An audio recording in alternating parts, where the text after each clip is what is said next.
Cheng Qian found himself transported into a novel titled Invincible Cultivation, Boundless Wind and Moon, a popular male-oriented story. Tragically, he assumed the role of a cannon-fodder villain, meeting his demise by a sword simply because he had been infatuated with one of the male protagonist's harem members for 3 years. Cheng Qian lamented. Indeed, a devoted admirer reaps no rewards.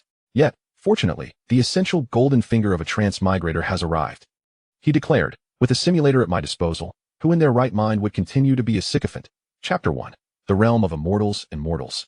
Cheng Qian, the realms of immortals and mortals are distinct. Do not seek me out again. The melodious voice of a young woman floated to Cheng Qian's ears like the tinkling of wind chimes, ephemeral and enchanting. The sensation felt dreamlike, his very soul adrift, leaving him in a daze akin to a dandelion without a resting place. Suddenly, he thought, wait, am I dreaming?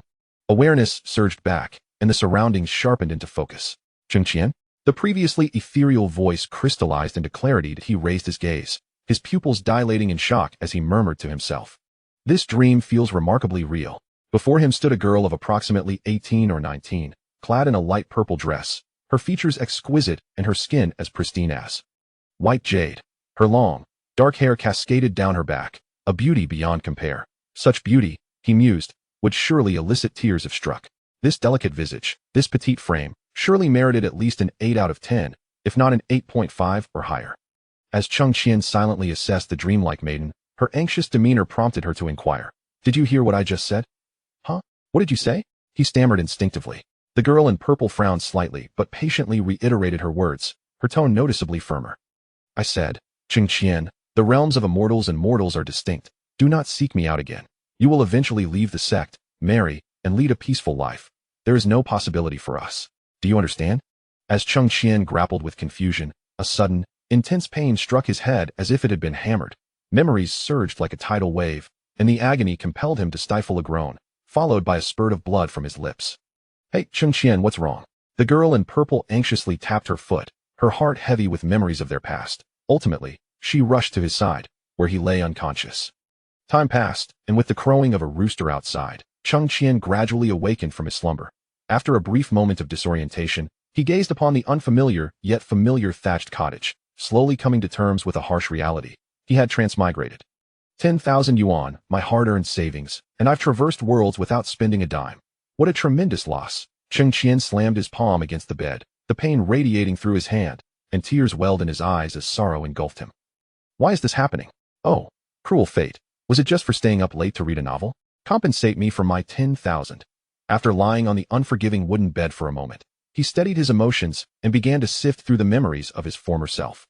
However, as he perused these memories, his expression grew increasingly peculiar. What a nightmare. Not only had he transmigrated, but he had also found himself in the very novel he had read late into the night, as a cannon-fodder villain who met his end at the hands of the male protagonist. The title of this novel, Invincible Cultivation, Boundless Wind and Moon, clearly indicated its male-centered harem nature. The protagonist, Xiao Fan, was the fated child of destiny, burdened with an extraordinary mission and an enviable romantic fate. Any female character who appeared in the story, blessed with beauty or power and background, would inevitably become part of his harem, without exception. The girl in purple he had seen just yesterday, named Yue Yao, was one such member of Xiao Fan's harem.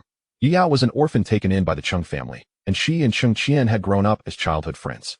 Cheng's father had even planned to arrange their marriage, but calamity struck when a cultivator fell into darkness, resulting in the annihilation of the Cheng village in a blood sacrifice.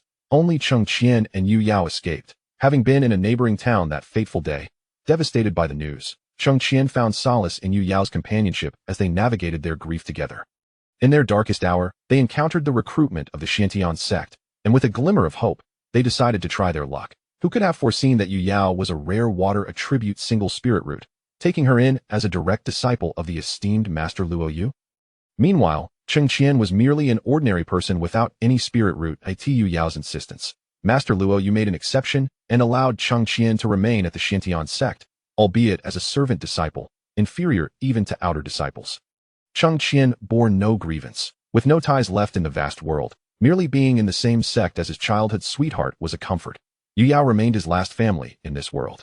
Despite his status as a servant disciple, Cheng Qian worked diligently, exchanging every contribution point earned for elixirs to give to Yue Yao, hoping she would establish her foundation and possess some means of self-defense in this cruel world. After 3 arduous years, thanks to her innate talent as a single spirit root, Yue Yao finally broke through to the foundation establishment stage and truly became a cultivator. Yet, time and desire can alter one's heart. The first thing she did upon becoming a foundation cultivator was to tell Cheng Qian, the realms of immortals and mortals are distinct. The realms of immortals and mortals are distinct? Isn't that what I witnessed upon my arrival yesterday? Cheng Qian furrowed his brow, murmuring, the internet does not deceive. Encountering a character with the same name in a novel necessitates reading the entire text and memorizing it. With this thought, he recalled the tragic fate that awaited his new body. Afterward, Cheng Qian persistently pursued Yue Yao, only to be met with a heartless rejection, leading to her uttering cruel words.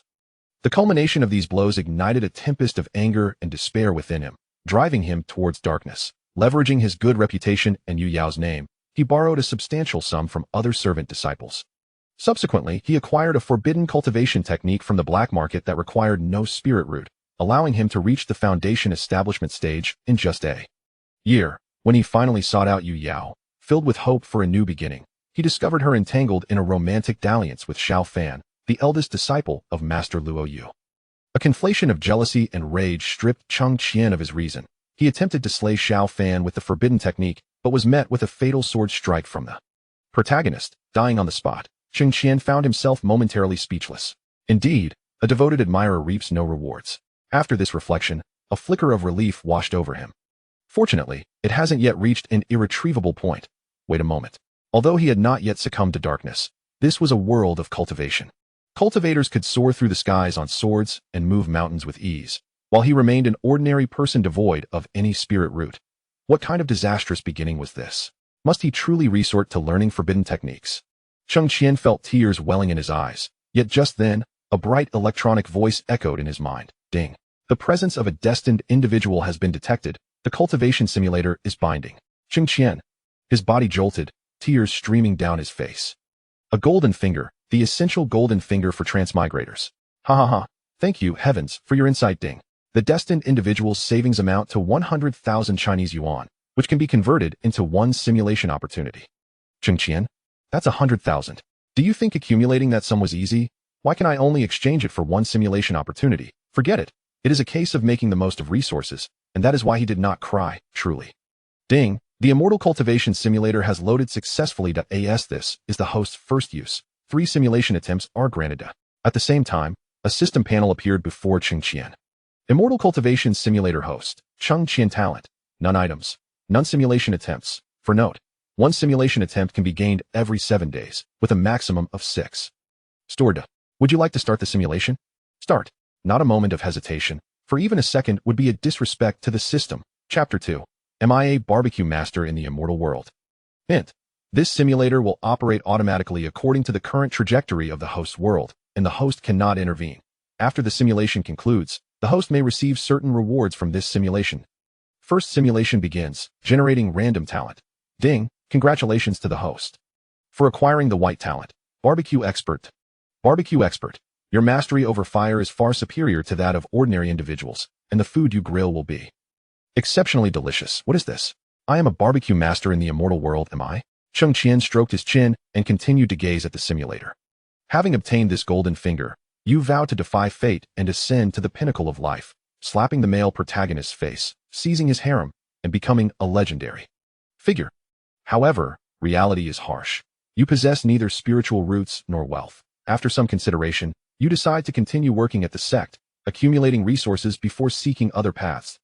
Thanks to the experience from your previous life, although this is your first time doing menial tasks, you find it as easy as the palm of your hand. In the morning, you clean the entire outer disciple courtyard. In the afternoon, you wash the dirty clothes of all outer disciples.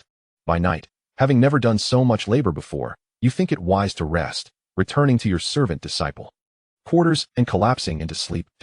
It is not until the afternoon of the next day that you awaken from your deep slumber, yet still feel weak and wearied. You ponder that. Perhaps this body is too feeble, deciding to strengthen your training while also arranging your menial work and rest time more judiciously. Upon reading this, Cheng Qian couldn't help but frown. This body is far too weak. Could it be that the incessant labor has worn it down over time? Something feels amiss. He looks again. On the 3rd day, you diligently complete your menial tasks during the day, but at night, you run around the sect's gate, feeling a noticeable increase in leg strength. Hey, Month later, you feel your body growing weaker, yet you finally endure until the day when contribution points are distributed, receiving 10 points, equivalent to 50 low-grade spirit stones. Sensing something wrong with your body, you visit the sex healing hall for a physician's checkup. After spending 2 contribution points, the physician delivers unfortunate news. Due to previous stress and the continuous burden of heavy labor and intense training, your internal organs have deteriorated, and your vitality is severely weakened. You only have 3 months left to live. Damn. Upon reading this, Cheng Qian can't help but curse. When misfortune strikes, even drinking cold water can lead to choking, right? Just as hope emerged, this happens. Well, there's still the opportunity for simulation. At least now I know the state of this body. Upon learning of your condition, your spirits sink to an all-time low. But soon, the barbecue expert talent sparks an idea. Since life is short, why not take a gamble and utilize this final time to hone your barbecue skills to perfection? Perhaps unexpected rewards await. You begin experimenting by combining barbecue techniques with spiritual herbs from the immortal world, aiming to discover a novel method of cooking spiritual food. In the ensuing month, you expend nearly all your contribution points to purchase various spiritual herbs and meats from the spiritual food workshop. Dedicating day and night to research. One day, while barbecuing, inspiration strikes, and by combining a blood spirit herb with the meat, you unexpectedly find that the spiritual energy contained within the meat is significantly enhanced, filling the air with an enticing aroma that draws numerous servant disciples to taste. Upon tasting, the servant disciples are astonished, praising you as the greatest barbecue master of the sect. Though your reputation has soared, your contribution points are nearly depleted. During this time, you also learn of a pill that can restore your body to normal, but it is exorbitantly priced, requiring you to earn contribution points to exchange for it. Time is of the essence. Relying solely on menial work to generate contribution points for the barbecue stall is evidently impractical. You seek out 5 fellow servant disciples, persuading them to become investors, and after some negotiation, you finally gather enough initial capital. With everything prepared, Cheng Qian's barbecue stall officially opens. In the second month, relying on your adept grilling techniques, not only do you win over the servant disciples, even the inner disciples are captivated by your culinary prowess. The investors commend your brilliant strategy, and during this month, you accumulate a considerable amount of contribution points. As the 3-month deadline approaches, you discover that due to prolonged exposure to spiritual herbs and meats, your vitality has subtly improved. Hey, it seems that heaven does not completely shut its door on people. As long as there is money, extending life in the immortal world is not a simple matter, Cheng Qian exclaimed joyfully, slapping his thigh. As long as I can earn enough money to exchange for that pill, this seemingly fatal situation will be resolved. You are overjoyed and hastily head to the healing hall to find a high-ranking physician for a diagnosis. The physician informs you that due to your long-term interaction with spiritual herbs and trees, your body is gradually recovering, but it can only extend your life by 6 months. You are not discouraged. An extra 6 months is already an unexpected joy. 3 months later, you find your body beginning to deteriorate again, prompting you to redouble your efforts in grilling. Now the ingredients are limited, and disciples above the foundation establishment stage have begun fasting, only occasionally coming to sample your offerings. Disciples below the foundation establishment level also need to sustain themselves. They cannot patronize the barbecue stall daily, leading to a sharp decline in income. However, you still have a long way to go to gather enough for the pill, and anxiety begins to creep into it. After discussions with your investors, it is unanimously decided to expand the barbecue stall, introducing more spiritual herbs and high-quality spiritual meats to enhance the spiritual effects of the barbecue, thereby attracting cultivators of higher realms to taste it. In the following months, you and your investors work diligently, and the barbecue stall gains fame once again, drawing not only true disciples, but even some elders who come to sample your renowned offerings.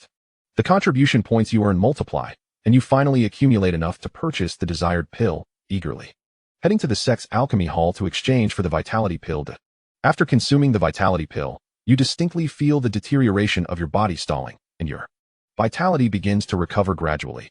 It seems as if hope for rebirth is on the horizon. Awesome, just as I expected, Cheng Qian exclaimed excitedly, slapping the edge of the bed, only to wince in pain afterward. He chuckled, feeling a bit overzealous. Calming himself, he turned his attention back to the simulator. However, the good times were short-lived. The fame of your barbecue stall drew the attention of certain individuals.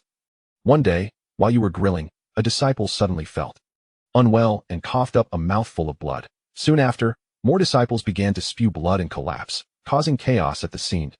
In a moment of clarity, you immediately realized that someone, driven by jealousy, sought to ruin your barbecue stall, and you hurriedly transported the poisoned disciples to the healing hall. Yet it was all too late. All disciples below the foundation establishment level who had consumed the barbecue that day perished within half an hour.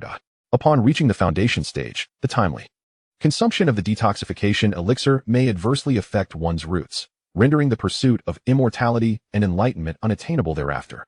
Enraged disciples apprehended you and brought you to the Hall of Justice. Following a thorough investigation, the evidence was irrefutable, leading to your execution by the sect. This simulation has now concluded. You may select one of the following options as a reward. 1. The talent of a barbecue expert, white grade.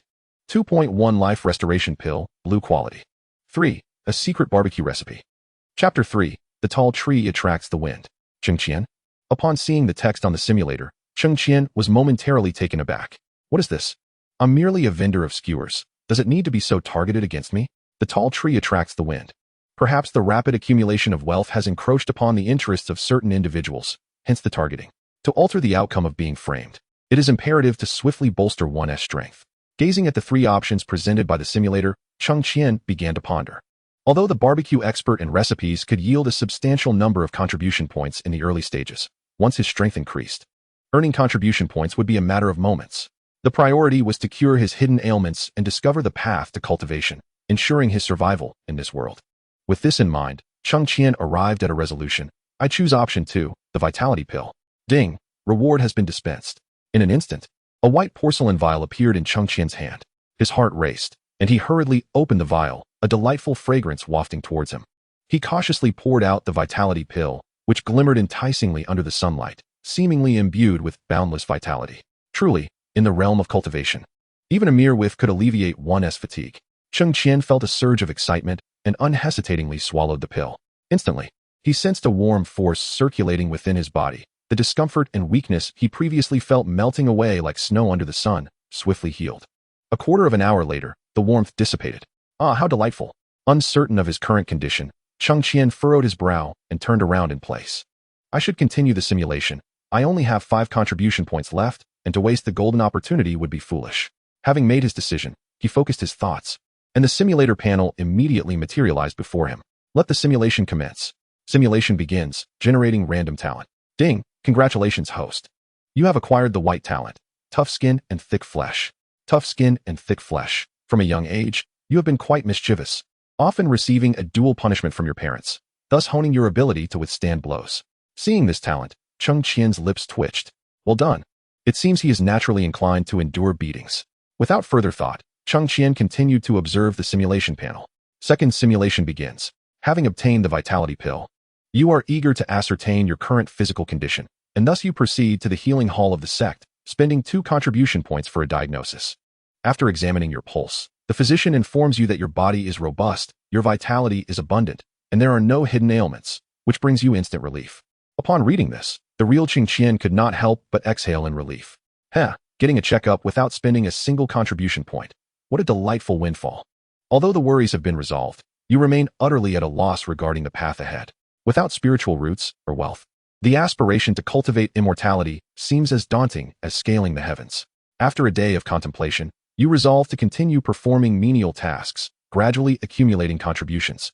Thanks to your good health and reasonable arrangements, your efficiency markedly increased. A month later, you receive 20 contribution points from the sect, equivalent to 100 low-grade spirit stones. According to the memories of your previous life, 100 low-grade spirit stones would suffice for 2 years of frugal living in a rented room within the town at the foot of the sect. You also learned from other disciples that the town has a martial arts hall, where, although one cannot cultivate immortality, training there could enhance physical fitness and potentially aid in cultivation indirectly. You recall numerous tales from novels where many achieved immortality through martial prowess. Perhaps this is your opportunity. With a determined goal, you decide to descend the mountain to inquire about the martial arts hall's fees before planning your next steps. The following day, you request leave from the steward of the menial management office and, after some consideration, exchange only half of your contribution points. Descending the mountain with 50 low-grade spirit stones in hand. This marks your first venture outside the sect in this foreign world, and the novelty of the town captivates you, leading you to spend 2 days exploring. After savoring the local life, you gather information and formally seek apprenticeship at the martial arts hall.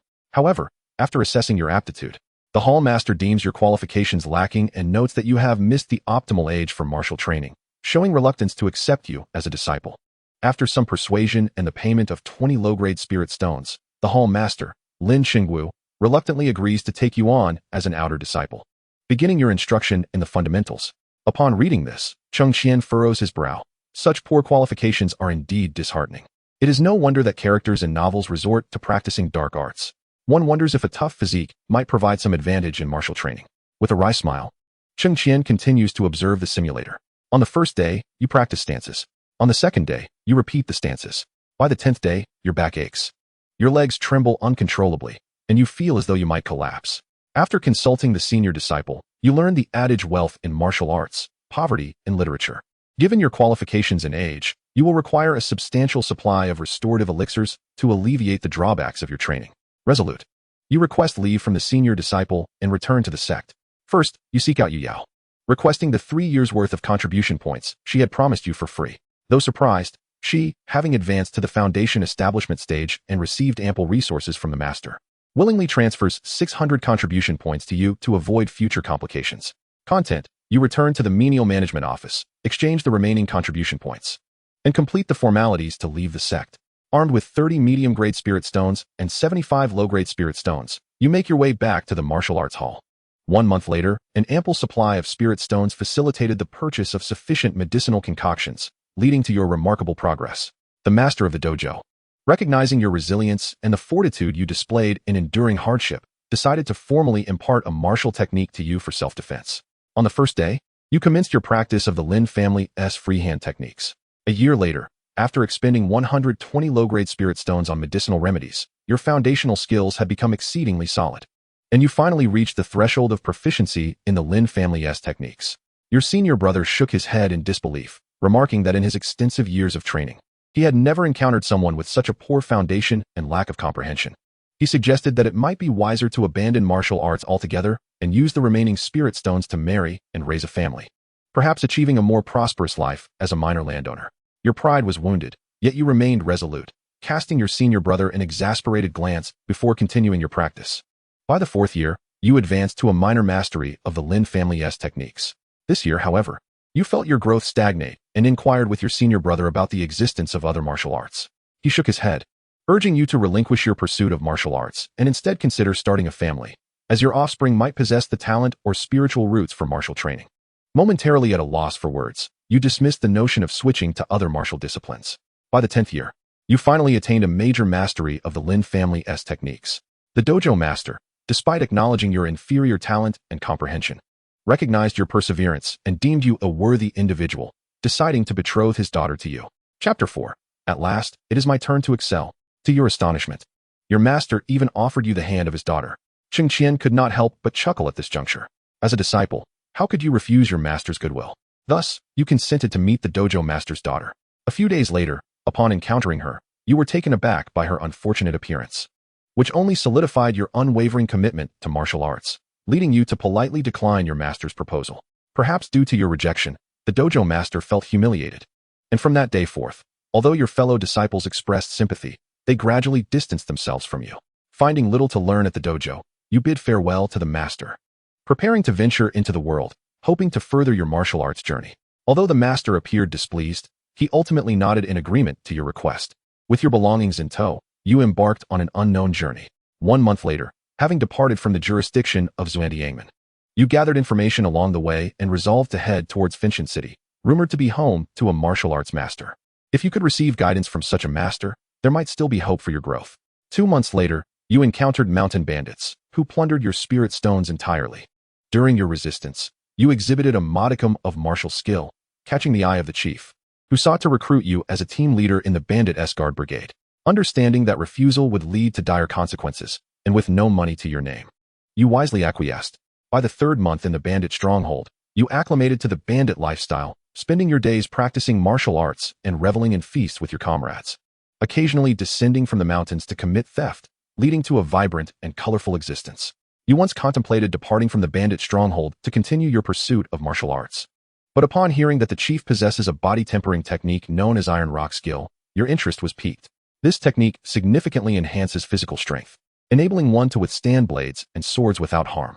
Intrigued, you resolved to remain temporarily and learn this skill. In the 11th year, Through your exceptional martial prowess and astuteness, you swiftly earned the respect of your comrades, particularly catching the eye of the chief. Recognizing your talent and your aspiration for a higher realm of martial arts, he decided to impart the Iron Rock skill to you, on the condition that you would never betray the stronghold and would serve him faithfully, with no means to escape. You readily agreed and commenced your training in the skill. By the 13th year, as your practice deepened, you felt your body harden like rock, and your innate gifts significantly enhanced your resilience, though the toll on your energy was increasingly evident. In the 14th year, during a raid, you discovered a vial of vitality replenishing pills upon a guard, which you discreetly concealed, remaining unnoticed. In the 15th year, reflecting on your natural abilities, you adopted a new method of tempering, allowing the brothers of the guard to strike your body with force daily.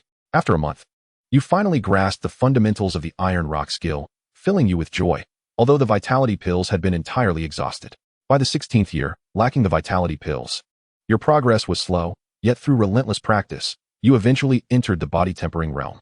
In the 20th year, the Lin family's freehand techniques reached perfection. By the 25th year, amidst routine plundering and body tempering, your focus on martial arts enabled the Iron Rock skill to reach a minor accomplishment, further enhancing your physical strength. In the 31st year, you achieved great mastery of the Iron Rock skill, entering the latter stage of the body tempering realm.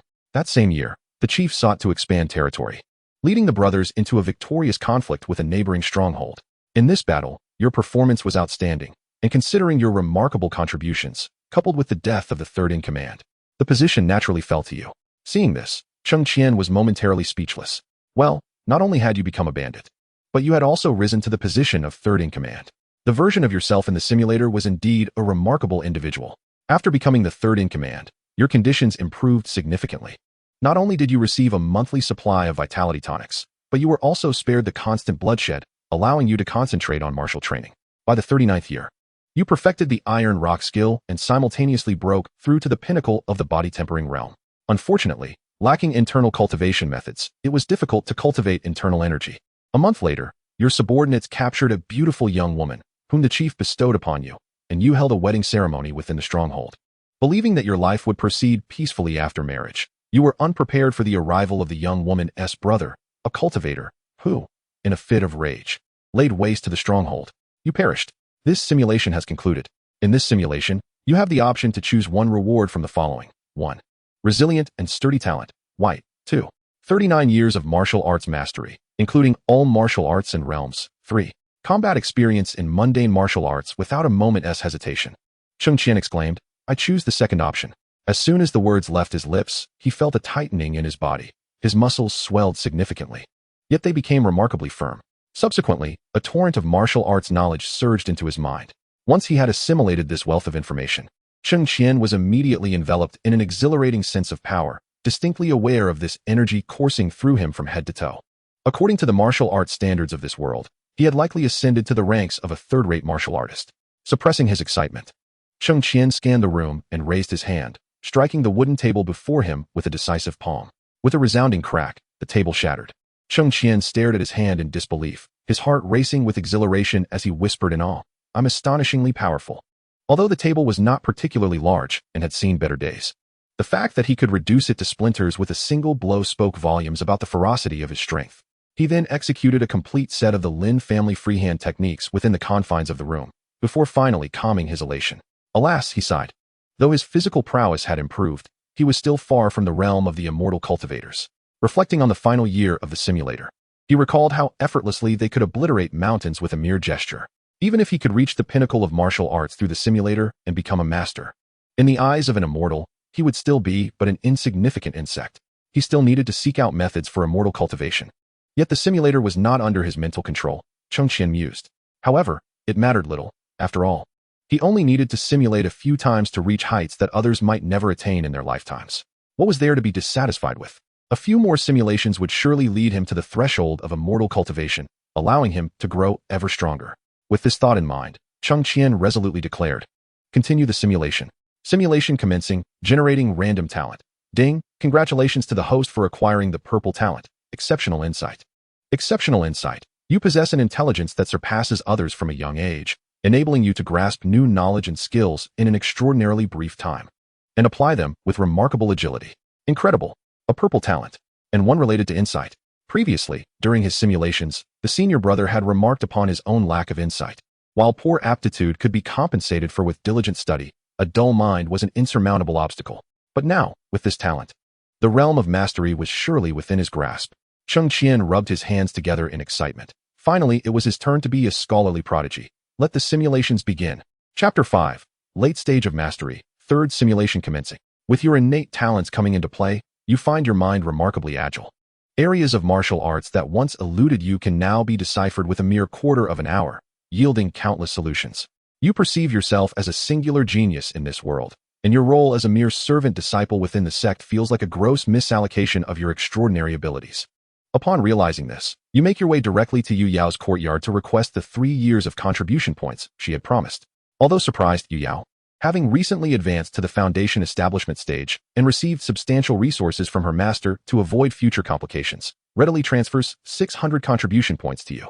Feeling satisfied, you return to the management office for servant disciples, redeem all your contribution points, and inform the steward of your intention to leave the sect, completing the necessary formalities. Armed with 30 mid-grade spirit stones and 25 low-grade spirit stones, you gleefully hire a carriage in town and set off towards the city of Blazing Heaven. With a clear objective in mind and a smooth journey ahead, you encounter no bandits along the way, and 3 months later, you successfully enter the jurisdiction of the city of Blazing Heaven. Cheng Qian squints his eyes. Has this simulation bypassed the martial arts hall due to having already mastered the Lin family's freehand technique? Or does the behavior of the characters within the simulator relate to his own memories? It remains uncertain for now. Only time will tell. After half a month, you arrive in the city of Blazing Heaven, and through inquiries, you learn of the martial arts master named Yun Hai, who runs an academy open to all who cherish martial pursuits. After resting for a night, you prepare your apprenticeship gift and make your way to the academy. Upon paying a tuition fee of 1 mid-grade spirit stone, you become an outer disciple of the Blazing Heaven Academy. In your first year, while practicing the Lin fire sword technique, your exceptional talent shines through. You achieve intra-level proficiency in a month, minor success in 3 months, and mastery within 6 months, astonishing the elders of the academy, who take you under their wing as a registered disciple. Although your status as a registered disciple is modest, your extraordinary talent garners considerable attention. Every dawn, the academy's training grounds witness the shadow of your sword dancing in the morning light, inspiring a competitive spirit among your peers. In your second year, having perfected the Lin fire sword technique, your master imparts the Blazing Heaven Heart Sutra to you, and within half a year, you attain significant mastery. This achievement captures the attention of the academy head, Yun Hai, and after a series of evaluations, you are designated as a direct disciple of the sect leader. However, the brilliance of genius often attracts envy. While they dare not confront you directly, they resort to underhanded tactics. During meals, they deliberately serve you dishes mixed with pig feed. Consequently, you forcefully dunk the head of the disciple who delivered the food into the bowl, warning him that should he dare repeat such an affront, his flesh shall be sliced for the other's repast. In your focus training, they intentionally create disturbances nearby. As a response, you compel the noisy disciple to squat in the garden, stuffing mud into his mouth and requiring him to maintain this for 3 hours. Should he attempt to flee, his legs would be broken. They could no longer endure and decided to besiege you under the cover of darkness. You struck them down, leaving them battered and bruised, resembling swollen pigs, ultimately kneeling before you, pleading for mercy, exclaiming that they would never dare again. In reality, Cheng Qian could not help but chuckle at this, thinking it was well-deserved for their bullying. Indeed, in the face of absolute power, any schemes are mere paper tigers. In the third year, you had deeply understood the teachings of the sect leader, gaining profound insights into the heavenly burning Heart Sutra. Not only did your swordsmanship harmonize with the Heart Sutra, but you also demonstrated astonishing control and judgment in practical combat. The sect leader, recognizing your exceptional talent and resilient character, decided to impart the foundational principles of the treasured heavenly burning sword technique to you. This sword technique, guided by fire and driven by the heart, embodies the might to scorch the heavens and boil the seas within each sword move. You secluded yourself for 3 months, diligently practicing day and night, and finally, on a moonlit night, you summoned a thread of crimson sword radiance from the tip of your blade, marking your entry into the heavenly burning sword technique. Upon reading this, Cheng Qian was astonished, marveling at your extraordinary comprehension.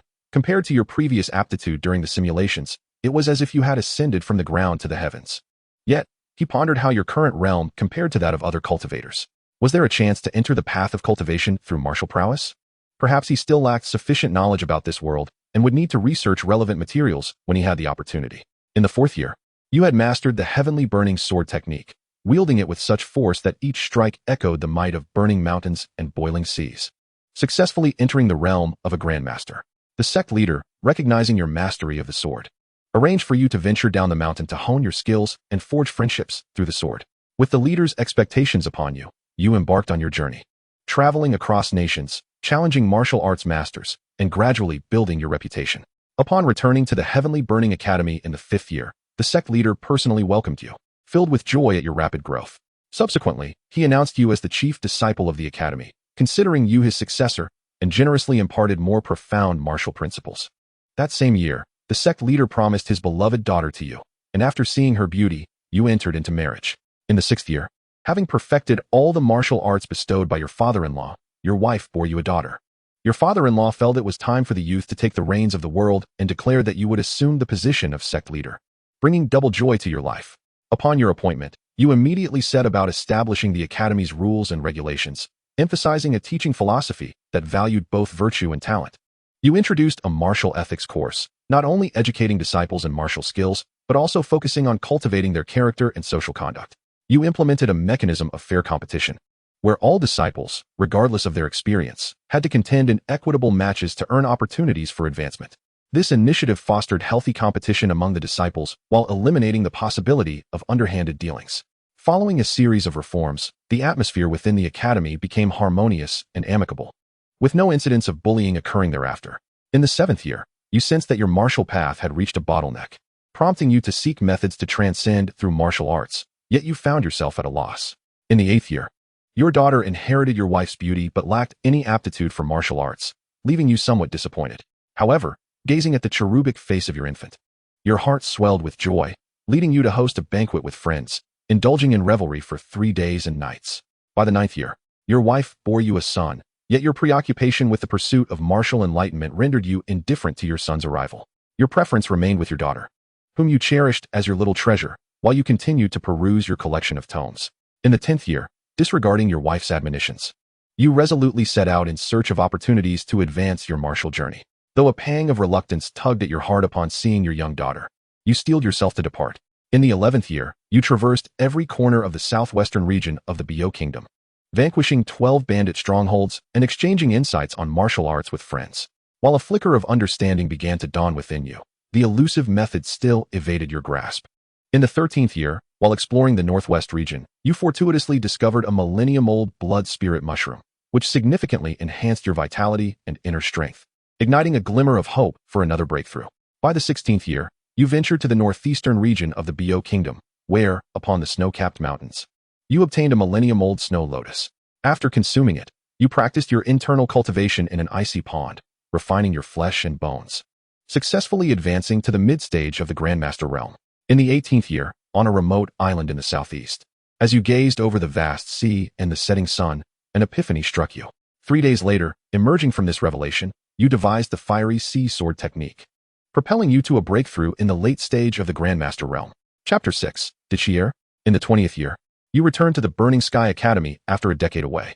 Your wife, overwhelmed with joy, wept, while your son and daughter regarded you with a wary demeanor, leaving you with a sense of melancholy. You resolved to devote yourself to your wife and children. A month later, you selected disciples of exceptional talent to impart your martial skills. Simultaneously, you frequently recounted your experiences to your wife and children, gradually alleviating their wariness. By the 25th year, after years of effort, your children no longer shunned you. You welcomed a multitude of disciples, nurturing a dozen promising individuals, feeling a sense of completion in your life. In the 30th year, your daughter had long since wed, and your son had taken a wife.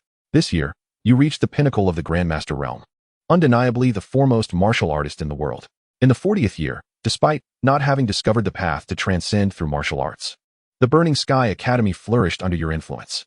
The disciples you trained began to shine in the martial world, and your reputation soared to unprecedented heights. Yet, a lingering regret haunted your heart, the inability to surpass mortal boundaries and become an immortal cultivator. Anger and despair welled within you. Was it truly the case that without spiritual roots, one was condemned to a lifetime devoid of cultivation? You felt a deep unwillingness, yet found yourself powerless in the face of this reality. In the 45th year, after bestowing the position of leader upon your son, you embarked on a journey anew, this time to the forbidden realm of the Abyssal Valley in the Kingdom of Bio, seeking the opportunity for enlightenment. In the 47th year, fraught with peril within the abyssal valley, Yu, armed with extraordinary martial prowess and sagacity, overcame numerous challenges, ultimately reaching the depths of the valley. However, during your exploration, you encountered a tiger, its fur a fiery crimson. Despite exerting every ounce of strength, you could not breach its defenses and ultimately perished at the jaws of the beast. You have met your demise. This simulation has concluded. As a participant, you may select one reward from the options below. 1. Exceptional comprehension, purple talent. 2. Martial arts attainment of 47 years, including all martial arts and realms. 3. 47 years of combat experience. 4. A map of the kingdom of Bio the Crimson Tiger? Cheng Qian gazed at the text on the simulator, furrowing his brow in contemplation.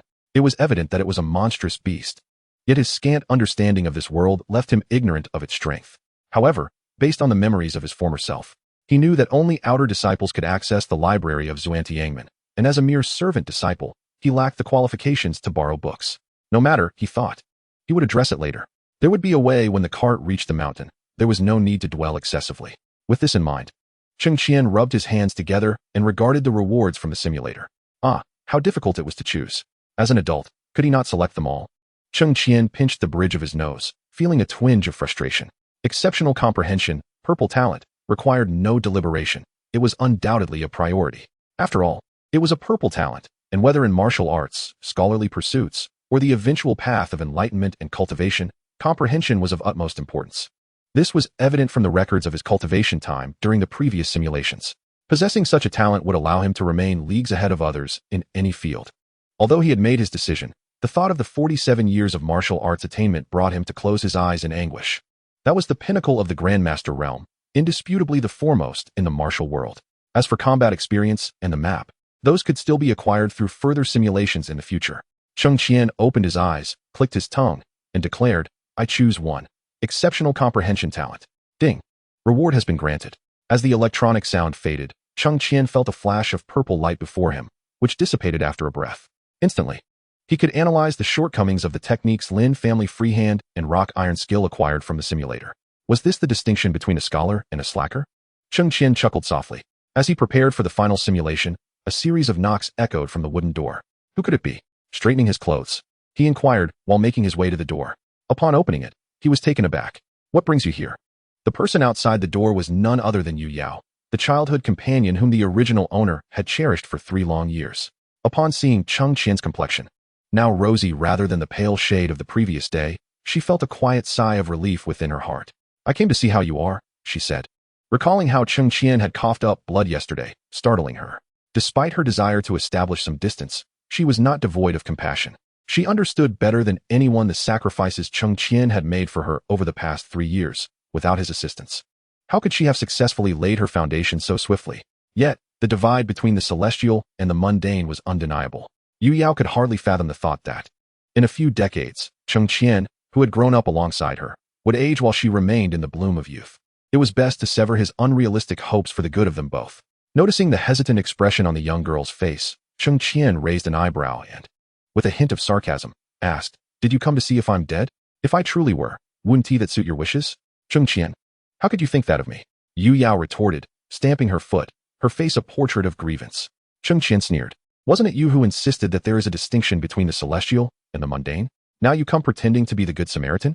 Not to mention that the original owner had died of anger because of her actions, leading to Cheng Qian's arrival in this world. How could she so easily cast aside someone who had diligently worked for 3 years, providing her with the means to reach her foundational stage? Was that even human? Even without the influence of the original owner's memories, Cheng Qian held no affection for such a woman. Yue Yao, chastised by Cheng Qian, felt her eyes redden, struggling to suppress her emotions. I am only doing this for your own good. Hearing this, Cheng Qian scoffed. All right, you're right.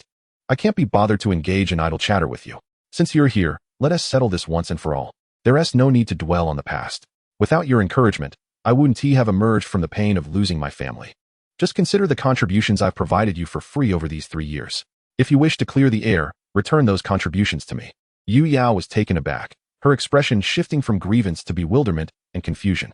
She had expected Cheng Qian to feel comforted by her concern, but his response was entirely unexpected. Biting her lip, she felt a tumult of emotions, yet seeing Cheng Qian's resolute gesture, she deemed further words unnecessary. Fine. I will transfer the contributions to you. The 2 sect tokens were pressed together, and soon a flash of white light illuminated the air. Cheng Qian stored the tokens away. Now we are square. Farewell, no need to see me off. With that, he decisively closed the wooden door, the force of which made the frame tremble. Dust that had settled atop it fell in a gentle cascade, the fine particles tracing fleeting paths through the air before finally descending to the ground. Outside, Yue Yao stood in shock at Cheng Qian's coldness, her heart sinking with a profound sense of loss, as if all warmth had been abruptly siphoned away. She stood there in a daze, the residual warmth of the token lingering in her palm, struggling to comprehend Cheng Qian's unwavering resolve. Have I erred?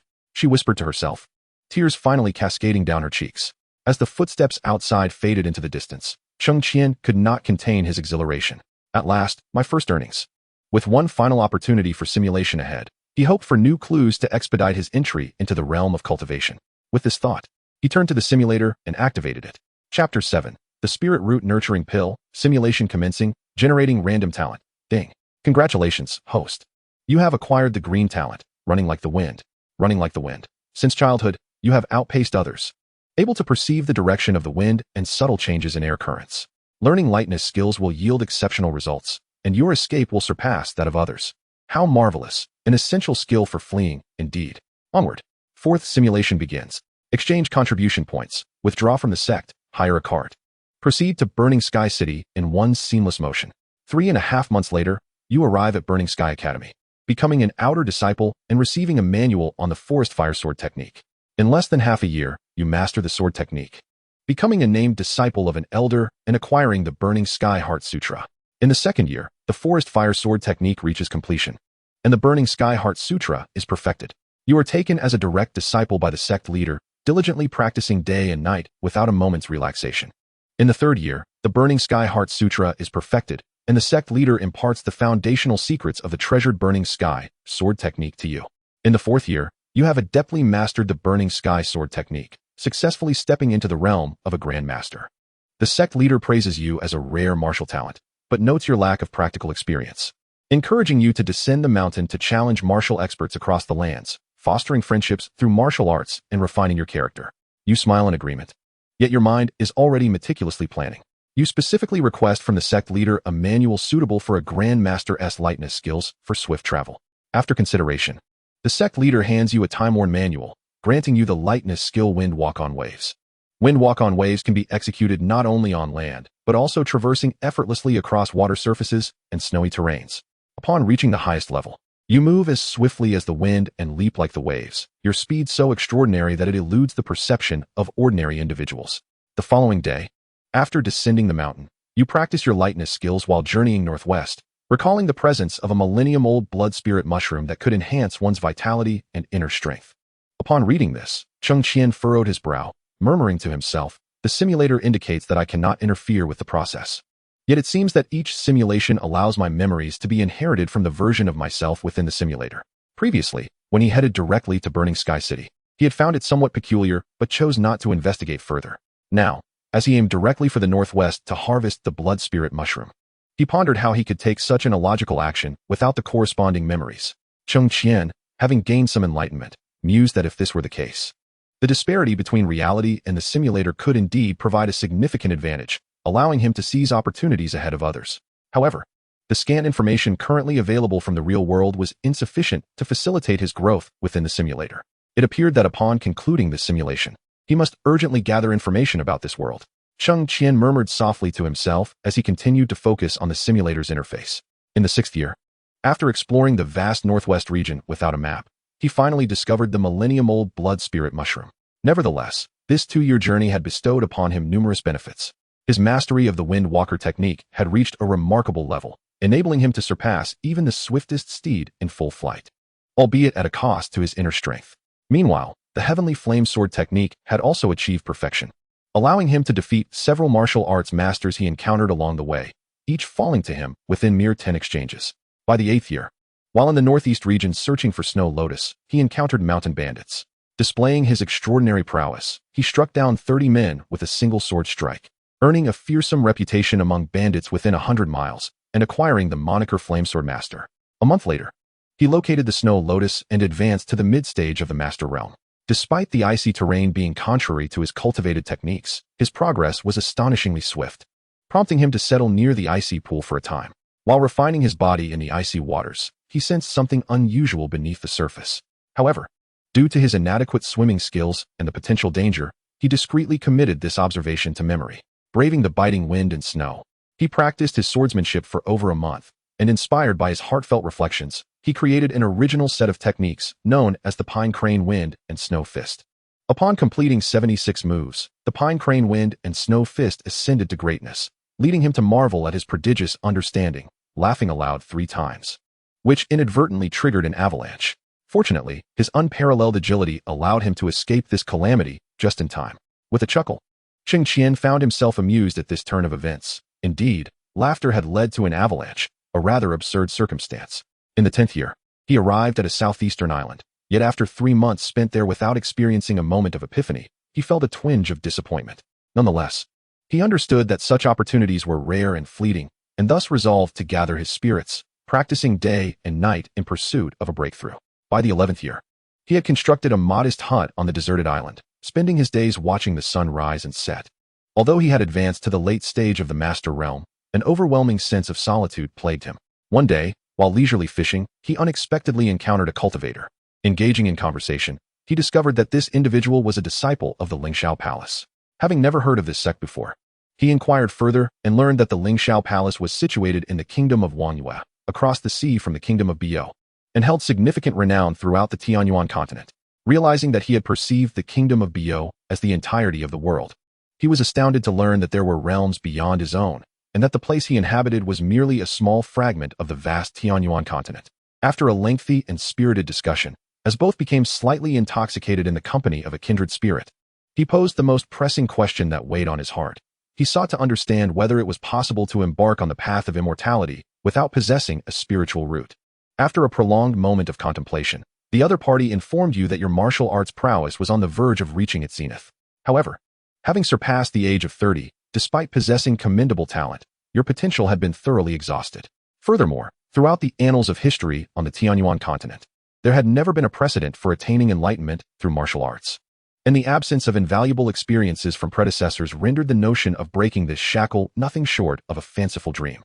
In your despair, the individual mentioned having heard of a secret elixir that could enable ordinary individuals to develop spiritual roots. Shocked, you exclaimed in disbelief, "Such a thing truly exists." Your heart stirred with newfound hope, prompting you to urgently inquire for more details. You learned that this elixir, known as the spiritual root cultivation pill, had only appeared fleetingly in the distant Shirling kingdom. It was said to be exceedingly difficult to concoct, requiring rare materials from nature and profound alchemical skills to have any chance of success. Moreover, those spiritual roots birthed through external means were typically subpar, with the highest achievement being a mere 3-rooted specimen, beyond which there was no possibility.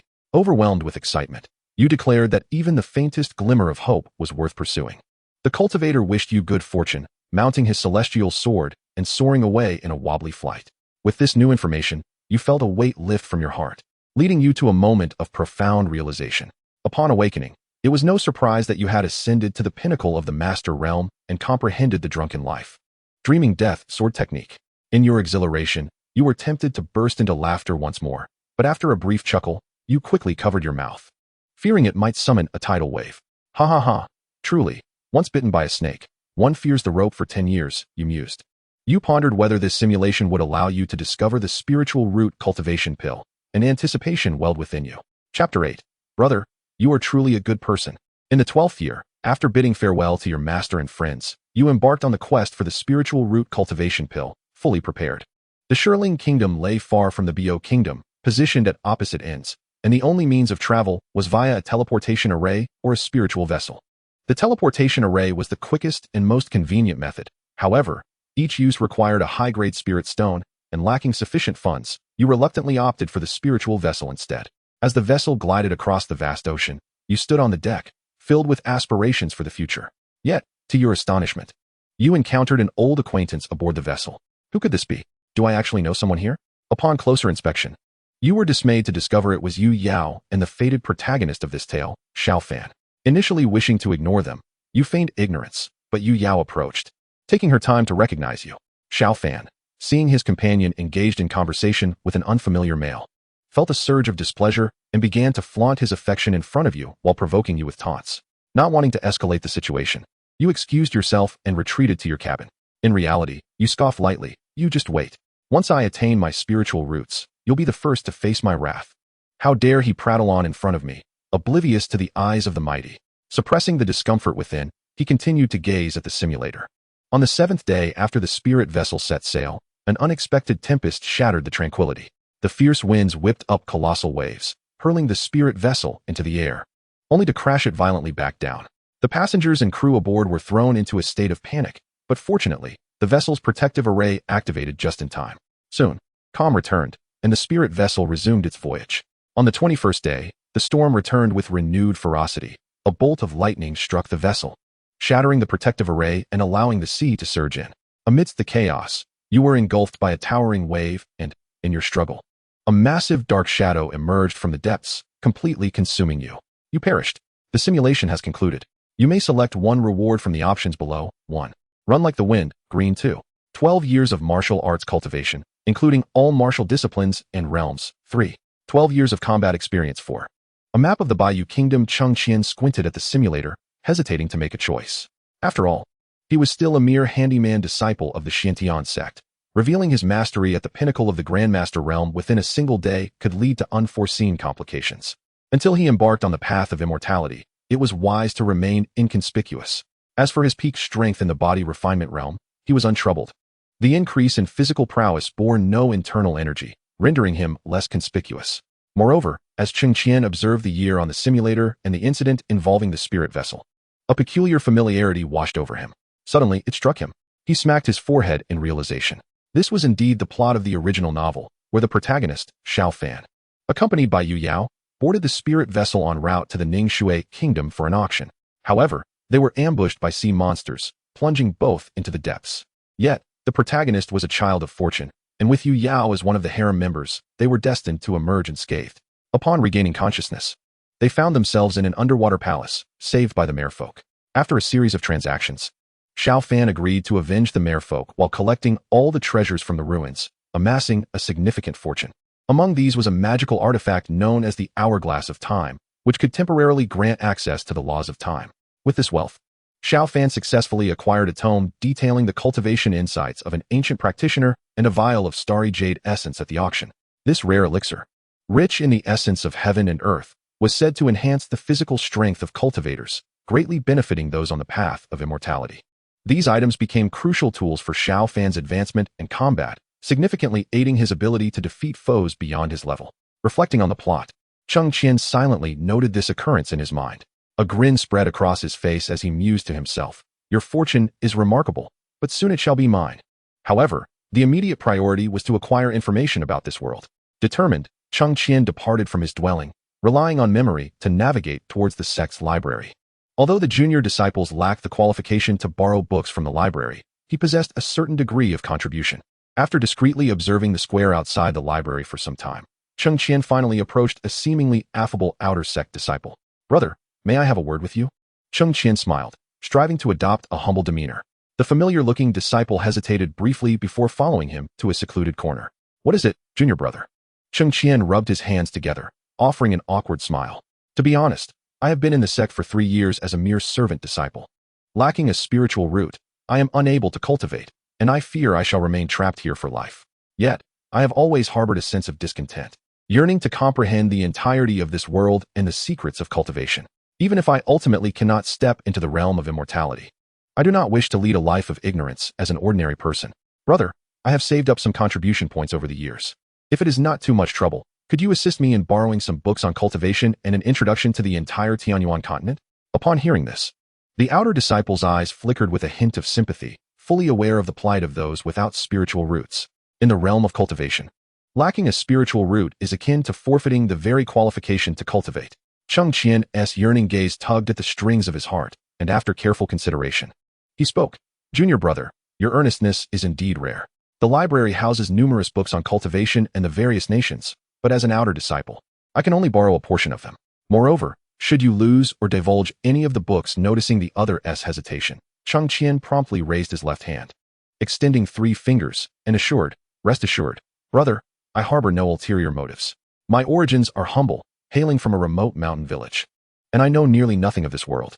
Even if I cannot cultivate in this lifetime, I wish to explore and witness more, so that my journey in this world is not in vain. If you remain concerned, I shall peruse the books under your supervision. How does that sound? Seemingly moved by Cheng Qian's fervor and determination, the disciple cleared his throat. That need not be. After all, with an identity token, there is little fear of you escaping. But let me be clear. You may borrow a maximum of 3 books each day. Each book will require 1 contribution point per day, with a deposit of 10 points, all of which you shall cover. The outer disciple elucidated. Cheng Qian nodded vigorously, grasping the other's hand. Brother, you are truly a kind person. You need not worry. Not only will I cover the contribution points, but I shall also offer you an additional point per book daily as a token of gratitude. The disciple was about to refuse when Cheng Qian swiftly interrupted. Brother, I know you may find this contribution insufficient, but it is my sincere intention. Please do not decline. The other chuckled, conceding, very well, everything shall proceed as you wish. After exchanging names, Cheng Qian learned that this outer disciple was called Li Xingxiao, having recently joined the sect just over a year ago. His residence is situated not far from the base of Xiantian Gate, in the town of Li family, where his ancestors made a living as blacksmiths, earning a respectable reputation locally. Due to his frail health, he was sent by his father to Xiantian Gate a year ago in hopes of a fortunate turn of events. To his surprise, he was found to possess 4 types of spiritual roots: gold, wood, earth, and water. Although these are considered rather mediocre in the eyes of cultivators, they are still considerably superior to the average person. This ability allows him to draw in vital energy, and over time, as he progresses in his cultivation, his physical ailments will gradually dissipate. Thus, when he heard Cheng Qian lament that he had no spiritual roots and would be unable to embark on the path of immortality for life, Li Xiaosheng felt a pang of compassion. In his own family, he had also faced disdain due to his frailty. Fortunately, everything changed for him when he was discovered to have 4 spiritual roots, marking a significant turning point in his life. After obtaining what he desired, Cheng Qian expressed his gratitude once more to Li Xiaosheng before returning to his quarters. Upon closing the door, he retrieved the books he had brought and placed them on the table. The 3 volumes he had borrowed today provided insights into the major immortal sects of the Tianyuan continent, the classifications of cultivation realms, and various foundational knowledge of cultivation practices. Running his fingers over the somewhat coarse covers of the books, Cheng Qian immersed himself in a sea of knowledge. After a considerable time, he rubbed his eyes and let out a long sigh. Looking outside, he noticed the night had fallen, and a sensation of hunger arose within him. He stood up, stretched lazily, carefully tucked the books under his pillow, and then opened the door to head to the cafeteria for the disciples. On his way, he encountered several fellow disciples who had finished their tasks, exchanging friendly smiles and greetings.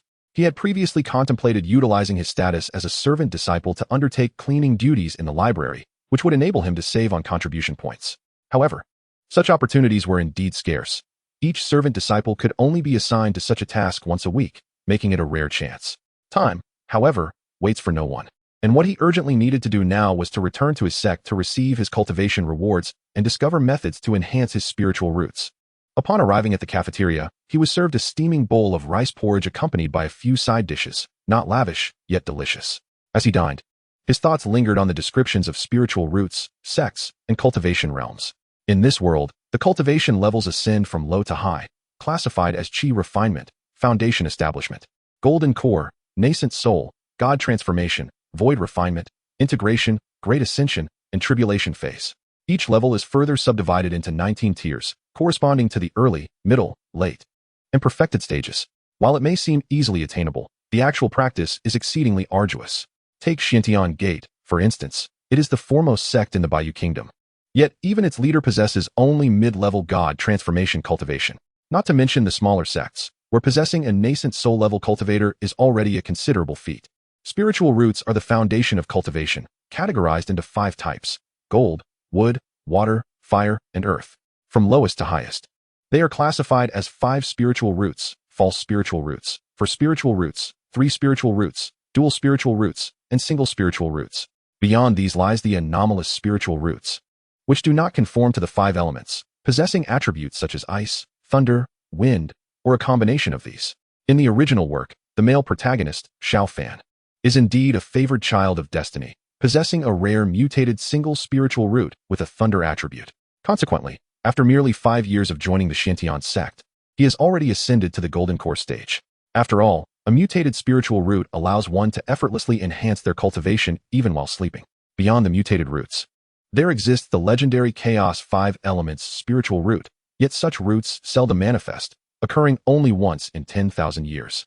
5 days later, the books on the Tianyuan continent that Li Shaosheng had lent, along with some introductory materials on cultivation, were thoroughly read by Cheng Qian.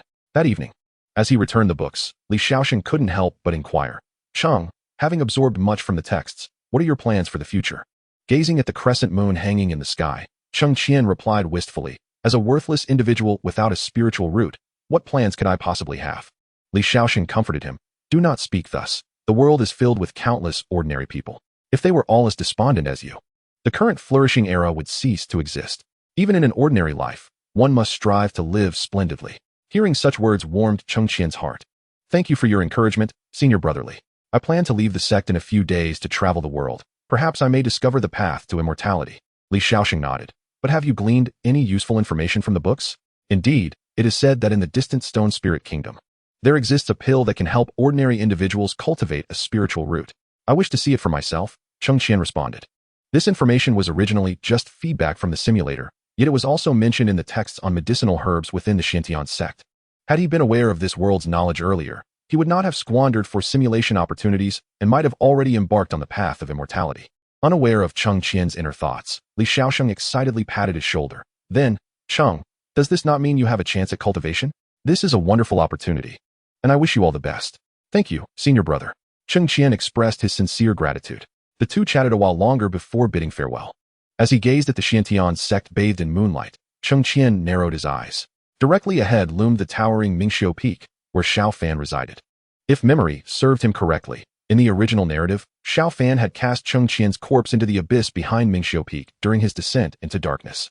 It was also there that Xiao Fan acquired his first treasure, the Sun and Moon Bottle. This ancient artifact could transform the essence of the sun and moon, storing and converting it into pure energy. Xiao Fan harnessed this energy, achieving a remarkable ascent to the god transformation stage within roughly a decade, astonishing the world with his rapid cultivation.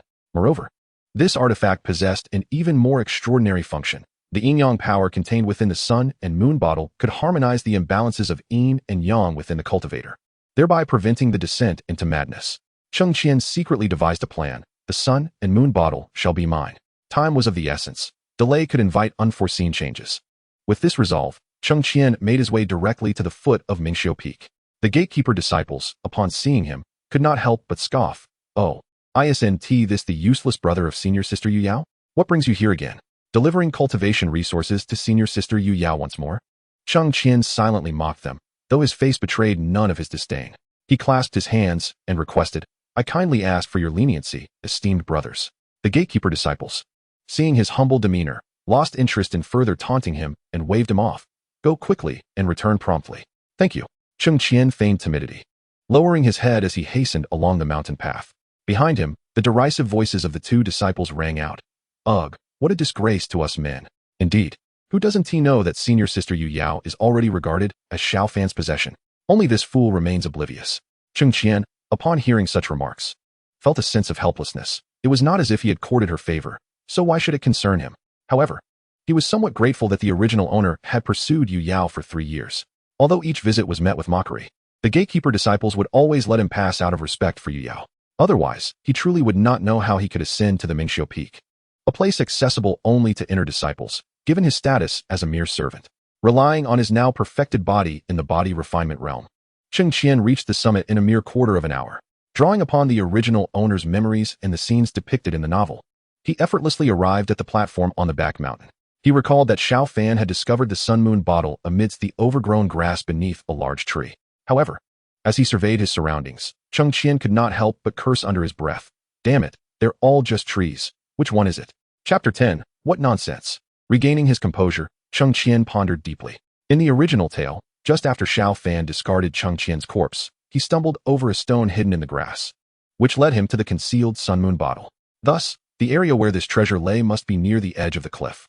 Although the platform was somewhat expansive, searching the grass close to the cliff did not seem overly challenging. With a defined search area in mind, Cheng Qian commenced his meticulous search, inching along the eastern side. Approximately half an hour later, he exclaimed, "I found it." Next to a rock amidst the withered grass, a slender bottle, half buried and caked in dirt, was revealed. Cheng Qian quickly excavated the bottle from the soil, rubbing off the dirt on his clothing to unveil its original luster. The bottle, made of an unknown material, was as hard as iron. Its overall hue was a striking red and white, with intricate patterns that subtly shimmered, reflecting the alternation of the sun and moon. The cap was crafted from a flawless crystal, adorned with totems of celestial bodies, making it exceedingly beautiful. Initially, Cheng Qian intended to tuck the bottle into his robes and return to his dwelling, but after a moment of contemplation, he decided against taking such a risk. What if the gatekeeper disciples grew suspicious of his prolonged presence on the mountain and insisted on searching him? The original owner had not been a stranger to such abuses of power in the past. He had simply swallowed his grievances like bitter gall. Upon contemplating this, Cheng Qian resolutely bit his fingertip, allowing blood to trickle onto the sun and moon vase. As the blood made contact, the radiant brilliance enveloping the vase dimmed momentarily before erupting into a dazzling display of red and white light. The small platform appeared as if it might be illuminated entirely by this luminous phenomenon, yet fortunately, such an occurrence was fleeting. The vase in his hand vanished without a trace, leaving Cheng Qian in a state of bewilderment as he scratched his head, wondering, where has my sun and moon vase gone? Ding! Detection indicates that the host has acquired an ancient orange-quality magical artifact, now stored within this simulation space. Cheng Qian was taken aback. In the original story, Xiao Fan had similarly spilled blood on the vase, which subsequently was absorbed into his consciousness. Why then had it ended up in the simulator's space for himself?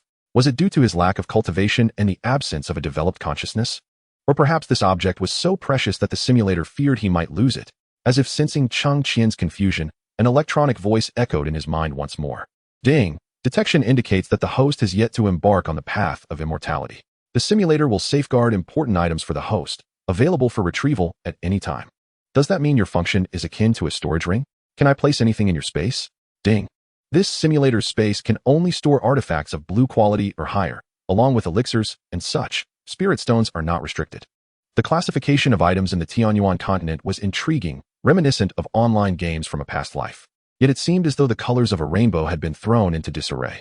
The hierarchy, ascending from low to high, consisted of white, green, yellow, cyan, blue, purple, red, orange, and gold.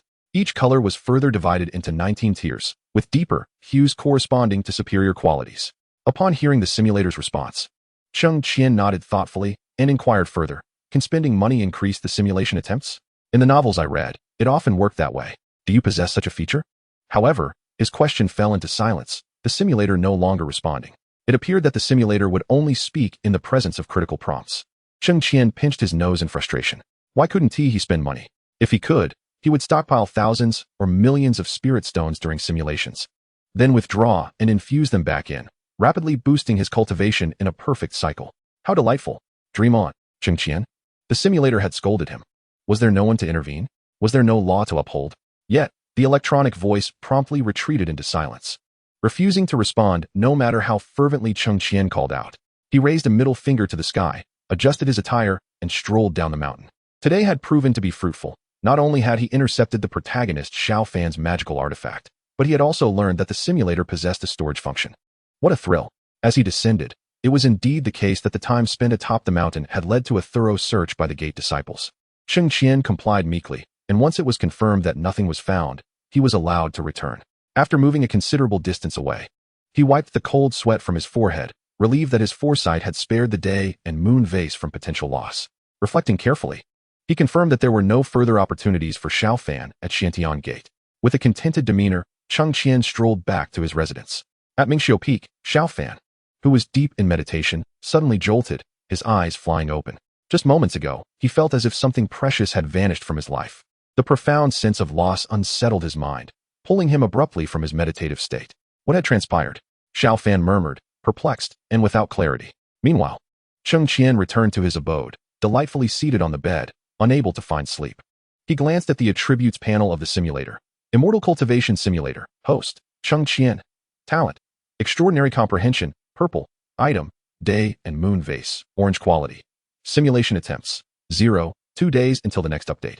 He retrieved the day and moon vase. As soon as he spoke, a small bottle appeared in his hand. He placed it inside the vase, and it vanished instantly. Experimenting further, he discovered that he could summon the item with mere thought, without the need for vocalization. How intriguing. After several trials, Cheng Qian found himself lost in contemplation as he examined the small bottle. Fortunately, there had been no one on Mingxiu Peak. Otherwise, the sudden flash of light could have attracted unwanted attention. Yet, without a blood oath to claim it, the gatekeeping disciples would still notice. Thankfully, the simulator had activated the item storage function, prompting Cheng Qian to exercise greater caution in future endeavors of seizing opportunities. Having summarized his experiences, he caressed the cap of the day and moon vase, ultimately deciding against opening it. The original text indicated that the vase would store pure energy for cultivation. Yet, it is wise to heed the potential risks.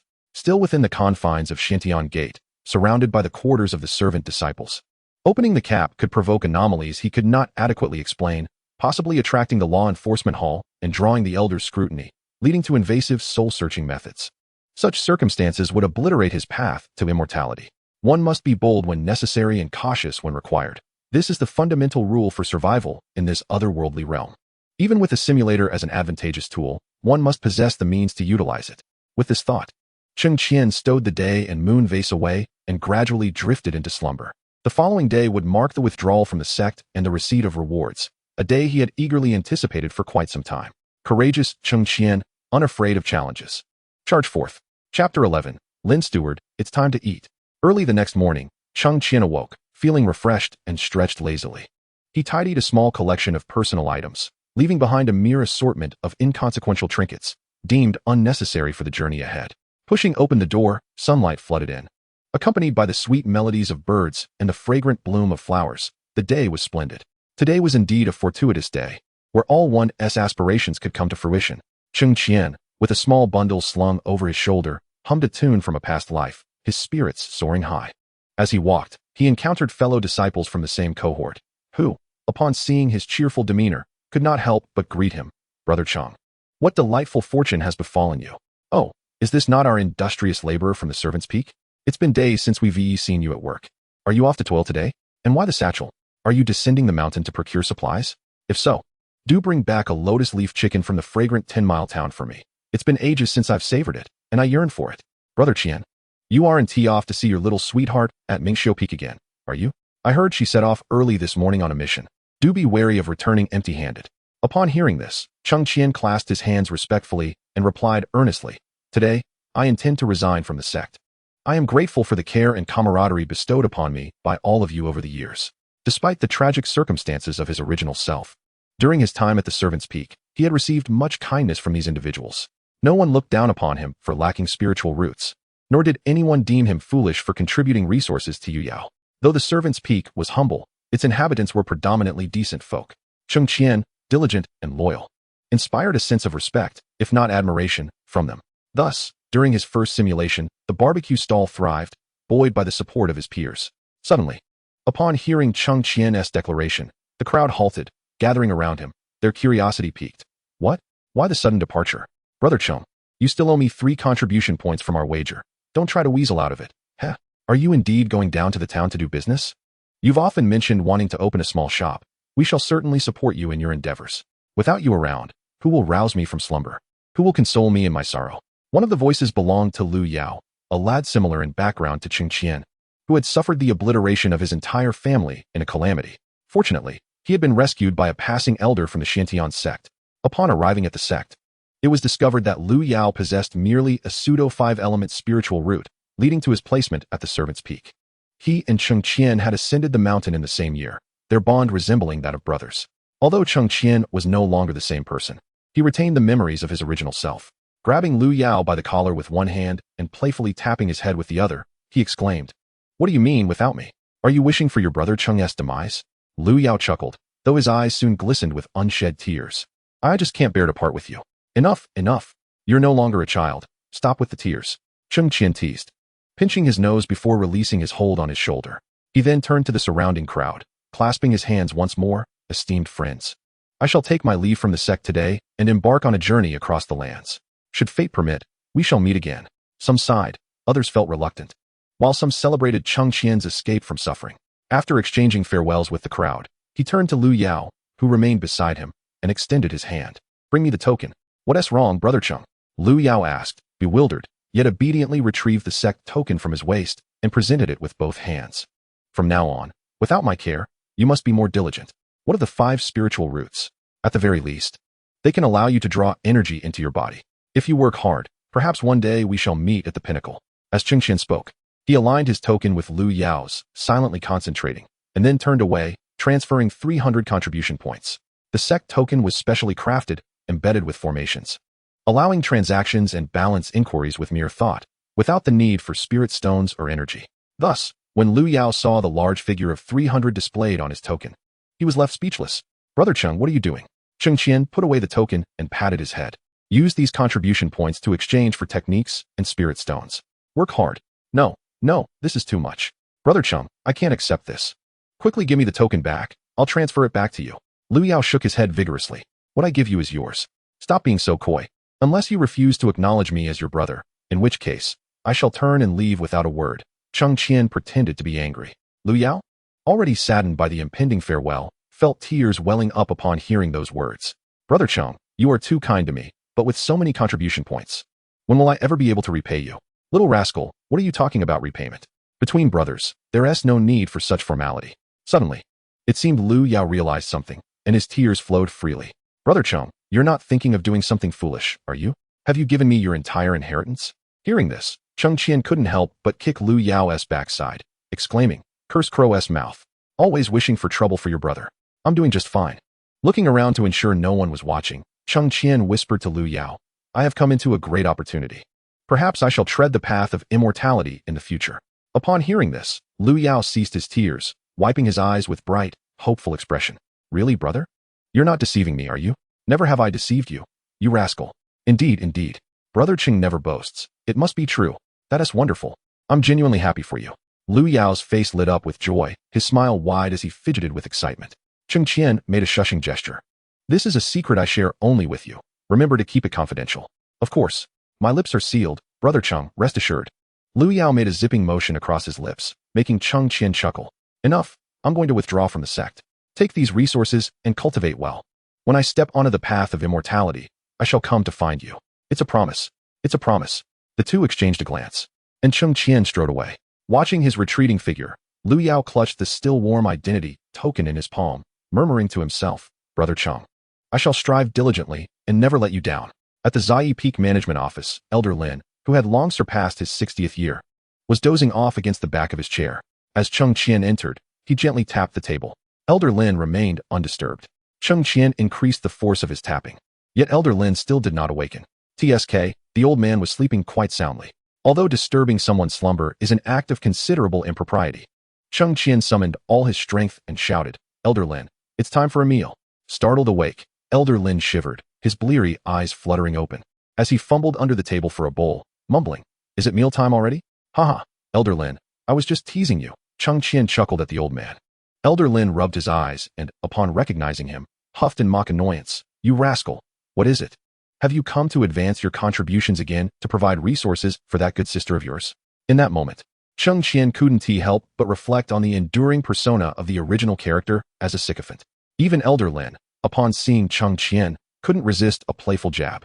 Nevertheless, he detected no malice in the elder's words. Rather, they bore a hint of disappointment akin to a teacher lamenting a wayward student. Indeed, anyone witnessing a disciple from Zai Peak toil for 3 years, only to redeem contributions or request an advance for another, would likely take a moment of silence for that individual. Hence, Cheng Qian bore no anger, for without Elder Lin's previous assistance in advancing his contributions, the original would have perished long ago. Reflecting on this, the earlier scare he gave the elder now stirred a twinge of guilt within him. Scratching his head, he cleared his throat. Elder Lin, could you please convert my contributions into spirit stones and assist me with the withdrawal process from the sect? Perhaps due to his advanced age or simply a momentary lapse, Elder Lin, still processing the request, raised his head in astonishment. Huh? Did you just say you wish to withdraw from the sect? His aged finger pointed incredulously at the youthful figure before him. Cheng Qian nodded yes. I would appreciate your help, and I am grateful for your care over the past 3 years. Good. It's splendid that a fool who uses his contributions to benefit others is finally leaving. Elder Lin feigned indifference, yet his muttering betrayed his true feelings. Every time I had to cover your contributions, I had to replenish my own. A pang of sadness washed over Cheng Qian. The original Cheng Qian, had he not been a mere pawn in a novel, should have enjoyed a life filled with happiness and a promising future.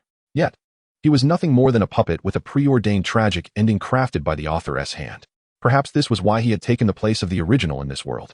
Alas, regardless of what the future held, the original would never witness it. Lost in contemplation, Cheng Qian was abruptly jolted from his thoughts by a peculiar cry from Steward Lin, who, In a disgruntled tone, muttered, "Steward Lin, what are you doing? You startled me." It seemed as though he had not just frightened the old man moments ago. This was what one might call karmic retribution. Take note, young man. Steward Lin chuckled, his whiskers twitching with mirth, and the fleeting sense of guilt Cheng Qian had felt for scaring him vanished entirely. He knew well that the old fellow was anything but serious. So what was that ruckus about? Cheng Qian asked candidly.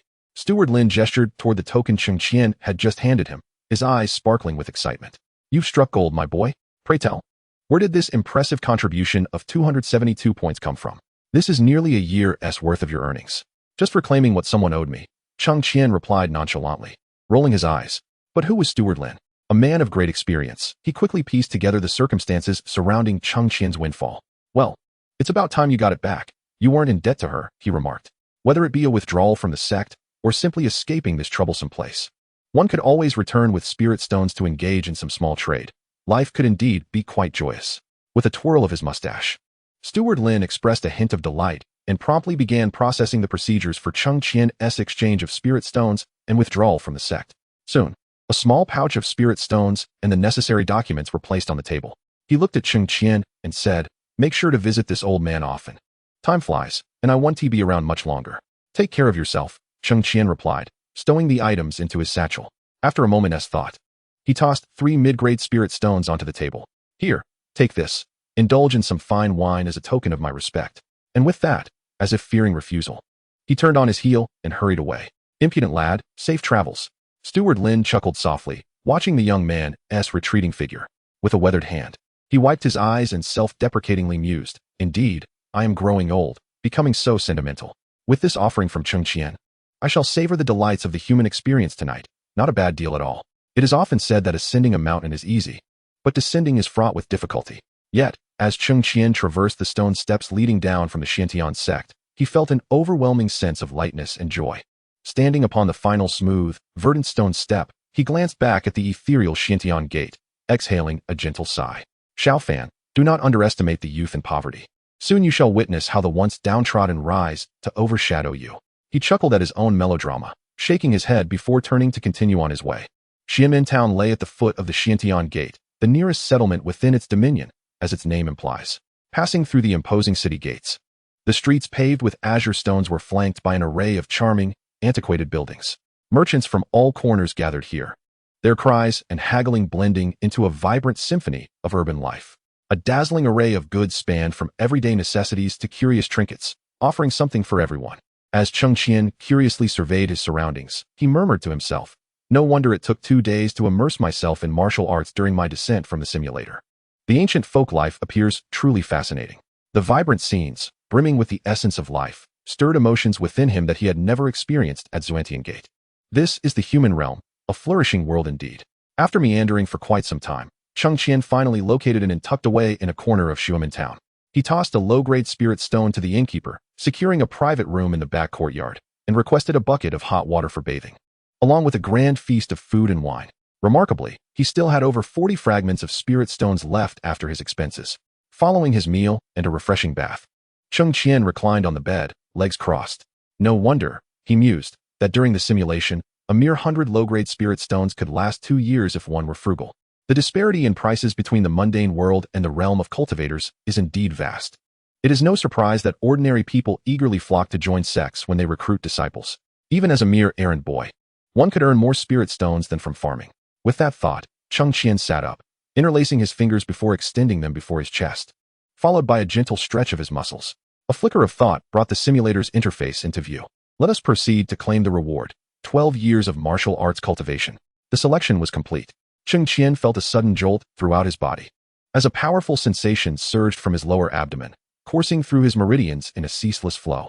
The frenzied infusion compelled him to grit his teeth as the energy streams relentlessly refined his physique and meridians, ultimately unlocking the Ren and Du meridians. A resounding echo reverberated in his mind.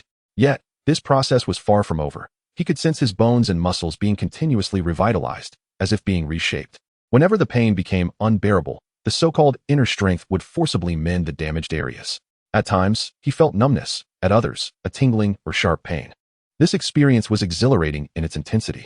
Once all the inner strength circulated through his meridians, eventually settling in his dantian and gradually calming.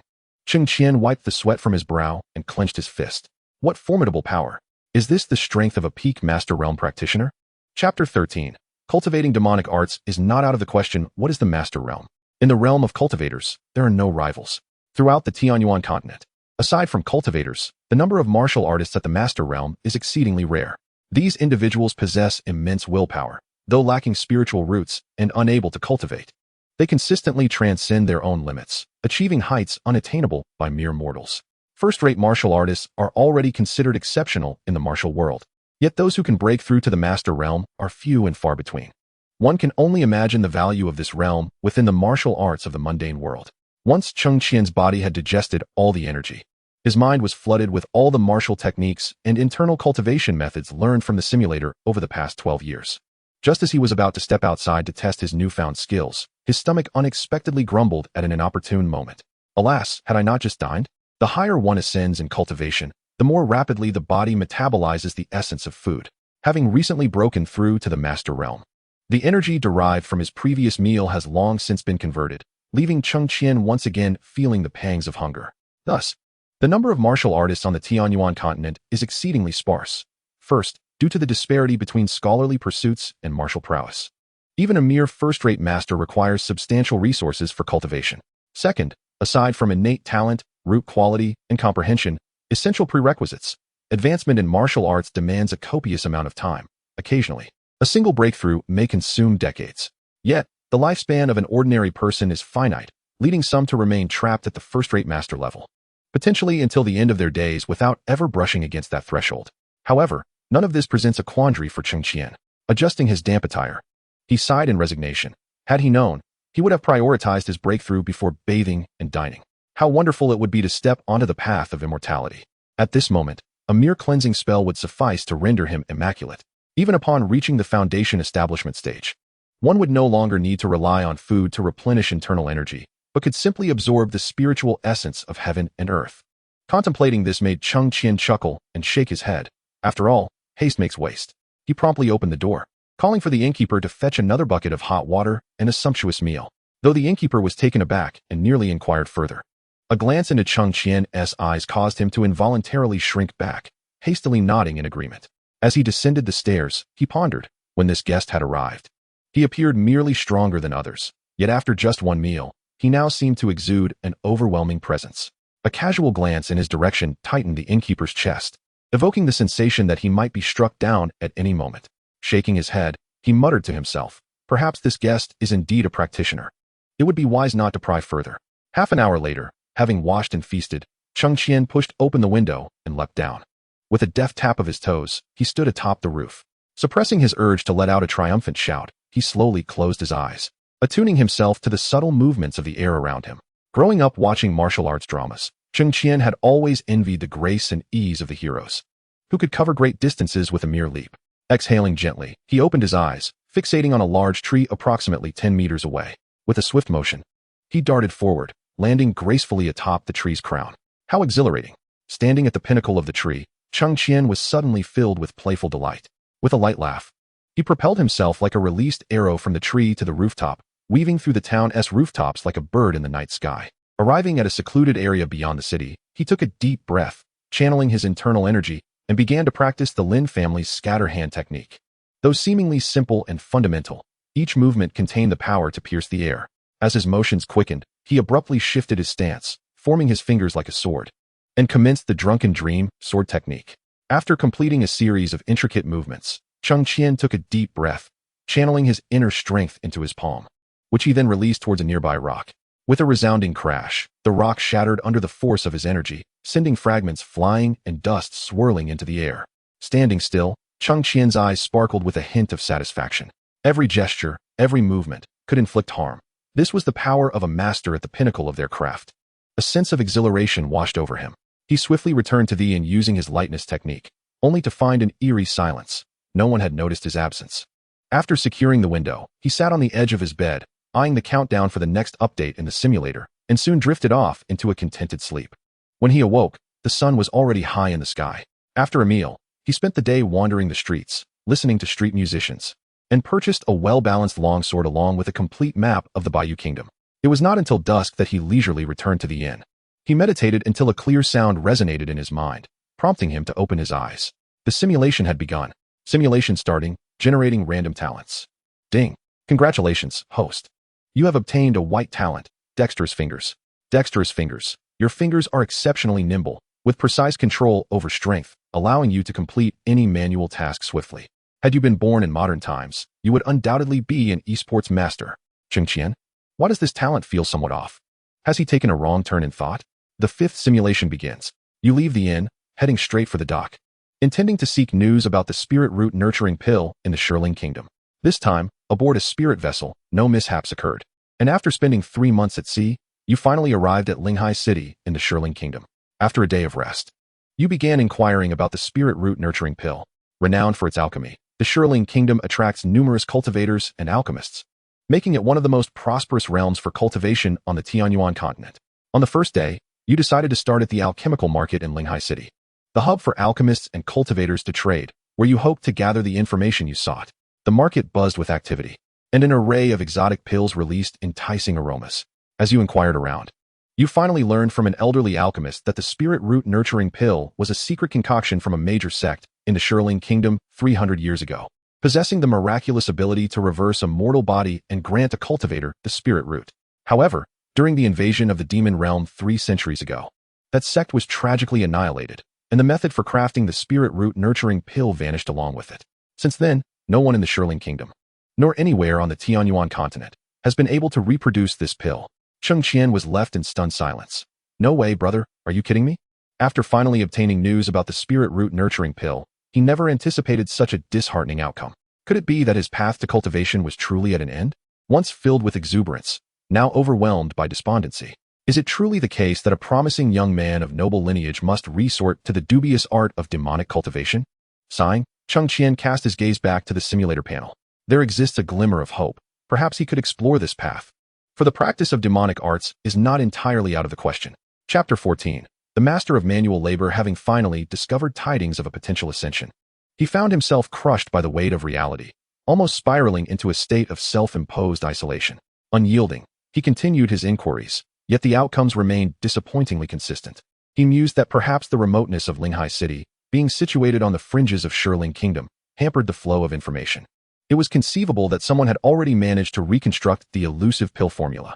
With this thought in mind, he sought the best route and prepared to venture to the capital, Luqing, in hopes of fortuitous encounters. The inability to embark on the path of cultivation and wield a sword became an overwhelming obstacle, despite possessing the peak mastery of his realm. It took him nearly a month to reach Luqing.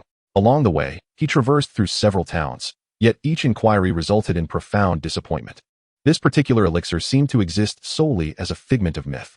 Clinging to his last shred of hope, he approached the largest apothecary in Luqing, only to find that the results mirrored his previous failures. In a moment of confusion, he felt lost, uncertain of how to proceed in life. In a daze, he found himself at Luqing's most renowned pleasure house, indulging in music and drink, becoming thoroughly inebriated. That night, he spent a considerable sum, and the following day, he staggered out of Chunfeng Tower, feeling unsteady on his feet. On the third day, he resolved to gather his spirits and peruse texts related to the obliterated sects, hoping to unearth a clue. However, these tomes were safeguarded within the repositories of various sects, and access required possessing a spiritual root. Cheng Qian reflected, what a vicious cycle. Without a spiritual root, entry into a sect is impossible. Without entrance to a sect, I cannot access the text regarding the elixir that nurtures spiritual roots. Lacking this knowledge, I shall never cultivate a spiritual root. A faint smile crossed his lips as he muttered obscenities under his breath. On the fourth day, in a particularly foul mood, he returned to Chunfeng Tower. That evening, his dexterity revealed its potential. After 2 hours of manual labor, his counterpart begged for mercy, and reluctantly, he withdrew his abilities. On the fifth day, he again found himself at Chunfeng Tower, indulging in revelry and showcasing his prowess. Cheng Qian pondered, what is the meaning of this? Is he truly one to retreat in the face of adversity? He urged himself to regain composure and persist in the search for information regarding the elixir that fosters spiritual roots. Despite his frustration with himself, his willpower could not alter the trajectory of the simulator, and he begrudgingly returned his attention to the panel. On the sixth day, the ladies of Chunfeng Tower were disinclined to share drinks with him, each offering excuses, leaving him feeling a profound sense of ennui. On the seventh day, you arrived at the Qinghuan Pavilion, and by dawn the next day, your illustrious name had spread throughout the entire city of Lu. After a month of indulgence, you realized your finances had been completely depleted. Recognizing the urgency of your situation, you resolved to regain your footing. However, the martial arts in the Shurling Kingdom had waned. With greater faith placed in cultivators and alchemists, despite having attained the status of a grandmaster, you encountered numerous obstacles. Your options were limited to becoming a guard for a transport agency or taking on an inconspicuous role in a wealthy merchant's household, neither of which would yield significant earnings. In a moment of despair, a female cultivator from a sect in the Shurling Kingdom, having heard of your reputation, sought you out. She offered you a mid-grade spirit stone as compensation, eager to test the veracity of the rumors regarding your craftsmanship. You firmly declined. In reality, Cheng Qian's expression darkened. He thought, what a condescension. Merely a mid-grade spirit stone. Does she take me for a fool? A resolute refusal was in order. Let her understand that not everyone can be bought with gold. The female cultivator, unwilling to relinquish such a rare talent, persisted with gentle persuasion, even increasing her offer. After a round of negotiation, you sensed her sincerity, and realizing that you could earn 10 mid-grade spirit stones in a single night, you ultimately acquiesced. Cheng Qian noted that it was an excruciating night. Thankfully, the female cultivator had arranged for a soundproofing formation in advance, or the entire and would have spent the night in sleepless turmoil. The following day, the female cultivator appeared radiant, delivering the promised spirit stones into your hands before gracefully departing. With your living expenses momentarily secured, exhaustion washed over you, and you slept for an entire day. That evening, just as you were preparing to return to the Qinghuan Pavilion to showcase your prowess, you encountered the female cultivator once more. She expressed her reluctance to forget the previous night's delights and invited you to join her at her sect, promising a monthly remuneration of 5 top-grade spirit stones. Given that 1 top-grade spirit stone could be exchanged for 100 mid-grade spirit stones, you felt a stirring of temptation, yet hesitation lingered. In reality, Cheng Qian's expression darkened further. How could he not fight back? Were 5 top-grade spirit stones sufficient to purchase his soul?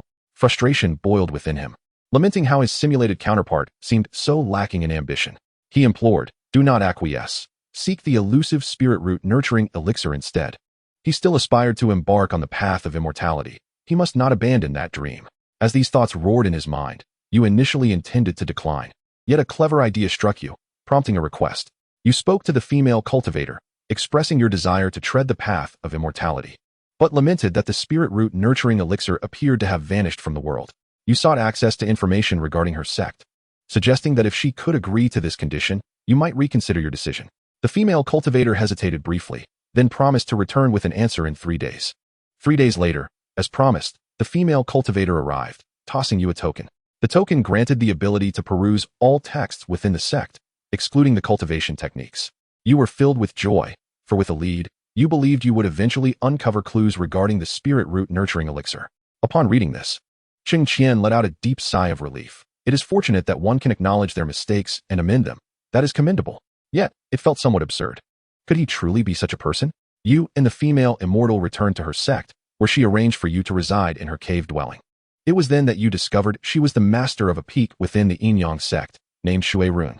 The Yin-Yang sect combined the theories of Yin and Yang with the 5 elements, studying both the natural laws of the universe and the balance of Yin and Yang within the human body. However, Shui Run had exceedingly high standards, and no one had ever met her requirements, resulting in her cultivation being stuck at the late stage of the golden core for many years, unable to break through this bottleneck. It was only after hearing news of you in Luching and trying out your methods that she felt her constraints loosening significantly. She indicated that once she achieved the nascent soul stage, you would be free to leave the Yin-Yang sect. However, until that time, you were expected to fulfill your responsibilities and assist her. You assured her that as long as you were compensated, you would perform your duties diligently. But you would only be available to aid her in cultivation during the night, as you needed the daylight hours to study in the library. After some deliberation, she agreed to allocate you 2 hours for reading and 2 hours for rest each day, with the remainder of your time dedicated to helping her achieve a breakthrough. You were taken aback, but recognizing the reality of the situation, you ultimately nodded in agreement. Chapter 15. Gratitude to the young friend for the guidance. The time granted by Shurun was exceedingly limited, but fortunately, the physique of a martial artist was robust, allowing you to manage with less sleep.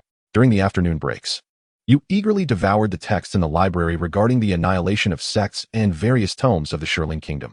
Day after day, time slipped by like a fleeting shadow. Due to prolonged manual labor, your knuckles had begun to deform, transforming your once delicate and slender fingers into rough and gnarled appendages.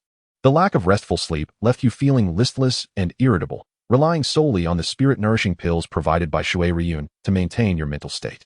Yet, amidst the hardships, there were gains. After reviewing all pertinent materials, you obtained a critical lead. Once Yue Yao successfully broke through to the nascent soul stage, you would regain your freedom and descend the mountain to validate your conjectures.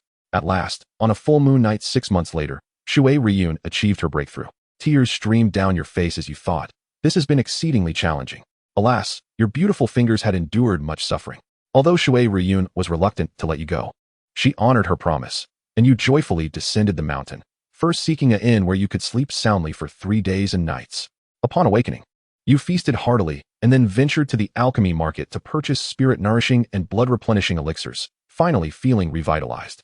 You hired a carriage and departed from Luqing, heading towards the ruins of the once glorious sect, Yaowang Valley. According to ancient texts, the battle between the Demon Realm and Yaowang Valley was exceedingly fierce. The protective formations were shattered, and the structures collapsed with a thunderous roar, leading to the demise of the sect leader and elders. Subsequently, other cultivation sects from the Shirling Kingdom came to their aid, sparing the remaining disciples of Yaowang Valley from a tragic fate. However, in a strange turn of events, the leader's daughter, Lin Xiu, suddenly vanished without a trace. Some claimed she had perished in the chaos of that battle, while others speculated that her father had created a secret passage to ensure her escape from Yaowang Valley. The valley's fame was derived from the formula for the spirit root cultivation pill, known only to the direct descendants of the sect leader. Thus, when the leader fell and Lin Xiu went missing, this invaluable formula was lost to the annals of time. Many have since excavated the valley in search of the formula, only to return empty-handed, and it gradually faded from public discourse. A month later, you stood before the ruins of Yaowang Valley, witnessing the scars of war laid bare before you. The winds of time and the dust of history had long since consumed everything, leaving only crumbling walls to narrate tales of its former glory. You meticulously searched every corner of this desolate site, hoping to uncover a clue regarding Lin Xiu's whereabouts. After an entire month, you found nothing. Refusing to yield, you decided to construct a small dwelling near Yaowang Valley to continue your search at a more deliberate pace. 2 months passed, and you had scoured the entire site, yet remained empty-handed, which began to dishearten you. Resolute, you chose to alter your approach and resumed your search around the periphery of Yaowang Valley. This time, you were more meticulous, leaving no potential clue overlooked. Fortune favors the diligent. You discovered a concealed entrance on the back mountain of Yaowang Valley, obscured by vines and rocks, nearly impossible to notice without careful scrutiny. As you cleared the vines, you cautiously entered the cave, revealing a dimly lit passage that exuded an oppressive chill, sending shivers down your spine. After traversing several dozen paces, a spacious cavern unfolded before you, and your heart leapt with excitement upon spotting a small thatched cottage nestled in the corner. In that moment, reality mirrored your breathless anticipation, and your heart raced. Could it be that you were on the verge of discovering the legendary spirit root cultivation pill? The journey had been arduous, yet this moment felt within reach. Approaching the cottage with utmost care, you softly called out, but silence answered you. After a moment's contemplation, you readied yourself defensively, grasping your sword tightly, and gently pushed the door open. Contrary to your expectations of ambush or traps, the interior was equally bare, containing only a small bed and some rudimentary furnishings.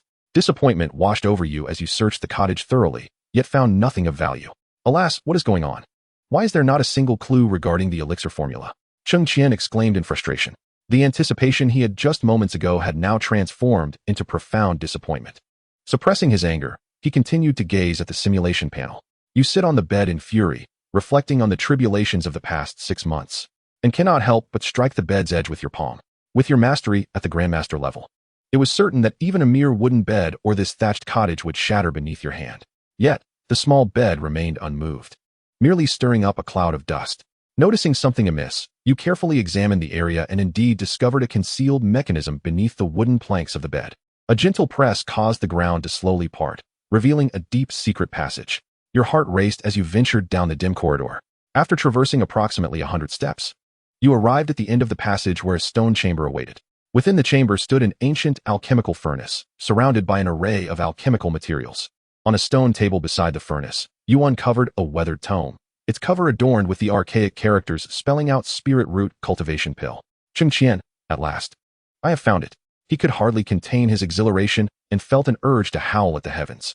Your heart raced, and you nearly held your breath as you gradually opened the ancient text.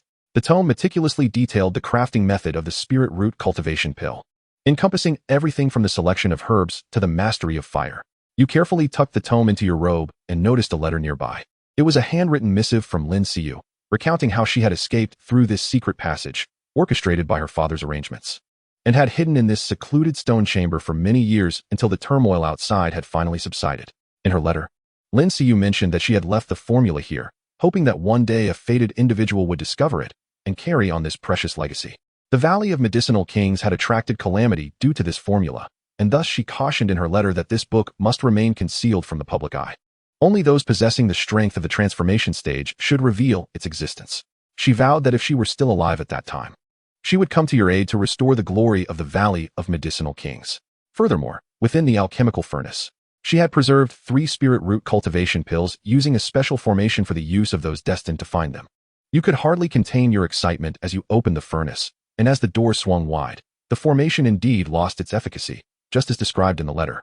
You gingerly grasped the 3 pills in your hand, but suddenly, a chilling laugh echoed from behind you. Turning around, you beheld a man clad entirely in black. Sensing danger, you attempted to flee. The figure struck out with a swift palm, coldly stating, "Thank you, young friend, for your guidance. I shall ensure your departure from this world is devoid of pain." As the words left his lips, you were instantly obliterated by the force of his strike. You have perished. Chapter 16. Has he withdrawn from the sect? The simulation has concluded. You may choose one reward from the options below. As Cheng Qian gazed at the option of dexterous fingers, his eyelids twitched. He resolutely rejected it. He was a man of principle, incapable of indulging in such trivialities. The thought of his memories, particularly the hardships endured within the Yin-Yang sect, sent a shiver down his spine. However, he recalled that there might be records of the spirit root cultivation pills in the ancient texts of his memories. Yet, with no skills in alchemy, possessing such a tome would be of little use and could potentially invite peril. A glance at the cloaked figure nearby confirmed his fears. The sect had been destroyed for 300 years, yet someone still lurked in the vicinity. Despite having reached the Master Realm, he found himself unable to evade even a single blow. The foe was likely of considerable cultivation, possibly at the late Foundation establishment or Golden Core stage. He resolved to acquire the formula for the pills once his strength had increased. As for the 30 high-quality spirit stones, Cheng Qian instinctively glanced at his fingers, feeling a pang of regret. The meager earnings he had painstakingly accrued, now slipping away, left him with a sense of loss. I choose option 3, the spirit root cultivation pills. Though reluctant, he understood his desires clearly. In a flash of brilliance, 3 pills materialized in his palm, their surfaces shimmering with a faint 5-colored glow. Clutching the pills, Cheng Qian hesitated before consuming them. He recalled instances in the simulator where he had perished before even ingesting items. Thus, he could not guarantee the efficacy of these pills. Moreover, it was uncertain whether the effects would vary based on the quantity consumed. With the next simulation set to occur in 7 days, he found himself torn between the risk of consuming the pills now or waiting for the subsequent simulation. Just as worry clouded his mind, a spark of inspiration struck him. He silently contemplated, and in an instant, the pills vanished from his grasp. He swiftly accessed the item menu of the simulator. Ding! Detected the host has acquired a purple quality pill, now stored in the simulator's space. Cheng Qian inquired, "Can I view the detailed description of the item?" A whoosh echoed in his ears, and a backpack interface appeared before him. His focus lingered on the recently stored pills, and as anticipated, the item description materialized. Spirit root cultivation pill, purple quality, non-toxic, no side effects. This item can be consumed a maximum of 3 times in an individual's lifetime. The greater the quantity consumed at once, the higher the probability and quality of spirit root generation. Once a spirit root is established, further consumption is rendered impossible. His heart raced, and his hands trembled. After so many days in this foreign realm, he finally glimpsed the path to immortality. Once he regained his composure, Cheng Qian opened the door and called for the innkeeper, instructing, "My good fellow, I must be away for a few days. Please reserve my room. I shall return once my matters are concluded." As he spoke, he tossed a low-grade spirit stone toward the innkeeper.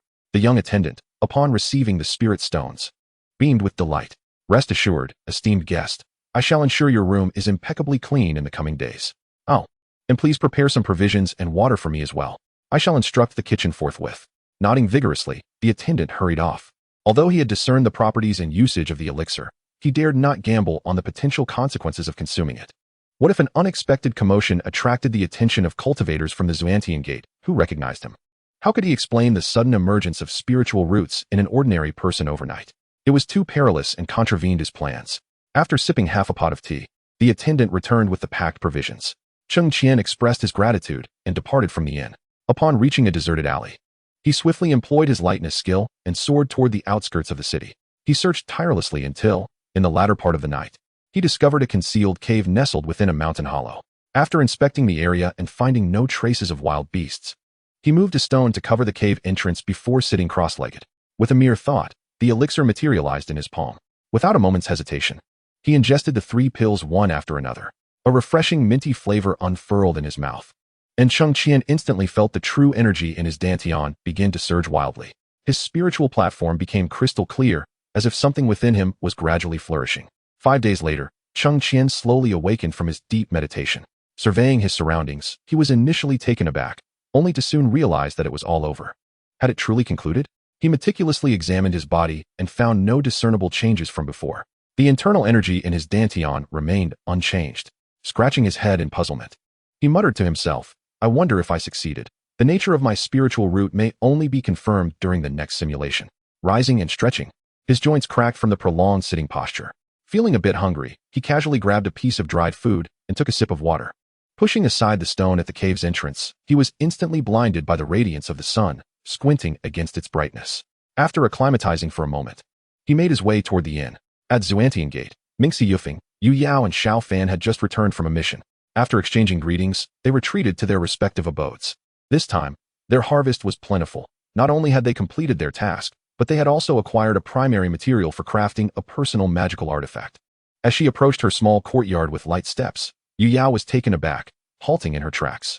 On previous occasions, upon returning from a task, the ground in her courtyard was always spotless, free of excess weeds and fallen leaves. However, this time was different. The courtyard was strewn with leaves blown in from the mountains, and bird droppings adorned the eaves. Yue Yao frowned, pondering, why hasn't Cheng Gu come to assist me with the cleaning? Before she could finish her thought, her expression suddenly changed. Previously, when Cheng Qian had requested contributions from her, she believed he was merely sulking, convinced he would return in a few days. Tender and caring as before. Though she once claimed that there was a distinction between mortals and immortals, she was certain that Cheng Qian would never abandon her. Perhaps he simply forgot to inform her about this mission, and that was why she found herself in this predicament. Yue Yao nodded resolutely, then soared through the air on her sword towards the servant's peak. With an air of pride, she landed before Cheng Qian's door and knocked heavily. Cheng Qian, come out. However, there was no response from within. The dwelling of the servant disciples was protected by a minor barrier, preventing her consciousness from probing inside. If you don't come out soon, I will leave, and I truly will not concern myself with you any longer. Yue Yao pouted, feeling a twinge of annoyance. As if stirred by her commotion, a door opened next door, revealing Lu Yao, who had been interrupted during his meditation. Frowning at the sight of Yue Yao, he remarked, Senior sister Yue Yao, Cheng Gu has gone down the mountain. You need not continue knocking. Gone down the mountain? When will he return? He won't be coming back. Cheng Gu has departed from the sect. You didn't know? Oh, I see. After all, you mortals and immortals are worlds apart. Cheng Gu probably wishes to sever ties with you. Lu Yao's words dripped with sarcasm. Upon hearing this, Yue Yao was taken aback. What? He has left the sect? Chapter 17. A talented individual with great aspirations, truly remarkable. In Xianmen town, Cheng Qian was indulging in a warm and comfortable bath at the inn. Upon his return earlier, he had astonishingly consumed 3 buckets of rice along with 2 tables of dishes, leaving the waiter in disbelief, suspecting him to be a glutton ready to devour the entire establishment. Fortunately, the waiter's fears did not materialize. Perhaps due to his origins in the 21st century, Cheng Qian, even in difficult conditions, preferred to keep himself well-groomed. Lying in bed, he pondered his next steps and unknowingly drifted into slumber. He awoke just as the sun began to rise. Pushing open the window, the sounds of chirping birds and buzzing insects lifted his spirits. One feels invigorated at the onset of joyful events, he mused, gazing at the azure sky and white clouds. Though he was still uncertain about the quality of the spiritual root he had just awakened, he was grateful to have qualified for cultivation. The first step was to select a sect, find a mentor, and formally embark on the path of immortality. According to the records of the Xintian sect, the Tianyan continent was vast and boundless, divided into 5 major regions: East Sea, North Wilderness, West Ridge, South Medicine, and Central Ding. There were 13 countries in total, with countless sects and powers, more numerous than the stars in the sky. Currently, Cheng Qian resided in the Bayou Kingdom, the most desolate region in the North Wilderness. Known for its scarcity of spiritual energy and resources, to facilitate management, the 5 regions formed a cultivation alliance, categorizing sects from low to high into third-rate, second-rate, first-rate, super sects, and hidden sections. You may wonder about the ranking of the Xintian sect. It is unremarkable. Thus, before drifting off to sleep last night, Cheng Qian resolved to journey to the most prosperous cultivation nation in the central Ding region, the Luo Yun Kingdom. He intended to join the super sect ranked first in the alliance, the Tian-di sect. What a fitting name it bore. 2 days later, after traversing a distance of 1,600 miles, Cheng Qian arrived at an obscure little town, situated less than 3 days' journey from a place where he could board a spiritual vessel. To avoid any unforeseen mishaps aboard the vessel, he resolved to conduct a simulation first before contemplating his departure. It must be said that possessing a simulator is akin to having an extraordinary navigation system that guides one toward fortune while steering clear of peril. He casually found an inn, indulged in a hearty meal, and then secured the doors and windows before sitting on the edge of his bed. Rubbing his hands together, he murmured to himself, "Let us hope this time I do not acquire any neurotic talents akin to dexterous fingers." Commencing simulation. Simulation initiated, generating random talents. Ding. Congratulations. Host, you have obtained the green talent. Manipulation of flora. Manipulation of flora. You possess an innate ability to exert control over the plants in nature, sensing their vitality and manipulating them through thought or specific gestures. Outside, Cheng Qian felt somewhat bewildered. What use could this talent possibly serve? Unsure, he decided to observe further. On the 3rd day, you board the spiritual vessel bound for the kingdom of falling clouds. A month later, you safely arrive at the bustling sacred land of cultivation. Possessing spiritual roots that allow you to perceive spiritual energy with heightened sensitivity compared to before. The richness of spiritual energy here surpasses that of the kingdom of Baiyu by at least 5 streets. Upon inquiry, he learned that the entire kingdom of falling clouds is home to a colossal gathering formation for spiritual energy. And atop the Tian-di sect's mountain lies an exceptional spiritual vein alongside 5 superior veins. He couldn't help but marvel, thinking to himself, indeed, it is a super sect, replete with wealth. After wandering the city for a few days, he received news that the Tian-di sect would next recruit disciples in precisely 1 month, and he quietly rejoiced at his good fortune. In the 2nd month, he arrived punctually at the recruitment square for the assessment of his spiritual roots. In the realm of cultivation, talent is paramount, and the recruitment standards of super sects are particularly rigorous. Only those with dual spiritual roots or above qualify for entry. And even then, they are merely outer disciples. As for those with fewer than dual spiritual roots, those willing to join the sect can only become auxiliary disciples through rigorous assessments. With eager anticipation, he queued patiently, and when his turn arrived, the assessment revealed he possessed 4 spiritual roots: wood, water, fire, and earth. Upon seeing this, Cheng Qian felt a twinge of disappointment. While the protagonists typically wield celestial or mutated roots, despite his considerable efforts, he had merely achieved 4 roots. Alas, it was evident that his 4 spiritual roots did not meet the recruitment criteria of the Tian-di sect. After inquiring, he expressed his willingness to continue the evaluation. After all, he had come this far. It would be unreasonable not to take action. The first round of spiritual root assessment concluded swiftly, and the remaining disciples would advance to the 2nd round of trials. The 2nd round tested perseverance, as cultivation is often a tedious endeavor. Without extraordinary resolve and determination, one is prone to abandon the path midway. Before the assessment commenced, an attendant discovered that he possessed the strength of a master, and with a hand seal, he felt his internal energy come to a halt. The steward indicated that in order to ensure fairness, all individuals must undergo the trial in their mortal forms. With resignation, you accepted this challenge and began your ascent up the celestial ladder, accompanied by the throng. The ladder was imbued with a unique array that imparted the sensation of bearing an immense weight of 100 pounds. Furthermore, peril lurked on either side of the staircase. A moment's inattention could result in a fall into an abyss. Though such a fall would not be fatal, it would lead to disqualification from the trial. Gritting your teeth, you climbed, soon drenched in sweat, your legs feeling as though they were laden with lead, each step drawing labored breaths. Numerous disciples beside you faltered and tumbled into the chasm, and witnessing such scenes made you increasingly cautious. Time passed swiftly, and after 3 days of relentless effort, you finally reached the pinnacle. At that moment, utterly exhausted, you wished you had never been born in this world. The steward managing the checkpoint smiled and waved his hand, and you felt an inexplicable lightness wash over you. Your fatigue dissipated entirely, and you marveled at the miraculous nature of cultivation, which only strengthened your resolve to pursue the path of immortality. At this juncture, only a handful of individuals remained who had successfully passed the trial, with hundreds eliminated. You couldn't help but marvel inwardly at the harshness of the cultivation world. Cheng Qian scratched his head, reflecting on the brutality of this endeavor. Merely a single test had claimed so many lives. Yet, recalling the scenes of applying for jobs at major corporations in his previous life, it suddenly seemed less daunting. After allowing the remaining participants a half-day respite, the 3rd trial, questioning the heart, commenced. This phase would plunge individuals into their inner demons. And should one fail to escape the illusion by the trial's conclusion, they would be deemed disqualified. The illusion was overseen by the elders of the Tiandi sect, who could perceive the manifestations of each person's inner turmoil through a water mirror. These inner demons encompassed not only the desires hidden deep within the heart, but also fears and phobias. Based on the content revealed, the elders could roughly gauge the character of the disciples and discern any ulterior motives. Previously, many from the demon realm had attempted to infiltrate the Tiandi sect to acquire intelligence from the cultivation world, yet all had been unceremoniously exposed and eliminated during this trial. Upon entering the illusion, you found yourself enveloped in a shroud of mist, which soon gave way to terrifying apparitions. Figures such as Sadako, the chainsaw killer, the faceless man, and zombies emerged from the haze. Cheng Qian felt a twitch in his eyelid.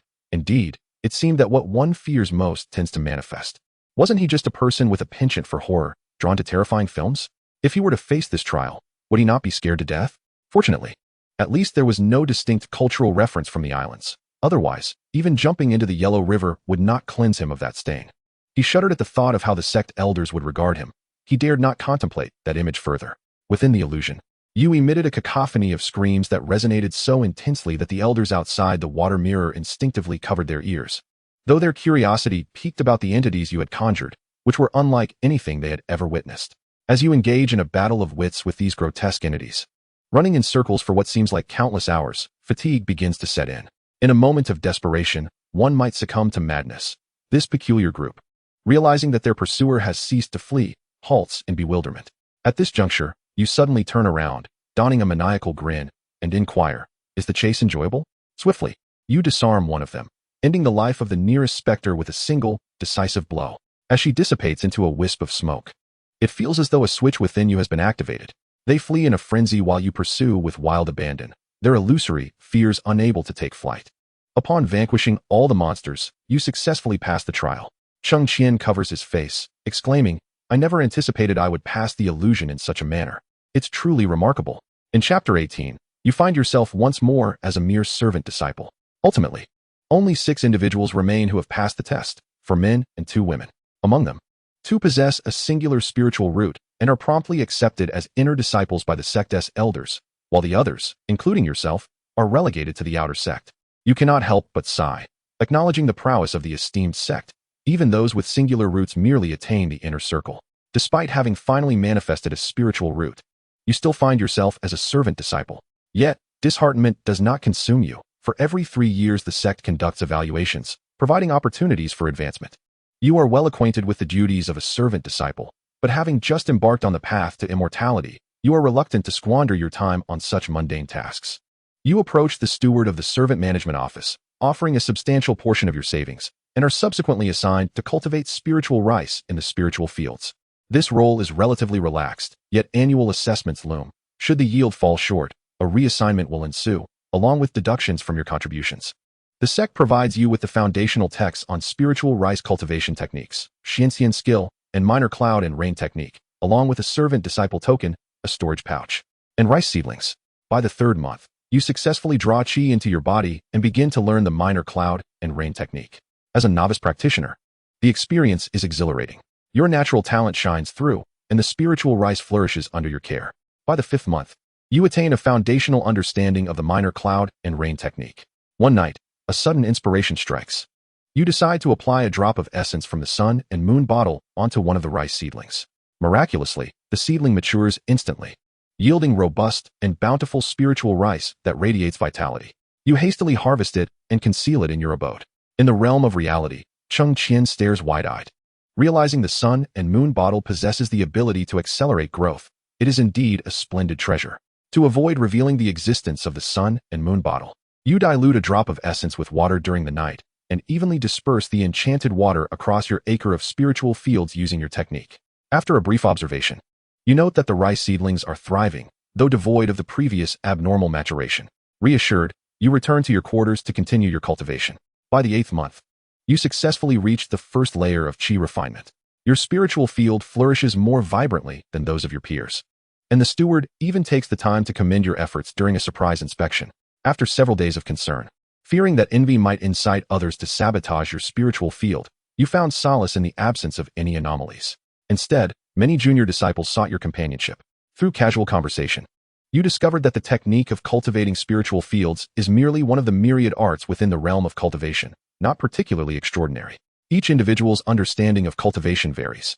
Their friendship with you stems from the hope that, should their own resources prove insufficient in the future, you might lend a helping hand. With this newfound clarity, you set your worries aside, although you continue to exercise caution to avoid any missteps. In the 9th month, you reaped your first harvest of spiritual rice, storing it in your pouch. You marveled at the wonders of the cultivation world, noting how the maturation period of spiritual rice far surpassed that of ordinary rice. By the 12th month, you had mastered the basics of the little rain technique and ascended to the second layer of chi refinement. In the 2nd year, your spiritual field yielded record-breaking produce of exceptional quality. The overseer praised your efforts, and aside from the mandatory 100 pounds of rice you were required to submit, you were free to manage the remainder.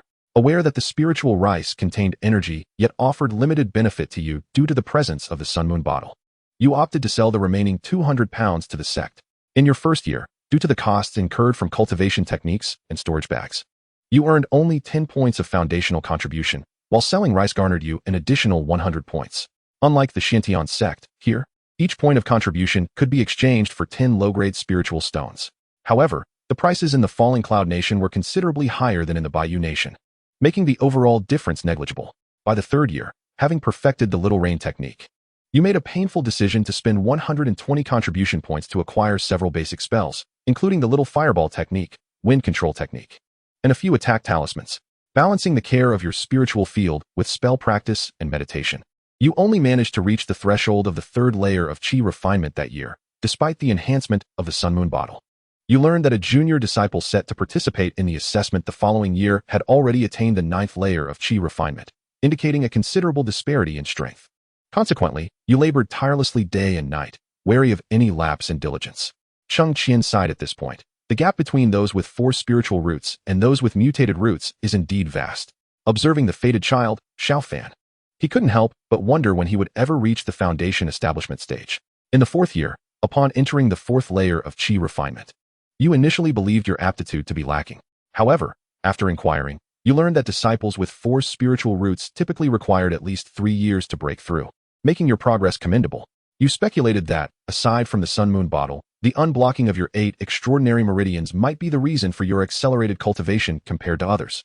In September of the 4th year, the junior disciple assessment commenced.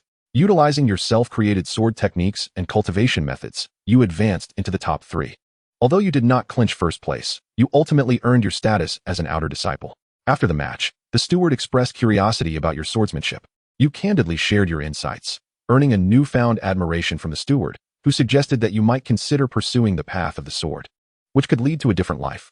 To your surprise, the martial arts swordplay received recognition from a steward of the immortal cultivation sect. Cheng Qian was momentarily taken aback. He had previously believed that martial arts were merely a lower form of skill for cultivators. However, upon reflection, he realized that the paths of cultivators and martial artists in the sword arts ultimately converge. One harnesses inner strength while the other wields spiritual power. Upon becoming an outer disciple, you were relieved from the daily obligation of tending to the spirit fields, only needing to complete the designated number of tasks assigned by the sect each year. This granted you ample time for cultivation. Besides enhancing your realm, you reduced the practice time for other techniques, shifting your focus towards the sword path. In the 5th year, having reached the 5th level of chi refinement, your exceptional talent began to manifest. Your drunken dreaming sword became seamlessly intertwined with your spiritual power, unleashing formidable strikes that surpassed your previous might. You accepted a sect mission to travel to Xianyang Prefecture and investigate the mysterious disappearance of children in the town. After numerous inquiries upon arrival, you deduced that it was likely the work of demonic beasts, leading you to follow clues to the Luyun mountain range outside the city. Just as you were about to investigate, you stumbled upon a duel between 2 figures, one clad in black and the other in white. From observation, it appeared they were both at the mid-stage of foundation establishment. As you prepared to depart, the white-clad individual was struck down by the black-clad opponent, landing near you. After a brief exchange, you and the white-clad individual attempted to defeat the black-clad figure. Despite exhausting all efforts, you were ultimately overpowered and both fell in the wilderness. You perished. This simulation has concluded. You may now choose one of the following as a reward. 1. Manipulation of flora, green. 2. 5th level of chi refinement power, Shenxian method, choose wisely. 3. 5th level of chi refinement techniques, complete Xiaoyinyu technique, mastered Xiaohua ball technique, minor accomplishment in wind control technique. Partial insights into sword arts, 4. 1 each of the golden light charm, frost rune, and swift movement rune, along with 3, 400 low-grade spirit stones, a storage bag, and 1 tail of high-grade spirit rice. Chapter 19. Junior sister, what troubles you so? Gazing at the options, Cheng Qian found himself at a loss. The rewards from this simulation were rather lackluster. While he desired the 5th level of Qi refinement power, the simulator had cautioned him to choose wisely. First, the Tian D Sect's entrance examination would assess a disciple's cultivation level, evident from the ascent of the immortal ladder. How could he, an outsider yet to enter the sect, procure internal techniques? It would be difficult to explain and could lead to complications. Surely, he couldn't claim he stumbled upon them, and, through his extraordinary talent, cultivated to such a level. Such a story would be absurd. Secondly, the Tian D Sect forbids newcomers from bringing skills unless they possess strength above the nascent soul stage. Even then, they are typically assigned to minor roles such as outer stewards to prevent the leakage of sect secrets. Most prestigious sects uphold such regulations to guard against infiltration by hostile forces. Thus, without hesitation, Cheng Qian dismissed this option. Is it not merely a matter of cultivation? With a few more simulations, one can attain everything. As for the other 3 aspects, Cheng Qian pondered thoughtfully before speaking. I choose the first option. The talent for manipulating flora. The art requires drawing energy into the body and then igniting it with spiritual power. Learning it now would be tasteless yet regrettable to discard. The final option, the storage bag and talismans, holds some utility, though they too require spiritual energy to activate. Moreover, the simulator has indicated that there is no danger all the way to the heavenly earth sect, so further contemplation is unnecessary. This talent, however, will prove practical in the future, whether for cultivating spiritual fields or spiritual plants. At Xiantian Gate, on Mingxiu Peak, Xiao Fan arrived at Yue Yao's courtyard and found the young woman clad in a delicate lavender dress, seated at a stone table, sipping wine. Occasionally, she gazed down the mountain, lost in thought. Already somewhat inebriated, Yue Yao's eyes lit up upon seeing him, and a charming smile graced her lips. Xiao Shixiao, come quickly. Let us drink together. This is a fine wine bestowed by our master. Xiao Fan furrowed his brow. He had never seen Yue Yao drink since he had known her. Yet, the sight of the enchanting beauty intoxicated was enough to quicken his heart. Ah, truly a captivating creature. This evening, perhaps I shall indulge in her spirited company. With that thought, Xiao Fan strode confidently to the stone table, laughing heartily. Very well, since you are in high spirits, I shall accompany you for a delightful drink.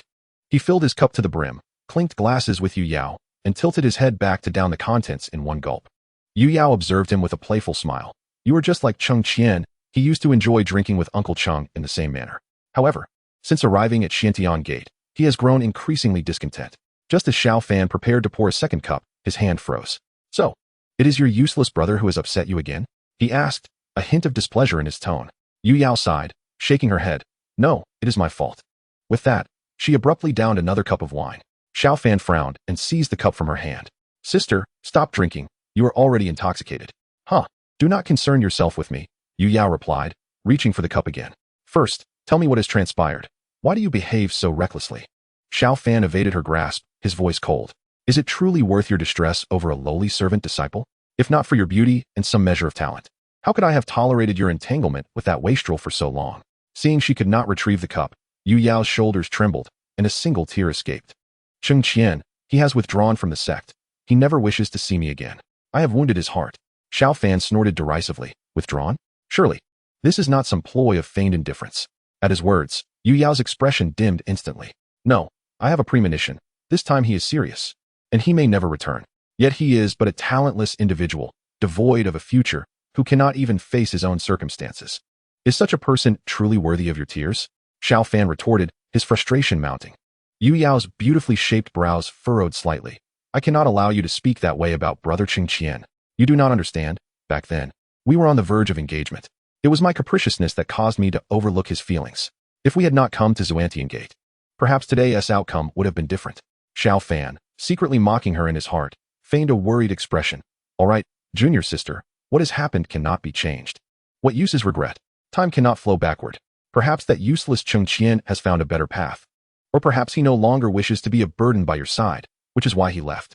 If it is the latter, you should strive diligently in your cultivation, so as not to disappoint his goodwill. Yue Yao lifted her gaze, tears shimmering in her eyes. Is that so? Yes, it must be so. Xiao Fan pretended to nod in agreement. Satisfied with his response, Yue Yao wiped her cheek, saying, Fortunately, I have you, brother Xiao, by my side. You are right. Brother Cheng's departure must have its reasons. Perhaps he does not truly wish to avoid me. I should work hard on my cultivation, so that if he encounters difficulties in the future, I will have the ability to assist him. Xiao Fan pondered for a moment and replied, that is indeed the right approach. However, you must not dwell too much on this matter. After all, everyone's opportunities are different. Who knows? Your brother Cheng might soar to great heights in the future. Humph, if that useless fellow could soar to great heights, then my name would be written backwards. Yet for now, he could only allow Yue Yao to gradually forget Cheng Qian's existence. Time in cultivation is indifferent. In a few hundred years, that useless fellow would have turned to dust. Who would remember who he was? Once Yue Yao has experienced more trials in her cultivation, she will come to understand that his kindness is something that useless man could never provide. With this thought, seeing Yue Yao's spirits lift considerably, Xiao Fan feigned understanding. All right, junior sister, it is quite late, and you have had a fair bit to drink. Let me escort you back to your room to rest. Tomorrow, you shall forget all these unpleasantness. Yes, thank you, brother. Yue Yao nodded, her cheeks still glistening with traces of tears. Under the moonlight, she appeared fragile, imbued with a sense of vulnerability. Xiao Fan's throat involuntarily moved. He longed to hold her close and offer her comfort. 3 days later, at the East Sea Town dock, a spirit vessel, approximately 100 zhang in length, stood quietly along the shore, its hull adorned with faintly flowing runes. Cheng Qian, witnessing a spirit vessel for the first time, could not help but marvel inwardly. Truly, this is the world of cultivation, where even transport is so grand. He wondered when he might possess a flying artifact of his own. With a sigh, after paying the requisite spirit stones, Cheng Qian boarded the spirit vessel bound for the kingdom of falling clouds. The vessel was lavishly decorated, with the floor shimmering with waves of runes, reminiscent of rolling sea waves, appearing and disappearing like phantoms. Standing on the deck, Cheng Qian unconsciously rubbed the edge of the ship, gazing at the boundless sea, his heart surging with emotion. This will be his inaugural long-distance journey in the truest sense. Having circled near the Xiantian gate since his arrival, he suddenly experienced a sense of liberation akin to that of a bird soaring into the sky, an exhilarating feeling that most people could scarcely fathom. As he gazed into the distance, a melodious laughter unexpectedly reached his ears. Turning his head, Cheng Qian beheld a breathtakingly beautiful woman who regarded him with curiosity. Chapter 20. Another one from Xiao Fan. It is often said that the eyes are the windows to the soul, and for the first time, Cheng Qian found himself captivated by the allure of such a window. The enchanting maiden stood beside him, her long hair, reminiscent of seaweed, gently stirred by the ocean breeze. Her ethereal visage, exquisite features, and a flowing dress of turquoise evoked the image of a woodland sprite fluttering down to earth. Are you also heading to the kingdom of falling clouds? Her voice, as melodious as a mountain spring, stirred something within Cheng Qian. Yes, he murmured. Unsure of what else to say, his response barely a whisper. The young woman's bright eyes sparkled with mirth. From your demeanor, it appears to be your first venture away from home. Am I correct? Can you really tell? Cheng Qian gazed at her in confusion, as if seeking answers through his eyes. It's quite simple, she replied with a light laugh, a hint of cleverness dancing in her gaze, making her even more charming. If one were accustomed to traveling by spirit boat, they wouldn't scrutinize the decorations around them so intently, nor would they rush to the bow of the ship the moment they boarded. Clearing his throat, Cheng Qian scratched his head, acknowledging her keen insight. With a playful squint, her lips curved into a smile. Let us introduce ourselves. I am Xiaomu Rue, on my way to the Tiandi sect to learn the arts. And you? Xiaomu Rue? Tiandi sect? That name sounded somewhat familiar. Wait a moment. Wasn't she also one of Xiao Fan's harem? It seems that all the beautiful women in this world belong to him. The author is truly biased. This Xiaomu Rue is one of the two with a singular spirit root in the simulator, and she possesses a healing with spirit root. If memory serves, she was Xiao Fan's soul healer during his early explorations of various mystical realms. This young lady is exceptionally lucky. Upon reaching the foundation establishment stage, she acquired a red quality armor from a secret realm, capable of withstanding a full-force strike from a god transformation cultivator. Subsequently, she became acquainted with Xiao Fan, and the two of them embarked on a joyful journey of treasure, hunting, and monster slaying together. However, he vaguely recalled that her character was not particularly admirable. With that thought in mind, his initial eagerness to engage in conversation waned. Cheng Qian coldly cupped his hands in a gesture of farewell. A nameless individual, not worth mentioning. Farewell. With that, he turned and strode toward the designated cabin, leaving Xiaomu Rue standing alone, momentarily stunned. What sort of person is this? How rude. Throughout her life, she had been adored wherever she went. What was this man's issue? Was he attempting to capture my attention through such a unique approach? Very well, sir. You have piqued my curiosity. 7 days passed in the blink of an eye. The spirit boat sailed steadily across the tranquil sea. In recent days, Cheng Qian spent his time either meditating in his cabin or dining in the mess hall, striving to avoid encounters with that woman by adjusting his schedule. He wished to evade the entanglements of fate and the scrutiny of the destined child. It was not that Cheng Qian lacked courage. With a simulator at his disposal and a thorough understanding of the script, he felt undaunted even in the presence of Xiao Fan, the favored one of the heavenly path. However, he recognized the potential for complications that could prove difficult to extricate oneself from. Though he harbored a vague premonition that he would inevitably confront Xiao Fan at some point, he was determined that it would not be now. At the very least, he required a modicum of self-preservation, ensuring he stood at the same level of power as Xiao Fan to guarantee his safety. As he gazed at the countdown on the simulator panel, his spirits soared upon the numbers refreshing. The simulation commenced. Simulation begins, generating random talents. Ding. Congratulations, host. You have acquired the red talent, Sacred Body of Cultivation. Sacred Body of Cultivation. You possess a physique that transcends the limits of ordinary humans, capable of withstanding pressures unimaginable to the average person. You can absorb the various spiritual energies of the universe with remarkable efficiency, with both your cultivation speed and resistance to spells far exceeding that of common folk.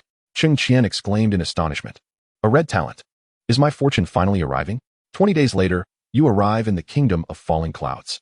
After a month of rest, you proceed to the Heavenly Dao sect for the entrance examination. During the examination, as expected, you encounter Xiaomu Rue, yet you do not greet her. She soon tires of her own efforts and disregards you. In the second round, testing your perseverance, the Sacred Body of Cultivation talent manifests, allowing you to ascend the immortal ladder with ease, drawing the attention of the attendants. Regrettably, your spiritual root is lacking, and despite passing the test, you are ultimately relegated to the servant peak. This time, armed with experience, you return to the spiritual fields and, utilizing the sun and moon vessel along with your innate talent for manipulating flora, quickly become a prominent cultivator of the fields on the servant peak. By the end of your first year, you break through to the second level of Qi refinement, fully aware that it is the Sacred Body of Cultivation that has propelled your advancement. Thus you devote yourself to even more rigorous training. In the second year, you ascend to the fourth level of Qi refinement, mastering the little cloud and rain technique and achieving proficiency in the wind control technique. This time, rather than exchanging for the fireball technique, you opt for a sword technique.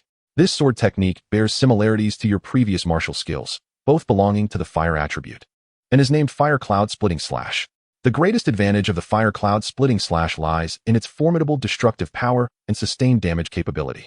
Your fire attribute spiritual root perfectly complements this sword technique, adding an extra burning effect, making it easier to breach an opponent's defenses in actual combat.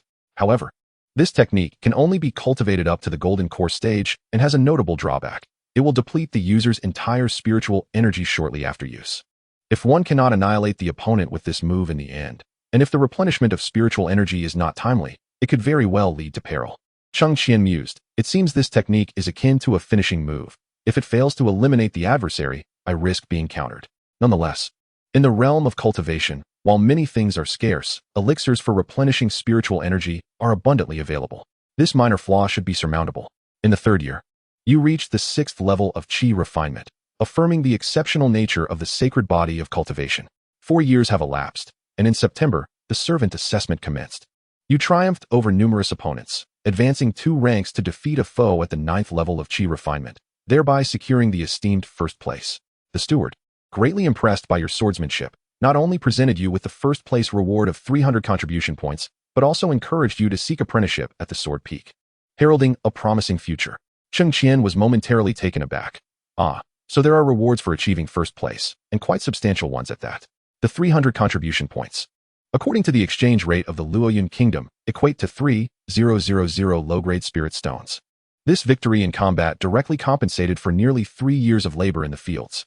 However, the opponent you vanquished was not pleased. The contribution points rightfully belonged to him. Yet, with the competition concluded, he had no recourse to alter the outcome. In the 5th year, through diligent cultivation, you ascended to the 9th level of Qi refinement. Aside from mastering the Fire Cloud Rift Slash, you perfected all other techniques. During this time, you also exchanged for an evasion technique, which you have now cultivated to a significant level. This year, you resolved to descend the mountain, deliberately avoiding the task of searching for the missing children. You journeyed alone to the Luoxiao mountain range, intending to gather the sect's required green-quality purple spirit flowers. The purple spirit flower, a relatively rare spiritual herb, constitutes one of the primary materials for crafting the 5 elements returning essence pill. This elixir, a blend of various spiritual herbs, harmonizes the internal organs, accelerates the circulation and absorption of spiritual energy, and is particularly beneficial for practitioners experiencing energy depletion, helping them swiftly return to peak condition. Due to the demands of the Fire Cloud Rift / you were in urgent need of a potion capable of rapidly replenishing spiritual energy. Upon completing this task, not only would you earn contribution points, but the Sex Alchemist would reward you with 15 pills based on the quantity of purple spirit flowers collected, aligning perfectly with your goals. Chapter 21. The Blossoming Youth. However, although the purple spirit flower's quality is not exceedingly high, it grows predominantly in dense jungles. The search is not only challenging but also guarded by swarms of nether worms. These diminutive creatures, while individually insignificant, possess remarkable tenacity, their strength typically around the first tier. Alone, they pose little threat, but when thousands gather, they resemble a moving green mist, posing a perilous risk of being overwhelmed. Naturally, upon accepting the task, you had thoroughly researched the characteristics of the nether worms and made ample preparations. The Luoxiao mountain range differs from other peaks.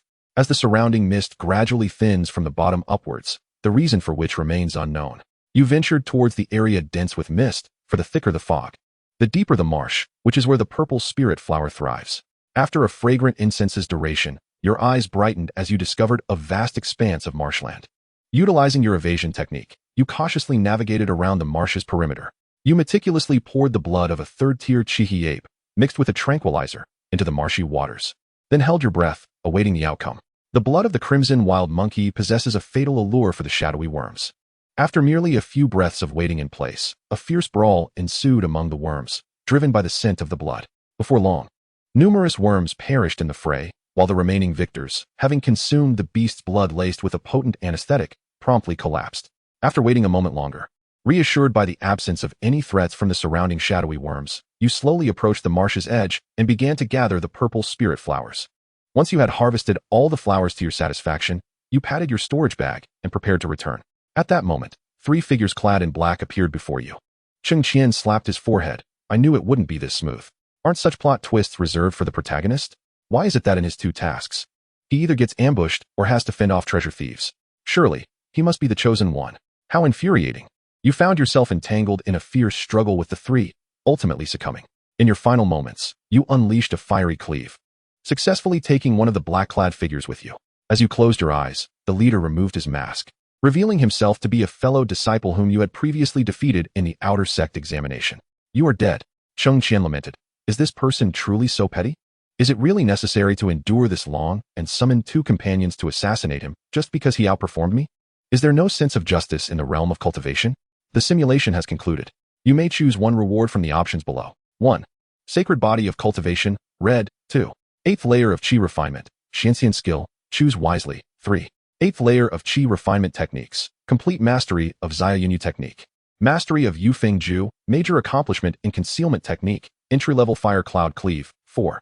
3. 700 low-grade Spirit Stones, a storage bag, and 1,000 purple spirit flowers. Cheng Qian, reflecting on the recent outcome, felt a twinge of dissatisfaction and muttered, Option 1. No need to overthink. I possess talent, and with more simulations, I can rapidly advance once I enter the sect. When that time comes, I shall show that outer sect disciple who truly reigns over the servant peak. As soon as the words left his lips, a flash of red light enveloped him, and he sensed a subtle transformation within his body. His muscles and bones felt inexplicably more resilient, and his meridians tinged with a slight ache, as if expanding. This sensation lingered for a brief moment, after which he felt the internal energy in his dantian surging with newfound vigor. Ah, how delightful! Cheng Qian stretched lazily, ready to step outside for a breath of fresh air. As night fell, he hoped to avoid another unfortunate encounter with that woman. Upon reaching the deck, the refreshing sea breeze carried the scent of damp seawater. The night sea appeared dark and vast, seemingly boundless, without the adornment of stars or moonlight. Gazing into the depths could evoke an inexplicable sense of dread. In the recesses of his mind, an inexplicable scene from a simulator testing the heart's demons emerged. A cacophony of bizarre apparitions emerged. Cheng Qian couldn't help but chuckle. He wondered what manner of inner demons he would encounter upon reaching the heavenly Dao sect. With the superior hearing characteristic of a master, he sensed someone had opened the hatch and stepped out behind him. To his surprise, the individual seemed to be making a beeline for him. Cheng Qian turned around, only to be met with a torrent of frustration. Not her again. Is this never-ending? Why are you out on the deck at this hour instead of sleeping? Noticing Cheng Qian's displeasure, Xia Murue approached him with a sweet smile. playfully winking as she drew near. You're not asleep either? Out here to admire the moonlight? Cheng Qian silently rolled his eyes. No, I was just about to return to sleep. Farewell. Hey, don't go. Xia Murui grasped the sleeve of his garment. With a feigned look of hurt, she asked, have I offended you in some way? Why is it that every time you see me these past few days, you turn and leave? The way she pouted was undeniably heart-wrenching, especially coming from such a beautiful woman. It stirred something deep within him. Although Cheng Qian wished to avoid entanglements, he found it difficult to speak harshly at that moment. After all, in their shared world, they had only just met, and Xia Murui was unaware that she would become one of Xiao Fan's consorts. With a sigh, Cheng Qian replied dryly, it's not that you've offended me. I simply struggle to interact with women. He believed this excuse was flawless and would surely quell Xia Murui's enthusiasm. Upon hearing this explanation, the girl, who had been on the verge of tears, instantly brightened.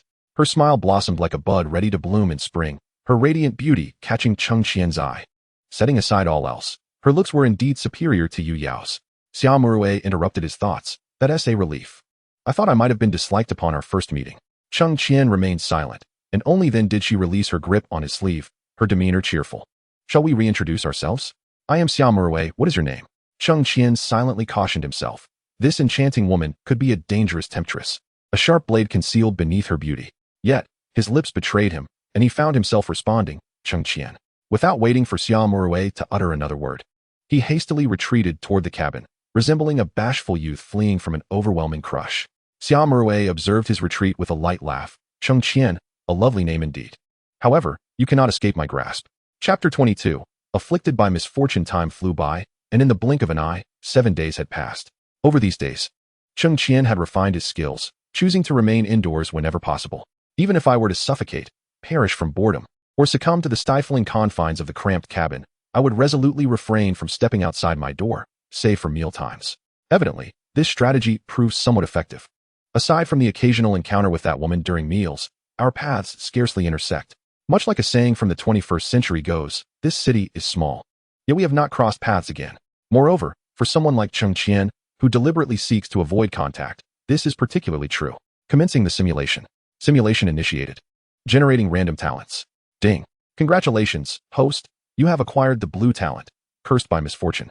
Cursed by misfortune. From a young age, you have been remarkably unlucky, and those associated with you will inevitably face the repercussions. As you age, the scope of this misfortune expands, yet each time, you will find a glimmer of hope amidst despair. Cheng Qian twitched his lips. All right then, one cannot always draw a red talent. One must not be overly greedy. Patience is key. On the first day, while you ventured to the cafeteria, a sudden brawl erupted, and a pot of scalding egg soup splattered upon you. Once the fighters ceased, one of them compensated you with 10 low-grade spirit stones. On the second day, seeking solace, you ascended to the deck, where a third-tier demon beast descended and left a considerable mess, burying you beneath its excrement. Cheng Qian, ugh, this simulation has quite the unpleasant odor. Gritting his teeth, he continued to gaze at the simulation panel. Though overwhelmed by the stench, you managed to find 2 undigested green mid-grade spirit herbs amidst the filth, selling for 30 low-grade spirit stones. On the third day, you dared not step outside, opting to cultivate within the cabin, when suddenly the bed collapsed, costing you 5 low-grade spirit stones for repairs. By the 10th day, you had grown accustomed to the barrage of unforeseen misfortunes, tripping over your own feet, facing the embarrassment of a lack of toilet paper, nearly choking on water, and being slapped by fish leaping onto the deck. On the 15th day, as you approached the port of Luoyun Kingdom, a thunderous clap of lightning suddenly struck, shattering the spirit vessel and sending everyone aboard tumbling into the sea. Unable to swim, you choked on a few mouthfuls of water before losing consciousness. Upon awakening, you found yourself rescued by a fisherman, for which you were profoundly grateful. After inquiring, you learned you had arrived at the outskirts of Luoyun Kingdom, leaving 5 low-grade spirit stones as a token of gratitude. You proceeded towards the heart of Luoyun Kingdom. A journey that should have taken merely 1 hour stretched into 3 as you encountered a robbery in the city, followed by a riot in a slum. After narrowly avoiding the chaos, you inadvertently stepped into a trap, falling into an abandoned tunnel. The tunnel was engulfed in darkness as you groped your way forward, accidentally triggering a mechanism that revealed a hidden stone door. Within, you discovered a cultivation manual concealed by a foundational stage cultivator, along with several precious elixirs. While not particularly exceptional, these items could still be exchanged for a modest sum. On the 20th day, you finally departed from the underground passage, discreetly selling the secret tome and elixirs to a reputable shop, acquiring 800 low-grade spirit stones. While waiting for the assessment in the Kingdom of Falling Clouds, you encountered numerous unfortunate incidents, yet fortunately, they posed no real danger. In the second month, the assessment commenced as scheduled. However, your streak of misfortune inadvertently affected several others, and you narrowly avoided elimination multiple times, managing to scrape through. Only 3 individuals remained who passed this route. One disciple with a singular spiritual root slipped off the celestial staircase due to your proximity and fell into the abyss, thus losing their chance. Cheng Qian's eye twitched. This talent for attracting calamity is truly remarkable. By the 3rd month, despite possessing the sun and moon vessel and the ability to manipulate flora, your rice seedlings inexplicably began to perish in large numbers. In the 6th month, the surrounding lands adjacent to your spiritual field also withered. The steward, upon investigating, sensed something amiss but could not uncover any issues, prompting a deeper inquiry. In the 7th month, linking your string of misfortunes within the sect, the steward decided to assign you to the most remote area of the menial peak, tasked with handling the spiritual beast's waste, with future discussions to follow. By the 9th month, the formerly barren spiritual field began to revive, and amidst such adversity, you broke through to the 1st level of chi refinement. The steward eventually traced all the chaos back to you. On the very day of your breakthrough, all the spiritual beasts in the sect began to suffer from severe diarrhea, creating a mess throughout the sect. Cheng Qian remarked, so the greater the power, the broader the scope of misfortune, indeed. However, the steward did not wish to sever your path to cultivation and decided to offer you another opportunity by assigning you as a guard disciple in the forbidden area of the back mountain. In the 10th month, you commenced your duties in this secluded place, rarely disturbed by the outside world, thus minimizing the impact of your unfortunate nature on others. In the 2nd year, your daily patrols became monotonous yet tranquil, and you advanced to the 2nd level of chi refinement. In the 3rd year, through diligent practice, you achieved the 3rd level. One day, while exploring a hidden cave out of curiosity, you inadvertently stumbled and spilled blood onto a formation, inadvertently breaking the seal. A shadowy figure suddenly appeared, and you lost consciousness. Upon regaining awareness, you found yourself within the grand hall of the sect, your spiritual power sealed. Under the scrutinizing gazes of the sect leader and elders, filled with veiled animosity. After inquiries, it was revealed that you had unsealed the back mountain, releasing a malevolent spirit imprisoned for a millennium. Following its escape, it wreaked havoc, causing significant losses to the sect, destroying numerous precious spiritual herbs and artifacts, and injuring several disciples and elders.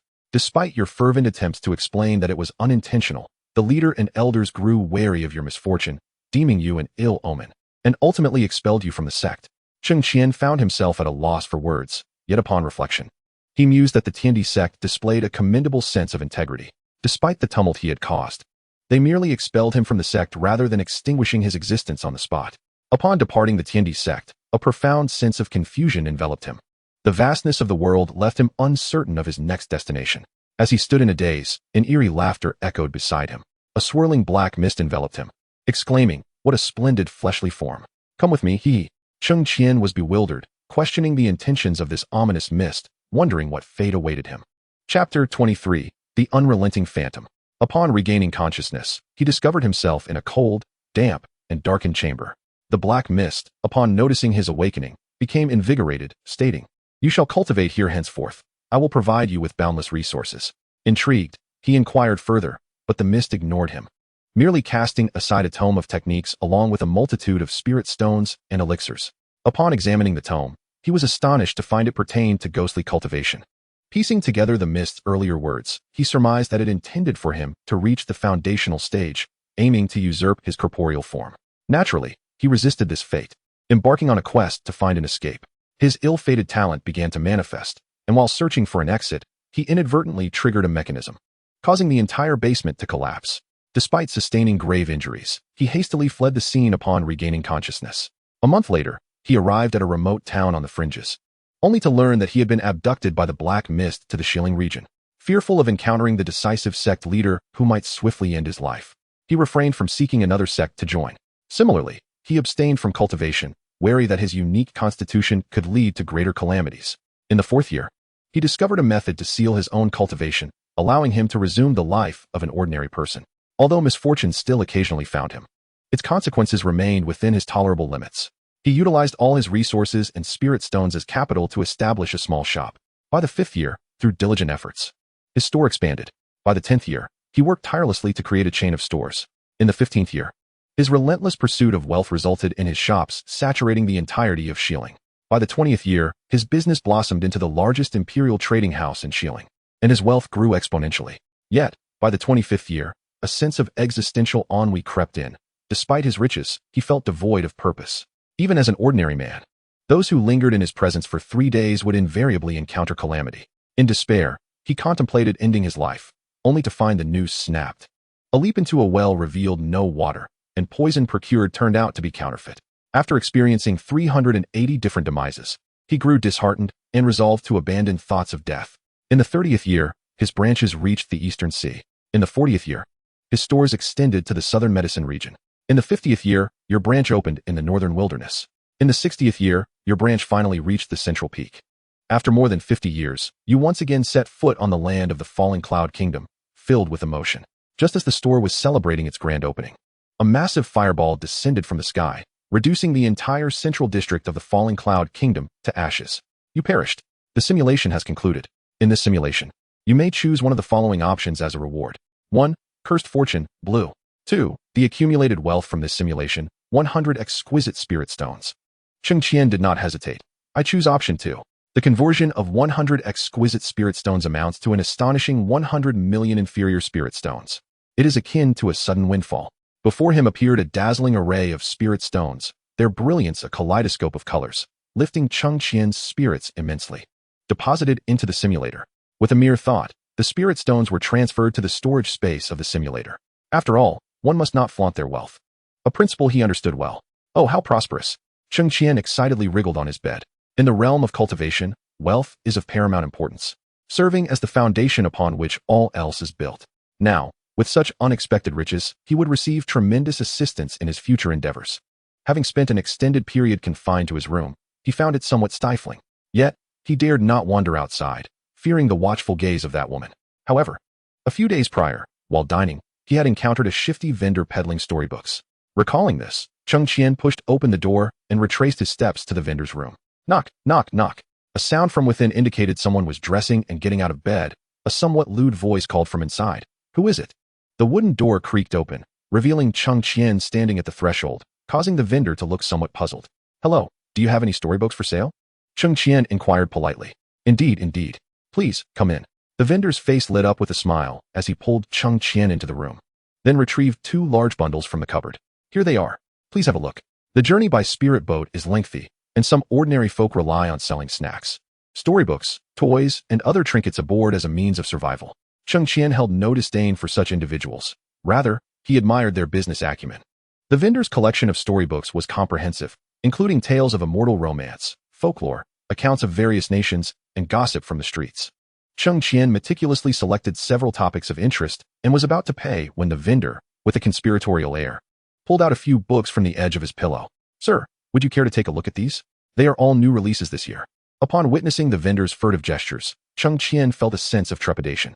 He opened the book and, indeed, it was of the rather unseemly variety. Cheng Qian quickly waved his hand. No, thank you. These are sufficient to pass the time. How much do I owe you? A total of 3 inferior spirit stones. Cheng Qian paid the bill without hesitation, for he was well off at present. Before departing, he turned back and inquired, by the way, where does the young man selling snacks reside? The vendor peered out and pointed in a direction. Over there, the 3rd room from the end. Thank you. Cheng Qian merrily proceeded toward that direction. Upon reaching the 3rd room at the end of the cabin, he suddenly scratched his head, pondering whether it was the room to the north or the one to the south. Oh well, he thought, he could simply knock and ask. Knock, knock, knock. After a brief wait, the door swung open, and upon seeing the person inside, Cheng Qian's head buzzed. What are you doing here? Xia Murui stood there with a playful smile, and upon hearing his words, she chuckled lightly. You came to find me, yet you ask such an odd question? Why yes. I'm sorry, I must have mistaken you for someone else. Cheng Qian's forehead was slick with cold sweat as he attempted to excuse himself. However, Xia Murui gently grasped his sleeve. Since you're here, why not come in and sit for a while? As a lone man and woman, are you not afraid I might have ulterior motives? Cheng Qian deliberately tried to tease her. Xia Murui giggled. Would you like to find out? At her words, Cheng Qian's already pale face turned even paler, and he hastily freed himself from her grasp, repeatedly apologizing. I have matters to attend to, I must leave. Watching him flee in a panic, Xia Murui couldn't help but laugh. What a timid fellow. Once back in his room, Cheng Qian wiped the cold sweat from his forehead. Ugh, I almost lost my innocence. Why does this woman always seem to haunt me? He suddenly remembered. Oh no. I forgot to buy snacks. It's all that book vendor's fault. Cheng Qian huffed a couple of times, took a sip of water, and sighed. Well, at least I have a novel to read. These days one be so dull after all. Wait a minute. Cheng Qian suddenly stood up. It's just a mere girl. Why should I be as frightened as a mouse before a cat? Chapter 24. Speechless, my friends. Cheng Qian pondered meticulously. If she were a normal woman, there would be nothing to fear. He was not afflicted with gynophobia. Yet, how could he overlook the fact that Xia Murui was one of Xiao Fan's consorts? She spoke sweetly, claiming to desire no entanglements. But since entering this world, he had unwittingly become ensnared in this game. Possessing a simulator yet acting so cowardly, reflecting on it now, he found himself somewhat disdainful of his own behavior. However, he could hardly blame himself. The impressions left by novels in his previous life were too profound. Those who opposed the protagonist seldom met with favorable outcomes. Thus his thoughts became constrained within that framework. A thought crossed his mind, and the day and moon bottle was tightly gripped in his palm. In truth, the wheels of destiny had long begun to turn. He had merely been blinded by a single leaf while immersed in the game. 7 days later, the day for the simulator's update arrived once more. During this time, Cheng Qian no longer hid as he had before. He dined normally, strolled, meditated, slept. And when encountering Xia Murui, he greeted her openly, no longer resembling a mouse in the presence of a cat. Although Xia Murui found it peculiar, her curiosity had evidently diminished significantly, and she no longer clung to him incessantly. This left Cheng Qian feeling a sense of relief, albeit tinged with a hint of melancholy. The human mind is indeed strange. When she was ardently pursuing him, he was utterly vexed, yet now, with her detachment, he felt a sense of discomfort. In summation, it is rather absurd. With this thought, Cheng Qian couldn't help but shake his head and chuckle. What is unattainable is indeed the most desirable. The ancients have not deceived me. Recalling his jumbled thoughts, he summoned the simulator panel and commenced the simulation. Simulation initiated, generating random talents. Ding. Congratulations, host. You have acquired the orange talent, Sacred Body of the Fiery Sun. Sacred Body of the Fiery Sun. You possess an innate affinity for sunlight and flames, enabling you to adeptly manipulate fire elements. Cheng Qian was taken aback, and before he could express his astonishment, the simulator presented another message. Ding. Detection indicates that the talent of the Sacred Body and the Fiery Sun overlaps. The two will merge, and the protagonist's spiritual root in the simulator will evolve into a singular fire attribute root. Kind reminder, upon conclusion of the simulation, should you choose not to accept this talent, there will be no alterations to your existing physique or spiritual root. Damn, this is a trajectory destined for ascendancy. The 4 spiritual roots are on the verge of transforming into a singular fire attribute root. Who wouldn't covet that? Moreover, the Sacred Body of the Fiery Sun enhances both the control and affinity for fire attributes. Ha ha ha. Cheng Qian could not restrain his laughter. Who else could compare? However, due to the inability to select the realm within the simulator, fearing he might not be able to join the Heavenly Earth sect, Cheng Qian felt a sense of frustration during these 2 simulations. Who would have imagined that the simulator had already orchestrated everything? Before taking a master, it was set to mold him into a versatile warrior. With a sacred body, a singular spiritual root, and ample cultivation resources, once he entered the sect, the pace of his training would be astonishing. He hardly dared to contemplate it. Once he steadied his emotions, Cheng Qian turned his gaze back to the simulator. In a month and a half, you will participate in the entrance examination for the Heavenly Earth sect. Due to your singular spiritual root and physique, you swiftly pass the examination and are accepted as an inner disciple by the Elder of the Dan Peak. Look at that. He bypassed the chores and outer sect, entering the most affluent Dan Peak within the sect. He could tell his mother that he would no longer toil in the fields, although merely an inner disciple. The Elder harbors great expectations for you, having recognized your unique physique during the assessment. Under the meticulous guidance of the Elder of Dan Peak, you embark on systematic training. In the first month, you successfully reach the first layer of Qi refinement. As the Elder begins instructing you on distinguishing various herbs and understanding the characteristics of different elixirs.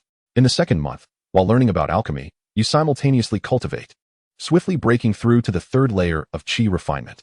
By the 6th month, having attained the 6th layer of Qi refinement, you have a fundamental understanding of the properties of elixirs and have memorized various basic herbs. The Elder starts providing you with simple formulas to gradually study.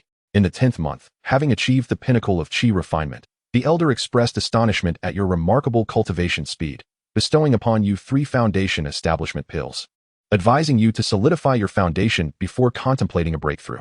By the 2nd year, you successfully ascended to the 1st level of foundation establishment, gaining the ability to fly with a sword and concoct simple elixirs with an impressive success rate of 99. In the 3rd year, your alchemical skills advanced rapidly, and your cultivation at the second level of foundation establishment became exceedingly stable. You began experimenting with more intricate elixirs, maintaining a consistently high success rate, which garnered the admiration of your peers, who sought to befriend you. Simultaneously, Xia Murue, who joined the sect alongside you, frequently extended her olive branch. Yet you remained engrossed in the path of alchemy, oblivious to her attentions. By the fourth year, with an abundance of spirit stones and a unique constitution, you consumed elixirs and medicinal candies with ease, swiftly reaching the third level of foundation establishment.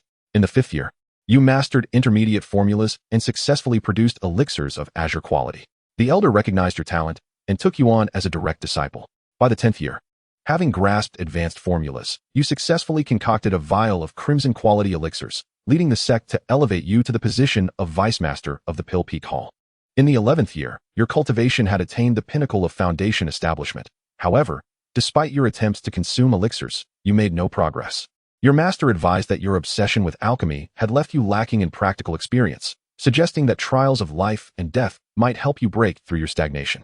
Thus, you began to practice swordsmanship, fireball techniques, the golden light spell, and other combat arts, hoping to prepare thoroughly before embarking on your journey. In the 12th year, you sensed an impending task, yet it eluded your memory, leading you to abandon the thought.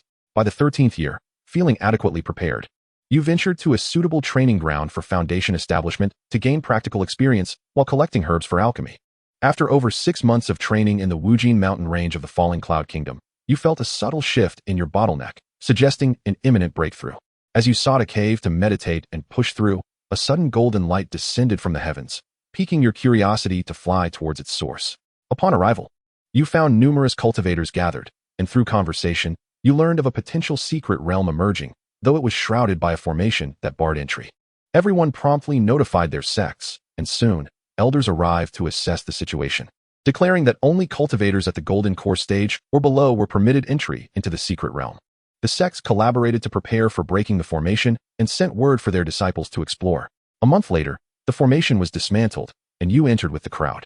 As you landed, you beheld a vast medicinal garden, marveling at your fortune, when a familiar voice echoed behind you. Turning around, you were astonished to find 2 old acquaintances, Xiao Fan and Yue Yao. Cheng Qian, I am at a loss for words, my dear friends. Chapter 25. The male protagonist's grievances are finer than a needle's eye. Yue Yao seemed taken aback, not expecting that you had not only become a cultivator, but had also reached the pinnacle of foundation establishment. She inquired about the extraordinary experiences you had encountered over the years. You let out a cold laugh, unwilling to provide a response. However, with the formidable figure of Xiao Fan, a master at the transformation stage, vigilantly observing, you were compelled to fabricate a casual excuse to deflect the situation. Yue Yao, filled with excitement, was now Xiao Fan's woman, yet not a moment passed without her regretting your departure from the sect. Witnessing that you had not only remained unharmed, but had also ascended to the ranks of a cultivator, how could she not be elated? She proposed to explore the secret realm alongside you. You concocted an excuse to depart, ignoring Yue Yao's calls from behind, only for this action to irk Xiao Fan, who silently took note of it. Cheng Qian couldn't help but chuckle at this point. It's no wonder I was timid before, truly. The protagonist in this novel harbors grievances sharper than a needle's eye, even after taking such care to avoid confrontation. Any association with the harem of the Destined One is met with resentment. Unfortunately, the character within the simulator was progressing at a slower rate. While Xiao Fan had already reached the transformation stage, he was still at the peak of the foundation establishment stage. For Xiao Fan, crushing him would be as effortless as squashing an ant. Cheng Qian pondered. Wait a moment. Didn't the simulator indicate that only those below the Golden Core stage could enter this secret realm? Uncertain, he adjusted the progress bar, confirming the earlier assertion. It appeared that Xiao Fan possessed a treasure or technique that suppressed his cultivation, for how else could the secret realm fail to detect his true power? It dawned on him suddenly. Cheng Qian slapped his thigh, recalling a passage from the novel. Xiao Fan had inadvertently discovered an ancient site within an icy pool in the Bayou Kingdom, which housed the cave dwelling of a powerful being who had passed away during meditation. In this cave, he not only acquired countless elixirs, spirit stones, and magical artifacts, but also stumbled upon an ancient technique capable of concealing one's cultivation level. This technique disregarded the heavenly order and the tier of opponents, allowing the practitioner to display any desired realm in public. Consequently, Xiao Fan could freely suppress his level, charging through various secret realms and amassing abundant treasures. The icy pool of the Bayou Kingdom felt oddly familiar to Cheng Qian. Fortunately, his memory was sharp enough to quickly recall a hint from the simulator. At that time, He had sensed something unusual beneath the water while refining his body in the icy pool. It turned out there was such an opportunity hidden within. Cheng Qian murmured to himself. Regrettably, he was a poor swimmer. Would he have to relinquish this chance? Alas, pondering further was futile.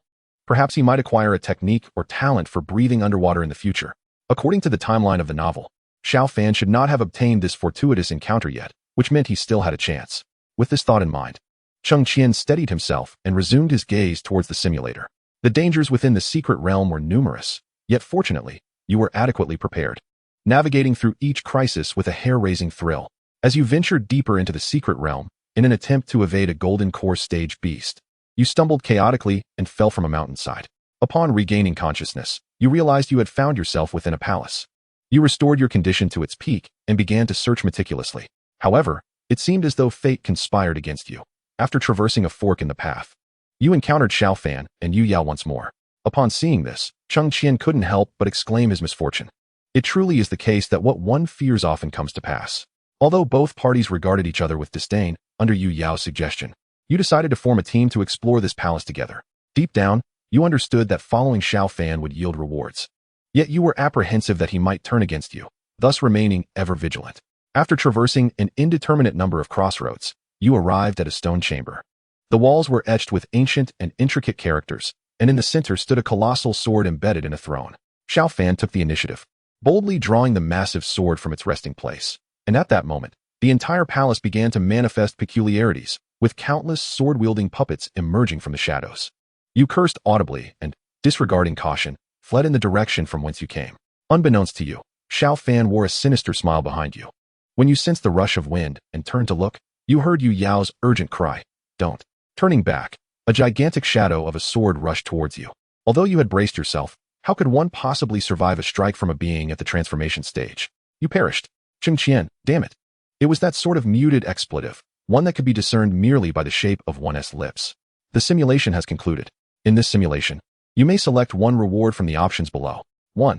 Sacred Body of the Sun, orange. 2. Perfect Foundation Establishment Strength, choose wisely. 3. Perfect Foundation Establishment Techniques. 4. 13 years of alchemy skills and experience. After gesturing an obscene sign to the heavens and cursing for a while, Cheng Qian finally calmed his emotions. I choose 1. No sooner had he spoken than a surge of scorching energy, akin to the blazing sun, flooded into his body. He felt a warm current rise from his dantian, swiftly spreading to his limbs and bones, as if his entire being had been ignited by an eternal flame. A faint red glow surfaced on his skin, indicative of vigorous yang energy within. Initially, this heat was overwhelming, as if he were engulfed in lava, with beads of sweat instantly covering him. However, as time passed, this searing sensation gradually transformed into a comforting warmth, akin to a soothing bath that washed over his muscles, bones, and meridians. Eventually, Cheng Qian sighed softly, feeling a refreshing coolness enveloping his body. Upon opening his eyes, he was astonished to find that his garments had turned to ashes. You should have mentioned that earlier. What a waste of a good outfit. Cheng Qian grumbled as he rummaged through his belongings to retrieve a new robe. Fortunately, he had been prepared. Otherwise, he would have found it impossible to exit. Once properly attired, a familiar electronic voice echoed in his mind. Ding, sacred body merged. The host's spiritual root has advanced to a fire attribute, single spiritual root. Cheng Qian joyfully made a heart gesture towards the simulator and summoned his attribute panel. Immortal Cultivation Simulator, host, Cheng Qian, talent, exceptional comprehension, purple, nature manipulation, green, sacred body of the sun, orange, items, sun and moon bottle, orange quality. 100 premium spirit stones, simulation attempts, 0, 7 days until the next update. Cheng Qian chuckled with delight and cheerfully dismissed the interface. He then took out a piece of paper, jotting down various crucial points from the simulator that required his attention. The ice pool of the Bayou Kingdom was a must-visit, followed closely by the underwater palace. Both were extraordinary opportunities tied to Xiao Fan that he simply could not allow to slip away. Additionally, he noted down events that might occur after joining a sect, though their significance remained unclear for the moment. As he pondered and wrote, half an hour swiftly elapsed. Cheng Qian carefully tucked the paper into his pocket, stretched lazily, and thought, time for a meal. Perhaps I might encounter that little girl, Xiaomu Rue. Xiao Fan, you wish to kill me? I will seize your fortunes and women, leaving you in disarray. He felt the urge to assert himself before the act of thievery. With that thought, he chuckled, feeling an invigorating sense of ease, and merrily pushed open the door, heading towards the dining hall. Chapter 26. Coveting his form, you wicked woman. A bucket of rice, 8 dishes, and a pot of soup lay before Cheng Qian, causing his eyelids to twitch. There was no alternative. The energy consumed by martial artists was immense, and having just ascended to a new physique, he could not absorb spiritual energy, thus relying solely on food for sustenance. Nevertheless, it was not unusual for the inhabitants of the Tianyuan continent, despite its seemingly extravagant appearance. While he was engrossed in his meal, a familiar voice echoed above him. "We meet again. Do you mind if I sit here?" Cheng Qian raised his gaze to find Xiaomu Rue and merely nodded, continuing to eat. Seemingly accustomed to his demeanor, Xiaomu Rue settled beside him, delicately savoring a piece of fresh fish. The two remained in a tranquil silence, neither initiating conversation. Once Cheng Qian finished his meal, Xiaomu Rue, having concluded her own, rested her elbow on the table, propping her chin in her hand as she gazed at him with a smile. "We've never had a proper chat. Do you have a moment now?" Cheng Qian cast her a sidelong glance, thinking to himself, it seems she hasn't given up yet. What could she possibly want to discuss? Unlike her usual habit of departing swiftly, Xiaomu Rue chuckled softly. "I thought you would brush me off with a few polite words and leave. I must admit, I am quite surprised." Cheng Qian was at a loss for words, managing only a silent smile. Truly, he felt like a blockhead. Xiaomu Rue wore a hint of exasperation. Previously, he either fled at the sight of her or exchanged a few perfunctory remarks. "It's quite challenging to befriend you," she revealed with a wry smile. Cheng Qian raised an eyebrow and inquired, "Why is it so essential for you to befriend me? With so many people aboard the ship, why do you single me out?" This question had long perplexed him. Xiaomu Rue seemed unprepared for your direct inquiry, momentarily taken aback before breaking into a soft laughter. "It is simply because you are the most handsome on this entire vessel. What other reason could there be?" Cheng Qian replied, all right, so you are tempted by my physique, you wicked woman." Although he recognized the flattery in her words, they nonetheless brought him a sense of delight. Xiaomu Rue rose, extending an invitation. "Shall we go to the deck and enjoy the breeze?" "Certainly." The two made their way to the deck, where Xiaomu Rue blinked her eyes, her expression brimming with exuberance. "You are surprisingly agreeable today. Have you been moved by my sincerity?" "No, I've merely come to a sudden realization," Cheng Qian responded. Xiaomu Rue looked somewhat puzzled. What realization?" "It's nothing." "Oh." A silence enveloped them as they reached the bow of the ship, where the gentle sea breeze caressed their faces. Xiaomu Rue stretched her arms wide, exclaiming joyfully, "I adore this feeling, like a bird soaring through the skies. I wonder if I can pass the assessment of the Tiandi sect. I've heard that once one reaches the foundation establishment stage, they can fly on a sword. Then I shall be a celestial being." In that moment, the girl appeared in high spirits, prompting a subtle smile from Cheng Qian. Were it not for his knowledge of Xiaomu Rue's true nature from the original story, he might have been genuinely captivated by such a naive and vivacious beauty. She was, after all, a scheming character, feigning an innocent charm, much like a harmless little white rabbit. In the latter stages, during challenges in the secret realm with Xiao Fan, Yue Yao, and others, many would fall under her spell. Gazing at the boundless sea, Cheng Qian exhaled deeply. "Then do your best. What is your purpose for visiting the fallen cloud nation?" Xiaomu Rue withdrew her arms and playfully tossed her hair aside. "Why so many questions? It's quite bothersome. You will know once I return. I must go back now." Cheng Qian waved his hand dismissively, responding casually, then turned to leave. Engaging in conversation with women was truly tiresome. It lacked substance and was far less interesting than returning to read a novel. Xiaomu Rue stomped her foot in frustration. "Hey, why did you leave after just a few words? What kind of person are you?" Once he had walked some distance away, she narrowed her eyes and murmured, "I shall remember you, Cheng Qian." 10 days later, the spiritual vessel docked at the port of Falling Cloud Nation. Standing on the deck and gazing at the city, Cheng Qian couldn't help but marvel. The Falling Cloud Nation, as the capital of the Zhongding region, sprawled extensively, with its city walls stretching beyond the horizon. It could accommodate millions. And the sect that governed this colossal city was none other than the Tiandi sect. As the crowd disembarked, Cheng Qian set foot on the stone slabs crafted from white jade, unable to suppress his admiration for the economic prosperity of the Falling Cloud Nation. Near the port, disciplined soldiers marched by, their postures reminiscent of towering pines, exuding an aura of lethal prowess honed through countless battles. Celestial beings were also seen gliding above the town, drawing gasps of astonishment from many who had just disembarked. Cheng Qian collected his thoughts, presenting his identity token at the city gate before stepping into the vast and magnificent metropolis. The assessment will commence in a month. He hesitated regarding where to stay, when a voice behind him broke the silence. "Cheng Qian, where are you planning to go?" Summer Mu Rue inquired. "I am not quite sure," Cheng Qian replied candidly. Having previously only visited in a simulator, this was his first time setting foot in reality.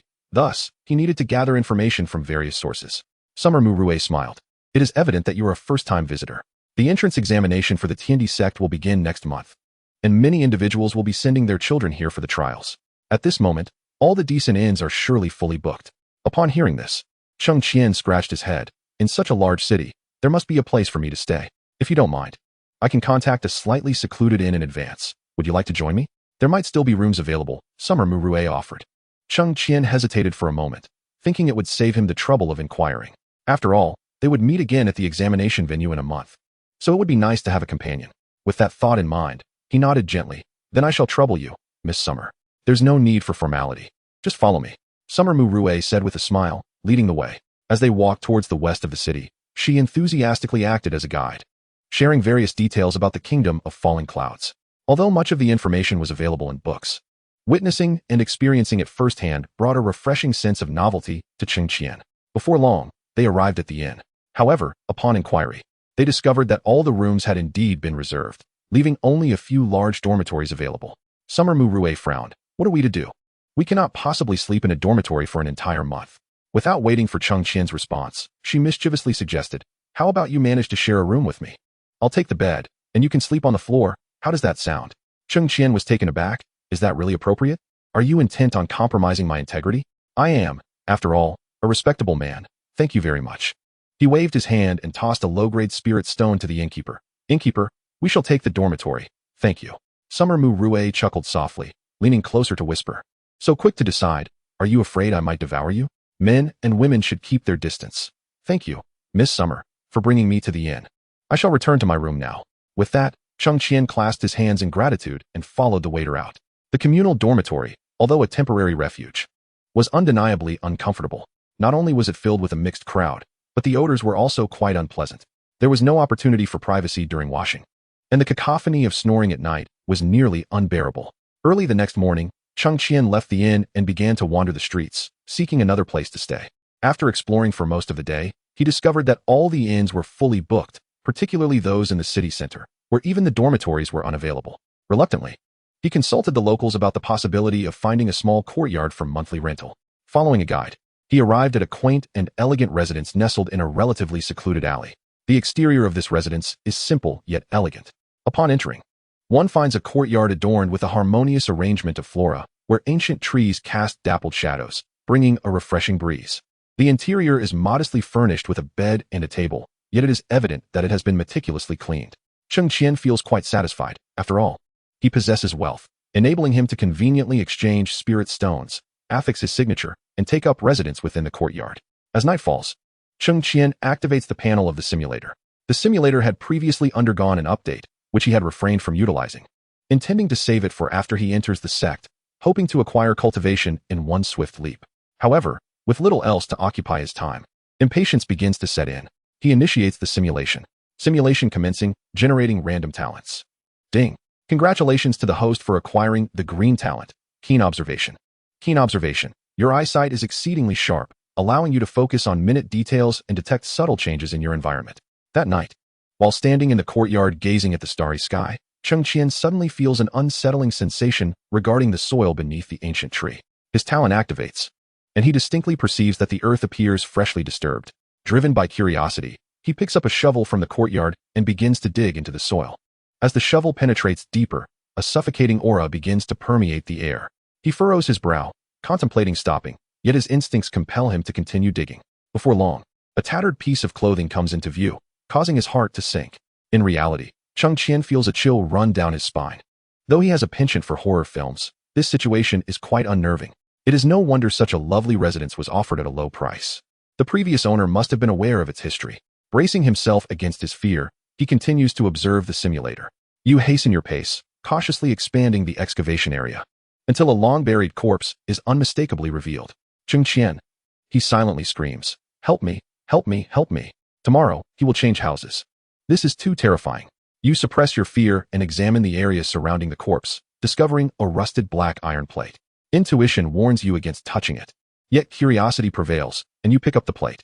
Recalling a scene from a novel, you let a drop of blood fall onto the plate, which soon emits a brilliant light before vanishing in an instant. As you stand there in astonishment, a sinister laughter echoes in your ears. Hee, thank you for releasing me. What a splendid flesh and blood vessel you are. Come with me. Cheng Qian? That phrase sounds oddly familiar. Upon regaining consciousness, you find yourself in a cold, damp, and dark place. Seeing you awake, the swirling black mist becomes animated with excitement. From now on, you shall cultivate here, and I shall provide you with countless resources. The scene becomes increasingly recognizable, and as Cheng Qian retrieves the paper he had recorded, his eyes widen in shock. Is this not reminiscent of the previous encounter when he acquired the talent of being plagued by misfortune? It appears that this iron plate is a malevolent artifact, perhaps inadvertently discovered by someone, subsequently releasing the ghostly entity contained within, which resulted in its capture within the simulator. A plan must be devised to destroy it, yet currently, no viable method presents itself. Cheng Qian shook his head and continued to observe. You gathered your resources, seeking a means of escape, yet after a month of fruitless efforts, no mechanisms were triggered, nor any exits found. Just as despair began to set in, the black mist returned, accompanied by a woman. Noticing your lack of serious cultivation, the black mist resolved to impose some punishment upon you. You were left in a state of near collapse as the black mist departed, warning you to cultivate diligently, lest your next encounter herald your demise. Anger proved futile, compelling you to practice the methods prescribed by the black mist, for only by enhancing your strength might you find an opportunity for escape. The following day, the woman awakened from her stupor, astonished to inquire about your location. You shared all the information you possessed, and she revealed that she had recently joined the Lingxiao Hall and had encountered the black mist while on a mission, leading to her capture. Her abilities were lacking, limited to the pinnacle of qi refining, yet the black mist's tactics had been exceedingly strange.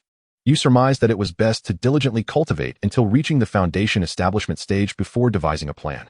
The techniques imparted by the black mist were peculiar, akin to demonic arts, requiring neither spiritual roots nor qi, thus facilitating rapid cultivation.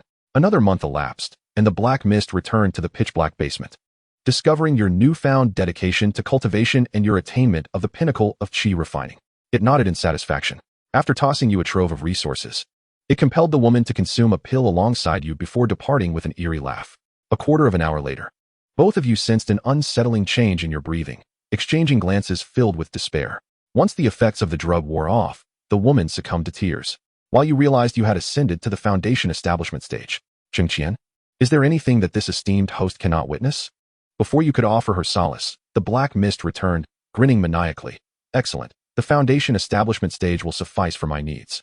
With that, darkness enveloped you, and all sensation faded. You perished. The simulation concluded. In this simulation, you may choose one of the following options as a reward. 1. Keen observation, green. 2. Early foundation establishment strength, ghost path. Without a moment's hesitation, Cheng Qian selected talent. A sharp pain pierced his eyelids, yet this sensation quickly dissipated. Upon reopening his eyes, the surroundings appeared more vivid than before. This clarity extended beyond mere sight, manifesting as an inexplicable awareness. Subsequently, Cheng Qian pushed open the door, his gaze directed towards the ancient tree in the courtyard. This iron plate remained a persistent threat. Should it be removed? Aside from the blood summoning this entity, might there be other dangers lurking? If there are no unforeseen circumstances, how might one destroy this peculiar iron plate? If it cannot be obliterated, where should this object be placed? Cheng Qian pondered deeply, recalling the storage capacity of the simulator, and with a resolute determination, he decided to excavate it first. Chapter 28. Born with the sword bone as he dug, Cheng Qian reflected on the information he had previously encountered in texts regarding ghost cultivators. The formation of ghost cultivators is intricate. When human practitioners lack spiritual roots, they tend to resort to demonic arts, becoming malevolent cultivators. They enhance their power by absorbing yin energy, typically employing despicable tactics such as manipulating souls and controlling puppets during combat. Conversely, another type of ghost cultivator arises when a practitioner at the nascent soul stage or above meets their demise. Their nascent soul or spiritual consciousness will detach from their physical form, seeking an opportunity to enter a suitable host to continue their cultivation. However, prior to finding an appropriate vessel, they must stabilize their form to prevent obliteration, often residing within high-quality artifacts or spiritual treasures.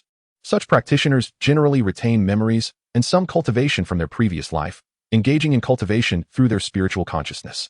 Yet, without a corporeal body, they cannot absorb spiritual energy, gradually transforming the energy of yin into nourishment for their cultivation, ultimately embarking upon the path of ghost cultivation. Only upon seizing a new body can they resume their normal practices. Nonetheless, not all nascent souls will absorb yin energy to become ghost cultivators. Some may linger within certain spiritual treasures, falling into slumber until activated by an individual before their energy is depleted. In this manner, They can utilize that person's power to absorb external spiritual energy, gradually restoring their condition. The sound of Cheng Qian's shovel striking the earth resonated crisply in the stillness of the night, and he began to form a vague judgment about the swirling black mist within the iron plate. This black mist possessed at least the cultivation of a nascent soul during its previous existence, only awakening upon someone's blood acknowledging the iron plate as its master. It was merely by chance that Cheng Qian satisfied the requirements for the black mist to take residence, leading to his abduction. On the Tianyuan continent, the method of breaking through the foundation establishment stage without the need for foundation establishment pills relies solely on dual cultivation, a feat achievable only by the Yin-Yang sect and the Hahuan sect. The identity of the black mist was becoming increasingly evident, and by this time, the ground had been sufficiently excavated by Cheng Qian. He bowed respectfully to the corpse, uttering, "No offense intended." He then grasped the iron plate beside it, and with a thought, he entered the storage space of the simulator. As he anticipated, it could indeed be stored without the need for blood acknowledgement. Ding! Detected that the host has acquired a red-quality magical artifact, now stored in this simulator space. Cheng Qian could not help but feel ecstatic. Red quality. What a marvelous find. The tier of magical artifacts on the Tianyuan continent is categorized from lowest to highest as follows: mundane, earthly, heavenly, spiritual, precious, immortal, and divine, with quality delineated by color. Upon opening the storage space, Cheng Qian focused his thoughts, and information regarding the iron plate vividly unfolded before his eyes. Qian order. After blood acknowledgement, it can unlock an ancient relic site in the West Ridge secret realm. Kind reminder. This item contains a wisp of the primordial spirit of a fallen cultivator from the Joyous sect. Indeed, it is a fallen practitioner of the Joyous sect, possessing the cultivation of the transformation stage. Had it not been for his simulator, he would likely have been ensnared by the black mist by now. As long as he refrains from activating the Qian order, he remains in no peril. Cheng Qian couldn't help but breathe a sigh of relief, subsequently tidying the corpse and burying it under the earth. Although he had acquired a magical artifact, the thought of the remains in the courtyard rendered him restless. He drifted into a daze until the first rays of dawn spilled through the window, allowing him to finally find solace in slumber. Upon awakening, it was already near dusk. Cheng Qian rubbed his swollen neck and murmured softly, "This house is no longer suitable for habitation."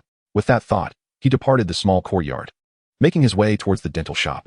To his surprise, the attendant who had received him the previous day was nowhere to be found, likely having fled in anticipation of trouble. In the vastness of Luoyun Kingdom, locating a single individual amidst the throngs of people proved to be quite the challenge. Reluctantly, Cheng Qian returned to the small courtyard with several flasks of wine in hand. Gazing at the mound beneath the ancient tree, he closed his eyes and clenched his teeth. A virtuous heart fears no shadows. I fear nothing. As he spoke, he tilted back a flask of wine, letting the fiery liquid surge from his throat to his belly, warming his entire being and dispelling his earlier trepidation. A restful night ensued. After several days of uneventful living, Cheng Qian finally eased his mind and settled into a routine. As time swiftly passed, he simulated his progress twice during this period. The outcomes were largely consistent, lacking any particularly exceptional talents, and he was unable to advance his cultivation. However, the space had accumulated a considerable number of spirit stones. Cultivation Simulator, host, Cheng Qian, talents, exceptional insight, purple, plant manipulation, green, sacred body of the sun, orange, subtle observation, green, items, sun and moon bottle, orange quality. Qian order, red quality, 276 premium spirit stones, simulation attempts, 0, 4 hours until next update. Surveying his attribute panel, Cheng Qian chuckled with delight. The treasures are increasing. How delightful. Venturing out for a meal, he returned with 2 flasks of wine, flipping through a book while awaiting the simulator's next update. When a chime echoed in his mind, he immediately felt invigorated. The simulation commenced. Simulation initiated, generating random talents. Ding. Congratulations, host has acquired the red talent, Innate Sword Bone. Innate Sword Bone. You are naturally regarded as a genius of the sword path, possessing an understanding and perception of swords that far surpasses the ordinary, allowing you to swiftly learn sword techniques and methods, mastering profound swordsmanship in a short time. Splendid. 7 days later, you pass the assessment of the Tiandi sect. Due to your unique constitution, the elders of the Pill Peak and Sword Peak engage in a fierce dispute. Ultimately, you choose to join Sword Peak. The elder of Sword Peak is exceedingly pleased and directly accepts you as a personal disciple. Goodness, just a while ago you were still in the inner sect, and now you are a direct disciple? Truly, you possess an innate sword bone, as Cheng Qian could only marvel. You were utterly unaware of your own capabilities. Yet after a mere demonstration of the sword technique by your master, you flawlessly replicated it, awakening to the terrifying potential of your gift. Your master, overjoyed, entrusted you with the complete Xianxian Gong and Ziyang sword technique, and even bestowed upon you 100 mid-grade spirit stones to aid your cultivation. In reality, Cheng Qian was moved to tears, exclaiming, "Truly a beloved master." On the very first day, you successfully drew in qi into your body. A fortnight later, you advanced into the first layer of qi refinement, having grasped the fundamentals of the Ziyang sword technique. By the 8th month, you achieved great perfection in qi refinement. Your master was exceedingly pleased with your progress, but insisted that you must not hasten to break through to the foundation establishment stage. You were taken aback, but your master explained that due to your unique constitution and singular fire affinity, your cultivation speed was considerably accelerated compared to others. However, should you become complacent, your potential in this lifetime might be limited to the Mahayana stage. Upon hearing this, a chill ran through you, and you resolved to proceed steadily, avoiding haste in your pursuits. Your master, greatly relieved, presented you with a tattered scroll detailing the methods of heavenly grade foundation establishment, revealing that even within the same stage, distinctions existed. Chapter 29. Heavenly grade foundation establishment. Upon reaching this point, Cheng Qian was momentarily taken aback, reflecting on the events that transpired during the simulation at Dan Peak, which suddenly became clear to him. Cultivation is an arduous and meticulous endeavor, akin to solving mathematical problems, while the basics of addition, subtraction, multiplication, and division are easily grasped. The complexity increases significantly thereafter. The qi refinement stage is comparable to laying the foundation of a building. The depth and stability of this foundation directly influence the height and sturdiness of the subsequent structure. The more fundamental the stage, the more cautious one must be. Just as every theorem in mathematics, seemingly simple, is intricately interconnected and demands utmost precision.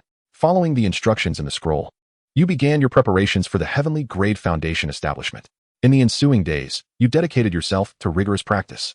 Each morning, you meditated atop the mountain, absorbing the spirit energy of the heavens and the earth. During the day, you wielded your sword like the wind at the martial arts arena, repeatedly honing the Ziyang sword technique. Your exceptional perception, coupled with your innate sword bone talent, enabled your progress in the sword path to advance at an astonishing pace. Under deliberate control, your spiritual energy was continually compressed and refined. In the second year, aside from practicing sword techniques, most of your time was spent in the library, studying various cultivation manuals. A month later, you accepted a mission to leave the sect, deciding to venture out for practical experience. Your internal spiritual energy had been compressed to a certain extent, yet it still fell short of the requirements for heavenly grade foundation establishment. In addition to gathering rare materials and concocting special foundation establishment pills, you needed to deepen your control and perception of spiritual energy through real combat. Only when your spiritual energy aligns with your fire attribute root would you truly cross the threshold into heavenly grade foundation establishment. Although this step is arduous, you are filled with motivation, for achieving a celestial foundation is said to surpass the ordinary foundation's prowess by more than thrice. Cheng Qian fell into contemplation. If I succeed in establishing a celestial foundation, could I not subsequently surpass Xiao Fan? The thought brought a smile to his face. The son of heaven? The protagonist of the original tale? Just wait and see how I will deal with you. 3 months later, you arrived at Qingzhou Island. Located in the southern part of Luoyun country, a locale deemed most suitable for practitioners in the foundational stage to hone their skills. After declining the offers from other sect disciples to explore together, you ventured alone into the depths of Qingzhou Island. The sect's task involved hunting second-tier demon beasts known as the Horned Wolves, with the completion of the mission contingent upon obtaining 100 demon cores. However, despite their mutation, the Horned Wolves retained their original instincts, being social creatures that roamed in packs while foraging. Acquiring 100 demon cores proved to be a formidable challenge. Nevertheless, your purpose for being there extended beyond mere task completion. It was to transmute the spiritual energy within you through practical combat, allowing it to harmonize with your spiritual root attributes. By the middle of the second year, you had successfully gathered all the demon cores, and half of your spiritual energy had been transformed. You then embarked on your second sect mission, traveling to Shishou Valley, not far from Qingzhou Island, to hunt the third-tier demon beast, the giant ape. By the third year, you had finally converted all your spiritual energy into fire attribute power, and all sect tasks were accomplished smoothly. The next step was to gather the various materials required for the Celestial Foundation Elixir: purple divine centipede, black mysterious grass, Tianjiao spiritual moss, and Bai Gudu. By the fourth year, all materials were meticulously prepared, and your fire attribute spiritual power was compressed to its utmost limit. Akin to refined steel, both resilient and pure. Upon returning to the sect, you requested your master to examine your internal condition, which prompted him to burst into laughter. Once he had calmed down, He took you to Danfeng, where the elder assisted in concocting the Celestial Foundation elixir. Upon seeing you, the Danfeng elder couldn't help but feel envious, engaging in a spirited negotiation with your master before agreeing to concoct the elixir. The terms were that after your advancement to the foundational stage, you would study alchemy under the elder for 3 years, and during this period, 90% of the elixirs produced would be surrendered to the sect. Though your master was irate, puffing in indignation, the Celestial Foundation elixir was a rare treasure, and he did not trust the outside alchemists with the materials. After consulting with you, he reluctantly acquiesced. However, before departing, he playfully kicked the Danfeng elder as a means of extracting some interest. It seems my future master is quite the playful old rogue. Cheng Qian chuckled as he gazed at the text on the simulator. A month later, the Celestial Foundation elixir was completed, and with your master guarding you, you prepared to consume the elixir and break through. 3 days later, you successfully established a foundation, but to everyone's astonishment, it was not a celestial foundation, but rather an earthly one.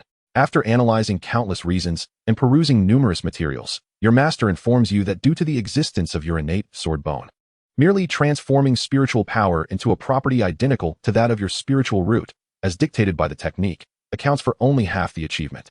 A profound understanding of the sword path is still required to attain the realm of unity with the sword heart, in which sword intent is internalized and melded with spiritual power to achieve true success. Goodness! Cheng Qian rubbed his nose. The celestial stage foundation seems exceedingly arduous. Does it imply that even with his innate sword bone, he has encountered complications?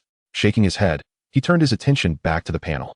Although his master expressed regret, he encouraged you, stating that the Earth Stage Foundation is not the ultimate destination, as long as one continuously hones their skills and integrates sword intent during the foundation period.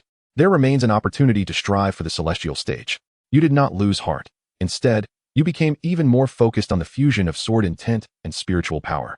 Each day, you would ascend to the peak of the sword mountain, using the sword as a conduit to communicate with the heavens and earth, attempting to weave the sword intent into your spiritual power like fine silk. Simultaneously, you began learning the art of alchemy under the guidance of the Elder of the Alchemy Peak. In the 7th year, upon completing the task assigned by the Elder, you successfully crafted pills of blue quality. The Elder, reluctant to let you go, wished for you to remain and continue your studies, but you graciously declined. The Elder, valuing your talent, refrained from further persuasion and presented you with a Celestial Stage Foundation pill as a small gift before your departure. Although your previous breakthrough had its flaws, it did not imply that you could not consume the Celestial Stage Foundation pill upon entering the foundation period. Admittedly, its efficacy would be slightly diminished compared to the first consumption, yet it posed no significant issue. Your sword intent had fully integrated within you over these 3 years. And just as you planned to venture out in search of medicinal materials to concoct pills, you discovered that the Elder had already prepared them for you. Filled with gratitude, you expressed your intention to return to the Alchemy Peak to learn the art of alchemy when time permitted, and the two of you parted ways with smiles. Upon returning to the Sword Peak, you endeavored to break through once more. With your master as support, you consumed the Celestial Stage Foundation pill. The fire attribute spiritual power intertwined with your sword intent within your body, blazing like molten lava, yet pure as a clear spring. For 7 days and nights, you felt as though you had merged with the cosmos, and ultimately, a dragon-like sword cry resonated, enveloping you in a radiant red light akin to a gentle flame. You succeeded in condensing the Celestial Stage Dao platform. Chapter 30. The 9 Transformations of the Golden Pill. The pill shatters into an infant. Cheng Qian gazed somewhat dazedly at the text on the panel. He had initially thought that the foundation could only be formed once, but unexpectedly, the Celestial Stage Foundation could indeed be refined a second time. Moreover, the process was undeniably arduous, taking nearly 7 years to complete. Were it another, with such a pace of cultivation, they might have already entered the Golden Pill stage within those 7 years. Recollecting his thoughts, Cheng Qian's gaze fell upon the simulator as he continued to observe. His master was exceedingly pleased, declaring that you had truly transcended the mundane and entered the realm of the immortal. He intended to take you to the sect's Sword Valley, allowing you to choose a sword of destiny. The Sword Valley housed not only the Sword Pavilion and Sword Workshop, but also a Sword Tomb. Your master led you directly to the Sword Tomb, where he stated that it contained the remains of countless unclaimed swords. After your master articulated several points of caution, he activated the formation, and you stepped into the Sword Tomb. As you entered, the scenery before you transformed, and a faint aura of sword energy enveloped you, as if you were immersed in an ocean of blades. Countless sword hilts were deeply embedded in the earth, with only a portion protruding, each blade seemingly recounting its own tale. You closed your eyes, allowing your spirit to resonate with the Sword Tomb, attuning yourself to the essence of each sword. As you walked slowly, Each step felt as though it treaded upon the very veins of sword intent. Suddenly, you halted. A stirring within your heart, prompting you to open your eyes. Before you, a sword hilt emanated a soft glow, as if beckoning you. Joy surged within you as you gently drew forth the sword. Its elongated blade bore ancient engravings, exuding a sense of desolation and antiquity. This sword seemed to resonate with your spirit, as if it were crafted solely for you. After sheathing the sword within yourself, your master led you to the forbidden cliff of Broken Heart at Sword Valley. He informed you that here, countless sword intents coalesced into fierce winds, providing a place for you to cultivate. This would allow you to comprehend the essence of sword intent and establish a connection between your life, sword, and your heart's will, ideally merging the sword intent into your life sword, significantly enhancing your prowess. The Broken Heart Cliff lived up to its name. The winds were fierce and the sword intent rampant, making it difficult for ordinary individuals to remain. However, for you, it was the finest locale to refine your sword intent. You sat cross-legged, facing the roaring winds, your heart tranquil and unperturbed, holding your life sword before you. You closed your eyes and attuned yourself to every wisp of energy within it. The life sword seemed to respond to your call, vibrating gently, its blade glimmering with silver light. Your spirit intertwined with the sword intent, striving to guide it into your life sword. Initially, this endeavor proved challenging. The sword intent was as unruly as a wild stallion, difficult to tame. Yet, you persevered, attempting repeatedly until one day, you finally uncovered the key to communicating with the sword intent. You realized that the essence of sword intent lay in the heart of the sword. Only when your mental state harmonized with the sword intent could you truly master it. Thus, you regulated your breathing, observing your inner self, allowing your state of mind to flow like water, reflecting all things. By the 10th year, a profound bond had formed between you and your life sword.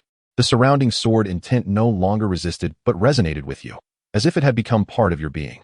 Each nightfall, you could perceive a silver light enveloping you, a manifestation of the harmony between your sword intent and spirit.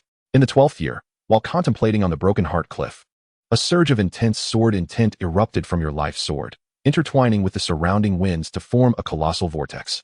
You felt as though you were being drawn into it, and then, visions unfolded before you, memories of the sword, fragments of sword intent left by countless predecessors. Memories and fragments of sword intent continuously surge into your mind, from which you draw inspiration, causing your sword intent to gradually become more refined and profound. Ultimately, all the fragments of sword intent converge into a river of swords, flowing within your heart, merging completely with your life-bound sword. By the 13th year, you depart from the cliff of heartbreak, having reached the pinnacle of foundational cultivation, a benefit derived from the fusion of your life-bound sword and sword intent. Upon returning to Sword Peak, your master expresses great joy, presenting you with a storage ring containing materials necessary for advancing to the Golden Core stage, along with insights from predecessors and some techniques suitable for sword cultivators. From the texts, you learn that the Golden Core also possesses a unique method of condensation.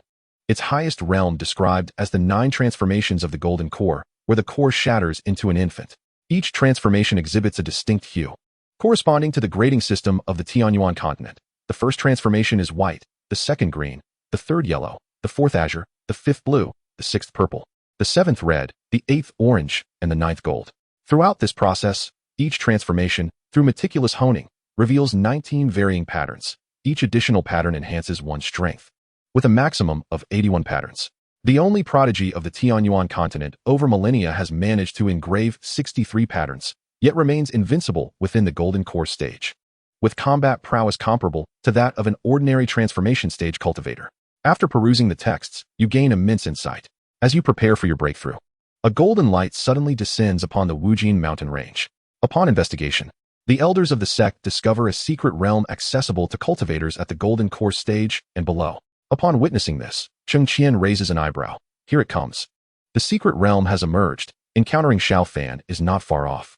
Yet, uncertainty lingers regarding whether his strength can contend with Xiao Fan's. With the emergence of the secret realm, the Tianyuan sect receives news and promptly instructs its disciples to prepare for exploration. Aware that the opening of the secret realm is still a month away, you focus on preparing for your advancement to the Golden Core stage to better confront the potential dangers within the realm. On the 20th day, you successfully form your core. After making adequate preparations, you arrive at the sect's teleportation array, heading towards a town near the Wujin mountain range. On the 30th day, as the secret realm opens, you encounter Xiao Fan and Yue Yao once more, but pay them little mind as you turn to enter the secret realm. Upon landing, you immediately behold a vast medicinal garden. Cautiously surveying your surroundings, you find no familiar faces, and thus, you merrily begin to gather herbs. Halfway through your collection, footsteps echo behind you. You brace yourself, only to discover it is Xiaomu Rue, who appears quite pleased, proposing that the herbs belong to you, on the condition that you travel together. You scoff, asserting that her mid-foundational strength renders such a proposition rather inappropriate. Especially since you were the one to discover this garden first, there is no basis for yielding. Xiaomu Rue babbles incessantly nearby, and growing impatient. You choose to continue gathering herbs, disregarding her. Seeing you ignore her, Xiaomu Rue becomes furious. After all, we share a hometown bond. And as fellow disciples of the same sect, we should support each other. However, how could you be so callous and unfeeling? Such behavior is no different from harming one's own kin. If you refuse to team up with me today, once we exit, I shall expose your actions to the world, branding you as a heartless and ungrateful wretch.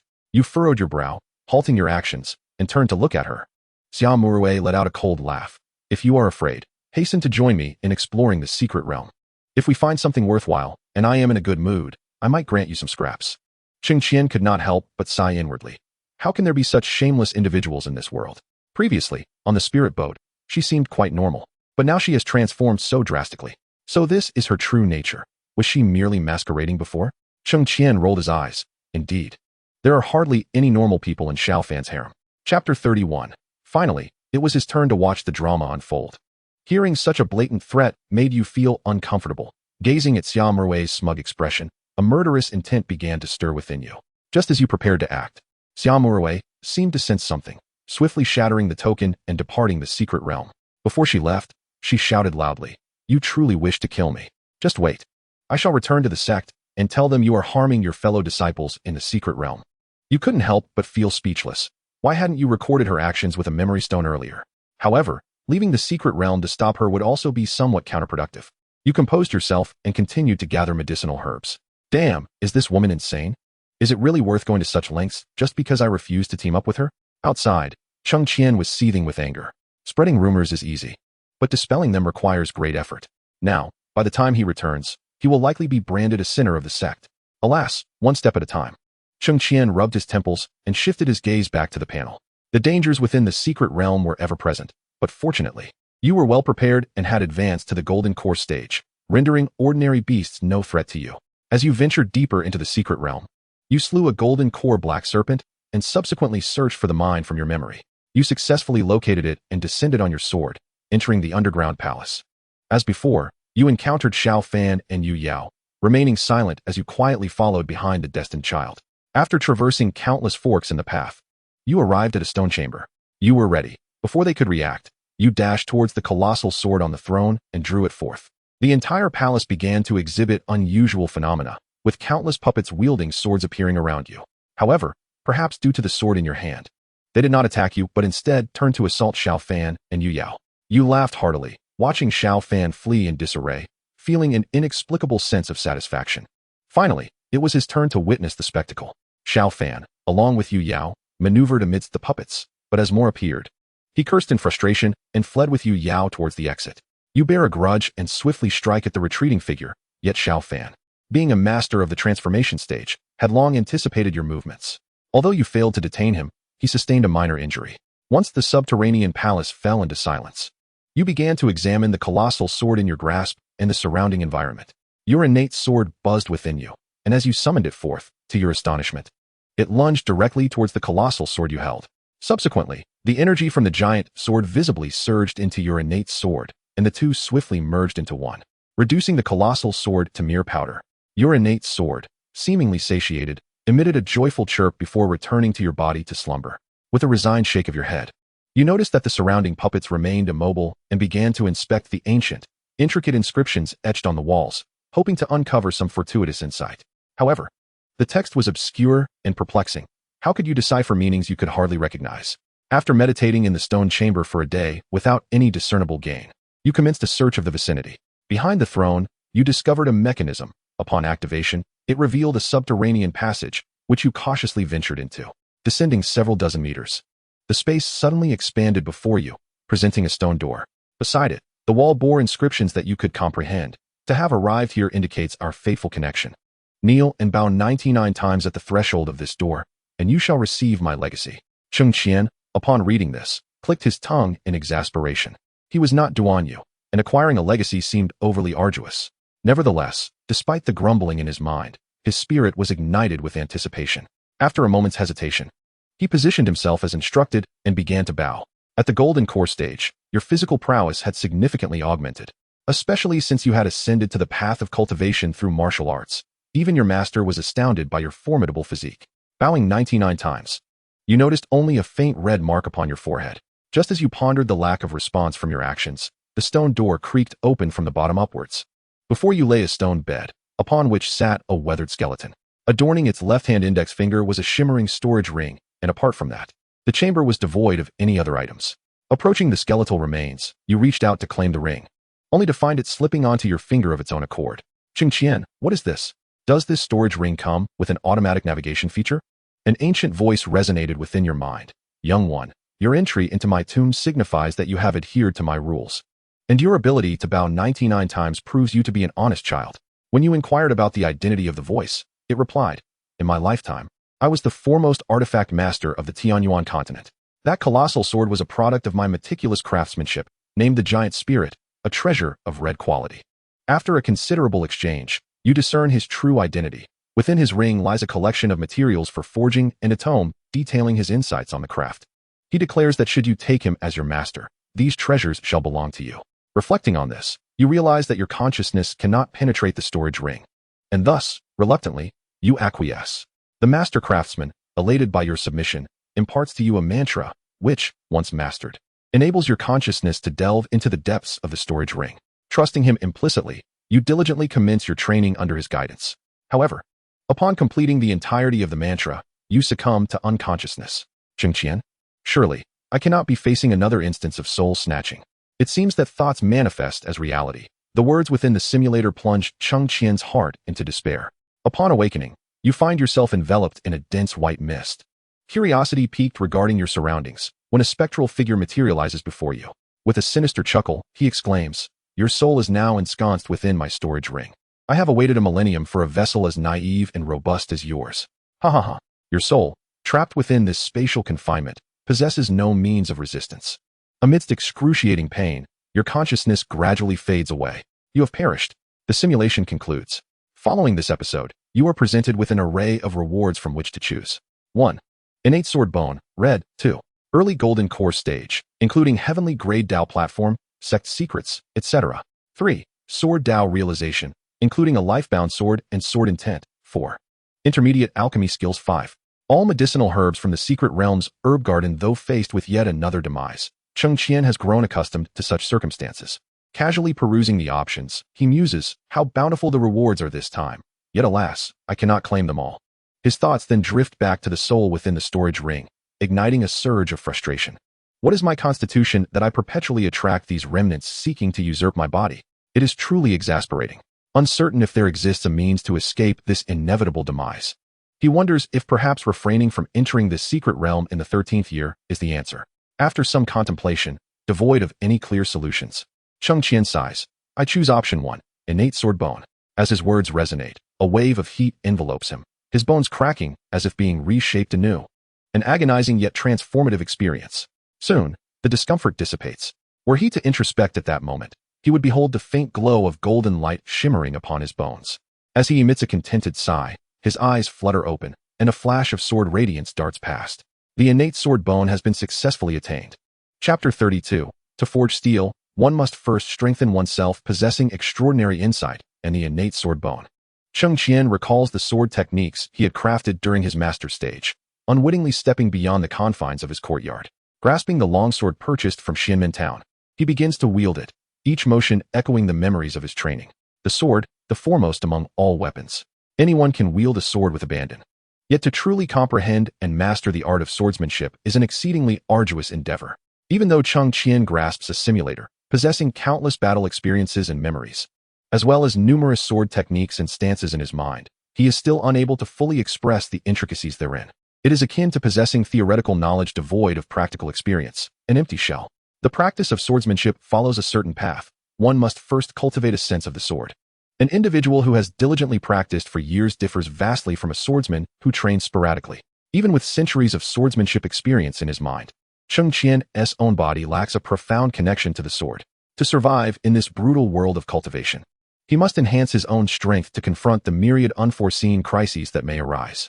At present, Cheng Qian's task is to familiarize himself with the sword, allowing it to truly become an extension of his being.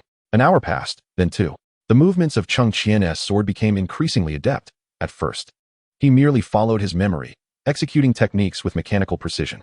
Gradually, the sword danced faster, its blades sweeping over the ground and stirring the fallen leaves in the courtyard. In the shimmering light of the sword, a long scar was etched upon the stone table in the yard. He refrained from employing the inner strength of a martial artist, relying solely on his physical sensations to perceive the sword's existence and trajectory. After 3 hours, as the sun reached its zenith, Cheng Qian, having gone a night without sleep, felt invigorated.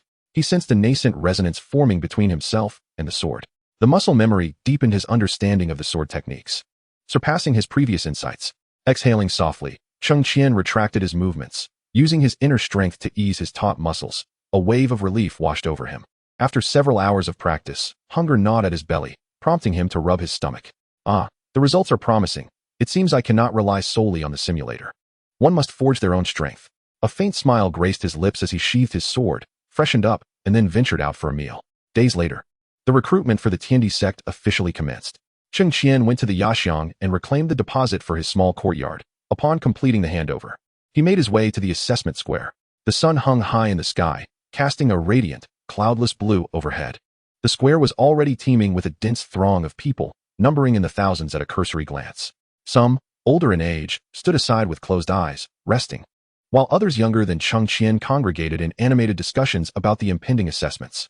While cultivators are not entirely bound by age restrictions, the Tiandi sect has notably relaxed its criteria. As long as one is under 30 years of age and can pass the assessment, they may become a disciple of the sect. Unlike martial artists, anyone with spiritual roots can draw energy into their body, regardless of age. The Tiandi sect places greater emphasis on a disciple's patience, comprehension, and determination, thus not dismissing individuals based solely on age. If one fails this year, they may try again the following year, which explains the presence of many older individuals exuding confidence outside the square. Cheng Qian navigated through the bustling crowd and found a secluded corner to sit quietly and await his turn. Not long after, the once boisterous crowd fell into silence. Cheng Qian opened his eyes and gazed upwards, where 5 immortals clad in flowing white robes hovered gracefully in the air, wielding their swords. Wow, is this what immortals look like? How magnificent! I hope to pass this assessment and become an immortal myself. Hush, be cautious. We must not provoke the immortals into revoking our qualifications for the examination. The murmurs and gasps within the crowd gradually subsided as one of the immortals raised a hand, summoning 5 circular platforms that materialized out of thin air. These platforms settled on the previously sealed-off space in the square, aligning in an orderly fashion. The central immortal nodded slightly at the now quiet crowd. Esteemed participants, the assessment will officially commence in 15 minutes. These 5 platforms serve as the spirit root testing stations. Please form an orderly queue. He added, any disturbances caused by pushing or verbal altercations will result in disqualification from this examination. With a wave of his hand, a layer of blue light shimmered before the circular platforms. Some individuals, testing the air where the barrier once stood, discovered the restrictions had indeed vanished, and they swiftly took their place at the front of the line. Despite the multitude, there was an underlying order amidst the chaos. After all, as long as one waited long enough, everyone would eventually have their turn. No one would resort to pushing or cutting in line, as they understood the folly of jeopardizing their chances for minor gains. Moreover, several disciples from the Tiandi sect were present to maintain order, swiftly organizing the 5 lengthy lines. And the first round of spirit root testing commenced. Though Cheng Qian was aware of his assessment results from the simulator, witnessing such a scene for the first time filled him with excitement. As he observed the number of people ahead of him dwindling, a sense of trepidation began to creep in. Despite his confidence, the ingrained fear of examination still affected his mindset, especially as he drew nearer to the immortals. Hearing them utter the dreaded words of disqualified caused his heart to race like never before. Disqualified. Next, one after another, individuals were eliminated, their faces marked by disappointment. In stark contrast, those possessing spirit roots radiated joy and excitement. Suddenly, a cry erupted from the queue to his left. Why was I disqualified? I am already at the foundation establishment stage. How can this be? The elder overseeing the assessment, seemingly unfazed by the outburst, replied with a stern expression, the Tiandi sect does not accept practitioners with prior skills. Unless you are willing to completely abandon your cultivation and seal away your previous mental techniques, you may not continue with this assessment. Did you not inquire about the rules of the Tiandi sect before coming here? It seems you merely sought a refuge at the last moment. We do not require disciples like you. The young man at the foundation establishment stage flushed crimson, stammering without the courage to relinquish his cultivation, and ultimately spat in frustration before leaving the line. Witnessing this, Cheng Qian felt a cold sweat trickle down his back. Fortunately, he had not acted impulsively in choosing his cultivation level. Otherwise, he would surely fail this assessment today. Although he could have lived freely as a loose cultivator with the simulator or sought out a weaker sect for training, he was determined to succeed. However, this undoubtedly represents a detour. Regardless of the existence of sects, the treatment one receives while venturing outside varies significantly, and most importantly, when one is wronged, there is no recourse for grievance. Moreover, the profound heritage of such a formidable sect cannot be overstated. If he were to rely solely on his own cultivation, how would he come to grasp the esoteric methods of Celestial Foundation establishment? At first glance, the disparity may appear minimal, yet as time progresses, the gap will inevitably widen. He would not foolishly pursue a course fraught with disadvantages. Chapter 33. The conclusion of the first assessment. The pace of the team's advance was swift. However, the large number of participants meant that occasional unforeseen incidents, akin to the earlier one, would occur. After approximately an hour of waiting in line, it was finally Cheng Qian's turn to undergo the test, by which time about several thousand individuals had already been eliminated. As he stood upon the circular stone platform, the initial tension he felt dissipated unexpectedly. The platform, though simple in design, possessed an enchanting quality. The circular grooves beneath his feet were filled with mid-grade spirit stones. Upon standing on it, a mist of light enveloped him shortly thereafter. According to the display above his head, it would reveal the corresponding number of spiritual roots, their quality, attributes, as well as any special physique and cultivation level. This method of screening was both rapid and straightforward, allowing the evaluators to record results with clarity. As soon as Cheng Qian steadied himself on the platform, the light mist cascaded down upon him. Soon, a fire-colored golden radiance leaped above his head, followed by the appearance of a text. Single fire attribute spiritual root, pinnacle of martial master realm, innate, sword bone. As the words materialized, exclamations of astonishment erupted from the team behind him.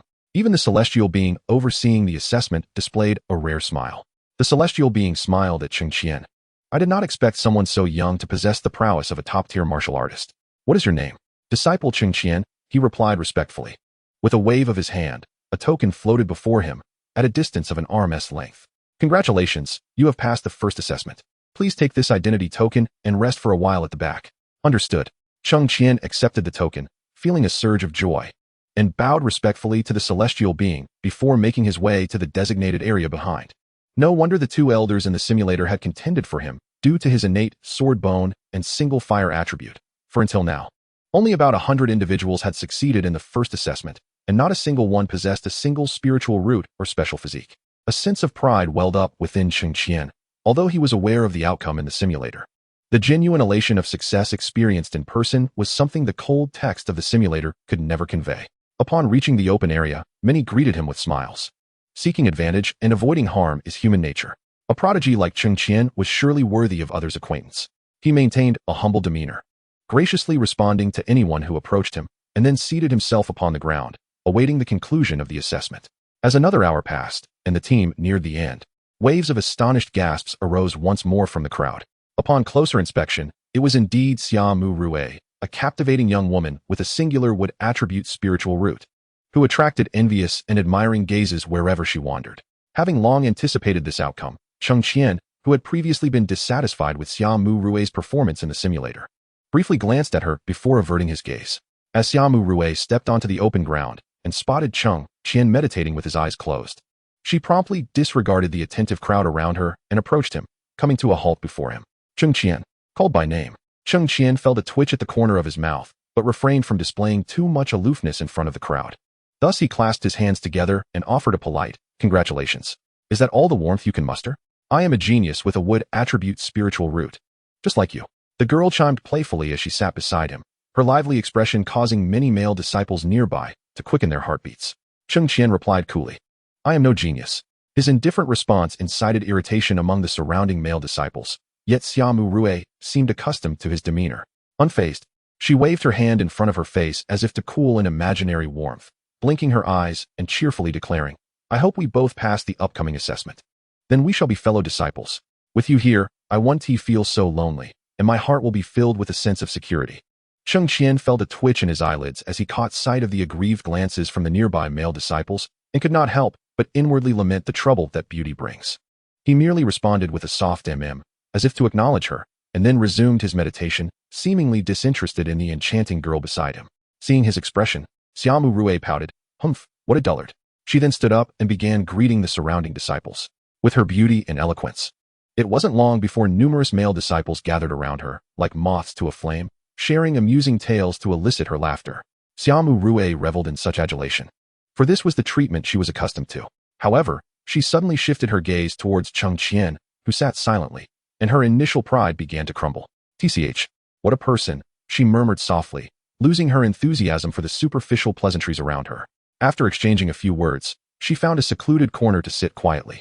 As time flowed by, just before the assessment was about to conclude, another young man, possessing a golden attribute spiritual root, sparked exclamations of surprise. Several celestial beings conversed with satisfaction. "This year, we have seen 3 with singular spiritual roots, quite remarkable indeed. Yet, I wonder if they will successfully navigate the subsequent rounds of assessment." With the first round officially concluded, 5 celestial beings gathered the circular stone platform, standing tall.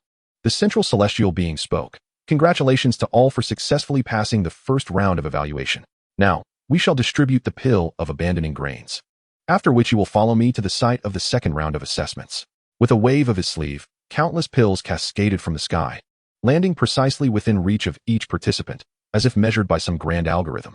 The pill of abandoning grains is a commonly utilized elixir among cultivators. Although its quality is merely white, it significantly extends the duration one can go without food, alleviating concerns of hunger during their training. However, possessing the elixir of fasting does not imply that one can forego sustenance entirely. Otherwise, the sect would not cultivate spiritual rice to supply disciples below the foundation establishment stage. Cheng Qian curiously cradled the small white pill in his palm, where a faint luminescence shimmered, appearing both translucent and delectable. Upon consumption, the pill dissolved instantly, and the gnawing hunger that had lingered from the prolonged wait vanished in an instant. He couldn't help but marvel at the myriad methods available to cultivators. Convenient, swift, and palatable, its effects ensured a state of satiety for 12 hours. Such a wondrous object is indeed a privilege exclusive to those who cultivate. Lost in contemplation, his thoughts wandered far until the crowd began to stir slowly. The assembly followed the immortal away from the open space, advancing toward a luminous gate several meters wide.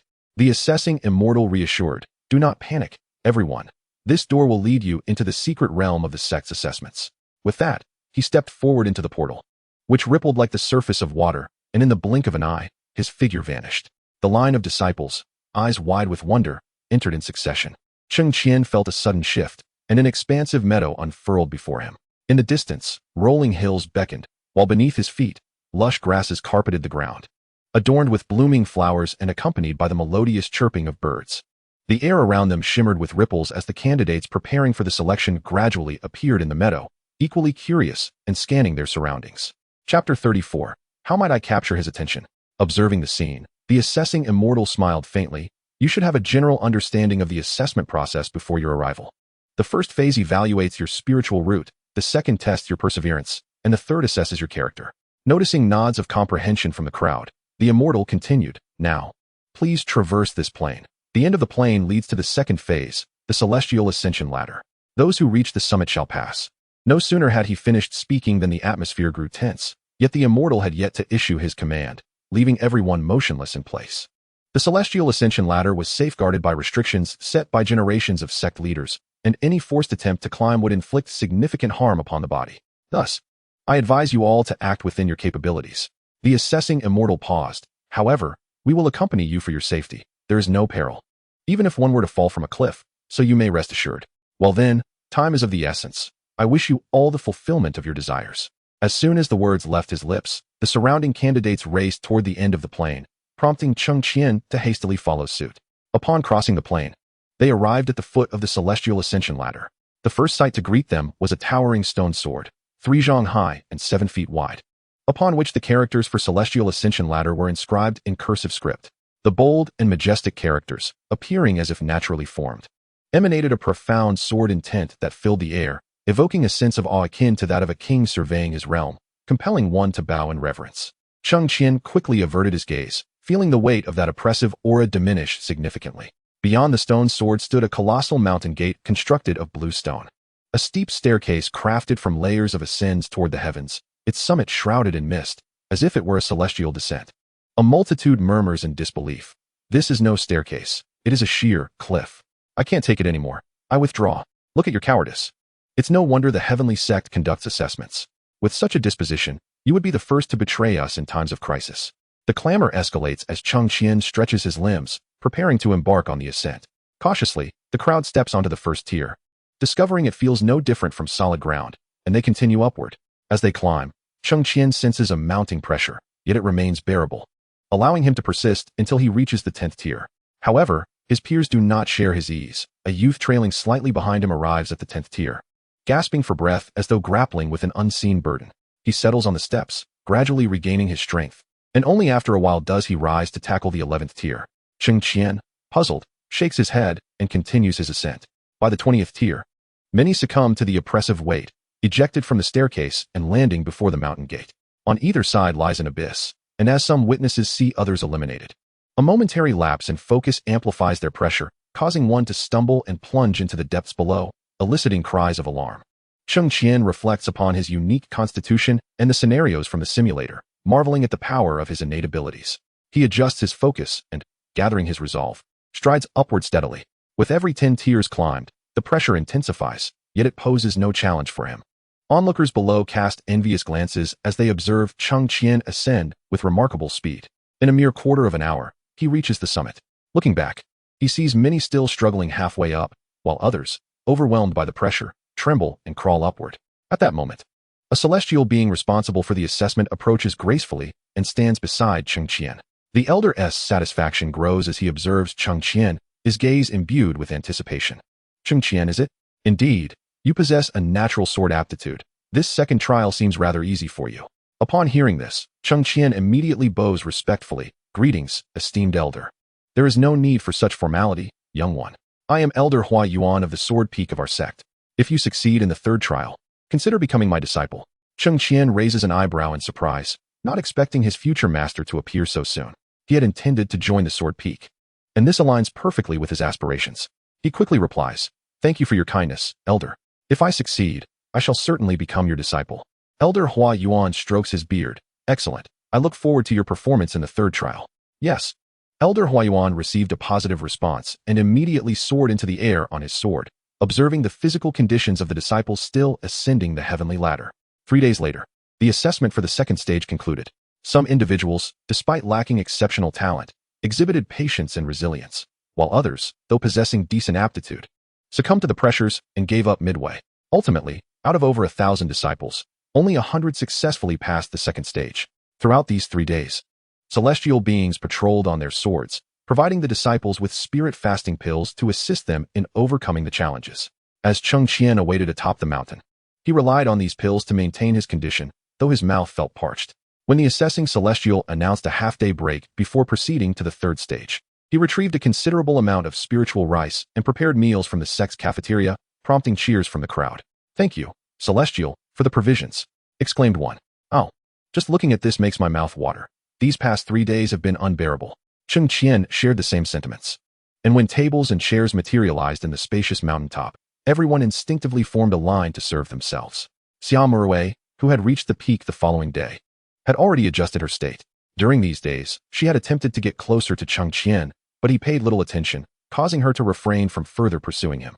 At this moment, Xia Murui was engaged in lively banter with the other successful disciples, with many willing to share their spiritual rice to win her favor. Observing this scene, Cheng Qian silently lit a candle for those male disciples in his heart. Pining for her is futile. "My brothers, you remain too inexperienced." He reflected on his own demeanor, uninterested in women, wholly devoted to cultivation. A true individual should behave thus. Amused by this thought, Cheng Qian quickly finished his meal and sought refuge in the shade of a tree, awaiting the commencement of the third stage assessment. Meanwhile, Xia Murui, still joking with her companions, caught a glimpse of that proud man. The shade enveloped his entire figure, and a gentle breeze tousled his raven hair, accentuating his refined features, stirring something within Xia Murui. This man had consistently portrayed a distinct demeanor from the ordinary men around him, and with such extraordinary talent, he was incomparable to the common folk. She pondered how to capture his attention and earn his affection, but recalling Cheng Qian's indifference, she quietly dismissed the thought. How can I attract his notice and gain his favor? Xia Murui furrowed her brow, feeling somewhat lost. Chapter 35. The best way to conquer fear is to face it. Half a day swiftly passed. The spiritual rice, rich in spiritual energy, served as an optimal nourishment for ordinary people. Hence, even those who had only reached the peak on the third day found themselves restored to peak condition after consuming the rice. The assessing celestial stood before the crowd. The third stage assessment will test your character, disposition, and identity. A voice inquired, identity? What identity do you mean? With a graceful gesture, the immortal conjured a mist that took the shape of a door beside him and patiently explained, this is the entrance to the third test. Upon entering this door, you shall encounter your inner demons. The test will continue until completion. Should you fail to emerge from the illusion, you will be deemed eliminated. If any among you hail from the demon realm, you will be ensnared in this illusion for eternity until death claims you. Upon hearing these words, many appeared dazed. Yet some were eager to proceed. The immortal continued, the duration of this test is 1 day. If, after a day, you have not conquered your inner demons and successfully passed, you will automatically be released from the illusion. The assessment begins now. Cheng Qian furrowed his brow. Recalling the ominous text that had surfaced in the simulator, a shiver coursing through him. As he stepped into the misty portal, the scenery around him transformed. Contrary to his expectations of a foreboding environment, he found himself surrounded by layers of fluffy white clouds, apart from the patch of solid ground on which he stood. Tentatively, he extended a foot and discovered that the solid ground shifted with his movements, so he cautiously navigated through the clouds. The clouds felt insubstantial, merely a collection of vapor. Suddenly, a gentle force enveloped him, propelling him into the sky, where the sun shone brightly and the azure expanse was unmarred by clouds. At that moment, he felt that the sky here was even more pristine than that of the land of falling clouds. While Cheng Qian reveled in the sensation of flight, a whirlwind swept in, engulfing him completely. Before he could grasp the situation, he gradually lost consciousness. Upon awakening, he was astonished to find himself in a sealed room, with magazines strewn haphazardly across the floor. The computer screen on the writing desk emitted a faint glow, the entire atmosphere imbued with a modern aura. Cheng Qian could not help but sigh inwardly. Had he somehow traversed back? In disbelief, he pinched his cheek. The sensation was vivid. Yet, although he recognized this as the shabby apartment he had rented, it exuded an uncanny feeling. The mattress, which should have been soft, felt like an ancient bed, rigid and uncomfortably hard. As he wandered about, he found that the once inviting bathroom had transformed into a foul-smelling pit. Something was amiss. Everything felt wrong. Suddenly, a realization struck him, and he slapped his forehead, almost fell for it. This is not my home. I am still in the test. As if in response to his thoughts, the scene before him shattered like glass, fracturing into fragments. In an instant, the setting shifted, revealing daylight and towering mountains, placing him within a dense forest nestled in the foothills. The fleeting thrill of breaking through his inner demons was swiftly replaced by disheartenment. He pondered what had caused him to be thrust from his reality into the pages of a novel.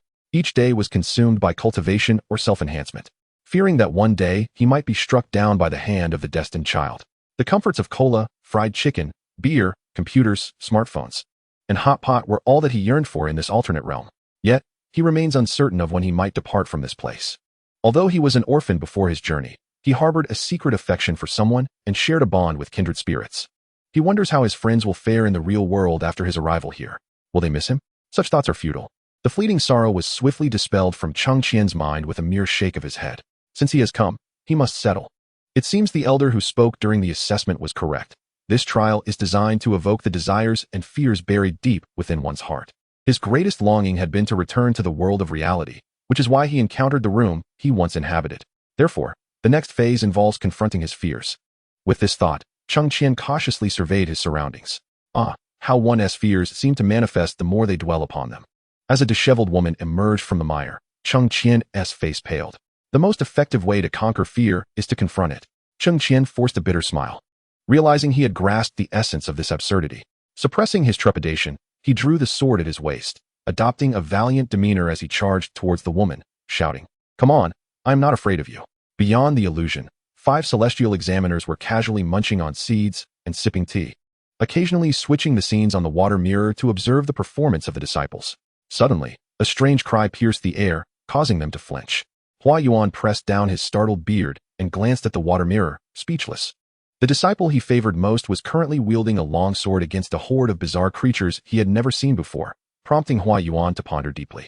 What sort of chaotic entities has this child encountered? As if he had been heard, Elder Su Lu from Danfeng leaned over, exclaiming, "Isn't this the boy with the fire attribute, single spiritual root? What kind of monster is that before him? I've never seen such a thing." The surrounding elders gathered closer, initially discussing the peculiar manifestations of inner demons, but soon found themselves marveling aloud. What a remarkable sword technique. Such exquisite sword momentum. This must be the boy with the innate talent for swordsmanship. Indeed, he has lived up to his reputation. With an ordinary longsword and mundane swordplay, he has elevated it to an extraordinary level. Remarkably, he has not yet stepped into the realm of cultivation. His aptitude for the sword is truly exceptional. It seems Yue Yao is poised to introduce another promising talent to the sword peak. Elder Su Lu was displeased by this remark. What do you mean? A good seedling for sword peak? He has a fire spiritual root and is destined to refine pills at Danfeng. Your words suggest that fire spiritual roots ought not to seek refinement at my chi peak. Elder Yin Wenshan retorted, a hint of dissatisfaction in his tone. As the two elders exchanged banter, Yue Yao could only facepalm. Enough, enough. Just look at how you both appear. The child has yet to pass the trial. Even if he does, it is ultimately his choice whom to follow as a disciple. Why do you act as if his fate is already sealed? Su Lu and Yin Wenshan exchanged glances, conceding to a temporary truce. Old Hua, do not think for a moment that I am unaware of your intentions. This child possesses an innate affinity for the sword. Surely you have had your eye on him for quite some time. When he ascended to the peak, did you not exchange words with him? Su Lu questioned coldly. Yue Yao felt a pang of unease. Was it not merely a heads-up he had given? This old man was indeed sharp-eyed. Yet, as an elder of the sword peak, he had to maintain his dignity, raising his neck with an air of righteousness. I merely encouraged him to adjust his state. I did not attempt to recruit him. Su Lu snorted disdainfully. You incriminate yourself without provocation. Once this lad emerges, we shall see. Why all the noise? Come, let us observe if this individual is indeed a spy from the demon realm. Suddenly, someone interrupted, halting their quarrel as the crowd turned their attention to another scene in the water mirror. Oh, it seems there is indeed an issue. Chapter 36. The battle for disciples within the realm of inner demons. Cheng Qian was wiping the cold sweat from his brow. Although he had fought fiercely, the increasing number of bizarre apparitions had momentarily shaken his composure. Moreover, those entities seemed endless, surging forth in layers. Only after he stabilized his mind did he manage to vanquish all the inner demons. It was only with a resolute heart that one could embrace fearlessness. This realization was not just Cheng Qian's personal insight within the illusion. It was likely also a piece of advice bestowed by the heavenly earth sect upon its disciples. The scene before him shifted once more, the imagined mountains transforming into pure, ethereal clouds, rippling like water before shattering with a thunderous crash. The blinding white light compelled Cheng Qian to shut his eyes involuntarily, and when he reopened them, he found himself back in the examination ground. The 5 celestial beings overseeing the assessments regarded him with expressions full of affection and admiration. Yue Yao was the first to approach, placing a hand on Cheng Qian's shoulder, joyfully declaring, "Well done, my child, once again first in rank." Only those with steadfast resolve can endure the hardships and solitude of millennia in cultivation and ascend the path to transcendence. I did not misjudge you. The assessment has concluded. Do you wish to become my disciple? Cheng Qian felt a surge of joy and was about to respond when the elder Su Lu from the Pill Peak dashed over. Covering his mouth, wearing a fawning expression, "Good lad, have you considered joining my Pill Peak? I am an elder of the Pill Master Hall, and your fire attribute spirit root is ideally suited for alchemy. Furthermore, the status of alchemists in the Tianyuan continent and the entire cultivation world is exceedingly high. Would you not give it a thought?" Su Lu's eyes sparkled as he awaited Cheng Qian's response. A flicker of hesitation crossed Cheng Qian's face when Elder Yin Wenshan from the Artifact Peak hurried over. "Child, why not consider our Artifact Peak? Your spirit root aligns perfectly with our pursuits. Additionally, the benefits at Artifact Peak are not inferior to those at Pill Peak. Remember, the most esteemed treasures and artifacts, which are of utmost importance to cultivators, must be provided by skilled artisans. A fine weapon not only enhances combat prowess, but can also save one's life in dire situations. Shall you not contemplate our Artifact Peak as well?" Seeing 3 elders vying for Cheng Qian's favor, the remaining 2 were not to be outdone and rushed forward, outlining the myriad advantages of becoming their disciple. Yue Yao, feeling anxious, quickly shielded Cheng Qian behind him and exclaimed, Hey, hey, hey, it was I who extended the invitation first. Are you not familiar with the concept of first come, first served? By your reasoning, it seems that those who act swiftly can snatch up the finest disciples. In that case, why don't we all just stand guard at the gate and seize anyone who emerges? Su Lu huffed and puffed. Exactly. Yin Wenshan stepped forward and pushed Yue Yao aside, asserting, "We must consider the child's own opinion. You, old man, step aside." Cheng Qian felt overwhelmed, yet ultimately resolved to join the Sword Peak. Just as he was about to speak, a woman suddenly descended on a sword from the sky. She appeared to be around 24 or 25, with a noble forehead and eyes that sparkled like brilliant stars. Her long, jet-black hair was tied back with a delicate lavender ribbon, and as the wind lifted her tresses, it accentuated her fair, exquisite visage, making her seem like a celestial being descended to earth. Her form-fitting purple robe elegantly outlined her captivating figure. A slender waist that could barely be encompassed by a single hand, and her long, powerful legs tantalizingly visible beneath her skirt, truly enchanting. Cheng Qian couldn't help but swallow hard, and quickly diverted his gaze. "Greetings, sect master," the 5 examining immortals suddenly spoke in unison, bowing respectfully. The woman replied, her voice infused with a hint of languor as she gracefully landed before Cheng Qian. "What is your name?" In response to the sect master. "I am the disciple Cheng Qian." Cheng Qian was taken aback to learn that this seemingly youthful fairy was, in fact, the sect master of the Tiandi sect. Reputed to have reached the great ascension stage and one of the most formidable figures in the Tianyuan continent. He was relieved he hadn't been staring at her for too long. Otherwise, the consequences could have been dire. "Cheng Qian," she softly articulated, a subtle note of admiration lacing her tone. "I have heard of your remarkable performance in this trial. It is indeed rare to exhibit such potential at your age." Cheng Qian respectfully replied, "Sect master, you flatter me." The woman smiled gently, her expression reminiscent of a spring breeze caressing the surface of a lake, creating ripples of delight. "Given your talent, would you be willing to join my sect as my personal disciple?" At her words, Cheng Qian's heart skipped a beat, and he abruptly lifted his head. He had not anticipated such an unexpected turn of events. The simulator had not mentioned this scenario at all. What should he do now? He couldn't possibly simulate the situation on the spot and see what the outcome of becoming the sect master's disciple would be. Noticing his apparent daze, Yue Yao assumed that Cheng Qian was taken aback by the overwhelming surprise and hurriedly approached him, urging, "You rascal, why are you still in a daze? Hurry and accept the apprenticeship." Oh, Cheng Qian was still somewhat bewildered. Yue Yao continued, "The Tiandi sect has always valued strength.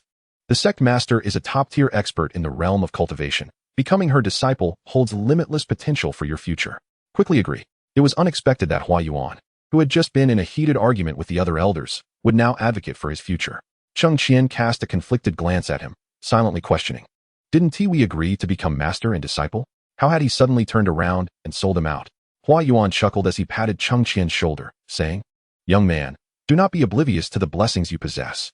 Aspirants wishing to be disciples of the sect master are as numerous as the fish crossing the river. Yet, she has not taken on a disciple in the past 50 years. Since she has chosen you today, it is indeed your fortunate opportunity." He paused for a moment and continued, "Moreover, the sect master is proficient in swordsmanship, talismans, artifact crafting, and alchemy. Her expertise surpasses that of us old fellows." The elders nearby nodded in agreement with smiles. "Indeed, Cheng, hurry and pay your respects to your master. Once this chance passes, it may never return. The sect master is amiable, so you need not worry excessively." With such encouragement, Cheng Qian could no longer afford to be coy.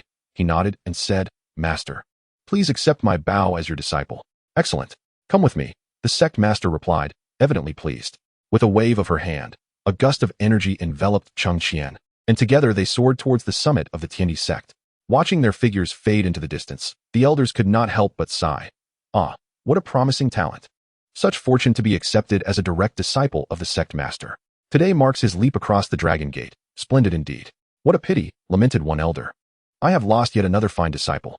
Indeed, Cheng Qian should have been my direct disciple. It's your fault for meddling, allowing the sect master to seize the opportunity. Yue Yao retorted, visibly agitated. Su Lu interjected, displeased. Perhaps Cheng Qian wished to join my alchemy peak. This is all your fault. Whom should we blame? Let us hold old Zhang accountable. He enjoys causing chaos. Why would he need a fire spirit root disciple at the beast-taming peak? Isn't that just creating trouble? How can you blame me? You old coot. It was your insistence on poaching disciples that led me to join in the fray. Now you turn around and blame me? The ordinarily formidable elders, capable of obliterating a small sect with a mere gesture, now playfully shoved one another like children. Meanwhile, Cheng Qian, blissfully unaware, was led by the sect master to the main peak. Chapter 37. My surname is Liu. My given name is Ziyuan. At the main peak of the Tiandi sect, Cheng Qian felt an almost surreal sensation as he descended from the sky. It was only when the woman called out his name that he snapped back to reality. Cheng Qian, follow me. Yes, master. The woman's graceful silhouette and enchanting demeanor made Cheng Qian's heart race, prompting him to quickly avert his gaze and lower his head as he followed her into a grand hall. The sect master, who had perceived Cheng Qian's actions through her spiritual sense, nodded in satisfaction. It seemed he was not a lecherous individual. Her discerning eye remained as astute as ever. Upon entering the hall, the woman took her seat at the head and spoke. My surname is Liu, and my given name is Yuan. From this moment forth, I shall be your master. Just as Cheng Qian was about to kneel to perform the customary bow of respect, a gentle force stopped him, halting his movements. Lu Xun chuckled lightly. There is no need for such formality. Here, intention holds greater significance than ritual. Upon hearing her words, Cheng Qian felt a warm surge in his heart, and his fondness for his new master multiplied instantly. He rose and bowed deeply, saying, Disciple Cheng Qian, I wish to follow my master closely, to enhance my cultivation and to honor your teachings. The path of cultivation is long and arduous. Only through perseverance can one reach the other shore. From this day forth, I shall impart to you all the knowledge within my grasp. You too must always remember why you cultivate and what you seek through the way, lest you lose sight of your true intentions. As Lu Ziyuan concluded, her tone became grave and earnest. Indeed, I understand, master. Thank you for your guidance, the disciple replied respectfully. I have 5 other direct disciples under my tutelage, but they are currently out honing their skills. I shall introduce them to you upon their return. Lu Ziyuan smiled faintly, her wrist elegantly twisting, revealing a storage ring shimmering with a soft luster at her fingertips. You possess a fire spirit root coupled with a natural sword physique. Within this ring, I have prepared the cultivation methods to elevate you to the golden core stage. Along with ample resources, she stated gently, presenting the storage ring before Cheng Qian. It contains techniques, spirit stones, elixirs, and even insights from previous practitioners. Everything you need to assist you on your path of cultivation. Cheng Qian accepted the storage ring with gratitude. Look at my master, so generous. Although Huayuan had treated him well within the simulator, it was well known that sword cultivators were often the most impoverished, and the resources provided would hardly compare to the generosity of a sect leader. Nonetheless, it was the best a mentor could offer. Indeed, the Tiandi sect had made no mistake in its selection, from top to bottom. There was no malicious villain akin to those found in novels. Each individual treated him with kindness, save for that outer disciple who had once sought his life. At this thought, Cheng Qian experienced a sense of belonging for the first time in this foreign world. Seeing his satisfied expression, Lu Ziyuan felt a warmth in her heart and softly remarked, Come, let us choose a cave dwelling for you. Yes, master. Along the way, Lu Ziyuan provided an overview of the sect's general circumstances. With Cheng Qian as its newest disciple, the Tiandi sect boasted approximately 170,000 members, truly a superlative sect. Her voice flowed like a mountain spring, guiding Cheng Qian into a wholly new realm. The Tiandi sect has existed on the Tianyuan continent for countless millennia, adhering to the principles of embracing all and pursuing the ultimate path. Her words brimmed with pride. Our sect not only possesses formidable strength, but has also achieved remarkable accomplishments in the 5 domains of alchemy, magical artifacts, beast taming, swordsmanship, and talismans. The 5 peak masters you just encountered are the pillars of our sect, each excelling in their own right while relying upon one another.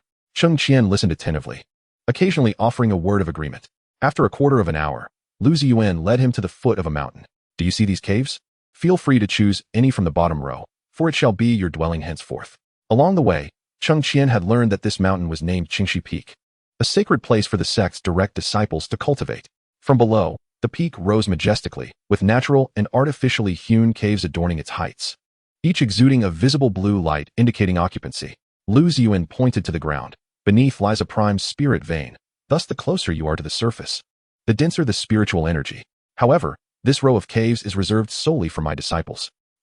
Cheng Qian sighed lightly, acknowledging the grandeur of the super sect, which was indeed affluent beyond measure.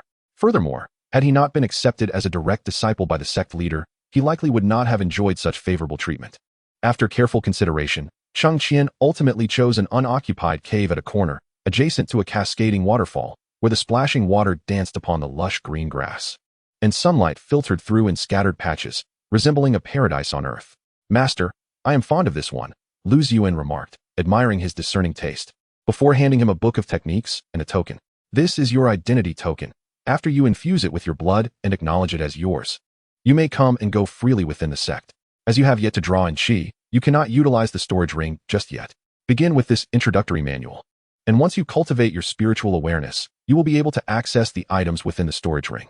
In the Tianyuan continent, drawing chi into the body merely opens the door for cultivators. To truly cross this threshold, one must possess at least the strength of the 3rd level of chi refinement.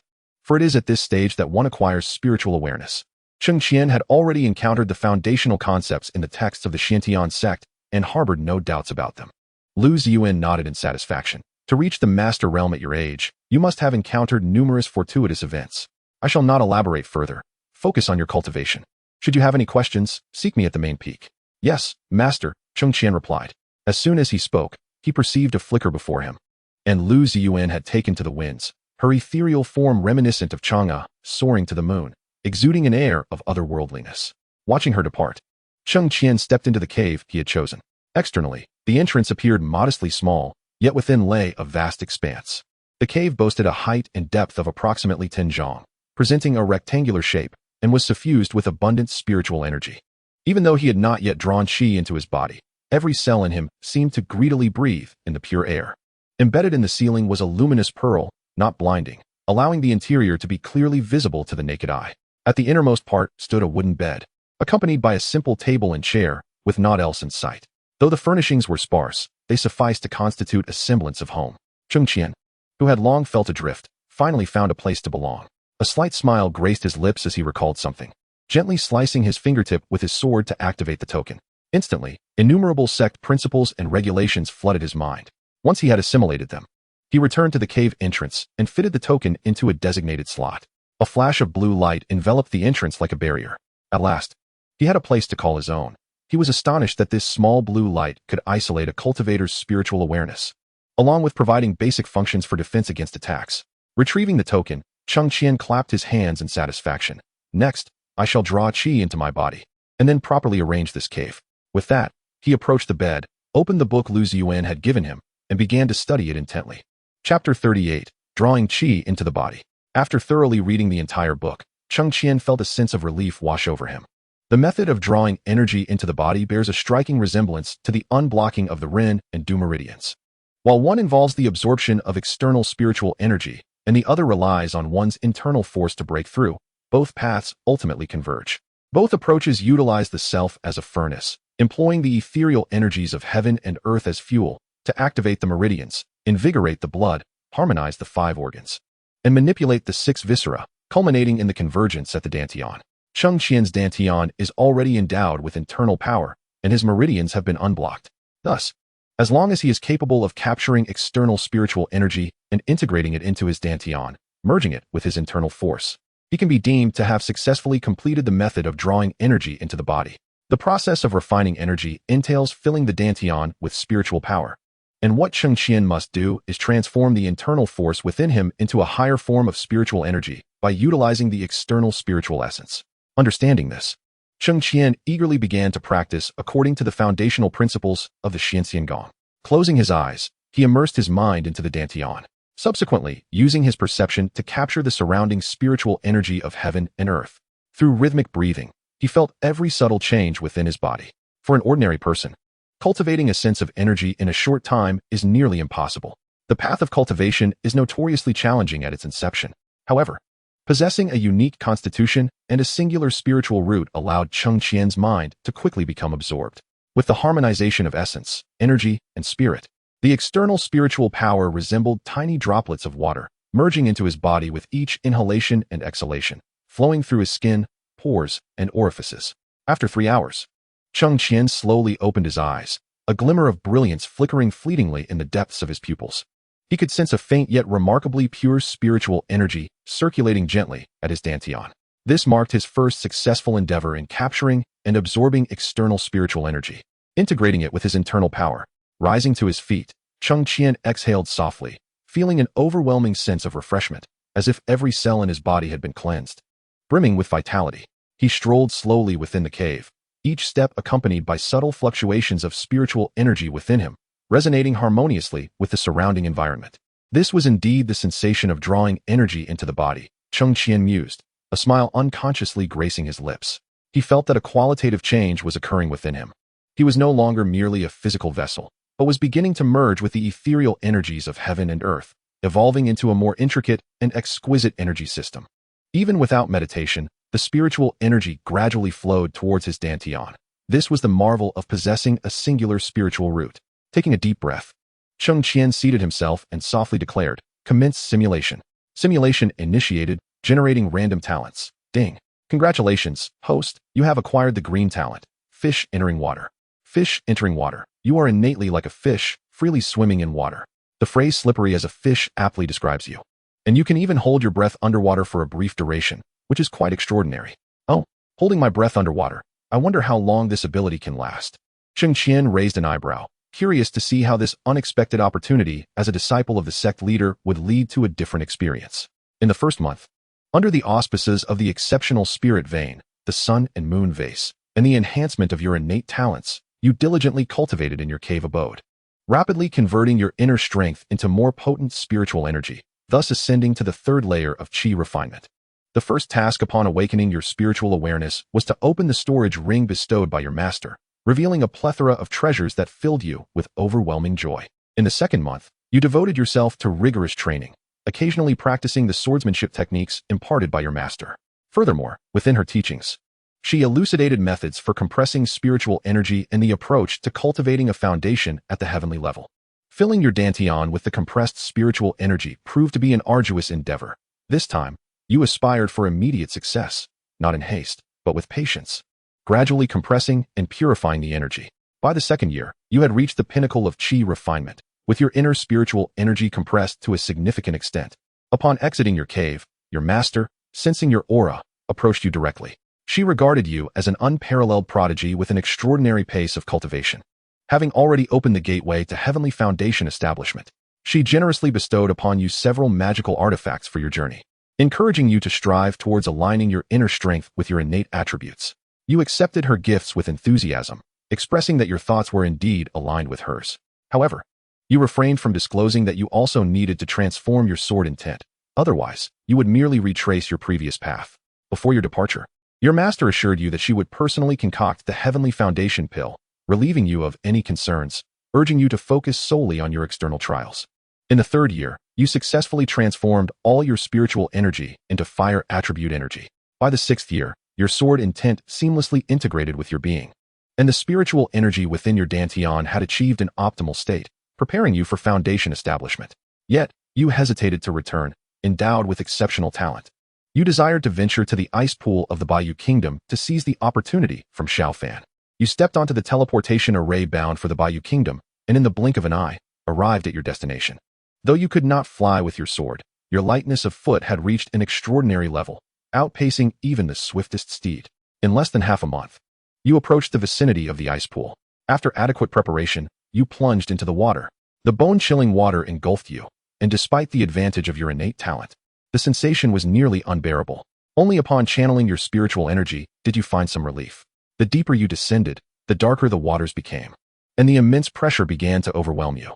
Strenuously operating your spiritual energy, you persevered through the discomfort and continued to plunge deeper, barely noticing the white fish gliding past you. With a surge of determination, you descended over 30 fathoms, where darkness enveloped you entirely, save for the faint glow emitted by drifting algae, which allowed you to discern your surroundings. At this moment, not a single fish stirred in the water. As you continued to dive deeper, surpassing 20 additional fathoms, you felt your breath dwindling and the pressure upon you reached its limits. As you prepared to return, your peripheral vision caught sight of a depression that resembled a doorway, filling you with immense joy as you hurriedly swam toward it. However, as you approached the entrance, an overwhelming underwater pressure surged, plunging you into darkness, blood streaming from your orifices, and your internal spiritual energy nearly dissipating. Just as your consciousness began to fade, your fingertips brushed against the door before your will was shattered, and you succumbed to unconsciousness. Cheng Qian, could it be that the depths of this icy pool are so treacherous? It appears that mere talent is insufficient to navigate these waters unimpeded. Thankfully, the teachings from my master indicate that upon reaching the foundation establishment stage, one can activate a protective barrier suitable for various environments, allowing for unhindered movement through wind, fire, snow, and water, albeit for only half an hour. This special method of externalizing spiritual energy will extend in duration as one's cultivation deepens. Moreover, the realm of cultivation offers various magical artifacts and elixirs that serve similar purposes. Thus, it may not be imperative to prioritize talent. Cultivation or its primary goal may take precedence. Chapter 39. So you wish to sever my opportunities? With this thought in mind, Cheng Qian continued to observe the simulator. Fortunately, fate had not abandoned you. Upon regaining consciousness, you found yourself drawn into a cavern by the peculiar array within that stone door. Surviving such peril made you marvel at your own fortune as you began to explore this enigmatic cave. However, after a thorough search, you uncovered nothing of value, leading you to question your own memory. Upon closer inspection, you realized that this place had been previously visited, with traces left behind by others, suggesting that the treasures within had already been taken. You exclaimed in frustration, lamenting that aside from the fated child, Xiao Fan, no one else could have discovered this place. Cheng Qian slapped his thigh. Bah, so you wish to thwart my fortunes? It seemed that arriving here in the 6th year was a tad too late. The optimal choice would be to first enhance his cultivation before returning to claim what was rightfully his. Since the treasures had vanished, you felt no desire to linger, instead opting to restore your state to its peak and leave the stone cavern. As you departed from the icy pool, you recalled the potential of your talent. There were ample secret treasures and spiritual stones within the underwater palace from 12 years prior, treasures that Xiao Fan had likely yet to acquire. It would be prudent to seize them ahead of time. Having made this decision, you returned to the Kingdom of Falling Clouds, visiting the largest trading market to procure numerous elixirs and magical artifacts suitable for underwater use. Having prepared thoroughly, you followed your memory to the vicinity of the Kingdom of Ningshui, yet found no precise location, compelling you to arm yourself and plunge directly into the sea.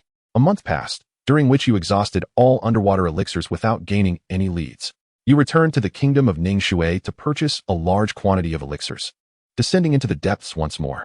2 months later, only a few magical artifacts suitable for underwater use remained on your person, yet you remained empty-handed. A sense of dejection began to settle within you. Cheng Qian felt a sense of melancholy. Had he known earlier, he would have perused the novel several more times. The quest for a precise location was akin to searching for a needle in a haystack, requiring an immense amount of effort. With a gentle sigh, he redirected his gaze to the simulator. He resolved to search for another month, and if he still could not find it, he would return to the sect, first advancing to the foundation establishment stage before resuming his search. After liquidating a substantial number of items bestowed by his master, he procured a batch of elixirs and made his way to another town to commence his search. 7 days later, while uncertain of his position upon the ocean's surface, he suddenly felt a disquieting pang in his heart and reacted swiftly. However, a dark shadow descended upon him, and he lost consciousness entirely. He had perished. The simulation concluded. Cheng Qian was presented with various options as a reward for this simulation. 1. Fish swimming in water, green. 2. Complete mastery of Qi refinement, spiritual energy fully compressed. Imbued with sword intent, fire attribute. 3. All experiences in Qi refinement techniques. Upon seeing the choices, Cheng Qian had initially resolved to select the cultivation level. Yet, he had only just entered the sect a day prior, lacking any means to conceal his cultivation. Attaining the pinnacle of Qi refinement in a single day would likely cause even his master to suspect he was either a reincarnated powerhouse or had undergone possession. He feared that he might gain nothing but unwanted trouble.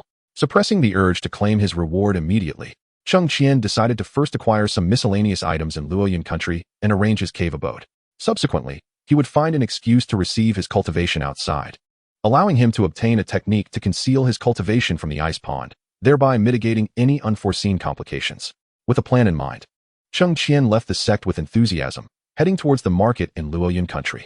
Meanwhile, Lu Ziyuan, who had been languidly reading a novel in her chamber, sensed a disturbance and realized that her newly accepted disciple had departed from his cave.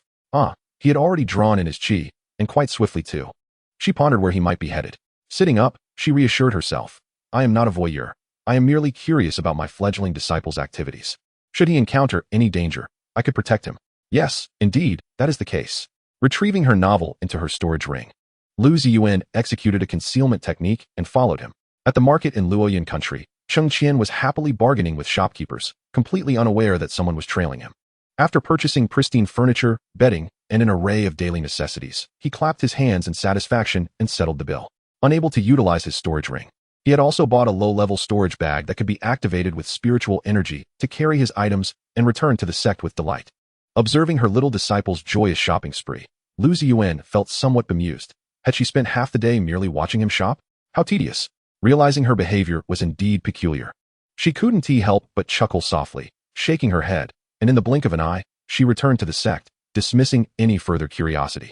After returning to the sect and having a meal, Cheng Qian commenced a thorough cleaning of his cave dwelling.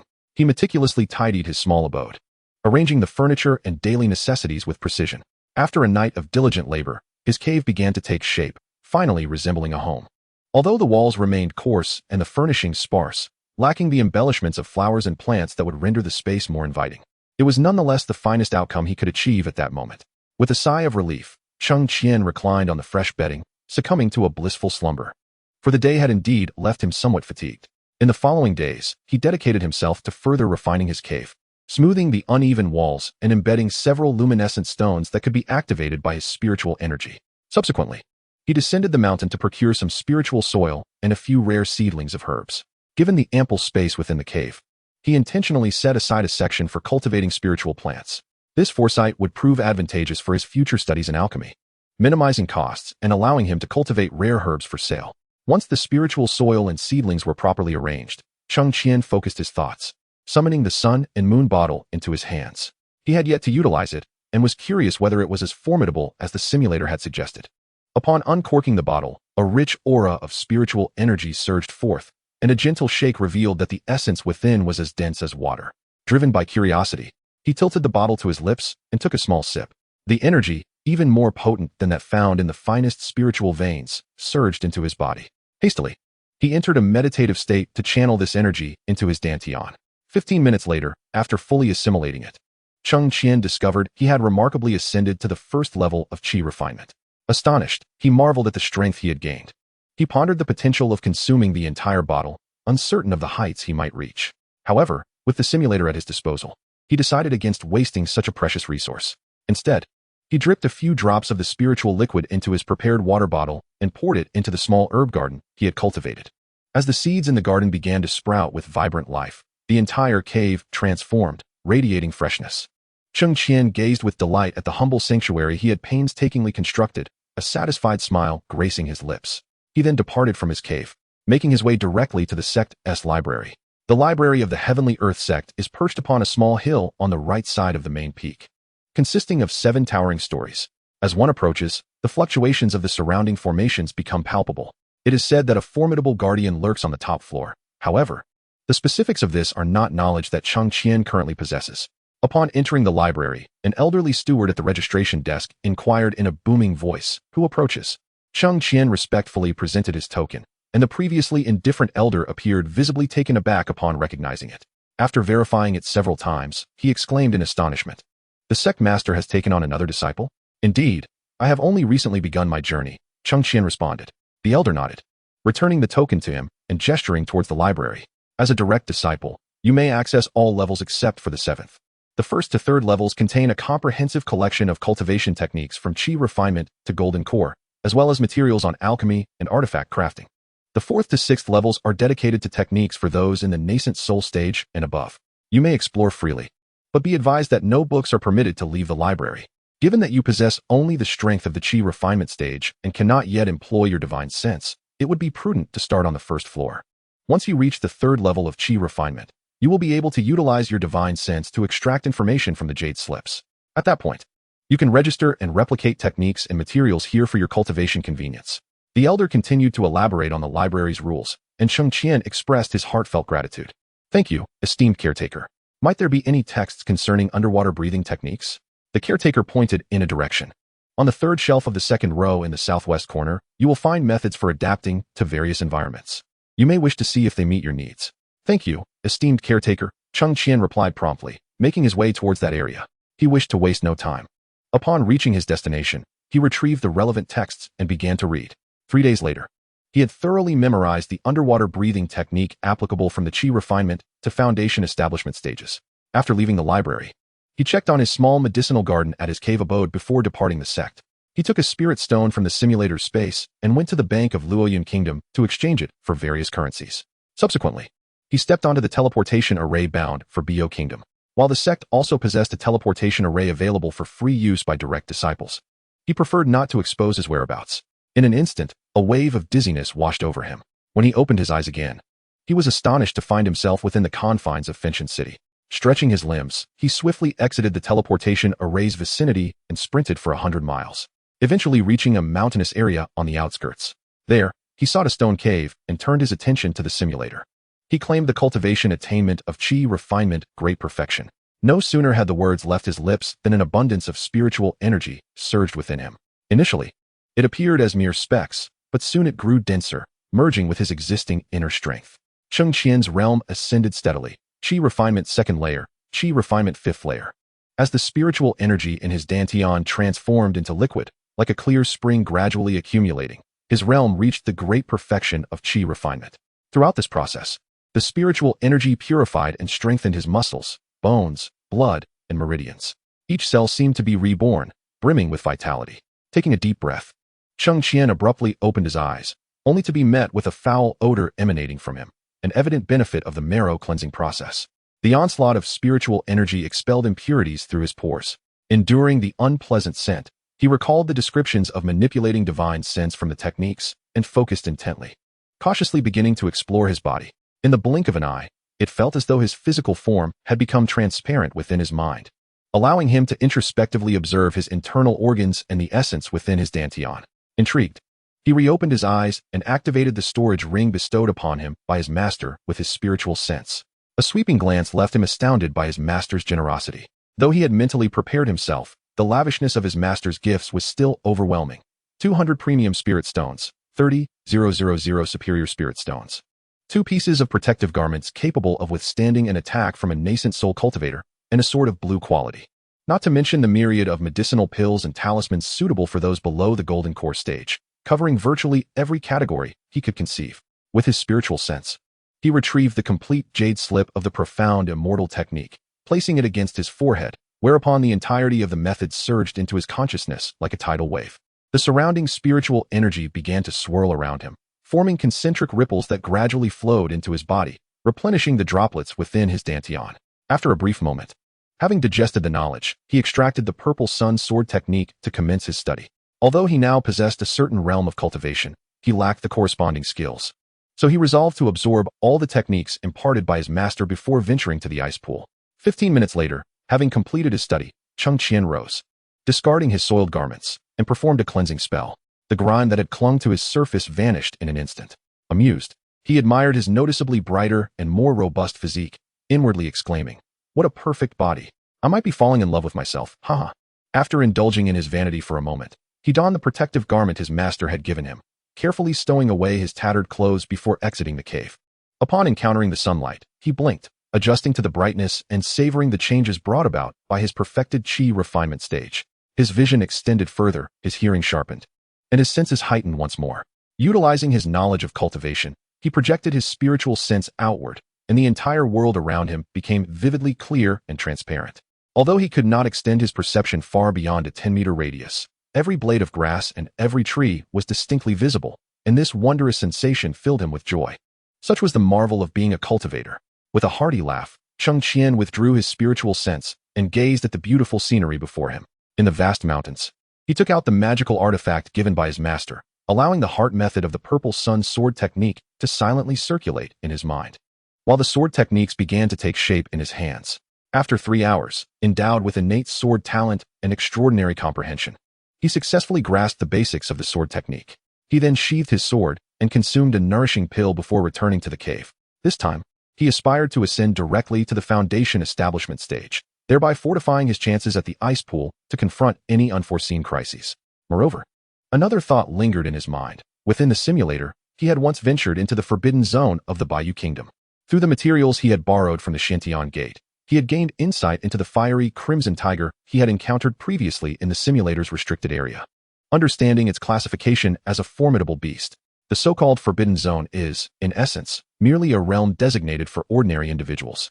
It is regarded as a place of trials, governed by the Xantian Gong, where the most formidable beast inhabiting it is the first-tier Crimson Blood Tiger, whose prowess is roughly equivalent to that of a human cultivator at the pinnacle of Qi refinement.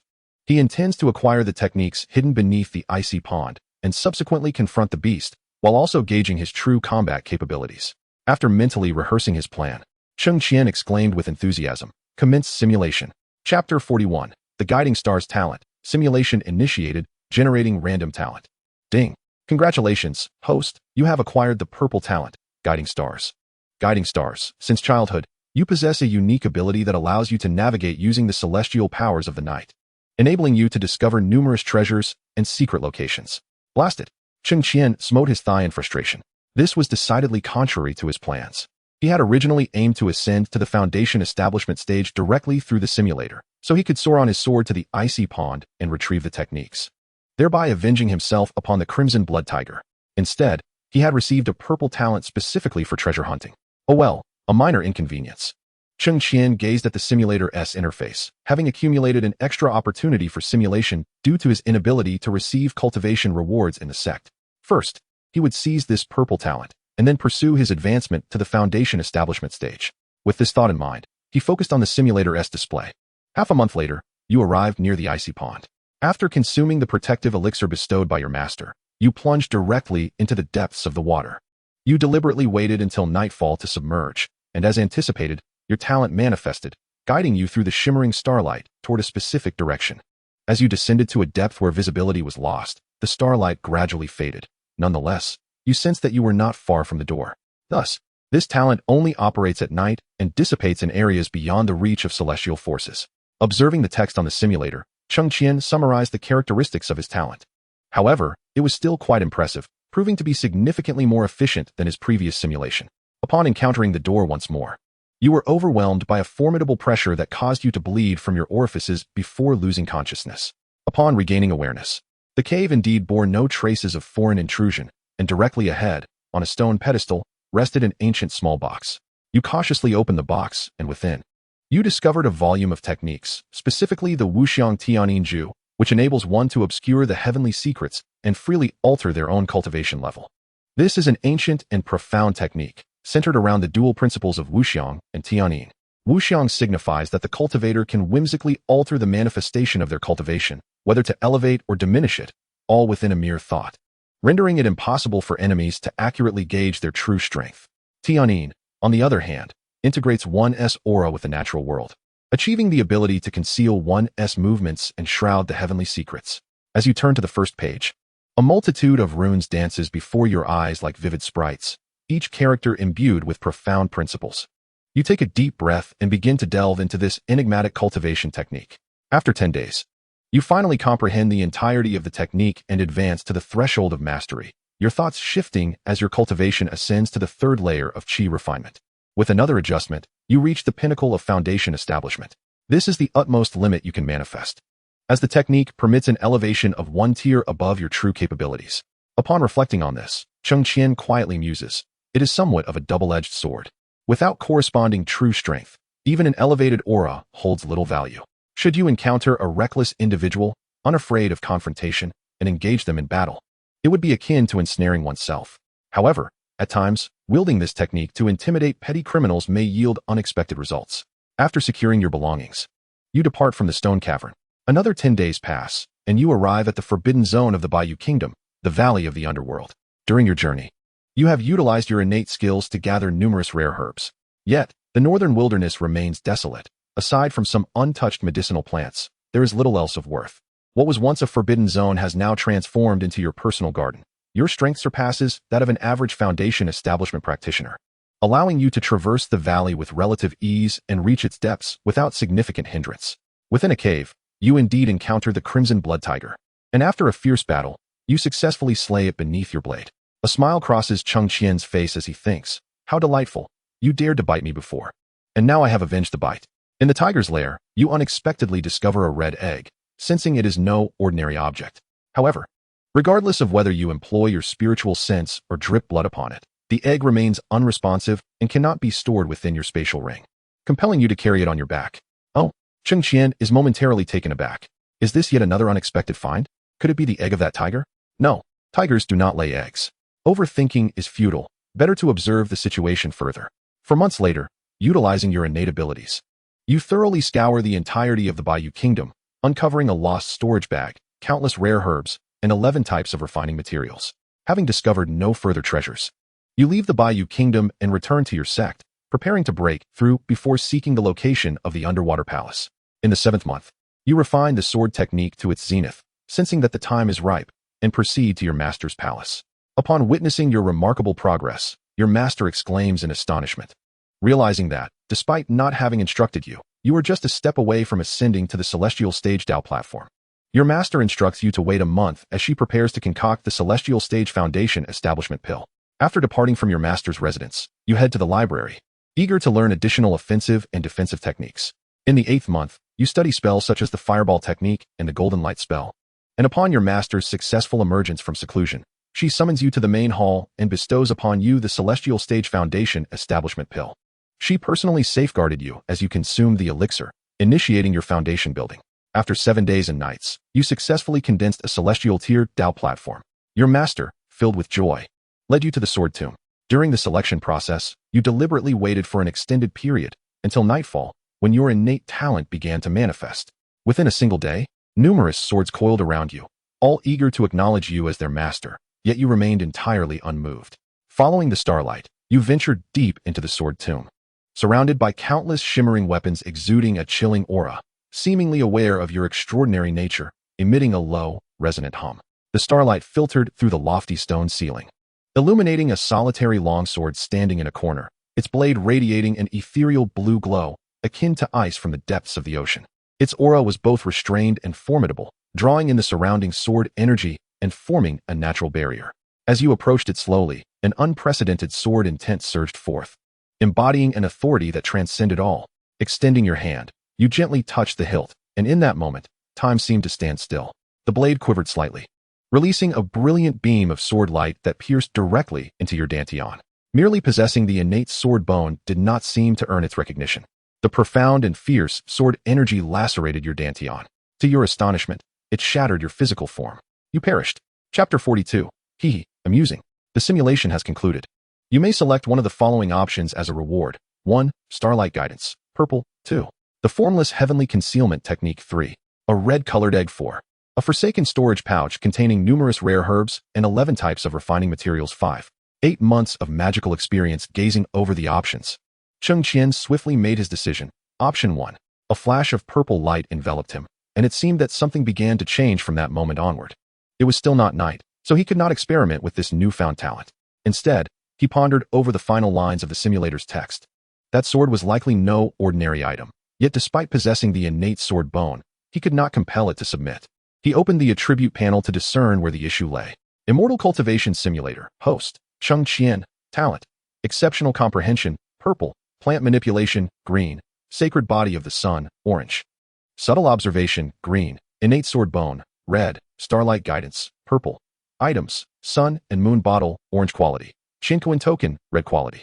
276 Premium Spirit Stones. Simulation Attempts. 1. 6 days until the next update. The items given by his master remained in his storage ring and were not accounted for in the simulator. Having acquired a total of 6 talents, among which only the Sunfire Sacred Body is of orange grade, and the innate sword bone is slightly inferior, being of red grade. Reflecting on his previous cultivation of the Sacred Body and the Sunfire Sacred Body, which merged due to their overlapping properties to yield a fire attribute single spiritual root, Cheng Qian felt a stir within his heart. Could it be that there exists an undiscovered talent related to the sword path, preventing that sword from yielding to him? He sensed he was on the verge of uncovering the truth, yet remained uncertain, letting out a sigh. Nonetheless, time was on his side. He would accumulate more simulation attempts before seeking that sword once more. After contemplating his plans, Cheng Qian steadied his resolve. Let the simulation commence. Simulation initiated, generating random talents. Congratulations, host has acquired a white talent. Resilient Physique. Resilient Physique. Your body is more capable of withstanding harm than the average person, making your cultivation less prone to injury. Half a month later, you arrived near the ice pond and successfully obtained the Wuxiang Tianinju. In the second month, having grasped the basics of Wuxiang Tianinju, you journeyed to the Nether Valley, where you vanquished the Crimson Blood Tiger and acquired a red egg. In the third month, you returned to the sect, studying combat techniques suitable for reaching the pinnacle of Qi refinement. In the 8th month, with your Master's assistance, you successfully condensed the Celestial Grade Dao platform. As usual, your master took you to the Sword Tomb. But this time you did not approach the Divine Sword. Instead, after sensing the surroundings, you chose another sword. Once chosen, you arrived at the Heartbreak Cliff, where your master imparted some techniques for refining sword intent before gracefully departing. By the 4th year, having left the Heartbreak Cliff, your cultivation reached the consummate stage of foundation establishment, and your destined sword had fully integrated with you. After reporting to your master, you received news regarding Golden Core cultivation, prompting you to revisit the library to further enhance your combat skills and techniques. In the 5th year, feeling adequately prepared, you made your way towards the vicinity of Ning Shui country. Guided by the talent of celestial navigation, you located the approximate position of the underwater palace after a month. Having made ample preparations, you were aware of the ferocious and bloodthirsty beasts lurking beneath the sea. with their strength increasing the deeper you ventured. After some hesitation, you resolved to dive into the sea, determined to locate the palace before considering anything else. For fortune often accompanies peril. Without a spirit of adventure, what merit is there in pursuing immortality? With this thought, you plunged into the ocean, gradually swimming towards the depths as guided by the stars. The deeper you descended, the greater the pressure upon you, yet you endured, encountering numerous second-tier beasts along the way. After a fierce battle, you managed to dispatch them. However, the scent of blood attracted a more formidable threat. A fourth-tier beast, comparable in strength to a nascent soul, locked its bloodthirsty gaze upon you. Realizing you were outmatched, you employed every artifact and escape technique at your disposal, successfully evading the beast after 3 days and nights of relentless pursuit. Cheng Qian, what a formidable creature. Comparable to a nascent soul, yet my strength remains insufficient. After being pursued by a monstrous beast, you realize that you have strayed off course and must once again rely on your innate abilities to slowly seek the precise location of the underwater palace. 3 days later, a magnificent palace suddenly appears before you. Beneath its grand exterior, you sense an unusual chill. With your treasured artifacts and your destined sword firmly in hand, you cautiously approach the grand entrance of the palace. Just as you are about to step inside, the ground shakes violently, and a gigantic tentacle erupts from the shadows of the palace, lunging towards you. You meet your demise. The simulation concludes. In this session, you may select one of the following options as a reward. 1. Resilient physique, white. 2. Perfected foundational cultivation, including the integrated destined sword and insights into sword intent. 3. All experience from the techniques learned at the perfected foundational realm. 4. Formless celestial concealment, technique. 5. A red egg dam. Upon seeing the options, Cheng Qian couldn't help but curse. Was the simulator doing this on purpose? He had initially planned to choose the foundational cultivation directly, but it now displayed that he had already integrated that randomly chosen destined sword. A cultivator can only merge one destined artifact within their body, and he was well aware of this principle.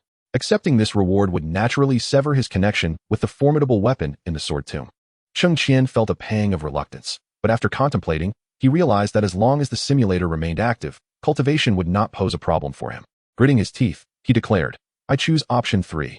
At present, he lacked combat skills and techniques. The other 2 items could be acquired in the Bayou Kingdom. Thus, there was no need to squander the precious simulation option. As his voice fell, countless techniques flooded into his mind. Swordsmanship, a clever trick for sword flight at the foundational stage. In combat, he could wield flying swords against foes. Fireball technique, a powerful single-target flame attack with extreme temperature and destructive power. Golden light spell, a shield formed by condensing the primordial energies of heaven and earth around oneself. Spirit essence technique, enhances mental strength, improving the perception and control of one's consciousness. Countless techniques learned at the foundational stage, along with their realms and experiences, were all absorbed by Cheng Qian. Upon opening his eyes again, Cheng Qian gazed at his palm, and with a mere thought, he activated his spiritual energy. A small fireball appeared, hovering half an inch above his palm, its intense heat nearly singeing his eyebrows, prompting him to tilt his head back in haste. Hee. This is fun. Chapter 43. A second bloom time passed gradually, and Cheng Qian had grown quite adept at manipulating the fireball in his palm.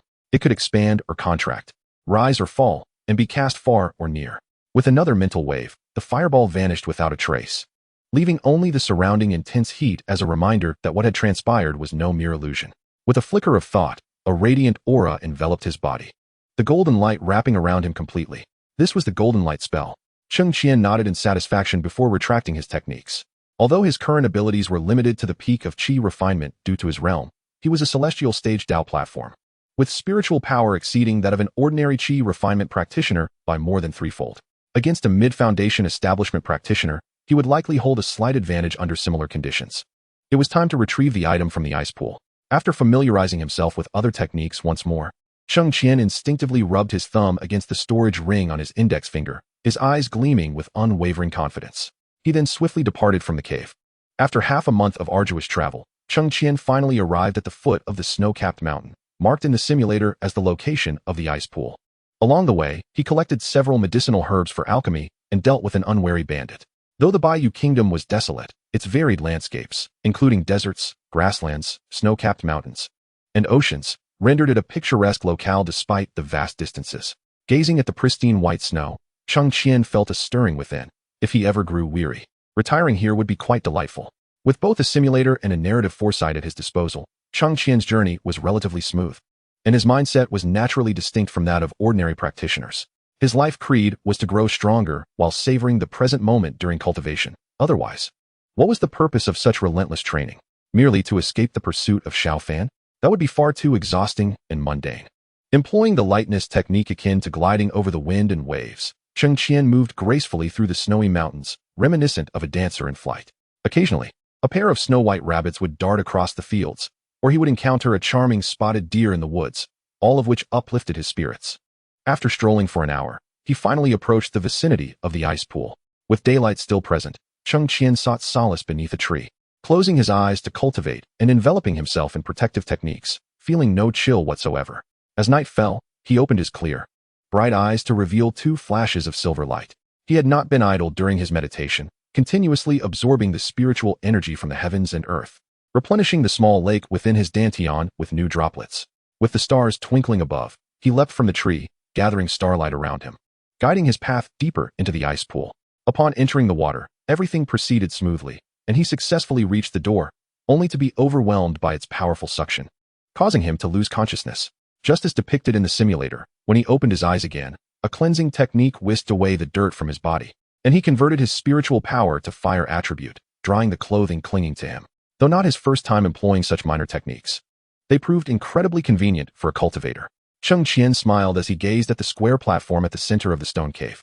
Casting a golden light spell to avert any unforeseen dangers not mentioned in the simulator, he cautiously approached the box at the center. Slowly extending his hand, he gently touched the box, his heart racing with both anxiety and anticipation. Fortunately, no danger manifested, and upon lifting the lid, the Wuxiang Tianin Ju lay before him. Cheng Qian exhaled softly, his mind finally at ease as he opened the secret manual and began to cultivate according to its guidance. Although the profound mysteries of the technique were intricate and difficult to comprehend, Cheng Qian, with his extraordinary insight, swiftly grasped the fundamentals of this arcane art. 10 days slipped by in an instant, and Cheng Qian stored the technique directly within the simulator, as such a device capable of concealing heavenly secrets was far safer in its confines. Ding! The host has acquired a golden quality technique, Wuxiang Tianin Ju, which has been stored in this simulator space. Cheng Qian exclaimed, "What a remarkable find." It was no wonder that Xiao Fan had previously been able to access a secret realm reserved for those in the Golden Core stage using this technique. A golden quality technique, even within the Heavenly Origin sect, would undoubtedly stir a commotion. Should others learn of it, the entire Tianyuan continent would likely be engulfed in a tempest of bloodshed.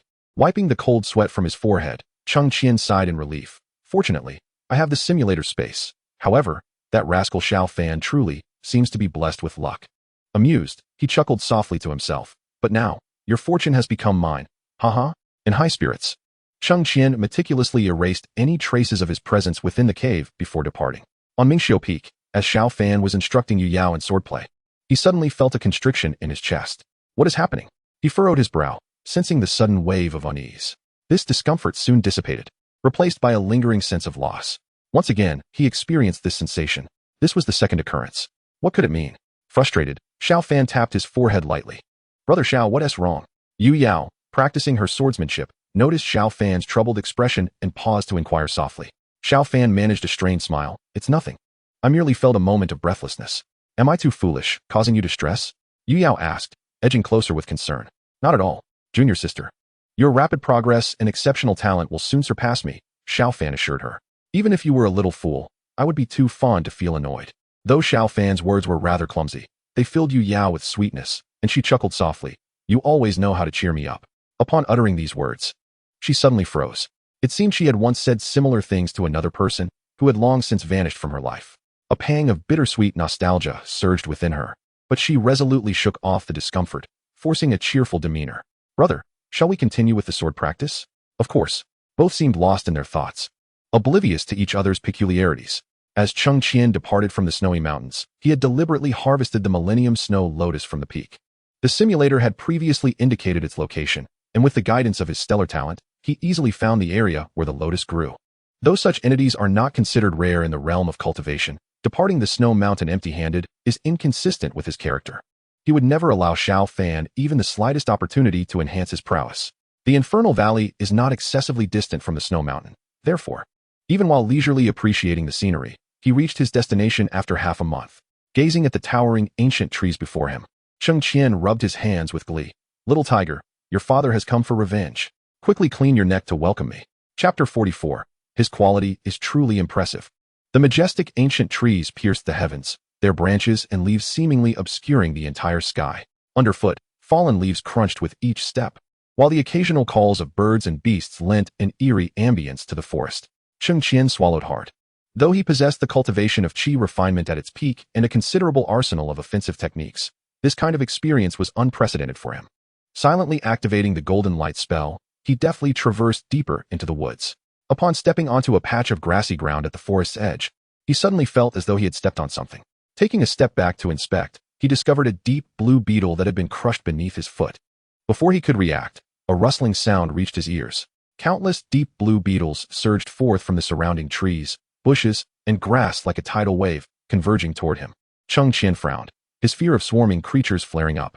Taking a deep breath, a fireball the size of his head materialized in his palm.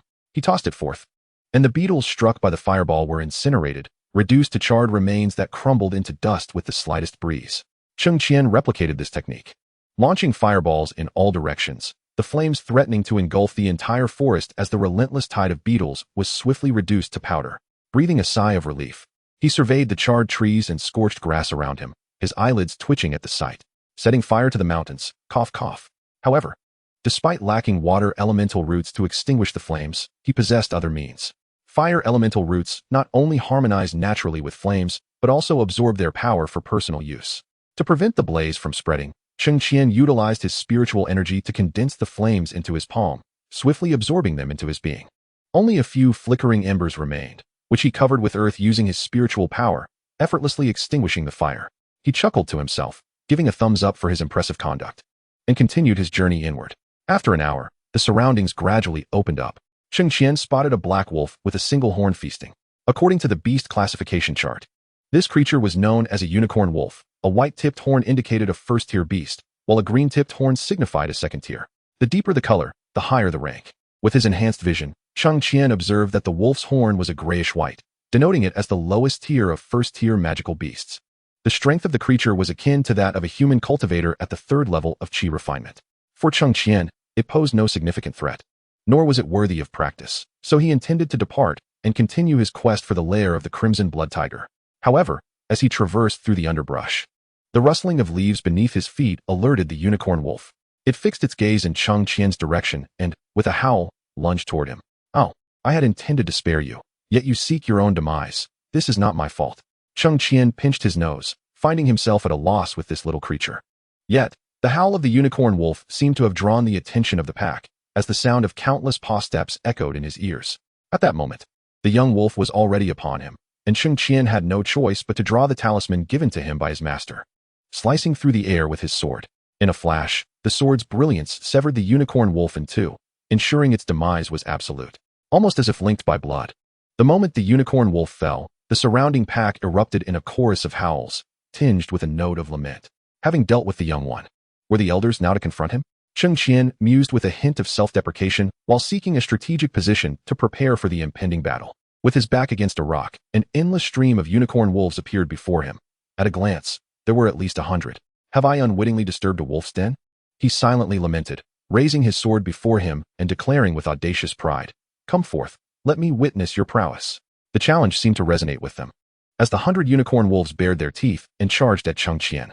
The unicorn wolves were incapable of breaching the golden light barrier surrounding him, instead stumbling back as the leading wolves cautiously encircled him, growling low, hesitant to act rashly. Cheng Qian found amusement in this, but remained vigilant. A standoff ensued between one man and 100 beasts. Earlier, he had spotted an elder wolf adorned with green markings, indicating its imminent ascension to a second-tier demon beast, comparable to a human cultivator in the early foundation establishment stage. Though Cheng Qian possessed heavenly tier strength akin to the mid-foundation establishment phase, he understood the necessity of caution when facing 100 first-tier unicorn wolves, wary of the potential for unexpected peril. As the standoff persisted, the elder wolf let out a low growl, and dozens of wolves fearlessly charged at Cheng Qian. It seemed that the elder was indeed the leader of the pack. With this realization, Cheng Qian, sword in hand, devoted his full attention to the confrontation. With a crack and a swoosh, the sword's light danced around him, sending several unicorn wolves to their demise in an instant. The elder wolf, seemingly enraged, commanded the surrounding pack to encircle Cheng Qian in layers. A chill ran down his spine, and he did not hold back, drunken dreaming sword. The shadow of his sword swirled around him like an ethereal specter, unleashing a formidable force that surged toward the wolves. Occasionally, he hurled fireballs, and the air was filled with the unending cries of the pack. As time elapsed, the ground within a 3-step radius of Cheng Qian became littered with the lifeless bodies of countless unicorn wolves. The golden light charm perpetually shielded him from harm, while the blade in his hand mercilessly reaped the lives of the wolf pack. At this moment, Cheng Qian had only consumed about 1/3 of his spiritual energy. The old wolf, seemingly filled with trepidation, let out a cry, prompting many of the wolves to retreat. Yet, how could Cheng Qian, brimming with battle fervor, let such a rare opportunity to practice his spells and swordplay slip away? With a snort and a hearty laugh, he proclaimed, "Come, let us battle." His somewhat juvenile declaration ignited a surge of excitement within him, causing the wolf pack to hesitate and withdraw, allowing Cheng Qian to advance. The old wolf emitted a command and was the first to retreat. The pack swiftly turned, fleeing without so much as a lingering glance at Cheng Qian. Observing the comical scene before him, he could not help but laugh aloud. "Ha ha, you think you can oppose me, Cheng Qian, with such meager strength? Truly, you do not know the meaning of the word death." Sheathing his sword, he decided against pursuing the fleeing wolves. Such foes were not worthy of his exertion. As the golden light charm dissipated around him, Cheng Qian stretched his limbs and continued his exploration into the depths of the Nether Valley. Chapter 45, Growing Stronger. Creating New Glory. The lair of the Crimson Blood Tiger lay deep within the forest of the Nether Valley, beneath the towering mountains. Upon arrival, Cheng Qian found no sign of the beast. Secretly seeking refuge in the boughs of a large tree, he settled on a branch to recuperate. Although the Crimson Blood Tiger was merely a first-tier beast, its cunning and ferocity were formidable. While the simulator indicated no immediate threat, it was always prudent to remain cautious. Once he had fully restored his state to its peak, he ambled towards the cave. The dark cavern exuded a faint scent of blood, with only the dim light filtering through the entrance to faintly illuminate the path ahead, as if sensing an intruder in its territory. A low growl resonated from the depths of the cave, causing the walls to tremble. Cheng Qian's heart raced, and he immediately became alert. As the growling drew nearer, the figure of the Crimson Blood Tiger gradually materialized before him. Its massive form was cloaked in bright red fur, and its eyes blazed like two burning flames, radiating a fierce and cunning glint. Cheng Qian swiftly drew his sword, pointing its tip at the beast, the blade reflecting a chilling light in the faint illumination. The Crimson Blood Tiger roared in fury and lunged forward, its sharp claws slicing through the air with a whistling sound. In a split second, Cheng Qian evaded its attack with lightning speed, countering with a swift strike that sent a wave of sword energy slicing towards the tiger's flank. The tiger howled in pain, its colossal body rolling within the cave before it retreated warily, fixating its gaze on Cheng Qian. Just as Cheng Qian remained vigilant, the Crimson Blood Tiger unexpectedly turned tail and dashed deeper into the cave. Cheng Qian was taken aback. What is going on? It fled right after the skirmish? However, recalling the description of the beast in the monster compendium, he surmised that this cunning creature might have a hidden trick up its sleeve. With the golden light charm enveloping him, Cheng Qian cautiously pursued into the depths of the cave. As Cheng Qian advanced a few meters, he suddenly sensed a shift in the surrounding environment, becoming slightly damp.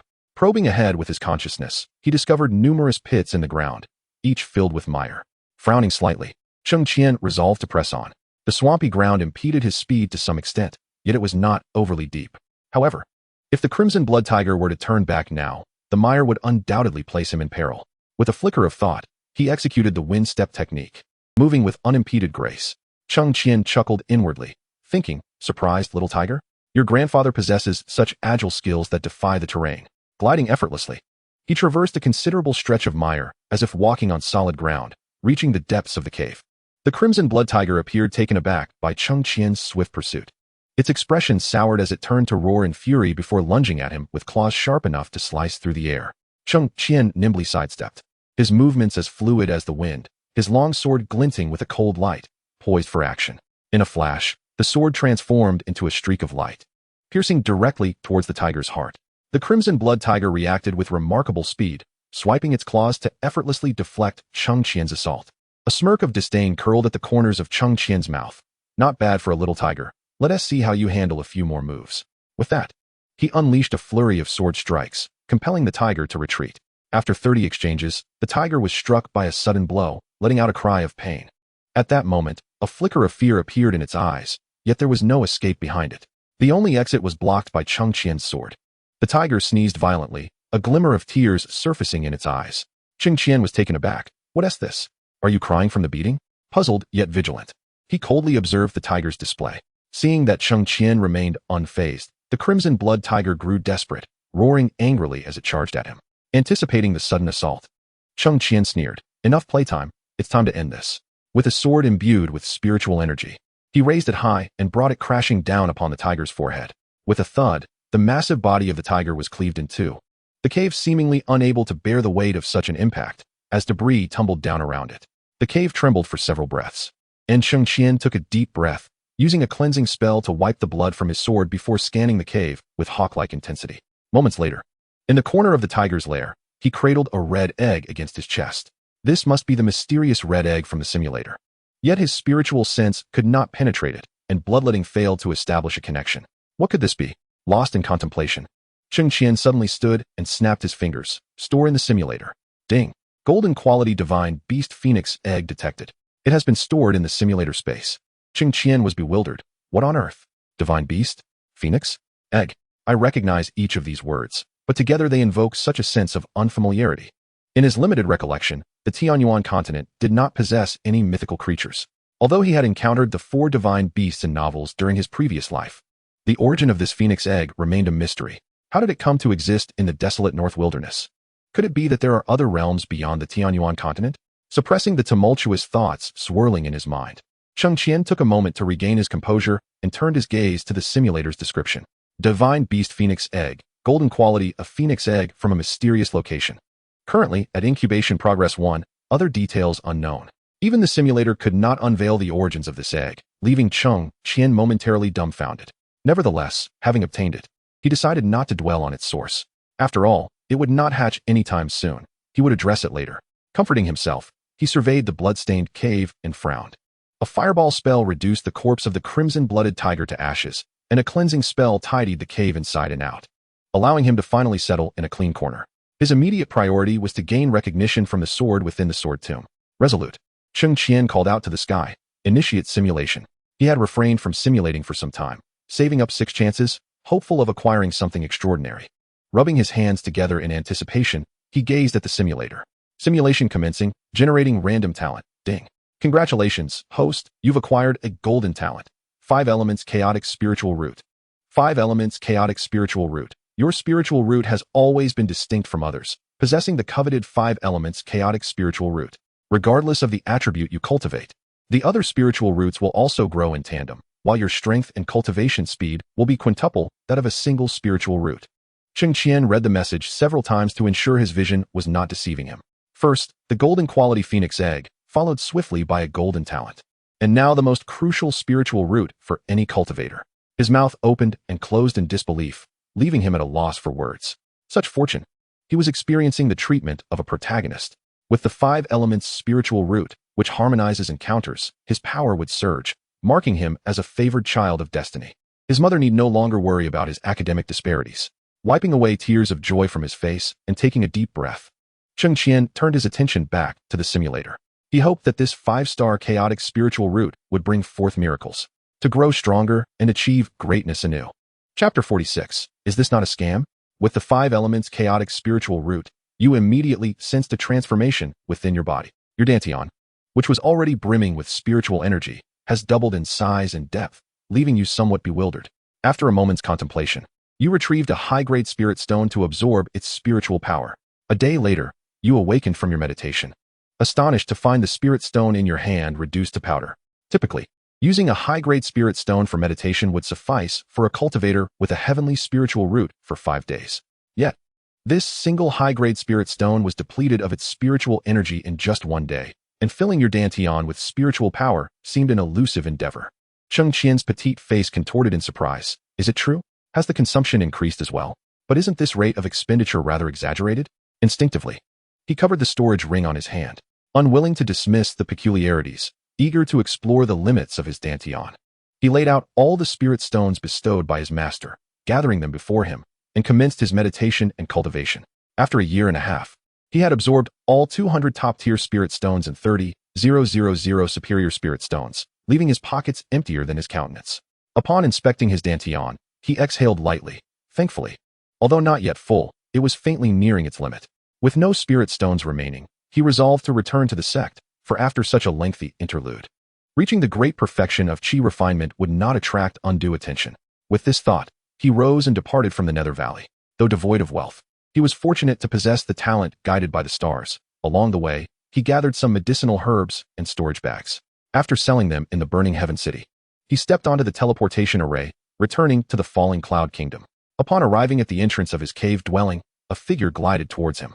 His master inquired about his whereabouts over the past year and a half, subsequently assessing his cultivation, astonished to discover the peculiarities within his dantian.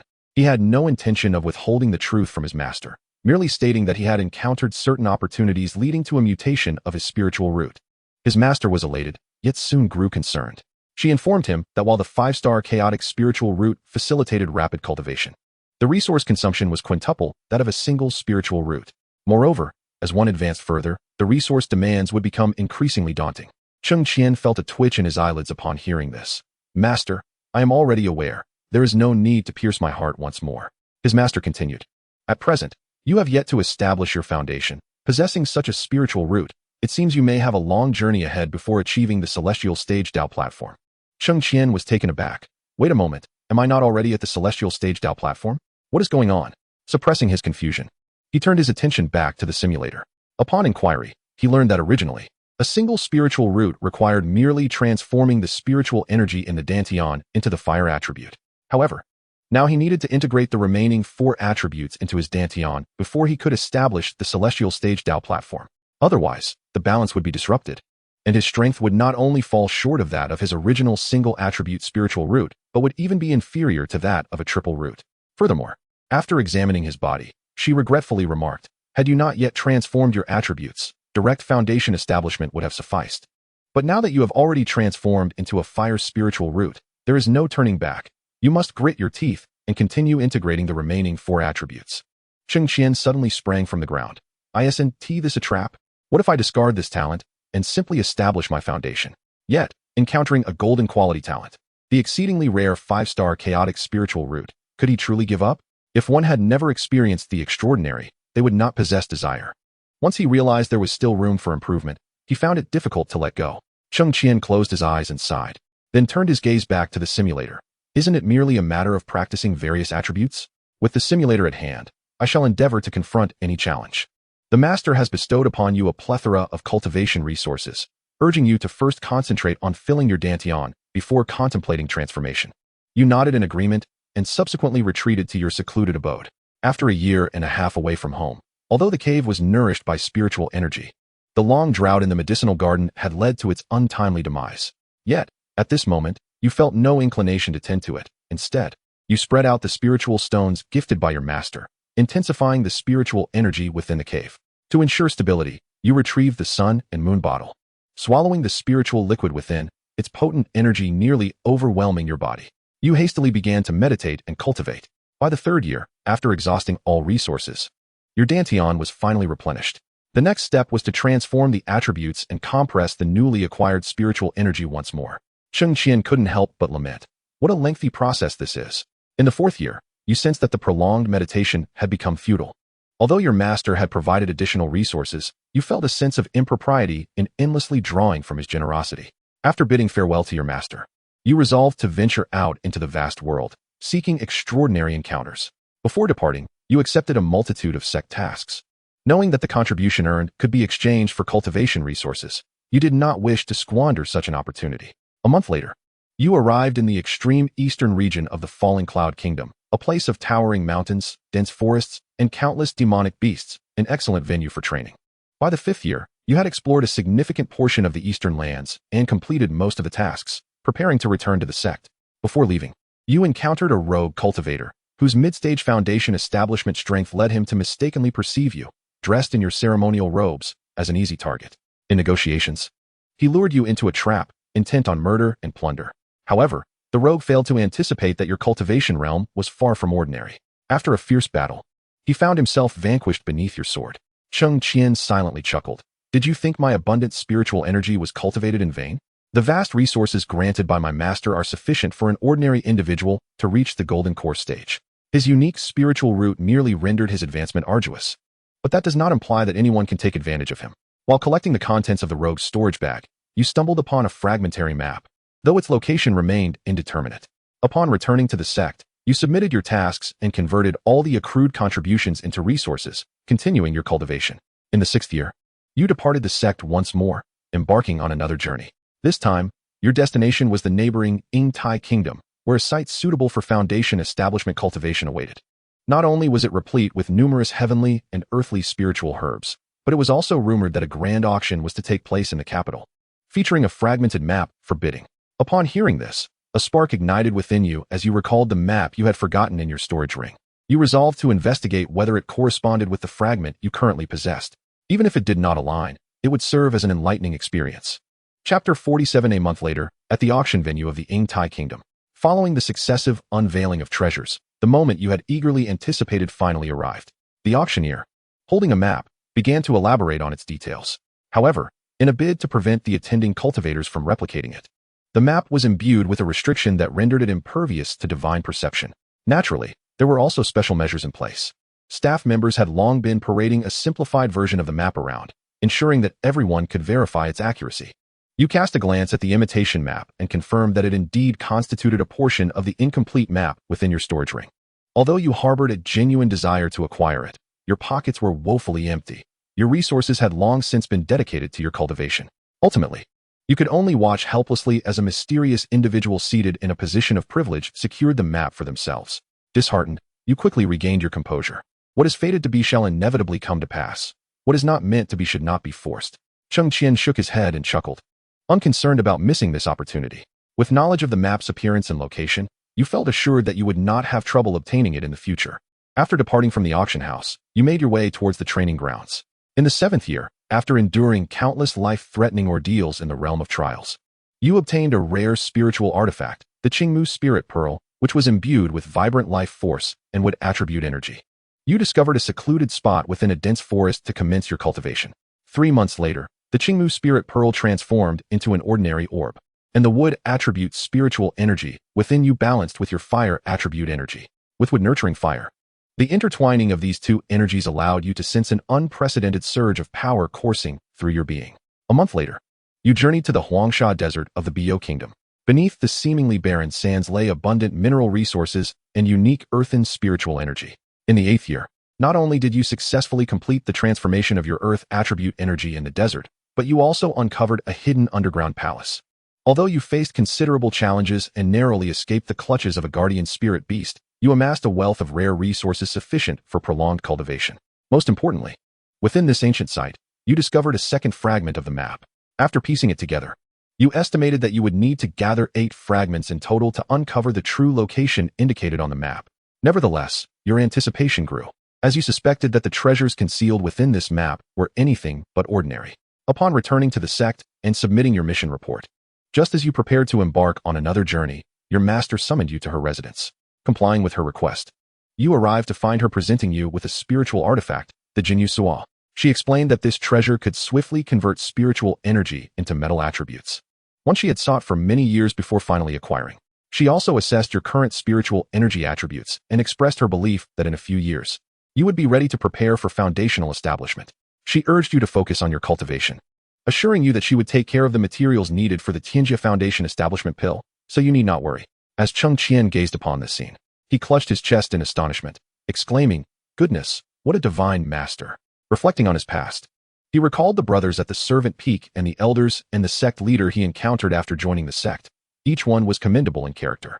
There was little intrigue or scheming, only sincere camaraderie. Despite being in a foreign realm, such an atmosphere warmed his heart. Suppressing his emotions, Cheng Qian turned his attention back to the simulator. In the 9th year, the golden jade marrow has been fully absorbed. Now only the transformation to the water attribute remains, and all 5 elemental roots will be complete.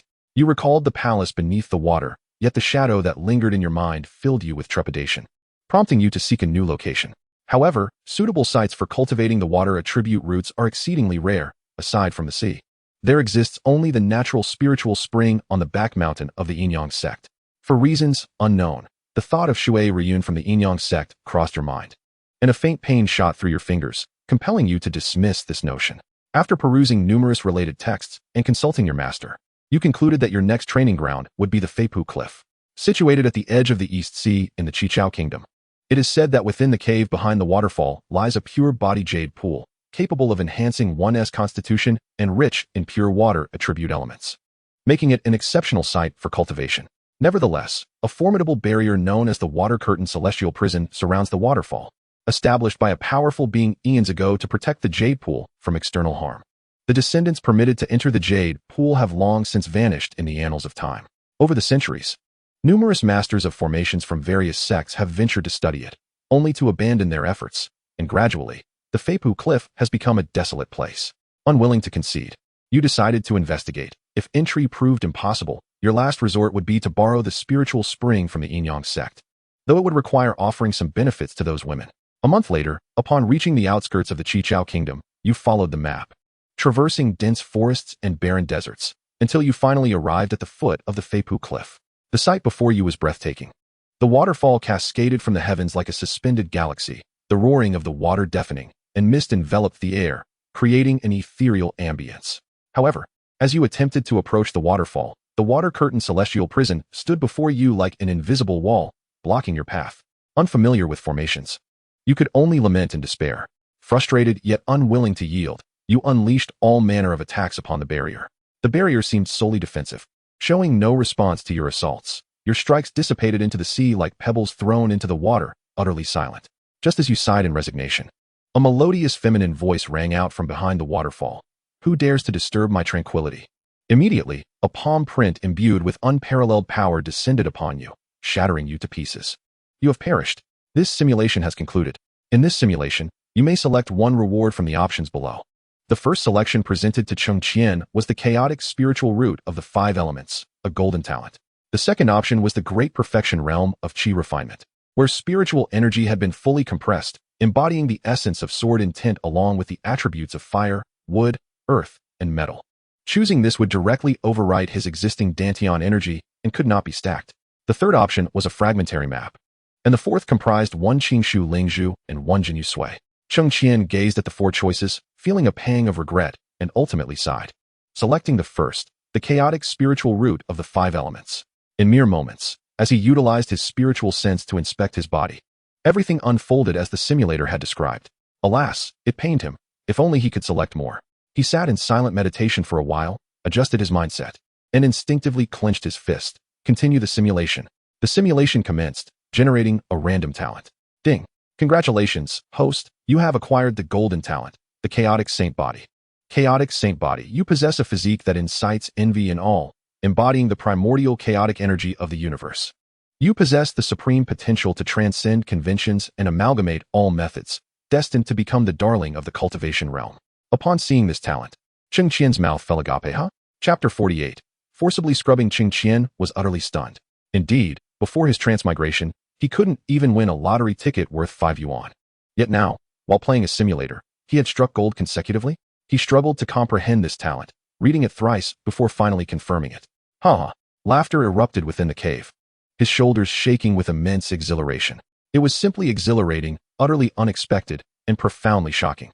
The chaotic saint body, what a legendary special physique. Its cultivation speed surpassed that of ordinary individuals by tenfold, and with sheer physical strength, it could withstand attacks 2 levels higher. Upon reaching perfection, it could effortlessly dominate all special physiques. Names like Xiao Fan, Yi Fan, and Xinyuan Fan were nothing but trifles. After taking several deep breaths, Cheng Qian recited the calming technique, striving to quell his excitement. Suddenly recalling the previous merging of the Yang Saint body, he inquired aloud, why was there no prompt for merging this time? Also, did the chaotic spiritual root of the 5 elements overlap with the fire spiritual root? Is there any compensation? Ding. The chaotic spiritual root of the 5 elements and the chaotic saint body are the highest talents in this world. They conflict with your original physique and spiritual root, rendering them unable to merge. As compensation, after this simulation, you may select up to 2 rewards. Cheng Qian chuckled, snapping his fingers, then lamented. If I hadn't asked, you wouldn't have offered compensation, would you? Truly cunning. Hee. Cheng Qian, what do you mean by hee? Come out and clarify. He waved his small fist at the air, yet the simulator remained unresponsive. Never mind. He chose to overlook this minor grievance. Now that he could obtain 2 rewards, he hoped that the version of himself within the simulator would be more promising. A few days later, after careful consideration, he returned to the sect and explained the situation to his master. The master, taken aback, instructed you not to divulge any information regarding your unique constitution and spiritual roots. Subsequently, she resolved to withdraw 1/3 of her resources to expedite the transformation of your internal spiritual energy and establish your foundational celestial path. With substantial resources at your disposal, you successfully filled your dantian with spiritual energy within a year. However, despite the abundance of remaining resources, there were no corresponding spiritual treasures available for attribute transformation. The master decided to venture out in search of treasures for you. Reluctant to gain without effort, after intense discussions, you both ultimately agreed to part ways.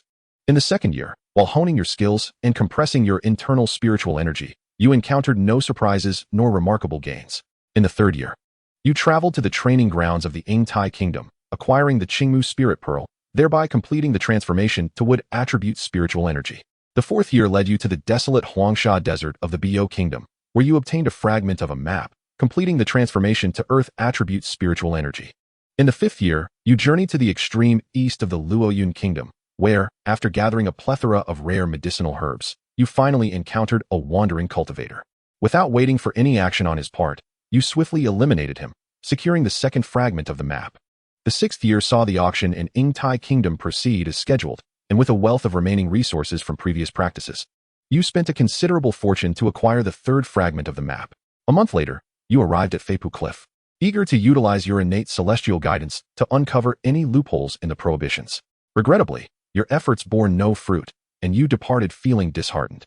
Although the chaotic sacred body allows one to disregard the environment and convert surrounding elements into various attributes, the absence of corresponding spiritual artifacts rendered the pace of attribute transformation through mere cultivation excruciatingly slow. Consequently, you resolved not to squander any more time. Upon returning to the sect, you decided to delve into the study of formations, perhaps discovering a means to dismantle the prohibitions. In the seventh year, despite possessing exceptional talent, the vastness of the formation path mirrored the expanse of the stars. Even with your utmost dedication, it would take no less than 3 to 5 years to grasp the basics. In the eighth year, the master returned to the sect, bringing with her a piece of golden jade marrow and delightful news. She had made arrangements with her sisters from the Yin-Yang sect, granting you the opportunity to utilize the spiritual spring, albeit only for 3 months. Overjoyed, you bowed deeply to your master, securing the golden jade marrow before the two of you set off for the Yin-Yang sect. Upon arrival at the Yin-Yang sect, your handsome appearance and robust physique immediately attracted numerous envious gazes. Cheng Qian mused, sensing an impending calamity, hoping perhaps he was merely overthinking. Upon reaching the spiritual spring in the restricted area of the Yin-Yang sect's back mountain, the master bid farewell to her sisters. You stowed away your ceremonial robes and dove into the depths of the spiritual spring, commencing your cultivation. Time passed unbeknownst to you, until you sensed something wrapping around you. Opening your eyes, you were taken aback. A woman had stealthily entered the spiritual spring, her eyes glowing with a green luminescence, boldly expressing her desire to bathe, cultivate, with you. You chastised the other party for their actions, yet ultimately, succumbing to her formidable strength, you were forcefully subjected to a cleansing ritual. Cheng Qian lamented, "Master, your good intentions have led to disastrous outcomes. Is the Yin-Yang sect truly a place suited for a fine young man like me? It's akin to courting death." Following the cleansing, you hoped to resume your cultivation in peace. However, from that day forth, it seemed the entire upper echelon of the Yin-Yang sect became privy to this news. They took turns to subject you to the cleansing, rendering your cultivation efforts futile, and you felt as though you were being worn away to nothing. As the 3-month period swiftly elapsed, your master came to retrieve you, only to discover that your water attribute's spiritual energy had barely increased. You dared not reveal the truth and instead attributed the lack of progress to the insufficient elemental water within the spiritual spring. Observing your evident decline compared to 3 months prior, your master, though puzzled, chose to trust your explanation. She reassured you not to be disheartened, for time was still on your side, and you would eventually have the opportunity to acquire water attribute spiritual treasures, perfectly establishing your foundation for the heavenly pathway. Upon hearing these words, you clung to your master's legs and wept bitterly, leading her to believe you were merely overwhelmed with emotion, prompting her to comfort you for a considerable period. In truth, you felt grateful to have escaped from suffering. Seeing this, Cheng Qian couldn't help but smirk. "I knew there would be no good fortune awaiting me at the Yin-Yang sect. Master, you have led me astray." In the 9th year, after fully absorbing the golden jade marrow, your master ventured far once again to seek water attribute spiritual treasures for you, leaving you with no choice but to contemplate the flying waterfall cliff once more. However, the restrictions posed a significant challenge, and you were forced to abandon that notion. redirecting your focus to the study of formations. By the 11th year, you had finally grasped the principles of formation techniques, yet your master had yet to return. In the 12th year, you departed from the sect, journeying to the Bo Kingdom to board a spiritual vessel, intent on intercepting Xiao Fan's opportunity. This time, you had deliberately chosen a treasure left by your master that could alter your form and appearance, resulting in a relatively uneventful passage. On the 21st day, the storm arrived as anticipated. The formation of the spiritual vessel shattered. You were prepared, swiftly following Xiao Fan and Yue Yao as they plunged into the sea. Just as they entered, a colossal tentacle seized both Xiao and Yu, and for the first time, you beheld the full form of the shadow, a gigantic octopus. As the two were on the verge of vanishing, you hastily pursued them, but the octopus, seemingly aware of your intent, released a few bubbles from its mouth in a mocking manner, and with one tentacle, it struck you down. You perished. Chapter 49. The Chaos Saint Body. Damn it. What kind of power does this monstrous octopus possess to effortlessly slay me? Cheng Qian furrowed his brow. Upon further reflection on the details of the original narrative, he suddenly sensed something amiss. The novel stated that Xiao Fan was rescued by the merfolk, yet now it had transformed into a massive octopus. The same tentacles he had encountered previously in the simulator appeared before him, situated at the underwater palace. This indicated that the octopus was an underling of the merfolk, tasked with guarding the underwater palace against unlawful intrusions. In the 12th year, the octopus received a command from the merfolk to abduct the Chosen One and compel him to fulfill their mission. But why must it be Xiao Fan? Further contemplation revealed that Xiao Fan possessed the Sun and Moon vase, which allowed him to ascend to the divine transformation stage in merely 10 years. Yet, the vase had already been intercepted by him.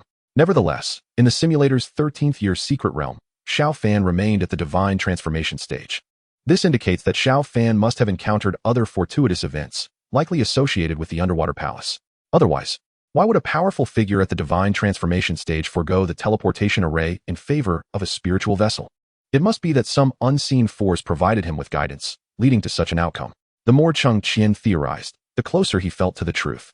Yet, he remained utterly perplexed regarding the fortuitous encounters of Xiao Fan. Such events were not depicted in the original novel. Could it be that because I intercepted the treasures of the Chosen One, the heavenly Tao compensated him with new gifts? Cheng Qian's brows furrowed tightly together. He sighed deeply, shaking his head repeatedly. I cannot fathom it. I cannot comprehend it. Enough of this. I should first claim my rewards, for there are two to be had this time. Cheng Qian's eyes gleamed with excitement as he gazed at the simulator panel. Simulation concluded. In this simulation, you may choose two rewards from the options below. 1. Chaotic Sacred Body, Golden Talent. 2. Perfected Qi Refinement Realm. Spiritual power has been fully compressed, containing sword intent, and the 5 attributes of fire, wood, earth, metal, and water. Selecting this will directly replace the existing spiritual power in the Dantian and cannot be stacked. 3. Fragmented Map, 3-4. 1 Qingmu Spirit Pearl, 1 Jinyu Jade, 5. Introductory experience in the way of formation. The chaotic sacred body was an absolute must. Cheng Qian's gaze lingered on the other 4 options as he began to analyze the pros and cons. With 4 more simulation opportunities remaining, his realm was the least of his concerns. Therefore, the external item, such as the Qingmu Spirit Pearl, was not of paramount importance. Once the 5 elemental roots transformed, he would not need to specifically seek out spiritual objects of certain attributes during the subsequent cultivation of the chaotic sacred body. They would automatically absorb external spiritual energy into his body, converting it into chaotic power rather than elemental power. Moreover, knowing the location, he could retrieve it at any time. This left him with only the fragmented map and the formation experience, and Cheng Qian found himself in a quandary. Currently, there were only 3 pieces of the fragmented map. To collect them all, at least 8 pieces were required, which he did not need at the moment. After some thought, Cheng Qian spoke. I choose the chaotic sacred body and the formation experience. By accumulating more formation experience, perhaps in the next simulation, he could break through the restrictions of the waterfall cliff and swiftly convert the spiritual power within him. As for the Yinyang sect, I would never go there. Not a chance. In the blink of an eye, Cheng Qian felt enveloped by a surge of energy, a powerful force that was both overwhelming and exhilarating coursing through him. The overwhelming force surged forth, akin to a volcanic eruption, swiftly merging with his corporeal form, coalescing into a singular entity. Above Cheng Qian, concealed from his sight, a convergence of black and white hues gradually amalgamated, only to dissolve into nothingness. With a soft murmur, Cheng Qian reopened his eyes and rose to his feet, the sound of cracking bones resonating through the air. Upon introspection, he discerned subtle alterations within his meridians, bones, and muscles. as if an ethereal gas flowed languidly in realms unseen. Before he could fully grasp this wondrous transformation, a torrent of memories surged into his mind, overwhelming him with its intensity. Cheng Qian's vision darkened, and he nearly succumbed to unconsciousness. Countless experiences and knowledge regarding formations rushed into his consciousness, creating a sensation of swelling and dizziness that threatened to induce nausea. Time became ambiguous as this discomfort gradually subsided. After meditating and channeling his energy, Cheng Qian felt the pressure in his mind ease. This is truly exhausting. He sighed softly, tapping his head in contemplation, as if recalling something pivotal. His consciousness delved into his storage ring, where he discovered a blue-quality formation plate left by his master. This formation plate could be effortlessly activated with spirit stones.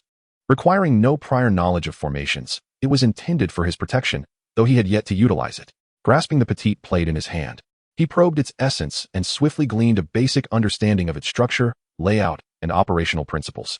Although he was not yet capable of crafting blue-quality formations himself, he could easily discern the optimal environments and terrains for maximizing this plate's efficacy. After all, the art of formations is notoriously intricate, replete with myriad variations.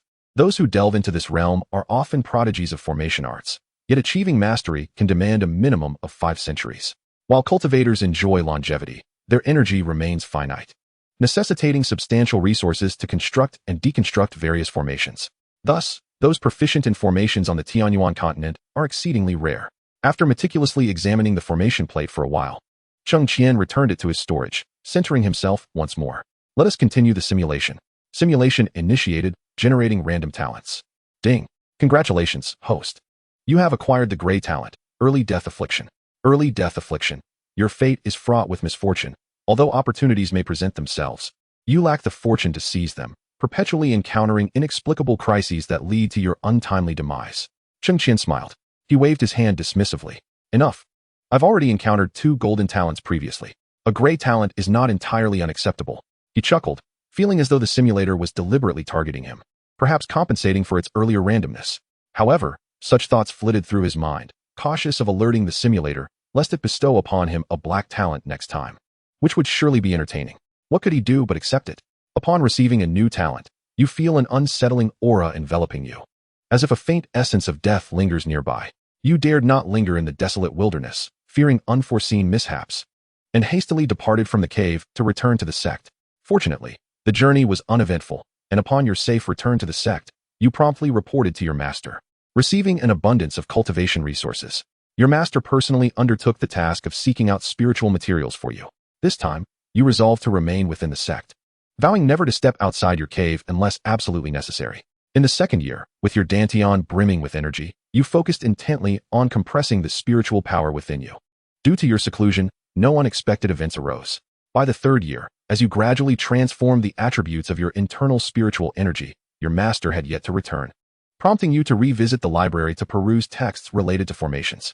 With prior experience under your belt, you found yourself grasping the concepts more swiftly than before. However, theoretical knowledge alone was insufficient. Practical application was necessary, so you resorted to utilizing the resources left by your master for gradual training. In the fourth year, still without your master's return, you exchanged the superfluous resources for the materials required for formations, but these supplies were soon depleted. You now faced 2 paths, either to patiently await your master's return in the 8th year with the precious golden jade marrow to continue your cultivation, or to venture forth on missions to gather the materials necessary for your studies and formations. Caught in a moment of indecision, you fell into deep contemplation. Chapter 50. The sweetness of dependence. At present, you could only deploy formations of green quality, with the highest tier still a distant aspiration. Idly waiting was not a viable option. Only by venturing out could you acquire resources. You recalled the elder from the Pill Peak. Now that you possessed the 5-element chaotic spiritual root, your sensitivity to medicinal herbs would be significantly enhanced, allowing you to concoct elixirs that could be sold to the sect in exchange for the materials needed for formations. Moreover, with the sun and moon vase capable of infinitely accelerating the growth of herbs, the costs of alchemy were nearly negligible. Resolute in your decision, you made your way to Pill Peak. Upon explaining your intentions to the elder, he was greatly pleased and provided you with some fundamental materials to begin your studies in basic alchemy. By the 5th year, you had mastered all introductory recipes, achieving an impressive success rate of 99. In the 8th year, when your master returned with the golden jade marrow, you set aside all other pursuits and commenced the transformation of your golden attribute spiritual energy. Before entering seclusion, You informed your master of a location where you believed spiritual materials might be found, and without a hint of complaint, he set out to assist you in the search. At this juncture, Cheng Qian felt a twinge of embarrassment, reflecting that this situation was quite fortuitous. He could not help but acknowledge the merit of having such a good master. The experience of relying on another in this manner was, dare he say, rather delightful. In the 9th year, having fully digested the golden jade marrow, you mastered intermediate recipes and successfully crafted blue-quality elixirs. The resources accumulated through the sale of these potions were sufficient to further delve into formation studies, though you decided to stockpile additional materials before proceeding. By the 10th year, due to prolonged alchemical endeavors, you noticed a slight alteration in your internal spiritual energy, with a tenth of your wood's spiritual energy having transformed. In the 13th year, the emergence of a secret realm prompted much deliberation on your part. Yet, reflecting on your destiny, you sighed and continued with your alchemical pursuits. In the 15th year, having mastered advanced alchemical formulas, you successfully concocted a bottle of crimson-quality elixir. Beyond this level of alchemy, the sect possessed no further recipes. Acquiring them could only be achieved through purchase or exchange in the Shirling Kingdom. You dismissed this notion. With ample resources at hand, you devoted yourself to the study of formations. In the 16th year, your master returned with a Qingmu spirit pearl, enabling you to begin transforming your wood attribute spiritual energy. Your master informed you that the demonic beasts of the southeastern sea region had inexplicably begun to assault human settlements, and she could no longer assist you in seeking spiritual treasures, as she needed to lead the sect in providing support. Upon hearing this news, you felt a twinge of confusion, yet before your master departed, you presented her with many of the crimson-quality elixirs you had refined. Although your master was not in want, you insisted she take them. Before leaving, she urged you to focus on your cultivation and await her return. Cheng Qian furrowed his brow, muttering to himself, "A rebellion of demonic beasts in the sea? This scene feels oddly familiar." He keenly associated it with the original novel and the adventures of Xiao Fan in the underwater palace 12 years prior. However, given the passage of time, he could recall few details or reasons, and thus he sighed, redirecting his attention to the simulator. In the 17th year, you made modest progress in the path of formations, grasping some of the fundamental mysteries and beginning to attempt the arrangement of simple defensive and spirit-gathering formations. Although these basic formations might not be highly regarded in the outside world, for you, they represented a qualitative leap. You invested a significant amount of time setting up a small practice formation in a desolate area behind the Sect's mountain, manipulating it with your mind daily, experiencing the flow and change of spiritual energy within the formation, thereby gradually enhancing your control over the energy and your understanding of formations. During this process, you were astonished to discover that your earth attribute spiritual energy was also beginning to transform slowly. You believed that in a few years, you would complete the transformation of your spiritual energy without the need to venture into perilous situations, which filled you with great pride. In the 20th year, nearly a third of your earth attribute spiritual energy had transformed. However, due to a lack of relevant texts and insufficient cultivation level, you reached a bottleneck in your understanding of formations. To continue your enlightenment, you needed to break through to the foundation establishment stage to familiarize yourself with and arrange more powerful formations. In a state of ennui, unable to leave the sect for fear of danger, you decided to head to the artifact peak, preparing to learn another craft. Cheng Qian, this is what is said to be a jack of all trades, master of none. In the 23rd year, the sect issued an urgent command. The demon realm and the demonic beasts of the sea had allied to invade the Tianyuan continent, directing all disciples to support the front lines in batches. You were taken aback, suddenly worried for your master, who had been absent for some time. Under the compulsion of the sect's orders, you could no longer remain idle, and you joined the main force heading towards the southeastern sea region. Upon reaching the nearest town at the edge of the sea, you needed to take the sect's flying vessel to proceed. However, as fate would have it, you encountered a cultivator at the combined stage from the demon realm during your journey. Despite the disciples on the vessel fighting valiantly, they were all ultimately vanquished. You perished.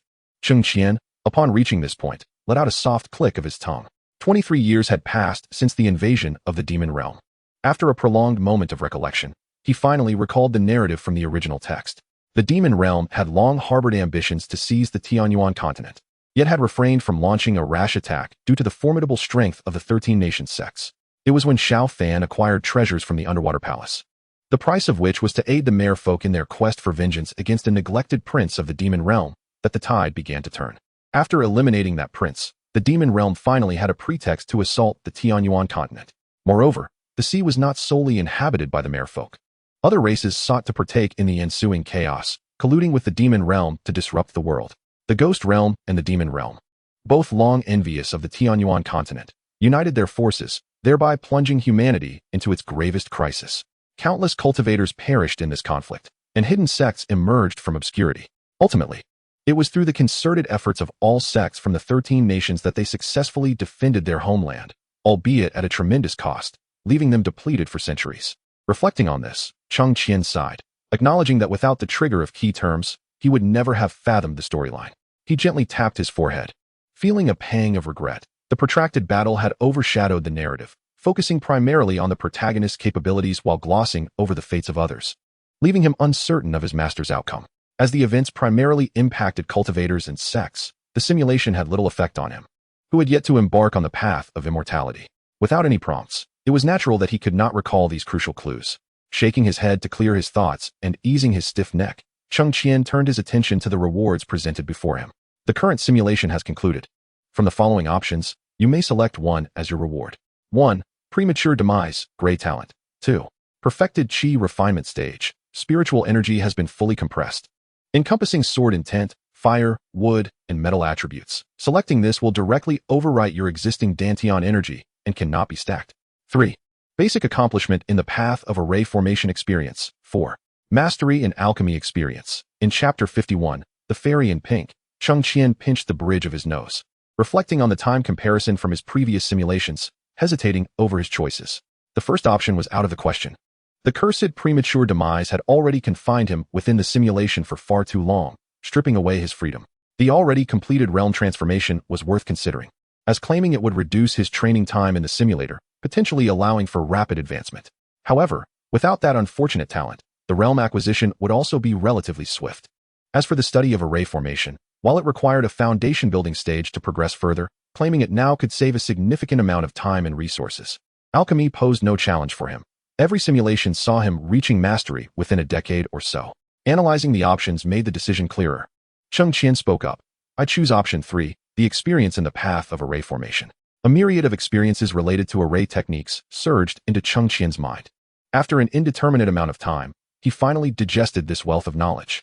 He exhaled a long breath, relieved that his cognitive capacity was sufficient. Otherwise, prolonged exposure to such an influx might have caused his mind to crash. Chuckling lightly, he felt a twinge of hunger. After consuming a pill meant to suppress his appetite, he performed a cleansing ritual on himself. Heavenly spirits and earthly deities, may this random talent be extraordinary, he murmured, paying homage to the celestial beings above. With his hands rubbed together, he gazed reverently at the simulator. Please, do not bestow upon me a mediocre talent. I cherish you, dear simulator. He made a heart gesture towards the panel, his words dripping with flattery. Suddenly, the panel before him flickered momentarily before returning to normal. Perhaps it was merely an illusion. With everything in readiness, Cheng Qian declared aloud, continue simulation. Simulation initiated, generating random talent. Ding. Congratulations, host, you have acquired the red talent, Fire Eye Insight. Fire Eye Insight. You possess an extraordinary level of perception and insight from a young age. Should you master array formations, you will find this talent exceedingly beneficial. You will be able to discern the underlying patterns of both simple and complex array layouts at a glance. This talent will enhance your abilities in alchemy, artifact forging, and any other methods of cultivation. Before Cheng Qian could revel in his excitement, the simulator presented another piece of text. Ding. Conflict detected with green talent, subtle observation. Choosing this talent after the simulation will replace the original green talent. Indeed, there must be a sense of ritual before the lottery. Cheng Qian couldn't help but chuckle. This time, you altered your course and, with your newfound experience in array formations, decided to head directly to Flying Water Cliff. 1 month later, you began to utilize your knowledge and talent to study the fabled restriction. The principle of array formations lies in the utilization of various basic array symbols to create diverse variations. The more complex the formation, the greater the number of symbols involved. Whether in alchemy, artifact forging, array formations, or talismans, each corresponding profession holds its own rank, all classified as 19th tier. Achieving minor success in array formations signifies that you have become at least a Tier 3 array master, which is enough to earn you a place of honor in some smaller sections. Despite possessing a wealth of knowledge, this particular restriction clearly surpassed your current capabilities. A mere attempt at deduction revealed that it contained at least 1 million variations. Suppressing the headache and nausea, you quietly embarked on your study, understanding that even if you ultimately failed to decipher it, dedicating more time to research would deepen your comprehension of array techniques. By the 5th year, your understanding of array formations reached a new pinnacle. although your cultivation level prevented you from setting up formations that a Tier 4 array master could arrange. Your theoretical knowledge was indeed at your fingertips. Long-term observation and study propelled your array skills to unprecedented heights. You estimated that you could now recognize at least 100 basic array symbols. These intricate array symbols are marvelously intertwined, and their complexity is truly astounding. In the 10th year, your exploration of array techniques has significantly expanded your consciousness. However, the limitations of human capacity have become apparent, and your proficiency in formations has reached a plateau that prevents further inquiry. You have meticulously examined nearly all foundational array symbols. Yet beyond them lie countless intermediate and advanced symbols, the meanings of which elude your understanding. Nevertheless, your comprehension of the elementary principles of array formation surpasses that of 80% of third-tier array masters on the Tianyuan continent. Although you have not discovered any methods to unravel the formations or identified any flaws, your journey has been fruitful. You prepare to return to your sect, concerned that your master may be worried after such a prolonged absence. Just as you are about to depart, a soft and melodious feminine voice resonates from within the flying water cliff. Cheng Qian. Surely she won't emerge and strike me down again. This time, I have not triggered the formation. Dear lady, please calm your temper. In astonishment, you turn back to see a fairy clad in pink, her face veiled yet standing gracefully. Though her features remain concealed, her captivating eyes stir something within you. The pink-clad fairy appears to be in high spirits and speaks. I have been cultivating within for so long, and my divine sense has observed you for just as long. Your unwavering dedication to the study of array techniques over the past decade is truly commendable. With that, she tosses you a token, saying, "This is the key to unlock the restrictions. It may be used only once, a reward for your perseverance in mastering array formations." Before you can respond, the woman gazes into the distance and sighs softly. "Master, if you were still here, you would surely appreciate such a devoted disciple." Having spoken, she rides the wind and departs, leaving you in a state of astonishment, holding the token in your hands. Cheng Qian, what just happened? How did I suddenly touch the heart of this fairy? Does she know of my intention to enter and transform my water attribute spiritual root? Completely bewildered, you instinctively scratch your head. After she has left for some time, you finally regain your senses. An overwhelming joy enveloping you as you probe the token with your spiritual awareness, causing the restrictions to burst open. You swiftly enter, and the formations outside flicker momentarily before sealing the entrance once more. Inside the cave, as you traverse the stone path deeper, you are soon enveloped by rich spiritual energy, which invigorates your very cells as they joyfully absorb the essence. Before you lies a scene shrouded in mist, revealing warm spring water that captivates your senses. Pinching your face to confirm your reality, you exclaim in awe, "Indeed, it is the purifying jade pool," and, without hesitation, leap into the water. In the 11th year, the transformation of your water attribute spiritual power is completed, and you feel your physical form grow even more robust. After laughing heartily 3 times, you exit the cave. Arriving once again at the entrance of the flying water cliff, the token has indeed turned to ashes. You bow respectfully towards the cave, expressing your profound gratitude. Chapter 52. A 20-year-old heavenly stage master at the pinnacle of foundation establishment. Your unwavering trust in your master was profound, devoid of any reservations. Upon returning to the sect, you recounted the events of the past years, save for the existence of the simulator. Your master was elated, expressing her joy at seeing you after a decade, and had been concerned. Had it not been for her annual visits to check on your life lamp, she might have feared something had befallen you. After an extensive conversation between master and disciple, you returned to your cave dwelling, having agreed that your master would embark on a quest to find spiritual materials for you the following day, while you would venture out to hone your skills. In the 12th year, after successfully converting what attributes spiritual energy, you hesitated but ultimately resolved against visiting the underwater palace.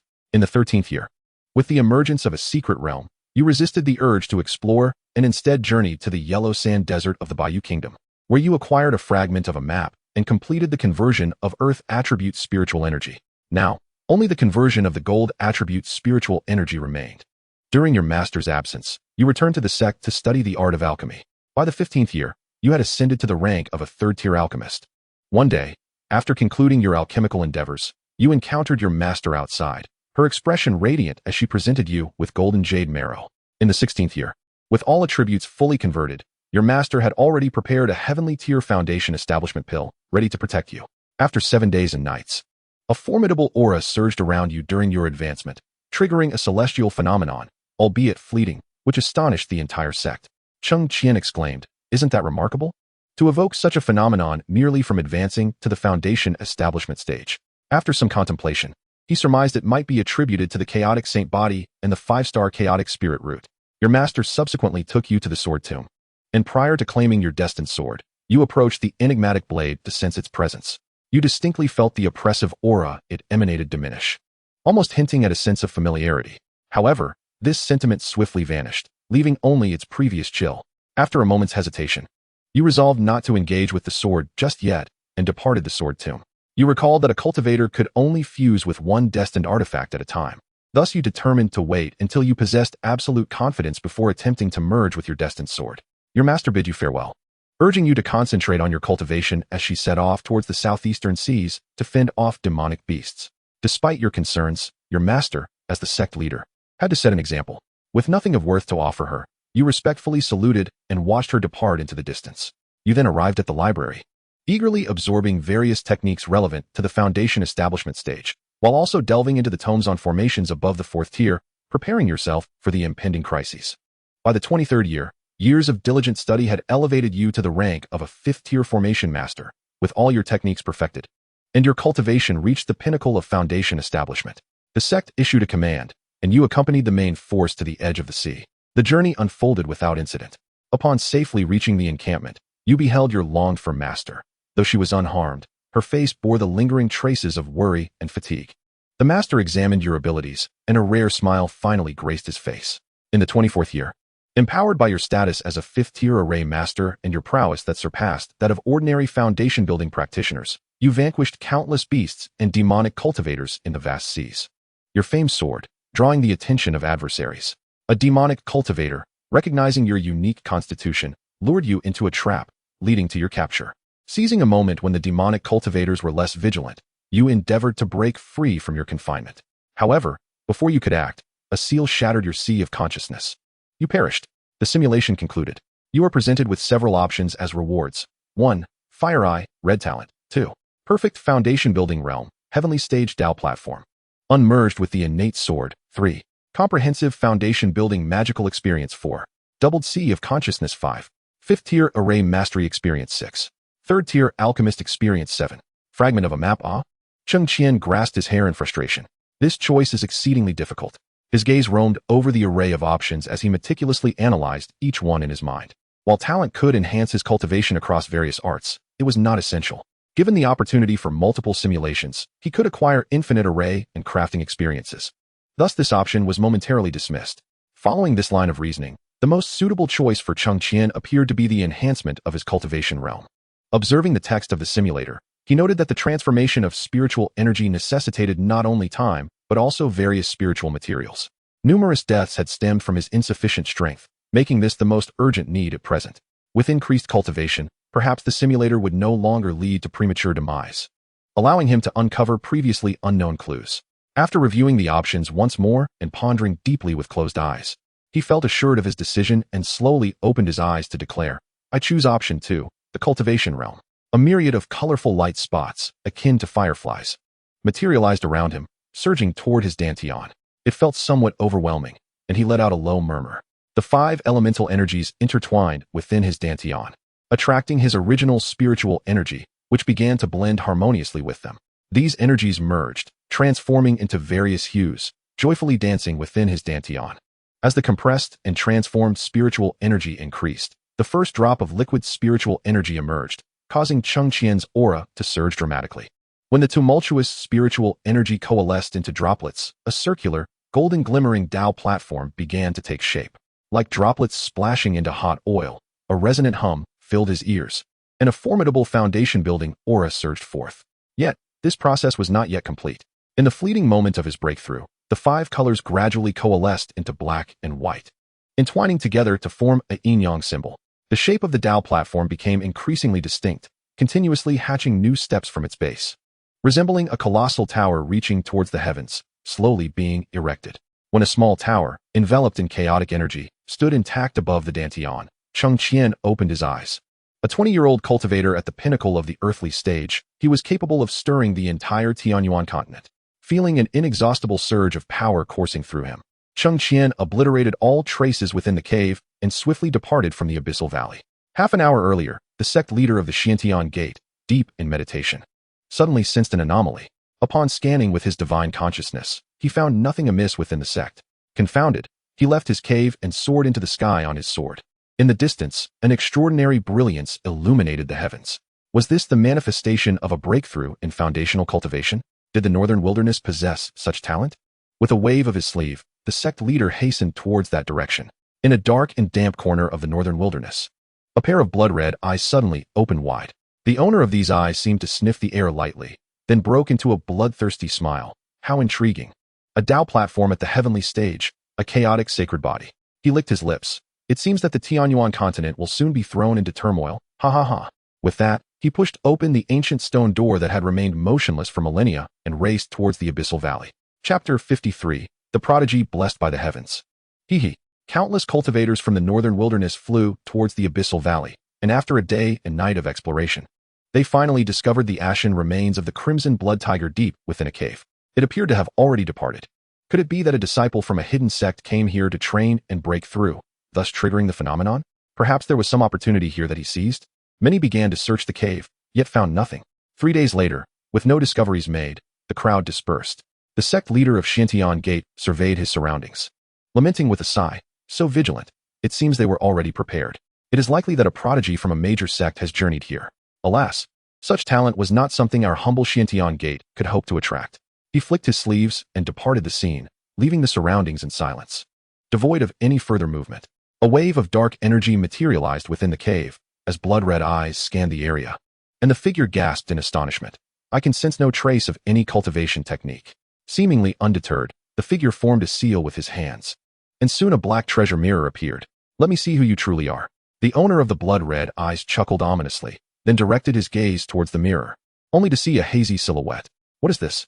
This treasure, capable of revealing past events, appeared to have no effect. He could only vaguely discern that it was a young man, his figure, appearance, and cultivation technique all shrouded in a fog. The master of the blood-red eyes, skeptical yet compelled, took several more glances before he let out a resigned sigh. It seemed that he was indeed a peerless favorite of the heavens.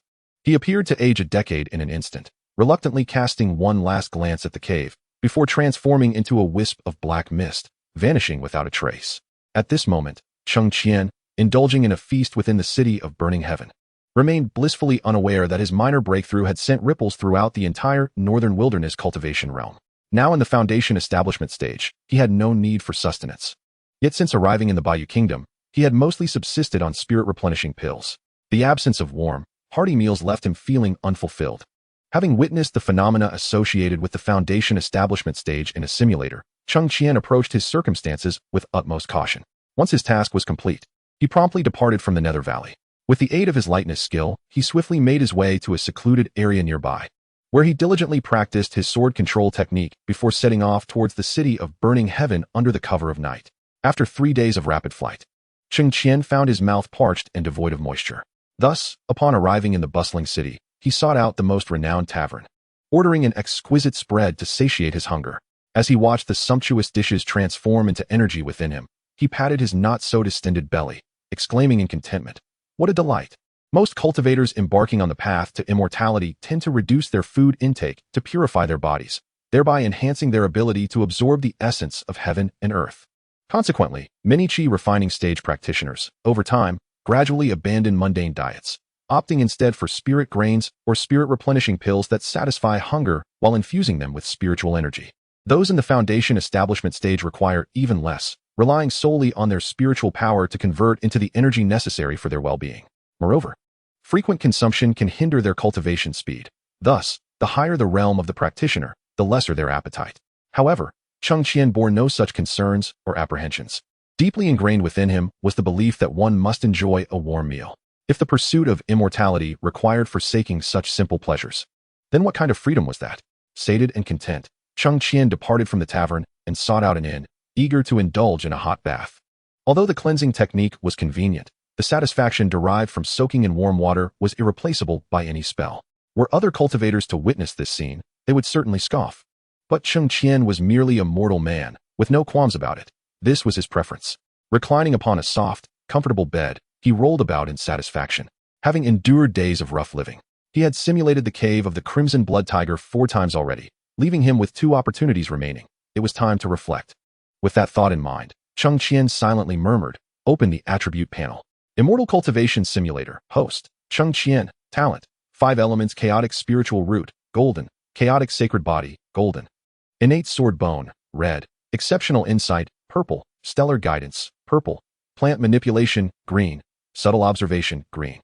Items: Voidless Heaven Concealment Technique, Golden. X1. Divine Beast Phoenix Egg, Golden. Sun and Moon Bottle, Orange. Cheng Qian Order, Red. 276 Exquisite Spirit Stones. Simulation Attempts. 2-3 days until the next update. Suddenly, Cheng Qian sprang upright from his bed with a start. The talents and items were categorized by quality, which was quite satisfactory. It was clear and straightforward. Previously, everything had been jumbled together, and Cheng Qian had not noticed, but now that the 2 green talents were placed in a separate column, he felt a twinge of dissatisfaction. It would be splendid if these 2 could be upgraded or merged. They were quite an eyesore. Nonetheless, he had amassed a considerable collection of valuable items, which brought him great delight. Cheng Qian rubbed his hands together in glee. Just as he was about to initiate the simulation, a thought struck him, and he lightly tapped his forehead, nearly forgetting. After rummaging through his storage ring for a while, he finally unearthed a small array disk that contained isolation from divine perception, defense, and attack. It was wise to be cautious while out in the world. Who knew what surprises might arise in these simulations? Should an anomaly occur within the city of Burning Heaven, there would be no escape for him. He embedded the array disk with spirit stones, and instantly, an invisible protective shield enveloped the small room. Feeling quite secure, he chuckled softly and clapped his hands, boldly sitting on the bed. Come forth, my treasures. Let the simulation begin. Simulation commencing, generating random talent. Ding. Congratulations, host, you have acquired a white talent, Spirit Power Perception. Spirit Power Perception, you have a faint sensitivity to the fluctuations of spirit power around you. While it may seem trivial, it allows you to absorb energy into your body more swiftly than an ordinary person. Cheng Qian couldn't help but pout. Sigh, how dull. Another mediocre talent. Nevertheless, he decided to forgive the simulator for its shortcomings. He hoped for a successful outcome this time, yearning for something truly useful. As someone who had already established a foundation, you resolved to venture into the yellow sand desert to seek out the underground palace. 3 days later, you arrived at the edge of the vast desert, a place seldom frequented by cultivators due to its desolate nature. Soaring above on your sword, you could distinctly observe the expansive stretches of yellow sand below, punctuated here and there by a solitary cactus, the only hint of greenery amidst the barren landscape. Though the desert was desolate, it was rife with venomous creatures and beasts. However, you regarded these low-tier beings with disdain. After wandering throughout the day, your eyes began to feel as though they would turn yellow from the relentless gaze upon the sands.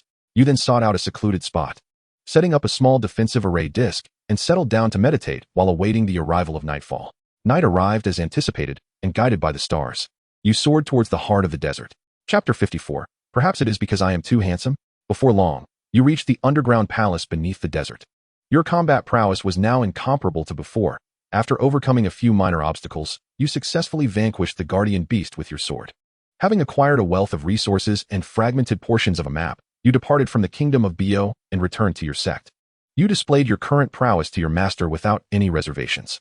Though she was taken aback, her heart brimmed with joy as she bestowed upon you the resources and techniques required to cultivate to the void stage. Cheng Qian fell into a contemplative silence at this juncture.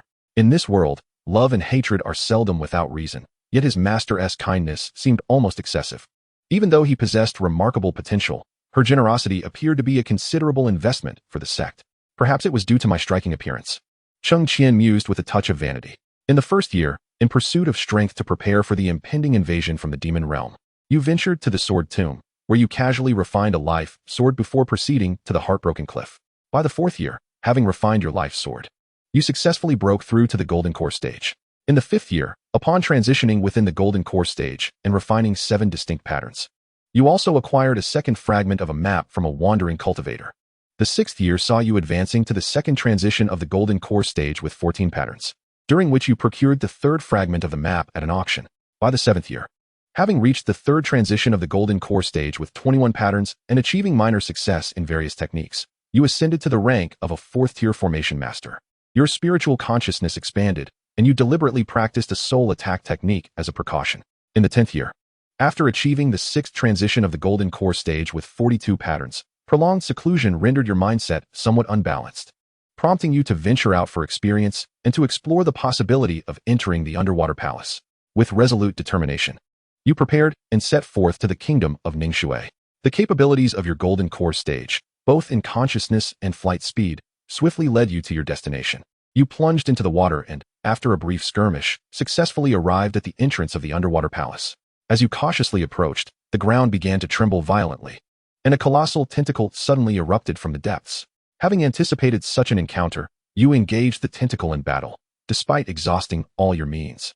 You found yourself outmatched by this beast.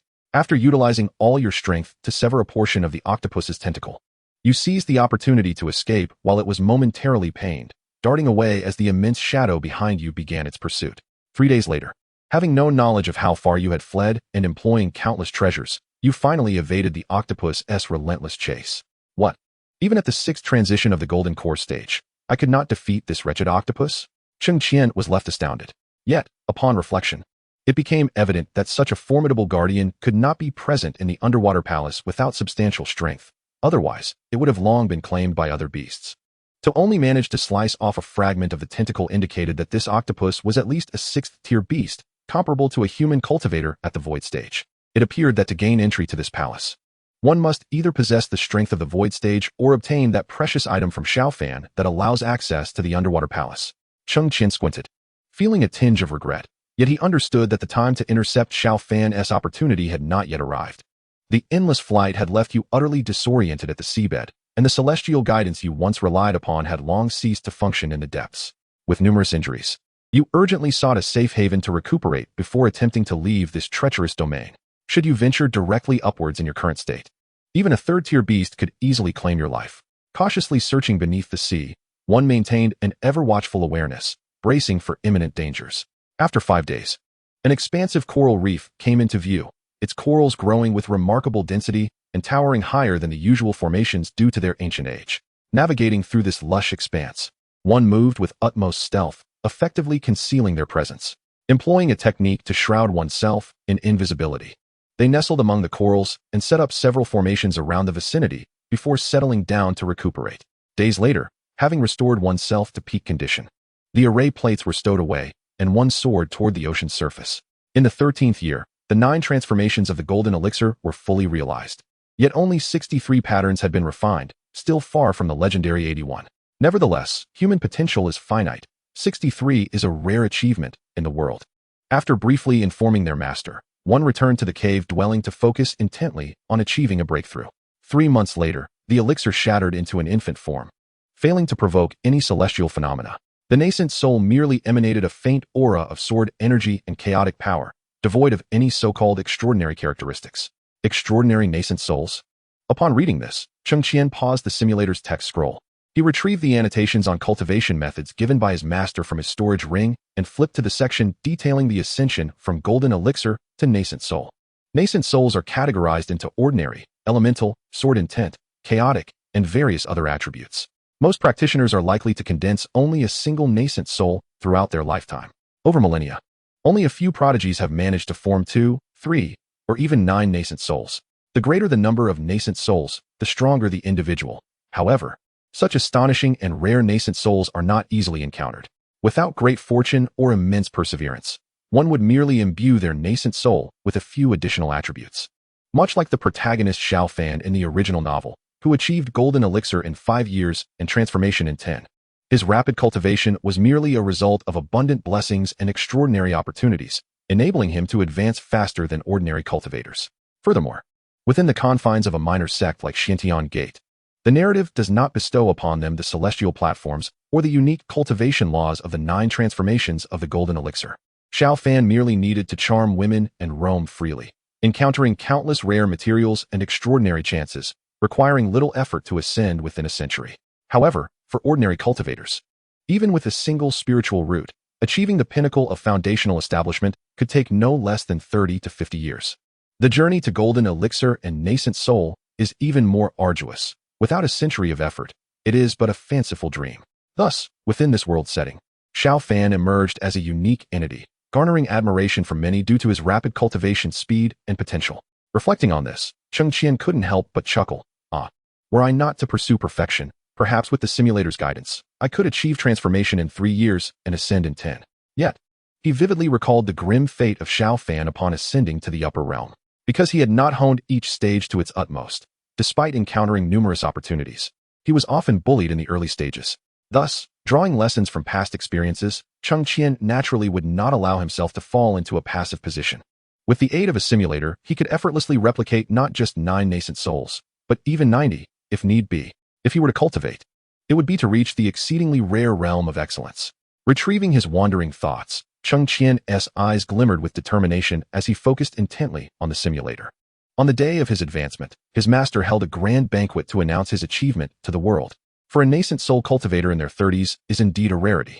Although he felt a tinge of embarrassment, he could not resist his master's fervor and ultimately acquiesced. During the banquet, he made the acquaintance of many. Yet when the disciples of the Yin-Yang sect approached to offer their congratulations, an involuntary chill ran down his spine, prompting him to hastily express his gratitude and distance himself for a sense of relief. After 3 days and nights of festivities, a beam of golden light shot into the sky, shaking the entire realm of cultivation. Yet, he knew that the secret realm had been unlocked. Chapter 55. On the 10,000 ways Cheng Qian could perish in the simulator a month later, standing once more before the secret realm at the Wujin mountain range. He was filled with myriad emotions. Possessing the Wuxiang Tianin technique and having donned countless disguises, he successfully entered the secret realm. Passing by Xiao Fan and Yue Yao, they failed to recognize him, thus averting numerous complications. This time, the monstrous beasts posed no hindrance to his progress. Without wasting a moment, he headed straight for the mountainous region and, in less than 3 days, discovered the underground palace. In the depths where the celestial guidance could not be utilized, he had to mark each path meticulously as he searched. However, fate seemed to mock him, for upon returning to the fork in the road days later, he encountered Xiao Fan and his companion once again. Cheng Qian, damn, what ill fortune. Wait, hasn't the Wuxiang Tianin technique already been intercepted by him? How did Xiao Fan manage to enter again? Has the heavenly Tao favored him this much, compensating for the loss of one opportunity with another of equal merit? Moreover, this was not mentioned in the original text, making it impossible for Cheng Qian to exploit the situation further. With a sigh, he lamented, the child of destiny is indeed formidable. If only there were a means to strip Xiao Fan of his fortune or a talent that could reveal all treasures in his possession. Reluctantly, he followed the two, and upon finally reaching the stone chamber, he could not restrain himself from giving a middle finger to the heavens.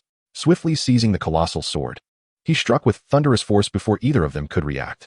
However, Xiao Fan was equipped with numerous extraordinary treasures, which absorbed much of the damage, allowing him to escape with Yue Yao. Nevertheless, Cheng Qian felt a sense of satisfaction, for this time, Xiao Fan had fled heavily injured, a significant improvement over previous encounters. After his life-bound sword absorbed the energy of the colossal sword, he returned once more to the concealed stone chamber beneath the throne. Aware that the contents within harbored malicious intent, he refrained from bowing and instead forcefully broke the underground mechanism, causing the stone door to open effortlessly. A fireball spell shattered the corpse, and this time the ring did not automatically slip onto your finger. Instead, it seemed eager to flee. With a cold smirk, you pinched the ring between your fingers. Before the spirit within the ring could utter a word, its attack enveloped the lingering soul, resulting in a piercing scream that rendered the world utterly silent. Ah, what a satisfying release. Cheng Qian, witnessing this, gave a thumbs up to his simulated self. Upon probing into the ring, you discovered an abundance of refining materials and an ancient tome detailing the intricacies of weapon crafting. Satisfied, you tossed the ring into your spatial realm before departing. Before you left, you cast one last glance at the obscure and incomprehensible inscriptions on the wall. Despite your exceptional insight, the unfamiliar characters remained elusive, and you shook your head as you turned to leave. A month later, you had amassed most of the rare resources within the secret realm, which was accessible only to those at the Golden Core stage or below. Given the limited treasures, you resolved to leave the remaining scattered resources for others. In the 14th year, now at the second level of the nascent soul stage, you realized that relying solely on meditation for cultivation was a slow endeavor. You decided to venture outside to see if fortune might smile upon you. A month later, in the Golden Forest Valley, you encountered Xiao Fan once more. He appeared to have fully recovered from his injuries, accompanied not only by Yue Yao, but also by Xiaomu Rue and another unfamiliar woman. Disguising yourself, you employed the Wuxiang heavenly concealment technique to alter your aura, ensuring they could not recognize you as the one who had attacked him in the underground palace. What a truly formidable technique, Cheng Qian mused, rubbing his somewhat stiff neck. It was perplexing how such a powerful skill had fallen into the hands of a cultivator at the integration stage, ultimately benefiting him. Through feigned conversation, you joined their party, realizing that accompanying Xiao Fan might yield considerable rewards. As you journeyed together, you couldn't help but marvel at the incredible fortune of the chosen one, encountering a spiritual plant every 3 steps and a precious mineral every 5. Yet, Xiao Fan seemed unfazed, as if such occurrences were mundane. You silently ground your teeth in envy. Indeed, comparing oneself to others could be disheartening. Yet your body, more honest than your thoughts, picked up treasures along the way, bringing you unexpected delight. Cheng Qian exclaimed, "Come on, muster some spirit. We aren't in need of such resources." It was truly embarrassing, an utter disgrace. As the group delved deeper, it was as though the narrative had been preordained for Xiao Fan. Amidst the dense vines, he discovered an ancient cave entrance radiating an aura of antiquity. The entrance bore restrictions, yet in no time, Xiao Fan dispelled the barriers with ease, leading the three women inside first. You hesitated for a moment before deciding to follow. The instant you crossed the threshold, your vision blurred, and when you regained consciousness, you found yourself in an utterly unfamiliar environment. This place was certainly not part of the Tianyuan continent. The air was thick with lethal intent and ominous energy. However, as you surveyed your surroundings, you found not even a shadow of Xiao Fan and the others, only the distant roars of unknown beasts echoing in the darkness. The consciousness here is rendered ineffective, and it seems as though one's cultivation has been suppressed. Fortunately, I can still barely exert the strength equivalent to the 5th level of the golden elixir. Just as you find yourself troubled and frowning, an extremely sharp shriek echoes from above. Looking up, you are startled to swallow hard. A colossal bird soars through the sky, and although it is distant, you can still feel the gusts of wind generated by its powerful wings. Not far away, a thunderous roar reverberates, causing your ears to ache and buzz. Then, an unforgettable scene unfolds before you. A massive black gorilla engages in battle with the bird that had just passed through the sky. The heavens are illuminated with golden light, and the roar reverberates through the expanse. The sheer force of their combat sends chills down your spine, yet it ignites a fervor within your heart. However, you, now no different from an ant, quietly retreat from the range of the conflict. After traversing countless perilous peaks and enduring the presence of towering ancient trees, a gigantic black mountain emerges before you. The mountain is barren, enveloped in an eerie silence, and a terrifying aura of malice lurks in the shadows. Feeling an ominous sense of foreboding, you prepare to depart, but as you turn, a deadly intent locks onto you. A distant and chilling voice emanates from the depths of the Black Mountain. "Chaos Saint Body. Ah, it has been so long since I have tasted something so delectable. How nostalgic. You are doomed." The simulation concludes. You may select one reward from the options below. 1. Spiritual Perception, White Talent. 2. Second level of the Nascent Soul Realm, Chaos Sword Intent Nascent Soul. 3. Second level of Nascent Soul Spell Experience. 4. Fragment of a Map. 3. 5. Resources from a storage ring, including insights and materials for refining equipment. Cheng Qian stroked his chin and shook his head. Perhaps the simulator should simply change its name to 1,000 Ways Cheng Qian Can Die in the Simulator. Why can't it just let me live out my days in peace? Each time, there are different methods of demise and various crises. Is my purpose in this other world simply to embark on perilous adventures? Calm down, calm down. Getting angry will only lead to illness without anyone to take care of you. Cheng Qian silently suppressed his frustration and suddenly recalled a passage from the original novel regarding Xiao Fan's experiences. Chapter 56. What about Ma Dong? Ma what may? He had not thought of it earlier, as his memories of many plot lines from the original work had gradually faded. Yet, upon seeing the keywords gorilla and bird, he suddenly remembered which part of the original it referred to. He had even scoffed at the time, remarking, "Isn't this just the battle between the diamond and the firebird, Layden?" It was indeed quite exhilarating. However, Xiao Fan had acquired a precious legacy left behind by a master of formations, a figure known as the highest level formation master in the Tianyuan continent. This master had attained enlightenment through formations, refining them with his very being. With his inherited skills, Xiao Fan navigated countless crises after ascending to the upper realm, ultimately becoming a distinguished guest among myriad powers. Reflecting on this, Cheng Qian retrieved the previously recorded papers and tapped his forehead with the pen. Let me ponder what extraordinary encounters Xiao Fan had in the original text. There seems to be a particular technique. Where did he acquire it from? I recall he was an all-round genius who ventured into some secret realm, obtaining numerous rare treasures and a legacy of alchemy. What year did that secret realm open, and where was it located? Cheng Qian bit the pen, furrowing his brow. If I remember correctly, later on he engaged in alchemy or artifact forging and even acquired some extraordinary fire, which seemingly was not in the Tianyuan continent, but rather obtained after his ascension. After scribbling on the paper for a considerable time, he failed to summarize any useful information. Cheng Qian could not help but feel despondent. Had I known earlier that I should not skim through the novel, alas. After putting away the paper and staring at the simulator for a while, Cheng Qian pondered. I recall that Xiao Fan did not obtain the inheritance from that Black Mountain, but rather was affected when those two beasts battled, propelling him directly to the point of inheritance. Does this imply that the version of him in the simulator encountered an alternative subplot? Cheng Qian pressed his temples and then spoke. Momo, if I choose an item, will that item still exist in reality? Ding, it will not. Cheng Qian nodded, his gaze wavering between option 3 and option 5. One was the experience of a yuanying stage technique, and the other contained numerous items within a storage ring. Which should he select? Initially, he intended to choose the storage ring, which prompted his earlier question. But now he felt that the technique experience suited him better at this moment. Having reached the peak of foundational cultivation, he possessed relatively few combat techniques. Currently, only knowing methods from the chi-refining stage. Gritting his teeth, Cheng Qian resolutely decided, I choose the technique experience. As long as there were no unforeseen circumstances. He could claim the resources at any time, and perhaps there would be even more available next time. He was about to set off for the Yellow Sand Desert, uncertain of what other dangers awaited him. During these days, Cheng Qian discovered that the simulator predominantly focused on the main storyline. Most divergences and character developments were overlooked, often presenting unexpected situations unanticipated by the simulator.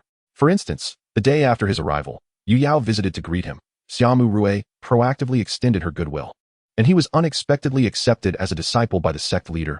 None of these events had been foreseen by the simulator. To ensure caution and prioritize his safety, he decided to first acquire experience before gathering resources. Once he made his decision, Cheng Qian felt a sense of relief, waiting for the memory to settle in. The Fireball technique, an upgraded version of the Fireball spell, allows the practitioner to condense fire elements within to form a colossal fireball that detonates in the target area, generating intense flames that obliterate all combustible materials. The Ice Sealing technique, a spell primarily based on water attributes, combines both defense and offense, enabling the practitioner to summon the power of ice to create a wall of ice or ice spikes. The Earth Split / unleashes force from the ground, creating immense fissures that rapidly expand, devouring all objects that fall within. The Art of Nature's Essence allows the power of flora to transform into vines or trees that swiftly grow and advance towards foes, capable of binding and assaulting them. The Celestial Sword technique concentrates an immense sword intent, forming a blade of energy that pierces through the heavens. Enemies struck by this sword energy suffer tremendous damage, with the possibility of being vanquished outright. A myriad of magical techniques, both offensive and defensive, exists, over a dozen in total, alongside various practical methods to enhance the lives of cultivators, such as the object manipulation technique and the swift movement technique.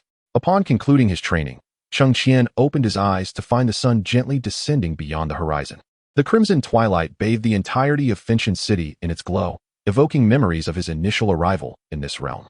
In just a few months, much had transpired. With a casual wave of his hand, he closed the window, and with a mere gesture, the teacup and kettle, positioned a meter away, soared effortlessly before him. He savored a sip of tea, chuckling to himself, these minor spells are indeed practical. Feeling playful, he began to whimsically rearrange the items in the room using the object manipulation technique before focusing on his final simulation opportunity. Commence simulation. Simulation initiated, generating random talents. Ding. Congratulations, host, you have acquired the purple talent, Obsession with Chess. Obsession with Chess. You possess an innate understanding of any board game, treating chess as an essential creed of life. A day without playing leaves you restless. In short, you are profoundly enamored with chess. Cheng Qian's eyes widened in disbelief. Is this truly considered a cultivation talent? His original plans were thwarted when he chanced upon two elderly gentlemen engaged in a game of chess at a street corner in Fenshin City. Without hesitation, leveraging his status as a cultivator, he chased one old man away and seated himself to partake in the game. However, these opponents proved no match for him. One elder, repeatedly bested, angrily overturned the chessboard and departed. The following day, he sought out skilled chess players, challenging them one after another. A month later, every chess player in the Bo Kingdom had succumbed to his prowess. Feeling a profound solitude in his invincibility, he ventured to other nations. By the second year, he had challenged every chess player across the 13 nations of the Tianyuan continent. Perched at such heights, he found life exceedingly dull and began to play against himself. In the third year, while engaged in a game, his exceptional talent manifested, allowing him to perceive a technique within the chessboard, which he named chess piece. Any object in the world could serve as his piece. No matter where he found himself, the entire world became a battlefield. In the fourth year, even playing against himself could not quell the emptiness within him, yet a turning point arrived. A knowledgeable chess enthusiast informed him of a colossal chessboard located in the Shilling Range, rumored to hold a legacy left by a cultivator of the Great Ascension stage, though no one had yet deciphered its endgame. Intrigued, he promptly activated the teleportation array and, guided by the map, swiftly located the chessboard.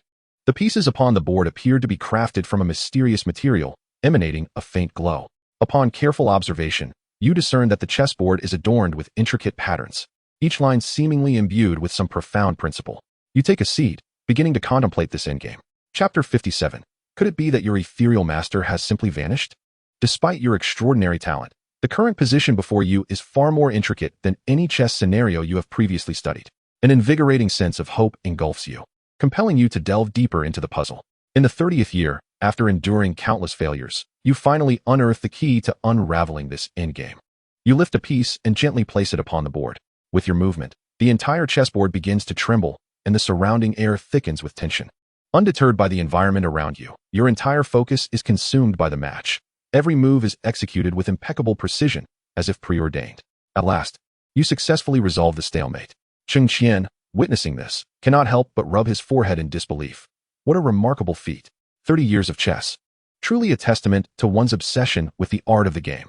A beam of white light envelopes you as the mastermind of the chessboard employs a formation, transporting you to an unfamiliar realm. Upon grasping your surroundings, your jaw nearly drops in astonishment. Before you stands a palace crafted entirely of white jade, within which hovers a treasure radiating countless golden glimmers, accompanied by a set of corresponding techniques. It turns out this practitioner devoted his life to chess, achieving enlightenment through the game during the Mahayana period, ultimately transcending to a higher plane. Before his departure, he bequeathed his specially crafted treasure and the insights derived from his chess journey to those fortunate enough to inherit them. The endgame is exceedingly challenging, yet only those with a genuine passion for chess can hope to solve it. For centuries, countless individuals have sought this legacy, only to perish from exhaustion after futile attempts. Consequently, no one dared to approach it lightly, inadvertently leaving the opportunity for you. You step forward, and the chessboard along with the techniques soar into your hands. Opening the compendium of techniques, a singular phrase astounds you. The universe is the board, and all things are the pieces. This resonates profoundly with your previous insights into the essence of the art, igniting an insatiable thirst for knowledge within you. In the 35th year, having thoroughly comprehended the intricate techniques, you open your eyes to discover that your realm has ascended to the transformation stage, although not yet perfected. The rapidity of your cultivation astonishes you. With utmost reverence, you bow to the empty palace before departing from the secret realm. However, upon your return to the sect, you are left in shock. After inquiring, you learn that the demonic realm has been invading for over a decade, with all sects from the 13 nations dispatched to the front lines to combat the enemy. Your master, in a valiant battle to protect fellow disciples, perished in an encounter with the demonic realm's sovereign. Thus, the secluded sects have mobilized, and the once chaotic demonic realm, now leaderless, hastily retreated from the Tianyuan continent. Cheng Qian, my master is dead. Such a remarkable master, one in the Mahayana stage, has perished just like that? Although the time spent with him was scant, within the simulator, Lu Ziyuan was exceptionally kind to him, always fulfilling his requests and generously providing resources without reservation. Cheng Qian felt a heaviness in his heart. An emotion that was difficult to articulate surged within him. He took a deep breath and continued to read on. In this battle, the elder Hua Yuan of the Sword Peak and elder Su Lu of the Dan Peak, whom you were familiar with, have also perished. The Heavenly Origin sect has suffered severe losses. Upon receiving this news, you found it hard to accept. Anger obliterated your reason, and you immediately set out for the Southeastern Sea region in search of a passage to the demon realm. In the 36th year, after employing countless means, you finally arrived at the entrance to the demon realm. As soon as you stepped inside, you sensed the speed of spiritual energy absorption slowing down. Your remaining rationality prevented you from attacking immediately. The Wuxiang Tianyin decision took effect, and after slaying a demon cultivator in a nearby town, you disguised yourself as him, altering your aura accordingly. After a thorough reconnaissance, you discovered that resources were scarce here, with spiritual energy in short supply, and the entire region exuded an aura of death, malice, and resentment. Cheng Qian, no wonder they would invade the Heavenly Origin continent. How despicable. Reflecting on Lu Ziyuan's smiling face, you felt your anger ignite like a spark turning into a conflagration, forcing yourself to suppress your thoughts. It's all right. There is still the simulator, still opportunities, still chances. 1 month later, you had mostly gathered intelligence on the location of the Demon Realm's headquarters, and after making preparations, you set out. It seemed that the chaotic sacred body and the 5 elements chaotic spiritual root were at play, although lacking spiritual energy. You could absorb other energies from the Demon Realm and convert them into your own. However, the denizens of the Demon Realm were not accustomed to riding swords.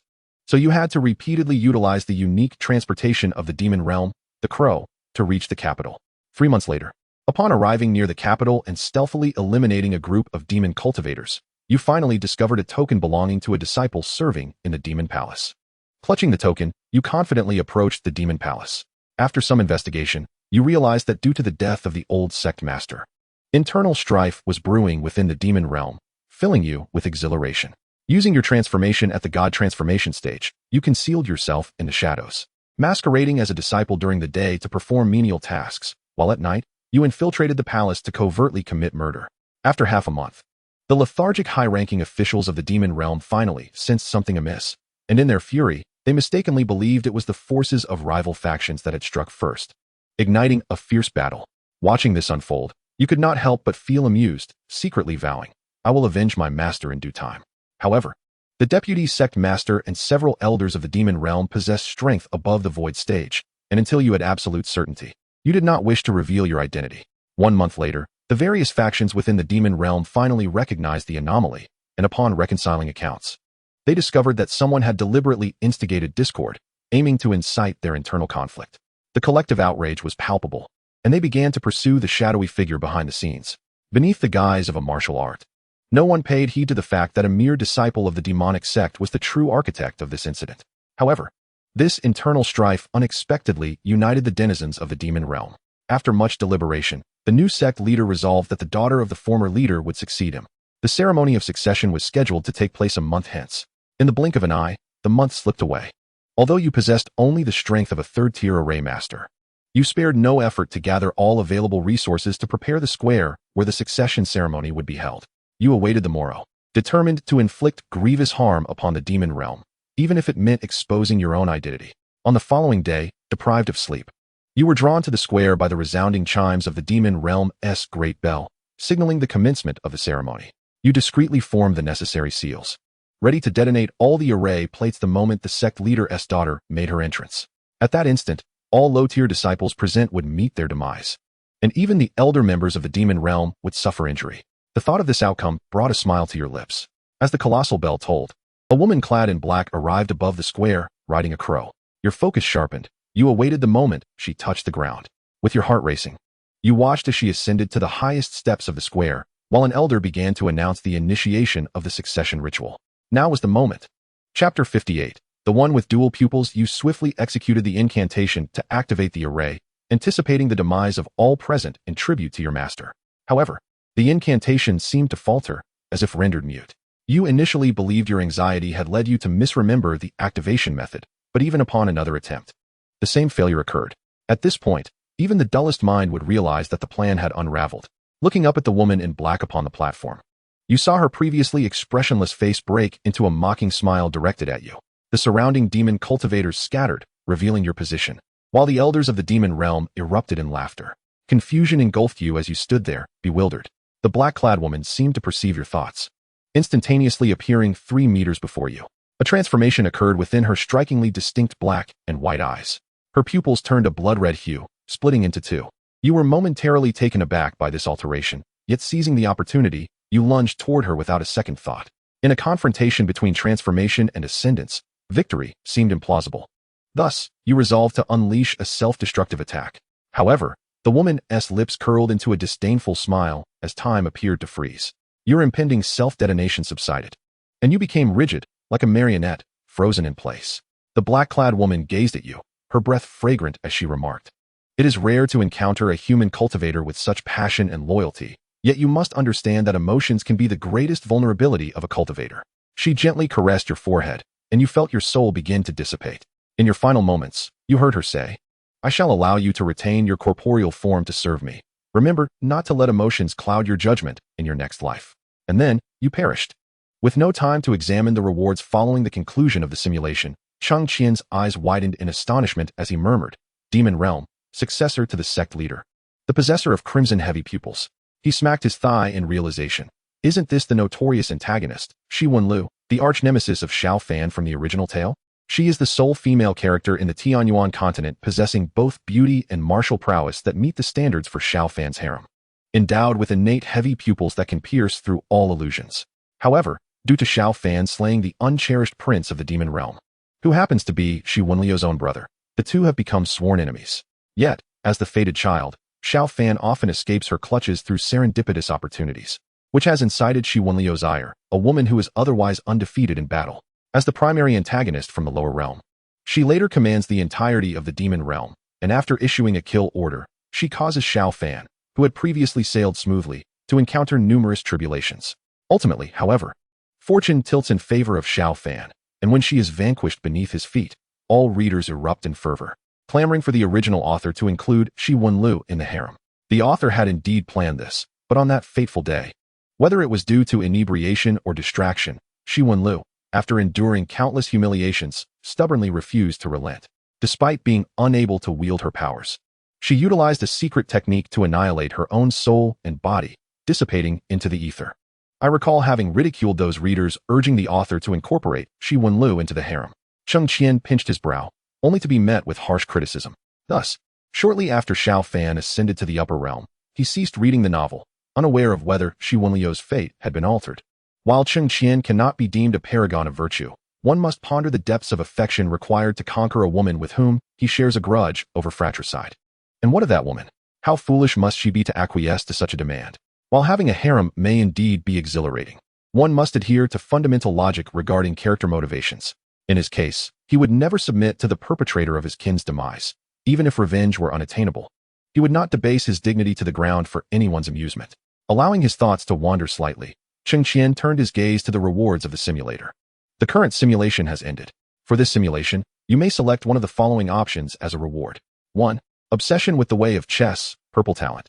2. First layer of the transformation stage, non-perfect. 3. Golden quality magical artifact chessboard and orange quality technique chess play. The first two options were dismissed without a second thought, and after a brief contemplation, Cheng Qian made his choice. Option 3. A ripple passed through the air before him, and the two items materialized.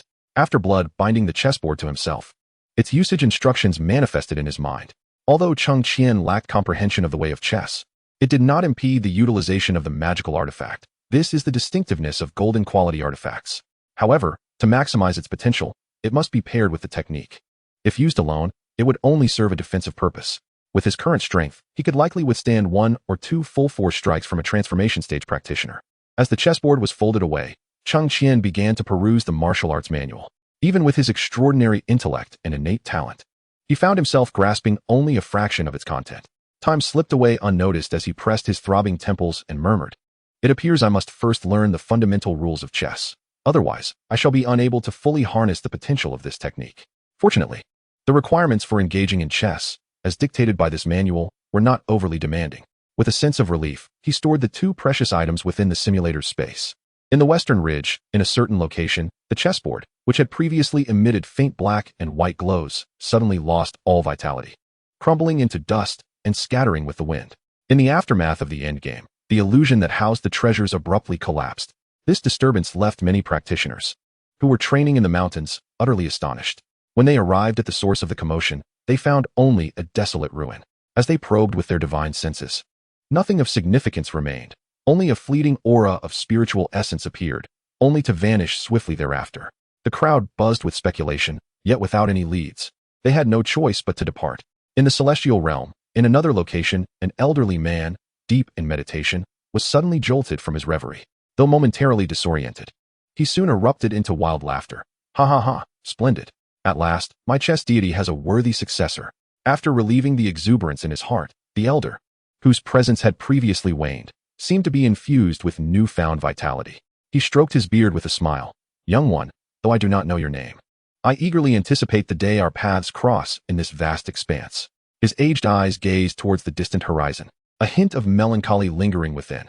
"I hope to endure until that day arrives. There is much I wish to pass on to you, so do not keep me waiting too long." On the Tianyuan continent, outside the city of Fenshan, Cheng Qian sought solitude before soaring towards the arid sands depicted on his map aboard his flying sword. Time was of the essence. With each simulation, he felt an increasing number of tasks awaiting him. The simulator functioned like a game manual, with his avatar continually honing skills, collecting side quests and treasures. However, each simulation only allowed him to claim a single reward, rendering Cheng Qian increasingly occupied in reality. "I must alter my master's fate and prevent such tragedies from occurring. As for Shi Wenliu, despite our differing stances, the enemy of my enemy is my ally. Should the need arise, I may seek to ally with him." As he soared through the skies, Cheng Qian silently devised two minor plans. then transformed into a streak of light and vanished into the distance. Chapter 59. He along the way, Cheng Qian pondered many matters, such as whether he must inevitably oppose the protagonist of the original narrative or if there existed a possibility of drawing him into his own ranks. Yet recalling Xiao Fan's vengeful nature and the countless times he had attempted to harm him due to Yue Yao, he shook his head, dismissing this absurd notion. A saying rings true: there are no eternal enemies, only enduring interests. Forming an alliance with Xiao Fan and relinquishing the opportunities that rightfully belonged to him to the destined one, merely to avoid conflict? Cheng Qian must have been rather foolish to engage in such a folly. However, given the clues he currently possesses, there exists a dilemma that troubles him. Should he seize the opportunity within the underwater palace that arises every 12 years? Or should he forego it? If he accepts, does that not obligate him to fulfill his promise of avenging the merfolk, thereby inviting an invasion from the demon realm, leading to the demise of his master and enmity with Shi Wenlu? Yet, if he declines, he finds himself reluctant to part with it. Surely, there will be a way to reconcile both paths in due time. He will take one step at a time, soaring through the air on his sword. Cheng Qian gazes at the clouds retreating around him, softly reassuring himself. 3 days later, a vast expanse of yellow sand fills his vision. The wind lifts grains of sand into the air, swirling them about before they either descend or continue to drift. Under the blazing sun, even with protective techniques, he feels a searing heat upon him. Looking down from his lofty vantage, the ochre dunes stretch endlessly, as if they lead to a horizon that is forever out of reach. He flies aimlessly forward, expanding his consciousness in search of an oasis, intending to locate the palace later in the night. Yet, amidst the unending desert, the ceaseless yellow sand soon obscures his sense of direction. Alas, had he known to acquire a positioning device alongside the chess manual at the time of purchase, he would not be in such a predicament. Cheng Qian laments. The prolonged flight through the monotonous yellow landscape induces a sense of visual fatigue. Occasionally, he spots groups of first-tier sand-dwelling creatures, sandworms, darting through the grains. And an idea sparks within him. Might these creatures possess knowledge of the water source? Even among demon beasts, the primal traits of their species remain intact. Thus, he descends slightly, focusing his consciousness on one of the sandworms, aligning his flight with their movement. As time passes, his awareness soon captures a faint pulse of vitality, life itself. Elated, he abandons the sandworms and swiftly heads in that direction. Amidst the once boundless expanse of yellow sand, patches of green begin to emerge, a discovery that fills Cheng Qian with immense joy. Accelerating his flight, he soon finds a crystal-clear pool nurturing the surrounding flora, its vibrant natural energy providing a sense of comfort. Noticing no immediate danger, he promptly lands in the shade of a tree. At last, he has found a temporary refuge. Content, he surveys his surroundings, then retrieves a defensive and alerting formation plate from his storage ring, placing it in the shade. As the formation activates, he extracts a bamboo lounge chair, a small table, a teapot, and some pastries purchased in Finchin City, settling down with satisfaction. He chuckles to himself, indeed, I am a true connoisseur of life. After sipping tea, he pulls out a book on chess, leisurely perusing its pages. As nightfall descends, accompanied by twinkling stars, Cheng Qian embarks once more on his quest for the secret realm. When a radiant glow lingers at a certain spot, he gazes down at the yellow sand. Enveloped in contemplation, under the scrutiny of his consciousness, there were no peculiar fluctuations of spiritual energy to be found. Yet, the guidance of the stars was infallible. Cheng Qian commenced a meticulous search of the surrounding area, inch by inch, and soon discerned a patch of fine sand that appeared subtly different, faintly hinting at a reddish hue.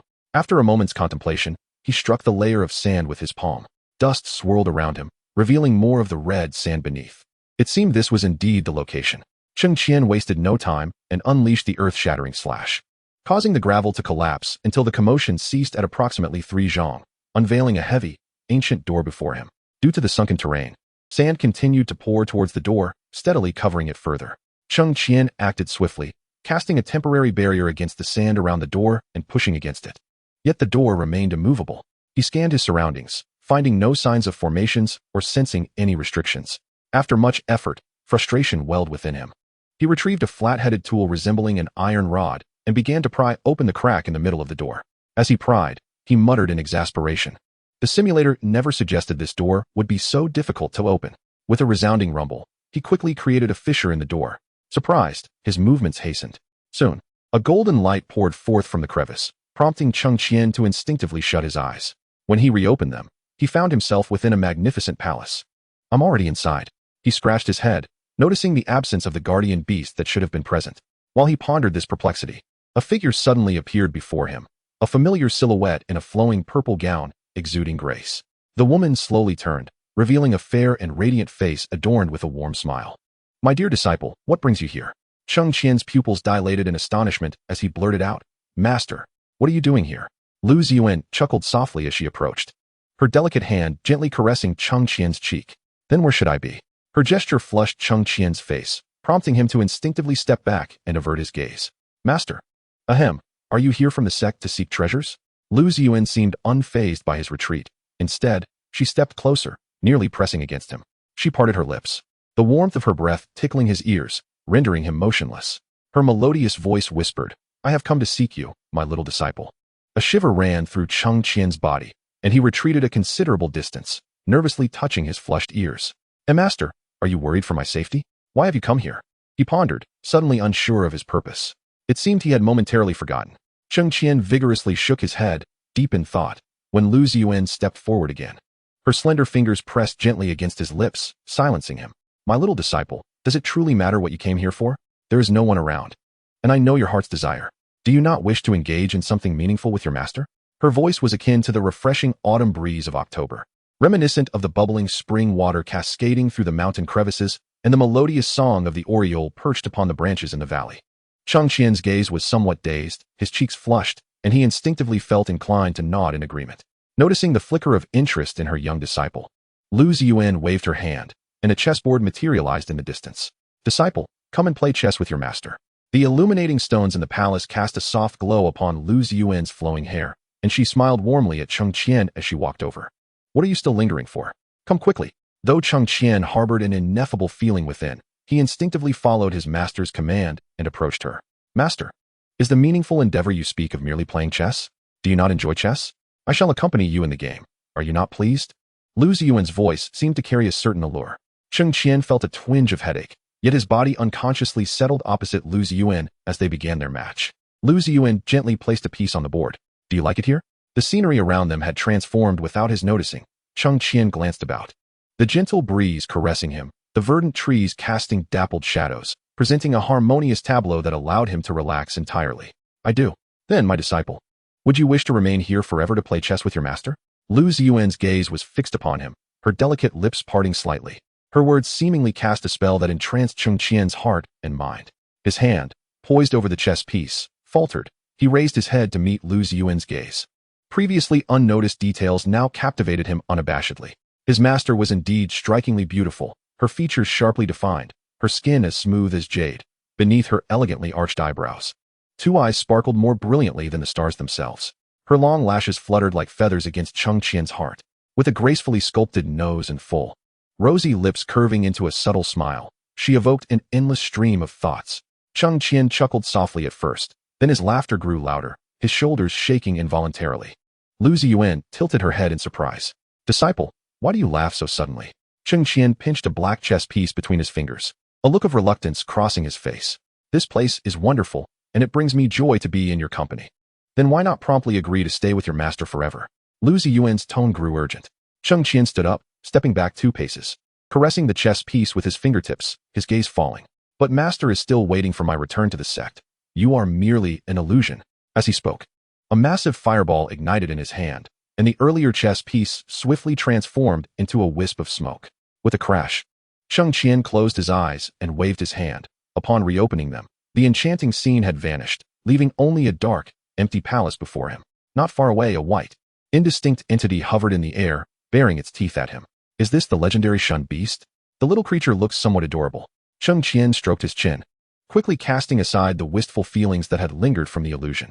In the desolate expanse of the northern wilderness, there exists a malevolent entity known as the SHN.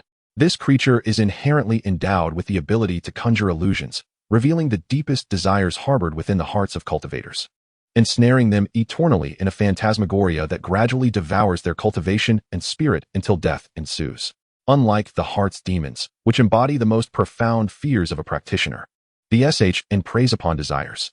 While fear can often be vanquished, the yearning for unattainable aspirations, be it unfulfilled ambitions or unattainable love, can ensnare even the most resilient of minds. The more intense the desire, the deeper the descent into despair. Cheng Qian, within this illusion, encounters his revered master, engaged in a game of chess. a manifestation influenced by prior simulations. Thus, he swiftly awakens to the truth. Had it indeed been the 35th year of the Tianyuan, with his master fallen in battle, he might not have escaped so readily upon encountering the resurrected Lu Ziyuan within this illusion. As Cheng Qian contemplates this, observing the writhing white mist, he chuckles softly, remarking on the peculiar nature of this entity that exploits the vulnerabilities of the heart.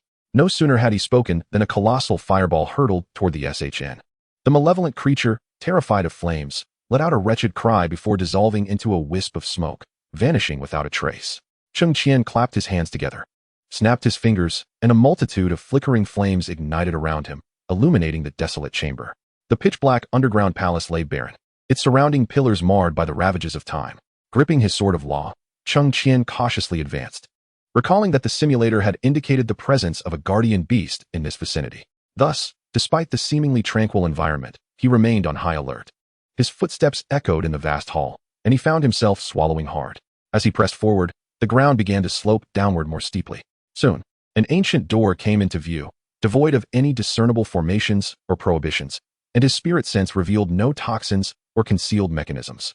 Cheng Qian gingerly pushed the door, which creaked ominously, stirring up a cloud of dust to unveil a dark corridor. Stepping back a few paces to maintain a safe distance from the entrance, he conjured a fireball to probe ahead. No explosion ensued, nor did any strange creatures emerge, prompting a sigh of relief. Better safe than sorry. He activated the golden light spell, allowing the fireball to illuminate the path as he ventured deeper into the corridor. Descending approximately 1,000 meters, the passage ceased to remain straight, twisting and turning until Cheng Qian's eyes brightened at the sight of a vast cavern. Simultaneously, a pair of eerie green eyes, the size of copper bells, fixated upon him. Cheng Qian felt a shiver run down his spine. What should he do? The urgency of the situation weighed heavily upon him. Before him lay a colossal python, stretching over 10 meters in length, flicking its forked tongue and staring unblinkingly at Cheng Qian, its presence exuding an air of dread within the shadowy cave.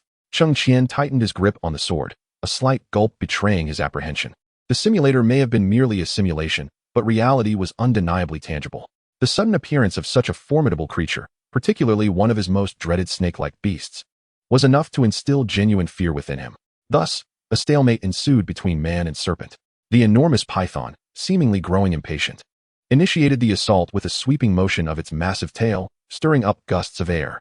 Cheng Qian reacted swiftly, transforming his sword into a glimmering arc of silver light. The clash of sword light against the python's tail resonated with a crisp metallic sound, yet it sustained no significant injury, instead becoming even more enraged, hissing ferociously. It was indeed a formidable third-tier demon beast, comparable to one in the Golden Core stage. Cheng Qian swiftly assessed the python's prowess with precision. After absorbing the counterattack, the python shook its head, revealing its anger through its serpentine eyes. It raised its head, opening its gaping maw, releasing a foul miasma that assaulted Cheng Qian's senses. Anticipating this, he darted aside and prepared a counterstrike. Go, he silently urged, as a blazing fireball surged toward the python. The python reacted with remarkable speed, abruptly twisting its body. Its sharp scales glimmered in the firelight, resembling a natural armor. The fireball grazed its form, emitting a pungent odor of charred flesh. Yet only a white mark appeared on its scales. Again, he thought, the exhilaration of battle igniting a fervor within him. Cheng Qian swiftly adjusted his strategy, propelling himself toward the giant serpent like an arrow released from a bow, his sword glimmering as it aimed for the python's head. Just then, the python reared back, unleashing a deafening roar that reverberated through the cavern walls. A glint of cunning flashed in its eyes as it suddenly lashed its tail toward Cheng Qian with such force that it seemed poised to rend the very mountain apart. Startled, Cheng Qian had no time to ponder. He immediately veered left, the sound of the python's tail slicing through the air ringing in his ears. He knew he could not afford to hesitate any longer and must seize the opportunity to vanquish this beast. He charged forward, his sword light cutting through the darkness of the cavern like a shooting star, aiming directly for the python's vulnerable spot. The python, sensing Cheng Qian's intent, abruptly twisted its body in an attempt to evade the strike, simultaneously unleashing a noxious green light from its mouth to thwart his assault. Ice seal. An icy wall intercepted the python's attack, yet it also cost him the prime opportunity to strike its vulnerable spot. Cheng Qian pivoted and swung his sword towards the python's eye. As the serpent attempted to dodge, a smirk crept upon Cheng Qian's lips. Earth shatter. The sudden tremor destabilized the python, forcing it off balance and exposing its vulnerable point. It struggled, only to be ensnared by numerous vines sprouting from the ground, some as thick as 5 or 6 zhang, wrapping tightly around its body. Seizing the moment, Cheng Qian swiftly positioned himself near the python's weak spot, channeling all his strength into the Heavenly Gang sword technique. The invisible force and overwhelming sword energy caused the python's pupils to constrict, yet it remained ensnared by the vines, letting out a roar that caused the entire cavern to tremble. With a decisive strike infused with boundless power, the scales at the python's vulnerable spot cracked with a resounding snap. Realizing the imminent threat of death, the python began to thrash violently. Although the demonic beast's rank was comparable to that of a golden core cultivator, it lacked the diverse magical techniques possessed by human practitioners. At this moment, it shrieked and wailed, desperately attempting to free itself from its bonds through sheer physical strength. Cheng Qian was determined not to grant it a moment's respite. He relentlessly struck down towards the cracked scales with a flurry of sword techniques. With a sharp crack, the battered scales finally succumbed to the relentless assault, shattering under the impact. Die! Cheng Qian's eyes burned with fury as a colossal sword light illuminated the entire cavern. The blade pierced through the beast's hide, directly striking its vital point. The giant python hissed in agony, letting out a series of wretched cries, and, in this desperate state, managed to wriggle free from the vines that ensnared it, frantically fleeing within the cave. Its massive body crashed about, leaving chaos in its wake. Soon, the wails ceased, and the life force of the giant python gradually faded. Cheng Qian let out a sigh of relief as he watched the creature's body collapse, leaving behind only two haunting green eyes that dimmed with discontent. Thankfully, he had previously selected magical experience in the simulator. Otherwise, he would have been at a loss for how to handle such a formidable foe. Summoning the giant python's body into his storage ring, he recognized that the flesh and bones of a third-tier demonic beast could serve as valuable materials for alchemy and artifact crafting. A cleansing spell removed the grime from his body, and Cheng Qian ventured deeper into the cavern. Half an hour later, he emerged from a narrow tunnel within the cave into the depths of a dormant volcano. The molten lava surged in a pool, with rocks occasionally plummeting from the walls, swiftly dissolving into the magma. The searing heat enveloped him, yet Cheng Qian, possessing a fire spirit root, found the environment surprisingly comfortable. As his consciousness swept the area, he soon spotted a stone bridge not far ahead. Approaching it, he gazed across to the other side, shrouded in a veil of mist. Gritting his teeth, he prepared to cross, but suddenly, a jarring electronic voice echoed in his mind with a notification. Ding! Environment adaptation detected. Please retrieve the phoenix egg, host. What is happening? Cheng Qian, though bewildered, complied with the simulator's prompt and retrieved the crimson egg from his spatial pocket. The moment the egg appeared in his palm, it uncontrollably soared towards the lava. Alarmed, he rushed forward, but helplessly watched as the egg vanished into the molten depths. No way, my divine beast. Cheng Qian panicked. What if his divine beast egg was boiled alive? Just as this thought flashed through his mind, the magma in the pool began to churn violently, as if drawn by an unseen force. The surging lava rose in tumultuous waves, swiftly forming a vortex, in which the rounded shape of the red egg emerged, evidently absorbing the surrounding magma. Cheng Qian gaped in astonishment at this wondrous sight. To avoid being caught in the ensuing chaos, he stepped back. Before long, the lava was visibly consumed by the egg, revealing the original visage of the subterranean magma, where flickering pale yellow flames danced within, soon dissipating into wisps of smoke. Soon, the red egg swiftly flew towards Cheng Qian, affectionately nuzzling against his cheek, as if to express its endearment.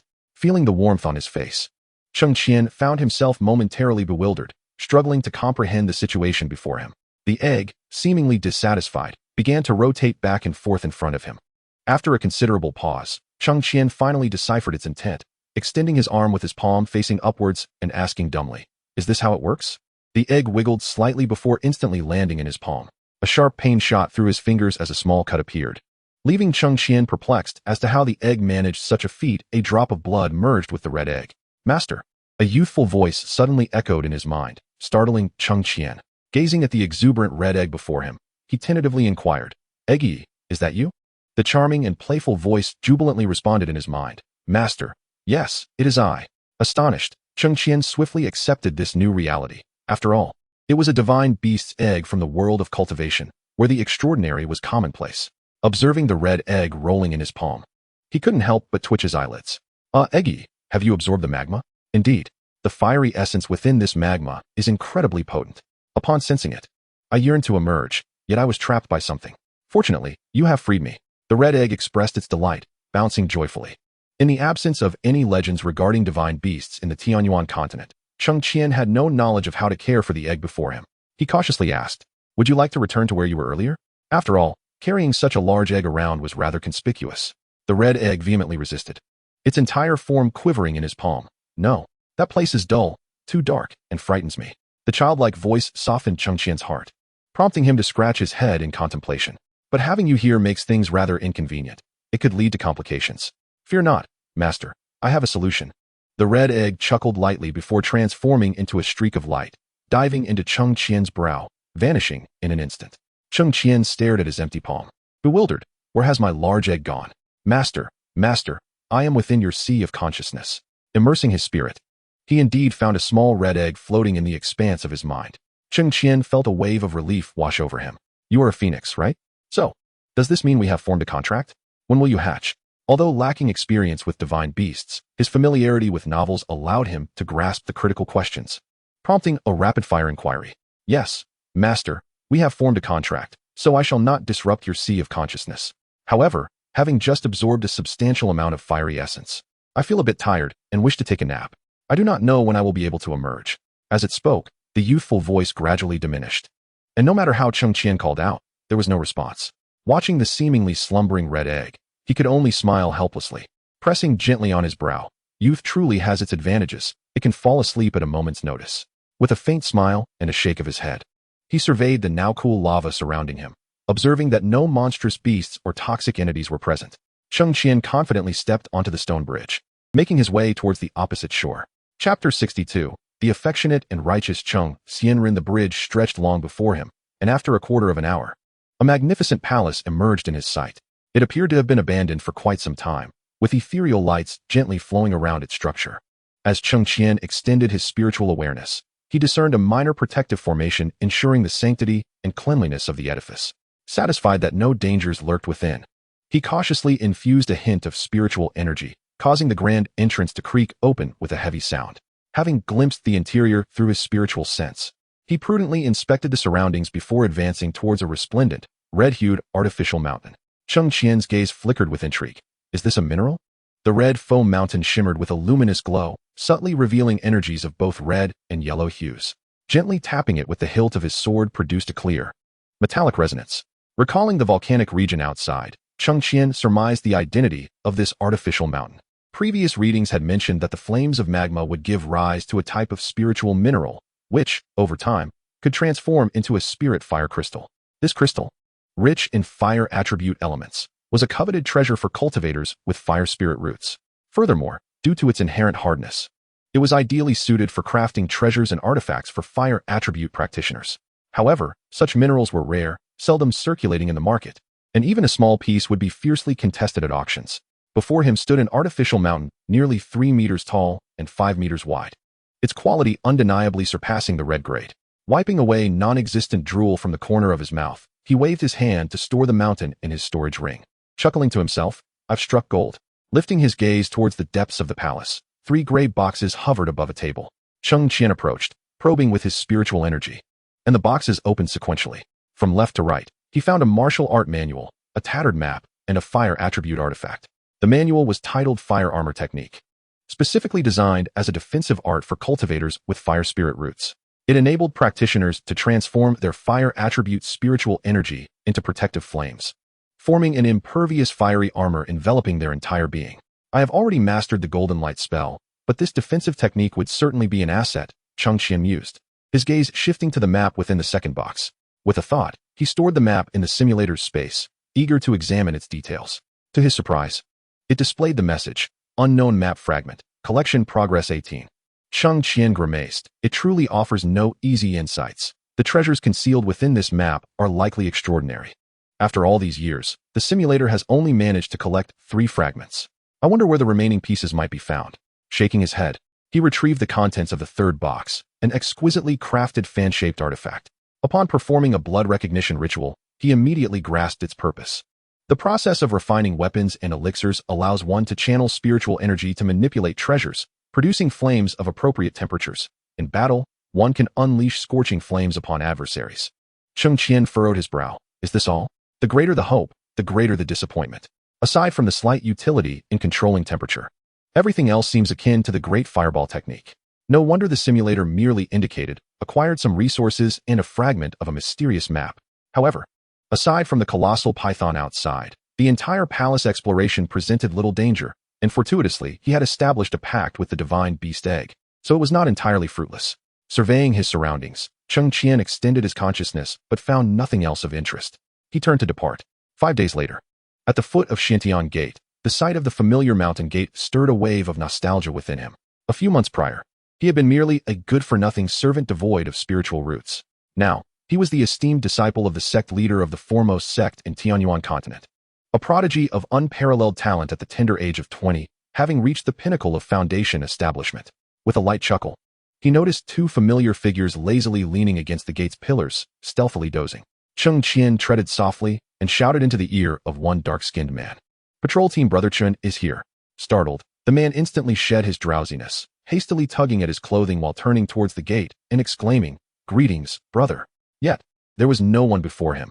The dark-faced man stood bewildered for a moment before realizing he had been tricked. As he turned to vent his anger, he caught sight of Cheng Qian, and his ire dissipated instantly. "Brother Cheng, how delightful to see you," the dark-faced man exclaimed joyfully, clapping his hands on Cheng Qian's arms and inspecting him with delight. Cheng Qian lifted the oil paper bag in his hand, inquiring about its contents. The man's grin stretched from ear to ear as he chuckled, "Lotus leaf chicken. Brother Cheng, do you remember I love lotus leaf chicken? Keep it secret. Or else if Yue Yao and the others find out, there will be none left for you. Rest assured, my brother." The dark-faced man stowed the item in his storage bag, reveling in the moment. Suddenly, he slapped his forehead. "Brother Cheng, oh dear. I got so caught up in my excitement. I shall go fetch that rascal Yue Yao right away." Moments later, a 15-year-old boy bounded from the gate.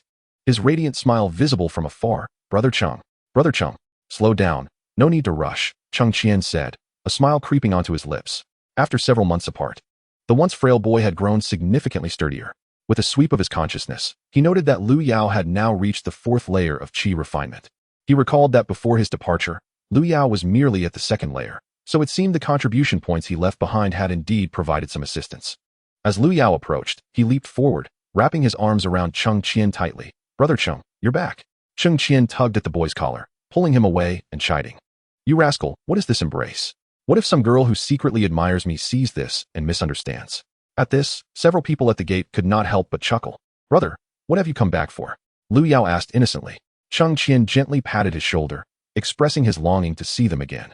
From the moment he set foot in the land of Bio, he had yearned to do just that. However, he had prioritized gathering all necessary items before embarking on this visit, which had delayed him until now. After emerging from the desolate yellow sands, he soared toward the periphery of the Xiantian sect's territory, suppressing his cultivation to around the 6th layer of qi refinement. He then utilized his lightness skill and the swift movement technique to hasten his way to Xuanzhong town. Although he now found himself sheltered by a robust tree, the notion of becoming a foundational cultivator capable of sword flight within just a few months was indeed astonishing. The outer fringes of the Xiantian sect were of little concern. After all, there were numerous cultivators, and no one particularly cared where a flying practitioner hailed from. It was a common sight. However, approaching the sect's vicinity warranted caution, as it was prudent to avoid unnecessary complications. After exchanging pleasantries for a while, Cheng Qian patted Yue Yao on the shoulder, inquiring if he was on duty that day. "With Brother Cheng here, it hardly matters." Yue Yao grinned widely. Cheng Qian playfully kicked him in the rear, laughing as he instructed, "Go inform Elder Lin. I'm taking you out for a treat." "Absolutely." Yue Yao nodded vigorously, ready to dash off.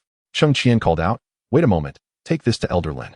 He produced a white porcelain vial from his robe, cautioning, "Be careful, it contains the old man's favorite earthly intoxication. Spill it, and you shall face my wrath." "Understood." Yue Yao accepted it with care, his serious demeanor eliciting chuckles from the others.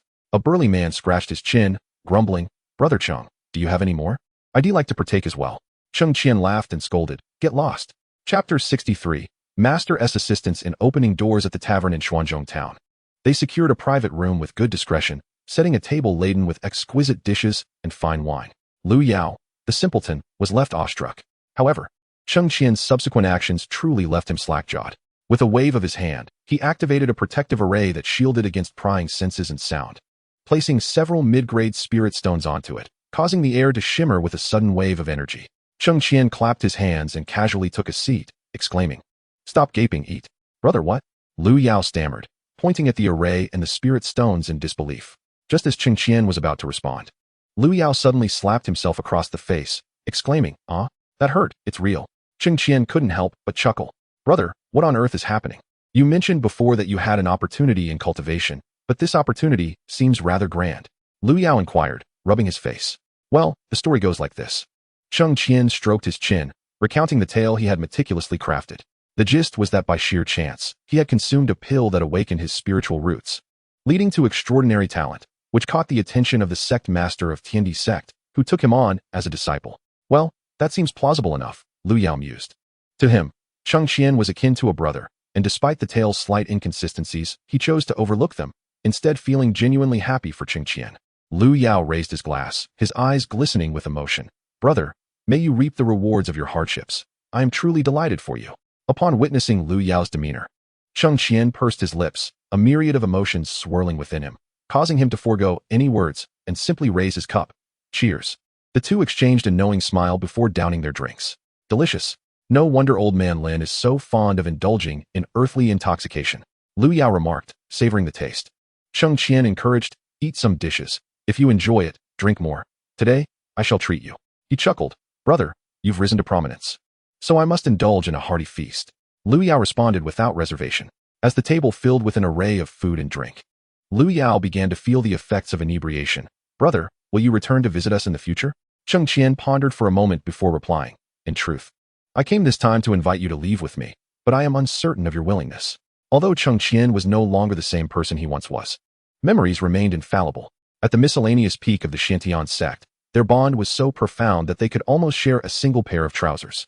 As an elder brother who had now achieved success, his foremost desire was to ensure his brother could also partake in the joys of life. After all, Yue Yao lacked talent, had no backing, and no resources. Continuing to languish at the Qian sect would inevitably lead to a predictable outcome. Although joining the Tiandi sect might not guarantee a higher status, with Cheng Qian's guidance, it was assuredly a better fate than remaining a mere servant for life. Had it not been for old man Lin's advancing age, he would have considered bringing him along as well. Upon hearing this, Yue Yao paused, instinctively responding. I would be willing, but would this not cause you trouble, Brother Cheng? The assessments of the Tiandi sect are notoriously challenging. What if I fail and bring you disgrace? Do not concern yourself with that. Your willingness is sufficient. I shall devise a plan for the rest. Cheng Qian twirled his chopsticks, contemplating, before adding, however, I must clarify one thing. The Tiandi sect has many rules, and to enter, you will likely need to relinquish your current cultivation and seal away the Qian sect's techniques. I wonder if you can accept this? What is there to hesitate about? As long as I can be with you, brother, I am content, Yue Yao declared, slapping the table with determination in his eyes.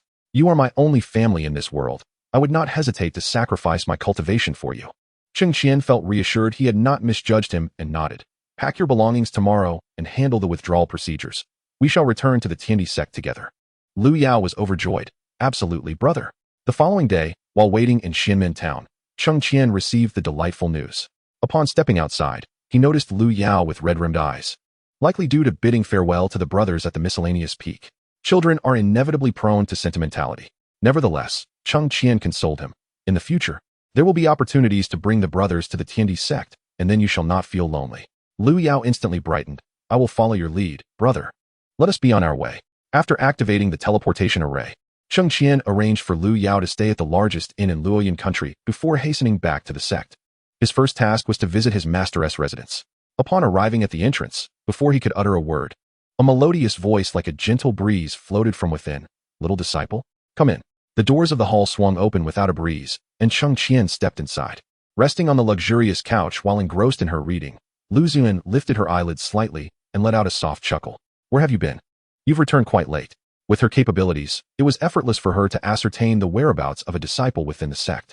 Nevertheless, Lu Ziyuan has always refrained from restricting her disciples' actions.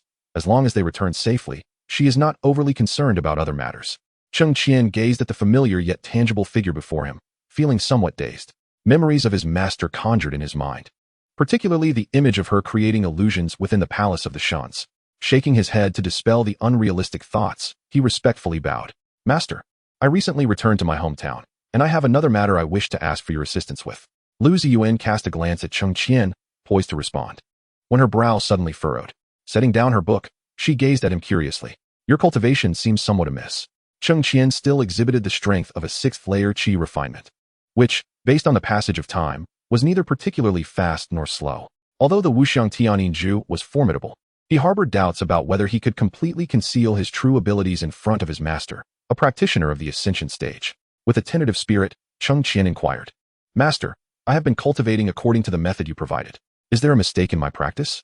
Lu Ziyuan shook her head. "There is no issue. Your progress is normal." Yet, she couldn't shake the feeling that something was off, though she couldn't pinpoint the source of her unease. Perhaps it was merely her overthinking. Cheng Qian felt a surge of joy in his heart. It seemed the technique was indeed exceptional, as even his master had not detected any flaws. Should he reveal his true cultivation level to her? While he pondered this, Lu Ziyuan interrupted his thoughts. "You mentioned needing my help with something?" "Ah, yes," Cheng Qian said, scratching his cheek with his index finger, a bit embarrassed to speak up. "I have a brother back home who used to be a servant at the Shantian sect. I would like him to participate in the assessment, hoping he can join our Tiandi sect. I wonder if you could ask the elders to assist in opening the testing gates?" Lu Ziyuan chuckled lightly. "I thought it was something significant. What is his strength?" 5 spiritual roots, 4th layer of qi refinement," Cheng Qian answered honestly. Lu Ziyuan nodded. "Go seek Elder Huayuan, and have him help you disable your brother's current cultivation, sealing away his previous mental techniques. He can bypass the assessment and directly become a disciple of the Servant's Peak. The Tiandi sect has its own regulations, which even the sect leader must adhere to. However, granting an exemption from the assessment process was akin to opening a backdoor for Cheng Qian. Thus, even if others were aware of the circumstances, they would not be overly critical. As for the relinquished cultivation, since he was merely at the 4th layer of qi refinement, providing him with additional resources should enable him to recover swiftly. Having achieved his desired outcome, Cheng Qian bowed deeply. "Thank you, master." "Very well, you may go," Lu Ziyuan said, gently waving her hand. As Cheng Qian turned to leave, something suddenly came to mind, and he pivoted back to her. "By the way, master, I have one more thing to tell you." Chapter 64. "Master, this is for you." "What is it?" With one hand propped under her chin, Lu Ziyuan's moon-like eyes twinkled, evoking thoughts of the luminous moon above. Cheng Qian gently diverted his gaze, gathering his courage to take 2 steps forward. "Master, during my time outside, I inadvertently acquired some fortuitous opportunities." Upon hearing this, Lu Ziyuan's lips curled into a subtle smile. "Foolish disciple, such matters are best kept to oneself. There is no need to report to your master. Although the rules of the Tiandi sect are stringent for entry, once you are initiated, as long as you do not harm the sect's interests, practice demonic arts, or collude with evil cults, any other opportunities you encounter will rightfully belong to you." Lu Ziyuan lowered her arm, sitting up straight, and spoke calmly. "Even though I am your master, do not feel compelled to share everything with me. When you venture into the world, harbor no ill intent towards others, but remain vigilant against potential threats. Do you understand?" Cheng Qian lifted his gaze, observing his master's earnest expression, and his restless heart found a sense of belonging. He responded softly, yet produced a jade slip. "Master, this is for you." Lu Ziyuan regarded her newly accepted disciple with an inexplicable emotion flickering in her beautiful eyes, her smile widening. "You are indeed more considerate than your senior brothers and sisters, thinking of your master when you come across good fortune." She intended to refuse, but refrained, wishing not to dampen her disciple's earnest intent. Delicately, her jade-like fingers caressed the jade slip. "Thank you, disciple." Before Cheng Qian could express his joy, a storage ring materialized before him. Lu Ziyuan gestured towards the ring, stating, "Within are ample resources sufficient for you to cultivate to the transformation stage. Since you have offered a gift, it is only proper for your master to reciprocate." Cheng Qian was about to decline, but met with Lu Ziyuan's subtly threatening gaze. He quickly amended his response. "Thank you, master." Satisfied, Lu Ziyuan nodded and waved her hand. "Go and cultivate." "Yes." Cheng Qian accepted the storage ring, bowed respectfully, and then exited the grand hall. Watching her disciple's silhouette vanish at the door, Lu Ziyuan chuckled softly, closed the door with a wave, and placed the jade slip against her forehead. "Let me see what treasures my disciple has brought." Moments later, Lu Ziyuan widened her eyes in disbelief. The Wuxiang Tianin technique. How could such a method possibly appear in the Tianyuan continent? She gently caressed her chest. "No wonder I sensed something unusual about my disciple's cultivation earlier. It all makes sense now." After swiftly absorbing the information from the jade slip, she crushed it into powder with a gentle squeeze. After a long day, Cheng Qian returned to his cave dwelling, feeling a deep sense of familiarity at his little abode. Yue Yao had successfully joined the sect, and, under Cheng Qian's arrangements, was now a cleaning disciple in the library pavilion of the miscellaneous peak, a task that was particularly leisurely, allowing him to cultivate at ease. Before departing, Cheng Qian had left Yue Yao with ample resources for cultivation, several array discs, and some unused magical artifacts and techniques. With these provisions, Yue Yao's strength should soon be restored. Having watered his spiritual plants, Cheng Qian sat on his bed, rubbing his neck. Time to simulate. Simulation commencing, generating random talents. Ding. Congratulations to the host for acquiring the red talent, innate sword heart. Your heart is innately distinct from that of ordinary individuals, possessing an understanding of the swordsmanship that exceeds imagination. Any unclaimed sword will resonate with you in an instinctive manner. With a clap, Cheng Qian struck the bed, nearly rolling in excitement. What is this? I must inquire, what is this? The accompanying talent has finally manifested. He could almost envision the scene of myriad swords bowing in reverence, as the sole sword saint of the Tianyuan continent is about to emerge. Ha! Cheng Qian couldn't help but break into a silly grin. After a moment of calm, he turned his gaze towards the simulator. Upon acquiring a new talent, you promptly abandon your cave dwelling, clutching the token as you proceed to the sword tomb. A guard disciple informs you that entry before reaching the foundation establishment stage is at your own risk. You sign the disclaimer and hastily sprint toward the sword tomb. Upon entering, all the swords went wild, circling around you, incessantly crying out and vibrating, showcasing themselves like peacocks displaying their plumage. As the master endowed with both sword bones and a sword heart, no unclaimed sword remains indifferent. However, your heart belongs elsewhere, and with considerable effort, you extricate yourself from the throng of swords and venture deeper. Without the aid of celestial guidance, you navigate solely by instinct, arriving near the sword. It emanates a soft blue glow, akin to a solitary powerhouse, and as you approach, the sword's imposing aura gradually diminishes. You sense its eagerness, only for it to shyly retreat, emitting a gentle hum. Cheng Qian chuckled. Ah, look at you. Shy are we? You certainly weren't this way during the simulation. You extend your hand, your fingertips barely brushing the sword's hilt, and a warm, gentle power surges through your body, as if reuniting with an old friend, filling your heart with an indescribable fondness. The other swords in the tomb appear to sense something, gradually quieting down and ceasing their clamor. You softly inquire, may you accompany me? The longsword quivers slightly, seemingly responding to your call. Just as you are about to draw it, the surrounding space begins to warp. Cheng Qian? What is happening? You grip the sword tightly, warily scanning your surroundings. Suddenly, a phantom figure emerges from the depths of the sword tomb, its voice resonating like a great bell. Bold one, this sword is the spirit of the sword tomb. What qualifications do you possess to claim it? You reply, I am born with sword bones, a sword heart, and the chaotic sacred body. If I am unqualified, who in this world possesses the right to take it? As if in response, the longsword hums, its blue light suddenly bursting forth. The phantom falls silent for a moment, then slowly declares, if that is the case, you must accept the trial of the sword tomb. If you succeed, this sword shall belong to you. You unhesitatingly agree. As the words fell, the surroundings transformed into an ocean of swords, with countless sword energies surging towards you. Taking a deep breath, you summoned the spiritual power within, preparing to withstand the onslaught of these fierce sword energies. Each blade of energy contained immense strength, and you began to feel the strain. Beside you, a blue longsword seemed to sense your predicament, emanating a gentle force that helped counteract the attacks of the sword energies. With its assistance, you gradually steadied your footing and initiated a counterattack. You adopted an offensive stance, grasping a longsword and executing the sword techniques you had mastered. The waves of sword energies were either neutralized or rebounded by your strength. As time progressed, the sword energies around you diminished, yet fatigue began to weigh heavily upon you. Finally, you managed to dispel the last wave of sword energy, and the surrounding space returned to normalcy. The ethereal figure reappeared, his voice tinged with approval. Congratulations. You have passed the trial. Chapter 65. Two Nascent Souls?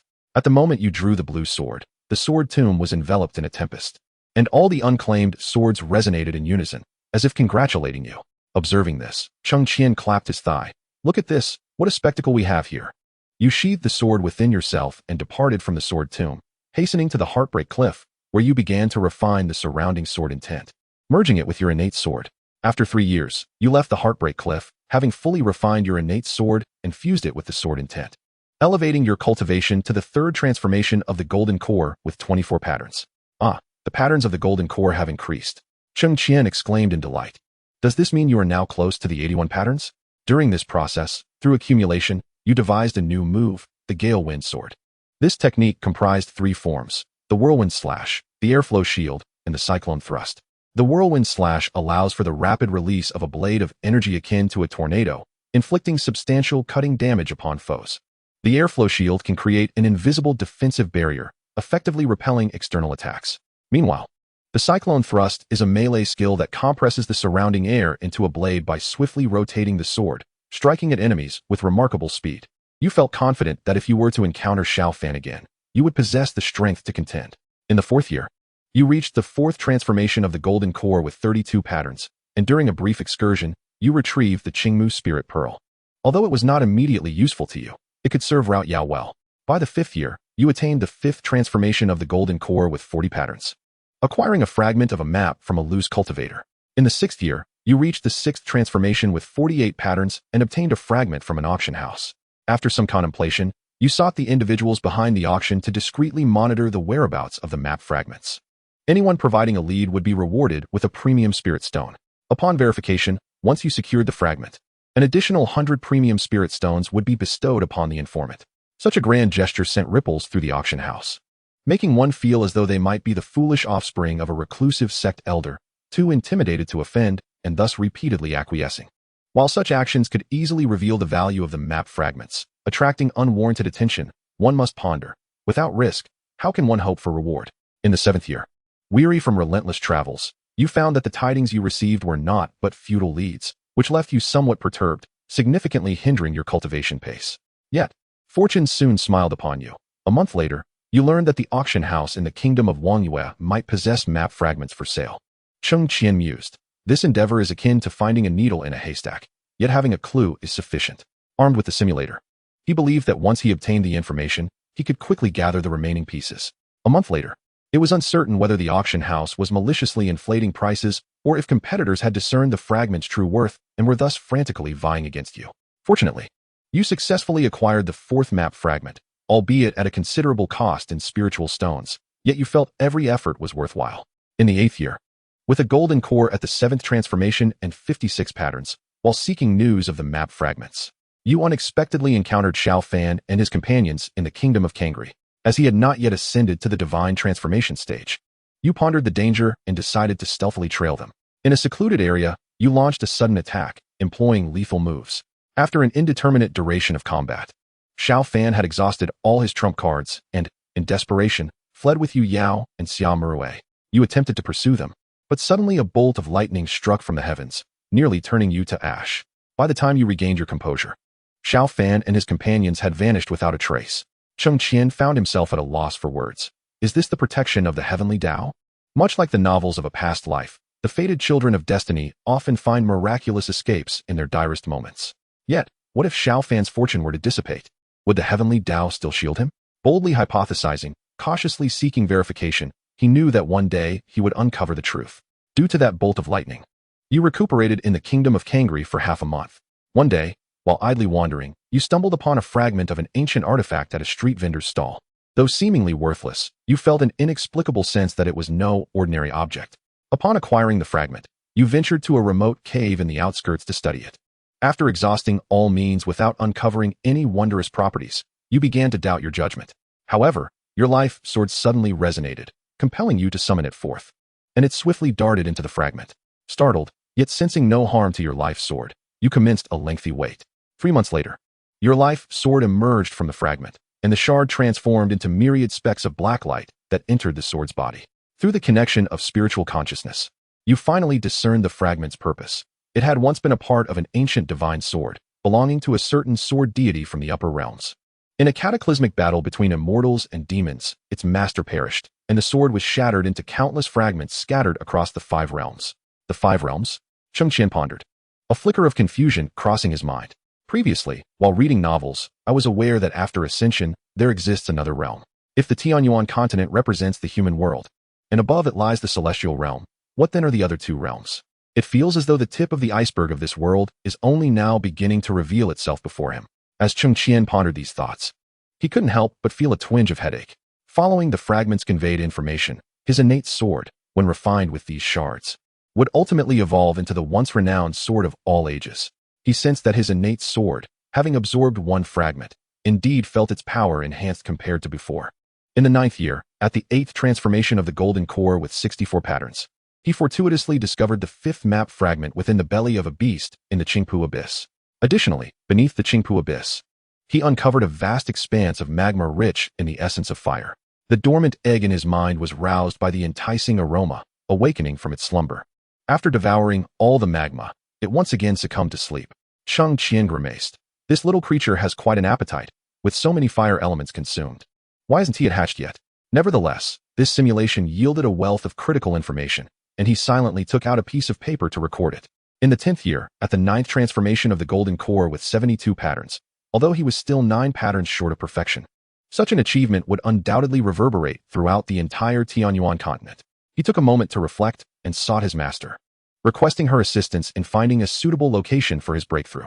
With a wave of her hand, he found himself within a treasure obtained by her through an unforeseen event. This space could be considered a small world. However, the flow of time matched that of the outside world, and the spiritual energy remained ordinary. His master merely used this place to tend to her pets and cultivate flowers, treating it as a sanctuary for tranquility. After making thorough preparations, he commenced his breakthrough. 3 months later, as the Dan transformed into an infant, a subtle anomaly in the heavens and earth occurred, yet the heavenly Tao seemed oblivious to the location, and the phenomenon swiftly dissipated. This time, the Yuanying experienced a new transformation, resulting in the birth of 2 distinct Yuanying, one enveloped in sword intent, the other suffused with chaotic energy. Cheng Qian was taken aback. 2 Yuanying had actually emerged. If he recalled correctly, in the previous simulator, there was only a trace of chaotic sword intent within a singular Yuanying. However, this simulation produced 2 special Yuanying, each possessing independent attributes. If he could refine a golden core with 81 patterns in the simulator, would that not lead to the birth of 3 Yuanying upon advancement? The more he contemplated, the more plausible this possibility seemed. But what conditions would be necessary to give rise to 9 Yuanying within his body? Without relevant references, mere speculation was futile. And Cheng Qian sighed. The pursuit of perfect cultivation is indeed a long and arduous journey. Perhaps he should simply abandon all pretense and hastily ascend through tribulation. A fleeting moment of negativity passed through his mind as his gaze returned to the simulator. In the 11th year, to avert future calamities, he pondered for a moment, summoned his master, and resolved to venture together to the underwater palace. This time, the duo worked in tandem, and the 6th-tier beast, a young octopus, was swiftly slain without much struggle. However, an unexpected event transpired. The moment the octopus met its demise, the merfolk within the palace activated their formation, causing violent tremors beneath the sea and leading to the collapse of structures. Your master shielded you, and no danger befell you. However, upon your return to the original location, all that remained was rubble. Every spiritual material and magical artifact had been obliterated by the merfolk. You exchanged glances with Lu Ziyuan and reluctantly decided to return home. Oh, the merfolk proved to be quite formidable, Cheng Qian remarked, giving a thumbs up to the simulator. In the 13th year, having attained the 2nd layer of the nascent soul stage, you ventured forth as the secret realm opened.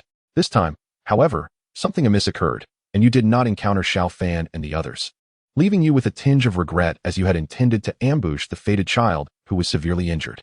You arrived at the underground palace after navigating countless paths.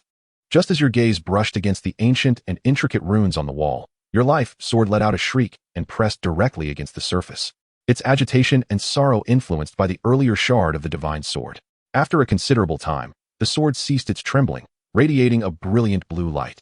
And in an instant, you felt an influx of inexplicable characters into your mind. Once you assimilated the knowledge, you astonishingly discovered that you could now comprehend the runes on the wall. It seems that the shard of the divine sword, unexpectedly, also served as a translator. Cheng Qian mused with a mix of amusement and exasperation. Upon further contemplation, you surmised that the inscriptions on the wall were indeed linked to that sword deity. After completing your reading comprehension, the runes on the wall lost their luster and gradually faded away. In turn, you received a page of unknown quality of swordsmanship techniques. Though incomplete, you could sense its extraordinary nature. After collecting the remaining items in the stone chamber, you left the secret realm with a bountiful harvest. In the 14th year, recalling the previous conclusion in the simulator, you refrained from recklessly venturing into the Golden Forest Valley, as the beasts concealed within the Black Mountain were beyond your current capabilities. You had considered inviting your master to join the expedition but dismissed the idea, fearing that a single misstep might lead to dire consequences for your master, and thus resolved to focus on your cultivation. In the 15th year, at the 3rd layer of the nascent soul stage, even with ample resources and the enhancement of the sun and moon vial, you found the training speed for 2 nascent souls to be rather sluggish. The sword intent nascent soul progressed relatively swiftly due to that fragmentary sword technique. However, the chaotic nascent soul required an immense quantity of 5 elemental resources, which caused you, despite your substantial wealth, some discomfort.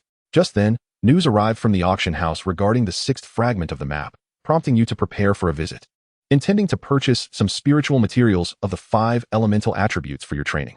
A month later, you successfully acquired 2 spiritual items along with the map fragment. Cheng Qian excitedly rubbed his hands together. Just 2 more fragments to complete the collection. How thrilling. In the 16th year, the anticipated invasion of sea monsters did not occur. And Yue sighed in relief, realizing that even without obtaining treasures, the destruction of the underwater palace had indeed influenced the subsequent trajectory of events. Release your worries and embark on your cultivation journey. In the 18th year, at the 4th level of the nascent soul stage, the dormant egg within your sea of consciousness suddenly speaks, urging you to take it to the southern medicine region, where it believes treasures await. You set forth, guided by the egg, arriving at Weiyang Valley in the south, where, after a thorough search, you indeed uncover a colossal essence of fire hidden underground. The egg digests this treasure before falling back into slumber. Capable of both nourishment and repose, it is no longer merely an egg. It shall be affectionately referred to as Piggy. Cheng Qian lightly tapped his temple with his index finger, noticing that the little creature in his consciousness remained asleep, seemingly influenced by his thoughts, causing it to flip over. This amusing gesture elicited a chuckle from Cheng Qian. Having arrived in the southern medicine region, you resolve to explore further before returning to your sect. Upon acquiring 2 shards of a divine sword, you boldly approach the Yin-Yang sect under the auspices of your master, seeking an audience with the sect leader. After a fruitful conversation, she grants you access to the library to peruse materials related to the southern medicine sect. With the formidable perception of the nascent soul stage, within 3 days, you uncover clues regarding the ruins of the Medicine King Valley. Perhaps out of respect for your master, no impudent female cultivator dares disturb your studies. As you journey toward the Medicine King Valley ruins, you successfully obtain the formula for a spirit root nurturing pill. But a shadow that may have feared your prowess remains hidden and does not reveal itself. After a thorough exploration of your surroundings, you relinquish thoughts of vengeance and depart from the Medicine King Valley. Memorizing the formula, you present it to your master, who is elated, as this will significantly bolster the strength of the Tiandi sect in the future. She promptly convenes an emergency meeting to announce this development. Due to your contributions, the members unanimously elect you as the new elder of the Tiandi sect. Elders are granted their own main peak and the ability to recruit disciples, a mark of great honor. Despite your initial reluctance, you ultimately accept the esteemed position. How delightful it is to become an elder. The sect truly is a wonderful place. Cheng Qian felt that after acquiring a natural sword heart, this simulation had unfolded seamlessly. He continued to gaze at the simulator with satisfaction. In the 20th year, you take in a female disciple with a singular gold element spirit root named Yun Wanner. She is charming and mischievous, yet deeply respectful of her teachers, holding you in high esteem. You occasionally guide her in her cultivation and take her out with Yue Yao for practical experiences, leading a tranquil and blissful life. Yun Wanner? Cheng Qian raised an eyebrow, sensing a hint of foreboding. In the 22nd year, at the 5th level of the nascent soul stage, shortly after emerging from seclusion, a piece of news compels you to unleash a torrent of curses. A prince from the demon realm had stealthily infiltrated the Tianyuan continent 3 months prior for amusement, only to be discovered and slain by the disciple Xiao Fan of the Xintian sect. Your disciple, Yun Wanner, greatly admires Xiao Fan's deed, prompting you to chastise her, claiming it brings calamity to the Tianyuan continent. Unwilling to accept your words, she retorts, leading to a quarrel, after which she runs off in tears. You hastily contacted your master, expressing your concerns that the demon realm might instigate trouble for the Tianyuan continent. Trusting your judgment, your master pondered briefly before deciding to reach out to the other sects to prepare in advance. Chapter 67. Just wait, Heavenly Tao. In the 23rd year, the demon realm indeed allied with the realms of demons and ghosts, sounding the horn of invasion. Cheng Qian could not suppress a bitter curse. Whoever killed him should be held accountable. Why invade our Tianyuan continent for no reason? Are they mad? Infuriated, he found himself cursing the ancestors of Xiao Fan for the 29th generation. Yet, as his anger subsided, he realized that the prince's death was merely a pretext for the demon realm. It was unexpected that despite their notorious reputation, they still sought to invade under a guise of righteousness. Cheng Qian couldn't help but spit in disdain. Fortunately, thanks to Lu Ziyuan's advance warning, the human cultivators were not thrown into disarray. United, they repelled the invaders, while the aquatic beasts did not join the fray this time, resulting in a strangely stagnant situation. However, the vast expanse of the Tianyuan continent proved too immense. Seeing their concentrated attacks falter, the demon realm adopted a strategy of dispersion.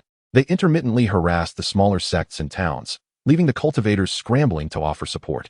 Nevertheless, many small sects perished in the chaos of battle.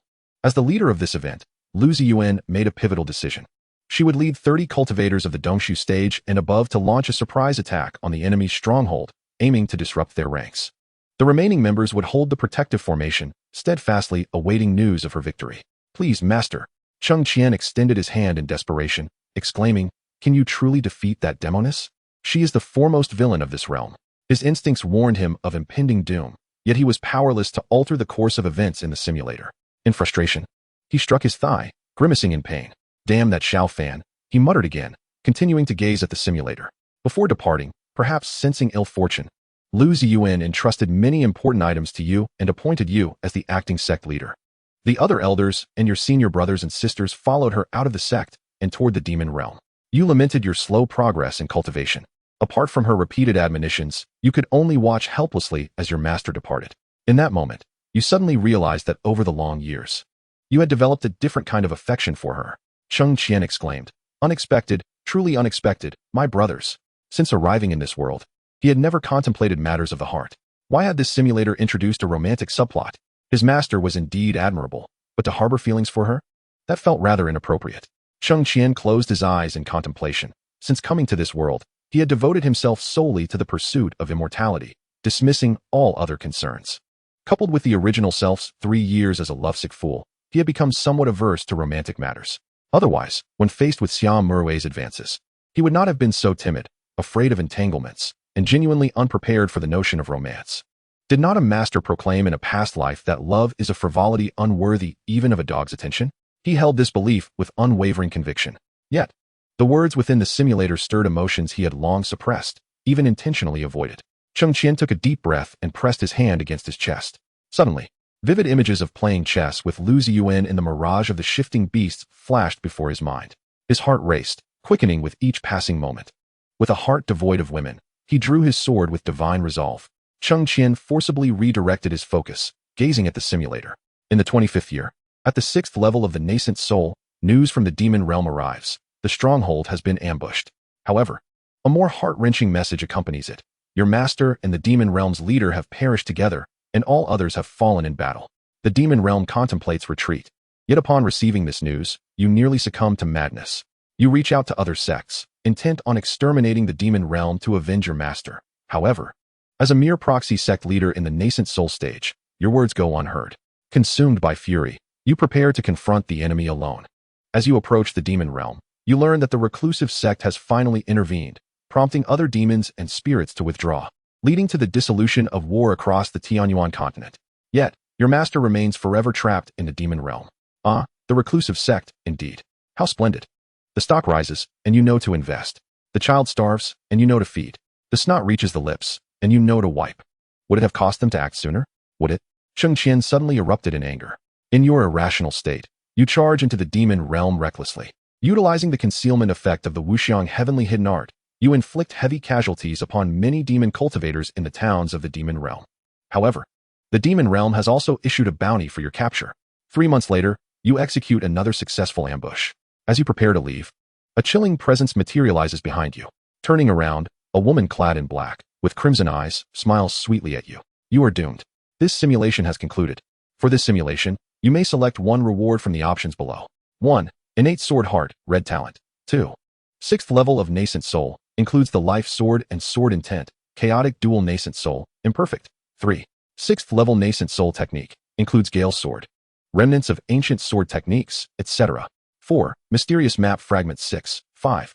Resources from a Storage Ring, includes insights on weapon refinement, Qingmu Spirit Pearl, etc. 6. Spiritual Root Nurturing Elixir Recipe. His mood was far from pleasant. Forcing down the inexplicable melancholy, Cheng Qian gazed at the options, feeling devoid of his previous excitement. Choose one. Talent was his foremost desire. The rest he resolved to acquire gradually in subsequent simulations. A flash of red light enveloped him, and his heart began to thrum rapidly. A surge of warmth coursing through his veins. As the sensation of comfort dissipated, Cheng Qian felt a subtle change within himself. He drew forth the sword bestowed by his master, exited the cave dwelling, and commenced his sword dance. He executed every sword technique learned from the mortal realm to the mastery stage, and all the skills acquired after embarking on the path of cultivation. His understanding of the sword intent deepened, and the pent-up emotions within him gradually diminished. With a resounding cry, the emotions he had long suppressed were finally liberated. His body felt unencumbered, and his heart attained clarity. Cheng Qian exhaled deeply, casting his gaze towards the main peak where his master resided. Master, I shall ensure your safety. Time was on his side, and opportunities to alter fate lay ahead. Was this not one of them? With his intervention, the original narrative of the world began to shift. Although some events seemed fated, he refused to surrender easily. If one attempt failed, he would simulate 10. If 10 failed, he would simulate 100. One day, Lu Ziyuan would be rescued by him, and the malevolent source, Xiao Fan, would be slain by his own hand. Cheng Qian lifted his eyes to the clear sky, softly murmuring, "Wait for me, heavenly Tao." Suddenly, a thunderous roar erupted in the clear sky, as if to challenge him. Yet, Cheng Qian remained undaunted, his gaze unwaveringly resolute. Chapter 68. Enlightenment, Ascension to Golden Core. A peculiar sensation surged within Cheng Qian's heart, and the spiritual energy around him began to fluctuate dramatically. The previously clear sky was swiftly shrouded by ominous clouds, as if teeming with hidden peril. However, Cheng Qian was oblivious to all of this. He had entered a profound and enigmatic state. Before him, the world seemed to shift, revealing countless malevolent entities across the divide. In an instant, those wicked beings, radiating boundless malice, charged towards him. Cheng Qian stepped forward boldly, his blade slicing through the air as he engaged in battle. Meanwhile, Lu Ziyuan, who was indulging in grapes and perusing a tale within the hall, suddenly furrowed her brow. In the next moment, she vanished from her spot and appeared at Qingxi Peak. At this moment, several of her direct disciples, startled by the unusual occurrences in the sky, gathered nearby, whispering amongst themselves. Upon her arrival, they all bowed respectfully. "Greetings, Sectmaster." Lu Ziyuan nodded gently. "Return to your dwellings. Let today's events remain confidential." The disciples complied, retreating to their respective caves, though many murmured softly within earshot of Lu Ziyuan. "This lad must be the newly accepted disciple of the sect master. His talent is indeed extraordinary, achieving enlightenment at merely the 6th layer of Qi refinement. Who would have expected it? Sigh, when will I experience such enlightenment?" As the voices faded, Lu Xing gazed at the figure standing by the waterfall, her lips curling into a faint smile. This mischievous boy truly never rests. Though she spoke thus, she waved her hand to create a protective barrier around Cheng Qian. Then, she approached him, stopping a yard away, and retrieved a mat from her storage ring, quietly sitting down to guard him. He has lost count of the number of demons he has slain, his sword stained with countless crimson droplets. A surge of heroic fervor courses through him, the intent of his blade flowing like a torrent, relentlessly cleansing the filth before him. In the midst of this reckless onslaught, the burdens and negative emotions within him dissipate entirely. His heart swells with an indomitable spirit, fearless and resolute. As this sensation reaches its zenith, the scene before him suddenly shifts. Lush green mountains and the melodious chirping of birds fill the air. A figure sits on a stone bench, turned away from him, sipping tea. As if sensing a disturbance, the figure abruptly turns. Cheng Qian clearly sees his face. Although he has never encountered this man before, he is utterly certain that this is Xiao Fan. Thunder rumbles above, a mocking testament from the heavens to his audacity. The man before him straightens, drawing a sword from within his robe. All sounds fade into silence, leaving only a singular command in Cheng Qian's mind: defeat him, vanquish him. With a resounding clash, their blades meet, transforming the world into a realm of pure white. Amidst the fierce struggle, Cheng Qian's heart grows increasingly clear. He forgets everything else. The intricate sword techniques in his hands gradually simplify, yet their might intensifies with each strike. At last, the final sword ray descends, and before him, Xiao Fan shatters into countless fragments. The surroundings shift once more, as if he is treading upon clouds, a pair of eerie eyes peering down from the nearby sky. Cheng Qian chuckles softly. "If the heavens seek to bind me, then I shall sever the heavens." He charges forth with his massive sword ray toward those eyes. With a cacophony of explosions, the world around him disintegrates. Cheng Qian abruptly opens his eyes. The once overcast sky has cleared, revealing a familiar landscape. Taking a deep breath, his aura begins to swell. The small tower within his dantian spins wildly, drawing in spiritual energy that swirls around him. This energy collides with the tower, and the chaotic aura enveloping it yawns wide, consuming everything in its path. The gray-black substance on the tower's exterior begins to shed, gradually collapsing into a perfect sphere, the elixir. As the influx of spiritual energy ceases, the tower vanishes. A crystalline, milk-white elixir materializes at the center of Cheng Qian's dantian, faint golden ripples appearing upon its surface. Upon awakening and inspecting his dantian, Cheng Qian exhales softly, surprised by his sudden enlightenment. Having not only created his own sword technique, but also successfully advanced to the golden core stage. While he ponders this revelation, he hears soft footsteps behind him. Turning around, he finds Lu Ziyuan, her expression warm and inviting, gazing intently at him. Despite the recent surge of spiritual energy and his enlightenment, how is it that his cultivation still rests at the 6th layer of Qi refinement? Cheng Qian is taken aback and hastily employs the Wuxiang Tianinju to adjust his cultivation to the first layer of foundation establishment. At which point Lu Ziyuan nods in satisfaction. Follow me. Yes, master. Cheng Qian mounts his flying sword, following his master toward the main peak. Upon entering the grand hall of Lu Ziyuan, she waved her hand, causing the doors to close immediately. She then settled onto the couch, her gaze fixed sternly upon Cheng Qian. The cultivation technique you provided, I have fully mastered, she stated. After a brief pause, Lu Ziyuan inquired, what was your cultivation level upon your return? Cheng Qian, observing the woman's somewhat serious expression, scratched his head and replied sheepishly, to answer, master. I achieved the peak of foundation establishment. Setting aside your unexpectedly rapid advancement, what tier is your Dao platform at the foundation establishment stage? Lu Ziyuan pressed. It is of the heaven tier, Cheng Qian answered honestly. Upon hearing this, Lu Ziyuan exhaled in relief, gently patting her chest. I do not seek to uncover your secrets. I merely fear that you have not perfected your foundation establishment, which could hinder your future path in cultivation. Master, I intended to inform you of this matter last time. But you forbade me from speaking, Cheng Qian said, instinctively rubbing his brow. Lu Ziyuan chuckled lightly. Are you blaming me now? No, I would not dare. Cheng Qian hastily waved his hands in denial. With a flick of her wrist, another storage ring floated before Cheng Qian. She softly uttered, take this.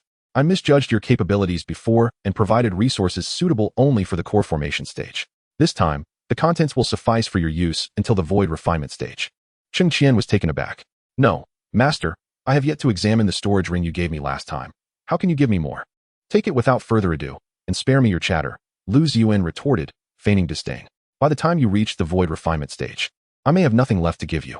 Amused by his master's demeanor, Cheng Qian accepted the ring, expressing his gratitude. Thank you, master. After a moment of contemplation, he added, if there is anything you desire, master, I will exert every effort to procure it. Lu Ziyuan shook her head, her eyes filled with warmth. I desire nothing. A brief silence enveloped the air before she curiously asked, after 7 days of enlightenment, what insights have you gained? Of course, if you prefer not to share. That is entirely your choice. I am merely a bit curious. Surprised that a week had already passed, Cheng Qian thought to himself before responding. I have created a sword technique, which I have named the Heaven-Slaying Sword Art. Chapter 69. Crimson Blood-Heavy Eyes, truly deserving of its name. The Heaven-Slaying Sword Art. Lu Ziyuan received the answer she sought, and as she regarded her fair and handsome disciple, a surge of unaccountable pride welled within her. She softly praised, a splendid name. And an ambitious aspiration. All thanks to your teachings, master, Cheng Qian replied with a smile. Lu Ziyuan chuckled, casting him a playful glare before waving her hand, admonishing, flatterer. Go cultivate. Yes, I take my leave, master. Once he departed, Lu Ziyuan sighed. That impudent boy has encountered countless fortuitous opportunities in just a few months. He has ascended to the core formation stage. Moreover, he possesses a heaven-tier Dao platform. I wonder where he procured the heaven-tier foundation establishment elixir. She gazed wistfully out the window, contemplating. His cultivation speed and foundation are nothing short of monstrous. It has been ages since such a talent has emerged in the Tianyuan continent. If he can forge 63 patterns at the core formation stage, I could take him to those hidden sects to showcase him to those old geezers. At this juncture, Lu Ziyuan couldn't help but chuckle softly to herself. How naive I have become, for that caliber of golden core appears only once in a millennium. Yet perhaps my little disciple might surprise me unexpectedly. Her gaze drifted towards the horizon above Qingxi Peak as she murmured. Upon returning to her cave dwelling, she finally had the opportunity to inspect the contents of the 2 storage rings bestowed by her master. Her spiritual consciousness meticulously scanned through the items within the rings, revealing a total of 12,000 top-grade spirit stones and 1.3 million superior-grade spirit stones. There were 10 heavenly-grade magical artifacts, 5 spirit-grade artifacts, and 1 treasure-grade artifact, all of red quality or above. Additionally, there were 2 of various types of magical tools of red quality or higher, and countless pills, talismans, and formation plates of blue quality or above. After reviewing the treasures, Cheng Qian couldn't help but smile broadly. My stomach is delicate, and I can only indulge in soft food, but this soft food is truly delectable. Enlightenment consumes a great deal of energy. Although he had ascended to the golden core stage, he still felt somewhat fatigued. After securing his belongings, he quickly drifted into a deep slumber. As the sun rose high in the sky, Cheng Qian pondered and decided to first retrieve his destined sword before using the simulator to claim the rest of his rewards. Stretching his limbs, he left the cave and hurried towards the sword tomb. Upon arrival, he spotted a familiar figure and approached with a respectful greeting.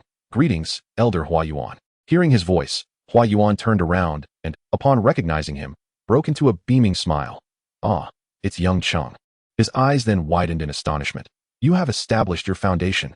Responding to the elder, Cheng Qian explained, I had an extraordinary encounter recently. Tisk, truly. One cannot compare with another. It's all Su Lu's fault, or else you would have been my disciple by now. Hua Yuan stomped his foot in irritation at this thought. Cheng Qian couldn't help but chuckle at Hua Yuan's playful demeanor. He felt incredibly fortunate to be part of such a sect. Yet, recalling the fates of Hua Yuan and his master within the simulator, a shadow briefly crossed his eyes. Meanwhile, Hua Yuan grew increasingly agitated, stroking his beard. Young Cheng, are you here to retrieve your sword from the sword tomb? To which Cheng Qian affirmed, Indeed. That is my intention. Hurry then, but do not be hasty once inside. You must choose a sword that resonates with you. For only then can your destined sword unleash its full potential, Hua Yuan advised earnestly. Although Cheng Qian had already set his heart on a particular sword, he felt warmth in his heart at the elder's kind reminder. Thank you, Elder Hua, for your guidance. Off you go. I must seek out that old fellow Su Lu for a sparring match. Hua Yuan gestured dramatically, mimicking a protective embrace around Cheng Qian. Look, I have such a significant direct disciple, and now he has gone. Amused by Hua Yuan's antics, Cheng Qian watched as he hurriedly flew towards the Pill Peak. Thinking to himself, Elder Su Lu might be in for some trouble. After presenting his token to the guarding disciples and demonstrating his prowess, he stepped into the sword tomb. 3 days later, everything unfolded as depicted in the simulator. Holding the sword that emanated a ghostly blue light, Cheng Qian was overwhelmed with joy. From this moment forth, you shall be my destined sword. Perhaps I shall name you Cold Night? The sword hummed with life, breaking free from Cheng Qian's grasp, joyfully circling around him. After securing Cold Night, Cheng Qian returned to his cave dwelling. The simulation commenced. Simulation begins, generating random talents. Ding. Congratulations, host has acquired the white talent, Shadow Concealment. Shadow Concealment. Your movements are inherently secretive, a born assassin, adept for espionage or ambush. However, such a talent appears to hold little value in the realm of cultivation. Undeterred by the lack of a notable talent, Cheng Qian swiftly perused the simulator. A quarter of an hour later, the simulation concluded. Cheng Qian furrowed his brow slightly. Apart from acquiring some additional treasures in certain years, there were no significant changes.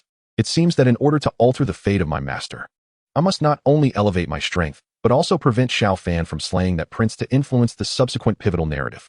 If only I possessed a talent that allowed me to monitor Xiao Fan's opportunities at any given moment, Cheng Qian mused, feeling slightly fanciful. First, let me claim my reward. He thought as he gazed at the panel. This simulation has concluded. For this simulation, you may select one of the following options as a reward. 1. Shadow Concealment, White Talent. 2. Nascent Soul, 7th level, including Sword Intent, Chaotic Dual Nascent Soul, Imperfect. 3. Complete memories of this simulation, including mysterious runes and sword techniques from the secret realm. 4. Mysterious map, fragments 6. 5. Resources from a storage ring, including insights on weapon forging, resources from the secret realm, etc. 6. 3 fragments of an ancient divine sword. Spirit Root Nurturing Pill Formula. Upon seeing the rewards available, Cheng Qian was momentarily taken aback. The last time he encountered an option for cultivating memories was when he obtained the talent for Nimble Fingers. Although this simulation bore striking resemblance to the last, Cheng Qian was preparing to venture to the locations indicated by the simulator, first to nourish the egg in his consciousness, and then to seek additional resources in the southern medicine region. It was truly serendipitous. What he wished for had come to fruition. With the memories in hand, he could pursue items beyond the secret realm without excessive wandering. Moreover, within those memories lay the remnants of the sword techniques from the 13-year secret underground palace, an undeniable choice. Cheng Qian felt a surge of joy. I choose option 3, the memories from the simulation. As the words left his lips, countless fragments surged into his mind. Within these memories, Cheng Qian finally discerned Xiao Fan's visage, committing it to memory as he clenched his jaw. Subsequently, amid these fragmented scenes, he witnessed his own cultivation journey. The insights gained from refining his destined sword, the ancient and enigmatic sword techniques, and the locations where he acquired certain opportunities. A myriad of details, intricate to the extreme. Yet, now as a golden core cultivator, he found it somewhat bearable despite the slight headache. Just as he reached the final scene set in the demon realm, beholding Shi Wenliu's countenance, the memories shattered abruptly. Cheng Qian rubbed his temples, sighing softly after a long while. The crimson blood-heavy eyes, truly deserving of their reputation. Chapter 70. Chattering little junior sister. Those born with heavy eyes can discern the roots of all things in the world, when cultivated to the utmost. A single glance can shatter myriad laws, possessing eerie powers such as soul-devouring and captivating. The memory of those eyes flashed in his mind. The sudden heart-stopping sensation of his shattered soul sent a shiver down Cheng Qian's spine. Shaking his head, he murmured softly, "Now that I have regained my memories, the refining speed of my life sword should accelerate significantly." Having made up his mind, Cheng Qian checked on the spiritual plants he had cultivated and set up an automatic watering formation before leisurely departing from his cave abode towards the Heartbreak Cliff. A month later, his life sword and the fragments of sword intent from his memories had completely fused, and the mysterious remnants of sword techniques had been comprehended and absorbed by Cheng Qian under deliberate restraint. The patterns on the golden elixir had been polished to the 6th line using sword intent. The bluish glow of the cold night joyfully circled around Cheng Qian, who grasped the sword hilt firmly. This time, the might of the heavenly slashing sword technique is surely elevated. As he spoke, a fierce light flickered in his eyes, and the sword chi radiated outward in layers from his being. His robes billowed without wind, and the sword in his hand whistled and shrieked, resonating with the fierce howls of the sword chi within the Heartbreak Cliff, as if composing a tumultuous symphony. Slash the heavens. With a light exclamation, he swung his sword, and dazzling sword lights streaked across the sky like a meteor, crashing down upon a specific location amidst the mountains of the Heartbreak Cliff. Boom. With a single strike, the Black Mountain split in two, countless stones cascading down with a deafening roar. Before Cheng Qian could revel in his excitement, an indignant female voice rang out. Who dares to recklessly unleash sword techniques? In an instant, a disheveled female cultivator, covered in dust, flew directly before him. Observing the streaks of dirt smeared across her face, Cheng Qian couldn't help but chuckle. "Ah, my apologies, it was unintentional." Then it was intentional. The girl, with two circular buns atop her head, wore a green long dress. Though her appearance was somewhat disheveled at present, her large doe-like eyes were strikingly beautiful. Her mouth opened and closed in fury. "What are you doing throwing sword techniques around? Do you not know that this place is filled with disciples of the same sect refining their life swords? If someone gets hurt, can you afford the consequences? I am truly sorry. I was caught up in a moment of inspiration and couldn't hold back." Acknowledging his fault, especially since they were of the same sect, Cheng Qian immediately offered his apologies. The girl tugged at one of her hair buns, shaking off a cloud of dust, her foot stamping in annoyance. "Humph. I will be magnanimous this time and let you off. Should it happen again, I will surely report to Master and let him punish you." Yes, it's all my fault. This junior." "Ah, junior sister, are you unhurt?" Cheng Qian assessed her, sensing she was still quite young. And given her cultivation was merely at the first layer of the foundation establishment stage, he changed his words mid-sentence. "Who is your junior sister?" "I have been in the sect for 2 decades. By seniority, you ought to address me as senior sister." Upon hearing this, the young woman in the green dress grew increasingly indignant, her large eyes widening in a delightful manner. "Ah?" Cheng Qian was taken aback. After 2 decades in the sect, she had only reached the first level of foundation establishment. The girl in green shook her head, causing a cloud of dust to rise, and she could not suppress a sneeze. "Achoo." She then rubbed her nose with her index finger, placed her hands on her hips, and her twin buns bobbed with her movements. In a charmingly adorable voice, she exclaimed, "What's wrong?" Not convinced. Such antics were irresistibly charming, and combined with the delicate traces on her youthful face, she resembled a petulant little kitten. Cheng Qian stifled a laugh, deliberately steering the conversation away from the previous topic. He clasped his hands together in greeting. "May I inquire as to the identity of your esteemed master?" "Elder Huan Yuan of Sword Peak." The girl's delicate nose twitched slightly, radiating an air of pride. Ah, what a naive child. She had completely forgotten to have Cheng Qian call her senior sister. Just as this thought crossed his mind, she wiped her face with her sleeve and chattered on. "Hey, what's the matter with you, little junior brother? Just now, you clearly doubted that I've been in the sect for 20 years and even asked who my master is. Are you afraid I'm trying to deceive you? Whose disciple are you, that you lack such discernment? Does the entire heavenly sect not know my illustrious name, Yu Shuang? You clearly are a fresh entry, showing insufficient respect to your senior sister and carelessly wielding your sword at Broken Heart Cliff. Come, let us go see the master and let him teach you a lesson." As she spoke with increasing fervor, her expressions and relentless questioning resembled a small parrot just transformed into human form, eliciting a chuckle from Cheng Qian. Intending to tease her, he allowed her to grasp his arm in her indignation as they departed from Broken Heart Cliff, making no effort to break free.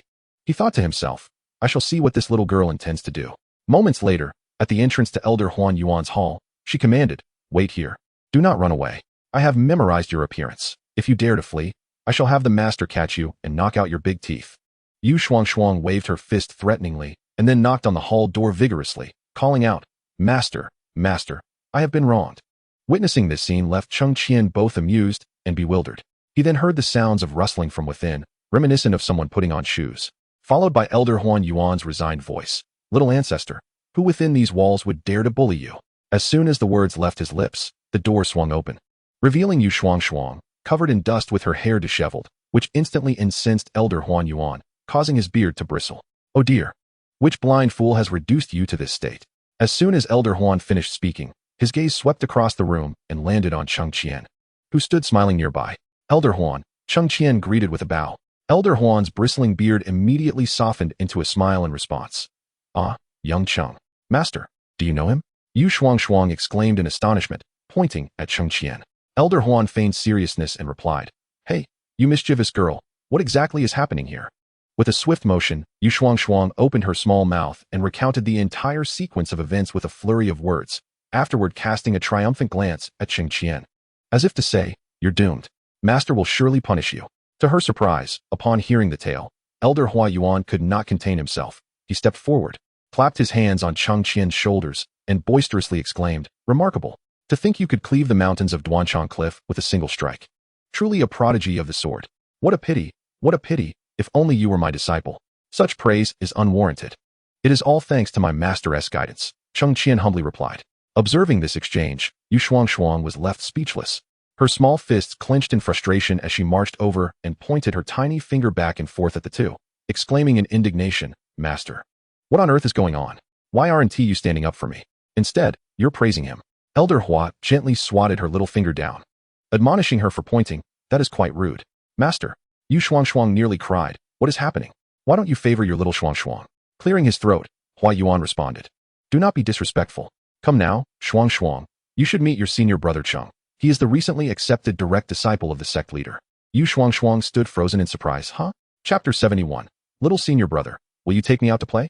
After some clarification, Cheng Qian learned of Yu Shuang's background. During one of his expeditions, Elder Hua Yuan had passed through a valley and heard the cries of an infant. Upon investigating, he discovered a tender little babe by a spring. That night, the bright moon cast its reflection on the water, creating a scene of twin moons, which inspired Yu Shuang's name. Hua Yuan took her back to the sect and cared for her diligently.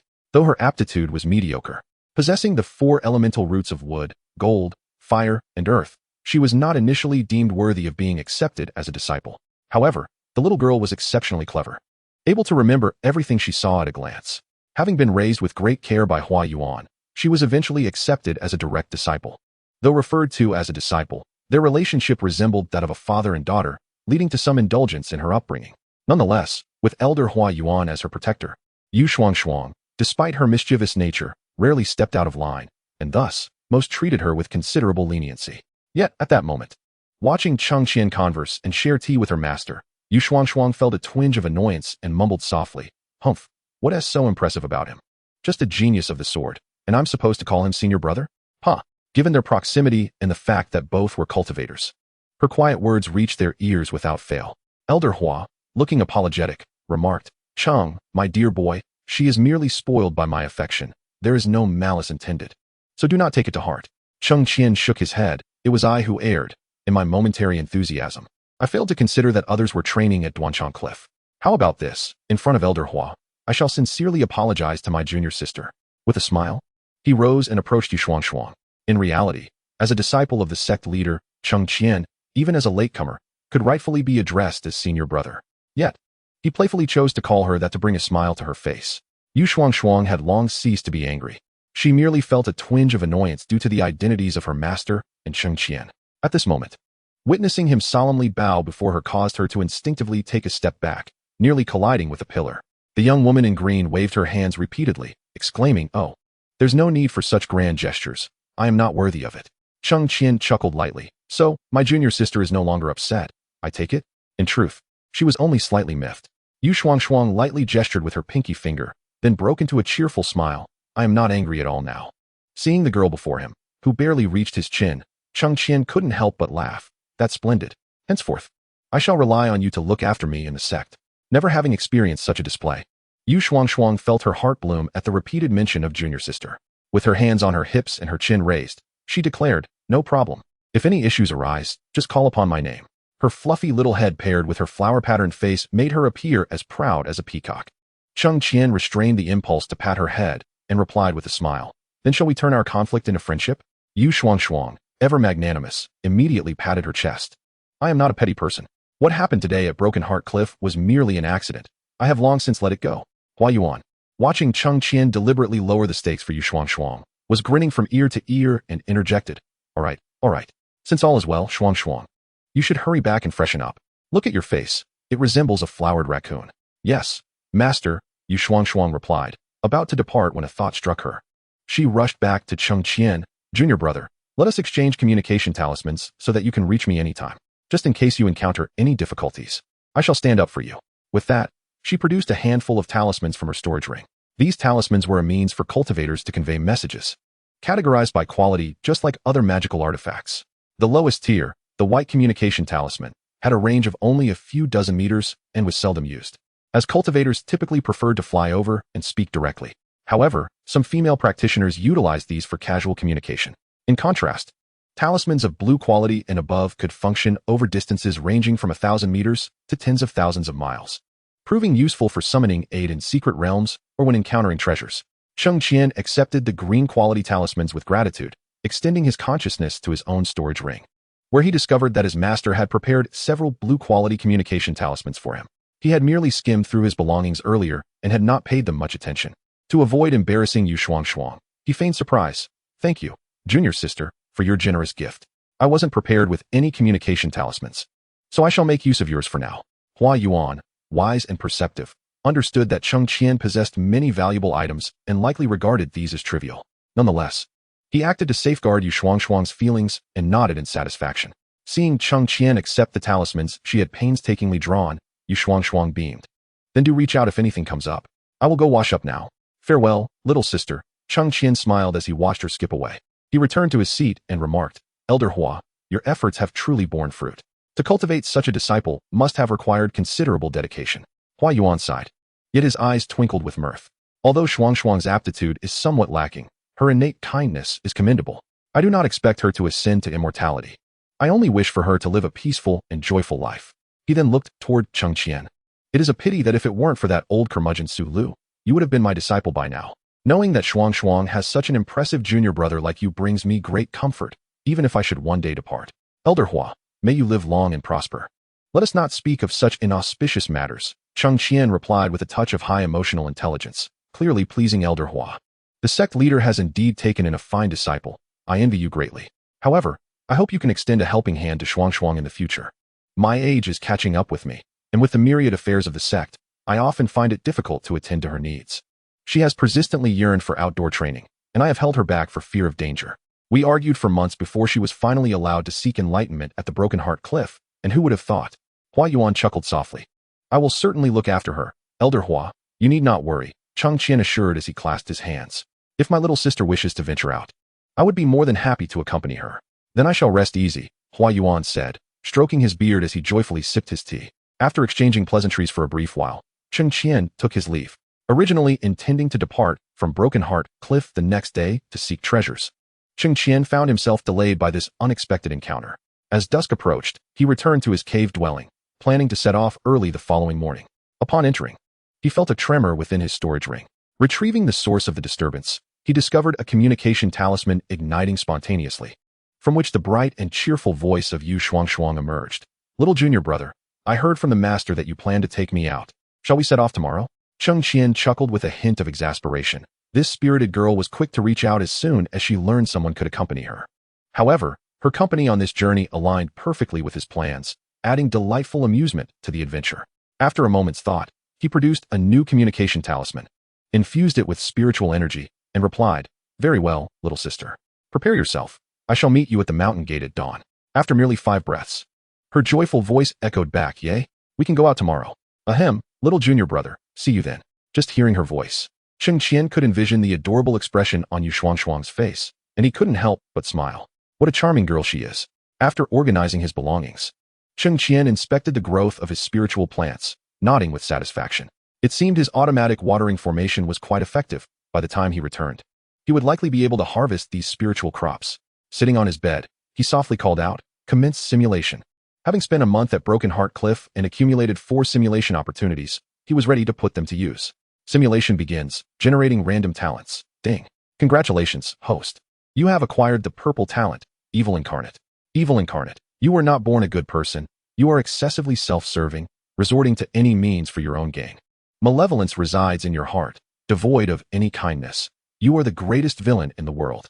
Upon witnessing this talent, Cheng Qian leapt 3 feet high from his bed in astonishment. So this is how we play it, he mused. A staunchly principled youth from the 21st century. He had suddenly transformed into the supreme villain. What an exhilarating life experience awaited him. Suppressing his urge to scoff, Cheng Qian turned his attention to the simulator. The next day, at the entrance of the Heavenly Earth sect, you awaited eagerly and soon spotted your junior sister, Yu Shuang, approaching. Your demeanor remained as usual. Yet Yu Shuang could not help but feel a flutter at the sight of your gentle smile. However, this feeling was fleeting. As she quickly inquired with enthusiasm about where you were heading for training, you invited her to ride on your flying sword, taking her first to the market of Luoyun Kingdom. After some exploration, you indeed discovered a fragment of a divine sword. Having traversed the market of Luoyun Kingdom, you collected 3 fragments of the divine sword. A month later, you brought Yu Shuang to the far eastern reaches of Luoyun Kingdom, a place characterized by towering mountains and dense forests, an excellent location for training. Moreover, it was largely uninhabited. Cheng Qian felt a pang of anxiety. Would this be a night of murder under the cover of darkness? Surely Yu Shuang would not fall victim to the version of him within the simulator. You led Yu Shuang into a concealed cave, where you set up a formation capable of ensnaring souls and containing hidden attacks. The young girl innocently inquired about your actions, to which you informed her that a great opportunity awaited, urging her to be patient. Yu Shuang, though a bit frightened, nodded in confusion, but remembering her master's praise of you, she repressed her apprehension. Cheng Qian could not help but chuckle and lightly scold. One must always guard against others. Oh, Yu Shuang, you little fool. However, considering that she was facing the simulator's version of him, he scratched his cheek, feeling somewhat uncomfortable. A moment later, you produced an object from your bosom, prompting Yu Shuang to drop her blood for recognition. Without suspicion, she let a droplet fall, and the cave was immediately engulfed by a fierce wind, followed shortly by cackling laughter. Yet, just as the black mist laughed twice, a scream pierced the air. Quickly, you took Yu Shuang out of the cave, and only after the shrieking ceased did you allow a smile to grace your face. Casting a fireball within, you waited for a while, and when your consciousness detected no further soul fluctuations, you entered. The original black mist dissipated, and you instructed Yu Shuang to retrieve the items from the iron plate. A tome of demonic arts and a collection of resources for demon cultivators fell into your possession, which you collected before inquiring about the location marked by the Cheng Qian token. Moon Shuang was momentarily startled, her delicate face turning pale. Upon hearing your voice, her spirit returned, and she honestly revealed a location. With a general idea of the route forming in your mind, you retracted the formation plate, contemplating its effectiveness in ensnaring souls. Despite your complete confidence in this formation, you were not inclined to take unnecessary risks. By using Moon Shuang's blood to activate the token, even if the magical formation ultimately failed to trap or eliminate the dark mist, you could sacrifice her and swiftly escape. Such cunning. Cheng Qian couldn't help but applaud himself in the simulator. It was truly a ruthless means to an end, despite having assurance. You still intended to use Moon Shuang as a test subject. He knew he could never do the same. After thoroughly gathering rare herbs in the extreme east, Moon Shuang began to regain her senses. However, looking at your serious and indifferent expression, she dared not utter a word. Sensing her emotions, you patiently reassured her and gifted her most of the resources obtained from the extreme east, dispelling her suspicions. You still needed her to access the ruins.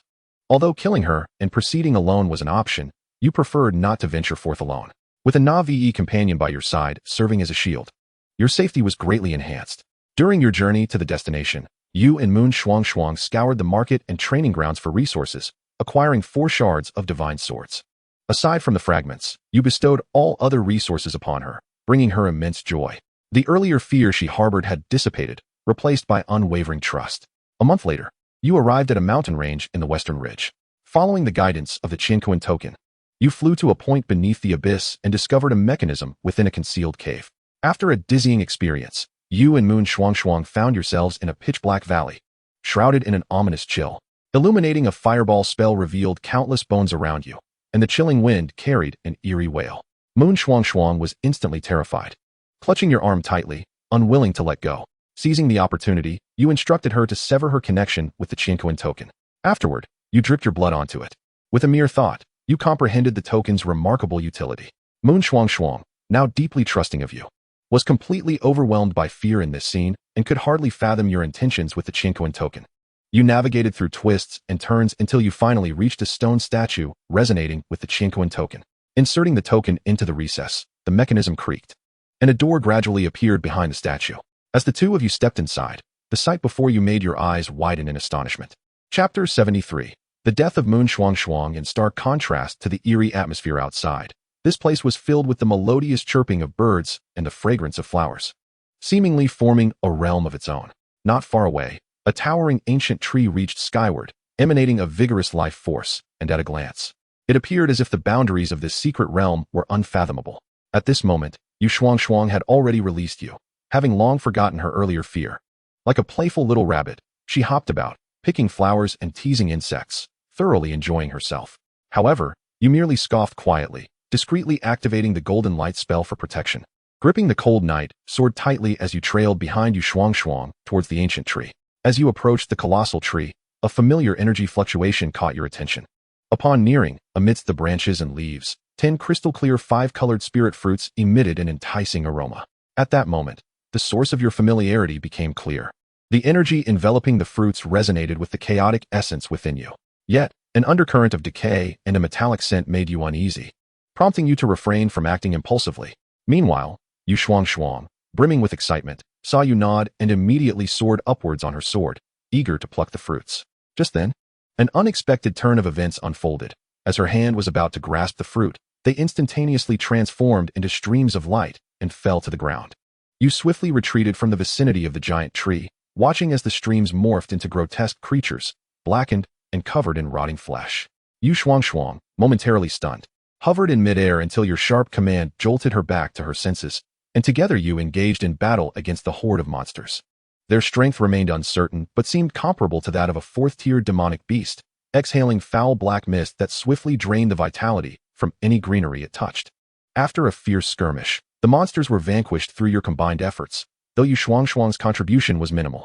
The mingled blood and flesh of the creatures fused with the earth, rapidly sprouting tender shoots that blossomed and bore fruit. This time, the noxious odor was absent, allowing you to confidently harvest the bounty. Once you both recalibrated your energies, you continued onward. Cheng Qian let out a sigh of relief.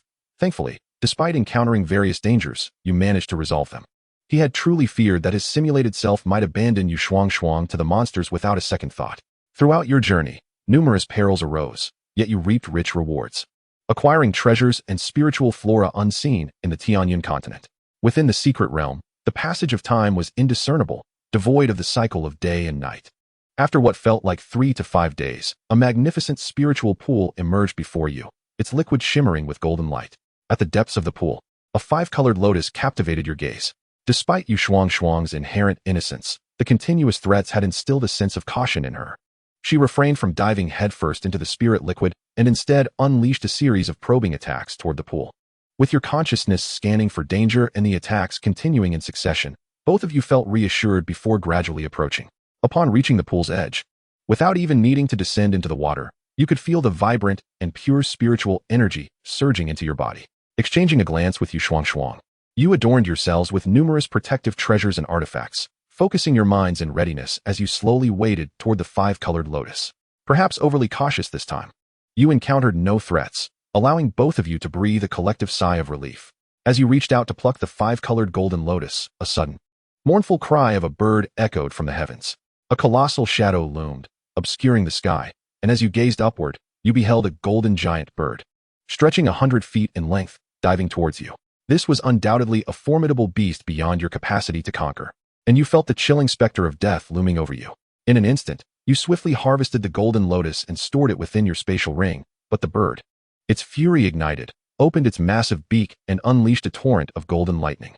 At the critical moment, your spiritual energy surged into the Cheng Qian token, enveloping you in a shroud of darkness, and you vanished without a trace. Before departing, you caught a glimpse of the despair etched in Yue Shuang's eyes, as she was instantaneously consumed by the ravenous lightning. After leaving the ruins, an unsettling fear gripped you. Fortunately, upon entering the site, you regained control of the Cheng Qian token, or else it would have been your own demise.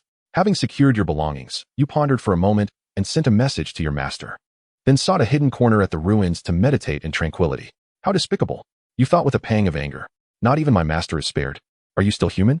This is a ruthless pursuit of goals, disregarding all else, and the talent you speak of is worthless. Humanity has been utterly extinguished. However, your master, possessing the strength of a great ascension, should be safe, you reassured yourself, albeit with some concern, as you continued to observe the simulator. 5 days later, upon receiving your message, Lu Ziyuan arrived, accompanied by Elder Hua Yuan. Upon their arrival, you immediately knelt and informed them of your chance discovery of the ruins, lamenting that you had failed to protect Yu Shuangshuang, leading to her tragic demise at the hands of that monstrous bird. Elder Hua Yuan, having sensed the shattering of Yu Shuangshuang's life lantern while at the sect, knew something was amiss. Fortuitously, Lu Ziyuan was preparing to search for you and accompanied him. Upon hearing your confirmation, Elder Hua Yuan's vitality waned significantly, as if he had aged 30 years in an instant. Lu Ziyuan gently offered words of comfort. But Elder Hua Yuan, aware that the dead cannot return to life, consoled you as well, urging you not to blame yourself, and soon resolved to enter the ruins to avenge his beloved disciple. Elder Hua, could it be that I am the cause of Shuangshuang's death, yet you still offer me comfort? A wave of bitterness surged within you. Such a wonderful master, such an esteemed Elder Hua Yuan. It was no wonder he had nurtured the innocent and naive Yu Shuangshuang. With a deep sigh, you turned your gaze back to the simulator. The three of you ventured into the ruins, this time with familiarity guiding your steps. As you led your master and Elder Hua to the spot where Yu Shuangshuang had met her tragic end, her spatial ring still floated atop the spirit pool, and Elder Hua Yuan, with a sweep of his sleeve, retrieved the ring, tears streaming down his aged face. Wiping his tears, he entrusted you with the resources within, retaining only the spatial ring and a few trinkets that Yu Shuangshuang had cherished as a memento. You hesitated to accept, but Elder Hua Yuan insisted, saying, "Seeing the contents of this ring, one can tell how much you have cared for Shuangshuang along your journey. Accept these items. It is not in vain that Shuangshuang sacrificed herself." You feigned sorrow and reluctance upon receiving the item, yet inwardly, you could not suppress your mocking laughter. Ultimately, after Elder Hua Yuan's persistent persuasion, you reluctantly accepted the item. Lu Ziyuan, being at the peak of the major ascension stage, swiftly detected the residual fluctuations left by the gigantic bird after its battle. The three of you, following the trace of energy, vanquished numerous beasts and monsters along the way. Arriving at the edge of a mountain range, Lu Ziyuan pointed in a direction, declaring that the lair of the colossal bird must be situated over there. The three exchanged glances and soared towards that direction on their swords. Chapter 74. What concern is it of Cheng Qian? Despite being acutely aware of the disparity between yourself and the giant bird, you nonetheless led the charge, rushing forward first to demonstrate your resolve to avenge Yu Shuangshuang. Hua Yuan's eyes glistened with moisture as he swiftly gestured for you to take shelter behind him. You relished the freedom, yet feigned compliance with Elder Hua Yuan, pretending to assist from the sidelines. After a cataclysmic battle, the giant bird met its demise at the edge of Lu Ziyuan's sword, severed at the neck. Hua Yuan let out a mournful cry, his voice filled with sorrow, regaining composure only moments later. Both of them urged you to secure the giant bird's corpse. Lu Ziyuan informed you that this beast was likely the legendary Thunder Gold bird, capable of spewing lightning and possessing an impervious body, its neck being its sole vulnerability. Its feathers were excellent materials for refining weapons, and its flesh could be concocted into medicinal pills. You complied and carefully stored the body of the Thunder Gold bird, after which Lu Ziyuan led you to its lair. The nest was astonishingly constructed from the roots of various rare spiritual plants. However, due to the passage of time, the plants had long lost their vitality. Within the nest lay 3 eggs, and Lu Ziyuan decided that each of you would take one. She explained that upon returning to the sect, the elders of the beast-taming peak could impart their wisdom to you, facilitating the hatching and contract signing process. This would eliminate the need for sword flight, allowing the bird to become your mount. The trio continued to explore the ruins for several more days, collecting everything of value before departing. Upon returning to the sect, you first sought out the beast-taming peak to acquire the techniques for nurturing spiritual beasts. You then meticulously dismembered the Thunder Gold bird's corpse and entrusted the pieces to the pill and weapon peaks, requesting their assistance in refinement, before once again making your way to the ruins. At this point, the area posed no further danger. You returned to the spiritual pool where you had obtained the 5-colored golden lotus, consuming the lotus and entering a meditative state within the pool. 1 year later, the pool had dried up, treasures exhausted, and your cultivation had ascended to the 3rd transformation of the golden core stage, albeit still at 24 patterns. It seemed that achieving 9 patterns at each level was no trivial feat, and you found yourself questioning what it was that you still lacked. Cheng Qian pondered this as he observed the situation. Your pace of cultivation had surpassed that of previous simulations, likely due to the effects of the spiritual pool and the 5-colored golden lotus. Yet, despite possessing such treasures, the shackles of the 9 patterns in the golden core stage remained unbroken. Upon returning to the sect, the elixirs and artifacts had been completed. After expressing gratitude to the elders of the two peaks, you learned that Huayuan had resigned from his elder position and embarked on a journey to seek solace. The leadership of the Sword Peak was temporarily assumed by Huayuan's eldest disciple. The death of Yu Shuangshuang had a profound impact on Elder Huayuan, and Cheng Qian immediately contemplated the underlying reasons. You sought out Lu Ziyuan to express your desire to compete for the position of Elder of Sword Peak. Although your master was astonished, he admired your ambition but informed you that eligibility for the competition would only arise after reaching the void stage, as otherwise you would struggle to garner support. You nodded in agreement and began to play the victim. After a series of pitiful pleadings, Lu Ziyuan reluctantly provided you with numerous resources and magical artifacts. Cheng Qian exclaimed, "What a shameless individual! How despicable!" However, it seemed he had inadvertently insulted himself. In the third year, resources dwindled, and the fragments of the divine sword were entirely absorbed by your innate sword. Your golden core advanced to the 5th transformation with 40 patterns, prompting you to venture out in search of treasures. You deliberately walked slowly along the way, paying careful attention to any news regarding fragments of the divine sword or remnants of maps at the markets and auctions. If you could purchase them, you would. If not, you would resort to theft. With reckless abandon, your storage rings soon overflowed with items. Of course, when encountering cultivators whose strength surpassed yours by 2 ranks, you refrained from direct confrontation. If you could scheme, you would, and if you could not win, you would flee. Before long, various bounty notices featuring your fabricated identities began circulating throughout the Tianyuan continent. By the 6th year, your golden core had reached the 7th transformation with 56 patterns. You acquired 3 map fragments and 10 divine sword shards, along with countless resources. Furthermore, the phoenix egg in your sea of consciousness had depleted the last 2 sources of fire essence and fell into a deep slumber. That same year, the Thunderbird hatched successfully, making your travels significantly swifter and sparing you the need to expend spiritual energy on sword control, thus affording you additional time for cultivation. In the 8th year, after obtaining the recipe for a spirit root nurturing pill and a plethora of resources, you arrived early at the Kingdom of Hidden Sun, awaiting Xiaofan. After disguising yourself, you strategically unleashed the Thunderbird to attack along his path, subsequently staging a heroic rescue. In the incredulous gaze of the Thunderbird, you and Xiaofan, along with others, managed to slay it. However, the backlash from the contract caused you to spit blood, leading Xia Murwei to mistakenly believe you had been injured by the Thunderbird. At Xiaofan's behest, she proceeded to heal you. Brother, you truly are ruthless. Cheng Qian helplessly gave a thumbs up. This was indeed the birth of a supreme villain. Cheng Qian's mindset had grown numb. He decided to view it as merely someone else's tale, devoid of personal guilt. All the misdeeds were committed by the simulated Cheng Qian, and he bore no responsibility for them.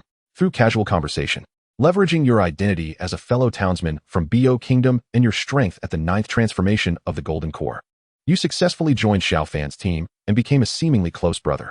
Hey, Cheng Qian exclaimed with a strange call. So this is how it works, huh? Impressive. Following Xiaofan, you indeed discovered a small secret realm. Although it contained limited treasures, it was still a significant bounty for those at the Golden Core stage. You diligently fought and defeated various demon beasts, gifting most of the resources to Xiaofan, who gradually began to trust you. In the 9th year, you broke through to the nascent soul stage, still possessing 2 nascent souls. However, perhaps due to the 5-colored golden lotus, the chaotic nascent soul appeared notably more robust, absorbing the surrounding spiritual energy at an accelerated rate.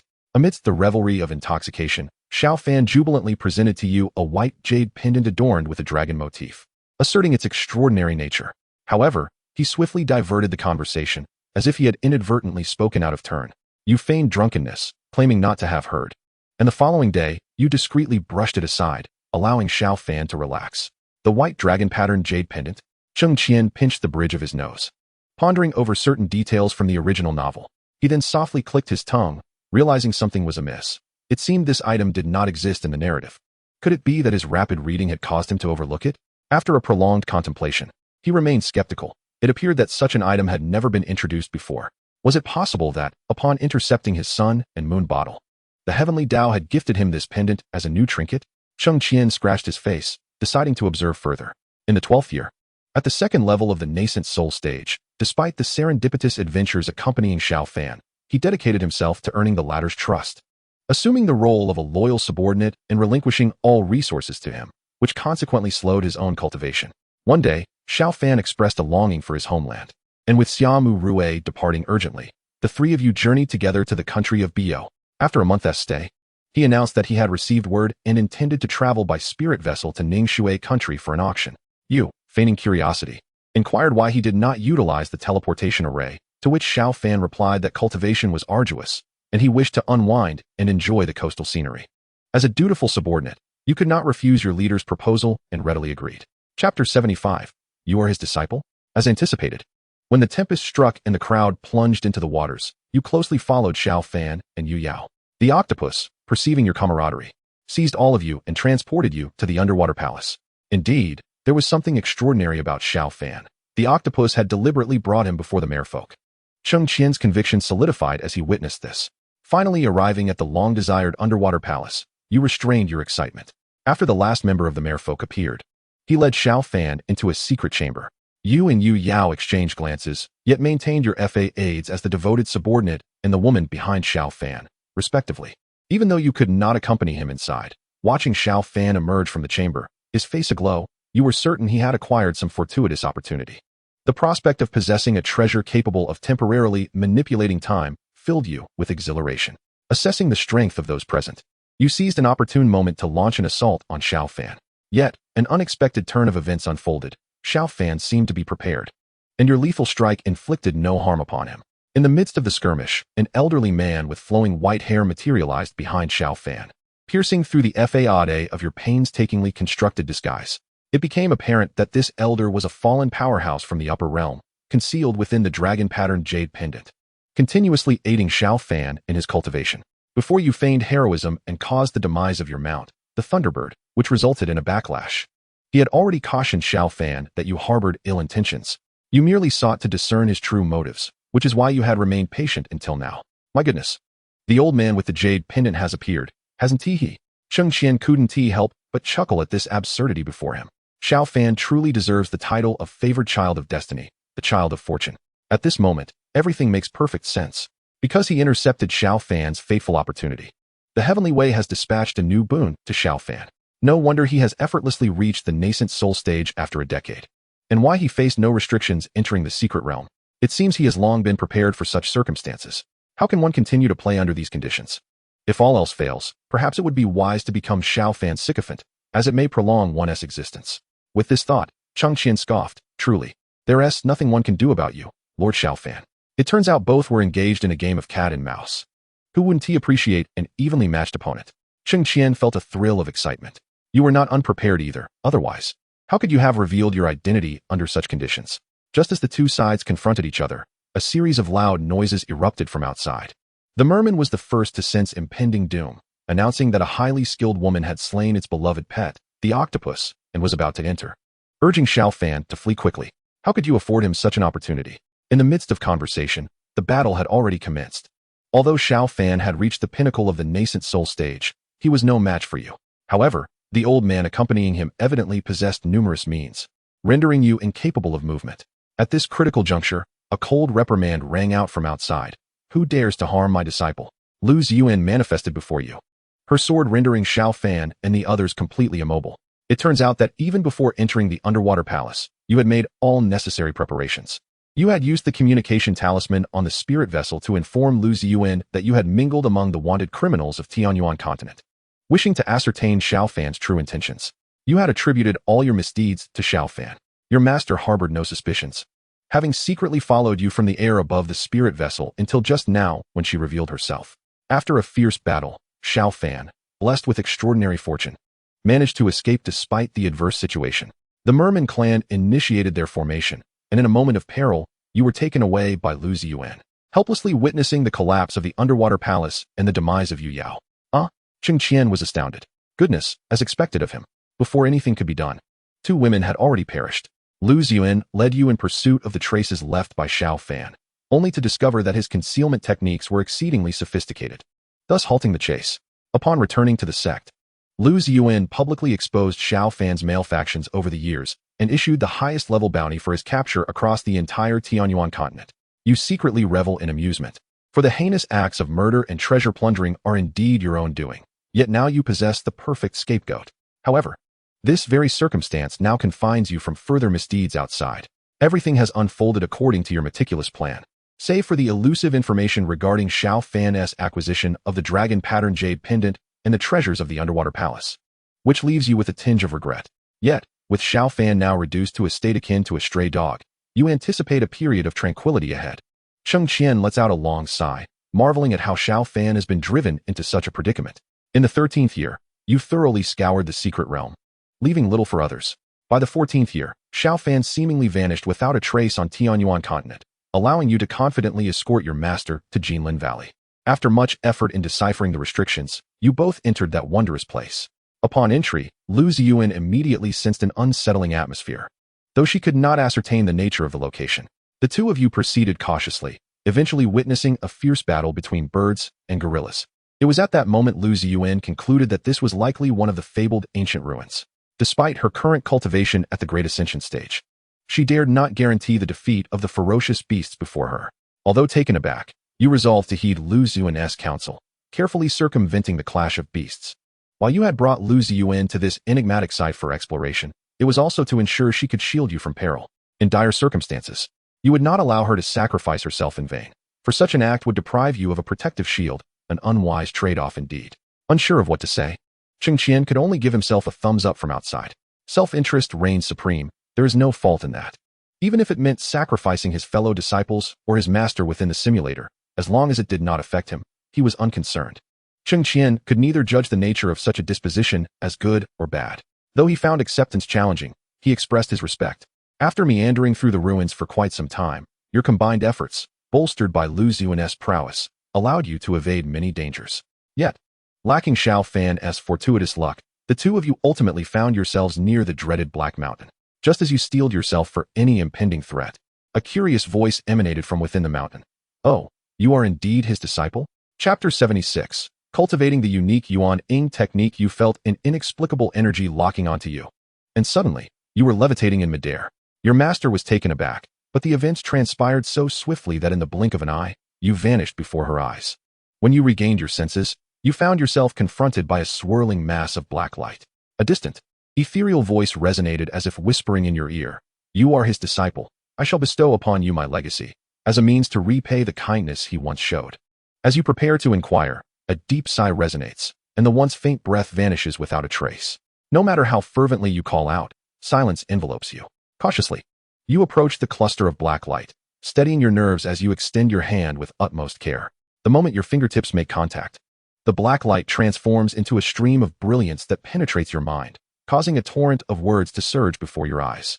Once you have assimilated the knowledge, and upon reopening your eyes, you find yourself outside the Black Mountain, where Lu Xin gazes at you with concern, suppressing the joy bubbling within. You feign an expression of confusion, noticing no signs of possession or injury upon you. Lu Xin breathes a sigh of relief. You conceal the inherited techniques you have acquired, only retrieving a collection of previously amassed resources from your storage ring, informing Lu Ziyuan of your findings in the Black Mountain, assuring her that no further dangers lurked. Although Lu Ziyuan remains silent, the opportunities belonging to Xiao Fan have yet to be claimed, and the two of you continue your exploration. During a brief respite, you begin to study the inheritance from the Black Mountain, discovering it to be a technique capable of cultivating a unique primordial spirit. Reflecting on the tone of the individual and the identity of the master of the divine sword, you speculate that this person may be a formidable being from the upper realm. Goodness! Cheng Qian's eyes widen in astonishment. The concern of being unable to cultivate multiple primordial spirits dissipates. This is truly remarkable. After over a month of exploration within the ruins, just as you are about to surrender, Lu Ziyuan detects a subtle fluctuation in the array's energy. Your eyes light up, and you hastily accompany your master to the source of the disturbance. Upon witnessing the scene before you, Lu Ziyuan conjectures that the two colossal beasts must have inadvertently activated the array during their skirmish, releasing a trace of energy. You both focus intently, waiting patiently until the creatures vacate the vicinity before you cautiously commence your investigation. Lu Ziyuan's mastery of formation surpasses yours significantly, and she soon identifies the pivotal points of the restrictions. After alternating efforts to decipher the array, 3 months later, a small aperture is finally opened, allowing you to enter sequentially. As you step through the entrance, a blinding radiance engulfs you, compelling you to shut your eyes tightly. The incessant roar fills your ears, and the fierce winds seem to scrape your skin painfully, a powerful pressure constricting your heart. Time stretches on, and eventually, the discomfort dissipates, leaving behind an eerie silence. Once Lu Ziyuan assures you that all is well, you gently lift your eyelids to reveal a grand altar standing before you. Upon it rests a stone tablet, inscribed with wild, cursive script that reads, "The tomb of the array sage Cheng Qian." Lu Ziyuan leads you forward, paying her respects and recounting the life story of Cheng Qian. Yet, within your heart, you muse that one who dares to claim the title of sage must undoubtedly have been a remarkable figure, yet now only a mound of earth and a gravestone remain. After searching for a brief moment, the two of you find no treasures to speak of. On the desolate altar stood but a single stone tablet. You exchanged a glance with Lu Ziyuan, both hands resting upon the monument. A barely perceptible silver glimmer flashed momentarily, yet your hands were swiftly repelled. Meanwhile, Lu Ziyuan furrowed her brow, radiating brilliance. You cursed under your breath, realizing that after much searching, your efforts had merely benefited another. Yet you could not interrupt Lu Ziyuan's acceptance of the inheritance, so you patiently waited at the side. How could Master treat you so kindly and withhold knowledge? Cheng Qian muttered in frustration. Time passed, though its measure was uncertain, until Lu Ziyuan finally completed her acceptance. Overjoyed, she proclaimed that she had acquired all the formations and insights painstakingly researched by Cheng Qian throughout his life, promising to impart them to you upon returning to the sect. You nodded in acknowledgement, feeling a glimmer of happiness, and together, you departed from the ruins. Master is truly wonderful, Cheng Qian said with a mysterious smile, forming a heart gesture towards Lu Ziyuan's name. In the 18th year, following the guidance of your cultivation techniques, you nurtured the third unique primordial infant. After 4 years of instruction from Lu Ziyuan, you ascended to the rank of a 5th-tier formation master. Moreover, through your deliberate attempts to please her, you sensed a subtle shift in Lu Ziyuan's attitude towards you. Hold. Stop. What are you trying to do? Cheng Qian interjected, extending a hand and speaking out. In the 21st year, you nurtured the 4th unique primordial infant. Concurrently, with Lu Ziyuan's assistance, you obtained 3 fragments of maps and 20 pieces of divine sword shards. The atmosphere between you and your master grew increasingly intimate. By the 25th year, you had nurtured the 5th primordial infant and achieved the status of a 6th-tier formation master. Your life-bound sword absorbed 100 divine sword shards, undergoing a slight transformation, as faint black patterns emerged upon its originally azure blade. Its grade elevated from a golden spiritual artifact to a crimson treasure-grade artifact. Throughout these years, there had been no news of Xiao Fan, yet you remained vigilant, practicing day and night, and when resources ran low, you relied on Lu Ziyuan's generosity. To aid your cultivation, Lu Ziyuan often ventured out like a diligent aide. Yet each return brought ample resources. In the 30th year, you nurtured the 6th primordial infant. At the same time, the demon realm allied with the ghost realm and the monster realm to launch an offensive against the Tianyuan continent, with their primary target shockingly being the Tiandi sect. In the surprise attack, many talents from the lower ranks of the Tiandi sect fell. Lu Ziyuan activated the protective formation of the sect, struggling alongside her disciples to resist, sending out distress signals to other factions, yet responses were delayed. After a month of enduring, Lu Ziyuan reluctantly communicated with the hidden sections. At that moment, a familiar scoff echoed from above. You looked up to see Xiao Fan, clad in black, standing proudly. Beside him was an extraordinarily captivating woman in black, her eyes shifting like those of a beast poised to strike. Cheng Qian gasped, "Elder brother, is it truly worth it to seek vengeance, even if it takes a decade? To so willingly plunge into the abyss of the demon realm?" Xiao Fan replied, "As long as you are surrendered, I shall withdraw my assault on the Tianyuan continent and spare the remaining members of the Tiandi sect." The hearts of the sect members wavered, yet Lu Ziyuan's voice commanded their attention, silencing her disciples with authority. She proclaimed that even in death, she would never relinquish her disciples. You gazed at Lu Ziyuan with a complex expression, remaining silent for a considerable time. Chapter 77. The Master falls again, the red egg hatches. Despite having utilized Lu Ziyuan as a mere tool over the years, you were taken aback by her unwillingness to sacrifice you for the sake of the sect in times of dire peril. You feigned a willingness to sacrifice yourself, only to be pacified by Lu Ziyuan and the other elders. The Master informed you that with a few more days of patience, the reclusive sect would arrive to assist. And though the grand formation was on the brink of collapse, it would endure until then. Motivated by a shared resolve, the disciples of the Tiandi sect united, determined to fight to the death against the demon realm. However, the dark-clad woman in the sky curled her lips in disdainful amusement. Xiao Fan issued his final command. Should you not be surrendered within 3 hours, the Tiandi sect would face utter annihilation. In the agonizing wait, Lu Ziyuan entrusted you with all her possessions, stating that should misfortune befall her, you would be the last hope for the sect's legacy. Tearfully, you initially resisted, but ultimately acquiesced. The reclusive sect had yet to respond. The previous mobilization was merely Lu Ziyuan's strategy to stabilize her disciples' spirits, and she lacked complete confidence, which prompted her to make such arrangements. Lu Ziyuan seemed to harbor a hint of sorrow, unable to refrain from embracing you, whispering softly in your ear. If we survive this ordeal, I wish to become your Dao partner. Cheng Qian was taken aback. Realizing the innocence of his pure-hearted master had been unwittingly ensnared by the simulation of himself. Yet, contemplating the current predicament, his heart sank. It appeared that his master might be misguided in her affections. 3 hours later, Xiao Fan inquired once more, and Lu Ziyuan still refused to surrender you. At that moment, the woman in black flickered her gaze, unleashing a blinding crimson light upon the sect's grand formation. The formation shattered, and you were prepared, in that instant. You activated all your escape talismans and fled the Tiandi sect.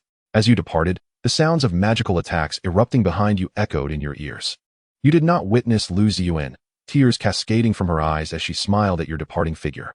In that moment of leaving the Tiandi sect, you employed the Wuxiang Tianin technique to escape countless realms. Upon inquiry, you learned that after 3 days of bloodshed, Lu Ziyuan had detonated herself to repel Shi Wenlu. Yet the entirety of the sect had been ruthlessly slaughtered. Xiao Fan was unable to capture you, harboring a deep-seated resentment. He established connections with numerous sects in the Tianyuan continent, promising them clemency from death should they discover your whereabouts and deliver you into his hands. Naturally, such audacious provocation, coupled with the annihilation of the entire Tiandi sect, galvanized the sects of the 13 nations to unite against a common foe. After a month of silence, the reclusive sects finally took action, compelling Xiao Fan and his cohorts to retreat. Meanwhile, once the situation stabilized, you stealthily ventured into the demon realm. By the 31st year, you had already resided in the demon realm for a considerable time. As the adage goes, the most perilous places often provide the greatest safety. Although you remained wary of Shi Wenliu's dual pupils, you felt confident that she would not anticipate your presence in the demon realm. As long as they could not locate you, they would be powerless against you. You meticulously eliminated a demon realm cultivator and acquired his identity plate, subsequently departing from your original town. After delving into demonic techniques, your ability to conceal your aura became unparalleled. Unless someone probed your dantian with demonic energy, it would be nearly impossible to discern that you were, in fact, a human cultivator. By the 35th year, you had nearly assimilated with the local demon cultivators. Under the influence of the chaotic holy body and spiritual roots, you could freely transform external demonic energy, allowing your cultivation to remain unaffected. In such an environment, following the techniques outlined in the tome, you even cultivated a 7th special primordial infant infused with demonic energy. However, due to your cautious lifestyle, the resources provided by Lu Ziyuan had long been depleted, necessitating that you devise a means to acquire new resources or escape the demon realm. Resolute in taking the initiative, you no longer wished to passively await fortune. After several months of exploration, you stumbled upon a concealed demonic crystal mine deep within the demon realm. Precisely the resource you urgently required. Yet, this location was not devoid of awareness. The demon realm had already claimed it, vigilantly guarding the mine against any intruders. You decided to observe for a time, seeking the opportune moment to act. By the 36th year, after a year of preparation, you successfully infiltrated the crystal mine's guard team, utilizing your identity as a demon cultivator. Days were spent patrolling while nights were dedicated to clandestine mining. Though the experience was arduous, the resources you lacked were replenished. The mine also contained a wealth of demonic energy, which you discreetly absorbed during patrols for your cultivation. However, such progress was evidently too slow for your ambitions. After thoroughly investigating the strength and shift schedules of all the guards, you seized an opportunity to launch a surprise attack. None of the demon cultivators present posed a challenge. Having lain in wait for so long, you struck with precision, swiftly seizing all the extracted resources and the storage bags of the demon cultivators before fleeing the scene. Unbeknownst to you, shortly after your departure, higher-ups dispatched personnel to investigate, employing secret methods to reconstruct the scene, thus documenting your appearance and identity, leading to a kill order being issued within the demon realm. Upon securing the resources, you promptly arrived at the nearest town, eliminating several demon cultivators to incite chaos. Subsequently, one individual's identification badge was removed, and the body was meticulously cleaned, transforming into his likeness to leave the scene. Yet, you remain oblivious to the sheer absurdity of the magic realm's restoration techniques. In the midst of chaos, after evading countless pursuits, you feel unable to survive in the demon realm and resolve to return to the Tianyuan continent. However, the exit has long been guarded, with your perennial rival, Xiao Fan, standing before you with a knowing smile, uttering, "Long time no see." "Long time no see, indeed," thought Cheng Qian, rolling his eyes.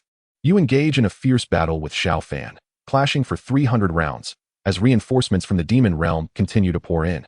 In a moment of desperation, you expel your demonic energy infant for a self-detonation. Amidst the ensuing turbulence, you manage to escape the demon realm, gravely injured, and plunge directly into the sea. To your astonishment, you remain alive. You had anticipated the simulation would end here, marking the longest survival since your journey into the realm of cultivation. Yet, even as you delve deeper into the abyss, you do not dare to relax, continually altering your route with your evasion talismans. A month later, you emerge from the ocean and discover yourself in an unfamiliar land. After cautious exploration and inquiries, you realize you have inadvertently arrived in the demon realm once more. Cheng Qian is at a loss for words. Goodness, is the intention to uncover every map? Sensing no immediate danger, you seek refuge in a desolate area, utilizing formations to conceal your presence, and then begin to recuperate. The battle with Xiao Fan has left you severely wounded, your cultivation level having plummeted to the second layer of the Yuan infant stage. Although your demonic energy infant has been destroyed, preserving your life is indeed a significant victory.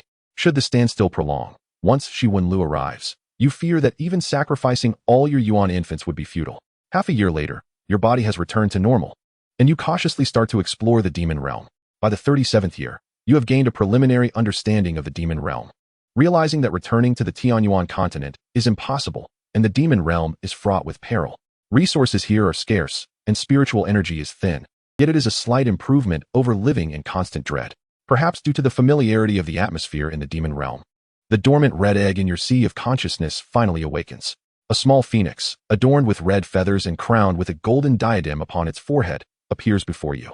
Chapter 78. Character determines destiny. You are pleasantly surprised by the hatching of the red egg, for the phoenix is one of the ancient divine beasts, undoubtedly allowing you to thrive in the demon realm. The small phoenix tilts its head, its ebony eyes curiously examining you for a time, before emitting a melodious chirp. However, an unexpected turn of events unfolds. It proactively dissolves the equal contract binding you both. What is happening? Cheng Qian muses, somewhat perplexed. Although the small phoenix has just awakened, it possesses considerable intelligence. Soaring high in the sky, it casts a disdainful glance in your direction. Before you can fully grasp the situation, it utters 3 words and then takes flight. Those 3 words are, Thundergoldbird. In an instant, you grasp the entirety of the situation, for previously, in a bid to enact a performance, you had allied with Xiao Fan to slay your own steed.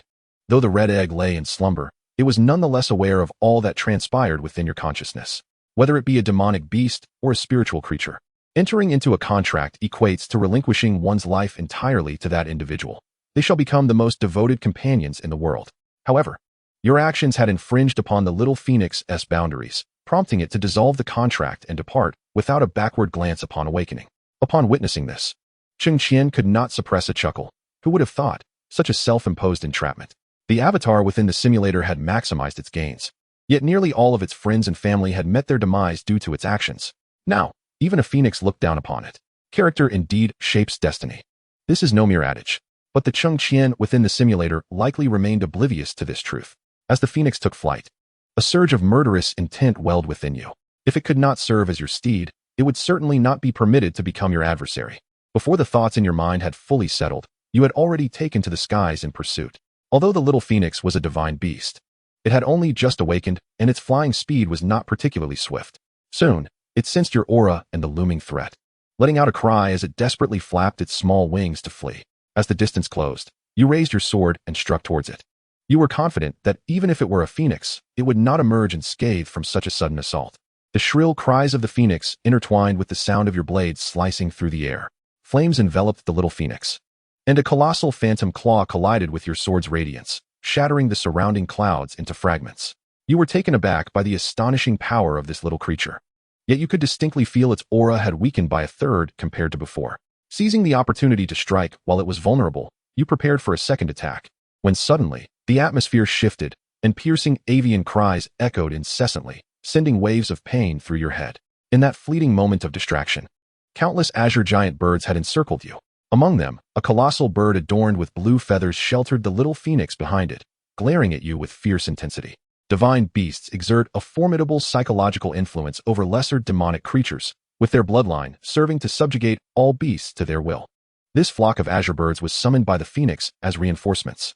Your divine sense discerned that the lowest rank among these azure birds was above the 5th tier, while the lead bird, with its blue plumage, was comparable to a 7th-tier demonic beast at the fusion stage.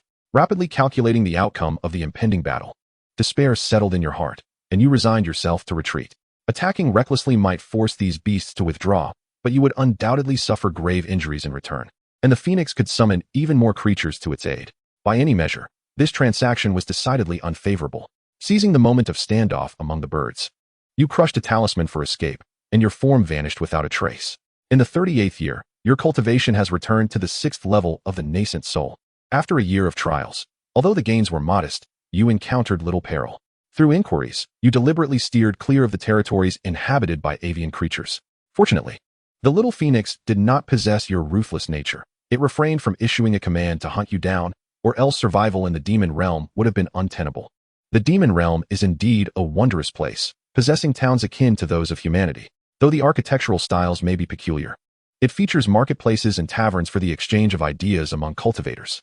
Furthermore, demon beasts that reach the nascent soul stage can transform into human form, allowing you to blend in with relative ease, provided you conceal your aura effectively. This undoubtedly provided you with considerable convenience. In the 39th year, after traversing various nations within the demon realm, you acquired numerous fragments of divine swords and a new piece of a map. Upon assembling these fragments, only the central piece remains elusive.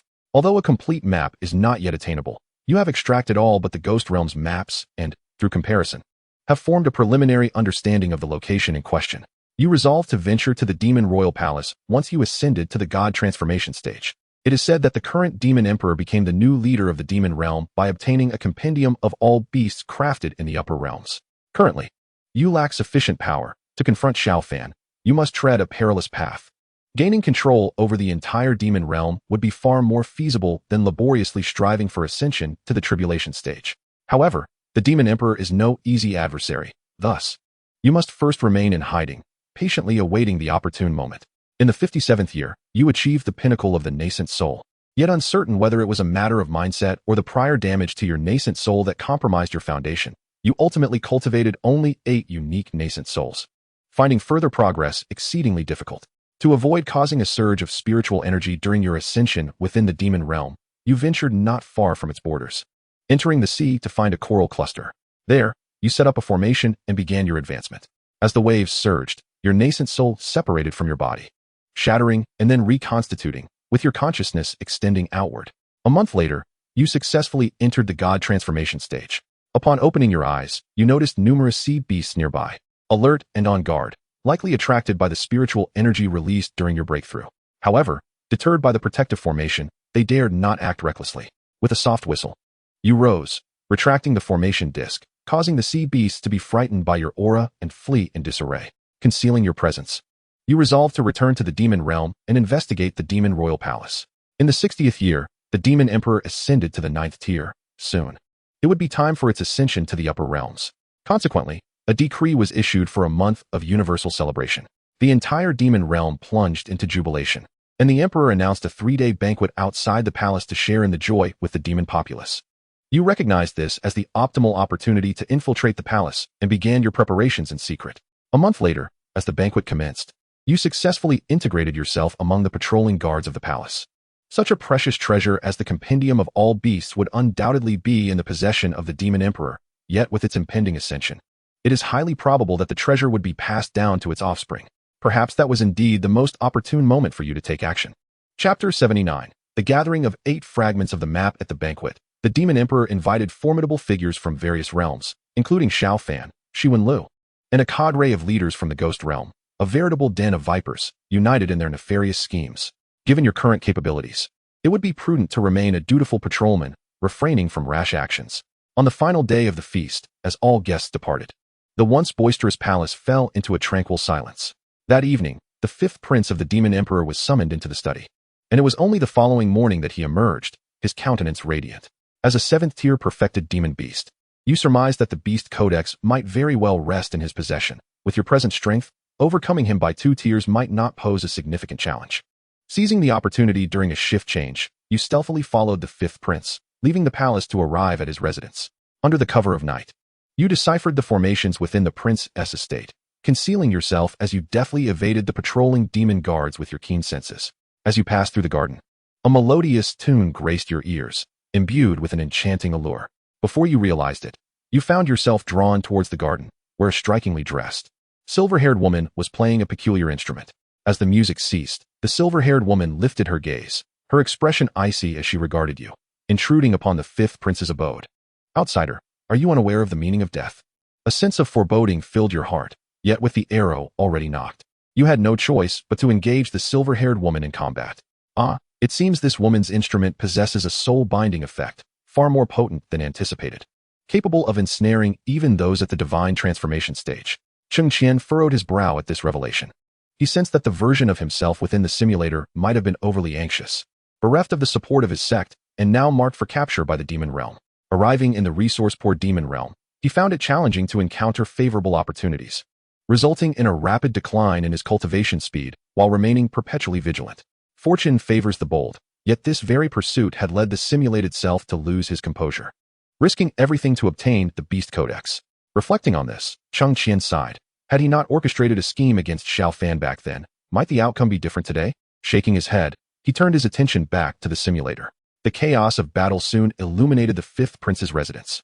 Aware that further delay could spell disaster, you unleashed the celestial blade technique, forcing the silver-haired woman to retreat, and in a flash, you appeared before the fifth prince. However, the fifth prince was no pushover. An extraordinary armor manifested around him, effectively absorbing your assault. Then, a scroll ignited above his head, and though you had never laid eyes on the Beast Codex, you were certain at that moment that it was the very object you sought. Only by vanquishing the fifth prince could you hope to obtain the Beast Codex. You were determined to abandon a life of concealment, summoning every ounce of strength for a decisive strike, intent on slaying the fifth prince. The fifth prince, unwilling to be outdone, unleashed his full demonic power, the spectral image of a diagram manifesting above his head, as countless souls of beasts clashed with your sword's radiance. Seizing this opportunity, the silver-haired woman launched a relentless barrage of attacks upon you, akin to a parasite clinging desperately to its host. Surrounding you, the demonic soldiers closed in, and as you gazed at the diagram above the fifth prince, a surge of resentment coursed through you. You executed a dazzling array of spells to obscure the enemy's vision, shattering the talisman to make your escape. Still alive? How is that even possible? Cheng Qian's eyes widened in disbelief. He had grown weary from reading. Yet after 60 years within the simulator, this boy remained unscathed, truly astonishing. This was no mere talent for surviving in a world of evil. It was akin to the treatment reserved for protagonists, an indomitable pest that could not be vanquished. After sipping some water and suppressing his urge to voice his incredulity, he rubbed his eyes and continued reading. A month of fleeing had rendered you utterly disheveled, and only after you had distanced yourself from the realm of demons did you allow yourself a moment to breathe. The vastness of the world seemed devoid of a place for you, and for a fleeting instant, regret washed over you. Yet you quickly reaffirmed that your actions were justified. Pressing onward, you approached the boundary of the ghost realm, uncertain of what awaited you there. Gritting your teeth, you resolved to proceed. Should you find yourself unable to remain there, returning to the Tianyuan continent would be your last resort. In your possession remained the sect token left to you by Lu Ziyuan, which, despite other sects' reluctance to take you in due to the threat posed by Xiao Fan, afforded you the chance to masquerade as a guest elder of the demonic realm, a preferable alternative to wandering aimlessly. With a newfound determination, you altered your aura and appearance, disguising yourself as a denizen of the demon realm before stepping into the ghost realm. In the 65th year, after traversing the entirety of the ghost realm, you acquired 20 fragments of the divine sword and the final piece of a map. You finally comprehended why the demons and ghosts from the three realms coveted the Tianyuan continent. The resources in the ghost realm were far more scarce than in the other two realms. In the 66th year, you arrived at the location marked on the map. Once the fragments coalesced into a complete map, they transformed into a key, no larger than the palm of your hand. As you inserted the key into the groove of a mechanism, an uncontrollable surge of spiritual energy coursed through you, rushing towards the indentation. Unable to resist the powerful pull, you retrieved the few spirit stones and replenishing pills you had, activating your cultivation techniques to absorb the surrounding spiritual energy. Fortunately, this state did not persist for long. Soon, a small door materialized from nothingness, and the suction diminished. Wiping the cold sweat from your forehead, you stepped through the door. Before you lay a city blanketed in heavy snow, flurries dancing through the air, the chill penetrating to the marrow. Flames ignited around you, gradually stilling your chattering teeth. Towering at the city's perimeter were two ice pillars, upon which were etched the characters Luo City. The silent scene was punctuated only by the howling wind and snow, and your consciousness could not extend far. It seemed some formation was at play, limiting your perception. You cautiously traverse into the city, only to behold countless humanoid ice sculptures, each seemingly frozen in a moment of profound terror, their expressions instilling an unsettling chill within you. The snow crunches beneath your feet, and despite the resoluteness in your heart, an icy dread seeps down your spine in such a dismal scene. Observing the direction in which all the figures are facing, you swallow hard and begin to make your way towards the tallest structure within the city. Uncertain whether this opportunity heralds fortune or misfortune, you decide against retreating, for such a choice is not in your nature. Exercising utmost caution, you arrive beneath the imposing edifice. This grand tower exudes an aura of both majesty and a faint eeriness, constructed from immense black stones, upon which strange runes flicker subtly. The tower's entrance stands firmly shut, secured by an enormous ice lock that emanates a chilling aura, making you feel as if you might be ensnared in frost upon approaching. You attempt to unleash your spiritual energy against the ice lock, but it merely shudders slightly, remaining obstinately sealed. Contemplating your next move, you search around the tower for alternative entrances or means to unlock the icy barrier. On one side of the tower, you discover peculiar carvings depicting various scenes, some portraying battles between humans and a mysterious creature. Upon closer inspection, you notice one figure wielding an object reminiscent of flames. Perhaps this is the key to unlocking the ice lock. After an exhaustive search, you find a flame insignia within the palace that resembles the one depicted in the carvings. Infusing it with your spiritual energy, the flames surge forth, intertwining with the surrounding chill, producing a hissing sound. As you make your way back, the ice sculptures engulfed in flames begin to melt, and you could swear that the eyes of the figures within stirred momentarily. Outside, Cheng Qian swallows hard, bewildered by the menacing atmosphere of this place. Could it be that the treasure concealed within this fragment of a map is not a boon, but rather a peril? Clutching the flame insignia, you hasten towards the ice tower. Approaching the ice lock, you observe cracks beginning to form on its surface as the flames continue their relentless assault. Beads of sweat emerge on your forehead from the energy of the flames, and you amplify your spiritual output until the ice lock can bear it no longer, shattering into fine frost. With a sigh of relief, you stow the insignia and gently push open the tower's massive door. Upon entering, you are met with an ancient and enigmatic aura. The interior of the tower is dimly lit, illuminated only by a few flickering runes casting a faint glow. Ascending the staircase, you notice ancient scrolls adorning the walls, depicting figures and scenes that seem both unfamiliar and imbued with an unexplainable authority. As you proceed, you begin to hear a faint whispering, as if emanating from the topmost level of the tower. You hasten your steps to the uppermost level, where a grand hall houses a crystalline coffin at its center. Approaching the coffin with utmost caution, you behold a stunningly beautiful woman with flowing blue hair lying within. Your gaze is instantly captivated by a golden red spirit pearl nestled in her abdomen. With a decisive push, you slide the lid of the coffin aside, sensing no peril, and reach for the glowing pearl. In a blinding flash of light, the woman within the coffin abruptly opens her eyes. She regards you in silence, yet her icy blue gaze sends a shiver of trepidation through your heart. Suddenly, a powerful aura emanates from her, and as you attempt to flee, you find yourself immobilized, ensnared by her formidable presence. The woman sits up, seizing the luminous artifact from your grasp, and declares, "The heart of a demon? Huh. Such a thing is unworthy of your hands." Realizing the dire nature of the situation, your spirit yearns to escape your corporeal form, for it may be your only chance at survival. However, with a cold smirk, the woman gestures, and you are swallowed by a rift in space. Within the chaotic currents of the spatial void lie countless enigmatic forces. Utilizing every artifact at your disposal, you manage to endure for an hour, but ultimately, the tumultuous energies rend both your soul and body asunder. You perish. Despite having mentally prepared for the possibility, Cheng Qian is nonetheless taken aback by this fatal conclusion. A mere rift in space could not be conjured by even the most adept cultivator in the tribulation phase. Could it be the work of a powerful being from a higher realm? Yet, the duration of this simulation has been excessively prolonged, leaving him fatigued. Perhaps death is a welcome reprieve, paving the way for rewards. Simulation complete. You may select one reward from the options below. 1. Heart of the Demon, Purple Talent. 2. Second layer of transformation, Imperfect. 3. Complete memories of this simulation. Cheng Qian waits, a question mark hovering above his head. Is this all there is for rewards? What is going on? The simulator offers no response, and Cheng Qian ponders the distribution of rewards, noting the inconsistency with each iteration.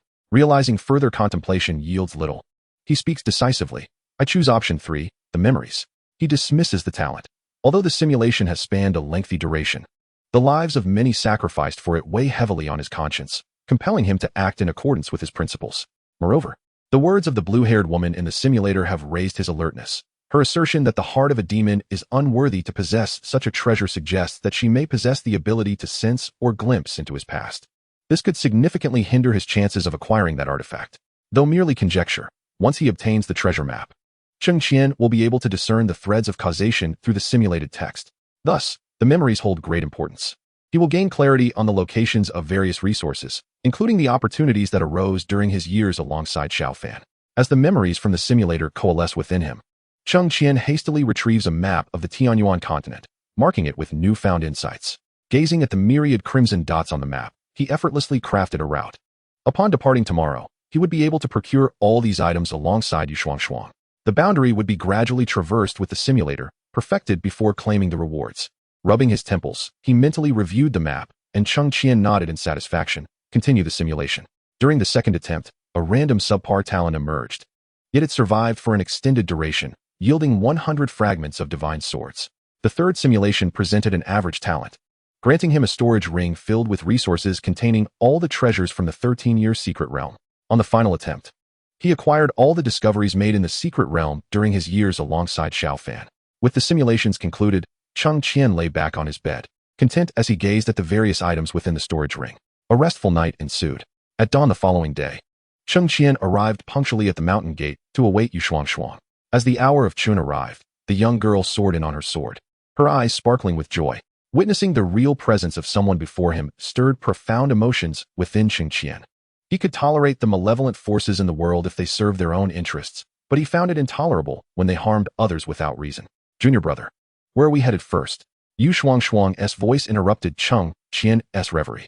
A smile involuntarily graced his lips. I know of several locations suitable for foundation building trials. Let us start there. Wonderful. Let us go. Yue Shuang exclaimed, eagerly darting forward, only to abruptly halt and quickly return. With wide eyes, she sheepishly scratched her head. I forgot to ask, where is our destination? Hee. Cheng Qian chuckled softly. First, we shall go to the Far East. There are abundant rare herbs, perfect for your current cultivation level. Great, let us set off. Yue Shuang raised her small fist, ready to take flight, but Cheng Qian firmly held her back. Do you know where the Far East is, junior sister? Yue Shuang's face flushed crimson. Hee. Junior brother, please lead the way. Cheng Qian gently pulled her from her sword, guiding her behind him. Allow me to take you there. Yue Shuang sheathed her treasured sword and obediently replied, all right, thank you. Junior brother. Activating the wind shield, Cheng Qian waved his fingers, and with a thought, flowing light enveloped them, swiftly vanishing as they traced a beautiful arc across the sky towards the direction of the Far East. 3 days later, at the trial grounds, Yue Shuang muttered incessantly, a mere second-tier beast dares to flaunt its skills before me. Taste my sword. Meanwhile, Cheng Qian perched atop a treetop, using his divine sense to monitor Yue Shuang and prevent her from encountering danger, all while perusing a chess manual. He could also utilize the simulator to study the art of chess, yet recently, he found himself quite enjoying the time spent on it. Once he completed the foundational theories, that golden quality chessboard and technique would yield their utmost potential. Just as he was engrossed, he suddenly smacked his forehead. How could he have almost forgotten? He promptly retrieved a shard of the divine sword, and upon seeing the fragment, his destined sword surged forward with a howl, eagerly enveloping it. He is currently engaged in a profound communion with the fragments, and it took a month for the simulator to digest the initial fragment. Subsequent absorptions will be significantly swifter. This time has been spent honing skills with the junior sister, learning the art of chess, and gathering some spiritual herbs and minerals, providing a much-needed respite for his once tense nerves. Cheng Qian lifted his gaze toward Yue Shuang, who exhibited a fluid sword technique and a graceful demeanor. Despite the ferocity of the second-tier demon beast, it was gradually succumbing to her relentless assault. In a swift motion, Yue Shuang lunged forward, aiming directly at the beast's vital points. Humph, a mere blow, she declared with a triumphant toss of her hair, glancing at Cheng Qian. Junior brother, am I not impressive? Cheng Qian smiled faintly as he descended from the treetops.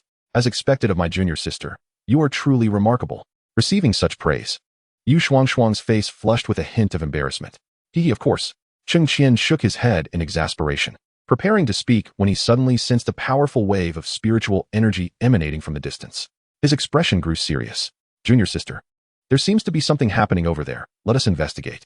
Chapter 81. It appears he is not at a loss upon hearing this. Yue Shuang immediately retracted her playful demeanor, gripping her sword tightly and nodding earnestly. All right, let us go. The two raced toward the direction of the spiritual energy. As they approached, the oppressive aura intensified. Cheng Qian remained vigilant, sensing that this power was beyond what an ordinary demon beast or cultivator could emit. Soon, They arrived at an open area where a massive luminous circle flickered at its center, radiating blinding light, within which something appeared to be struggling violently. Surrounding trees swayed under the impact of the spiritual energy, while weaker demon beasts fled in panic. Yu Shuangshuang's eyes widened. Junior brother, what is that? Cheng Qian furrowed his brow in concentration, probing with his spiritual sense, only to be rebuffed by a formidable force. He inhaled sharply. Junior sister, I cannot discern it clearly. But the aura of whatever is inside is quite potent. We must proceed with caution. As they hesitated to advance further, a piercing shriek suddenly emanated from within the luminous circle. Moments later, a colossal bird, enveloped in ghostly blue flames, burst forth. Its eyes blazed like two burning embers, fixed intently on Cheng Qian and Yu Shuangshuang. It's a fourth-tier demon beast. Cheng Qian's pupils constricted. Yu Shuangshuang, intimidated by the bird's presence, took a step back but quickly regained her composure and shouted, Junior brother, should we flee? I am frightened. It seems we cannot escape. Junior sister, do not falter. We must confront it together. Yu Shuangshuang grimaced but nodded resolutely. Let us charge. The bird, sensing their hostility, spread its wings, unleashing a torrent of powerful blue flames toward them. Cheng Qian and Yu Shuangshuang hastily evaded, the flames singeing the edges of their garments, scorching the earth into charred remnants wherever they passed. Little junior sister, we cannot confront it directly. We must identify its vulnerabilities, Cheng Qian exclaimed while deftly evading the flames. Yu Shuangshuang responded, I understand, junior brother. You attack from the left while I divert its attention from the right. With the swiftness of lightning, Cheng Qian dashed towards the left side of the creature, leaving a trail of sword shadows in the air. Meanwhile, Yu Shuangshuang continuously waved her sword on the right, adopting an aggressive stance, taunting, Come here, you hideous beast. Infuriated by her provocation, the creature abandoned Cheng Qian and lunged at Yu Shuangshuang. Sensing the impending danger, Yu Shuangshuang's swordplay became erratic. Do not be afraid, little sister, Cheng Qian called out, swiftly conjuring an ice wall to obstruct the creature's path. It collided with a resounding thud, momentarily dazed and slowing its assault. Seizing the opportunity, Yu Shuangshuang sidestepped and launched a powerful thrust towards the creature's wing. However, the creature reacted with remarkable speed, shaking its head and flapping its wings, sending Yu Shuangshuang hurtling through the air with a forceful blow. Cheng Qian, witnessing this, was engulfed by urgency and thrust his sword at the creature's back. Realizing the threat from behind, the creature abandoned its pursuit of Yu Shuangshuang and turned to confront Cheng Qian. As they clashed, Cheng Qian discovered that the creature's feathers were extraordinarily resilient. Even with his golden core level prowess, his sword only left a shallow mark. Suddenly recalling his master's strategy against the thunder golden bird in the simulator, he observed closely and noted the sparsity of feathers beneath its neck. At that moment, Yu Shuangshuang returned to the fray. Little sister, aim for the area beneath its neck, Cheng Qian urged. He modified his approach, no longer relying solely on brute force, but skillfully redirecting the creature's attacks with his sword.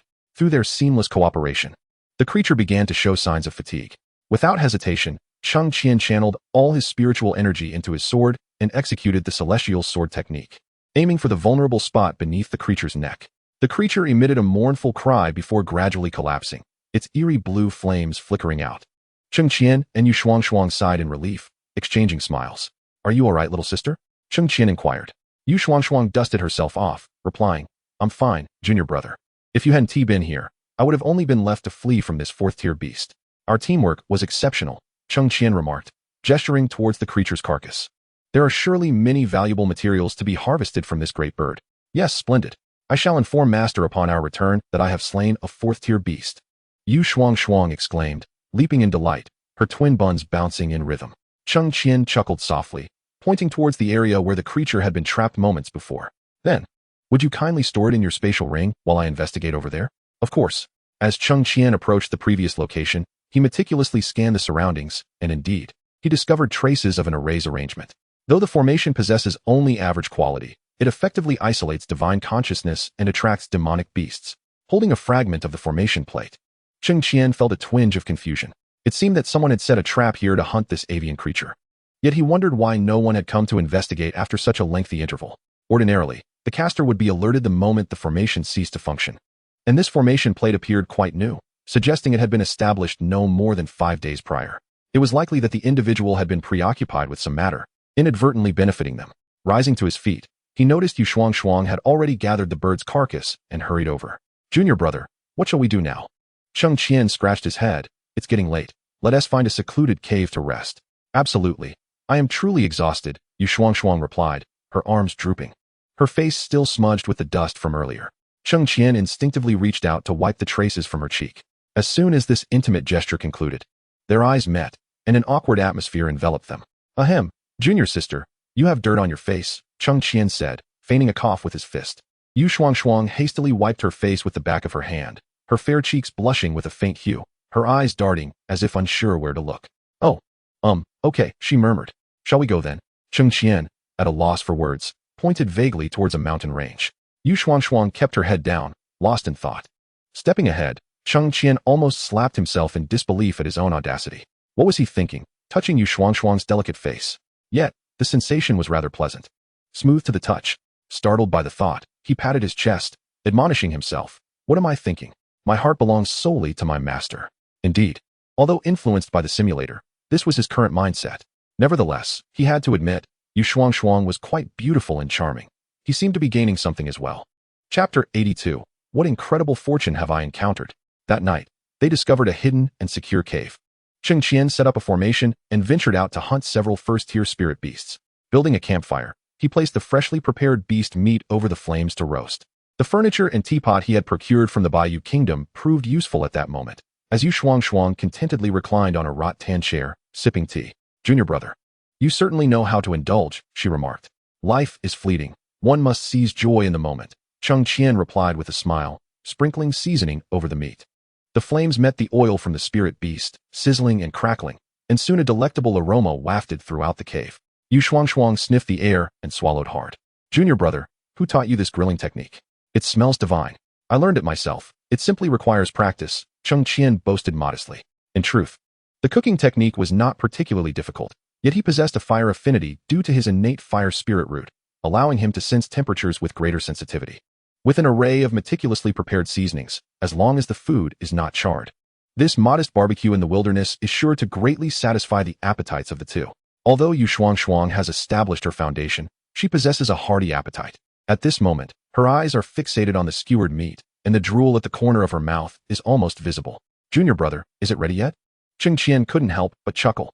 It will be ready shortly. Junior brother, can we eat now? Just a little more patience, he replied. Junior brother, can't we eat yet? I can already smell the aroma of the meat. Little junior sister, don't be anxious. It will be ready soon. Cheng Qian suddenly felt as though he were raising a daughter. As he continued to turn the meat, he deemed it nearly done and withdrew a dagger from his storage ring, delicately slicing a piece from the top of the spirit beast meat to taste. Delightful. It's perfect. Upon hearing this, Yu Shuangshuang rushed over, and if the cave weren't so cramped, she might have kicked up quite a bit of dust. Junior brother, is it cooked?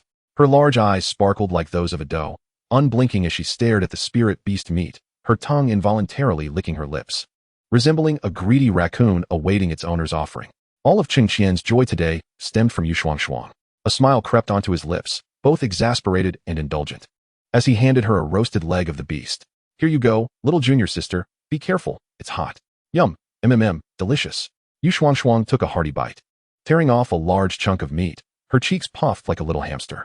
Cheng Qian shook his head and methodically cut the meat into strips, placing them onto a plate he had prepared earlier. Eat slowly, there's no one else to compete with you. It's so delicious. Yu Shuangshuang's lips were smeared with grease, which only accentuated their shine. Cheng Qian glanced at her and quickly averted his gaze. Oh no, this feeling is stirring emotions. In this secluded cave, with only a solitary man and woman, the charming young girl showed no signs of wariness. Cheng Qian hurriedly dismissed the thoughts swirling in his mind, internally chastising himself. What a misstep, what a misstep. Junior brother, why aren't you eating? Yu Shuangshuang had already devoured one leg of the beast and was now pawing through the plate of sliced meat. Cheng Qian smiled and pointed towards the cave entrance. No rush, there's more, you enjoy first. All right, she replied eagerly, continuing to feast, her double buns bobbing adorably with each movement of her head. An hour later, both of them patted their satisfied bellies and exchanged knowing smiles. Yu Shuangshuang leaned back in her wicker chair and gently asked, Junior brother, can I come out to train with you again in the future? Is that what you call training? You clearly just crave my cooking. Cheng Qian chuckled softly at the thought, then nodded. As long as little junior sister wishes, I am always available. Thank you, junior brother. Her eyes sparkled, and her lips curved into a beautiful smile. Cheng Qian retrieved a blanket from his storage ring and draped it over her shoulders. Rest now. We have more training to continue tomorrow. Okay. Yu Shuangshuang nodded gently, and soon the cave was filled with the sound of even breathing. Silly girl. She harbors no sense of caution at all, Cheng Qian murmured, feeling an inexplicable sensation swell within him. With such an innocent and delightful companion by his side, he felt that even his dreams tonight would be tinged with sweetness. The corners of his mouth involuntarily curled upwards as he gradually drifted into slumber. The two had spent nearly half a month in the training grounds, collecting numerous items. Although Yu Shuangshuang wished to continue accompanying Cheng Qian in his endeavors, the incessant distress signals from Hua Yuan had been sent out countless times. Cheng Qian understood the elder's paternal concern and promptly escorted the young girl safely back to their sect. Before departing, Hua Yuan handed him a jade slip. "Cheng, my boy, you have protected Shuangshuang exceedingly well on this journey. Here are some insights on swordsmanship I have accumulated over the years. Take it." Cheng Qian was somewhat taken aback, but felt no need for formality with Elder Hua, graciously accepting it. "Thank you, Elder Hua." After a brief exchange of pleasantries, Cheng Qian returned to his cave. Upon digesting the contents of the jade slip, his eyes lit up with newfound understanding. His own swordsmanship was often characterized by overwhelming force. Lacking in finesse, driven more by an indomitable spirit, he wielded his sword as if to shatter all obstacles before him, akin to the relentless torrents of a river, surging forth, crushing any rocks that dared to impede its flow. This was perhaps also linked to his youth. In contrast, Elder Hua's swordsmanship harmonized strength and gentleness. It appeared soft and feeble, yet concealed boundless resilience, reminiscent of willow branches swaying in the wind. They seemed to yield to the breeze, but possessed an indomitable vitality and adaptability, embodying the wisdom of using a light touch to wield great force. Reflecting on his previous battle with the Azure Bird, Cheng Qian realized that had he grasped the essence of soft swordplay earlier, the conflict might have been less arduous. He also recalled Yu Shuangshuang's sword technique, which was agile and imbued with many gentle elements, insights he had yet to fully appreciate. Silently rehearsing the sword forms in his mind, Cheng Qian nodded to himself. Elder Hua truly is the master of the sword peak, seasoned and wise. He resolved to consult his master about swordsmanship, perhaps uncovering new insights and revelations. After a moment of contemplation, Cheng Qian sat upright on his bed. Let the simulation commence. He was eager to see if the two simulations accumulated over the past half-month would yield something remarkable, after which he would venture out to collect treasures from the remaining locations. Simulation initiated, generating random talents. Ding. Congratulations to the host for acquiring the golden talent, Candle Dragon Bloodline. Candle Dragon Bloodline. You seem to have a connection with the ancient Candle Dragon. Upon awakening your bloodline, you will possess the ability to manipulate time and space, and your eyes will unveil all secrets. Cheng Qian. Goodness, another golden talent. What kind of fortune have I stumbled upon today? Ha ha ha, this is exhilarating. Chapter 83, The Beautiful and Kind-Hearted Xuaningxin. I wonder how the Candle Dragon Bloodline talent compares to the of Shi Wenlu in terms of power? Cheng Qian stroked his chin, feeling a surge of anticipation. Though you possessed the bloodline power, the path to awakening remained elusive. Nevertheless, your physical strength and spiritual awareness seemed to have advanced further. The thought of the little phoenix in your spiritual sea sparked an idea within you. The phoenix, one of the ancient divine beasts, if it were to awaken, might offer a means to fully activate the Zhu Long bloodline within you. The next day, you ventured to Qingpu Abyss, a place of magma, certain that the little phoenix would emerge once more to absorb energy. A month later, at Qingpu Abyss, the red egg, upon sensing the aroma of magma, indeed awakened. Just as it was about to absorb the energy, you called out to it. However, after some inquiry, you were greatly disappointed. It was still too weak, and the inherited memories in its mind would only awaken once it was fully conscious, rendering it unable to assist you. Reluctantly, you allowed it to proceed with absorbing the magma. In the second month, you arrived at Wuyang Valley, where the red egg emerged again to absorb the essence of fire. This continuous absorption caused its shell to swell noticeably. Before you could exchange a few words, it swiftly dove back into your spiritual sea, falling asleep, and even let out a satisfied belch before dozing off. Amused by the situation, you could only wait for its awakening while traversing the entire continent of Yuan, practicing your skills and searching for new discoveries. A year later, you were astonished to notice that the first transformation of your golden core seemed to be hinting at the emergence of a ninth stripe. Evidently, the refinement of the golden core was indeed influenced by the Zhu Long bloodline. However, since the bloodline had yet to awaken, the color of this stripe was significantly lighter than the other 8. Goodness, achieving 81 stripes on this golden core demanded such high standards. Cheng Qian couldn't help but exclaim in awe. In the simulator, he bore the chaos sacred body, the 5 elements primordial spirit root, an innate sword bone, an innate sword heart, and the Zhu Long bloodline, which granted him the opportunity to cultivate all 81 stripes. No wonder on the continent of Tianyuan, the highest record held for millennia was merely 63 stripes. The requirements were indeed exceedingly stringent. In the second year, Something intangible seemed to be calling out to you. And following that sensation, you arrived at a deep abyss in the West Ridge. Just as you hesitated to descend, a female cultivator gracefully flew to your side. Upon inquiry, you learned she was a direct disciple of the Frostfall sect, with a melodious name, Xuanningsin. This seemed to be one of Xiao Fan's consorts. Cheng Qian suddenly smacked his forehead in realization. In the book, Xuanningsin possessed a mutated wind spirit root, showcasing exceptional talent. The Frostfall sect, where she resided, was a prestigious sect in the West Ridge, subtly showing signs of advancing towards a super sect. With her beauty, elegant demeanor, and kind heart, she was among the more popular female characters in the original work. Moreover, she had earned considerable reader sympathy by sacrificing herself to shield Xiao Fan from a formidable enemy during a battle.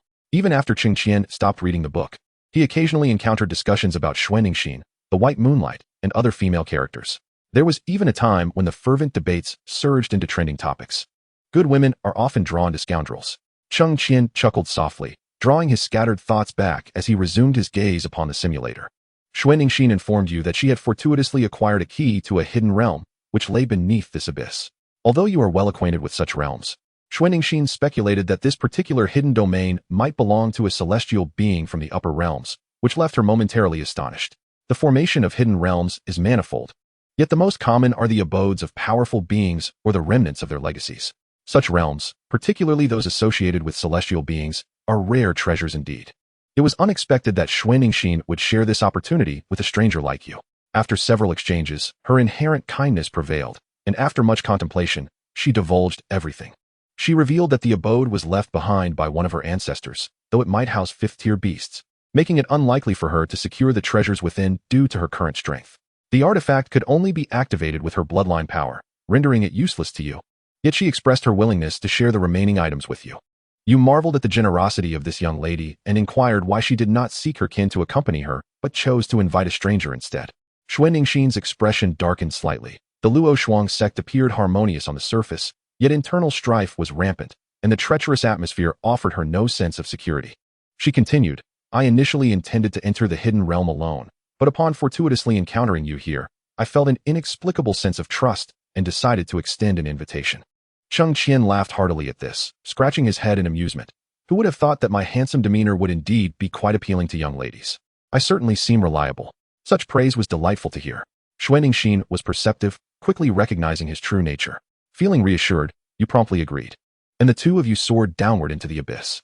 Upon reaching the entrance of the abode, your earlier enchantment began to fade, and a moment of clarity emerged.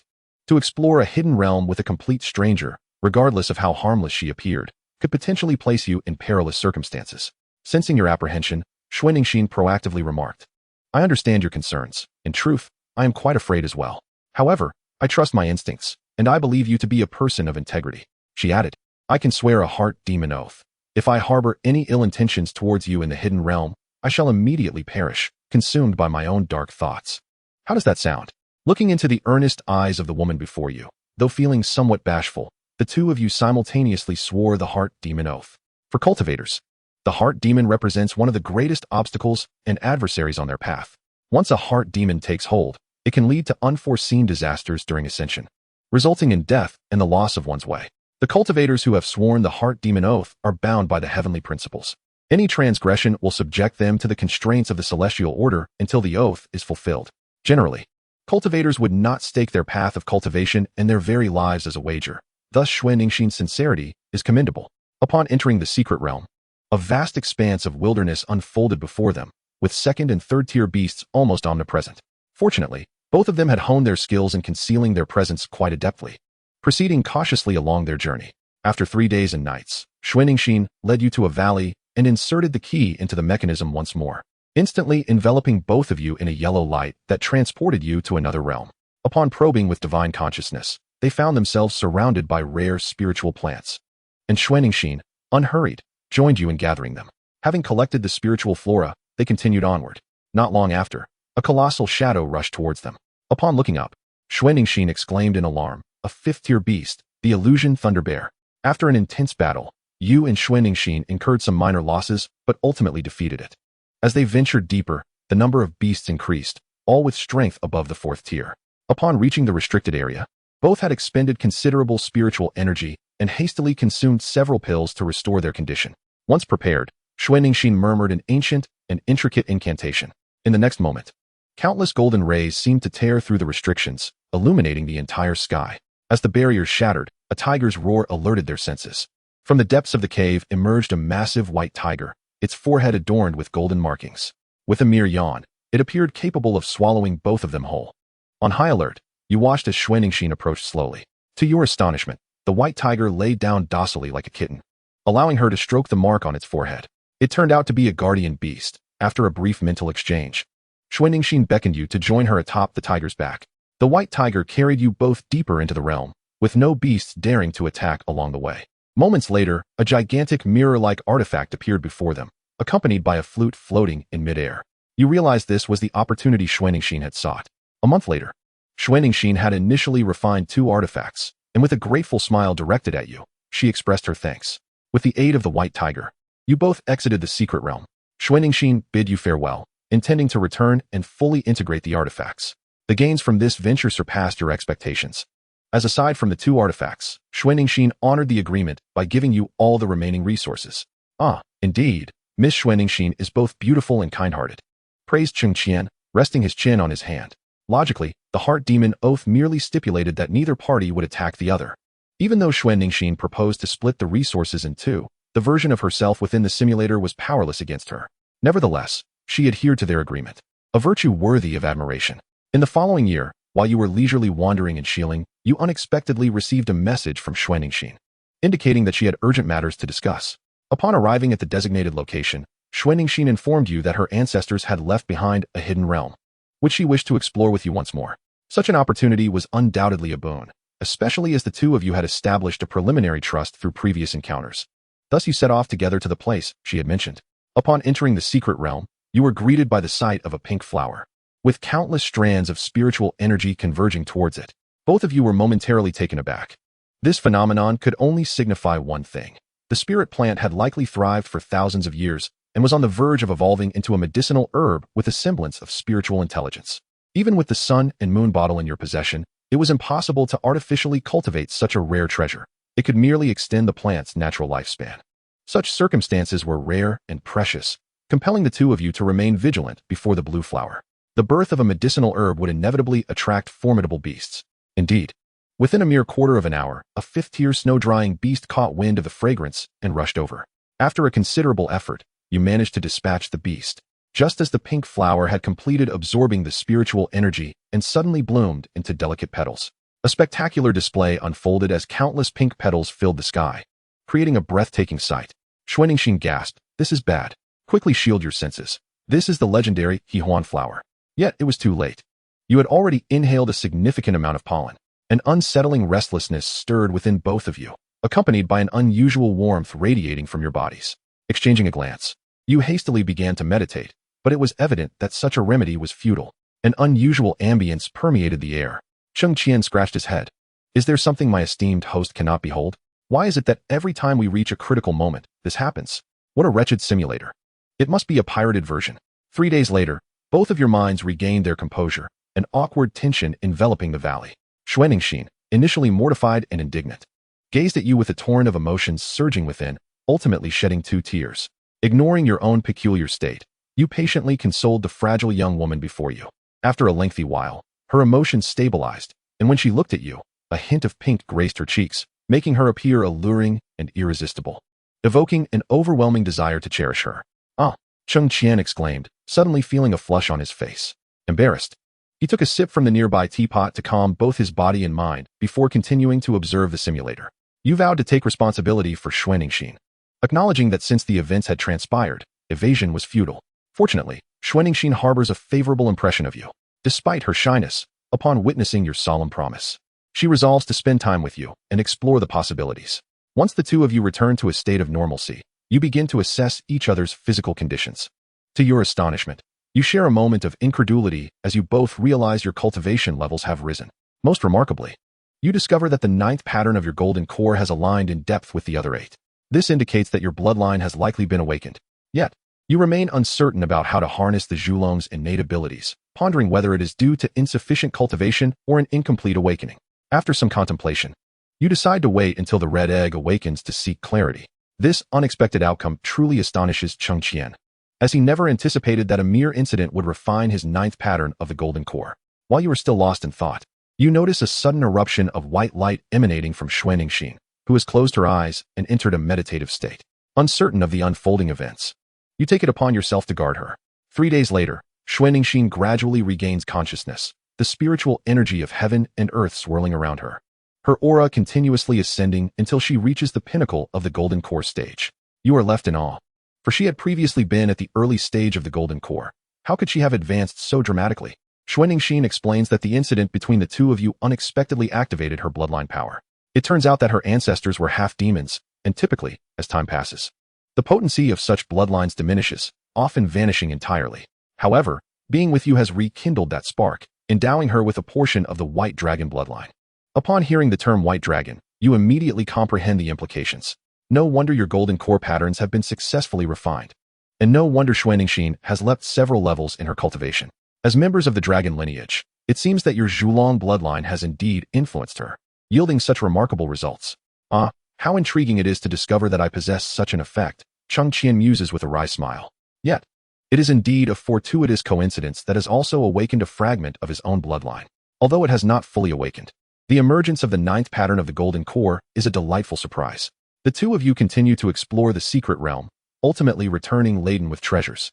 After spending some time honing your skills together, Xuanixin is summoned back to her sect, leaving you to wander alone in the Western Ridge.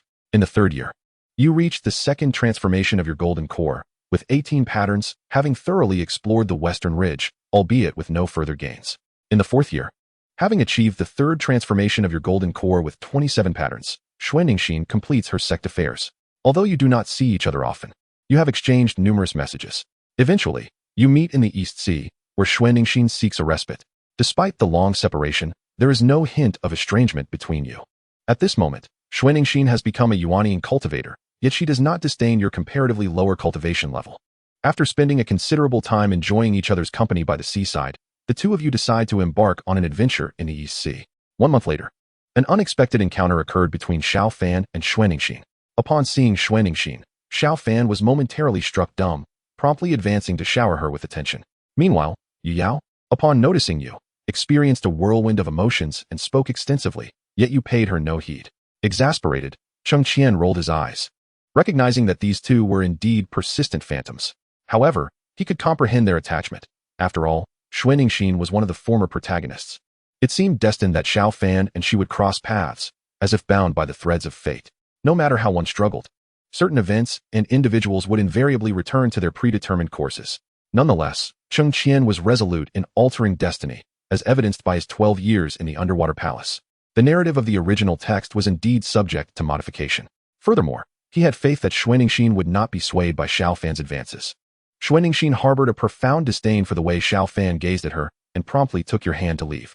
Although Xiao Fan appeared somewhat agitated, he refrained from obstructing the two of you, especially with Yue Yao present. His overt intentions might provoke discontent in those nearby, leading him to abandon thoughts of further engagement. After advancing to the nascent soul stage, Xuanixin felt her physical condition was inadequate and resolved to visit the auction house to procure some body forging techniques. The two of you proceeded there and encountered Xiao Fan's group once more at the entrance.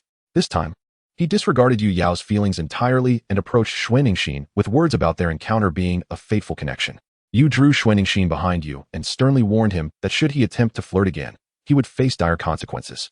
Xiao Fan scoffed, remarking that your cultivation was inferior to Xuanixin's, questioning your audacity to consider her a companion, suggesting instead that you take your own life.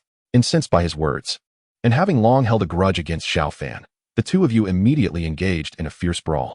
However, just as martial forces were unleashed, the city's law enforcement swiftly intervened, driving you out. You both retreated to an open area on the outskirts, where the battle resumed. Despite being merely at the golden core stage, your prowess was unlike that of the average cultivator. To Xiao Fan's astonishment, even in his nascent soul stage, he found himself unable to contend with you. As the fight escalated, Xiao Fan grew increasingly alarmed, ultimately resorting to his trump card. Chapter 85, Kneel. A phantom appeared behind Xiao Fan, embodying the old man from the jade pendant. He raised his hand, unleashing an overwhelming force that surged towards you.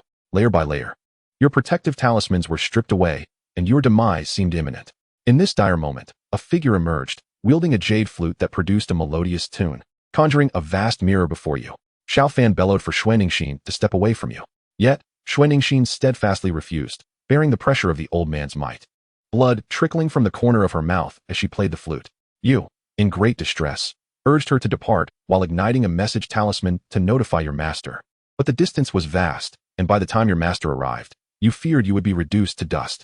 Observing Xue Ningxin's waning strength, Xiao Fan, with a heart hardened by resolve, determined to eradicate the threat once and for all. The earth trembles, mirrors shatter, and the sound of the jade flute ceases. A fragile figure gently falls into your embrace like willow catkins. Your eyes are tinged with crimson, as something within you surges and clamors. Yet the other party offers you no respite. The elderly man with the jade pendant delivers a final strike, utterly shattering both you and Xue Ningxin. As you two hasten together to the underworld, you are dead. Upon reaching this point, Cheng Qian finds himself lost in thought, unable to regain his composure. A tumult of emotions swells within him, and he silently closes his eyes. Even through mere words, he can vividly imagine the harrowing scene. This marks the second woman who has perished for him. The first was his master, who sacrificed herself along with the disciples of their sect to protect him from the armies of Xiao Fan and Shi Wenlu. Now, it is again due to Xiao Fan that Xue Ningxin has met her tragic end while trying to safeguard him. Xiao Fan, what a formidable opponent he is. Cheng Qian cannot help but grit his teeth. Since his arrival in this world, he has always observed the events unfolding within the simulator with the detachment of a bystander. Whether it was seizing opportunities from Xiao Fan or brazenly declaring his intent to take Xiao Fan's women, it was merely a prankster's mindset. A third-party perspective playing with the fabric of reality. More often than not, he pondered how to evade Xiao Fan and enhance his own strength, striving for a stable existence in this foreign realm. No one is born a protagonist, and for someone as ordinary as Cheng Qian from the 21st century, this rings especially true. Yet, one after another, lives have been lost because of him. The weight of this realization is burdensome. If fate dictates that he must become an adversary of Xiao Fan, then let the storm rage with even greater ferocity. Cheng Qian takes a deep breath and opens his eyes. I choose the talent of the Zhu Long bloodline. There is no need to consider other options, as the current talent has already accumulated sufficiently. Beginning tomorrow, he will seize all opportunities within this world and elevate his realm through the simulator. Cheng Qian believes that within 3 years, he will crush Xiao Fan to the point of no return. Simulation commences, generating random talents. Ding. Congratulations. The host has acquired the green talent, gambling addiction. Gambling addiction. Your luck is poor and your gambling skills are weak, yet you possess an insatiable passion for gambling. You gamble by day, gamble by night, and even find ways to gamble while using the restroom. A true gambler in every sense. Cheng Qian feels a twitch in his eyelid and mutters a curse under his breath. Just as my fighting spirit was ignited, you extinguish it so effortlessly. How amusing. Dear family, it seems the simulator is toying with him, yet there is no evidence to substantiate this. Regardless, he decides to treat it as entertainment and observe how this twist of fate unfolds. A day without gambling leaves one restless. At dawn of the next day, you set forth. Upon arriving at the market of Luoyun Kingdom, you seek out the largest gambling den and plunge into a fierce battle. 2 months later, having lost everything, you return to the sect, shamelessly demanding a substantial amount of spirit stones from Elder Hua Yuan, Yu Shuang, Elder Su Lu, and your master. Then you ran to the Stone Spirit Kingdom, believing that the feng shui of the Falling Cloud Kingdom might be unfavorable. So you decided to seek fortune in a different locale. In the 3rd month, having once again squandered your entire fortune, you return to the sect to plead for more spirit stones. Your master, displaying a hint of concern, was met with your hasty fabrications, claiming that your cultivation had reached a critical juncture and required an overwhelming amount of resources, leaving you no choice but to act as you did. Although somewhat skeptical, your master nonetheless relinquished all her remaining spirit stones, urging you to focus on your cultivation. You assured her repeatedly that you would devote yourself to your training, then hastily departed for the Red Tide Kingdom in the Eastern Sea, determined to take a significant risk, for you believed that fortune would surely smile upon you. Half a month later, you found yourself once again destitute, feeling momentarily lost. It had barely been 2 weeks, and you feared that your master might have exhausted her own resources. Yet, driven by hope, you returned to the mountains to lament your plight. Some elders had already heard of your extravagant expenditures in recent months, and after a moment of hesitation, they decided to grant you a portion of spirit stones. Your master, having depleted her stock, reassured you not to worry and ventured to the market to exchange her inventory of elixirs and talismans for spirit stones to provide for you. Overjoyed, in a moment of impulse, you affectionately kissed your master on the cheek. What is this nonsense? You think you're so dirty that even kissing you sullies my face. Your master, Cheng Qian, exclaimed in surprise. She paused momentarily, but upon seeing your exuberance, attributed your breach of decorum to sheer excitement and did not chastise you. Instead, she reminded you to concentrate on your cultivation, as she needed to venture out to earn more resources. You nodded in agreement, organized the spirit stones, and set off once more towards the western ridge, convinced that a change of scenery would inevitably bring you luck. A month later, you found yourself penniless, even indebted to a gambling house for 300 million low-grade spirit stones. Enraged, you accused the gambling house of cheating, flipping tables in a fit of fury, ready to flee after settling the score. However, those who run gambling houses in the capital of a kingdom have powerful backing. Just as you overturned the table, the largest sect in the Western Ridge, the Frostfall sect, dispatched a perfected nascent soul cultivator to provide assistance. Overmatched, you were captured, but upon presenting your identification, the Frostfall sect did not press you too hard, allowing you to call for someone to pay your ransom. Left with no choice, you sent a message to your master, requesting her assistance. The following day, as Lu Ziyuan arrived, a chilling expression graced her face, one you had never witnessed before. Your heart sank, yet you secretly wagered that she would not punish you too harshly. Incredible, even at this moment, you wished to place a bet. Cheng Qian face-bombed, letting out a hearty laugh. It is true that people sometimes laugh in moments of anger. Lu Ziyuan relinquished several of her magical artifacts to the gambling house. Being the head of a sect, the Frostfall sect did not make things too difficult for her. The actual value of the artifacts far exceeded 300 million low-grade spirit stones, so they incurred no loss and thus released you. After expressing her gratitude, Lu Ziyuan coldly led you away. Arriving at a remote wilderness, the usually gentle master was genuinely enraged, turning to you with a commanding, "Kneel." Chapter 86, A Fitting End. A marvelous demise, a death most exquisite. You promptly sank to the ground, weeping profusely, bowing in apology, asserting that it was merely a moment of folly, vowing never to gamble again. Observing your state, Lu Ziyuan, who had initially intended to scold you, felt a pang of helplessness. After all, you were her cherished disciple, and as your master, she had not fulfilled her responsibilities and obligations. As the saying goes, a child's misdeeds reflect on the parent. Your current condition might stem from her insufficient concern for you. Lu Ziyuan gently raised you from your kneeling position with a wave of her hand, delivering a stern warning before escorting you back to the sect. Oh, my dear master, I would rather believe in the existence of ghosts than trust the deceitful words of a gambler. You are still so naive. Cheng Qian need not look further to know you would surely gamble again. You remained obedient in the sect for several days, training diligently under Lu Ziyuan's watchful eye. These days felt more unbearable than death itself. Your only solace lay in sneaking off to the servant peak or the quarters of outer disciples for a few rounds of low-stakes gambling. Yet, it was evident that distant waters could not quench your immediate thirst. Your desires intensified with each passing day. A month later, unable to withstand the temptation any longer, you feigned a visit to the bounty hall and accepted several tasks involving the hunting of demon beasts. You then approached your master, claiming to have reached a bottleneck in your cultivation, expressing a desire to venture out for some practical experience. Lu Ziyuan regarded you with suspicion, but upon seeing the tasks you had obtained, you assured her of your reformation, insisting that this time you genuinely aimed to undertake these tasks and gain experience. Having had a favorable impression of you in the past, Lu Ziyuan, recalling your compliant behavior over the past month and noting that you possessed no gambling funds, reluctantly consented. However, she insisted that you send her a communication talisman daily to recount your experiences. Grateful for the opportunity to leave, you eagerly agreed. Within the confines of the sect, the ocean is vast enough for fish to leap and the sky high enough for birds to soar. You set off with enthusiasm for your training grounds, having already devised your strategy.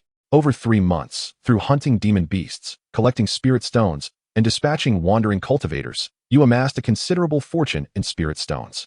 Excitedly rubbing your hands together, you made your way to the North Wilderness, for the Xiantian sect behind the Bayou Kingdom was nothing but an insignificant sect. Even if the previous incidents were to repeat, you had confidence in your ability to evade pursuit with your strength. With high hopes, you arrived at the gambling house, ready to showcase your skills. This time, fortune seemed to favor you slightly more. After 2 months, you had depleted your savings, resorting to pawning some temporarily unnecessary magical artifacts to continue your relentless pursuit. Yet, after half a month, your debts had ballooned to 500 million. Cheng Qian gave a thumbs up to the version of yourself in the simulator. But you had already devised a plan to evade payment, create a disturbance, and make a swift escape. The Xiantian sect is not to be trifled with. The Golden Core cultivators guarding the area promptly requested support from their sect and traced your path all the way to the northern wilderness desert. You are intimately familiar with this place, swiftly locating an ambush point, turning the tables, and acquiring a substantial amount of resources before departing gracefully. What a remarkable individual he is. Even with such mediocre talent, he manages to create wonders. After wandering the desert for over a month, feeling certain that no one would pursue you further, you decided to quietly leave along the periphery. After all, a month without gambling, endlessly gazing at the yellow sands, was driving you to the brink of madness. Upon reaching the edge, you found, as expected, that there were no cultivators in sight.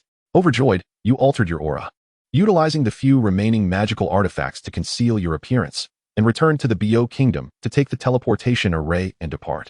In the second year, you engaged in murder and treasure theft. In the third year, you continued the same ventures of killing, robbing, and gambling.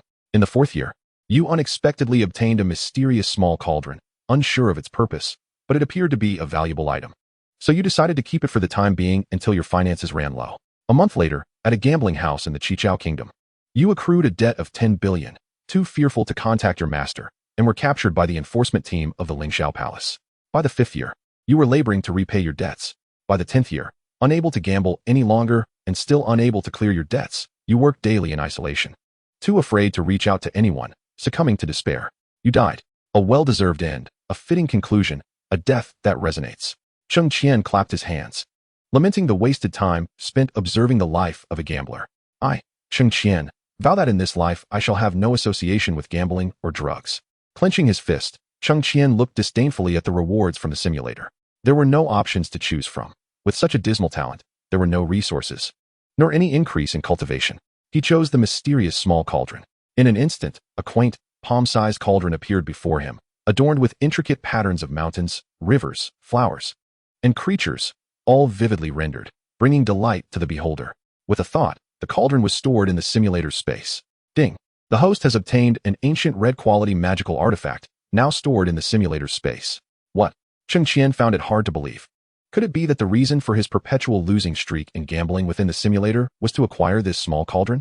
Perhaps this was a different kind of fortune. Upon checking the item description, Medicine King Cauldron, this item significantly enhances the success rate of alchemy, making it easier to produce high-quality pills. Alchemy, indeed, is quite promising. Cheng Qian stroked his chin, recalling the alchemical formulas he had yet to acquire, his eyes suddenly gleaming. Although the spirit root cultivation pill had a maximum limit, historical records indicated it could only produce 3 spirit roots. Yet, he had risen from the depths of having a worthless spirit root. Fully aware of the allure of this formula, the Celestial Sect is an extraordinary establishment, and while it may not readily accept disciples of this sort, one must never underestimate the demand for the spirit root nurturing elixirs from the 13 nations. To dismiss the value of this recipe as inconsequential to the sect would indeed reflect a narrow-mindedness. Should this venture flourish, the sect could anticipate substantial annual revenues. Wealth is paramount. Once resources are secured, the elite combatants within the sect will enjoy enhanced comfort, allowing for the cultivation of more exceptional disciples, and the recruitment of formidable independent practitioners, thereby creating a positive feedback loop. Thus, in previous simulations, Cheng Qian submitted the recipe, propelling himself to the esteemed position of elder within a peak of the sect. This foresight into the potential of the elixir promises that, over time, such accumulations will undoubtedly surpass the profits from mining spirit ores. Now, with the possession of this apothecary cauldron, the production capacity is likely to increase even further. Cheng Qian mused, already crafting his latest plans in his mind. Tomorrow, he would set forth to the southern medicine region to retrieve the recipe and the essence of fire. Upon returning to the sect to submit the recipe, the apothecary cauldron, temporarily unnecessary, could be leased to the sect. Thereafter, he would rise as the master of a peak, recruit disciples, and expand his influence. When the time is ripe, he would compel the Xiantian sect to capitulate, eliminating the persistent threat posed by Xiao Fan. Chapter 87. Because I am benevolent. 3 days later, in southern medicine, Stone Spirit Kingdom. Truly, it is the foremost nation in elixir crafting, with the air imbued with the fragrance of herbs. Cheng Qian strolled through the city, hands clasped behind his back, occasionally glancing at the wares displayed in the market stalls. The streets were lined with numerous alchemy pavilions and apothecaries, making the competition rather fierce. A notable feature of the Stone Spirit Kingdom is the special concoctions used for medicinal baths. Even ordinary individuals, with sustained use, can achieve remarkable rejuvenation. For cultivators, these baths hold limited utility, yet the contained spiritual energy and well-matched herbs can alleviate considerable fatigue. This service has given rise to a new industry, with dedicated bathhouses catering to both commoners and cultivators seeking relaxation, complete with massage services. Such offerings are particularly favored among male cultivators. Ahem, those in the know will understand. Having arrived at such a unique locale, Cheng Qian felt compelled to indulge in the experience. After a bit of inquiry, he found himself at the largest medicinal bathhouse in the Stone Spirit Kingdom. Upon entering, a young attendant approached with a sycophantic smile. Esteemed guest, would you prefer a medicinal bath or a massage? Our establishment is the premier bathhouse in the Stone Spirit Kingdom, ensuring you the utmost enjoyment. Hearing the familiar sales pitch, Cheng Qian couldn't help but smile, tossing a mid-grade spirit stone. Here, SA tip. Prepare a private bath for me, and fetch me 2 masseurs. The attendant beamed with delight. Right this way, noble sir. Do you prefer the ample or the slender? Cheng Qian's expression darkened. He was not here for such purposes. Yet, his response came straight from the heart. Bring me one of each, and ensure they are strong and pleasing to the eyes. Certainly, esteemed guest. We will make sure everything is arranged perfectly for you. The exaggerated expression of the young attendant elicited a chuckle from Cheng Qian. Following the attendant's lead, he stepped inside. The room was dimly lit, illuminated by a few moonstone lamps, adorned with delicate pink and purple curtains. An unknown incense wafted gently into the air, akin to a tender hand caressing his nose with a feather. Cheng Qian could not suppress a sneeze. Soon, he arrived at the hot spring. The single-person chamber was not overly spacious, containing a small pool equipped with formations to automatically purify the water and regulate its temperature. Wisps of steam rose languidly, enveloping him in a cocoon of relaxation. The attendant smiled and closed the door behind him. Shortly thereafter, a graceful maid entered, presenting refreshing tea and bathing herbs. Cheng Qian disrobed, dipping one foot into the pleasantly warm water, exclaiming, "How delightful." After soaking for a while, he began to feel drowsy when the sound of the door creaking open interrupted him, revealing 2 women entering in unison. The voluptuous woman, though not conventionally attractive, possessed a captivating charm, appearing to be around 25 or 26 years of age. However, it was the woman in white who captured his attention. Her fair, rosy complexion was striking, and her slender figure was accentuated by a glimpse of her creamy arm, radiating an alluring sheen. Yet, for reasons unknown, her delicate brows were slightly furrowed, as if burdened by unspoken worries. Under the dim light, she exuded an aura of fragility, as though she might shatter with the slightest touch. "What is your name?" Cheng Qian could not help but inquire. The woman in white parted her crimson lips, her tone tinged with trepidation. "In response to your esteemed lordship, my name is Hua Jin." "Hua Jin, a lovely name," Cheng Qian remarked, his voice trailing off, his expression shifting to one of perplexity. By heaven, not another one of Xiao Fan's women. He lamented internally. Why must he confront such a narrative wherever he went? He merely sought a moment of relaxation. The image of Kong reaching out flashed in his mind, shattering his prior tranquility. However, it could merely be a coincidence stemming from the same nation sharing similar names. He resolved to verify further. Sensing the decline in the gentleman's mood, the voluptuous woman chirped sweetly, "My lord, would you like my sister to massage your shoulders first, to help you unwind?" Regaining his composure at her inquiry, Cheng Qian pointed at the voluptuous woman. "You may leave. Hua Jin shall stay." The voluptuous woman immediately began to pout. "My lord, silence. Leave now, and the payment will not be scant." "As you wish, my lord. I shall take my leave." Upon hearing that the payment would be ample and that she need not work, the voluptuous woman promptly stuffed everything she carried into the tray held by Hua Jin. Beaming as she exited, Hua Jin appeared taken aback by such an encounter, but then, recalling something, despair flickered in her bright eyes. Noticing the palpable shift in atmosphere, Cheng Qian quickly reassured her, "Do not be afraid. Come here, and let us converse while you massage my shoulders." Hua Jin hesitated for a moment, but upon seeing the sincerity on his face, she bit her lower lip and approached him with measured steps. Cheng Qian turned around, presenting his shoulder to Hua Jin, signaling that they could begin. "Yes," she replied, honestly extending her hand into the pool. First, she warmed her hands in the water, then applied the pre-prepared medicinal oil onto them. Gently, she placed her hands on Cheng Qian's shoulder and commenced her massage. Though her technique was somewhat awkward, her earnestness shone through. Cheng Qian broke the silence first. "Hua Jin, you appear to be troubled." The movements of the young woman's hands faltered momentarily before she replied softly. "Master, what worries could I possibly have? It's merely the trifles of a girl." You entered with a furrowed brow. "There must be an unspoken concern," he urged. "Do not deceive me. Speak your mind, and perhaps I can assist you." Cheng Qian had no genuine intention of providing assistance. But if it turned out to be related to Xiao Fan's harem, he wouldn't mind lending a hand. After all, in the original narrative, Hua Jin's true influence was significant. Aiding her would indirectly undermine Xiao Fan.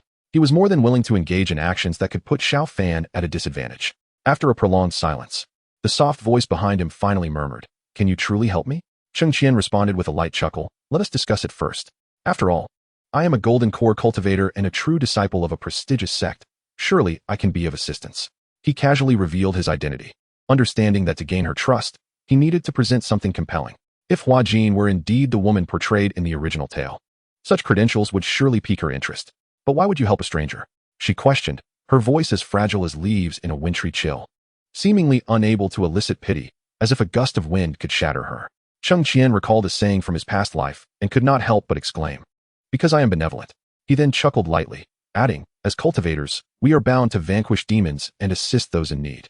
Dear lady, do not fear that I am a villain. If you share your troubles, I might indeed be able to help you. At the very least, even if I cannot assist, voicing your concerns may lighten your heart, would it not?" Chapter 88. Perhaps I should offer myself instead. The soft hand on his shoulder hesitated for an even longer duration. Just as Cheng Qian thought Hua Jin might abandon the conversation, that tantalizing voice reached his ears once more. "Are you truly willing to help me?" "Of course, but first, it depends on whether you trust me," he replied. He scooped a handful of water, allowing it to trickle gently from his palm. The soothing sound of water harmonizing with his gentle tone, inexplicably instilling a sense of comfort. Hua Jin felt as if she had suddenly found a pillar of support. She gently bit her lip and, summoning her courage, spoke. "Do you know of the Hua family in Linghai City?"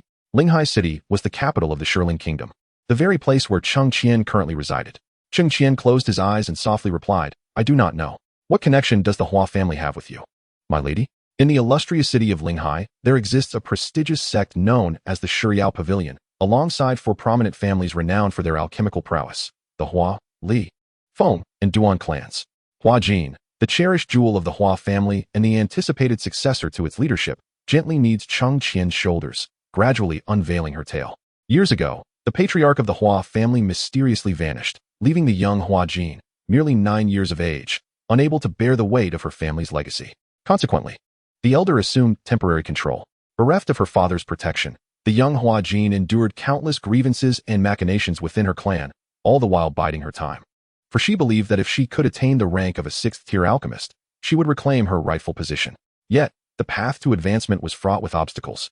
Her daily sustenance was woefully inadequate, and acquiring the necessary resources for her alchemical studies proved exceedingly difficult. As Hua Jin matured, the elder aimed to marry her off to the Feng family to solidify their clan's position. Naturally, she resisted, but the majority of the clan had been swayed by the elder's influence. 3 months prior, Hua Jin fell victim to a meticulously crafted trap laid by the elder, culminating in her expulsion from the Hua family. Left to wander the streets, she reluctantly took on a menial position at a medicinal bathhouse, where her expertise in pharmacology earned her the proprietor's leniency. Today, an unexpected surge of customers compelled her to step forward, and she had initially feared that Cheng Qian's intentions were nefarious. As she recounted her plight, Cheng Qian could not help but pinch the bridge of his nose in response. "Pray tell, my lady, do I resemble a villain?" To which Hua Jin softly replied, "No, not at all. It was merely my overactive imagination." Cheng Qian, having discerned her identity, recalled that in the original tale, Xiao Fan had rescued a damsel in distress on the streets, hence their acquaintance, though that encounter transpired years later.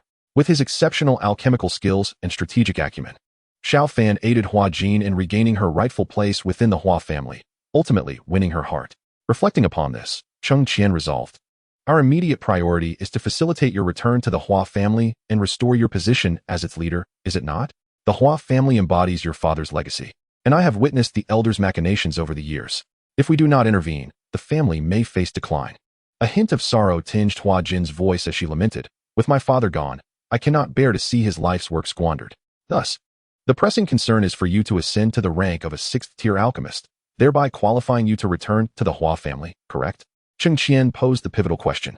The young woman's voice fell to a whisper. "However, resources have been scarce since my father's passing.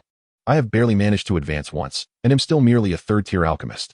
While Cheng Qian could provide her with resources, the prospect of her rapid elevation to 6th-tier status seemed implausible.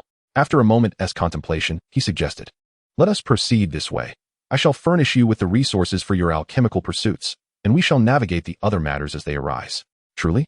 Hua Jin exclaimed, her voice brimming with excitement. Cheng Qian smiled softly and said, "You may leave for now. Once I tidy up, I will find a suitable place for you. First, focus on resuming your alchemy practice." "Thank you, my benefactor," Hua Jin replied gratefully, her eyes brimming with tears. She hesitated before adding, "Thank you, Brother Cheng. I shall take my leave now." "Very well," he responded. As the soft sounds of her retreat echoed behind him, the doors soon clicked shut. Cheng Qian finally exhaled a sigh of relief and lingered in the hot spring for a while longer before rising to dress and depart. Upon exiting, He found Huajin timidly standing at the door like a frightened little rabbit. "Shall we inform your master?" Cheng Qian suggested, acknowledging the kindness shown to Huajin previously. One must honor their commitments. Upon hearing this, the young woman nodded gently, her eyes sparkling with appreciation. Linghai City, renowned for its alchemical pursuits, attracted many aspiring alchemists. Both ordinary individuals and cultivators, who sought to rent or purchase small caves equipped with alchemical furnaces on the outskirts of the city. The origin of this practice is shrouded in mystery, as it has been established for ages. However, the caves are safeguarded by formations to prevent the risk of explosions affecting the city's residents, while also offering alchemists a tranquil space for their cultivation, making them highly sought after. After leaving the hot spring pavilion, the duo made their way to the sect's designated area for alchemical cave transactions. Following some negotiations, Cheng Qian waved his hand decisively, purchasing a separate cave for Huajin. After all, he now possessed more wealth than he could possibly spend. Within a mere quarter of an hour outside the city, they located the designated spot. As they stood before the exquisitely crafted cave, Cheng Qian was unexpectedly struck by a feeling reminiscent of a hidden treasure. Huajin, feeling increasingly anxious, had previously advocated against the purchase. Yet by the time she regained her senses, the transaction had already been completed. Now, gazing at the beautifully arranged cave, her eyes grew warm. "Brother Cheng, though we were once strangers, your kindness overwhelms me. How can I ever repay you for this? Perhaps I should offer myself in gratitude?" Cheng Qian chuckled. "I was merely jesting. These possessions are for you. Focus on resuming your alchemical studies, as I must venture out to procure some items. If you find yourself with time, occasionally gather news within the city. Knowing both ourselves and the enemy ensures victory in every endeavor, which will facilitate our future plans. I see you have already reached the 5th level of Qi refinement. Take these communication talismans and notify me promptly should anything arise." After inspecting his belongings, he handed Huajin a storage ring, imparting his instructions. She listened attentively, nodding as she reverently accepted the ring. "Thank you, Brother Cheng. Rest assured, I will not disappoint you. I shall take my leave now. Contact me through the communication talisman if needed." As Cheng Qian prepared to depart, his sleeve was unexpectedly grasped by Huajin. "Wait, Brother Cheng, I have something for you." Chapter 89. A talented alchemist, what is it? Cheng Qian turned back, puzzled. Huajin retrieved an ancient tome from her storage pouch, its condition remarkably preserved. "These are my father's notes on alchemy and recipes. I have committed them all to memory." She gently caressed the book's cover, a nostalgic expression gracing her features. "At present, I possess little else. This is the only gift I can offer you, Brother Cheng, to repay a fraction of your kindness." "How can I accept this?" Cheng Qian protested. "This is something your father bequeathed to you. I cannot take it." Huajin's large eyes shimmered with unshed tears. "Brother Cheng, do you find it unworthy?" "No, it's not that." Cheng Qian scratched his head, realizing he could not refuse her earnest offering. Huajin stubbornly thrust the book toward him. "Then please accept it. Otherwise, I cannot focus on my alchemy." She recalled her father's words about gratitude and reciprocity, adding, "This is all I can give you now." Very well, I shall accept it. But please, do not cry. It pains me to see you in distress." Cheng Qian took the book and carefully placed it into his storage ring. Huajin's spirits lifted, and she wiped her tears with the back of her hand. Then, "Brother Cheng, you may continue with your tasks. I shall strive to regain my alchemical prowess. Indeed, there are spirit stones within the storage ring. Feel free to use them." Cheng Qian nodded. "Remember, for any urgent matters, inform me." Huajin nodded solemnly, promising, "Brother Cheng, you are now my sole support. I will ensure I do not fall into peril and will communicate any news to you." "That is good. Rest well before resuming your alchemical studies. And maintain your best condition." "Understood."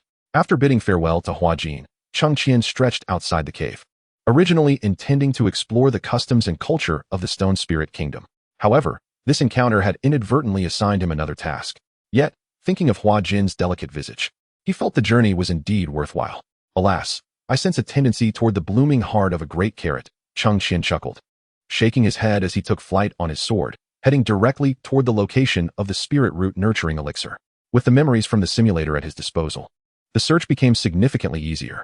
Soon, he arrived at the hidden site of the spirit root nurturing elixir. In pursuit of vengeance, he deliberately showcased his cultivation as perfected Qi refinement. He was not petty. Rather, he could not afford to perish in the simulator without cause. With this thought, he activated the mechanism beneath the bed in the thatched cottage, cautiously setting up a formation at the entrance before descending into the underground passage. Upon entering the stone chamber, he quickly secured the alchemical furnace and ancient texts. Expanding his consciousness, he quietly awaited further developments. Moments later, a faint presence emerged from behind him. Cheng Qian mused. This individual's concealment technique is remarkably adept. Yet, he did not falter. The moment the figure spoke, he retaliated with a swift strike of his sword. The cloaked assailant, caught off guard, was cleaved in two before he could react. Cheng Qian scoffed, delivering a kick to the lifeless body on the ground. You fool. Boasting with a mere foundation establishment of the 6th layer. Did you send someone to ambush me? Did you intend to kill me and seize my alchemical formula? Come forth. However, the confined stone chamber echoed only silence. Cheng Qian felt a wave of disinterest wash over him as he reached for the opponent's storage bag. A cursory glance revealed nothing of value, prompting him to spit disdainfully, "Pauper." He then stowed the alchemical furnace in his storage ring, unleashed a fireball spell to erase all traces, and departed the scene. Ah, what a refreshing sense of liberation. In a shadowy underground locale, a gaunt figure resembling a skeleton furrowed his brow. With a flick of his wrist, he produced a small lantern. A sinister smile curling at the corners of his mouth as he emitted an unsettling sound. Is it true that the evil 5 has perished? It seems the essence of the spirit root elixir has fallen into someone else's hands. The skeletal man twisted his neck, producing ominous cracking sounds. His gaze turned towards a specific direction. It appears it is time for me to emerge. He then rose to his feet, and the dark ruins around him began to crumble as a swirling mass of black mist surged towards the stone spirit kingdom. 6 days later, at Weiyang Valley, Cheng Qian stood before a towering mountain range, gazing down from above to behold a colossal pit. It appeared to be yet another dead volcano, which explained the emergence of the fiery essence. With a whistle, he set his course toward the pit. As the daylight dimmed and searing heat radiated from below, his feet landed firmly on the solid ground. Now, where's that entrance? Recalling a vision, he remembered a seal that had been placed to contain the volcano, preventing any catastrophic eruptions that could threaten the surrounding villages.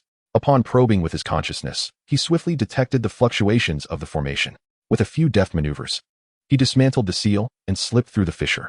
As he entered, his vision was instantly engulfed by a sea of crimson. The magma bubbled ominously, and suspended in midair was a small flame, shimmering in hues of gold and red, exuding billowing white vapor. Cheng Qian's eyes gleamed with excitement as he stepped closer. In his mind, the red egg emitted a soft sound, flipping over. Cheng Qian eagerly communicated, "Egg, wake up. There is something delicious." The red egg rolled about in his consciousness, somewhat reluctant, yet unable to resist the allure of the fiery essence. Moments later, with a whoosh, it shot out, affectionately embracing the essence as if it were indulging in a feast. If it had a mouth, it would surely be devouring it voraciously. The surrounding magma began to stir restlessly, and the red egg, employing some unknown method, soon found itself encircled by the swirling magma, which gradually faded from view. As everything fell into place and he awaited the red egg's feast, Cheng Qian settled into a meditative posture. Let the simulation commence. Simulation initiated, generating random talents. Ding. Congratulations. Host, you have acquired the orange talent, Alchemical Prodigy. Alchemical Prodigy, your comprehension and mastery of alchemy far exceed that of ordinary individuals. Any herb in your hands will yield its utmost potential, allowing you to concoct the finest elixirs.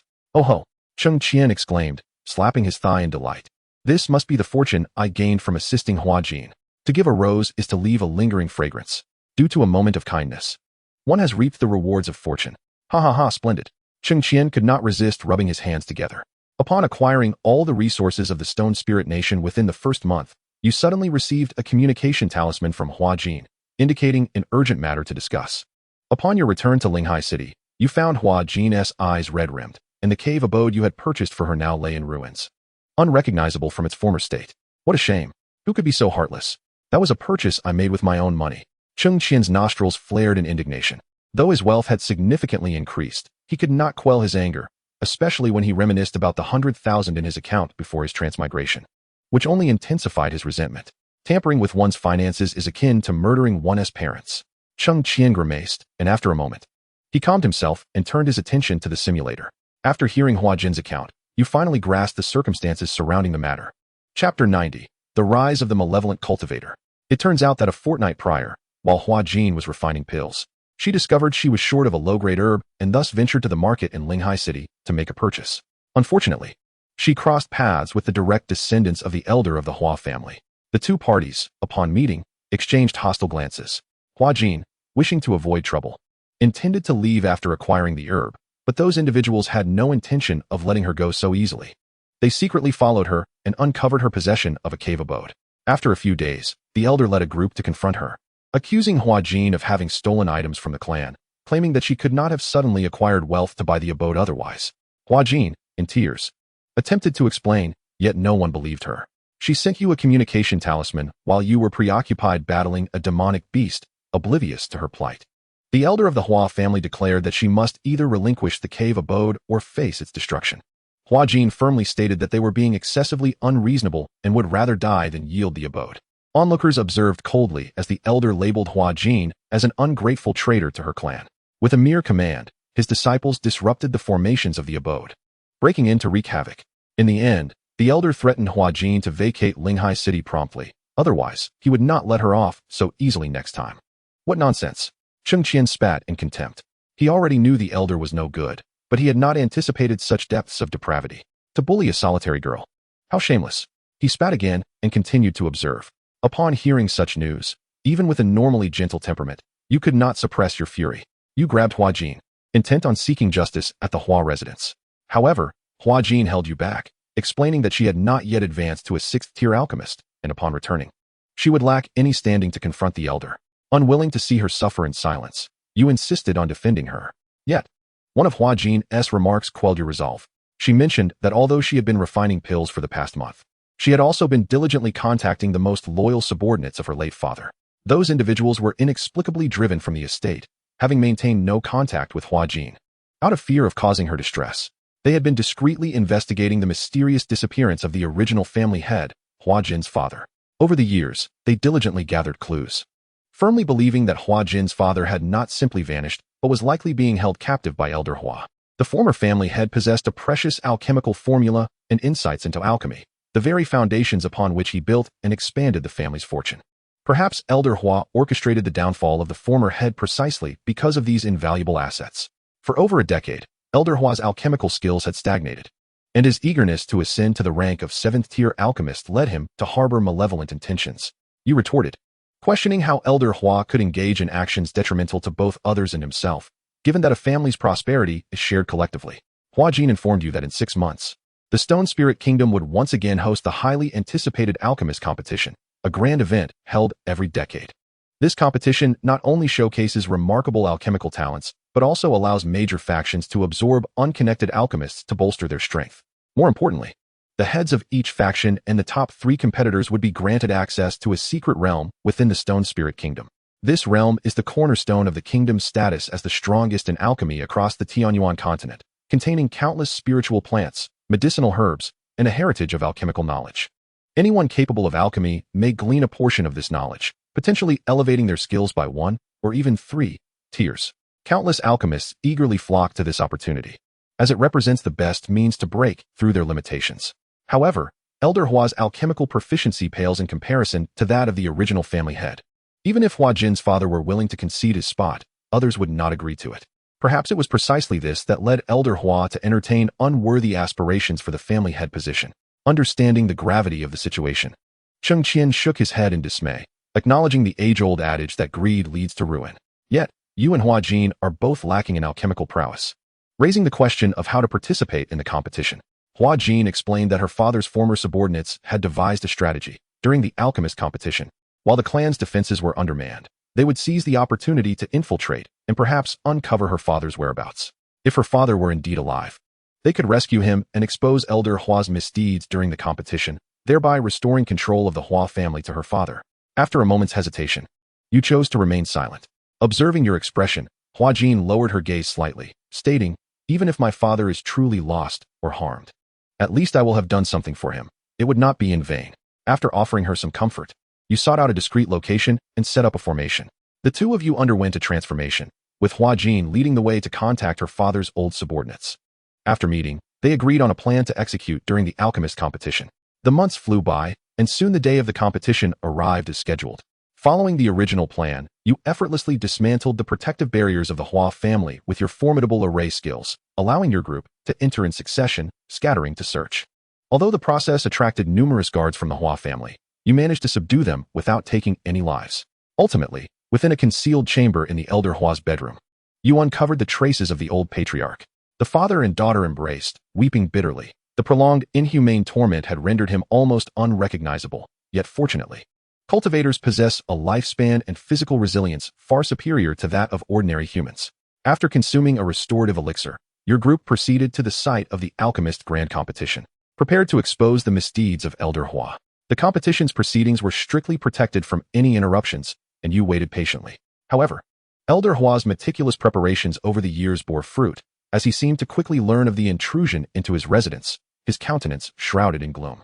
At last, as the competition concluded and the results were about to be announced, Hua Jin's father gracefully took to the stage to unveil Elder Hua's transgressions. A single revelation stirred a tumultuous uproar among the audience. Once the truth was laid bare, Elder Hua, consumed by rage and humiliation, attempted to retaliate but was restrained by Yu and the heads of the other factions. The crisis for the Hua family appeared to have subsided, as the former patriarch, accompanied by the others, prepared to return and restore order within the clan. As the competition continued with the announcement of results, a sudden dark cloud gathered overhead, and a fierce wind arose. From the sky descended hundreds of shadowy figures resembling skeletons, their eyes glowing with a bloodthirsty light. Chaos erupted on the scene. You learned from others that they were remnants of a long-vanished malevolent sect. This very sect had once obliterated the school that possessed the spirit root elixir formula, having united with the demon realm to achieve their ends. The stage was set for an imminent and fierce battle. Chapter 91. The malevolent sect's surprise attack. You were taken aback. Never did you expect to encounter an assault from a malevolent sect during the Alchemist Grand Competition. Yet, there was no time for contemplation. You aimed to swiftly lead the Hua family members away from the scene. However, the leading figure of the malevolent sect seemed to sense something amiss, spotting you amidst the crowd. A swirling black mist enveloped you as he cackled with glee. So, it is you who possesses the formula for the spirit root elixir. With a disdainful scoff, you refused to be a mere victim. In a flash, you surged towards the malevolent leader, your sword strikes precise and lethal, aimed directly at his vital points. The leader, taken aback by your ferocity, hastily retreated, incanting words to summon a horde of skeletal soldiers to shield him. The skeletal warriors lunged at you with clawed hands, and you wielded your precious sword, shattering one skeleton after another. Yet, their numbers seemed endless, as if inexhaustible. The Hua family found themselves embroiled in a fierce struggle, despite their numerical advantage. They were somewhat overwhelmed by the malevolent sect's bizarre spells. The heads of the other factions also unleashed their powers, engaging in a fierce confrontation with the malevolent practitioners. In an instant, the scene of the Alchemist Grand Competition was ablaze with fire, the brilliance of spells intertwining with the chilling gleam of weapons. Suddenly, a massive rift appeared in the sky, and a powerful aura from the demon realm surged forth. A sense of foreboding washed over you. It seemed that the demon realm had also joined this chaotic battle. The creatures from the demon realm were colossal and grotesquely fearsome, and upon their emergence, they commenced a rampage of destruction. When the figure of Shi Wenlu finally materialized, despair enveloped your heart. Could it be that such a minor elixir, merely a spirit root nurturing pill, warranted such a grand upheaval? Cheng Qian felt somewhat speechless. Moreover, how could that malevolent cultivator recognize him as the one who possessed the formula at a mere glance? Had he inadvertently left some trace behind when he dispatched the cloaked figure? A sense of unease gnawed at him. Once the simulation concluded, he would have to conduct a thorough examination. Before long, the malevolent cultivator allied with the demon realm, annihilating all present. You have perished. The simulation has ended. You may select one reward from the options below. 1. Alchemical Prodigy, Orange Talent. 2. Complete memories of this simulation without hesitation. Cheng Qian chose the Orange Talent. Upon successfully receiving his reward, he retrieved the book given by Hua Jin. Although he lacked experience in alchemy for the time being, he believed that studying it would be beneficial. Despite his modest expectations for the book, he was taken aback upon opening the first page. This ancient tome, inscribed merely with the words alchemical path, was, in fact, the culmination of millennia of alchemical wisdom from the Hua family. It contained the insights of the Hua family's ancestors regarding the art of alchemy, along with thousands of formulas. The reason the Hua family has maintained its supremacy among the four noble clans of Linghai City likely lies in this very tome. Cheng Qian could hardly fathom that Hua Jin's initial offering was indeed a treasured heirloom of their lineage. Time seemed to slip away unnoticed until the red egg flitted joyfully into his consciousness, prompting Cheng Qian to rub his weary eyes. Sitting in one position for too long had rendered him somewhat stiff. He stored the ancient book in his spatial ring and stood to stretch his limbs, recalling the events he had encountered in the simulator. It appeared that the malevolent cultivator possessed some means to leave a mark on a person, even after death. Otherwise, how could he have discerned that Cheng Qian had acquired the formula for the spirit root nurturing pill without having met him? Was this formula truly of such significance? Cheng Qian, filled with suspicion, took out the book containing the formula as well. He employed his spiritual sense to investigate it closely, finding nothing unusual. Leafing through the pages with his hands, he observed no peculiar changes. Perhaps he could try heating it? Cheng Qian pondered. yet feared that such an action might irreparably damage the book, resulting in a loss greater than the potential gain. Shaking his head, he decided to store the item away. He would memorize the formula thoroughly before conducting any experiments. Then, he immersed his entire being in concentration, meticulously probing from head to toe with his spiritual sense. Again and again, during his third search, he finally detected an anomaly at the roots of the hair behind his ear. Faint black particles clung to the tips of the hair roots, resembling tiny insects. Cheng Qian gently manipulated his spiritual energy to envelop and extract them. Upon further probing with his consciousness, he indeed found a trace of a barely perceptible malevolent aura within. Incredible! Cheng Qian couldn't help but marvel at the myriad of methods employed by these sinister practitioners. If it weren't for the simulator, he would have truly stumbled. Controlling his spiritual power, he gradually dissolved the aura with a minuscule flame, and once he sensed that not a trace of it remained, the cautious Cheng Qian carefully cast the nearly invisible powder into the already desolate magma layer below. After meticulously inspecting his surroundings 5 times with his consciousness, he finally felt at ease. My goodness, the malevolent practitioners are truly insidious. Cheng Qian gestured a thumbs up and turned to leave. Meanwhile, a frail, evil cultivator, huddled in a cave within the nearby mountains of Spirit Sea City, seemed to sense something and furrowed his brow. Why has the aura of the black maggot also vanished? In a fit of rage, he struck the ground fiercely, causing a tremendous echo within the cave as debris cascaded down. It appeared this mission was bound to fail again. The evil cultivator muttered to himself in frustration. Calculating the time, it was about time for the alchemist competition. Since the alchemical formula was unattainable, he would seize the inheritance of the secret realm instead. This way, he might balance the scales, and perhaps his elder could spare his life. With a decision made, he swiftly released several tendrils of black mist to contact his subordinates. After a brief pause, he sent a greeting message to Lord Shi Wenlu from the demon realm. Lord Shi must also desire that item from the secret realm, chuckling wickedly. This time it would surely be foolproof. A satisfied, cunning smile spread across the evil cultivator's face. Even though Cheng Qian possessed a simulator, he could only claim one reward at a time, which ultimately led to some specialization. For cultivators, aside from daily meditation and seclusion, true rapid advancement in cultivation required continuous combat, relentless training, and the enhancement of one's mental state, understanding, and combat experience. This was essential to avoid encountering insurmountable dangers when faced with formidable foes. 6 days later, Cheng Qian arrived at a training ground in the Stone Spirit Kingdom known as the Land of Beasts. Here, the beasts had, for reasons unknown, become bloodthirsty and ferocious over a millennium ago, exhibiting tremendous attacking power. Though confined by formations and unable to escape, time had birthed countless 4th-tier beasts comparable to those in the nascent soul stage, and it was rumored that several 6th-tier beasts also resided within. After much contemplation, Cheng Qian chose this place for his training.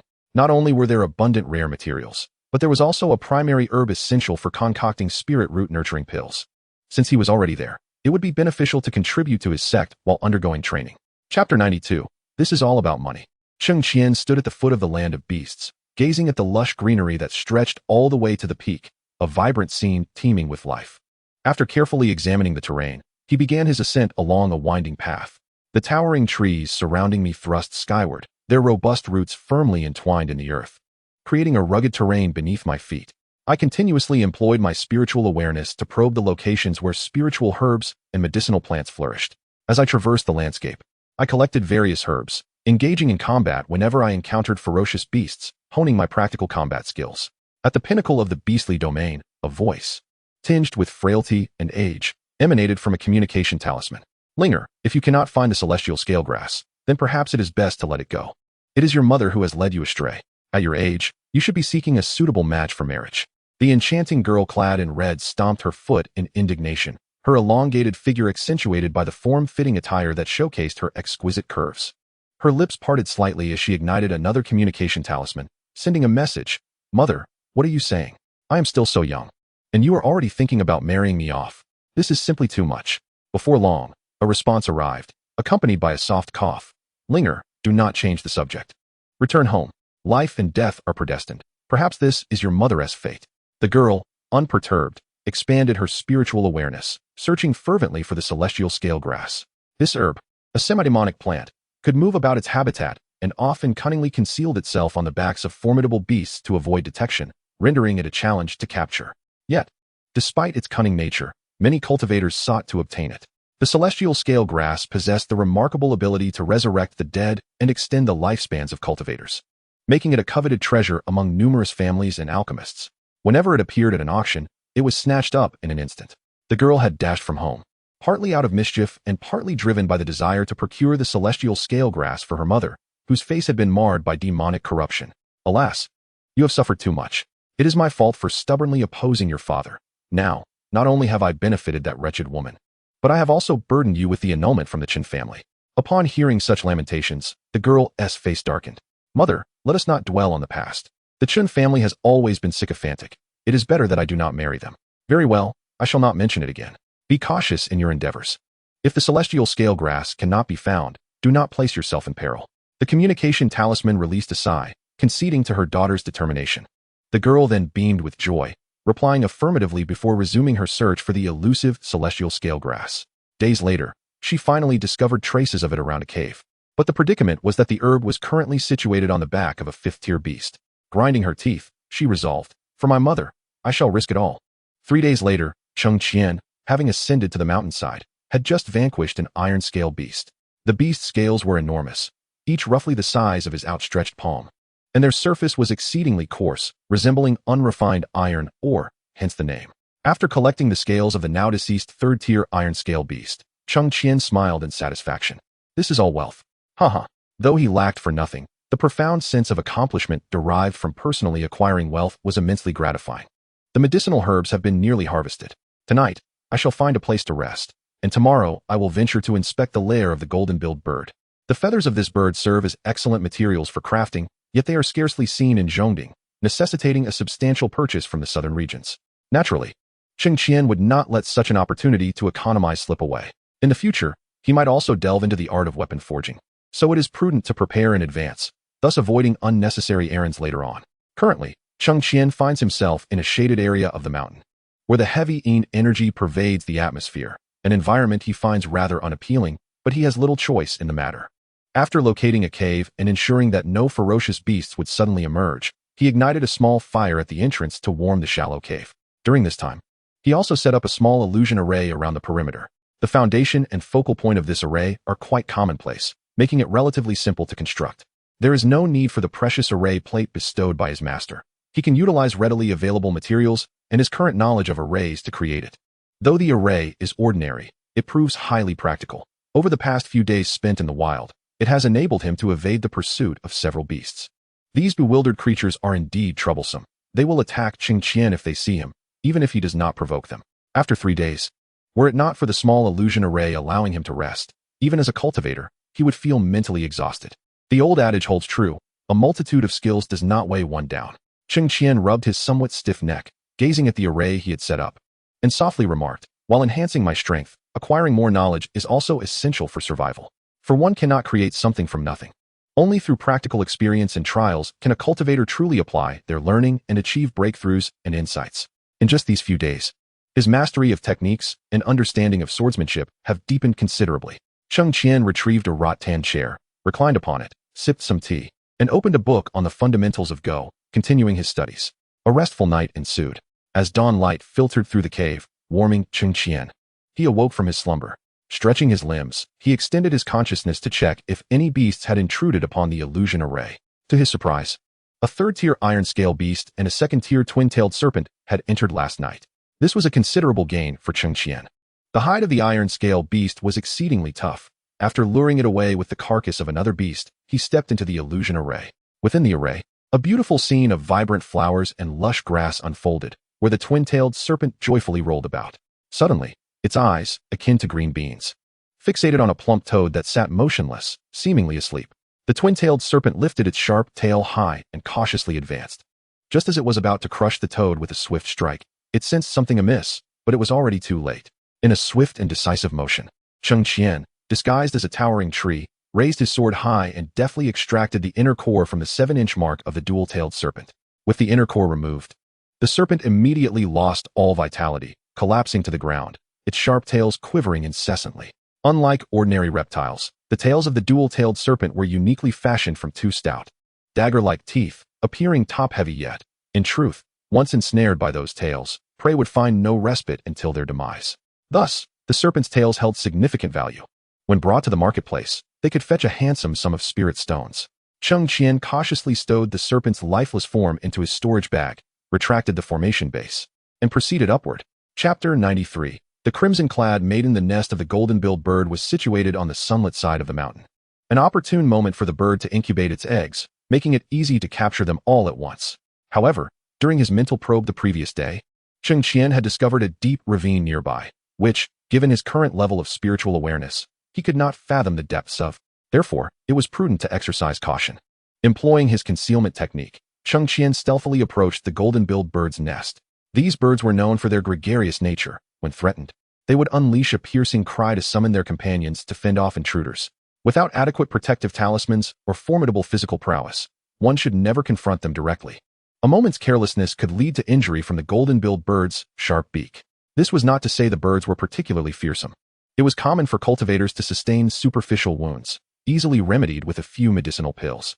However, injuries inflicted by the beak of a golden-billed bird were not so easily healed. The reason lay in their diet of corrosive grass, which imbued their beaks with potent toxins. A wound from such a beak could lead to severe corrosion and decay. Though Cheng Qian possessed commendable physical resilience, bolstered by the golden light spell and a protective chessboard, he could not dismiss the possibility of encountering golden-billed birds of 5th rank or higher. With caution, he activated his defenses and approached the nearest nest of golden-billed birds, holding his breath.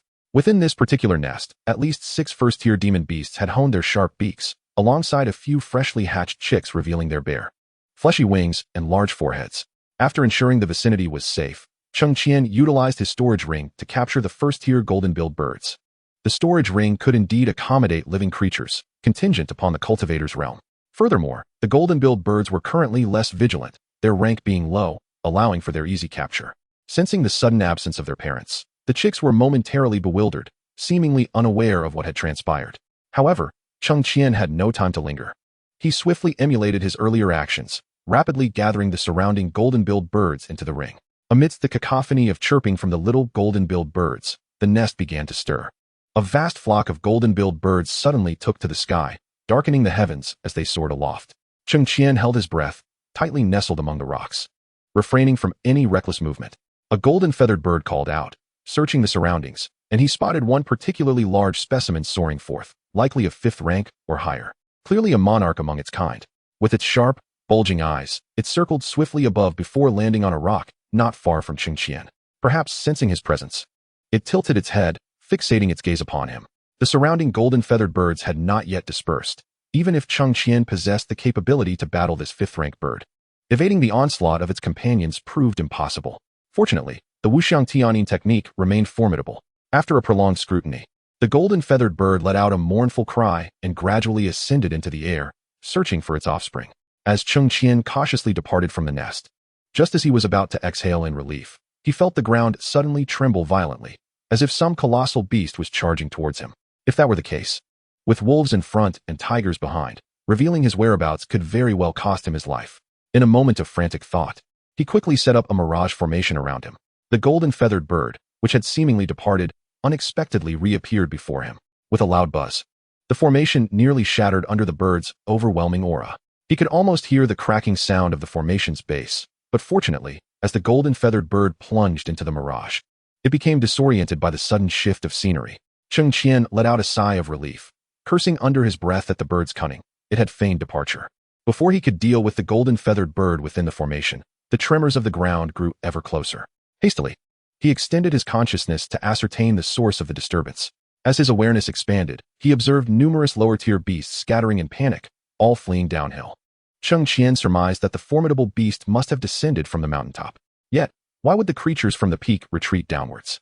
Upon probing further ahead with his consciousness, Cheng Qian couldn't help but gasp. Before him, a young girl clad in red was desperately fleeing, clutching a writhing spiritual herb in her hand, closely pursued by a massive 6th-rank beast resembling a rhinoceros. Despite its colossal size, the beast maintained an unyielding speed, uprooting trees in its wake, sending them tumbling down the slope, while the swampy ground scattered the lower-tier beasts, resulting in chaos and carnage all around. What a brave girl, Cheng Qian thought, swallowing hard. Yet, as he witnessed the girl on the verge of being overtaken by the beast's iron hooves, he gritted his teeth and shouted, "Miss, come this way." Though the mirage formation could not contain the 6th-rank beast, it could provide a moment's respite for her escape. Cheng Qian was uncertain whether this decision would lead to his demise, but he could not bear to watch such a beautiful maiden perish before him at the hands of a beast. This was the fundamental duty of a cultivator. He was certainly not moved to heroically rescue the maiden in red merely by her breathtaking beauty and figure. The girl quickly discerned the source of the sound and rushed towards him. The sixth-tier beast seemed to sense something amiss, suddenly unleashing a thunderous roar that quickened its pursuit.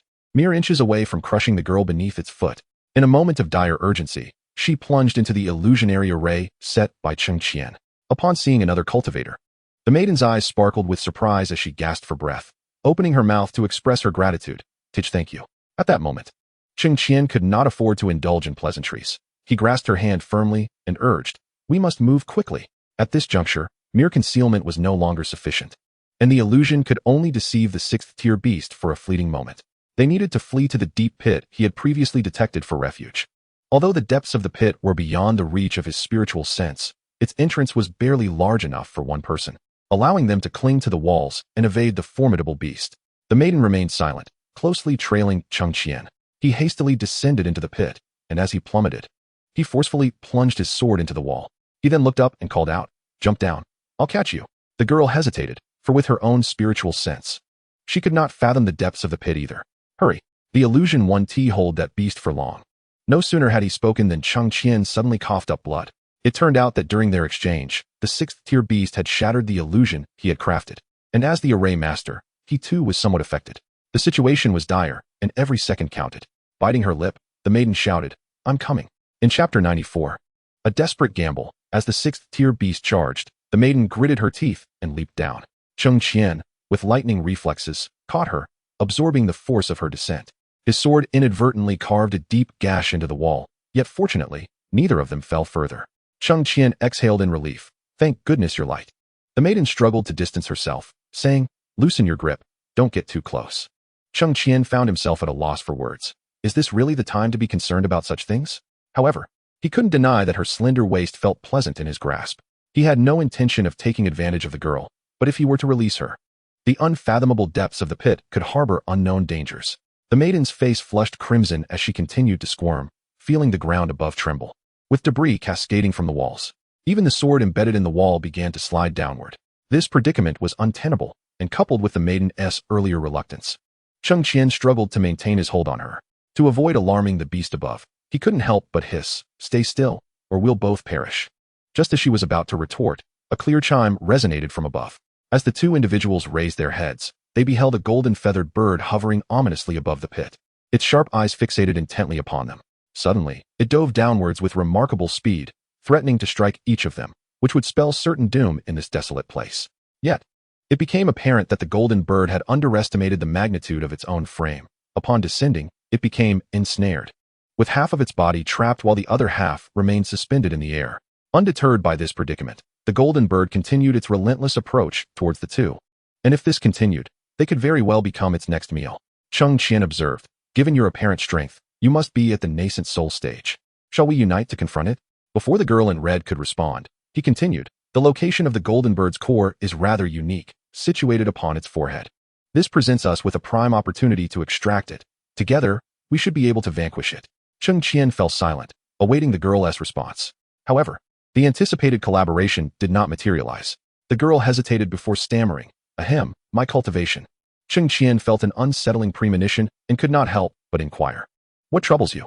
After a moment of internal conflict, she finally admitted, "I am merely at the third level of foundation establishment."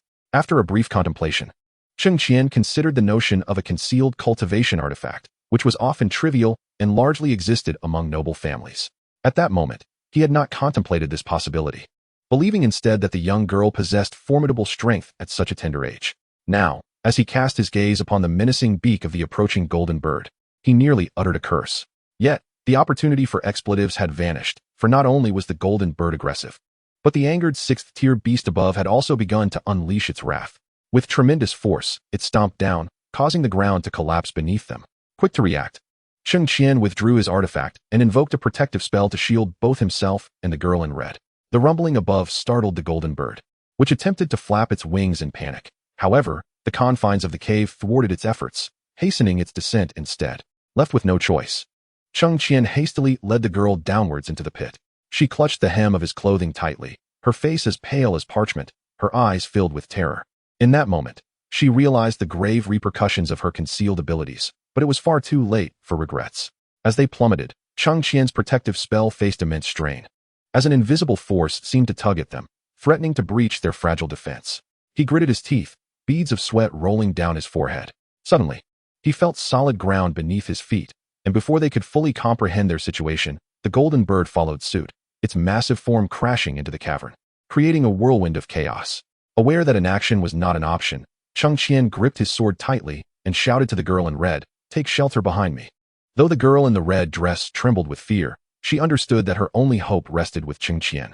Obediently, she nestled behind him, her anxious eyes fixed upon the golden-winged bird. Cheng Qian inhaled deeply, his feet swiftly advancing towards the creature. He adeptly navigated the cave's terrain, evading the bird's strikes while searching for its vulnerabilities. Enraged by Cheng Qian's provocations, the golden-winged bird opened its formidable beak and emitted a piercing cry, lunging fiercely at him. Cheng Qian sidestepped with agility, his sword aimed directly at the creature's eye. The bird instinctively tilted its head to evade, resulting in Cheng Qian's blade grazing its wing.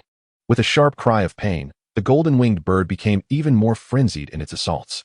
It flapped its wings, unleashing a powerful gust of wind towards Cheng Qian and the girl. "All things are but pieces on the board," Cheng Qian bellowed, as a chessboard materialized from thin air. The massive board shielded them from the onslaught, absorbing the force of the attack. "All beings are but pawns." Although he could not yet fully command the elements to create intricate offensive or defensive spells, he could at least ensnare the golden-winged bird. Surrounding rocks surged forth like pawns, disrupting and restricting the creature's assault. The girl in red, witnessing this unfolding scene, felt a surge of anxiety, realizing she could not remain a mere spectator. She retrieved her few remaining talismans from her storage pouch and hurled them towards the golden-winged bird. As the talismans neared, they detonated, inflicting minimal damage but briefly hindering the bird's advance. Seizing this opportunity, Cheng Qian charged once more at the golden-winged bird, his gaze fixed on the location of its inner core, determined to eliminate the creature before the sixth-tier beast arrived. His sword sliced through the air, a glimmering arc aimed at the core. The golden-winged bird, sensing his intent, twisted desperately to avoid the lethal blow. Cheng Qian's sword merely grazed the edge of the inner core, leaving a shallow wound upon its forehead. At that moment, an enraged roar from above reverberated through the cave, shaking the very ground beneath them. Cheng Qian realized their time was dwindling. With a steely resolve, he decided to gamble everything. Channeling his inner spiritual energy, he continuously infused it into his sword, which began to radiate a brilliant light. Chapter 95. The mysterious wall painting reappears. The girl in red sensed Cheng Qian's determination. Biting her lip, she produced several small array plates from her belongings. These plates were treasured artifacts of her family, though limited in power. Their significance was paramount at this moment. Swiftly, she arranged the plates around them, forming a rudimentary offensive formation that would momentarily deter the golden-winged bird. Cheng Qian, recognizing the opportune moment, shouted with fervor and propelled himself towards the golden-winged bird like an arrow released from a bow. This time, his sword struck with precision, piercing the golden-feathered bird's forehead and targeting its inner core. The bird emitted a piercing cry of anguish as its massive form collapsed, raising a cloud of dust. Cheng Qian swiftly withdrew his sword, revealing a radiant inner core gleaming with golden light in his grasp. However, before they could exhale in relief, the colossal body of the sixth-tier beast plummeted to the ground with a thunderous crash, shaking the very earth beneath them. Seizing the moment while the beast was still reeling from its fall, Cheng Qian hastily grasped the young girl's arm and urged, "Let us go." Although his consciousness could not penetrate the enigmatic underground pit, he had already spotted a narrow crevice on the opposite side, just wide enough for a person to pass sideways. They dashed forward. The sixth-tier beast, rugged and resilient, was regaining its senses behind them. Its ferocious gaze swept across the cave, igniting further fury upon spotting the corpse of the golden-feathered bird and the girl in red. With a roar, the beast unleashed a torrent of black flames towards their fleeing direction. Cheng Qian quickly maneuvered to shield the girl, as the flames incinerated the rocks behind them in an instant. They were almost there. As the crevice loomed closer, their pace quickened. The beast shook its head, letting out a low growl, and began to pursue, each step causing the ground to tremble violently. Upon reaching the crevice, Cheng Qian urged the girl to enter first. The sixth-tier beast had arrived as well, extending its enormous claws toward him. Cheng Qian pivoted, attempting to fend off the attack with his sword, but the sheer force sent him staggering backward. He promptly summoned his chessboard to absorb the beast's assault. Seeing this, the girl in red rushed forward, grasping Cheng Qian's hand and pulling him into the crevice. After sidling in for several steps, He retracted the chessboard just as the beast began to angrily ram its horns against the narrow gap. The two hastened deeper into the fissure. The enraged roars of the sixth-tier beast grew fainter, and the crevice seemed to widen further. Once it was spacious enough for them to walk normally. A faintly glowing stone door emerged before them. The door was inscribed with ancient runes, seemingly requiring a specific flow of spiritual energy to unlock. He attempted to infuse his energy into it, but the door remained unresponsive. The girl in red stepped forward, channeling her energy into the door. At the moment her energy made contact, the runes began to flicker, slowly revealing a narrow opening. Cheng Qian was taken aback. What is happening? The two exchanged bewildered glances. But the sound of the sixth-tier beast's relentless battering grew increasingly urgent. With no time to ponder, they slipped through the stone door. Just as it closed behind them, the ground trembled, and the beast's head was visible, though it could only watch helplessly as the door sealed shut, its furious roars muffled beyond. The two individuals inhaled deeply, but as they gazed into the pitch-black corridor, anxiety began to creep into their hearts. Cheng Qian was the first to break the silence, stating, "The spiritual awareness is limited to 3 meters here. We are uncertain of the dangers that lie ahead. Let us restore our conditions first." "All right," the girl in the red dress replied, gently caressing her chest before promptly mimicking his posture and settling into a meditative stance. After a while, they both rose to their feet. The girl hesitated for a moment before inquiring, "Thank you. I still do not know your name." "I am Su Ling," Cheng Qian responded, nearly choking on a sip of water he had just taken from his storage ring upon hearing her name. He coughed, wiping the moisture from his face. His eyes widening as he scrutinized Su Linger from head to toe, and then he despairingly closed his eyes. Great, another addition to Xiao Fan's harem. What kind of luck is this? He felt as if he was destined to replace Xiao Fan, becoming the new favored child of fortune, a darling of the heavens. The absurdity of such a thought evoked a wry smile from him. However, considering his presence in this world as an anomaly, perhaps he truly had a chance to succeed Xiao Fan? With this thought, Cheng Qian suddenly reopened his eyes, a newfound brilliance gleaming within them. Su Ling, observing the rapid shift in the man's emotions before her, instinctively took a step back, pondering whether she had encountered a madman. Yet, his previous demeanor did not suggest such. Cheng Qian, keenly aware of her reaction, chuckled softly, "I am Cheng Qian, a direct disciple of the sect master of the Heavenly Earth sect. It is a pleasure to meet you." I am also pleased," Su Linger replied with a smile. The two exchanged silent glances. And Cheng Qian took another sip of water. "Let us proceed forward and explore, to see if there is an exit." All right. This place resembled an ancient passageway, its walls adorned with gemstones that emitted a faint glow, barely illuminating the surroundings. Although Su Linger possessed considerable courage, she could not help but swallow hard, stating, "This place feels rather ominous. Perhaps we should turn back? Maybe that sixth-tier beast has departed." Cheng Qian teased, "Or perhaps not. I would rather not be crushed beneath its foot." Feeling somewhat disheartened, Su Linger responded. They continued to tread slowly along the corridor, and after a while, they discovered peculiar murals adorning the walls on either side. The murals depicted ancient scenes, showcasing bizarre beasts in combat alongside individuals clad in strange attire casting formidable spells. Cheng Qian leaned closer to one of the murals for a better inspection when he suddenly sensed a faint ripple of spiritual energy emanating from it. Alarmed, he intended to warn Su Linger, only to find her captivated by another mural, reaching out to touch it. "Don't touch that," Cheng Qian shouted, but it was too late. At the moment her hand made contact with the mural, a brilliant light erupted, enveloping the entire corridor. Subsequently, the scenes within the mural seemed to come alive, with the battling beasts and spellcasting individuals lunging towards them. Cheng Qian swiftly drew his sword, and Su Linger, regaining her senses, readied her own magical artifact to confront the impending threat. As Cheng Qian fended off the approaching phantoms, he shouted to her, "These murals must be triggered by some sort of mechanism or formation. I sense a surge of spiritual energy. We must locate its source to unravel this." While engaging in battle, the two utilized their divine senses to probe the surroundings. Soon, Su Linger made a pivotal discovery. "Cheng Qian, do you see that gem over there? It seems suspicious." Following her, Cheng Qian noticed a massive red gem atop the corridor, its spiritual energy fluctuations strikingly similar to those of the phantoms. That must be it. Chapter 96. Plucking feathers from a goose, Cheng Qian glanced upwards and then leaped towards the gem. He unleashed several sword chi strikes in an attempt to shatter the gem. However, it proved remarkably resilient. The sword energy merely sparked upon impact. At that moment, the phantoms intensified their assault, and Cheng Qian and Su Linger began to struggle under the relentless onslaught. Gritting his teeth, Cheng Qian retrieved a talisman bestowed by his master from his storage ring and began to scatter it. The sound of explosions reverberated through the corridor. The phantoms vanished for an instant, only to reappear once more. "Blast it," We must destroy that gem first. Focusing all his spiritual energy into his sword, Cheng Qian shouted, transforming himself into a streak of light hurtling towards the gem. With a resounding crash, the gem shattered instantly, dissolving into countless motes of light. The phantoms dissipated along with it, and tranquility returned to the corridor. However, Cheng Qian, having exhausted his spiritual energy, staggered and fell to the ground due to the recoil. Yet, instead of the anticipated pain, a soft, warm sensation enveloped him from behind. Turning his head, he saw Su Ling'er with outstretched arms, having caught him in her embrace.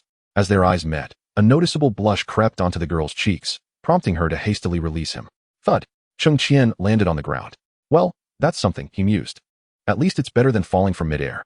Gritting his teeth in discomfort, he retrieved a vial of restorative elixir from his storage ring and consumed it. After meditating for half an hour, he gradually felt his depleted spiritual energy returning to its former state. With a soft sigh, Cheng Qian turned to see Su Ling'er watching him with concern, prompting him to reassure her. It's all right now. Thank you for catching me earlier. The mention of their earlier awkward moment caused Su Ling'er's cheeks to flush anew. And no, it's nothing. You saved me too. Cheng Qian nodded lightly and rose, guiding her forward. The murals along their path instilled in him a vague premonition. Did the murals in the simulator's Luocheng, particularly those on the ice tower, bear a connection to this place? As he pondered, time slipped by, and eventually, a magnificent and grand palace emerged before them. The palace was brimming with rare treasures, shimmering with dazzling brilliance.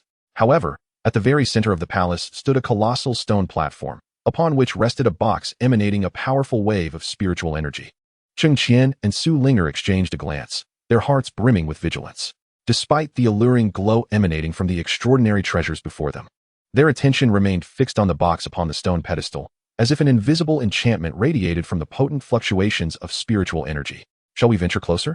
Su Ling'er inquired softly, her voice tinged with hesitation. We have come this far. It would be unwise to leave empty-handed. However, we must exercise caution. There may be traps in this place, Cheng Qian responded, stepping forward toward the stone pedestal. With each step, he meticulously scrutinized the surrounding ground and walls, wary of triggering any perilous mechanisms. As they approached the pedestal, only a few steps away, a faint sound of mechanical movement suddenly echoed. Cheng Qian's heart sank. He swiftly grasped Su Ling'er and retreated a few paces. In that instant, the once tranquil ground erupted with numerous sharp spikes, ready to impale them had they advanced any further. Su Ling'er, shaken, patted her chest, exclaiming, "That was close." Cheng Qian carefully examined the spikes, noting their orderly arrangement. He crouched down and picked up a small stone, tossing it into the gaps between the spikes. The stone landed safely without triggering any further mechanisms. "I believe I know how to navigate through," Cheng Qian said, a slight smile gracing his lips. He began to tread cautiously among the spikes, adhering to their pattern. Su Ling'er followed closely behind, her eyes fixed on Cheng Qian's footsteps, wary of any misstep. After a painstaking traversal, they finally stood before the stone pedestal. Cheng Qian gazed at the box atop it, yet his consciousness could not penetrate its defenses. The restrictions seemed foreign to him. Meanwhile, Su Ling'er appeared entranced, her hand unconsciously reaching out to touch the box. Suddenly, the runes on the box flickered to life, and her expression grew dazed, as if she were witnessing ancient scenes unfold. Observing this, Cheng Qian quickly shook her shoulder, asking, "What is happening?" After a moment, Su Ling'er regained her composure, stating, "I glimpsed images of war, though the details remain hazy. There seemed to be a cultivation incantation, yet I cannot recall anything clearly, likely due to my insufficient cultivation level." Seeing no signs of distress in the young woman, Cheng Qian felt reassured. "Can you locate an exit from here? This must also be a form of inheritance, likely containing a method for escape." He mused over the stone door and box that only Su Ling'er could open, suspecting a connection to some bloodline power. Cheng Qian sighed inwardly, acknowledging the remarkable nature of the fortune-bearer's entourage. Yet, he reminded himself that one should not be greedy. What he possessed was already beyond what many could attain in a lifetime on the Tianyuan continent. One must learn to be content. Contentment leads to enduring joy. At that moment, Su Ling'er furrowed her brow and suddenly produced an ancient jade pendant from her storage bag, channeling her spiritual energy into it. The jade pendant floated gracefully in midair, making a leisurely circle in the underground palace before settling in a corner. The two quickly followed suit, as Su Ling'er embedded the pendant into a recess, prompting a commotion to arise from the west. A concealed passageway emerged, allowing a faint glimpse of sunlight from outside. It appeared this was the exit. Cheng Qian's heart leaped with joy, although he was puzzled by the origin of the jade pendant belonging to Su Ling'er. He felt it inappropriate to inquire, as she had not volunteered the information. After all, The individuals in Xiao Fan's harem were no ordinary characters. Take Su Linger, for instance. She was merely the legitimate daughter of a minor noble family, yet had suddenly appeared in this land rife with ferocious beasts. The original narrative was not meant to unfold this way. What hidden truths lay beneath, Cheng Qian could not fathom. Just as Su Linger was about to depart, Cheng Qian slapped his forehead. Wait for me. With so many magical artifacts, treasures, and materials for refining tools and concocting elixirs, he could not leave empty-handed. This was not in line with his frugal nature. Thus, under Su Linger's astonished gaze, Cheng Qian, with the incantation of golden light and the chessboard's defense, flitted about the palace like a jubilant swallow, swiftly collecting all the scattered treasures. Satisfied, he patted his storage ring and laughed heartily. Haha, all right, now we can leave. Su Linger shot him a disdainful glance, but soon broke into laughter. You truly are the most avaricious cultivator I have ever encountered. Chapter 97. Little Z. The two walked side by side down the passageway leading to the outside world, the light ahead growing ever clearer, allowing them to relax. Upon exiting the secret realm, the concealing formation suddenly transformed. They watched in disbelief as the ruins behind them began to collapse, prompting them to ascend into the air. It seemed that the sixth-tier beast was unlikely to survive as well. Cheng Qian gazed at the crumbling mountains, reflecting on the scene with a sigh. After a prolonged silence, Su Linger spoke softly. Thank you, Brother Cheng Qian. Had it not been for your noble intervention, I might have perished beneath the feet of that sixth-tier beast. Cheng Qian pondered for a moment before asking, Miss Su, with your foundation establishment cultivation, what compelled you to provoke that sixth-tier beast? For this, Su Linger retrieved an item from her storage pouch, presenting the celestial scale grass, painstakingly extracted from the sixth-tier beast, before him. Cheng Qian examined it closely, hesitantly inquiring, Is this the celestial scale grass? Yes, it is indeed for this. Su Linger regarded it with a hint of resignation in her eyes. Cheng Qian scratched his head. You took quite a risk. Even in urgent matters, one should not venture alone. Seeking assistance would have been prudent. Su Linger shook her head. You do not understand. There was simply no one to assist me. I ran away from home, aside from my mother. No one else cares for me in the slightest, let alone help me. Cheng Qian felt a pang of sympathy, but was at a loss for words. Although they had come to know each other, prying into personal matters seemed inappropriate. After careful consideration, he ventured, Now that you have obtained the item, shall we return? These are my communication talismans. I warmly welcome you to visit Pingmo when the opportunity arises. Su Linger produced a handful of communication talismans and smilingly handed them over. Situated in the Zhongding region, Pingmo was surprisingly not too distant from where Cheng Qian stood. After exchanging the talismans, Cheng Qian watched the young girl depart on her sword. Just as he contemplated leaving, he instinctively extended his consciousness to explore the surroundings, only to unexpectedly detect a faint aura of a formation. This was undoubtedly not the same aura as that of the formation in the secret realm earlier. Curiosity surged within Cheng Qian as he began to focus intently. Not far from the collapsed underground palace, there stood a small hill, its surface obscured by rubble, yet what lay beneath remained intact, untouched by the recent collapse. He flew directly towards the hill, but his consciousness could penetrate no further. Based on his knowledge of formations, it seemed there was some form of barrier in place. A barrier of this sort is akin to a boundary, yet it is inherently more clandestine than a typical formation. When a cultivator's consciousness sweeps through, they are unlikely to notice any anomalies, allowing whatever is concealed to be preserved. Such formations are commonly employed by knowledgeable cultivators to hide treasures. It appeared that something valuable lay beyond this barrier, though its nature remained a mystery. Cheng Qian stroked his chin, beginning to analyze the situation. Although the barrier seemed unsophisticated at first glance, it contained intricate patterns numbering in the hundreds. Each layer interlocked with the next, showcasing exquisite craftsmanship. The more he delved into it, the more absorbed he became, utterly entranced in the ocean of formations. Time slipped away unnoticed. And when Cheng Qian finally emerged from his reverie, he was astonished to find his understanding of formations had ascended to a new pinnacle. The barrier before him had also been unraveled. Preparing his defensive spells, he stepped into the cave, immediately sensing a dense aura of spiritual energy. The fatigue from deciphering the formation began to dissipate in the presence of this rich energy, leaving him feeling rejuvenated. What a splendid place for cultivation, he mused approvingly. Unfortunately, as a disciple of the Heavenly Earth sect, he held little interest in such wild caves. Pressing onward, his consciousness detected no immediate danger, and deeper within the cave, he encountered another formation. This one was merely a small illusionary array for concealment. Cheng Qian identified the core of the formation and swiftly destroyed it with his magical artifact.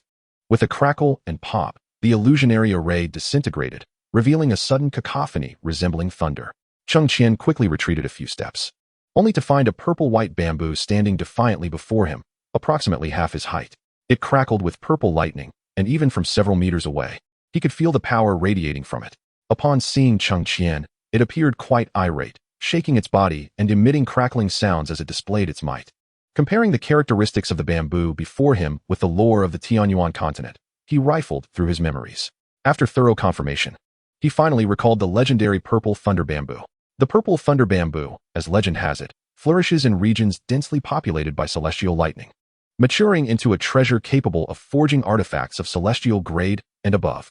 Furthermore, it serves as a source of spiritual energy, continuously generating rich spiritual power. Upon observation, it appears to have reached maturity.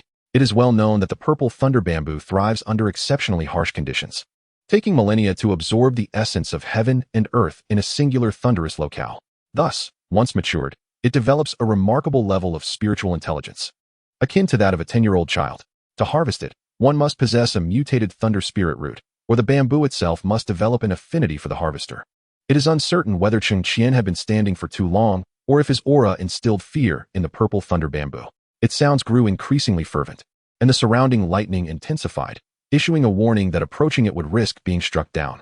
Cheng Qian took a step back, gesturing with his hands in a sign of refusal, asserting, "I harbor no malice toward you. Please do not electrocute me." Despite his desire to acquire this purple thunder bamboo, he currently lacked the means to dissipate the lightning powers, unless he was willing to risk being charred to a crisp by forcibly uprooting it. Such an action would also damage the bamboo's foundation, rendering it far less potent. Cautiously, Cheng Qian retreated, murmuring, "You stay well. I shall take my leave." Suddenly, an unexpected turn of events occurred. The purple thunder bamboo radiated with countless arcs of lightning, forcefully extracting itself from the earth and charging toward Cheng Qian. Who has ever witnessed a bamboo spirit racing on its own? Cheng Qian, taken aback, hurriedly fled towards the cave entrance. Observing this, the purple thunder bamboo began to pursue him relentlessly. The chase ensued. He fled, and it followed. Feeling the crackling energy drawing near, Cheng Qian's back became slightly prickly. Suddenly halting, he turned around in anger. "What do you want from me?" The purple thunder bamboo leaped back with a crackling sound. "Pili pala." It seemed to say, "Do you truly believe I can comprehend your words?" Cheng Qian, exasperated, felt as if he might roll his eyes skyward. The purple thunder bamboo then retracted its lightning, drawing closer to him. Cheng Qian cautiously stepped back a few paces, but noticing no threat emanating from it, he halted to discern its intentions. The purple thunder bamboo, elated by his response, affectionately nudged against Cheng Qian's hand, sending a tingling sensation coursing through him. Cheng Qian furrowed his brow, tentatively inquiring, "Do you wish for me to take you with me?" The bamboo bent its rigid form, seemingly nodding in agreement. "Oh, are you concerned that I might reveal your hiding place to others?" "Fear not, I shall not do so. I truly intend to leave." Cheng Qian feigned concern, subtly probing for information. Although the purple thunder bamboo possessed spiritual awareness, it remained but a child. Cheng Qian yearned to possess it, yet he knew he must not display his intentions too overtly. Thus, he resorted to the gentle language one might use to soothe a child, hoping to cultivate its trust before proceeding further. As these words were spoken, the purple thunder bamboo swayed gently, as if imploring him not to leave. Cheng Qian pinched his chin, feigning difficulty. "However, I cannot accompany you here. If you choose to depart with me, other cultivators may seize you. I lack the ability to protect you. It is best for you to remain here and grow in peace."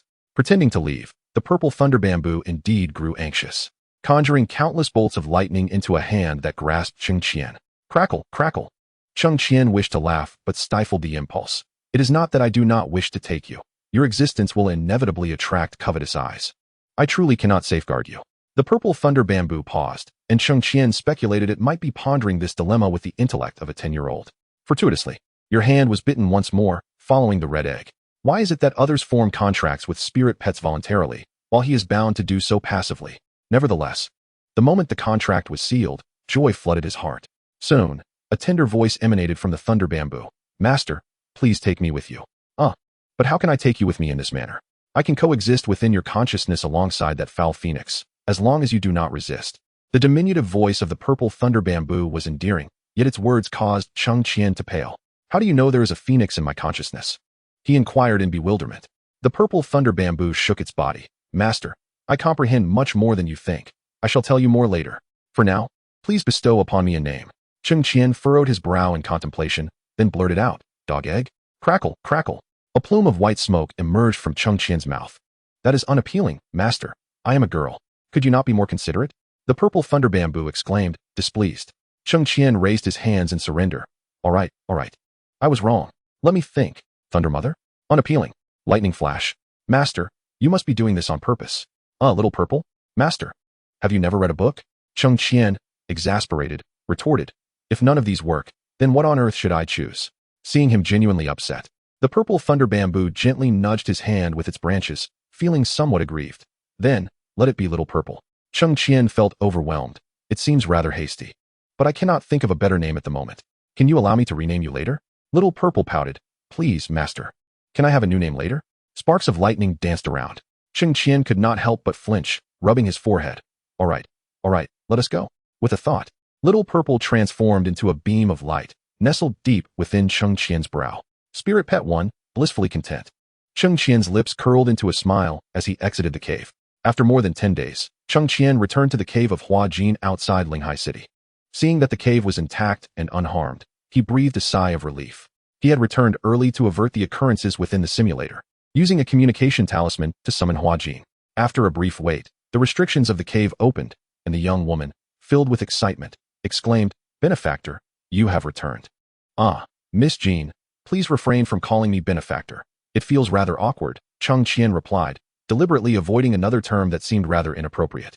As it carried a sense of teasing, Hua Jin invited Cheng Qian into the cave and poured him a cup of medicinal tea. Brother Cheng, what treasures have you brought back from your journey? Cheng Qian began to recount the significant events of his expedition, while Hua Jin listened attentively, resting her chin on her hand, smiling. In that moment, she resembled a devoted wife eagerly awaiting her husband's return, hanging on to every word he spoke. As Cheng Qian shared his story, he noticed the scene before him, and his heart raced with warmth. His spirits lifted further as he spoke, especially during moments of peril, when concern etched itself onto Hua Jin's lovely features, her delicate brows furrowing. Once he recounted the resolution of danger and began to discuss the treasures acquired, Hua Jin's face brightened with joy. The two spent a delightful afternoon together, and Cheng Qian felt an immense relief in his need to express himself. As the sun began to set, he concluded his tale. Come, let us dine at the tavern to celebrate. Of course, I shall follow Brother Cheng, Hua Jin replied, her excitement evident as she tidied up and obediently followed him out of the cave. Along the way, Cheng Qian inquired about Hua Jin's progress in alchemy and learned that she was on the verge of becoming a 4th-tier alchemist. That's splendid. You are not far from the 6th tier, he encouraged. Hua Jin shyly shook her head. Alchemy, like cultivation, becomes increasingly challenging. Please do not comfort me, Brother Cheng. Oh, what is there to be anxious about? Cheng Qian, recalling events in the simulator, deliberately asked, by the way, after listening to me all afternoon, do you have any new information? Hua Jin's expression momentarily darkened. I do, but I have already troubled you with so much. I do not wish to involve you further. Are you being modest? Cheng Qian feigned discontent. Hua Jin hurriedly waved her hands. No, it's not that. I just feel this matter carries danger, and I do not want to put you at risk. Since the moment I took you away, our fates have become intertwined. It is too late to distance ourselves now. Cheng Qian exaggeratedly remarked with a wink, teasing her. Seeing his demeanor, Hua Jin could not help but chuckle. Brother Cheng, you are truly a wonderful person. Even better than my father. As if remembering something, her gaze drifted toward a distant corner of Linghai City. This title of brother cannot be given lightly, with any matter at hand. As long as we work together, we will surely find a solution, Cheng Qian gently encouraged. Although he was already aware of the plot and direction of events from the simulator, he found himself yearning to hear it from her lips, to then offer her reassurance. It felt as though this would enable him to truly face those challenges alongside her, allowing her to fully trust him and believe in herself. Indeed, if I were to act any more pretentiously, I would truly be disregarding Brother Cheng as one of my own. The situation unfolded as follows. Hua Jin smiled, her eyes sparkling with boundless brilliance. Chapter 99. It left him feeling rather embarrassed. As they traversed the path, Cheng Qian activated the soundproof shield, and Hua Jin began to narrate the events leading up to this moment. It was quite similar to what had been displayed in the simulator. During this time, she had uncovered information regarding her father and had encountered a former confidant of his. The plan remained largely unchanged, and recalling the outcomes from the simulator, Cheng Qian added a few additional considerations. After dining, night had already descended. The streets bustled with traffic, illuminated by countless lights. As the crowd jostled, vendors called out loudly, and the laughter of young girls and children occasionally echoed, evoking a smile. Brother Cheng, look over there, Hua Jin exclaimed, raising her delicate hand and pointing her finger towards a corner of the city. Following her gaze, Cheng Qian noticed flickering lights gently drifting along the nearby river. People were releasing lotus lanterns, A glimmer of interest flashed in Cheng Qian's eyes as he turned to Hua Jin, asking if she wished to release a lantern. The girl's eyes brightened suddenly, and she nodded eagerly. I want to, Brother Cheng. The two approached a small stall by the riverbank and purchased 2 exquisite lotus lanterns. Hua Jin cradled her lantern gently, as if holding the most precious treasure in the world. She closed her eyes, her lips moving softly, as if making a silent wish. Cheng Qian watched her quietly, his gaze imbued with a tenderness he himself had not yet recognized. Once her wish was made, Hua Jin opened her eyes and smiled at Cheng Qian, saying, Brother Cheng, let us release the lantern together. Cheng Qian responded affirmatively, and they bent down, carefully placing the lotus lanterns upon the water's surface. The 2 lanterns began to drift away with the current, gradually merging with the multitude of lights. With her hands clasped together, Hua Jin gazed at the receding lanterns and softly expressed her hopes. I wish to find my father soon. And I also wish for Brother Cheng to remain safe and sound. Cheng Qian felt a stirring in his heart and quietly assured her, it will be so. Your wishes will come true. A gentle breeze swept by the riverbank, carrying a refreshing coolness. Hua Jin's hair was tousled by the wind, a few strands brushing against Cheng Qian's face, causing an itch that seemed to creep along his nerves and settle deep within his heart. Clearing his throat, he managed to say, it's getting late. Shall I escort you home? A sparkle danced in Hua Jin's eyes as they walked toward the outskirts of the city. The moonlight bathed them, stretching their shadows long and slender. The following morning, Cheng Qian awoke feeling invigorated, the warm memories of the previous night prompting an involuntary smile. It felt rather like being in love. Truly, no matter how bright the stars or how dazzling the lights, it is far more enchanting when one has someone to share it with. He opened the window of the inn, inhaling the fresh air from outside, and stretched lazily under the radiant sun. Then, in a soft voice, he declared, commence simulation. Simulation initiated, generating random talents. Beep. Congratulations. Host has acquired the green talent, energetic. With boundless energy since childhood, you have always been more restless than others. While they slumber, you remain wide awake. A little bald cherub. Your vigor is unmatched, and while others tire, you remain invigorated. How is it that such a talent rhymes so perfectly? Cheng Qian scratched his head, sensing that the simulator was becoming increasingly mischievous, unsure if it was merely his imagination. On the second day, you took Hua Jin to the lake. On the third day, you accompanied her on a sword flight, exploring the breathtaking scenery of Nanyao. On the fourth day, you ventured to the sea with Hua Jin. Cheng Qian pondered, how does this resemble the experience of genuine romance? It was somewhat embarrassing. The thought of that scene filled him with a hint of anticipation as he excitedly rubbed his hands together. On the 10th day, upon returning to your cave abode, you encountered the grand elder of the Hua family. As they attempted to take action, you promptly revealed your identity as a true disciple of the Heavenly Earth sect, prompting them to withdraw awkwardly. Cheng Qian couldn't help but chuckle. This is the advantage of joining a sect. Often, there's no need to play the fool or seek to humiliate others. Why not opt for a more efficient and convenient approach? Unless it is truly necessary to conceal one's identity, Cheng Qian found this method quite satisfactory. After all, the Hua family is related to Hua Jin, and if he wished to reclaim the Hua family in the future, he would inevitably need to interact with others. At this juncture, defending Hua Jin would not necessarily be beneficial for his subsequent plans. It was best to let them retreat at the first sign of difficulty. Half a year passed in the blink of an eye, and the bond between you and Hua Jin deepened. The Alchemist Grand Competition also commenced as scheduled. Here, you and Hua Jin successfully rescued her father. Just as they intended to expose the Grand Elder's conspiracy at the competition venue, you intervened. They were puzzled, but you assured them of your sources, warning that malevolent practitioners might disrupt the event, advising them against reckless actions. Hua Jin's father was somewhat skeptical. Yet with Hua Jin persuading him, the group ultimately decided to heed your counsel and temporarily depart from Linghai City to reconsider their strategy. The few of you swiftly made your way to another town, quietly awaiting news from Linghai City. The following day, after some inquiries, they confirmed that malevolent practitioners had indeed sabotaged the Alchemist Grand Competition and forcefully entered the secret realm. Hua Jin's father praised your intelligence, noting that had they recklessly proceeded the previous day, they might have faced dire consequences. Due to the chaos caused by the malevolent practitioners, several sects from Nanyao rushed to the entrance of the secret realm in Linghai City to confront the malevolent practitioners stationed outside. Despite the latter being well prepared, the sects managed to eradicate them entirely. A formidable sect allied with the surviving noble families forcibly reopened the secret realm, extracting and eliminating the malevolent practitioners within.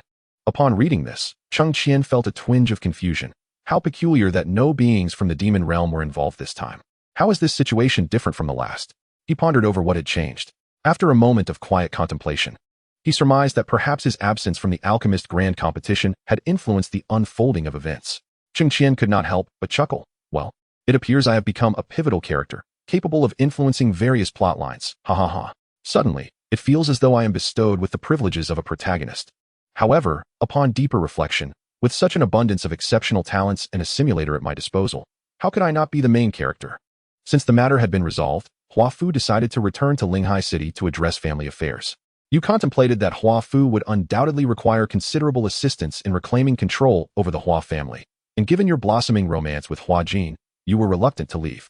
Thus, you proactively offered to stay and aid Hua Fu in regaining management of the family. Simultaneously, you resolved to utilize your talents to diligently study the art of alchemy, believing that under Hua Fu's guidance, your efforts would yield remarkable results.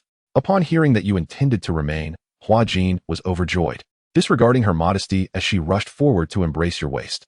You smiled gently at her, tenderly brushing your lips against her forehead, and the two of you exchanged a warm glance. At this point, Cheng Qian felt his face flush. Surely, such detailed descriptions of the simulator are unnecessary? It makes me rather embarrassed. Haha. Chapter 100. Is this marriage? The following year, while studying alchemy at the Hua family, your exceptional talent astonished Hua Fu within merely 6 months. He believed your comprehension of the alchemical arts surpassed that of ordinary individuals, yet he worried that such brilliance might be fleeting. Thus, he discreetly observed and guided you, hoping you would advance further along this path. By the 3rd year, Hua Jin had ascended to the rank of a 5th-tier alchemist, while you had already become a 3rd-tier alchemist. Although this rate of advancement was not excessively rapid, it was sufficient to astonish Hua Fu. He understood that the ranks of alchemists were easily validated, yet the quality of the elixirs produced, the number of formulas mastered, and the meticulous control over medicinal materials and the refining process ultimately determined an alchemist's potential.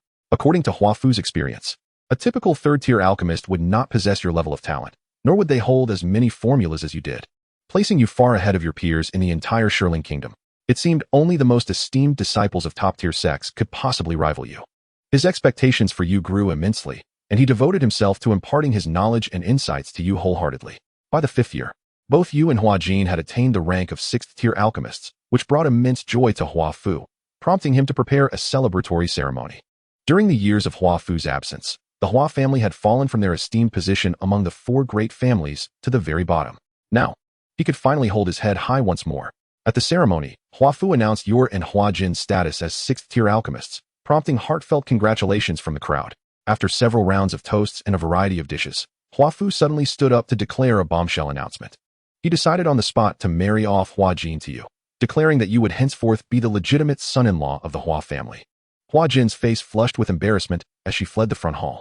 You hesitated briefly, but reflecting on your current relationship with Hua Jin, you silently acquiesced. What? Cheng Qian scratched his head. Is this really marriage? This progression seems rather swift. However, 5 years have elapsed within the simulator. Although cultivators enjoy longevity, most esteemed families still adhere to distant traditions. Marrying off their daughters early or forming alliances through marriage is regarded as the most effective strategy for a family's enduring power and expanding influence. Fortunately, he shares a profound emotional bond with Hua Jin in the simulator. Otherwise, had he outright declined her proposal, it is uncertain how heartbroken she would have been. Contemplating this, Cheng Qian felt a twinge of headache. But my first partner in the Tao, I would prefer to be my master. What a dilemma. Children make choices, while adults naturally desire it all. Yet, deep down, the person he yearned to cherish and protect the most was indeed his master. Oh well, it is merely a simulated life. Let us observe how it unfolds. Cheng Qian smacked his lips, casting aside the chaotic thoughts swirling in his mind. Upon consulting your opinion, your wedding will be held in 6 months. Time swiftly passed, and with great fervor, you and Hua Jin finally became a genuine couple. Such a significant event naturally called for the presence of friends and family. Yet upon seeing your master, her joy appeared somewhat forced. Yue Yao, on the other hand, was exceedingly delighted, embracing you as you both indulged in copious amounts of wine. The wedding concluded promptly, and Hua's father announced your ascension as the next family head, to which you graciously declined. After all, despite the marriage, your current identity remains that of a true disciple of the Tiandi sect. Abandoning the sect to become the family head would mean forfeiting all rights associated with it. Hua's father did not press the matter. Hua Jin would still be the next family head. He urged you to begin expanding your lineage, establishing the Hua family as the preeminent clan in Linghai City. In the 6th year, you and Hua Jin welcomed a son, whose features bore a striking resemblance to Hua Jin, and you found yourself quite fond of him. In the 7th year, upon returning to the sect for business, Many learned of your marriage and fatherhood in the Shirling Kingdom, praising your good fortune. Despite years away, you still regarded the sect as your true home. You approached your master, presenting a replica of the spiritual root, signifying the Hua family's willingness to collaborate with the sect for mutual prosperity. After some deliberation, your master recognized the potential benefits of such a partnership. Following a meeting, the elders collectively decided on the matter and declared you the new master of a peak. The sect commenced material collection, and the elixirs were to be refined collaboratively, while the Hua family would oversee promotion and sales. The division of labor was clear, quickly establishing a stable clientele. In the 8th year, you took on a disciple and welcomed another daughter with Hua Jing. That same year, you attained the rank of a 7th-tier alchemist. Despite your exceptional talent, you sensed the onset of a bottleneck in your alchemical journey. Advancing further would likely pose significant challenges. However, you remained unhurried, for time was abundant, and there was no need to rush. In the 10th year, the Grand Alchemist competition commenced once more. Alchemists from across the Tianyuan continent flocked to the Shirling Kingdom, eager to make a name for themselves in the contest. You yearned to enter the secret realm and would never forsake such an opportunity. You eagerly enroll and strive to attain your optimal state. After several rounds of competition, the finals intensify, necessitating an unconventional strategy for victory. You resolve to concoct a 9th-grade elixir to secure your triumph. However, whether due to a lapse in concentration or insufficient skill, you inadvertently err during the final step of material incorporation. The elixir takes form, yet its quality is merely 7th grade. Though superior to many alchemists, it falls far short of your expectations. Such a result disqualifies you from the top 3, thus barring entry into the secret realm, leading to your disheartening defeat. Alas, yet again, your attempts at alchemy have proven futile. You lament, striking your thigh in frustration. In the Tianyuan continent, alchemists hold a revered status, yet they often possess frail physiques and lack combat prowess. Their time is predominantly spent in alchemical pursuits and consuming potions, with only sporadic excursions for herb gathering providing a modicum of physical training, leaving them bereft of life and death experiences. Consequently, their mental fortitude may wane, with some even exhibiting less resilience than ordinary individuals. Thus, truly formidable alchemists must engage in rigorous training outside their laboratories. Some exceptional practitioners even dedicate themselves to body tempering techniques to enhance their physical strength, enabling them to withstand the tribulations of alchemical thunder. Such thunder typically manifests in elixirs of red grade or higher, with greater quantities of thunder correlating to superior elixir quality. In the 11th year, you find yourself stagnating in your alchemical journey. It is then that the underwater palace comes to mind, prompting you to contact your mentor for a joint venture. Despite the noticeable distance that has grown between you since your marriage, perhaps to avoid suspicion, your mentor still obliges to your requests. A month later, the two of you arrive at the underwater palace and proceed to dismantle it. While this task is not strictly necessary, you feel compelled to undertake it to safeguard the Tianyuan continent from future incursions by the demon realm, allowing you more time to delve into alchemical studies. Oh, what a vexing predicament.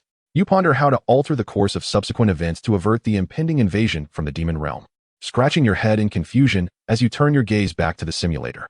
In the 12th year, the sky is shrouded in ominous clouds, signaling an impending downpour.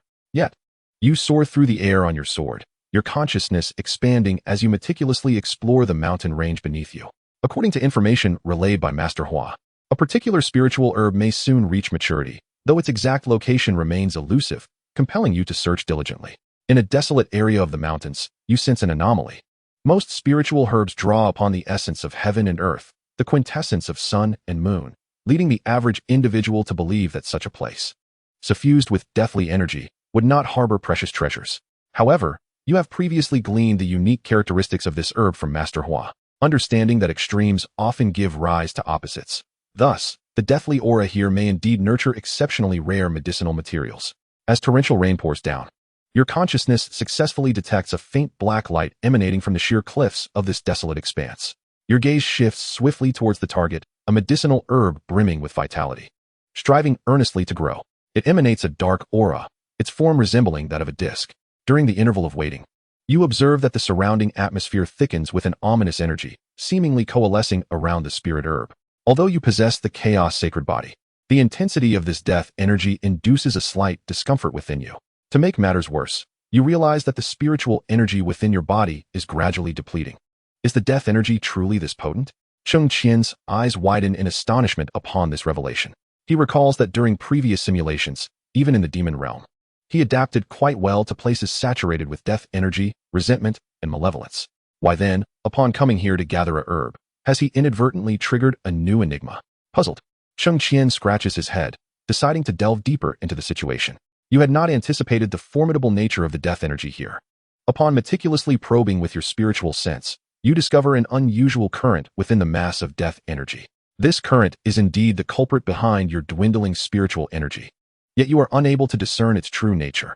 Activating several protective spells and artifacts, you find that the current can attach itself to them, gradually eroding your protective barrier. This revelation fills you with alarm, prompting you to swiftly flee the area on your sword, intending to return once the spirit herb has ripened. After approximately an hour, you observe that the spirit herb is enveloped by swirling black mist, within which flickers points of white light. Once the black mist is completely absorbed, a captivating fragrance bursts forth. Despite your prior preparations to shield your senses, you fall prey to its allure, plunging into the abyss shrouded in darkness. What? Is this spirit herb or an assassin? Cheng Qian cannot help but smack his thigh in disbelief. What kind of situation is this? Such peril in gathering a mere herb. However, recalling the various untimely demises he experienced in the simulator, he smirks, shaking his head silently. If death is destined, then so be it. He has faced it before. Upon regaining consciousness, you find yourself submerged in a pool of water. Fortunately, your spiritual energy now operates automatically, allowing you to breathe underwater. Otherwise, the consequences would be dire. Cheng Qian touches his head in disbelief. Remarkably, he has not perished. Could it be that survival from such a calamity brings forth fortune? It seems he has triggered yet another new narrative. With this thought in mind, he resumes reading the text on the simulator, his face instantly flushing crimson. As you emerge onto the shore, a scene unfolds before you that leaves you utterly speechless. A breathtakingly beautiful woman stands in the water, her flawless body resembling the finest jade, captivating your gaze without reservation. The impact of this striking image causes your face to burn with embarrassment. Under your fervent scrutiny, the woman finally becomes aware of your presence. She turns her head to meet your gaze, her enchanting eyes radiating a palpable aura of lethal intent. Upon probing her essence, you ascertain that she is a cultivator at the nascent soul stage. However, at this moment, she merely displays a mix of shyness and fury, showing no inclination to make a move. You approached with a sense of bewilderment, only to be met with the woman's vehement cry, "You insolent boy! Should you dare to take another step forward, I shall ensure you experience a torment worse than death." In all honesty, you were intrigued by the prospect of understanding such a torment. However, your scant remnants of reason halted your advance, prompting you to inquire, "My lady, I fell here by accident and was unaware of your presence. If I have offended you, I beg your forgiveness." As you took a step closer, the woman was on the verge of tears, yet she remained immobile. This behavior confirmed your suspicion that she was under the influence of some drug or spell, rendering her unable to move. As you closed the distance between you, her curses transformed into pleas for mercy. You endeavored to shield your senses, avoiding sight and sound, and resolutely continued toward her. What should have been a mere distance of several meters felt as though it spanned a century. Cheng Qian swallowed hard, contemplating the scene. Indeed, the journey was arduous, requiring careful navigation. Upon reaching the woman, her cheeks were stained with tears as she implored, "Please, do not come any closer." With a sigh, you retrieved a pristine outer robe from your storage ring and draped it over her shoulders. The unexpected gesture caught her off guard, and a wave of guilt washed over her, her face blushing a deep crimson. You gently coughed, inquiring, "Might I ask what spell or forbidden drug has ensnared you? If there exists a means to aid you, please do not hesitate to speak." Cheng Qian outside could not help but breathe a sigh of relief. "Ah, I truly am a paragon of virtue. Even Lucia, we would call me brother." He gave himself a mental pat on the back and resumed his focus on the simulation. The woman, her cheeks flushed, hesitated for a moment before recounting her plight. She revealed that she was a disciple of a nearby sect and had ventured out for training, having heard whispers of miraculous herbs within the mountains. Unfortunately, while awaiting the maturation of these ethereal plants, she was ambushed by a sinister power lurking in the shadows. This malevolent force felt as though it sought to extract her very soul. Despite her desperate resistance, she was ultimately bound by a restriction, her body rendered immobile, leaving her trapped in this desolate place.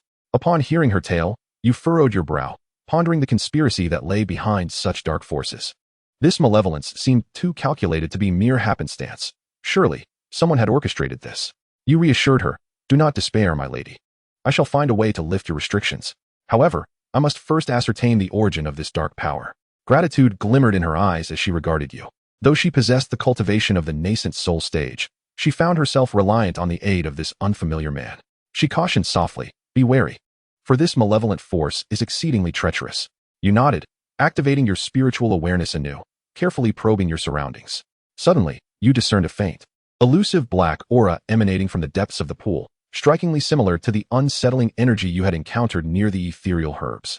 Chapter 102. The mysterious black aura with a steely gaze. You resolved to delve into the depths of the pool for further investigation. You turned to the young woman and said, "Please wait here for a moment. I shall return shortly."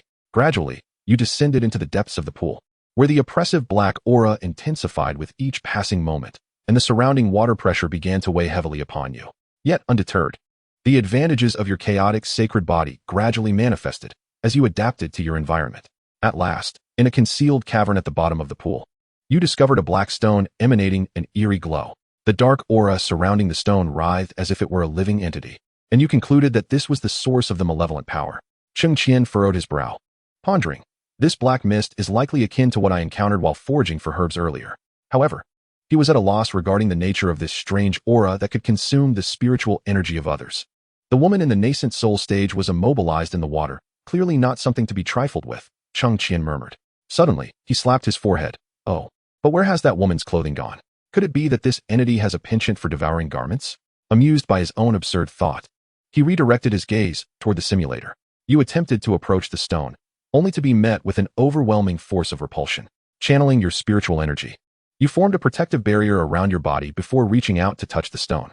At the moment of contact, images flashed through your mind, revealing a malevolent ritual once performed at this site, aimed at awakening some evil being through the deathly aura of the mountains and the power of spiritual herbs. Alarm surged within you, for you recognized the gravity of the situation.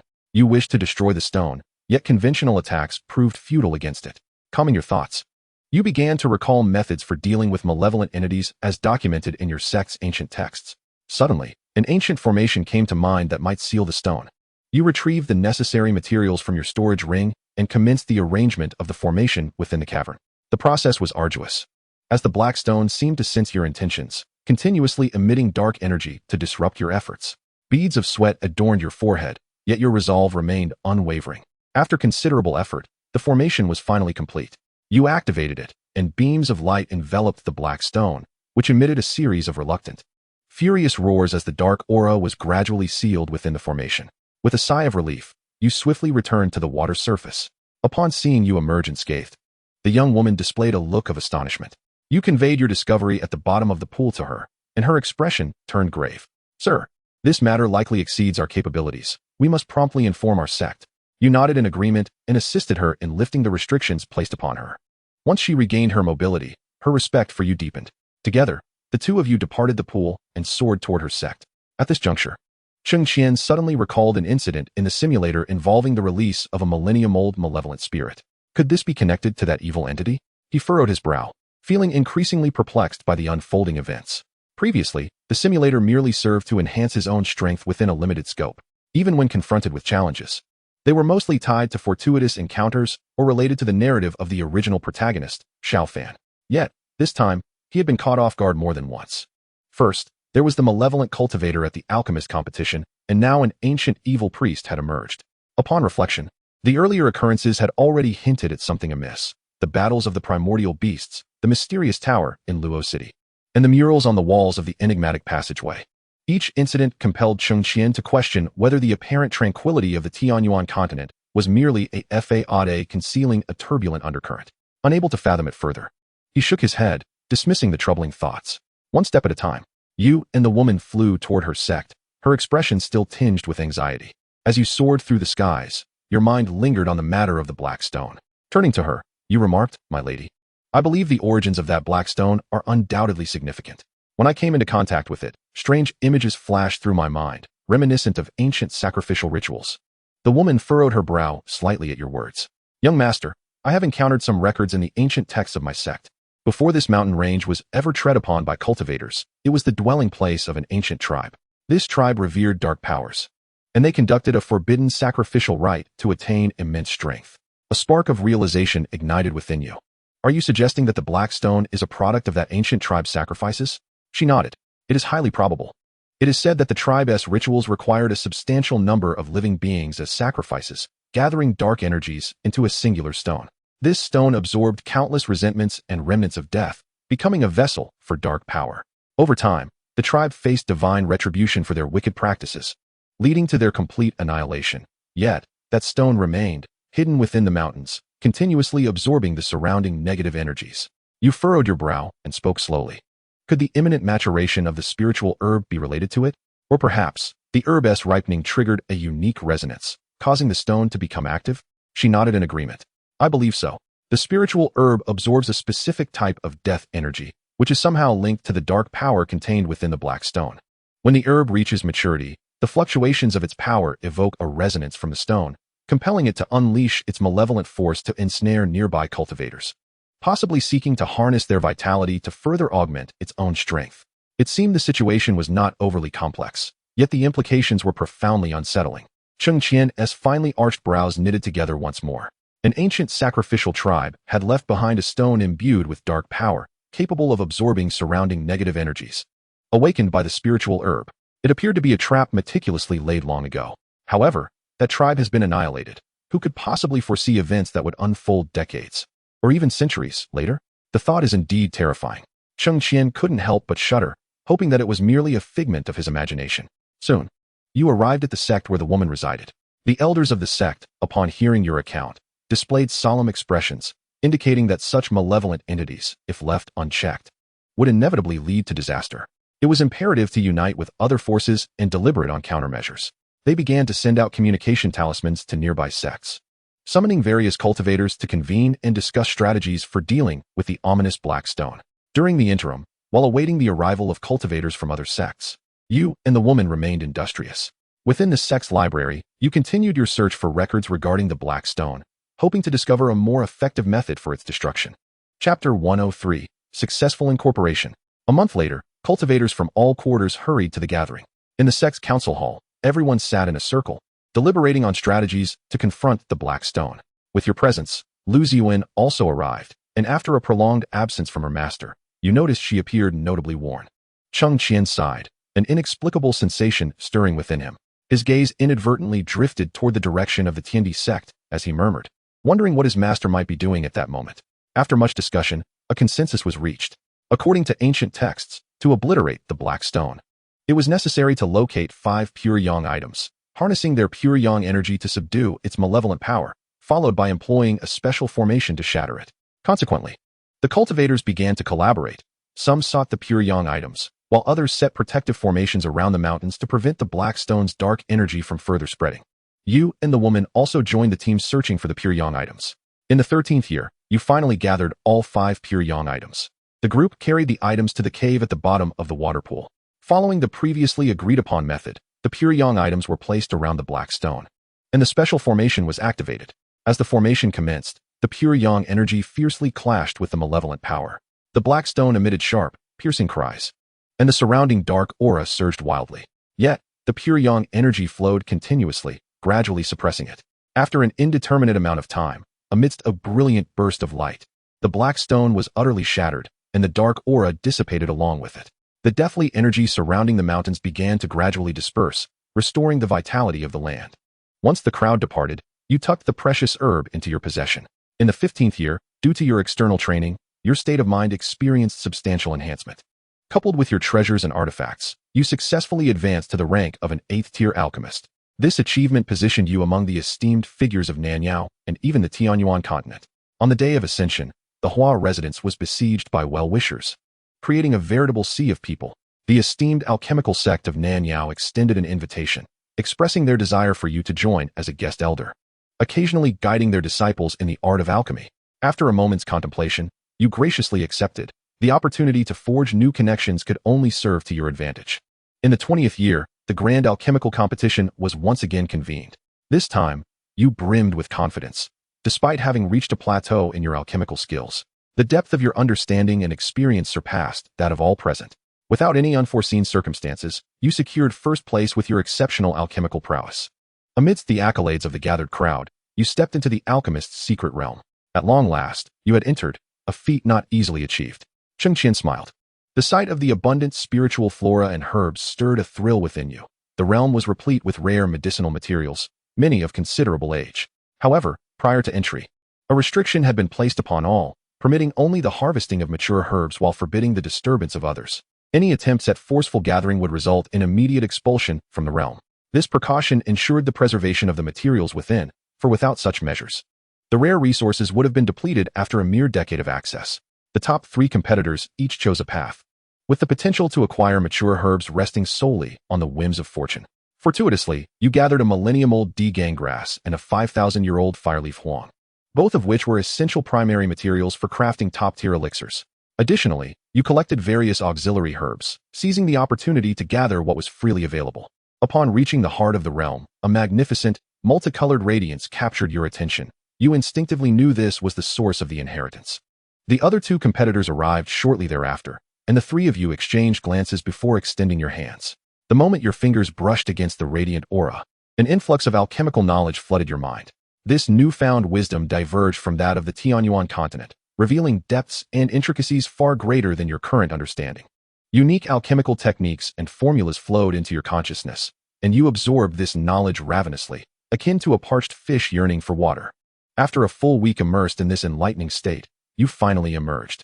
To your astonishment, you discovered that your previous limitations had begun to loosen, a testament to your newfound insights into the path of alchemy.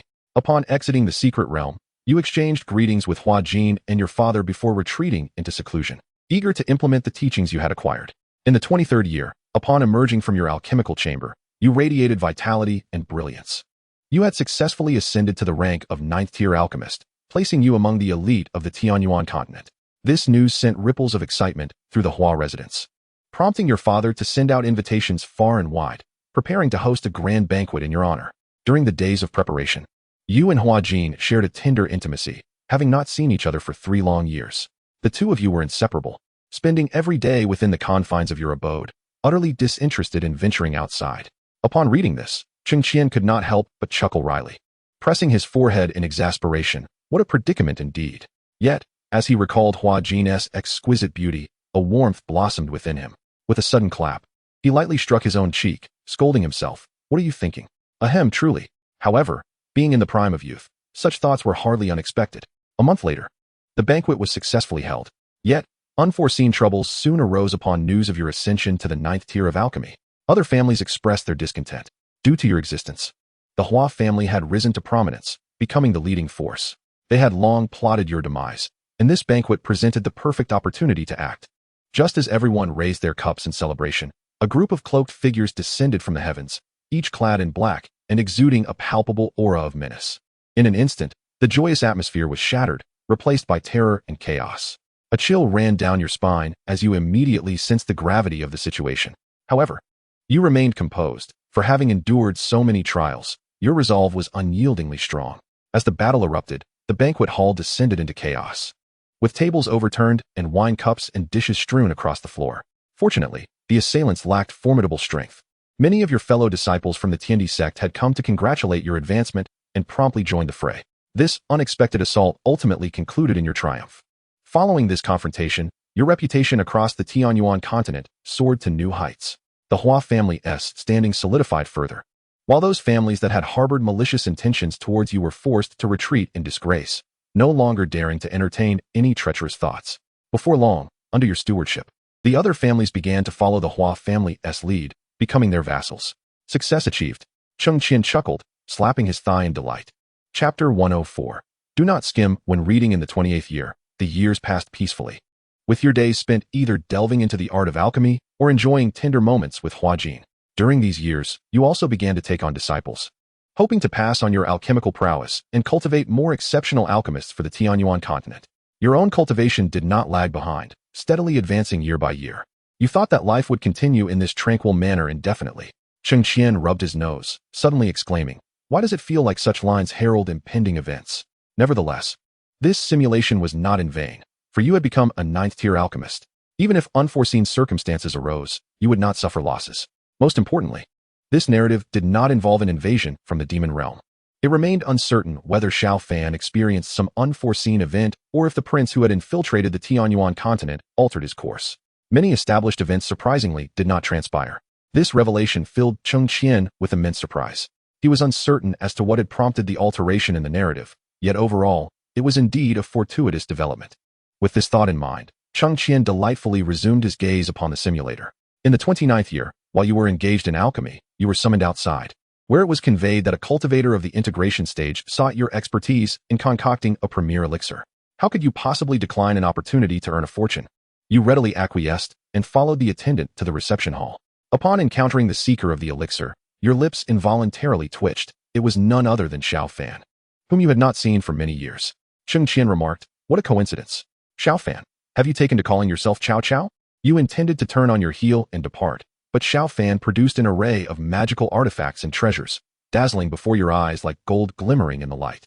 Why would one not seize the chance to earn a rival's wealth? Feigning reluctance, you managed to extract a substantial sum from Xiao Fan before finally consenting to brew the elixir. Xiao Fan sought a potion capable of merging the soul and body, and through subtle inquiries, you surmised its intended purpose. It appeared that he had encountered some peril in recent years, and the elder within his jade pendant was on the brink of dissipating. In a desperate bid, he would likely resort to finding a random cultivator's body for the elder to inhabit, subsequently consuming the elixir to ensure the compatibility of soul and flesh. One receives payment to add to another's troubles. You were resolute in ensuring that the elder would never manifest within the Tianyuan continent, as that would only bolster Xiao Fan's strength. Although the comforts of recent years had dulled your fighting spirit, and your cultivation had stagnated, the moment you laid eyes on Xiao Fan, the innate aversion you felt towards him was reignited. You resolved to incorporate certain peculiar herbs into the elixir, ensuring that while the elder would initially merge seamlessly, with the passage of time, each time he practiced, both his body and soul would weaken incrementally. Over time, this would gradually erode his lifespan. Furthermore, no one would ever suspect your interference. Goodness, is the alchemist truly this formidable? Cheng Qian exclaimed, rubbing his hands together in excitement. Not only could one refine elixirs to enhance their own cultivation, but one could also set traps for others. Indeed, the realms of medicine and poison are inextricably linked. Regrettably, you could not directly administer such an elixir to Xiao Fan. However, to sever one of his arms would still be an unexpected gain. 3 months later, the enhanced elixir was finally completed, and Xiao Fan duly paid the remaining balance. He expressed his gratitude profusely as he departed, indicating that once his mentor had consumed the elixir, he would return to thank you once more. In truth, this was a veiled threat. Should you fail to concoct an elixir that met his criteria, you might very well face his vengeance in the future. Yet, as a 9th-rank alchemist, with disciples scattered across the southern medicine region and the Hua family business flourishing throughout the Tianyuan continent, he would find it difficult to act against you lightly. However, you are exceedingly confident in your alchemical skills. When Xiao Fan pays you another visit, he will likely arrive bearing his grandfather's precious jade pendant, overflowing with gratitude. Yet, in a few years, he may find himself bereft of tears. The thought of this scenario elicits a hearty laugh from you. Outside, Cheng Qian cannot help but chuckle as well, sensing a hint of mischief within himself. If the obvious route is unfeasible, he will resort to subtler means. How delightful. Xiao Fan, when your grandfather passes, I shall eagerly await to see how you transcend the tribulations and ascend. Cheng Qian smirks, finding a peculiar sense of satisfaction in the imagery.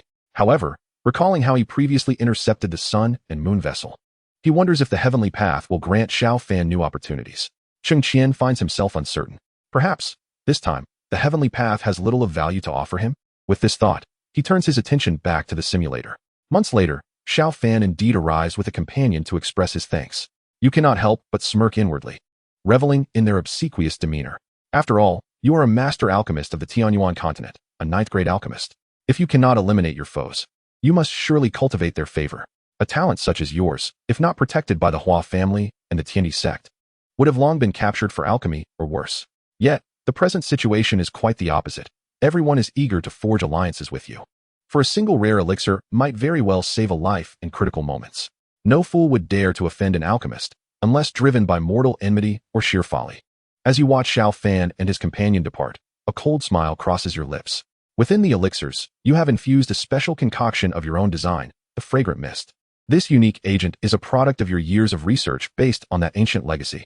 By applying the juice of the tsuelen grass beneath one's nostrils, one can trace the location of the fragrant mist user, regardless of distance or time, until death brings its end. This constitutes a novel form of tracking technique, albeit rather clandestine. When you developed it, you even returned to the Tiandi sect to experiment with your master. A cultivator at the Mahayana stage would be unable to detect it. You have little faith that a newly integrated soul could sense it. Am I truly a little genius for crafting such an impressive tracking potion? Cheng Qian beams with pride, unabashedly praising himself. You are eager to discover what other opportunities or fortuitous encounters await Xiao Fan. as you have not heard any news of him in recent years. Yet his strength continues to soar. This rapid progression in his cultivation stirs both concern and unease within you. Thus, one must not skim through books hastily. For once one traverses into another realm, it is only oneself who endures the hardships. Cheng Qian muses, pinching his chin in contemplation. Chapter 105. The opportunity arises. Having resolved to intercept Xiao Fan's fortunes, you begin to meticulously lay the groundwork. You are acutely aware that every opportunity that befalls Xiao Fan seems intricately linked to his enigmatic grandfather's jade pendant, a figure who appears to possess insight into the secrets of the universe, guiding Xiao Fan along his path. Thus, your foremost task is to closely monitor Xiao Fan's movements. With the tracking abilities of the fragrant mist, you can almost ascertain each step he takes. One day, through your surveillance, you discover that Xiao Fan is venturing alone towards the Lingshu mountain range, his grandfather absent, and the usual entourage of companions nowhere to be seen. How curious. Could they have quarreled? Cheng Qian mused, stroking his chin, perplexed by the situation. The Lingshu mountain range is renowned as a perilous locale within the Tianyuan continent. While it harbors countless opportunities, it is equally fraught with multiplied dangers. You surmise that Xiao Fan's journey must be in pursuit of a significant fortune. Rather than rashly pursuing him, you stealthily set a concealed formation at the mountain's entrance. This formation, learned from an ancient tome of formations within your sect, has been refined by your own hand. It not only conceals your presence, but also sends a faint spiritual signal to you upon activation. As anticipated, Xiao Fan entered the Lingshu mountain range. With the passage of time, you received the signal from the formation, indicating that he had triggered some mechanism or encountered a peculiar circumstance. You promptly set forth, cautiously advancing towards the source of the signal. Deep within the mountains, you observe Xiao Fan standing before a stone door, evidently enveloped by a certain restriction. He is intently deciphering the array symbols inscribed upon it, concealed behind a massive boulder. You contemplate how to thwart Xiao Fan's fortune without revealing your presence. Suddenly, a flash of inspiration strikes you as you recall a special elixir you once concocted. The Chaos Spirit Pill. Once its scent is released, it induces a state of confusion in the consciousness of nearby cultivators for a brief period.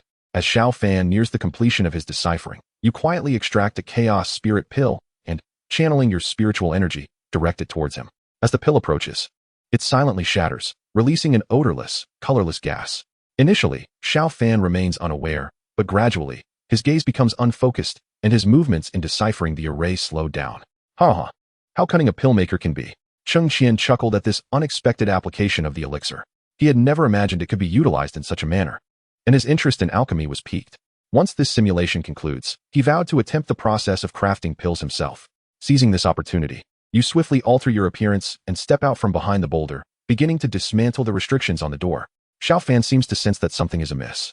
He attempts to resist the influence of the Chaos Spirit Pill, but it is too late.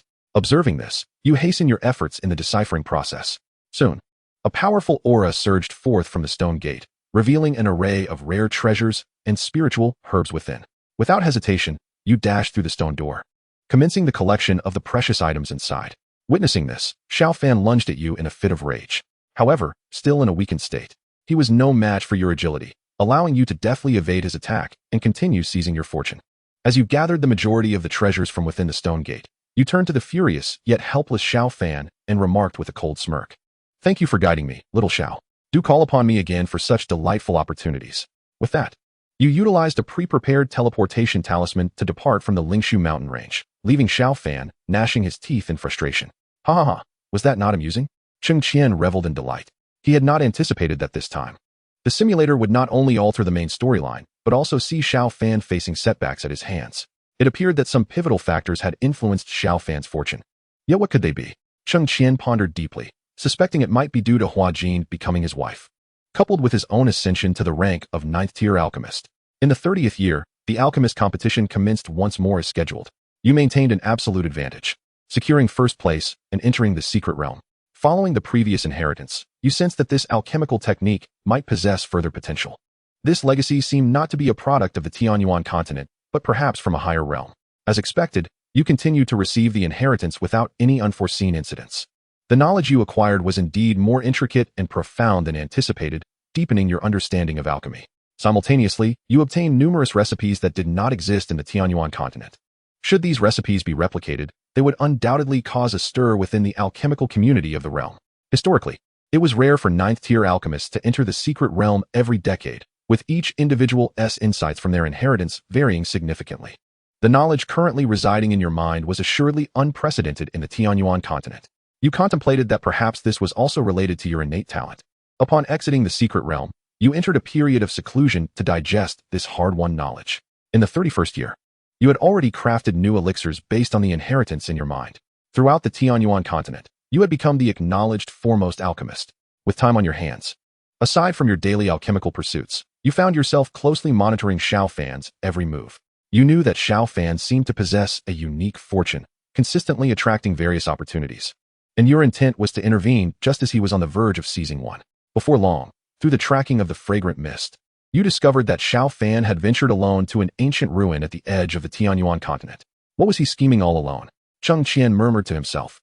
It was expected that he would be surrounded by women, yet the whereabouts of that old man were unknown. Could it be that the effects of the potion had finally taken hold?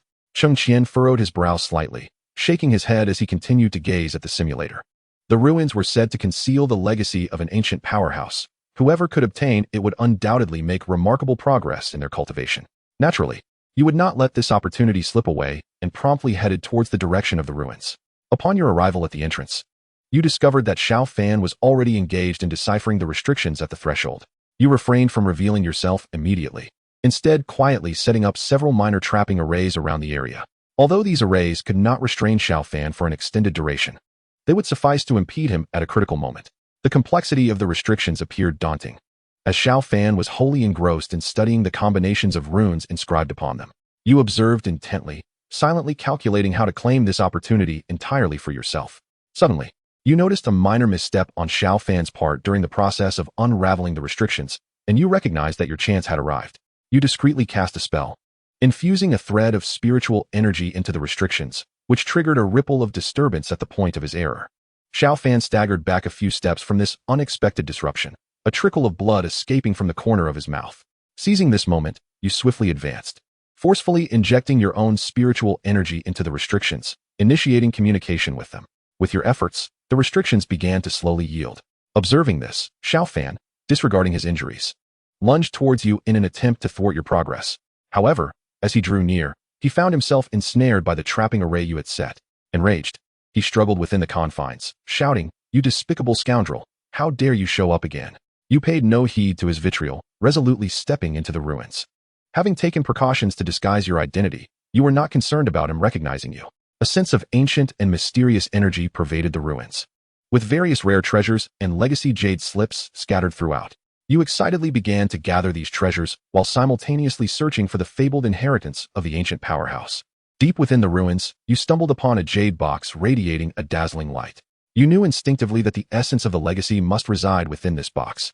Just as you reached out to seize it, a melodious chime echoed through the ruins, reverberating as if warning you against taking the inheritance unlawfully. A tightness gripped your heart. But recalling the golden opportunity to seize this fortune from Xiao Fan, you gritted your teeth and forced the jade box open. A surge of brilliance instantaneously flooded your mind, revealing the ancient powerhouse's cultivation insights and various mystical spells. The act of forcibly claiming this treasure caused a sharp pain in your chest, blood gushing from your lips. Ignoring the injury, you struggled to suppress the inheritance within your consciousness. With Xiao Fan lurking behind, his watchful gaze a constant threat. Any delay could allow him to escape the trapping array, rendering this an inopportune moment for you to comprehend the legacy. However, the might of the inheritance is overwhelmingly dominant, and despite the intense suppression, it cannot resist its collision within the consciousness.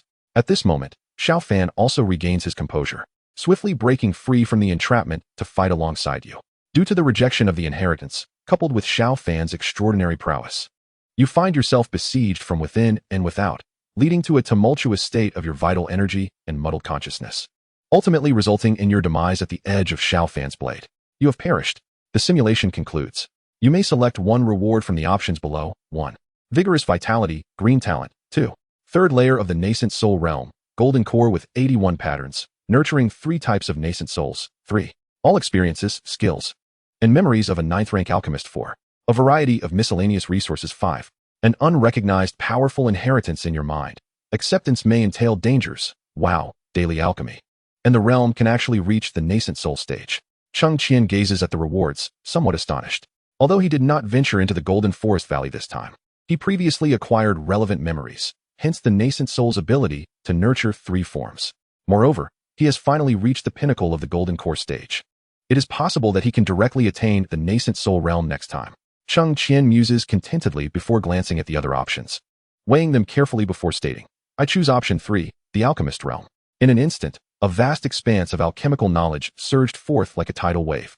With methods for concocting various rare elixirs, subtle techniques during the alchemical process, and unique perceptions of alchemical materials embedding themselves within his mind, Cheng Qian closed his eyes, meticulously digesting this newfound knowledge. Time slipped away, and when he finally reopened his eyes, the stars had already adorned the night sky. He exhaled. Having taken so long to assimilate the knowledge, no wonder it was the experience of a 30-year 9th-rank alchemist. Truly impressive. Cheng Qian rubbed his slightly throbbing temples, reflecting on the alchemical processes he had just experienced, feeling an insatiable eagerness to put them into practice. With this thought, he promptly departed from the inn, soaring through the skies on his sword towards Hua Jin's cave.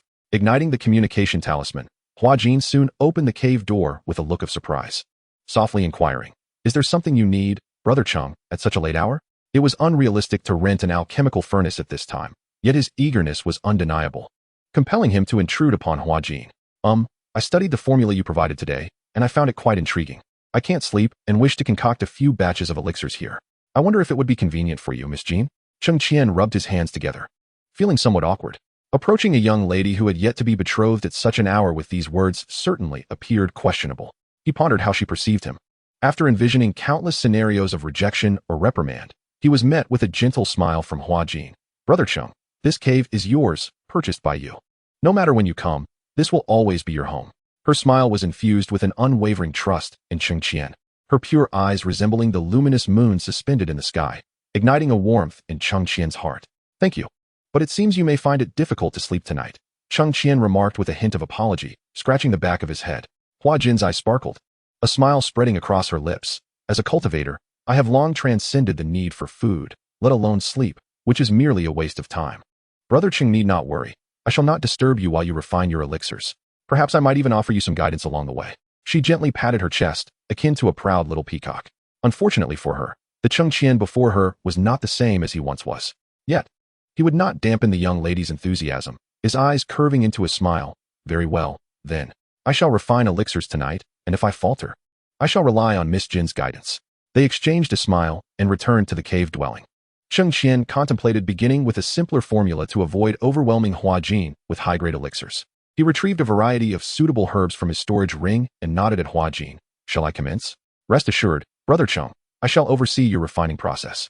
The formation here ensures that even if the furnace erupts, no one will be harmed, least of all you, Hua Jin replied, sitting demurely on the bed. Cheng Qian nodded. If you grow weary, do not hesitate to rest. There is no need for you to watch over me constantly. Understood, Brother Cheng, please proceed with your refining. Hua Jin said playfully, swinging her legs slightly.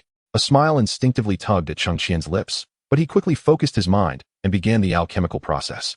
Drawing on his newly acquired knowledge and skills, he meticulously executed each step. He first chose a relatively simple formula, the recovery pill, a low-grade elixir primarily utilized by cultivators to swiftly replenish their spiritual energy after battles or intensive cultivation. After thoroughly inspecting the alchemical furnace to ensure it was free from damage and impurities, he officially commenced the refinement. Chapter 107. Heartbeat quickens with the materials prepared. Cheng Qian activated the restrictions of the alchemical furnace, infusing it with a trace of spiritual energy to ignite the spiritual fire at the base. The ingredients for the recovery pill mainly included spirit leaf grass, qingmu fruit, and a small amount of shurzue crystal. He first placed the spirit leaf grass into the furnace. Upon contact with the spiritual fire, it rapidly shriveled, releasing a green juice.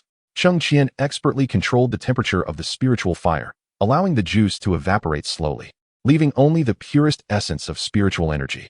Next, he added the qingmu fruit to the furnace. Under the high temperature, it began to melt, gradually merging with the essence of the spirit leaf grass.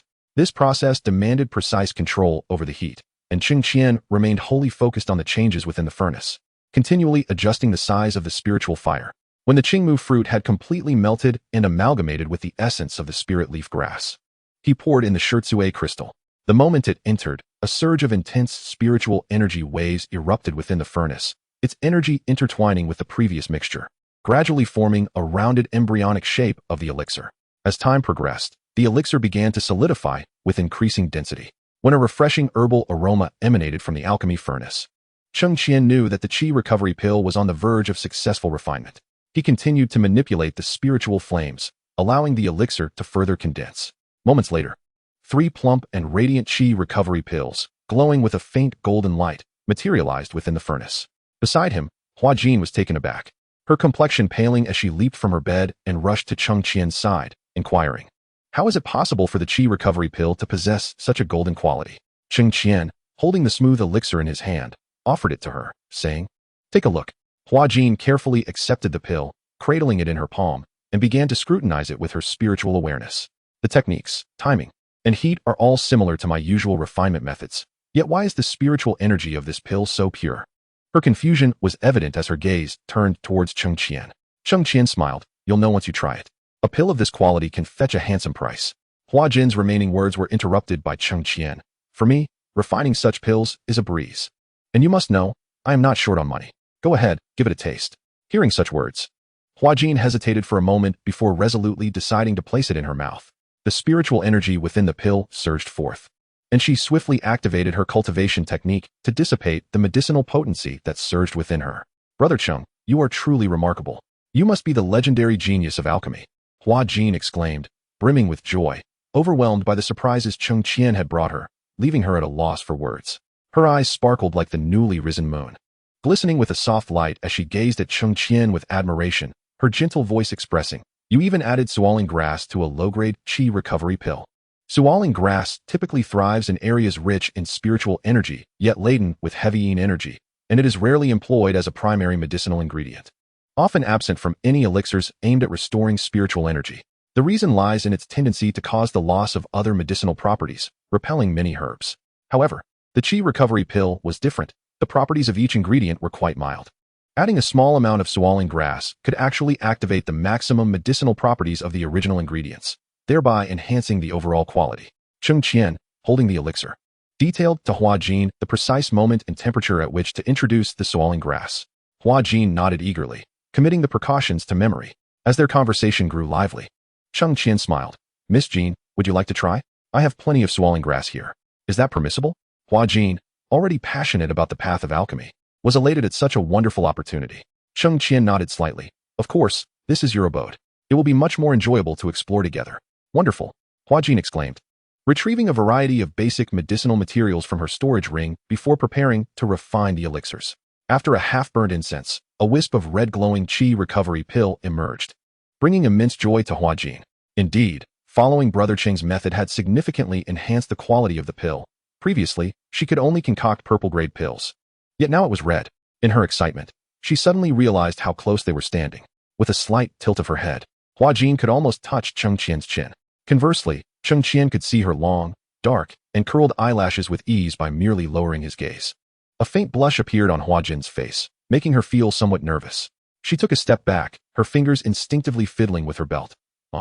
I was rather inexperienced with the sualing grass earlier. With a few more attempts, I should be able to further enhance its quality." Cheng Qian absent-mindedly acknowledged her, inhaling the medicinal fragrance emanating from the girl before him. Ever since he acquired the bloodline of the Zhulong, his sensitivity towards the opposite sex had sharpened considerably. Especially in such close proximity, he found it necessary to mentally recite a calming mantra to suppress the rising heat within him.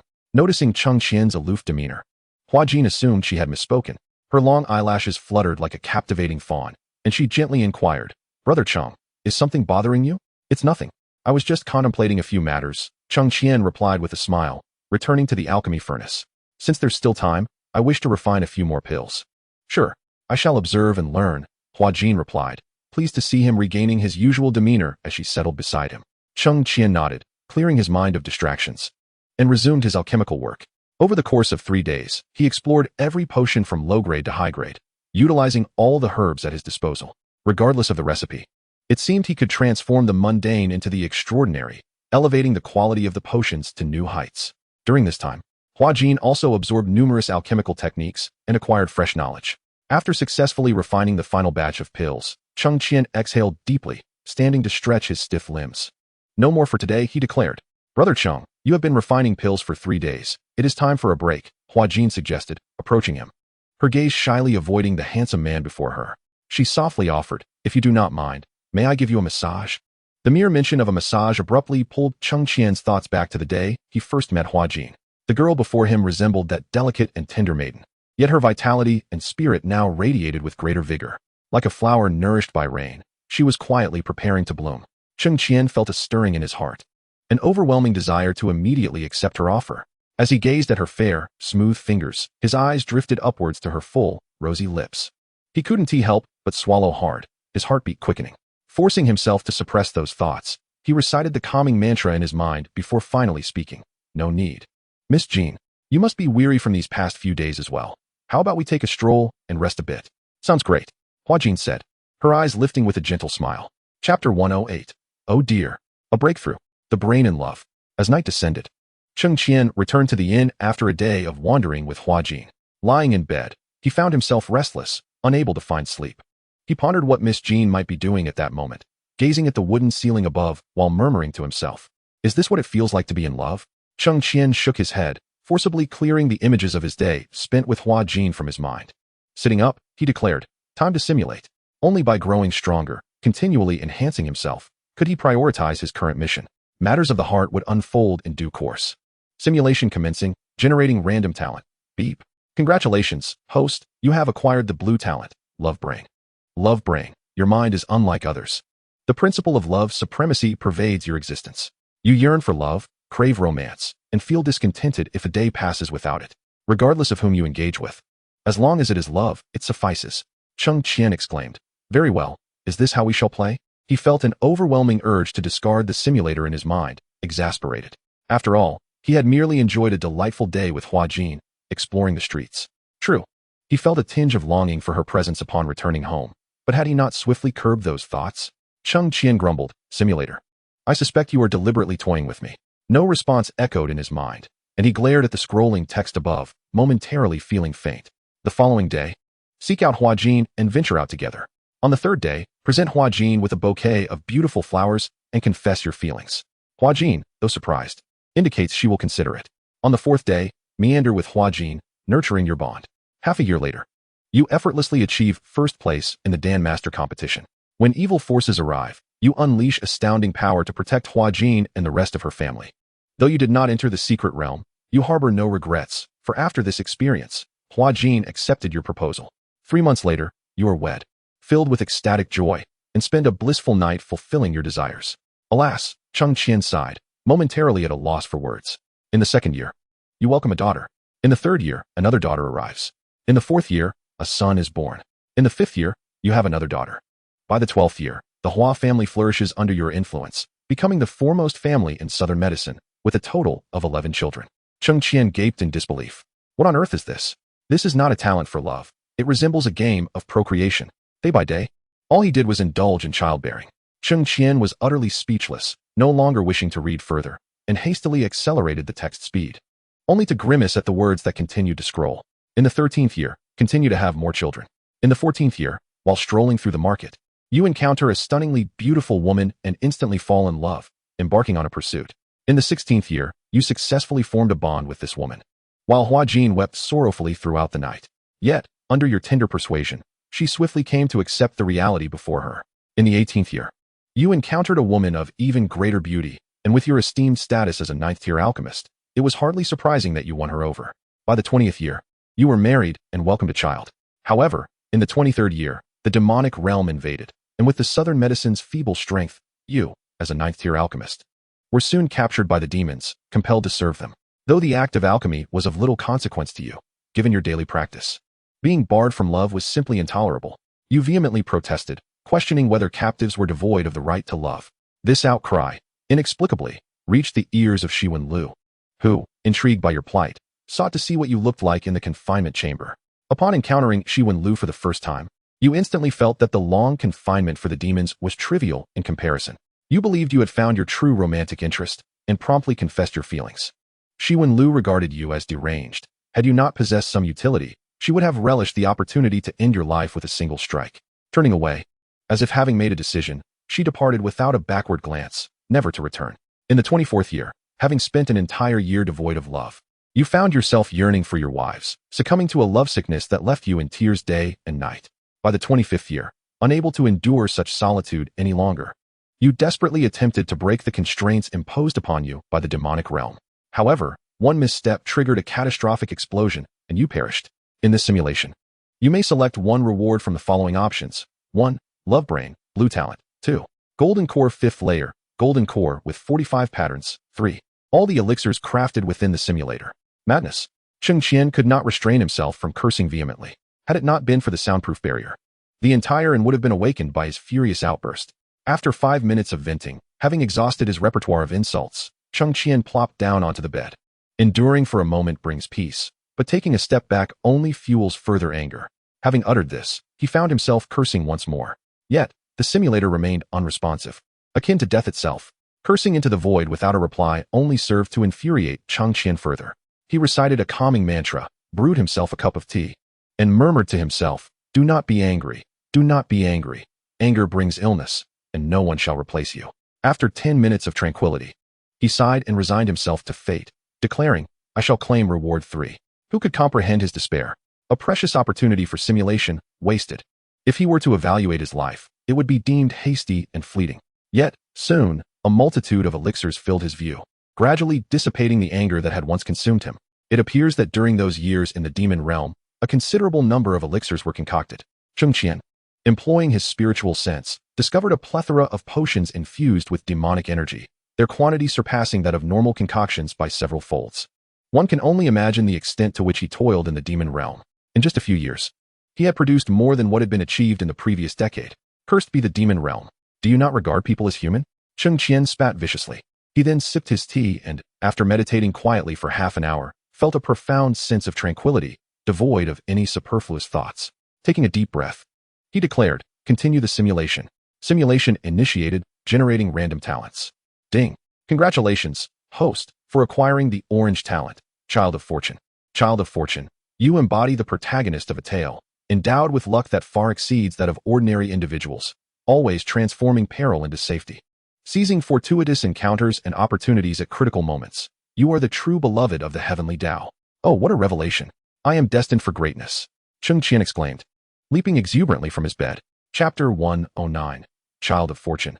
The following morning, you departed the inn and soared in a singular direction upon your sword. Your innate sword, which had been absorbing the black fragments, remained tranquil, but on this fine morning, it emitted a gentle sound. Following the inexplicable guidance of your innate sword, you ventured westward, flying for 3 days and nights before reaching your destination.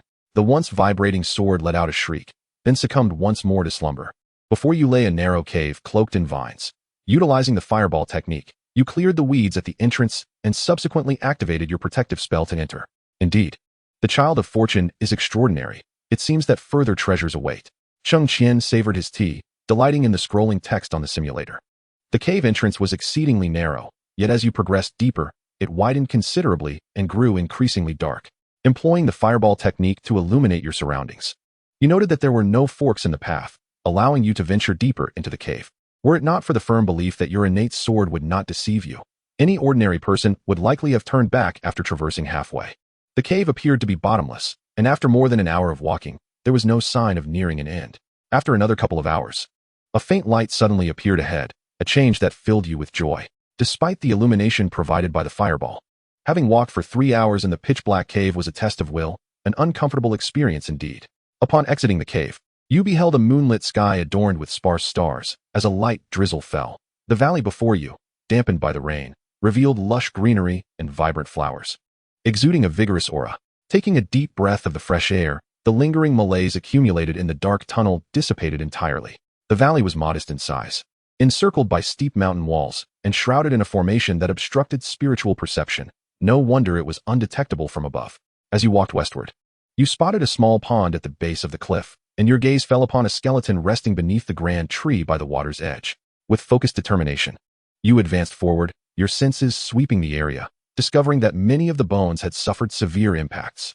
It seemed they had fled here, evading some peril, yet ultimately succumbed to an unknown cause.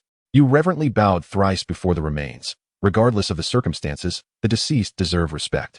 After your homage, you began to scrutinize your surroundings for any peculiarities. However, there were no storage rings or pouches to be found on the skeleton, which piqued your curiosity. Could it be that your life-bound sword had erred, leading you to an acquaintance from the past? Contemplating this, you employed the earth split technique to excavate a deep pit nearby, using your spiritual energy to place the skeleton within, covering it with earth. At that moment, a stone at the skeleton's original position glimmered faintly. Intrigued, you crouched down to retrieve the stone. The instant it touched your hand, a refreshing sensation coursed through your arm.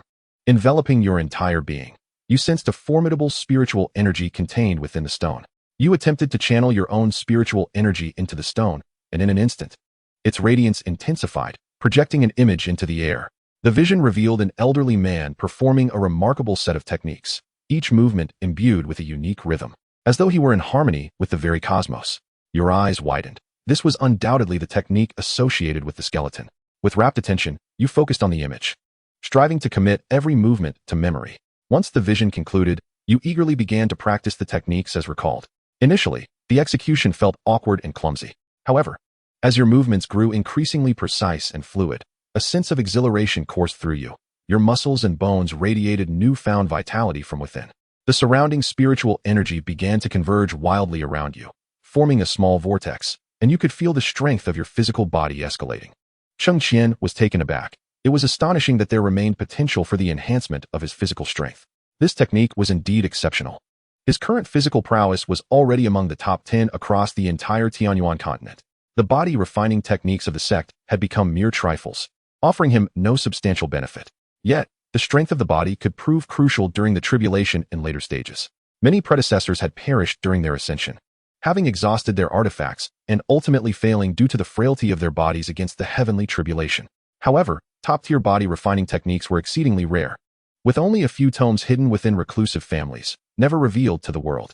Encountering a technique capable of enhancing physical strength was an unexpected boon for Cheng Qian. The continuous advancement of your physical form allowed you to revel in this exquisite sensation. A month later, as you exhaled deeply to conclude your training, you began to search through your storage ring for artifacts to experiment with. Your physical strength has now reached a level comparable to that of a heavenly-grade golden artifact. Upon mastering this technique, even a spiritual-grade golden artifact would merely leave a faint mark upon you. This attests to the fact that your physical prowess has at least ascended one tier, which cannot be deemed insignificant. During your routine excursions for training, you find yourself scarcely needing protective techniques. Cheng Qian stands in a daze, instinctively pinching his own muscles. He then sighs, acknowledging the extraordinary fortune of the chosen one. Such a formidable body refinement technique was so effortlessly acquired.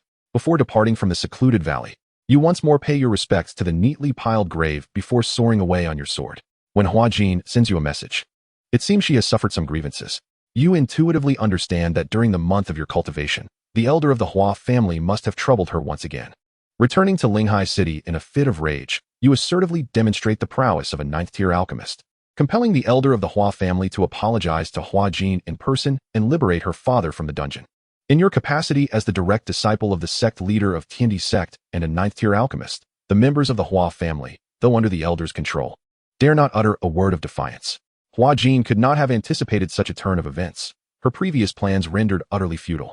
Yet, she rejoices at her father's return and your formidable strength, feeling an even deeper admiration and gratitude towards you. Once the authority of the Hua family is restored to her father, you depart with a sense of ease. Oh, is that it? Cheng Qian did not foresee that this simulation would unfold in such a manner. Indeed, strength is the antidote to all conspiracies, rendering elaborate schemes unnecessary. How amusing. You perceive a significant transformation within yourself compared to your former self and dedicate your time to exploration, hoping to seize further opportunities to enhance your own abilities. In the 3rd month, during a chance excursion, you uncover a mysterious box at the bottom of a deep pool. Upon opening the box, a blinding light shoots upwards, revealing a petite dagger adorned with intricate, glowing runes that seem to pulsate with life. As you grasp the dagger, you sense its extraordinary nature. It feels weightless in your hand, yet exudes a chilling aura of lethality. You can discern that it could effortlessly cut through your current physique. This weapon must be of at least celestial or even divine quality. How enviable this fortune is. Cheng Qian muses quietly, pondering who possesses greater luck now, himself or Xiao Fan. After securing the dagger, you respond to Hua Jin's message talisman. Throughout these days, she has frequently reached out to you, conveying the recent happenings of the Hua family. Knowing that the Hua family is now entirely under her father's control, you feel reassured and continue to seek opportunities across various locales. Half a year later, you return to Linghai City to participate in the Alchemist Grand Competition, where, without any surprises, you achieve 1st place. having discreetly arranged matters through your identity and connections with the affluent, the moment the malevolent cultivator emerged. He was utterly eradicated by your efforts, allowing you to seamlessly enter the secret realm, your name resonating throughout the Southern Medicine faction. However, this inheritance proved to be exceedingly peculiar. It appeared to possess an unusual affinity for you, transforming into a beam of white light that surged into your consciousness. Upon digesting this information, you were astounded to discover that you had acquired all the knowledge contained within the inheritance. It turned out that this was indeed a refined alchemy technique unwittingly left behind from the upper realm. While the current alchemical practices on the Tianyuan continent could only be regarded as the mere entry-level phase of the entire alchemical path, the true path of alchemy consists of 3 tiers, and the 9th-tier alchemists of Tianyuan could only be deemed as having just opened the door to alchemy in the upper realm. Good heavens, what is this? Cheng Qian exclaimed in disbelief. Is this the terrifying aspect of the upper realm? A 9th-tier alchemist is just a novice in the alchemical arts? If this reasoning holds true, then the myriad of arts such as formations and talismans must also be incomplete. Cheng Qian sighed deeply, suddenly feeling that the path of cultivation was far from over. This inheritance served as supplementary knowledge that could enhance the overall strength of the current 9th-tier alchemists, enabling them to advance to the 18th tier. While the transmission from the 19th to the 27th tier could only be acquired after ascending to the upper realm, you silently absorbed this information, bypassing all the introductory recipes of the 9th tier, only to find that the subsequent elixirs were indeed more extraordinary, their quality and efficacy surpassing the current offerings by more than double. However, the procurement of the necessary materials became increasingly arduous, with many being completely unfamiliar to you. You pondered that perhaps due to the origin of these teachings from the upper realm, such materials were non-existent in the Tianyuan continent. Maybe any further advancements would only be possible after ascension. Upon reaching this point, Cheng Qian let out a resigned sigh. Well then, being the strongest alchemist on the Tianyuan continent is sufficient for now. Everything else can be addressed in due time. After all, with the simulator at your disposal, achieving not just a 27th tier alchemist, but even a 99th tier one was within reach, for otherwise, it would be difficult to quell the resentment within. For months later, after acquiring countless heavenly treasures, you sensed that the opportunities in Southern medicine had been entirely seized, prompting your preparation to return to the central cauldron. Before departing, you fortuitously encountered Su Linger again. Her mother's ailment had been cured, and she expressed profound gratitude for your prior assistance. Upon learning of your intention to head to the central cauldron, she implored to accompany you. With little else to occupy your time, you consented to take her along for your journey. In the following year, the two of you amassed a considerable collection of treasures, culminating in the final essence of fire entering into slumber. Your cultivation also experienced a notable surge. Suddenly, you recalled Xuanningshin and decided to journey to Xiling with Su Linger. As fate would have it, you encountered her there. The 3 of you ventured into the secret realm together, ultimately aiding her in refining 2 magical artifacts, during which Su Linger unexpectedly acquired her own fortuitous encounter. Aside from yourself, both women reaped substantial rewards, leaving you somewhat perplexed, though you soon found solace in the thought, am I not the child of fortune? How can I merely serve as a wedding garment for these 2 young ladies? Cheng Qian grumbled with indignation. Yet, suddenly, a spark of enlightenment pierced through his mind, and he inexplicably smiled. Could it be that I, like Xiao Fan, am destined to establish a harem? Cheng Qian chuckled to himself, realizing that perhaps certain fortuitous events were arranged for these enchanting companions. They might indeed be part of the fated children of destiny. If this speculation holds, then the previous simulations indicating that the demon realm did not invade, could it be attributed to my connection with Xiao Fan's harem? The more he pondered, the more plausible this possibility seemed. Cheng Qian stood tall with newfound pride. Little Xiao Fan, let us see if you survive this time.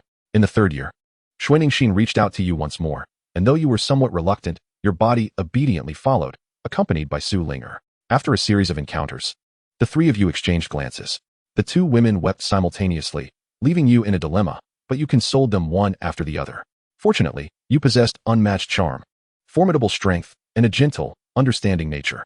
Su Linger and Xuanningshin accepted the circumstances willingly, eager to accompany you. Since neither harbored hostile feelings, the atmosphere was harmonious. After successfully navigating the secret realm, a bold idea struck you.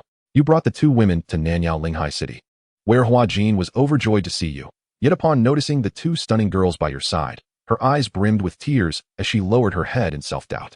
Aware of Hua Jin's feelings, her father sighed but refrained from intervening, simply calling Hua Jin away for a private conversation. When Hua Jin emerged from her father's study, she seemed to muster all her courage and boldly confessed her feelings to you near the garden. As you anticipated, Hua Jin indeed harbored unrequited feelings for you, prompting a quiet chuckle from deep within. Haha, it's utterly absurd. Cheng Qian found himself amused. The fated child of destiny truly wields influence. Lo and behold, even Xiao Fan's harem has become his. Alas, it seems that a man's allure can be quite overwhelming. After indulging in his vanity, he suddenly thought of Lu Ziyuan. Master Cheng Qian's gaze darkened, recalling the sensation of loss when he witnessed his master's demise in the simulator. Whether due to the bloodline of the Candle Dragon or other factors, it appeared that all his emotions since entering this alternate world had been stirred by Lu Ziyuan. No, I must strive harder to ensure that my first partner in reality is my master. Setting this whimsical goal for himself, Cheng Qian chuckled softly. Acknowledging the fanciful nature of his thoughts, he was oblivious to his master's current feelings toward him, yet he boldly aspired to win Lu Ziyuan's heart. Truly, the fated child of destiny is unreasonable. Chapter 111. What awful lines. You gazed at Hua Jin's face, filled with anticipation yet tinged with shyness, gently lifting her chin and tenderly saying, Hua Jin, there has always been a place for you in my heart. The face of Hua Jin instantly flushed crimson, akin to a ripened apple. Su Ling'er and Xuan Ningxin exchanged a glance, a flicker of complex emotions passing through their eyes, yet they swiftly returned to their composure. They understood well that in this realm of cultivation, the strong possess greater choices, and you undoubtedly embody a powerful and alluring presence in their hearts. You embraced Hua Jin and proclaimed to Su Ling'er and Xuan Ningxin, from this day forth, you shall be the most significant individuals in my life. Upon witnessing this, Cheng Qian could not help but chuckle. What dreadful lines. How absurd. The simulator failed to resemble a human. Such shameful lines could never escape his lips. Impossible, utterly impossible. After watching it repeatedly, Cheng Qian laughed so heartily that his shoulders shook, taking a considerable time to regain his composure. In the 4th year, you journeyed across the Tianyuan continent with the 3 ladies. Together, you explored secret realms, sought rare herbs, and beheld diverse landscapes, during which your bonds deepened continuously. One day, an unexpected occurrence transpired. Upon entering a mysterious ancient cave, you encountered Xiao Fan and Yue Yao. Here they come, my old rivals. Cheng Qian eagerly rubbed his palms together, greatly anticipating the moment he would meet Xiao Fan after acquiring the extraordinary fortune of being the son of destiny. As Xiao Fan beheld the 3 enchanting women surrounding you, a mix of astonishment, confusion, and jealousy flickered in his eyes. Haha, your eyes are like a pie chart, aren't they? Cheng Qian remarked, observing the scene with a hint of derision. Due to Yue Yao's presence, you restrained yourself from taking action, while Xiao Fan exhibited noble character, stating he was aware of many treasures in the vicinity and was willing to share them with you. As he spoke, his gaze audaciously roamed over the 3 beautiful women, prompting frequent frowns from them. With a light chuckle, you stepped forward to shield them from his indiscreet scrutiny, causing a slight displeasure in Xiao Fan. However, considering your prowess, he begrudgingly tolerated it and began to speak to you as a brother. You are quite a character, Cheng Qian exclaimed, giving a thumbs up. Adaptable and resilient. He truly lived up to the role of the protagonist. Each of them harbored their own thoughts as they ventured deeper into the ancient cave. Suddenly, a colossal, fearsome fiery qilin emerged before them, its flames capable of reducing everything around to ashes.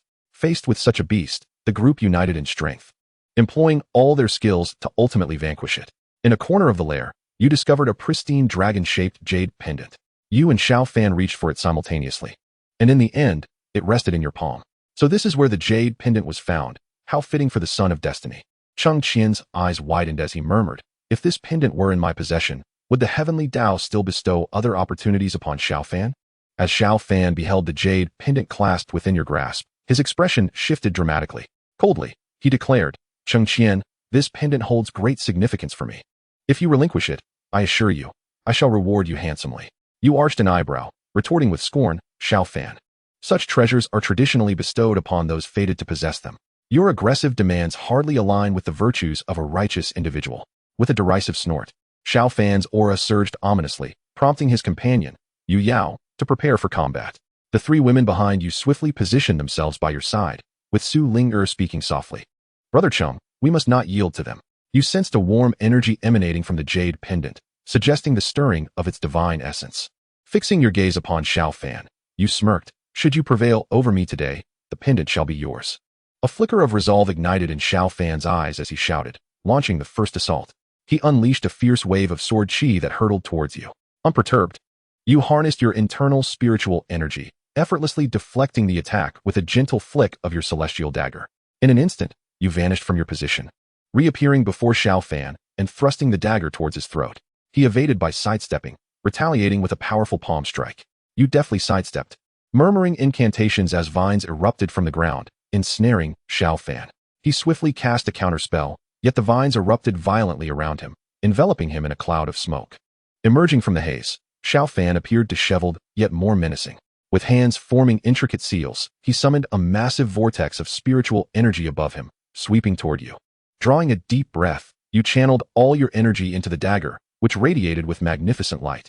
You charged forward to meet the vortex, and the dagger collided with it, producing a thunderous roar. As both forces locked in a stalemate, the jade pendant in your possession suddenly emitted a blinding white light that surged toward Xiao Fan. Struck by the brilliance, he was sent reeling to the ground, bewildered by the unexpected assault. You gazed at the glowing pendant, a smile gracing your lips. It seems the pendant has made its choice, Xiao Fan. Do not pursue this any further. Rising from the ground, Xiao Fan's eyes were filled with resentment and bitterness. Yet he recognized his inferiority in the face of your power and reluctantly retreated with Yue Yao. You initially contemplated taking advantage of his weakened state. But just as the urge to strike arose, a disquieting sensation surged within you. An ancient voice resonated from the pendant, penetrating your consciousness. Do not harm him. His fortune is not yet extinguished. Spare his life for now. This venerable presence could discern Xiao Fan's fortunes? Cheng Qian stroked his chin thoughtfully, his eyes alight with intrigue. No wonder Xiao Fan could suppress his cultivation and enter the secret realm with the jade pendant, acquiring numerous treasures and rare items. It appears that the spirit within this jade pendant possesses quite a remarkable background. The feeling of unease dissipated as I watched Xiao Fan depart. I toyed with the jade pendant in my hand and inquired of the spirit within, why did you prevent me from eliminating him? Xiao Fan will undoubtedly become a significant threat in the future. The aged voice from the pendant echoed in my consciousness once more, young friend. The fortunes of this world ebb and flow according to a predetermined order. To slay him now would provoke the heavenly laws, bringing harm to both you and me. Though I felt a pang of reluctance in my heart, I understood the implications and thus asked, who exactly are you? Chapter 112. Cheng Qian's dark humor. The ancient voice from the pendant began to explain. Young friend, since your curiosity runs deep, I shall reveal my identity. I am a celestial king from the upper realm, known as Bai Wenzi. What? A celestial king? Cheng Qian had already prepared himself for the possibility of a powerful identity. But he never anticipated such strength. If he recalled correctly, celestial kings in the upper realm were indeed formidable beings. Such figures were renowned in any major continent, capable of commanding entire sacred lands and dominating their territories. No wonder Xiao Fan, even without the sun and moon bottle, thrived effortlessly with such assistance. What concern had he for transcending tribulations and ascending? Cheng Qian couldn't help but feel a twinge of envy for the protagonist's fortuitous luck. However, upon reflection, he realized that he had surpassed Xiao Fan considerably through the simulator, and his spirits lifted once more. Hurry, I must ask, esteemed celestial king. How did you come to be trapped within this jade pendant? The ancient voice let out a faint sigh. Young friend, this is a long tale. In my youth, I engaged in battles in the upper realm and was ensnared by treachery, leading to the destruction of my physical form and injury to my soul. In desperation, I entrusted a fragment of my residual spirit to this jade pendant, exerting all my strength to cast it into the lower realm to evade disaster, awaiting a fated individual. A multitude of questions filled my mind, and I pressed on. Why did you choose me? And what connection does this jade pendant have with Xiao Fan? The celestial king's voice resonated in my consciousness. You possess a unique fortune, and I can sense that your future accomplishments are boundless. As for Xiao Fan, he too bears a trace of connection to this jade pendant, yet you are the one destined to restore my sight. Upon hearing this, Cheng Qian couldn't contain his laughter. Huh? I can't take it anymore. This is too amusing. Who would have thought? The celestial king, indeed, possesses a discerning eye. I nodded thoughtfully. At that moment, the three maidens beside me gazed at me with curiosity. Though they could not hear the celestial king's voice, they sensed my communion with the spirit within the jade pendant. Hua Jin softly inquired, Cheng Qian, what is the origin of the spirit within this jade pendant? I briefly recounted the celestial king's story to them, and their faces were filled with astonishment upon hearing it. Su Linger exclaimed, the great ascension stage feels like an insurmountable mountain to me. I never imagined I would encounter a celestial king from a higher realm before my very eyes. It feels utterly surreal. Xuaningxin, with a note of concern, replied, Cheng Qian, could there be any peril in this? You reassured her, saying, do not worry. Since he has chosen me, he is unlikely to bring harm. You then redirected your attention to the celestial king's spirit within the jade pendant, inquiring, Celestial king, since you have chosen me, surely there are matters in which you require my assistance? The celestial king responded, my young friend, although I am but a wisp of residual soul, My understanding of the path of cultivation far surpasses your imagination. I can assist you with your cultivation, answering your queries, and aiding you in comprehending profound techniques. Moreover, this pendant itself is a treasure. It can enhance your spirit and heighten your perception of danger. After a brief pause, he continued, of course, I too have needs. At the appropriate moment, I hope you can find a suitable vessel for me, allowing me to reconstruct my physical form. The two of you discussed matters further, ultimately aligning your goals. The Celestial King, surnamed Duan, was affectionately dubbed Old Duan due to your whimsical nature. Indeed, it was a reflection of my peculiar taste. Cheng Qian chuckled softly, suddenly recalling a novel from a past life, hoping that the pendant's elder would not falter when compared to others. In the 5th year, Dandan absorbed the final essence of the flames. With Old Duan's assistance, your Zhulong bloodline was completely awakened, granting you the ability to see through all illusions in a special state. However, this state could only be sustained briefly. Old Duan informed you that you would need to acquire the corresponding cultivation techniques to maintain it. He did not possess any suitable techniques for you at present, suggesting that perhaps an unexpected discovery awaited you in the demon realm. During this time, you also obtained fragments of a map, which Old Duan immediately recognized as valuable, urging you to keep it safe. With the old man's guidance, you pondered whether you could unravel the secrets of Luo City. Cheng Qian felt a surge of excitement at the thought of the blue-haired woman in the ice coffin. In the 6th year, bolstered by Old Duan's dual protection, you amassed heavenly materials and treasures with remarkable ease, effortlessly acquiring 4 pieces of the map fragments. You marveled at your own fortune and held deep admiration for Old Duan's vast knowledge. Over the past 2 years, you gathered a wealth of information about the higher realm, the pieces fitting together like a jigsaw puzzle, gradually revealing a mysterious and alluring vision of that world in your mind. Your heart brimmed with longing for ascension, not solely in pursuit of elevated realms, but also to witness the wondrous world described by Old Duan. Under his guidance, you learned numerous cultivation arts, accelerating your progress to over 3 times your previous speed. The underlying reason was that the cultivation techniques you practiced were too ordinary, despite your unique constitution. Such methods could not fully activate your inherent advantages, resulting in a slower cultivation pace. There exists another reason for my stagnation in cultivation speed, which explains why I have never been able to keep pace with Xiao Fan. Cheng Qian was taken aback upon realizing this. He had previously speculated that his relentless pursuit of perfection might be the cause of his slow progress. He had also considered that his unique constitution required an excessive amount of rare materials and resources, hence hindering his cultivation. However, he never imagined that the root of the issue lay in the mediocrity of his cultivation method, which was unworthy of his exceptional physique. In the 7th year, upon successfully advancing to the nascent soul stage, you briefly discussed the cultivation techniques of this realm with Elder Duan, only to inadvertently evoke a tale from the past. Elder Duan informed you that the method for cultivating the nascent soul likely originated from an acquaintance in the upper realm. This individual had once been a close friend of the legendary Sword Emperor of the upper realm, yet their friendship had ultimately crumbled due to unknown reasons. Their conflict had shattered 3 sacred sites in the upper realm, culminating in a fierce battle that decided their fates. However, due to their past camaraderie, the Sword Emperor refrained from delivering a lethal blow. The individual, recognizing their fault, had chosen to forfeit their divine abilities and subsequently vanished into obscurity. To your astonishment, you had managed to receive a fragment of his spirit on Tianyuan continent, granting you access to a unique technique for cultivating 9 nascent souls. You then retrieved your life sword and the mysterious shard, prompting further astonishment from Elder Duan, who repeatedly praised your fortuitous luck. Although he was unable to instruct you on the path of the sword, he possessed a method that could expedite the fusion of the shard with your life sword. Moreover, by harnessing the aura from the shard on your sword, you could locate additional shards. Chapter 113. The utility of Xiao Zi with Elder Duan's guidance.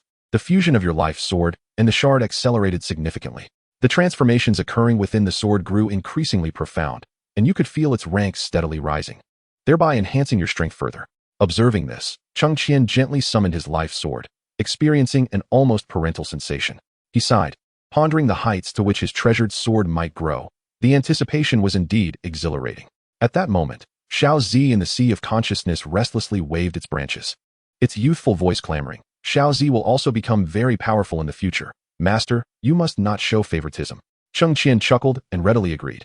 Yes, indeed. My Xiao Zi is the most formidable. Delighted by such a response, Xiao Zi radiated a vibrant purple light, its branches quivering in joyous exuberance. As the purple light touched the edges of the sea of consciousness, Cheng Qian was astonished to discover a tendency for expansion at the periphery. Could it be that Xiao Zi could enhance the sea of consciousness? A wave of curiosity surged within him, prompting him to hurriedly inquire, Xiaozi, can you emit that purple light again? Xiaozi swayed, producing another halo of light. As the purple light made contact with the edges of the sea of consciousness, Cheng Qian immersed his thoughts to observe closely. To his delight, his hypothesis was confirmed. The aura emanating from Xiaozi could indeed fortify the sea of consciousness. Though the effect was minuscule, over time, it would undoubtedly yield significant results. Xiaozi, the purple light you possess can aid me in expanding my sea of consciousness, Cheng Qian declared, revealing the conclusion he had drawn. Little Purple, filled with confusion, gently patted its own body, and a halo of light materialized. It inquired, is this so, Master? Indeed, Cheng Qian exclaimed, brimming with excitement. Methods to expand the sea of consciousness were exceedingly rare, and he felt as though he had stumbled upon a treasure. Master, I wish to assist you as well, but I can only emit 3 such circles each day. Little Purple's voice carried a hint of grievance. Seemingly disheartened by its limited contribution, Cheng Qian quickly offered words of comfort. Little Purple, you must understand that techniques capable of enlarging the sea of consciousness are scant in this world. Having you by my side is already my fortune. Moreover, as the old saying goes, dripping water pierces stone. Though you can only produce 3 halos daily, over time, this accumulation will yield astonishing results. Upon hearing this, Little Purple instantly perked up, its body crackling with electric energy, as if overwhelmed with joy. Wonderful. I can aid my master. From now on, I shall deliver such circles to you every day, making you even stronger. Thank you, my dear Little Purple. Cheng Qian responded with a smile. Little Purple, residing within the sea of consciousness, appeared slightly bashful, its branches swaying back and forth, its limbs seemingly unsure of where to rest. After a brief exchange, Little Purple resumed its cultivation, allowing Cheng Qian to once again focus on the simulator. In the 8th year, at the suggestion of Elder Duan, you ventured into the demon realm, seeking methods to cultivate the eye of the candle dragon. After all, you are not a true great demon. Even with the awakening of your bloodline, lacking any inheritance, you must rely solely on your own efforts to seek out cultivation methods. Upon entering the demon realm, you immediately felt a tremor from the egg within your sea of consciousness, indicating signs of awakening. The red egg within the sea of consciousness remained in slumber, occasionally flipping over and emitting soft snores, a scene that brought a smile to Cheng Qian's face. Combining this with previous experiences in the simulator, it seemed the egg would only awaken after entering the demon realm. Once the opportunities here were sufficiently gathered, a journey to the demon realm would be necessary. Cheng Qian pondered before making a decision. Exploring the fringes of the demon realm, you discovered several herbs that had never appeared in the Tianyuan continent, igniting a glimmer of hope for reaching the 10th tier of alchemy. Drawing from your memories of the demon realm, coupled with the allure of divine sword energy, you unearthed numerous treasures. One day, while collecting items, you heard the sounds of battle not far away. Following the noise, you came upon a blood-red little fox locked in combat with a 2-headed serpent demon. Elder Duan informed you that this 2-headed serpent demon was an evil creature, a mutation within the demon realm. You observed the grotesque visage of the 2-headed serpent demon, which spewed forth black venom, causing the surrounding flora to wither upon contact. Though the little fox was nimble, it was clearly at a disadvantage, having already sustained several splashes of the serpent's venom, its fur losing some of its luster. A surge of righteous indignation welled up within you. Without further hesitation, you channeled your inner spiritual energy and dashed toward the 2-headed serpent demon. With a resounding shout, you captured the attention of the serpentine demon. Its 2 heads turned simultaneously, their icy vertical pupils fixated upon you, emitting a hissing sound from their mouths. The little fox, upon witnessing your arrival to aid it, displayed a glimmer of surprise in its eyes and regained its spirits, launching a side attack on the serpent demon. Its claws glowed with a crimson radiance, each swing conjuring a wave of searing air. Although it was your first encounter, the synergy between you and the fox was remarkably harmonious. The 2-headed serpent demon, now besieged from both sides, began to exhibit signs of frenzy. Its heads entwined with one another as its body rapidly expanded, distorting the surrounding air with its malevolent energy. After a fierce battle, the demon was ultimately vanquished by you and the little fox. The fox approached you, gratitude evident in its gaze, nudging your hand with its head. You smiled as you affectionately stroked its head, just as you prepared to deal with the fallen serpent, when you noticed an object emanating an unusual glow beneath its body. Curious, you picked up the object and discovered it to be a scale inscribed with intricate runes, shimmering with a mysterious light that seemed to harbor formidable power. Holding the scale in your hand, you scrutinized it closely, yet its secrets eluded you. The little fox also leaned in to observe the scale, and suddenly its eyes brightened as it whimpered a couple of times, seemingly eager to convey information about the scale. You crouched down, and the fox began to draw in the dirt with its paw. Observing the rudimentary patterns it created, You were struck with a revelation. This scale appeared to possess profound connections to the dragon lineage. Oh, Cheng Qian's eyes sparkled with excitement. Had he truly stumbled upon something related to the dragons?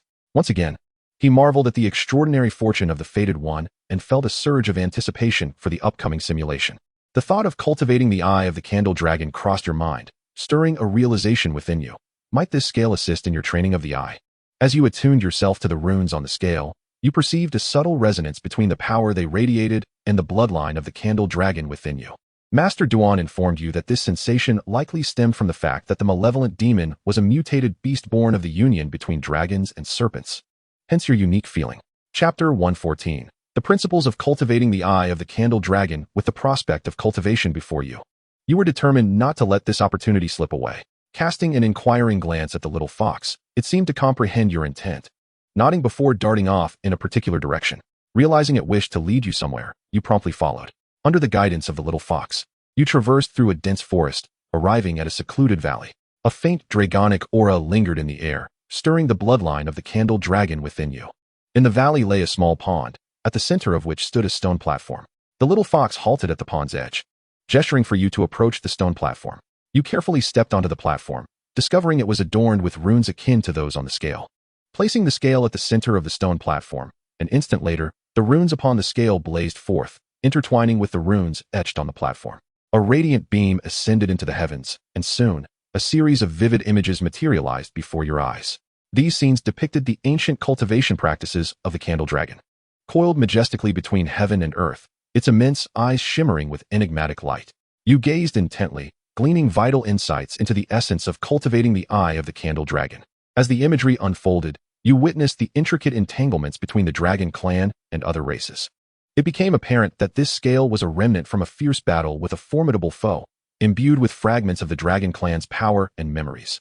As the brilliance gradually faded, a fresh perspective on the cultivation of the eye of the candle dragon blossomed within you.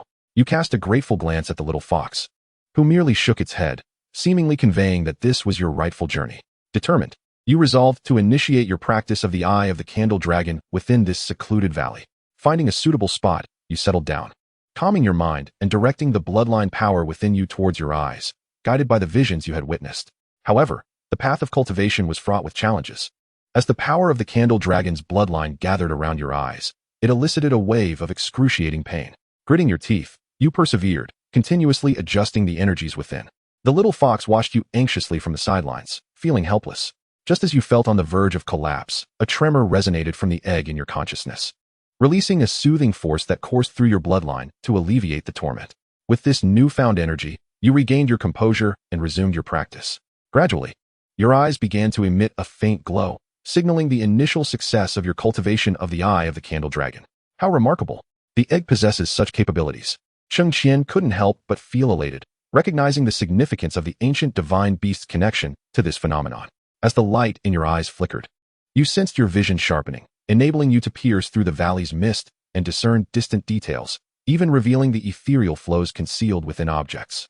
Filled with joy, you rose to your feet and exchanged a grateful gaze with the little fox, who wagged its tail in delight, seemingly sharing in your happiness. Upon leaving the valley, the little fox appeared to respond to an unseen summons and bid you farewell. Meanwhile, the egg that had long slumbered in your consciousness finally hatched, releasing a beautiful little phoenix that fluttered into your palm and affectionately nuzzled against you. At last, you have awakened, Cheng Qian exclaimed, a surge of excitement coursing through him. 8 years. Had the egg been aware of its journey during that time? Upon awakening, the little phoenix chattered incessantly, revealing that it had fully awakened. And although its heritage was not yet entirely unlocked, it now possessed several means of self-defense and offense. Overjoyed, you named it Little Red. Though the egg seemed displeased, it ultimately acquiesced to your choice.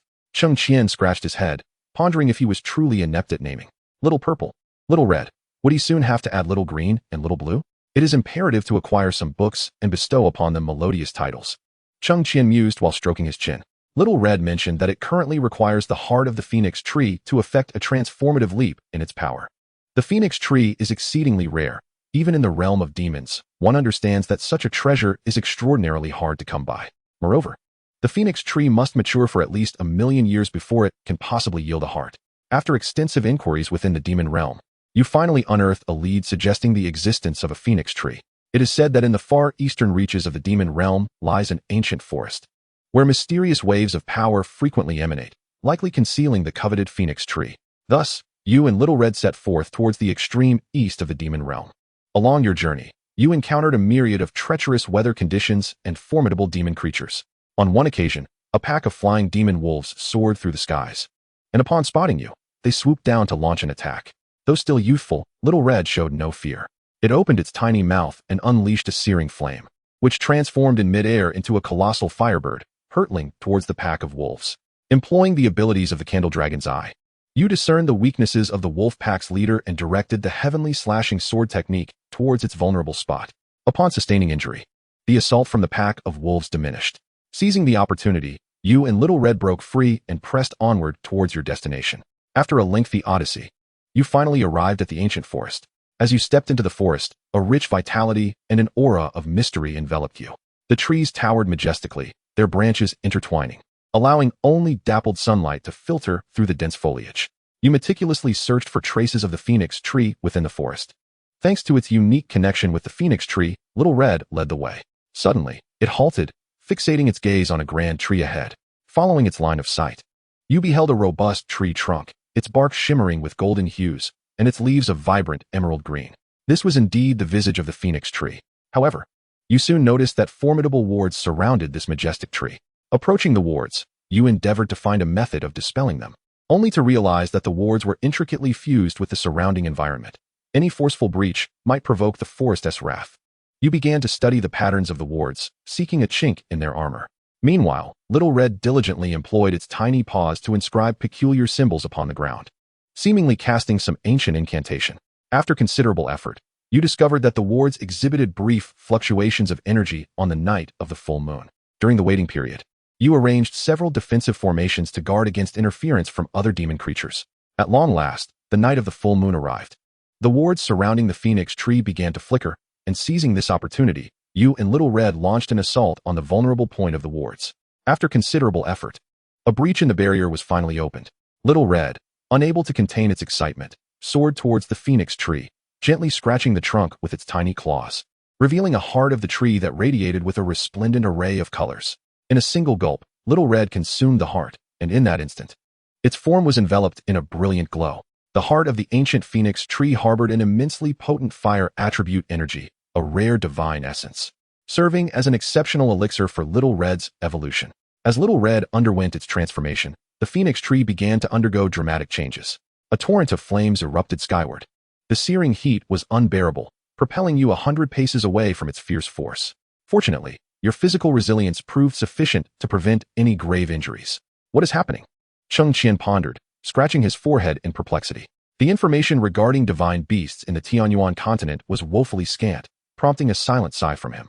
Returning to a relatively safer position near the phoenix tree, you observed that the flames, centered around Little Red, engulfed it completely, as it writhed in agony within the inferno. Anxiety gripped you, yet you found yourself unable to approach. Many nearby magical beasts sensed the violent upheaval, and soon, a multitude of powerful creatures encircled you. Though they remained motionless, their eyes wide with fear as they watched Little Red thrash about within the flames. Fortunately, you had an elder companion by your side, well versed in such phenomena, who quickly deduced that Little Red had encountered an extraordinary opportunity. It was revealed that the heart of the phoenix tree, upon its emergence, would manifest a unique celestial fire. This fire, known as the pseudo-nirvana flame, while inferior to the true nirvana fire, was nonetheless an invaluable catalyst for the evolution of a divine beast like Little Red. Surviving the trial of this flame would undoubtedly lead to its rebirth. Simultaneously, the phoenix tree, stripped of its heart, would also undergo a transformation due to this celestial fire. The two processes were mutually reinforcing. As Little Red evolved from the heart, the phoenix tree would emerge from this conflagration as a true phoenix tree, elevating its quality by at least 2 tiers, thus becoming a genuine divine-grade material for forging magical artifacts. Behold, a divine-grade artifact! Cheng Qian exclaimed in astonishment upon grasping the implications. Earlier, he had acquired some knowledge regarding magical treasures and artifacts. However, due to a lack of practical experience and a reliance on simulations, he had not developed a profound understanding of this concept. The finest forging material at his disposal was the original form of the purple thunder bamboo, capable of refining artifacts of celestial grade or higher. Although his life sword was formidable, It merely ranked as a golden spiritual grade artifact. The best he had achieved during simulations was evolving it to a ruby treasure grade artifact after absorbing 100 fragments of divine swords. According to the tier classification of the Tianyuan continent, mundane, earthly, heavenly, spiritual, treasure, celestial, and divine, his life sword had merely ascended one rank. Furthermore, each tier was further categorized by color, adding another layer to the evaluation of quality. The sudden emergence of the phoenix sycamore tree, capable of forging divine artifacts, undoubtedly ignites envy in the hearts of onlookers. As time passes, the flames grow ever more intense, and Xiaohong's anguished cries gradually diminish. You feel an overwhelming urgency, attempting several times to rush in, only to be restrained by old Duan. The surrounding great demons begin to murmur amongst themselves, having never witnessed such a spectacle. Some display greedy expressions, seemingly intent on seizing Xiaohong's opportunity during her moment of weakness, yet the sight of you and the searing flames renders them hesitant to act recklessly. Suddenly, a melodious cry emanates from the flames, and Xiaohong's figure becomes increasingly discernible. She no longer wails, but appears to embrace the baptism of the flames. Your eyes brighten with realization that Xiaohong has begun to acclimate to the pseudo-rebirth fire. However, you also sense the restless energy of the nearby great demons, heightening your vigilance. Xiaohong's form within the flames begins to transform. Her feathers become more resplendent, shimmering with a metallic sheen, as the flames dance upon her plumage, seemingly melding with her very being. Your heart swells with delight as Xiaohong's silhouette grows clearer, and her size appears to increase slightly. Just as the surrounding great demons prepare to strike, a multitude of azure giant birds suddenly materialize, spreading their enormous wings to form a circle, encircling Xiaohong within the flames. It is this group of azure birds again. It seems they share a bloodline connection with Xiaohong. Cheng Qian, upon recognizing familiar markings, deduces that these azure birds were the ones who saved her when she was under threat from malevolent forces. Now, allied with Xiaohong, he hopes that they shall not turn their aggression towards him. The leader of the azure birds is a formidable 7th-tier demon, comparable to an advanced stage cultivator. Upon witnessing this scene, the other great demons promptly retreat in dismay. You find yourself in a standoff with the blue-feathered leader, whose fierce gaze implies suspicion that you may wish harm upon Xiaohong. The tension lingers, but soon, as the final flicker of flame merges with Xiaohong's essence, the fire gradually extinguishes. Xiaohong emerges from the flames, radiating a powerful aura that causes the surrounding azure birds to retreat. With a gentle chirp, she joyfully flies towards you, affectionately nuzzling your face. Witnessing this, the once predatory azure bird factions display expressions of confusion, seemingly questioning why a divine beast would acknowledge a mere human as its master. Cheng Qian can't help but chuckle softly, for what can one do when one is the favored child of fortune? Once your exchange with Xiaohong concludes, the azure birds approach, displaying favorable attitudes towards you. The flames encircling the sycamore have dissipated, and the tree itself undergoes dramatic transformation, illuminated by a golden glow, signifying its evolution. As Xiaohong stood with her hands on her hips, chattering with the leaders of the bluebirds, you could not comprehend their words and instead turned your attention to the transformation of the phoenix parasol tree. Time passed unnoticed, and the golden light enveloping the tree gradually faded.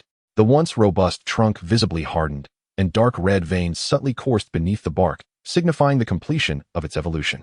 However, such a magnificent phoenix parasol tree could not simply be stored in your storage ring, leaving you momentarily perplexed. At this juncture, Xiaohong communicated with you through her spiritual awareness. Master, I have spoken with these little birds and asked them to establish a barrier. This place is their territory, and no one would dare covet the phoenix parasol tree. The flock of bluebirds invited you to visit their domain, promising that someone would present the complete phoenix parasol tree for your crafting needs. Such a delightful prospect. Ha ha ha, I shall not be polite. Cheng Qian rubbed his hands together, his face brimming with anticipation. Chapter 116, Another Sacrifice. You felt a surge of joy in your heart, believing this to be an excellent plan, and followed the bluebirds toward their territory. Along the way, Xiaohong excitedly flitted around you, narrating her newfound abilities after her evolution. Upon reaching the realm of the bluebirds, you discovered it was suffused with rich spiritual energy, with the surrounding spiritual plants flourishing abundantly.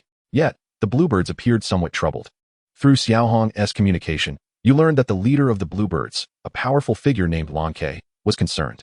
Recently, a mysterious dark force had manifested in this territory, affecting some weaker bluebirds and rendering them sickly. Their lineage, though a branch of the phoenix bloodline, bore only a slight connection. The bluebirds sought your assistance, not solely driven by the suppression of bloodline, but primarily out of hope for your help. It is known that the phoenix possesses a naturally pure bloodline, embodying a yang force that exerts absolute suppression over dark energies. in exchange for your aid in dispelling this sinister presence and restoring the health of the young bluebirds. They promise to present you with a well-prepared complete phoenix parasol tree. After conferring with Xiaohong, you resolve to assist the bluebirds in investigating the matter, though you could not guarantee a resolution. Nonetheless, the bluebirds were already jubilant with the promise of your support, exultantly calling for the great beasts to prepare a welcoming feast. While demon beasts can transform into human form upon reaching the nascent soul stage, this group of bluebirds seemed unable to take shape due to the oppressive dark energy, thus hosting you in their original forms. Although the banquet was modest, the food astonished you. Many delicacies could directly enhance your physique, and the spiritual wine was a delight, making you feel that the journey had been worthwhile. Damn it, I'm starving just looking at this. Cheng Qian felt no hunger, yet he could not resist the temptation. He retrieved some snacks from his storage ring, munching away while observing, reminiscent of flipping through a captivating novel. The following day, you and Xiaohong arrived at a tranquil valley within the realm of the bluebirds, a place rumored to be where many little bluebirds succumbed to the dark aura that led to their afflictions. After a thorough exploration, you stumbled upon a cave exuding a sinister energy, its surroundings withering under its influence. As you approached the cave's entrance, an icy chill enveloped you. Xiaohong, eager to venture inside first, insisted on entering despite your concerns for her safety. Unable to resist her endearing insistence, you reluctantly agreed to accompany her. Upon entering the cave, you were met with an oppressive darkness and a damp atmosphere, tainted by a foul stench.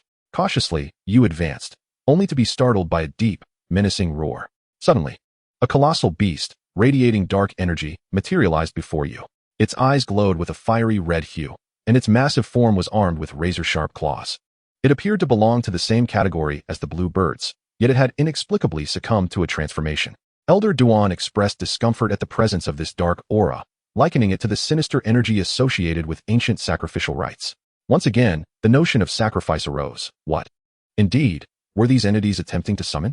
Cheng Qian paused mid-bite, his striking features momentarily etched with worry. It was not in his nature to be overly suspicious, yet the recent messages transmitted by the simulator compelled him to ponder deeply. Was it conceivable that every small interface across the Tianyuan continent was engaged in some form of sacrificial ritual, awaiting the opportune moment to summon malevolent beings capable of devouring the entire realm? Cheng Qian's thoughts meandered as he murmured to himself. However, lacking a clear course of action, he resolved to remain vigilant for any signs of rituals or peculiar stones, just to be on the safe side. The corrupted beast let out a furious roar before lunging towards you both. You and Xiaohong swiftly separated, launching simultaneous attacks from either side. You unleashed a flurry of precise sword strikes, the glinting blade slicing towards the beast's flank. Meanwhile, Xiaohong opened her mouth and unleashed a torrent of searing flames, infused with the newfound power from her evolution, aimed directly at the creature's head. The beast effortlessly deflected your sword strikes with its massive claws while deftly evading Xiaohong's flames. Its tail, emanating dark energy, lashed out like a steel whip towards you. You leaped into the air, narrowly avoiding the attack. However, the beast retaliated by spewing forth a viscous black slime that corroded the ground, leaving gaping pits in its wake. Seeing this, Xiaohong soared in front of you, flapping her wings to generate a powerful gust that dispersed the noxious substance. Seizing the opportunity, you gathered spiritual energy midair, reciting an incantation that caused your original sword to swell in size, radiating a brilliant golden light. Gripping the hilt firmly, you brought the sword down with tremendous force upon the beast. Sensing the formidable power behind your strike, the creature crossed its claws in a desperate attempt to defend itself. The clash between sword and claw erupted in a dazzling display of light and an ear-splitting roar. Seizing the opportunity, Xiaohong soared behind the beast, her sharp claws raking across its back. The creature howled in pain, deep gashes appearing as dark blood flowed freely. Enraged, the beast turned swiftly, intent on retaliating against Xiaohong. With resolve, you swung your sword, aiming for its eye. The creature, unable to evade in time, suffered a grievous wound, letting out a harrowing roar of anguish. This provocation sent the beast into a frenzied rage, its dark aura intensifying, warping the very space around it. Elder Duan cautioned you. This beast seems poised to unleash a self-destructive attack. Proceed with caution. A chill ran through you as you moved closer to Xiaohong. The creature began to compress its form, its dark energy coalescing into what resembled a colossal explosive. You exchanged a knowing glance with Xiaohong before both of you summoned your most potent defensive skills. The dark bomb detonated, the force of the blast hurling you and Xiaohong away.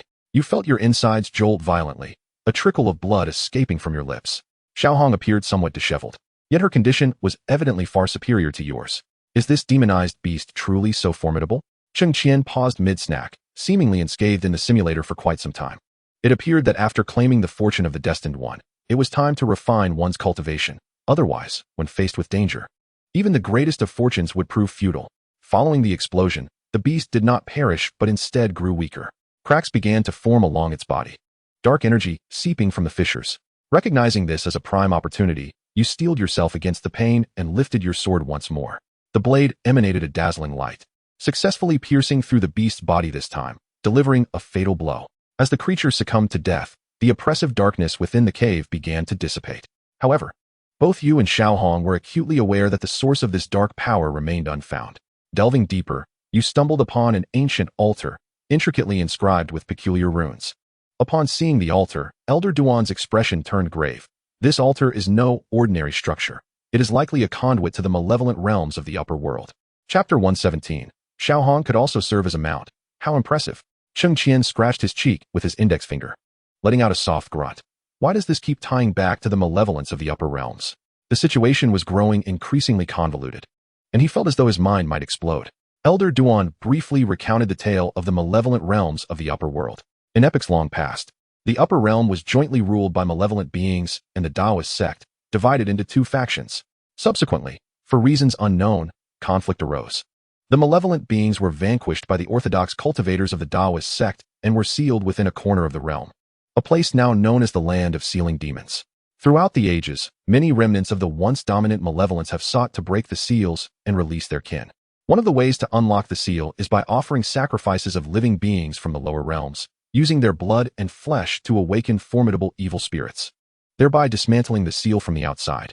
As for the altar before us, it appears to be a hidden passage that can directly transport one to the realm of evil spirits. Elder Duan candidly expressed, it is likely that someone has previously exploited this place to relay messages into the realm of demons. This is beyond our purview. It would be prudent to destroy this altar. You furrowed your brow, hesitating as you replied, this altar appears ancient. It may conceal secrets unknown to us. Would it not be a pity to destroy it so hastily? Perhaps we could study it first. Who knows? We might discover a method to completely seal the realm of evil spirits. Elder Duan shook his head slightly, his expression grave. This altar is exceedingly perilous. Every moment it remains, the risk of demonic invasion increases. Our current strength is insufficient to probe the secrets it may hold. A slight misstep could spell disaster. Just as the two of you were debating, the altar began to tremble violently, its strange runes flickering with urgency, as if issuing a warning. Elder Duan's countenance changed. This is not good. It seems our presence has triggered some defensive mechanism of the altar, and it may forcibly open the transport channel. Clenching your fists, you declared, in that case, there is no room for hesitation. Let us join forces and destroy this altar. With that, you were the first to channel your spiritual energy into your sacred sword, striking fiercely at the altar. Following your lead, Xiaohong also unleashed her inherited techniques, sending a radiant beam of light towards the altar. Despite being a soul entity and somewhat weakened, Elder Duan recognized the urgency of the situation. He formed hand seals and recited incantations, directing a powerful soul energy beam at the altar. However, it seemed that an invisible shield surrounded the altar.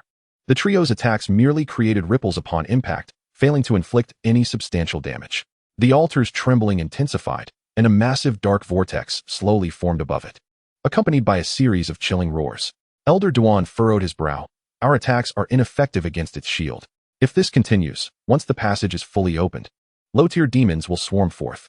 Even though they are low-tier demons, they are certainly not foes you can contend with at present.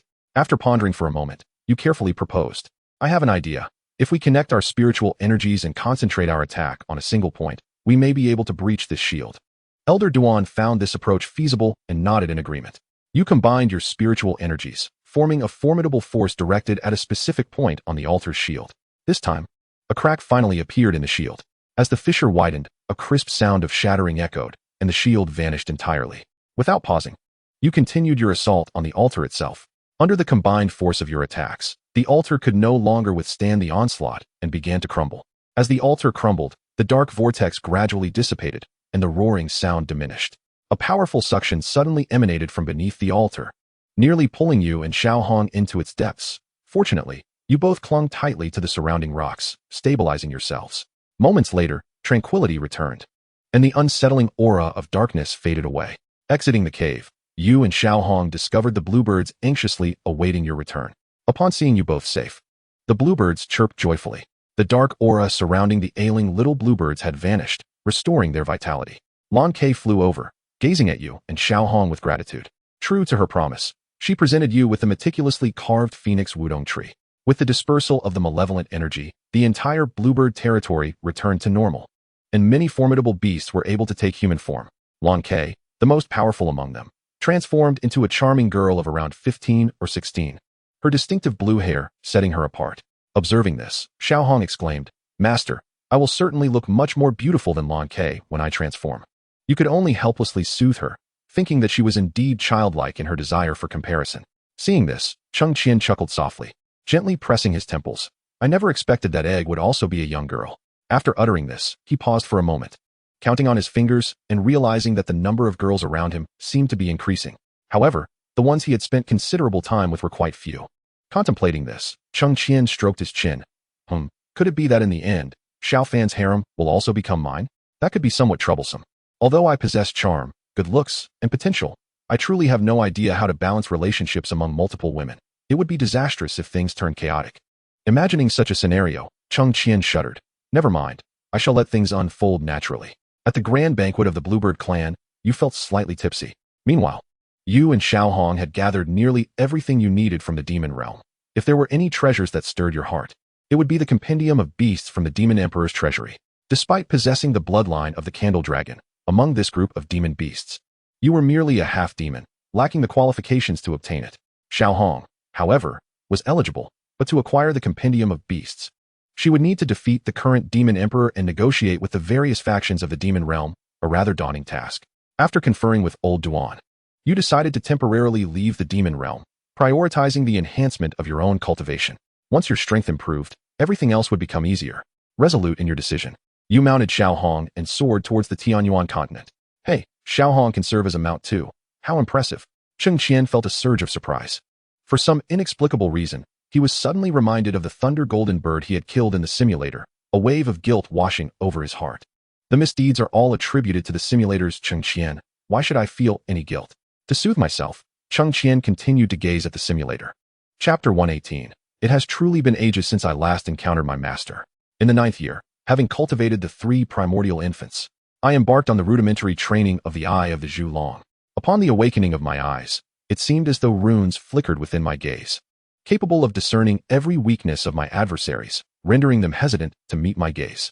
One day, news reached you of a rare opportunity that had emerged in a mysterious valley, prompting formidable beings from all directions to venture forth in pursuit. You were no exception, embarking on the journey toward the valley. Upon your arrival, you discovered a considerable gathering of individuals, among whom stood a figure clad in black robes. Exuding an extraordinary aura, it was none other than Xiao Fan, the protagonist of the original novel. Old Fan, it has been far too long, Cheng Qian chuckled. He was genuinely curious about how, with the strength derived from the simulator, he had seized so many opportunities from him. In such circumstances, could he possibly defeat him? Suddenly, an idea struck Cheng Qian. Isn't Old Duan in need of a body? Alas, my consciousness cannot communicate with those within the simulator, otherwise, I would inquire if he desires one, haha.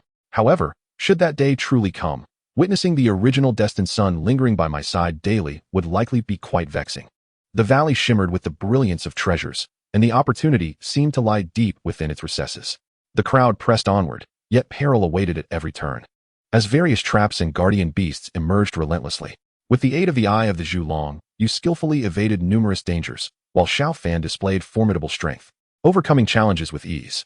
At last, you both reached the location of the opportunity almost simultaneously. Before you lay a pearl radiating an unusual luminescence, surrounded by powerful protective barriers.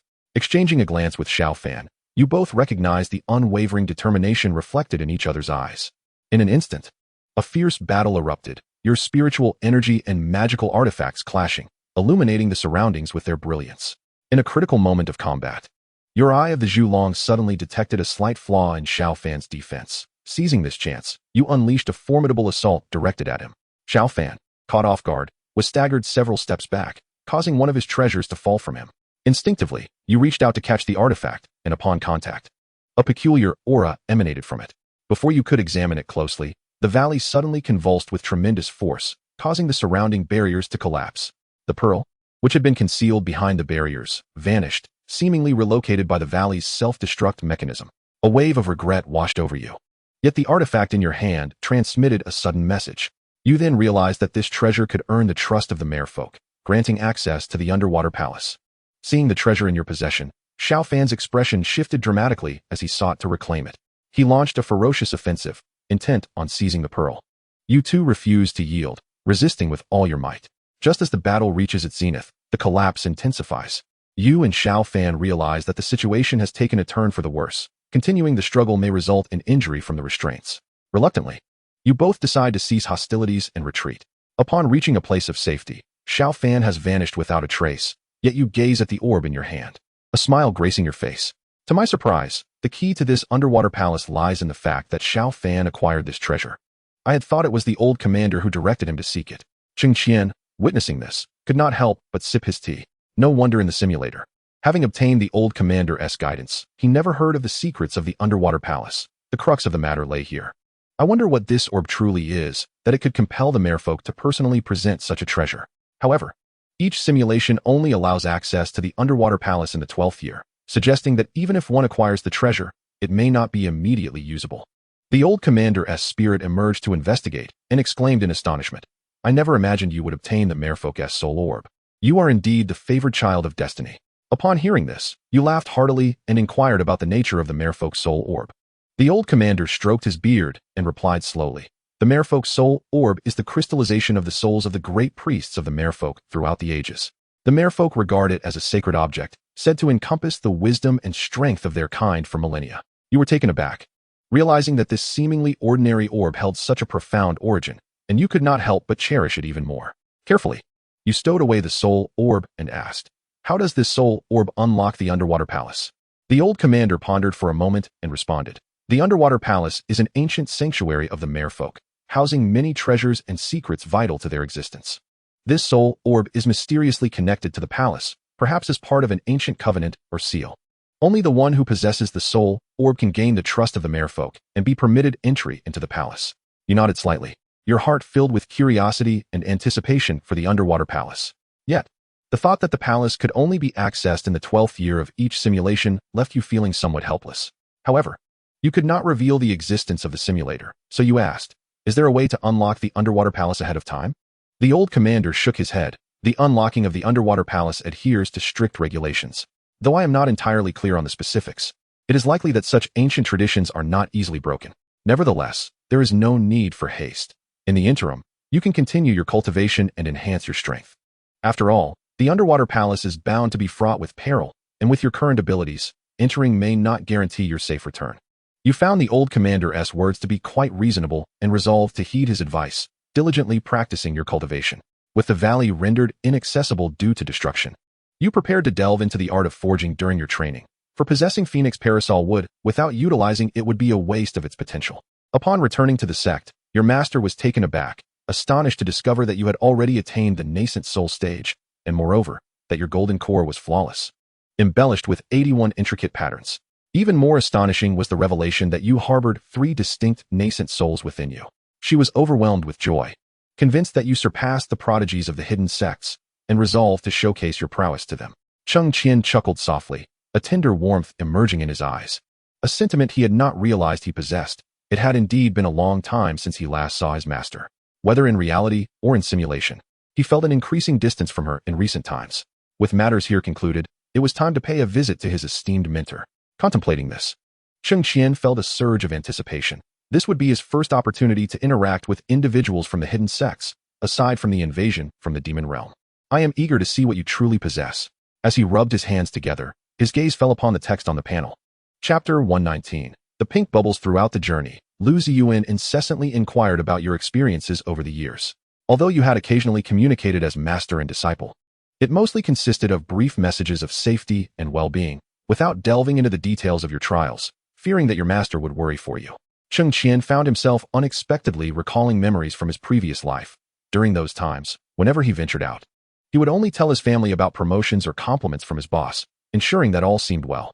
It was not until a tragic accident severed his connection with them that he realized even the simplest aspects of daily life became devoid of someone to share with, or any desire to do so. His eyes dimmed momentarily, but he quickly dispelled those negative thoughts, taking a deep breath to refocus his attention. The journey was not particularly long, yet with Lu Ziyuan's company, the tension that had long gripped him seemed to dissipate suddenly. Accompanying his master while enjoying the scenery, engaging in conversation, and partaking in drinks brought forth a unique delight. Despite the lengthy separation, Lu Ziyuan's presence felt as if they had never parted, free of any awkwardness or pressure.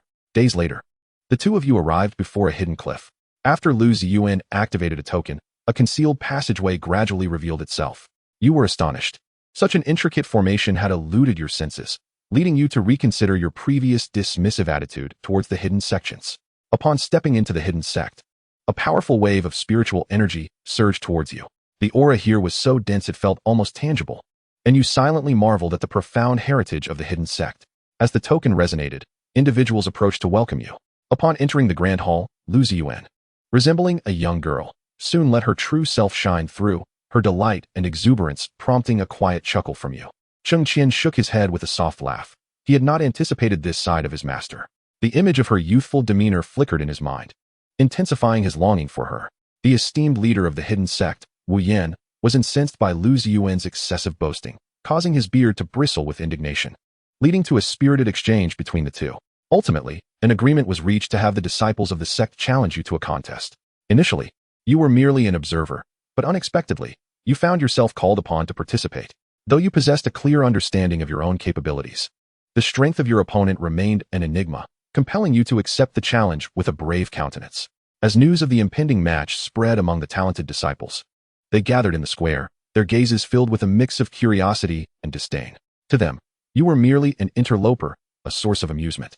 The contest commenced swiftly, and the fifth-rank prodigy was soon bested by your skill, provoking a flurry of speculation and shifting perceptions among the onlookers. Lu Ziyuan, overwhelmed with joy, incessantly praised you in Wu Yan's ear, much to the latter's chagrin, darkening his expression. After assessing your prowess, Wu Yan dispatched his most favored disciple, the top-ranked contender of the sect, to face you in battle. The clash was intense, yet you did not disappoint Lu Ziyuan. In a pivotal moment, utilizing the eye of the candle dragon, you seized upon a flaw in your opponent's defense, delivering a decisive blow that secured your victory. Impressive, truly worthy of my admiration. Cheng Qian unabashedly lauded himself. At the instant of your triumph, the square was enveloped in a fleeting silence, which was soon shattered by a cacophony of excitement. Lu Ziyuan dashed to your side, exulting like a child. Qianer, you were absolutely magnificent. Her eyes sparkled with pride. Meanwhile, Wu Yan's countenance darkened, as he had never anticipated that his most esteemed disciple would falter before an outsider. The once disdainful prodigies now regarded you with admiration and awe. You humbly clasped your hands in gratitude, acknowledging the mercy of your opponents, attributing your success to mere fortune. However, all present understood that such victories were not the result of luck, but rather the manifestation of undeniable strength. At that moment, an elderly man with white hair emerged from the crowd. He was Mo Yun, the esteemed elder of the hidden sect. Is it possible that the younger generation must contend with the elder? Surely, this hidden sect possesses greater dignity, Cheng Qian mused, scratching his head as he continued to observe. Cheng Qian, is it? Your prowess has certainly caught my attention, Mo Yun stated, his gaze piercing. However, I have another challenge for you. Do you dare to accept? A chill ran through you. Recognizing the formidable nature of the challenge, yet unwilling to retreat, you resolutely replied, I am willing to give it a try. Mo Yun nodded in satisfaction, then gestured grandly, and a colossal array of spiritual energy materialized in the center of the square. This formation is known as the cosmic array. It conceals countless mechanisms and prohibitions. Should you manage to escape within the span of a single incense stick's burn, you shall be deemed the victor, Mo Yun declared. At this moment, Lu Ziyuan exuded the demeanor of a master, negotiating with Mo Yun. It is worth noting that very few prodigies from hidden sects could traverse this formation, and even those capable would require several days to emerge. To demand completion within a single incense stick's duration is nothing short of an arduous challenge. Mo Yun, without further ado, informed Lu Ziyuan that if she were able to succeed, the ancient secret realm of their sect could be exceptionally opened for her once. Upon hearing such an enticing reward, Lu Ziyuan's eyes brightened as she approached to deliberate further. Although she wished for you to seize the opportunities within the ancient secret realm, she also respected your choices. Even as a mentor, she was reluctant to compel you into actions against your will. How wonderful it is to have such a mentor. Cheng Qian thought, resting his chin on his hands, a smile gracing his lips, as pink bubbles seemed to emerge around his head. After a thorough exchange, you took a deep breath and slowly stepped into the formation. The moment you entered, an overwhelming pressure assailed you. The surroundings began to shift. with various phantom monsters lunging towards you. Not daring to be careless, you promptly activated the eye of the candle dragon, attempting to discern the formation's weaknesses. However, the complexity of this formation made it challenging to find a clue, just as you were besieged by several phantom creatures. A memory surfaced of the merfolk soul pearl obtained from Xiaofan. You endeavored to merge the pearl's power with your own spiritual energy, and in an instant, your vision sharpened, revealing subtle patterns of spiritual energy flow within the formation. Following these patterns, you cautiously advanced through the formation. Yet, time trickled away, and the incense stick had burned for more than half its length. Anxious, you quickened your pace. Suddenly, you triggered a mechanism, unleashing a rain of arrows imbued with formidable spiritual power towards you. Alarmed, you realized it was too late to evade. In a moment of urgency, you summoned the power of your nascent soul, swiftly forming a spiritual shield before you. The arrows struck the shield with a cacophony of sounds, sending forth sparks of spiritual energy. Although the shield held firm against the deluge, the tremendous impact forced you to stumble backward several steps. At this juncture, the incense was nearly extinguished. Without the luxury to regain your breath, you surged towards the formation's exit. Along the way, you encountered several barriers of spiritual energy, each demanding a significant expenditure of your own power to dismantle. Gritting your teeth, you continuously drew upon your inner spiritual energy, simultaneously harnessing the power of the merfolk soul pearl to enhance your perception. Just as the incense was about to be fully consumed, you spotted the formation's exit.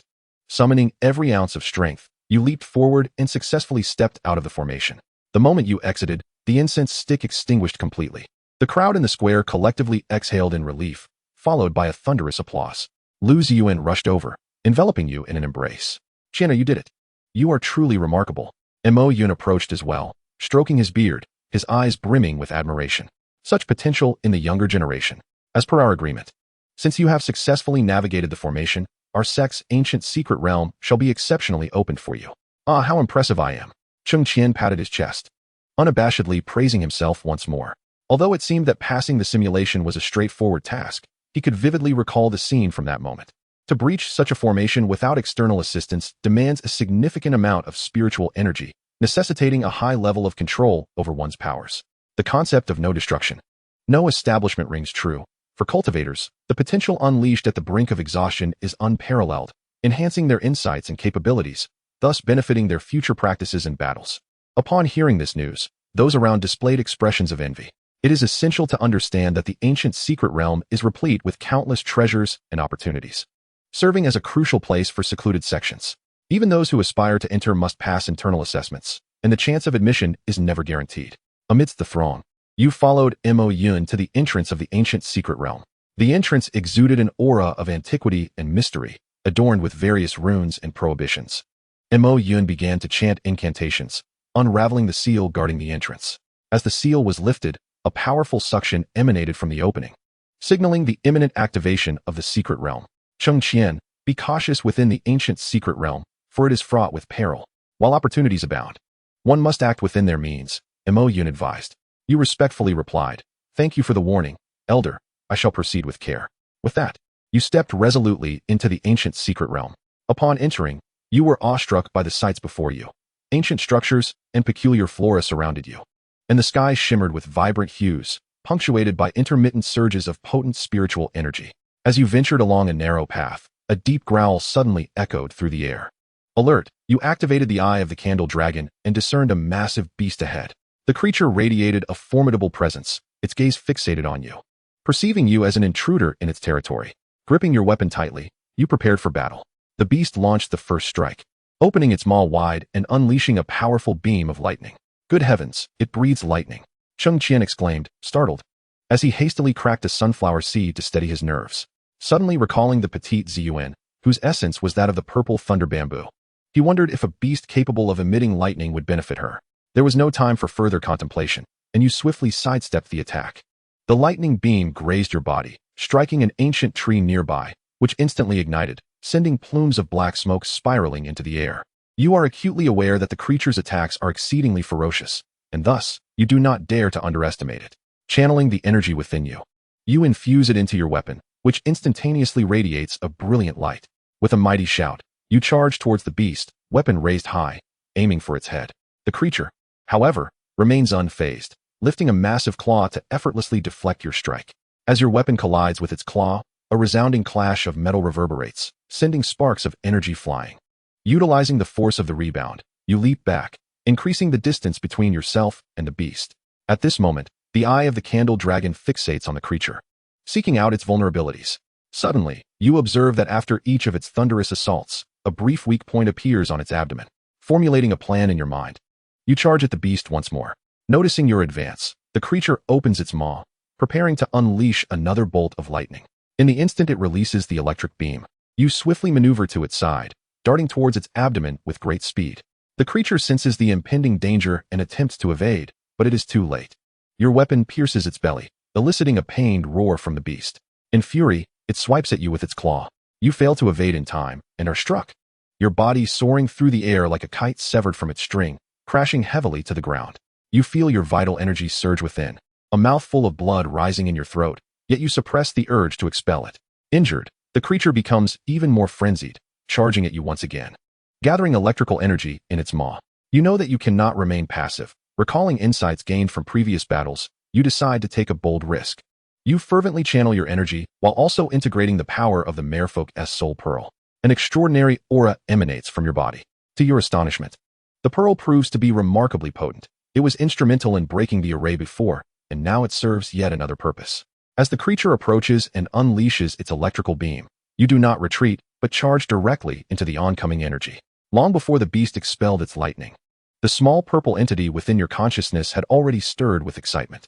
This entire sequence is merely a strategy you had devised together, utilizing the creature's most formidable lightning strike to refine the essence of the small purple entity, enhancing it further. Just as the lightning is about to collide with your face, the entity bursts forth from your consciousness, voraciously consuming the attack. Chapter 121. The Soul Power Beast. In that fleeting moment of the creature's disorientation, you seize the opportunity to unleash your most powerful strike, ultimately vanquishing it. As the beast collapses, to your astonishment, its body begins to disintegrate, transforming into a small orb of light. The ancient world has long ceased to exist, as Elder Duan informed you. Naturally, the original demonic beasts could not linger here. The creatures that inhabit this realm are likely remnants of souls left behind after the death of previous beings, gradually transforming into soul beasts while retaining their former appearance and magical abilities. However, upon their demise, they do not leave behind demon cores or corpses. The small orb of light before you may very well be the energy accumulated by the soul beast, available for your absorption and use. Having just consumed lightning, the small purple entity has returned to your consciousness for digestion and cultivation. As you gaze upon the orb, you reach out tentatively to touch it. Upon contact, it transforms into a beam of light and merges with your being.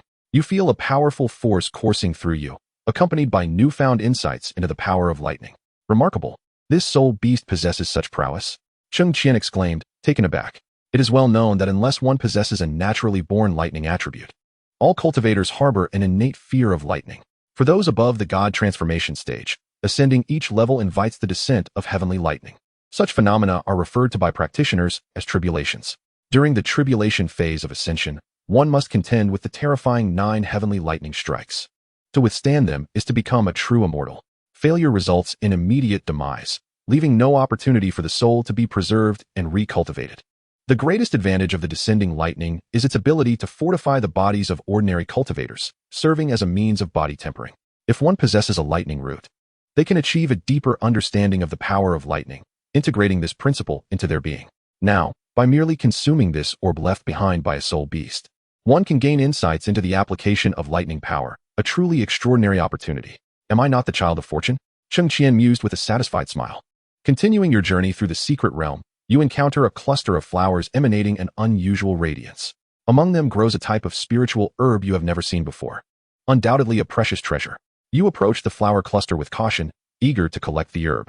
Just as your hand nears it, slender vines suddenly spring forth from the flowers, ensnaring your arm. Startled, you attempt to retract your limb, but the vines move with astonishing speed, quickly binding you. Despite your vigorous efforts to break free, the vines tighten their grip and begin to emit a paralyzing force, causing your arm to lose sensation. After a fierce struggle, you finally manage to free yourself from their grasp. This time, you dare not be careless. Activating your candle dragon eye, you scrutinize the flower cluster, seeking a method to safely gather the spiritual herb. The candle dragon eye is truly powerful. It reveals everything, far superior to mere spiritual awareness, Cheng Qian reflected. A sudden thought crossed his mind, recalling the dual pupils of Shi Wenlu he had seen during memory extraction. He wondered who would ultimately prove more formidable once the candle dragon eye was fully cultivated. You discerned that at the heart of the flower cluster lies a core. By destroying this core, you could safely harvest the spiritual herb. After enduring several assaults, you successfully dismantled the core and adeptly harvested the spiritual herbs. Continuing your journey, you encountered a forest shrouded in dense mist, its thickness almost corporeal. Upon stepping into the misty woods, you immediately felt the temperature plummet, a chill seeping into your very bones.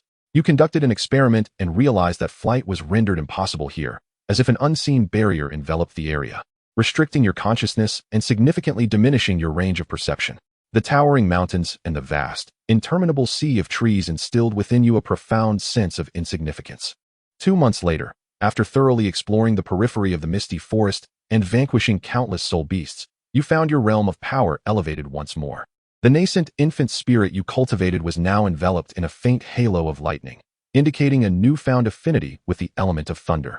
Despite lacking a lightning attribute spirit root, you could even wield a modicum of lightning power within your spells, enabling you to strike down formidable foes with unexpected ferocity. Restored to your peak condition, you resolved to delve deeper into the heart of the misty forest.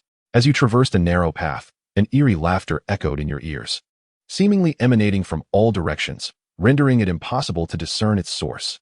Gripping your weapon tightly, you remained vigilant, scanning your surroundings. Intruder, how dare you trespass upon my domain? A spectral voice reverberated through the air. Who are you? I mean no offense. I merely seek opportunities, you boldly retorted. Opportunities? Everything here belongs to me. You shall not succeed. With those words, a swarm of shadows erupted from the mist, lunging toward you. You unleashed a spell, dispersing the nearest shadows, only to discover they reformed almost immediately. Realizing this strategy was futile, you concentrated and attempted to use your candle dragon eye to pierce through the mist, seeking the source of these shadows. After considerable effort, you finally detected a faint pulse of spiritual energy, deducing it to be the key to controlling the shadows. You charged toward that direction, fending off the relentless shadows that sought to impede your advance, breaking through their defenses with determination. As you approached the energy source, a figure cloaked in black robes materialized before you. Remarkable that you found me, yet it will avail you nothing, the robed figure stated coldly. You refrained from replying and launched an immediate attack, your weapon infused with potent spiritual power aimed at the figure. With a mere flick of his sleeve, the black-robed individual effortlessly neutralized your assault. His spells were cryptic and unpredictable, leaving you somewhat overwhelmed. Seizing the moment, you infused a strike with a spark of lightning, and as he revealed a momentary vulnerability, you unleashed your full might.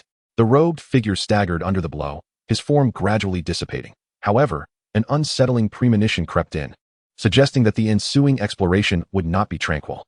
3 months passed, during which you endured countless arduous battles. The deeper you ventured into the misty forest, the more formidable the soul beasts you encountered became.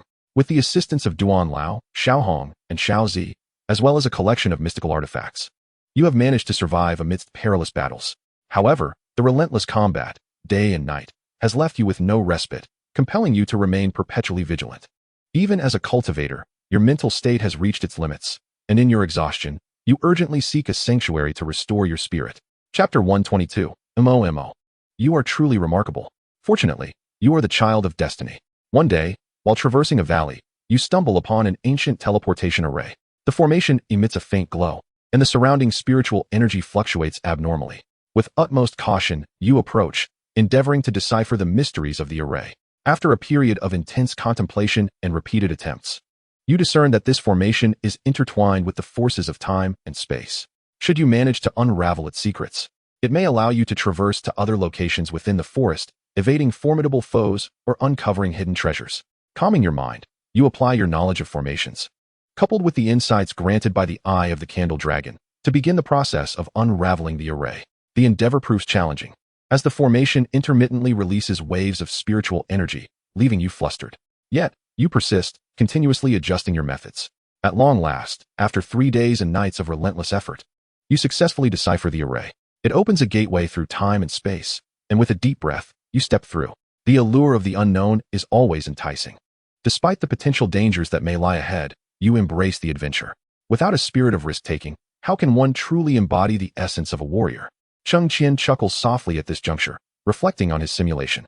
Yet, as he reminisces about the series of events that brought him here, He cannot help but marvel at his good fortune, contemplating the 100,000 units of currency in his account.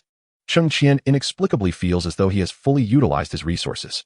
Had he traversed without the simulator, it would have surely been a calamitous circumstance.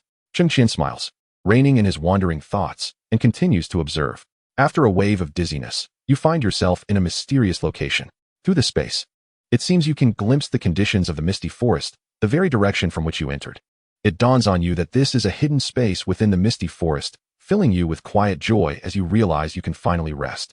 However, before indulging in respite, it is prudent to ascertain whether this realm is genuinely safe. Surrounding you are crystals shimmering with radiant light, pulsating with an exceptionally rich spiritual energy. Cautiously, you reach out to touch them, only to suddenly notice the emergence of guardian spirits. These ethereal beings resemble transparent fawns, their eyes glimmering with wisdom. They appear to harbor no ill intent, yet they do not permit you to approach the crystals. You attempt to communicate with them, conveying your goodwill through spiritual energy. After a thorough exchange, you come to realize that these crystals serve as the core source of energy for this forest, essential for maintaining its equilibrium.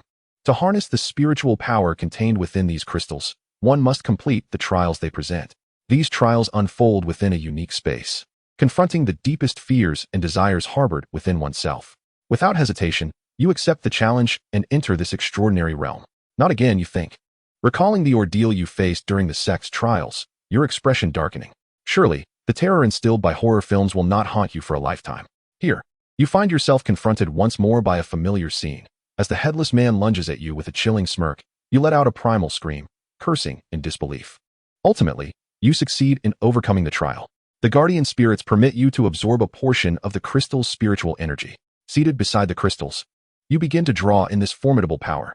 With the continuous influx of spiritual energy, you notice your nascent infant soul becoming more substantial, and the halo surrounding your newly formed, thunderous infant soul radiates with increasing brilliance. Could it be that this spiritual energy possesses additional attributes? You scratch your head, puzzled. For having only observed the text on the simulator, many details elude your understanding. Perhaps the energy crystals in this place have other effects. Once your mental state is finally adjusted, you feel a sense of lightness enveloping you. After spending 3 days here, you reluctantly prepare to depart. Prolonged battles necessitate brief respites, allowing one to summon forth the courage to advance further. The balance of work and rest has always been your guiding principle. The simulator seems to have grasped my character quite well. You chuckle, shaking your head, continuing towards the heart of the misty forest. Although the soul beasts you encounter remain formidable, you now find yourself able to handle them with ease. At last, you approach the central region of the misty forest. The mist here thickens, and the fluctuations of spiritual energy intensify. You sense a powerful aura concealed within this core, evoking both excitement and reverence. Before long, a grand palace materializes before you. The nearby white tigers and jade lions appear to roar at the forest, as if ready to feast upon the unwary. Exuding an aura of majestic strength, the plaza in front of the palace is paved with azure spirit stones, flawlessly smooth and perfect in its surface. The inscription on a nearby stone tablet ignites a fervor within you. The tablet reads Sacred Hall of Artifacts, and behind it stands a colossal closed door. Oh, first the sacred array, and now the sacred artifacts. You muse, feeling as though your collection of side pursuits is nearing completion. To be deemed a sage, even in the realm of Tianyuan, one must possess unparalleled talent and extraordinary comprehension to achieve such greatness. Not to mention, this ancient secret realm belonging to a secluded sect may hold an even higher status for this sage of artifacts than you could possibly envision. Your eyes flicker with intrigue, drawn inexplicably to the audacious script before you. A hand reaches out, almost of its own volition, to caress the characters etched upon the surface. Each stroke is reverently traced, and as the final flourish of the sacred character is completed, you are startled to discover a subtle elevation beneath your fingertips. A spark of curiosity ignites within you, and you press down gently. At that moment, a thunderous resonance echoes in your mind, and a passage of text materializes vividly before you. With my last strength, I leave this monument to guard my grave, hoping that future generations may inherit my legacy and elevate the art of crafting. Thus shall my heart find solace. The words shimmer with a radiant golden light, resembling not the script of the Tianyuan continent, but rather akin to the runes of the divine sword you once comprehended.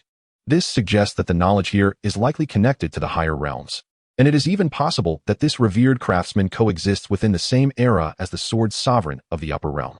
In a fleeting moment, the text dissipates from your thoughts, leaving you exhilarated and overjoyed.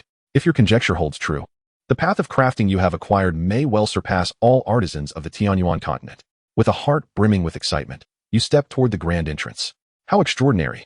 Is the progeny of destiny truly this formidable? Despite having prepared himself mentally for countless scenarios, Cheng Qian remains astounded by such an unexpected delight.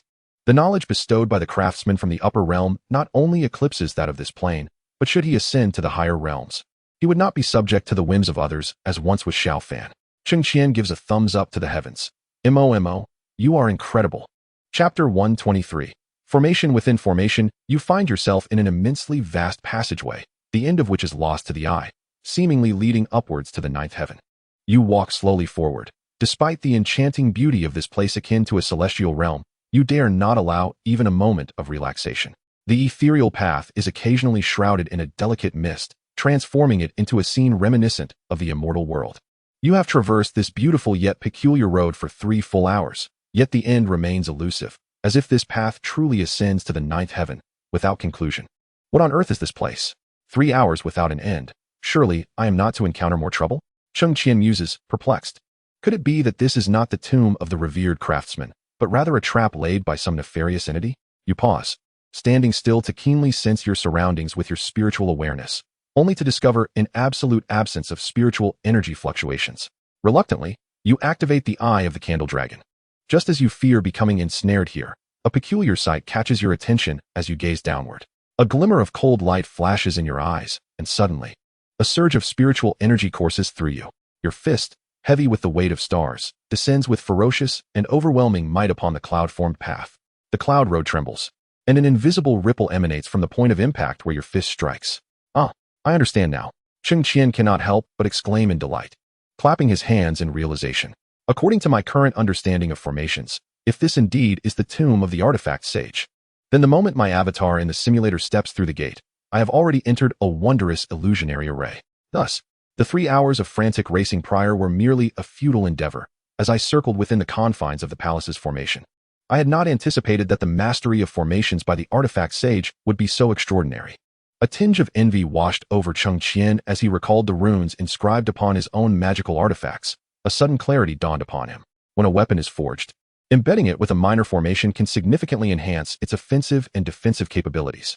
Hence, masters of the artifact path often possess a comprehension of formations that far surpasses that of ordinary individuals. Not to mention, the artifact sage here undoubtedly commands a higher echelon of formations than Cheng Qian himself, which explains his prolonged inability to uncover the truth. After delivering a full 18 strikes, as anticipated, the heart of the formation lay beneath the cloud path upon which he stood. Countless clouds, coalescing into a road, shattered as if made of glass, ultimately fracturing into pieces and dissipating back into the ether. Suddenly, Cheng Qian felt a sinking sensation, and in an instant, the void trembled, depositing him upon an expansive surface. The grand hall he had expected did not materialize. He surmised that this might be a composite formation, necessitating the discovery of its true core for entry. His gaze sharpened as he noticed, to the right of the vast expanse, a patch of sand that glowed a vivid crimson, akin to blood. The crimson sand pulsated with a slow, flowing radiance, reminiscent of a viscous pool of blood, shrouded in mystery. As he surveyed the area for a solution, his left foot inadvertently stepped upon the sanguine sand. In that instant, the heavens and earth trembled. He felt as though the very fabric of reality was shifting, with stars realigning in a cosmic dance. Waves of profound truths surged within his consciousness, akin to a deluge of enlightenment. A resounding echo, reverberating through the air, shattered the silence. The surrounding spiritual energy surged like a tumultuous ocean, thick and inescapable. He gritted his teeth against the excruciating pain in his mind, striving to maintain his composure. Though the resonance of profound truths was deafening, it seemed to harbor boundless mysteries within. As the echoes continued, the crimson sand began to churn violently, as if something was on the verge of breaking through the surface. With no time to lose, he swiftly summoned the spiritual energy within him, forming a protective barrier around his body. The energy flowed with a soft azure glow, starkly contrasting with the oppressive crimson surrounding him. From the depths of the sand, a colossal stone tablet gradually emerged. The tablet was inscribed with ancient runes that flickered with an eerie light, as if recounting tales of yore. Approaching the stone tablet, he scrutinized the runes etched upon it. Some were barely recognizable to him, while others were obscure and elusive. He understood in his heart that this tablet was the key to unraveling the composite formation. He endeavored to merge his understanding of formations with the runes on the tablet, gesturing in the air with his fingers, seeking to uncover the connections and patterns among the runes. Suddenly, your eyes gleam with realization, as if you have uncovered something profound. Following your instincts, you channel your spiritual energy into a specific rune inscribed upon the stone tablet. As the energy permeates the rune, it appears to awaken, radiating a resplendent light. A beam of illumination shoots forth from the tablet, directing itself towards the heart of the open expanse. With purpose, you stride towards the source of the light, and there, upon the ground, emerges a colossal circular pattern. This intricate design is composed of elaborate lines and runes, resembling an immense array. Standing at the edge of the array, you ponder the means of entry, fully aware that a hasty step could unleash unforeseen perils, yet driven by the quest to explore the tomb of the sacred artifact. You resolve to take the risk. Drawing a deep breath, you cautiously place one foot within the array. In an instant, the runes seem to come alive, entwining themselves around your leg. You feel a formidable force tugging at you, intent on drawing you deeper into the array. Gritting your teeth, you place your other foot within, unleashing a surge of spiritual energy to resist the pull. As you fully enter the array, the surroundings transform in an instant. You find yourself amidst a vast celestial expanse, where stars twinkle like jewels, seemingly within reach. Within this astral realm, you witness a myriad of extraordinary sights, colossal star beasts weaving through nebulas, and resplendent treasures emitting dazzling brilliance.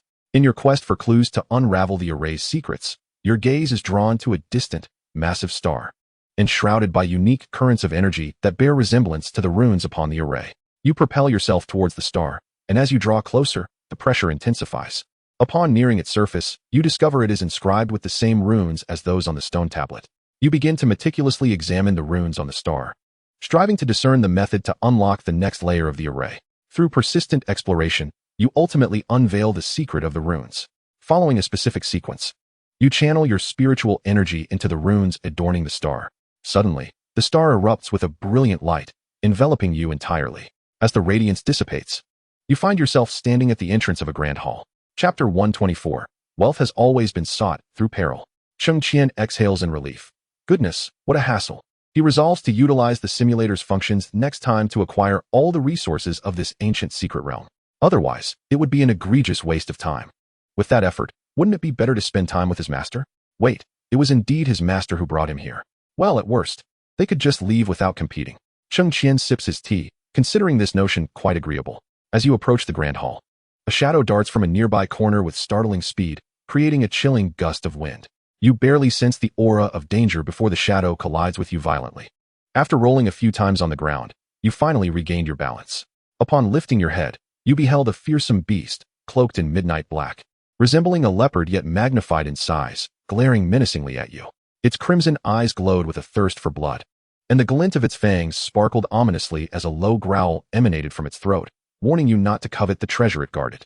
A chill gripped your heart, for you realized that obtaining this relic would not be an easy feat. You quickly steadied yourself, channeling your entire reservoir of spiritual energy, causing your garments to rustle with the surge of power. The beast seemed to sense your vigilance. Instead of launching an immediate attack, it circled around you slowly, searching for any weakness. Suddenly, it propelled itself forward with a powerful kick of its hind legs, launching towards you like an arrow released from a bow. Its claws extended, sharp as blades, slicing through the air with a piercing whistle. You dared not be complacent. Sidestepping swiftly, you retaliated with a punch aimed at the beast's flank. Your strike was imbued with potent spiritual energy, creating a faint explosive sound as it cut through the air. However, the beast appeared to anticipate your move, twisting its body midair to evade your attack, while its tail lashed towards you like a whip. Taken aback by this sudden change in tactics, you hastily invoked a protective spell, positioning your sword defensively before you. The beast's tail struck your shield with tremendous force, sending waves of agony coursing through you as you were flung several meters away. You crashed to the ground, a metallic sweetness filling your mouth.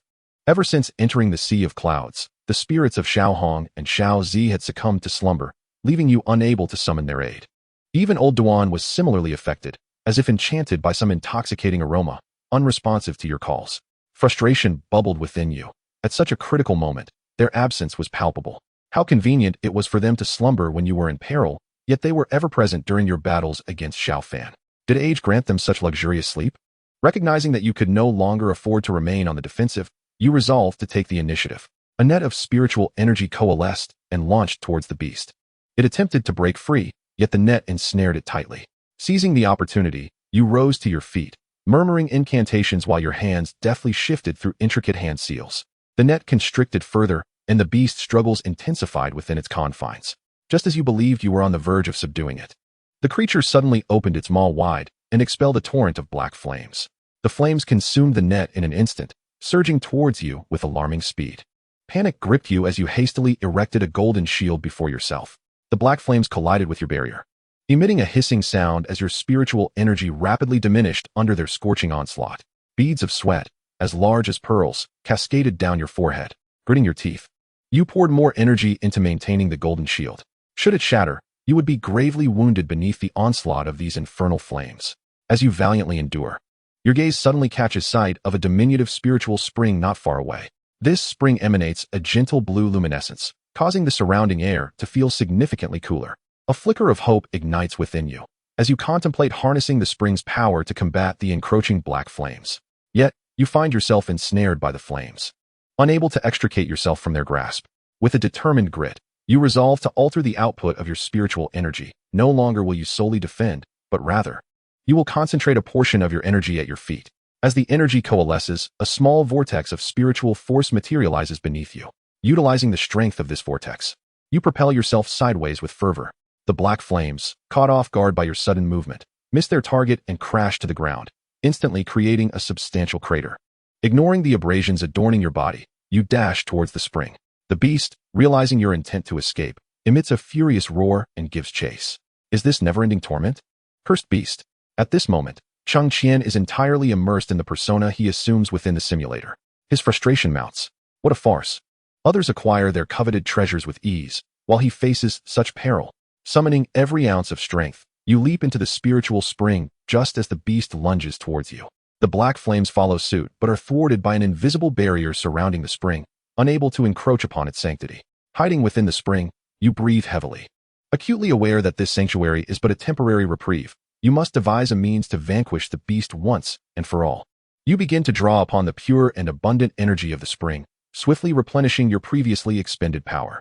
Simultaneously, you forcibly summon your innate sword, still absorbing the energy of the shattered divine sword fragments.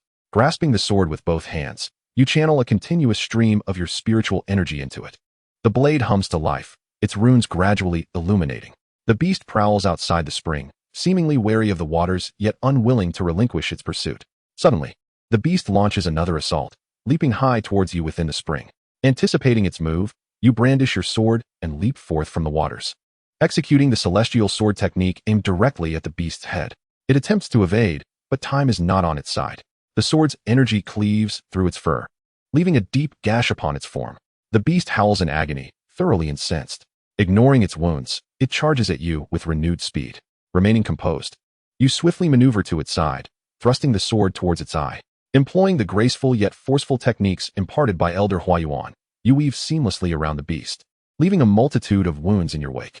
The creature's blood splatters upon the ground, its movements gradually becoming sluggish. Seizing the moment, you delivered the final strike to the beast's throat. The creature's eyes widened in shock as it slowly collapsed.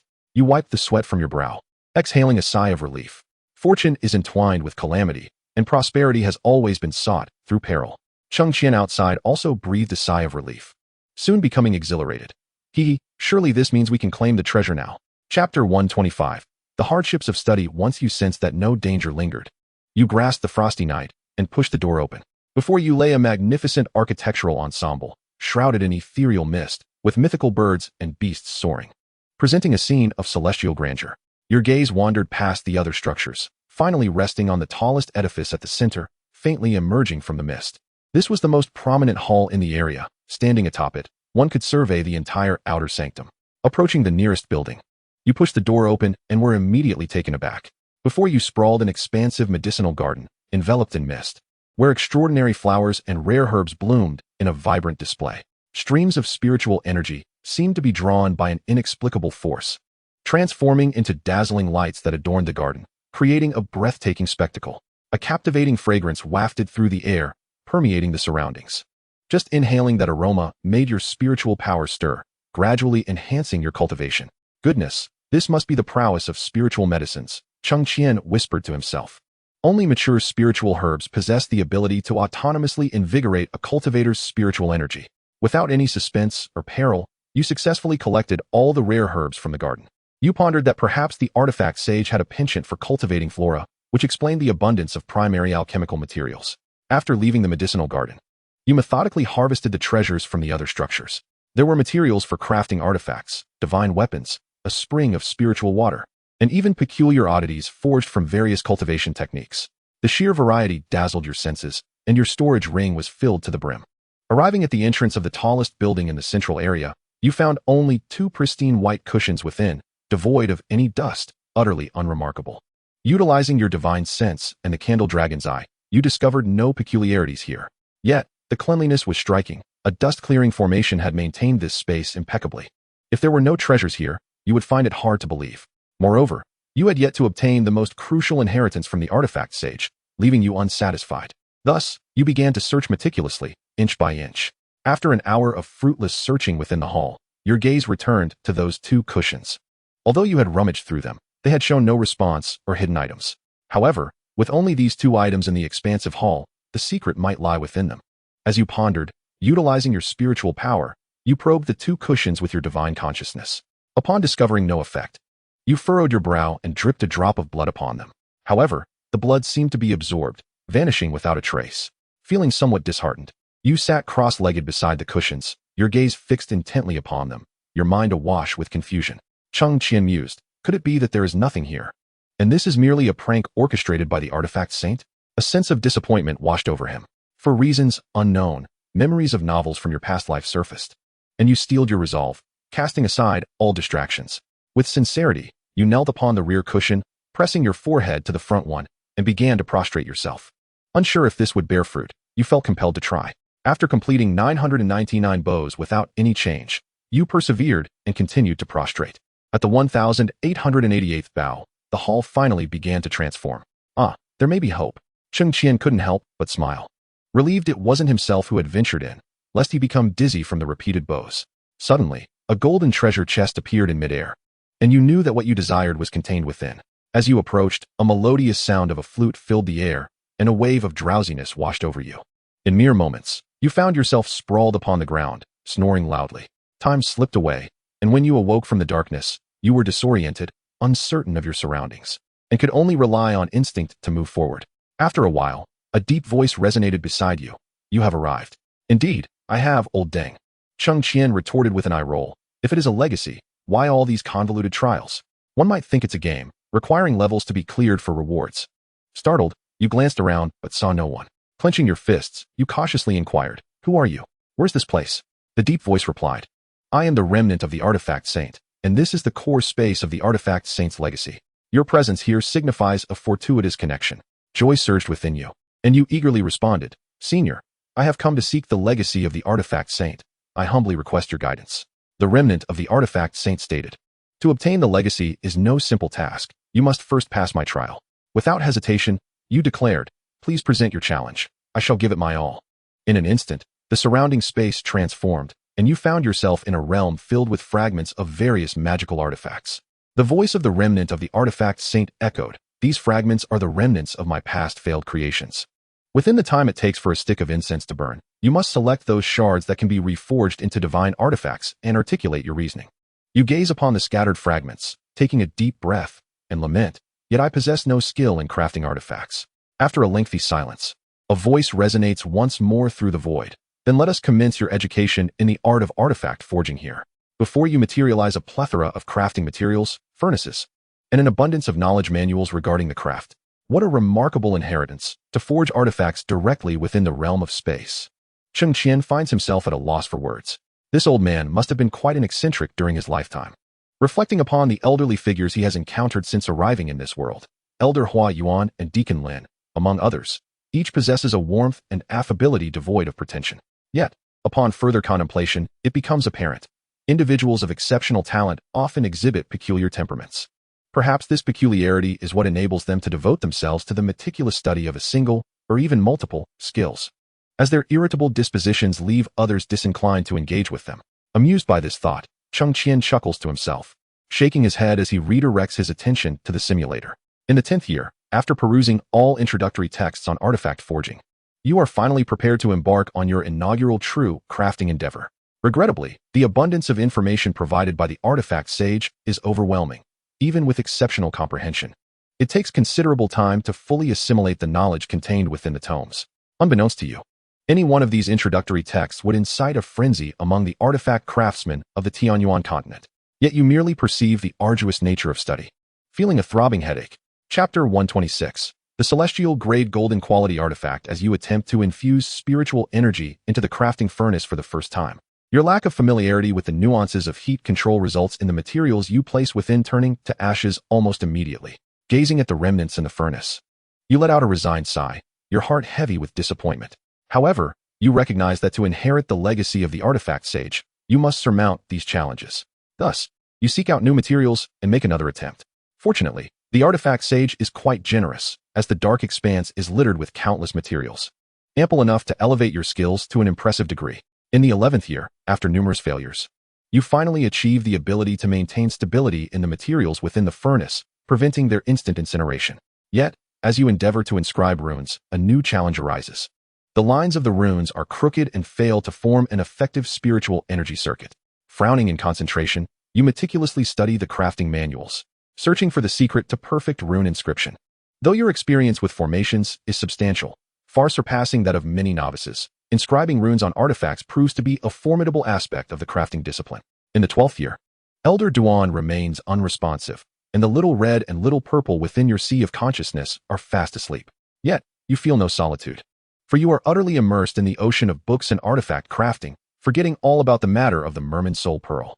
Your singular focus is devoted to exploring how to inscribe flawless runes upon the artifacts. In the 13th year, you made some progress in rune carving, successfully inscribing simple yet effective runes. However, you found yourself ensnared in the complexities of material fusion. Your inability to precisely grasp the properties of different materials led to incomplete fusions or excessive amalgamations that obliterated their inherent characteristics. You embarked on an independent study of various materials, endeavoring to familiarize yourself with their unique temperaments. Cheng Qian sighed, pondering the difficulty of the task. Without a simulator, he might have been trapped in this ancient secret realm for a lifetime. He wondered if his master was concerned for him. By the 15th year, you gradually mastered the art of material fusion, enabling you to judiciously select materials for different magical artifacts and achieve perfect amalgamation. At this juncture, you began experimenting with the creation of simpler artifacts, such as basic defensive talismans.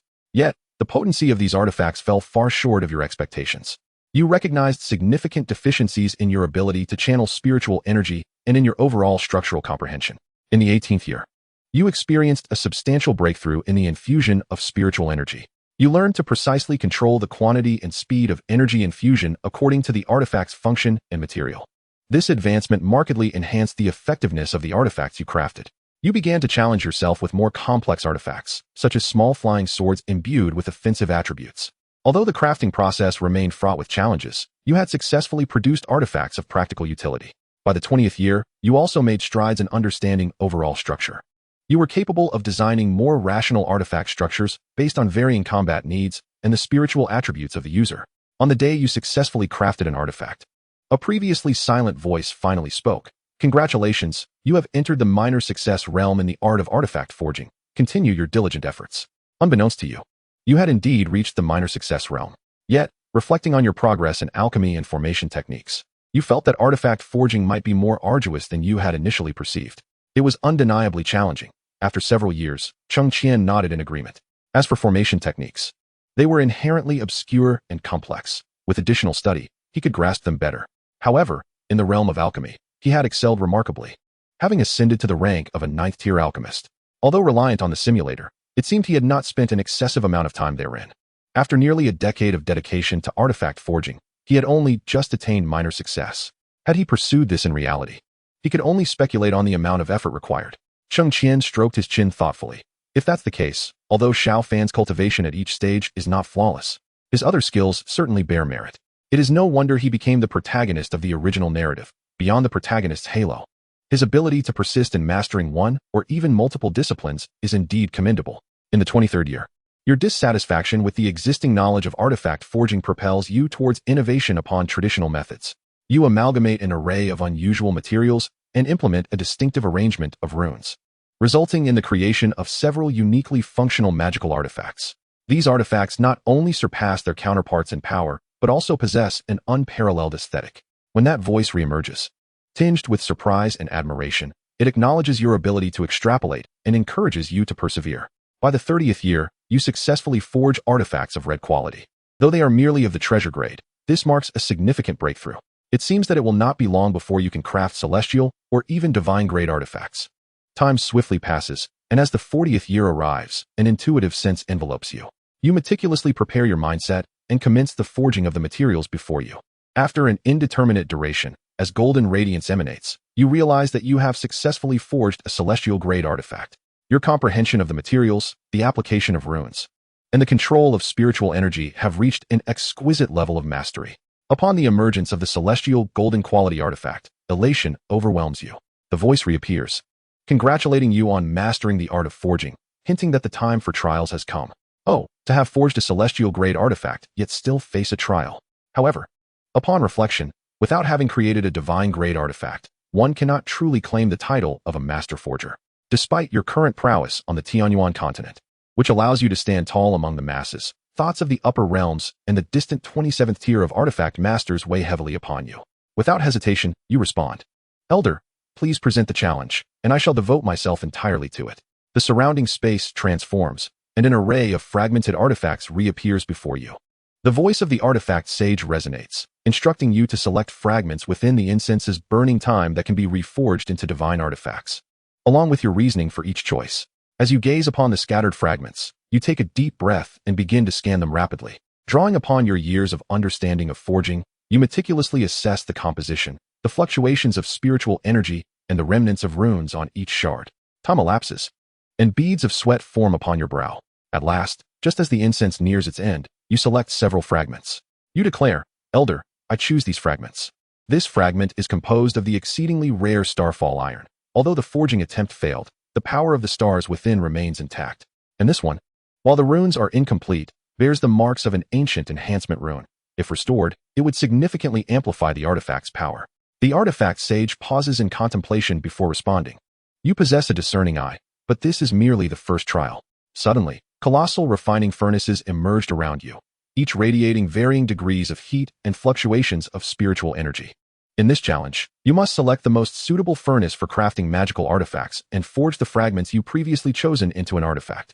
Approaching each furnace, you attune yourself to their unique characteristics. Some furnaces burn with intense heat, yet exhibit unstable energy fluctuations, while others present the opposite.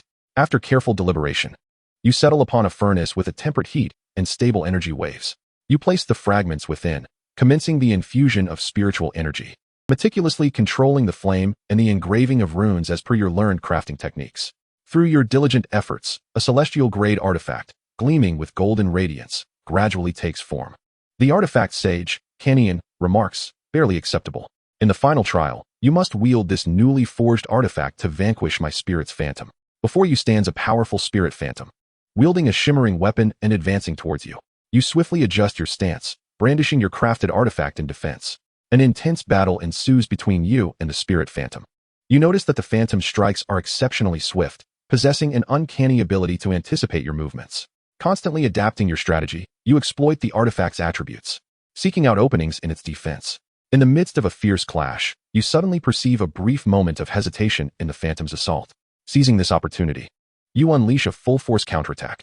After a grueling struggle, you finally triumph over the spirit phantom. The artifact sage, Cheng Qian, expresses his satisfaction, stating, "Well done. You have passed the trial. Now, you shall receive my legacy." A radiant light floods into your mind, and you feel a profound enhancement in both your knowledge of crafting and your cultivation. Once all is assimilated, you respectfully bow towards the artifact sage, uttering, "Thank you, esteemed elder." Cheng Qian replies, "I hope you will elevate the art of crafting to new heights." As his voice gradually fades, the space around you begins to collapse. When you open your eyes once more, you find yourself at the edge of the misty forest. Meanwhile, the long-silent elder Duan, along with Xiao Hong and Xiao Zi, appear to awaken from a deep slumber, looking bewildered as they inquire about the events that transpired. You succinctly recount the tale, and Elder Duan, genuinely impressed by your fortune, declares, "My foresight proves astute. You truly are favored by the heavens, a child of destiny." Cheng Qian, having just taken a sip of water, nearly choked upon hearing this remark. Elder Duan is indeed a character. One can only imagine he had spoken similarly to Xiao Fan in the past. Cheng Qian, amused, sips his tea and rises to stretch his limbs. After prolonged observation of the simulator's text, his eyes feel slightly strained. After a significant pause, he resumes his seat to continue watching. Upon departing the ancient secret realm, you return to your sect at the earliest opportunity, discovering that no significant events have transpired in the Tianyuan continent.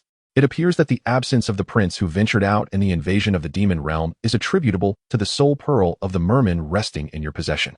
This revelation fills you with immense satisfaction, as you believe you have indeed altered some pivotal narratives.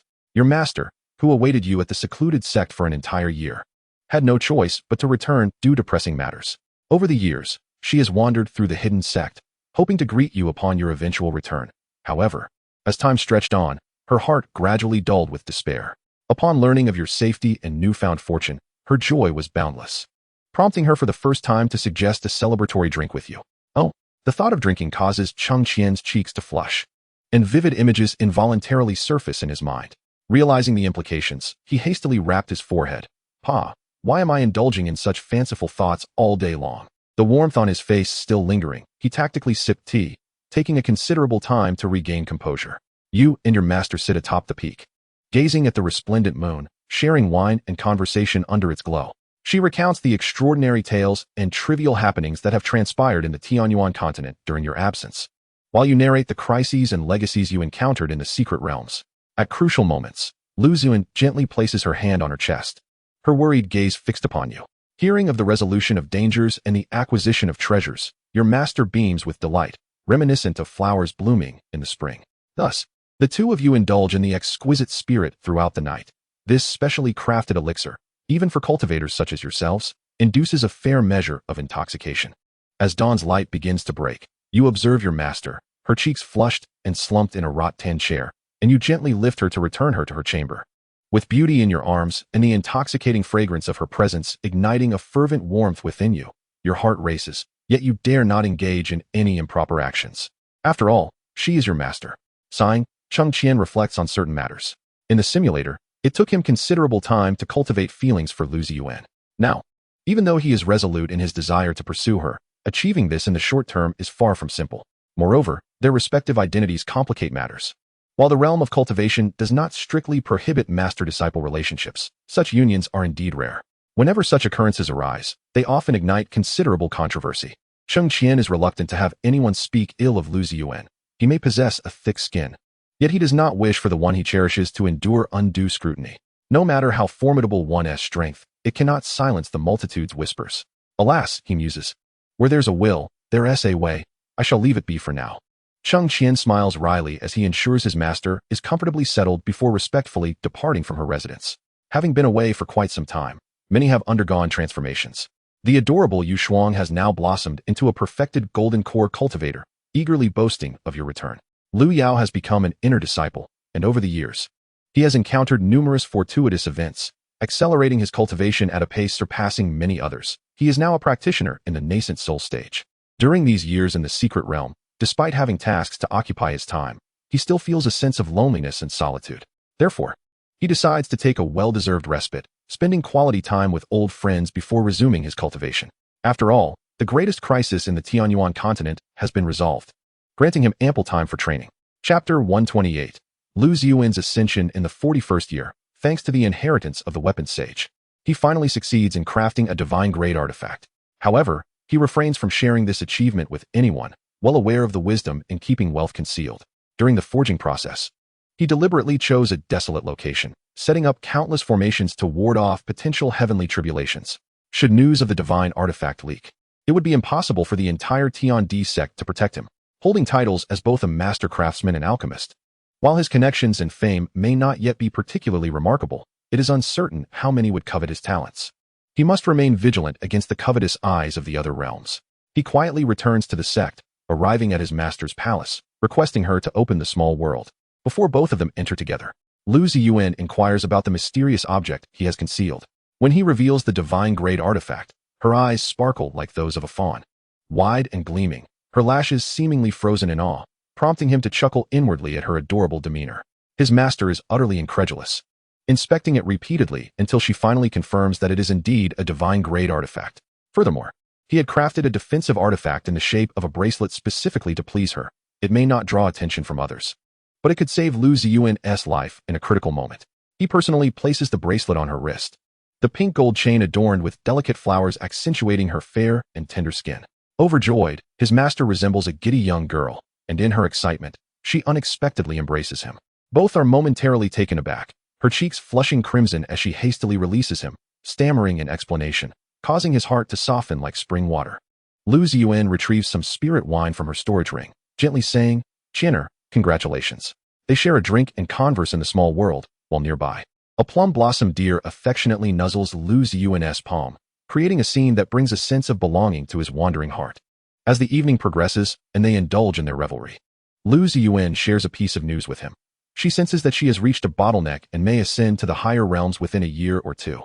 Upon hearing this, he becomes considerably more sober, pressing her for further details. Lu Ziyuan decided to pass on the position of the sect leader to Elder Hua Yuan after her departure, and you held no objections, for you had never been interested in the management of the sect. Regrettably, the years spent honing your crafting skills had consumed much of your time. Otherwise, perhaps you could have ascended alongside your master, and the obstacles posed by your identities would have been rendered moot. Noticing your despondency, Lu Ziyuan gently patted your shoulder, saying, "Qianer, do not be anxious. By the time you ascend, I may have become a prominent figure in my own right, and I will be there to protect you." Her endearing words provided some comfort, yet your pride as a man compelled you to retort, "Master, I have merely devoted these years to crafting. Wait and see. In a few short years, I shall catch up to you and seek you in the upper realms. It shall be I who protects you." The master nodded in agreement, and the two of you, unbeknownst to each other, became intoxicated in your small world, gradually succumbing to slumber. When you awoke, you found Lu Ziyuan had vanished from your side, and with a thought, you exited the small world. You resolved to devote all your focus to cultivation. In the 42nd year, you achieved the pinnacle of the transformation stage. Oh, how swiftly this has come. It seems the years spent on crafting have not hindered my progress. Cheng Qian mused while stroking his chin. Although the simulator did not explicitly detail the cultivation progress during those years in the secret realm, crafting consumed considerable spiritual energy and mental focus. Perhaps that was the reason why the techniques operated subconsciously, facilitating your swift ascent to the pinnacle of the transformation stage. After all, with a low realm, one could not forge high-grade artifacts. In the 43rd year, you advanced to the void stage, coinciding with the day of Lu Ziyuan's ascension. After entrusting all matters to others, she arrived at the Thunder Tribulation platform on the Drunken Cloud Peak of the Tiandi sect to face the heavenly tribulation. Under your anxious gaze, Lu Ziyuan shattered 9 bolts of heavenly lightning. Amidst the dazzling radiance, her figure gradually became ethereal. Yet her unparalleled grace was indelibly etched in your memory.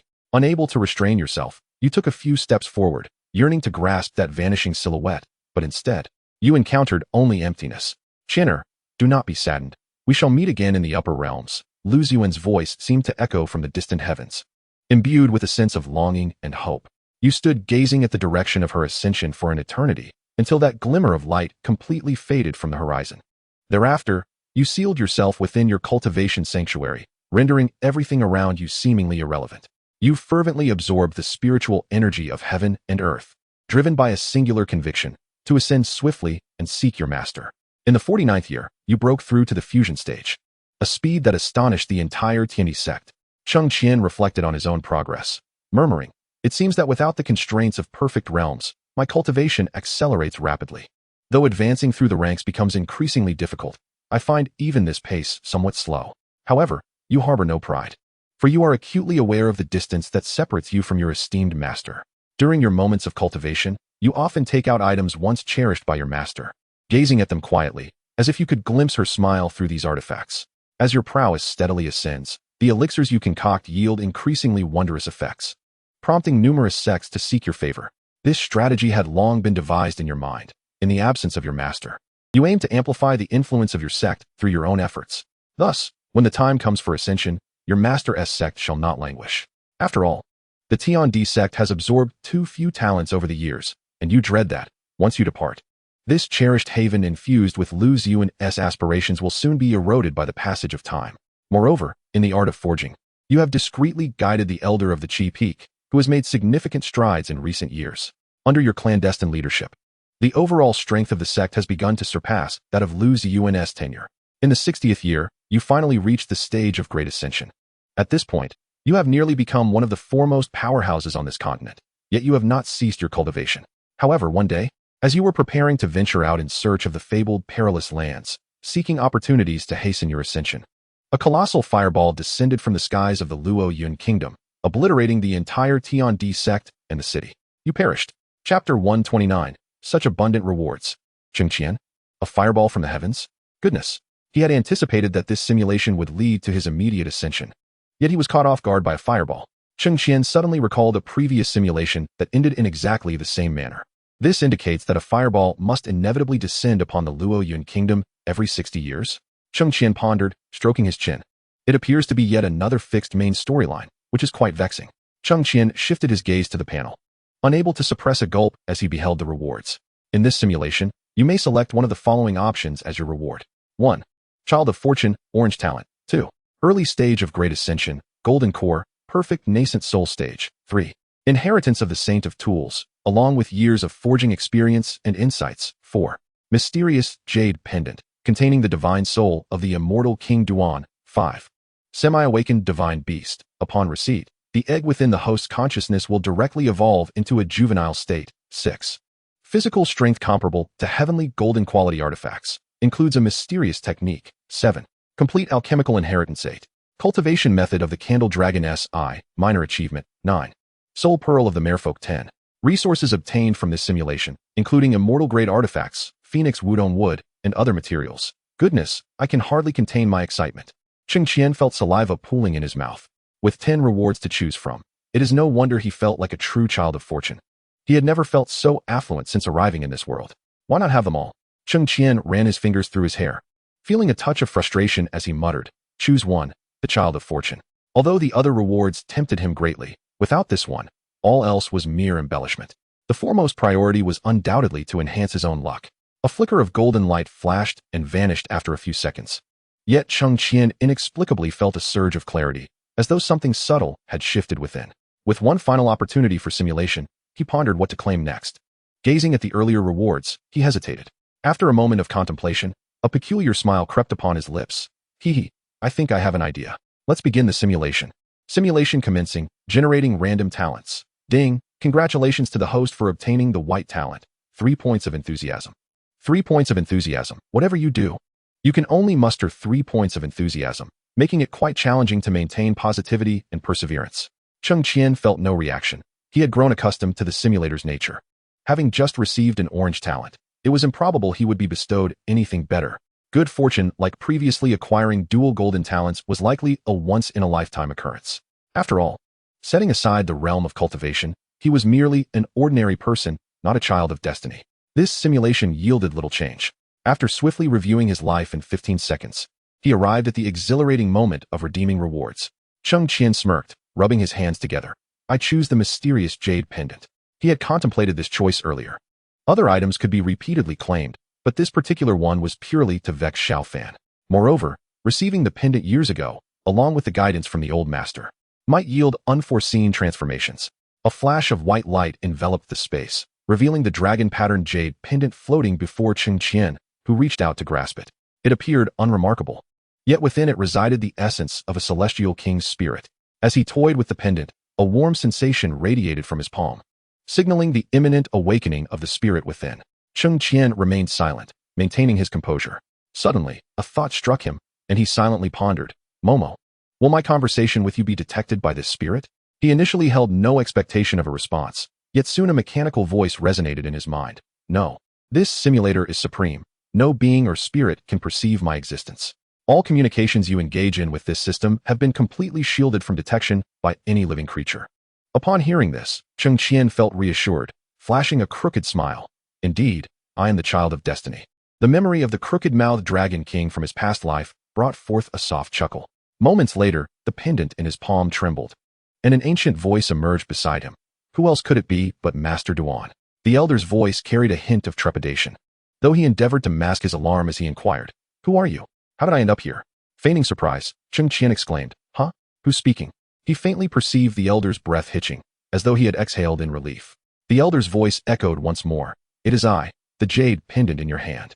Cheng Qian widened his eyes, gazing at the jade pendant in his hand, a myriad of complex emotions swirling within him, his eyes filled with bewilderment. Who are you? How did you come to be within my jade pendant? If there were an award for acting, he might very well win a little golden statuette for his performance. Just then, the voice resumed its solemn and steady tone. Young friend, from whence did you acquire this jade pendant? I do not know, Cheng Qian replied. I was meditating here when this pendant suddenly appeared in my grasp. Such a thing is indeed remarkable, the old man muttered, followed by an extended silence. Cheng Qian stared at the pendant, and the pendant seemed to stare back at him. They appeared to be locked in a silent contest of gazes. Before long, the pendant emitted a beam of white light, and an ethereal figure began to materialize. It was a short, plump old man clad in white. Yet his head was entirely devoid of hair, giving it a shiny, smooth appearance akin to a boiled egg. Cheng Qian stifled a laugh, feigning terror. Who are you? And how did you suddenly appear before me? The old man exhaled softly, offering reassurance. Do not be alarmed. I mean you no harm. The very fact that you possess this jade pendant indicates a strong bond between us, a form of destiny. Cheng Qian scratched his head, pretending to be puzzled. Are you the owner of this pendant? Young friend, the old man inquired. Have you ever heard of the tale of the immortal king? He stroked his non-existent beard, puffing out his chest slightly. Cheng Qian felt a stir within, yet outwardly maintained an appearance of ignorance, shaking his head. Immortal king? What is that? It sounds rather impressive. The old man huffed lightly. Indeed, it is an extraordinarily formidable existence. Are you aware of the upper realm? It is the realm to which cultivators ascend after transcending their tribulations. I was once one of the immortal kings of that realm, yet I fell victim to treachery, resulting in my soul being confined within this jade pendant. Oh, Cheng Qian feigned astonishment, his mouth agape. How impressive you are. The old man, taken aback by Cheng Qian's reaction, found himself at a loss for words, feeling a surge of irritation. At first, it seemed like praise, yet there was an underlying dissonance. As if the compliment lacked sincerity, it appeared he needed to show this young man a lesson. With that thought in mind, the old man extended his hand, aiming for Cheng Qian's forehead. Chapter 130. My request is quite simple. Hey, old man, what are you trying to do? Cheng Qian quickly retreated, eyeing him warily. Though he understood the old man meant him no harm, the sudden approach of a finger towards his forehead felt ominous. The old man, seemingly incensed by Cheng Qian's response, rubbed his bald head, suppressing his rising ire, and spoke softly. I merely wish to examine your cultivation technique to see if there are any errors or omissions, and offer you guidance. I harbor no ill intentions towards you. This pendant is my dwelling. Now that you are its master, if I wished you harm, a mere thought from you would lead to my obliteration. What could I possibly do to you? Cheng Qian opened his mouth and exclaimed, That is true. You should have said so earlier. You gave me quite a fright, making me think you were going to ambush me. Come closer, do not be shy. The old man said with a hint of irritation. Regardless of his formidable strength, he remains but a mere wisp of spirit. Moreover, the jade pendant was bestowed upon Cheng Qian by the simulator, and he held confidence that the other party would not resort to any trickery. After a moment's contemplation, he drew nearer. He then witnessed Elder Duan lightly tapping with his finger, his facial expressions shifting dramatically. Once he withdrew his finger, he exclaimed in awe, as if he had laid eyes upon a rare treasure. You are no wonder the jade pendant found its way into your hands. Ha ha ha. So this is it. Cheng Qian silently scoffed at the old man's eccentricity and furrowed his brow, inquiring, Elder, what is the matter? A prodigy of extraordinary talent, a presence that astonishes, a decree of the emperor. Elder Duan praised, his gaze filled with admiration and envy, rendering Cheng Qian somewhat embarrassed. Oh, it's merely the fortune of a child of destiny, the bloodline of the candle dragon, the chaotic sacred body, and such talents. Nothing to make a fuss about. Heh. Once Elder Duan calmed himself, he tenderly stroked his smooth scalp and remarked, You may find it hard to believe, but you are indeed one of the most exceptional individuals I have ever encountered, possessing the finest roots and unparalleled talent. Your extraordinary constitution and spiritual roots are comparable to those of the holy sons from the upper realms. Furthermore, you have even cultivated a golden core with 9 Dan patterns. Your fortuitous encounters must be truly extraordinary. Hence my astonishment at how the jade pendant came to you. It is as if heaven has not forsaken me, granting me. Duan Lihong, a glimmer of hope. Elder Duan erupted into a fit of laughter, tears of joy streaming down his face, overwhelmed by emotion. Cheng Qian watched in silent bemusement as the old man flailed about, tears flowing profusely. Is it truly worthy of such weeping merely to encounter a remarkable talent like him? He mused. Yet, upon reflection, he understood. After all, this elder had likely awaited countless years within the jade pendant, only to emerge and meet a figure of such celestial distinction. His excitement was entirely understandable. After a lengthy pause, Elder Duan finally regained his composure. A hint of embarrassment washing over him as he sheepishly said, My young friend, I was a bit too zealous just now. I am not usually like this. Understood. Cheng Qian replied succinctly. Elder Duan cleared his throat twice and continued, given that I am several millennia your senior. You may address me as by Wenzi or simply Elder Duan. Might I inquire your name? Cheng Qian, he replied. Elder Duan nodded and added, from now on, we shall rely on each other. Although I currently exist merely as a spirit, there is much I can assist you with. Do not mind my earlier exuberance. I was simply overwhelmed with excitement. I truly do not behave this way under normal circumstances. Cheng Qian chuckled inwardly at the elder's sudden shift from high aloofness to an almost childlike fear. He pondered for a moment, adjusting his posture and knitting his brow slightly. Elder, the realm of the immortal kings feels exceedingly distant to me. Thus, I am uncertain of the true extent of your abilities. Moreover, you have presented me with a spectacle of laughter and tears upon your emergence. I find it difficult to place my trust in you. No, Cheng Qian. Please allow me to explain. Old Duan felt a sense of urgency, rubbing his bald head as he contemplated his wording. It is as follows. I merely conducted a casual inquiry and discovered that you possess numerous precious roots and spiritual veins. This realization has left me utterly exhilarated. One must understand that a talent such as yours, endowed with the bloodline of the Candle Dragon, the chaotic sacred body, the chaotic spiritual root, and the innate sword bone, is a rarity that occurs once in millennia. The world of ascension, known as the upper realm, is referred to as the celestial realm. Within the celestial realm, there exist 5 great wastelands, each governed by a lord whose mere stamp of a foot could obliterate an entire small world. Based on what I know, my young friend, your qualifications are already comparable to the offspring of the lords of the 5 great wastelands, akin to the prodigies of the saints. This is why I was so fervently excited. Old Duan rubbed his hands together, his words flowing rapidly as he explained. Cheng Qian listened to Old Duan's explanation, feeling a mixture of astonishment and disbelief. Although he was aware of his own prowess, he was taken aback to learn that he could rival the sons of the lords of the celestial realm's 5 great wastelands. Nevertheless, he maintained a skeptical demeanor. Old Duan, while your words are impressive, how can I ascertain their truth? After all, I have never ventured into the upper realm, nor do I grasp the true might of these lords. Old Duan sighed, his gaze deepening. My dear friend, you are unaware that the rules of this world are far more intricate than you can imagine. Your talents shine like a beacon in the darkness, attracting countless covetous eyes and dangers. If you wish to traverse the path of cultivation for the long haul, you must exercise utmost caution. Cheng Qian furrowed his brow. Then, according to your perspective, what should I do? After a moment of contemplation, Old Duan spoke slowly. First, you must conceal some of your talents and not allow too many individuals to be aware of them. Second, you must expedite the enhancement of your strength and seek out powerful allies or factions. Although I am currently but a wisp of spirit, I have some old acquaintances in the celestial realm who might be able to assist you. Cheng Qian nodded. That does sound like a prudent plan. However, Old Duan, why are you so eager to assist me? Is it merely because I am the owner of the jade pendant? Old Duan hesitated, feeling a bit embarrassed. Firstly, it is because you are the owner of the jade pendant, and I can only accompany you. Secondly, I am willing to impart all my knowledge to expedite your cultivation, though I do have my own motives. As long as there is a motive, we can discuss it. I would be quite concerned if you were a purely altruistic person. Cheng Qian replied with a cold smile. In truth, he had long been aware of Old Duan's intentions, but he felt it necessary to compel him to voice them directly.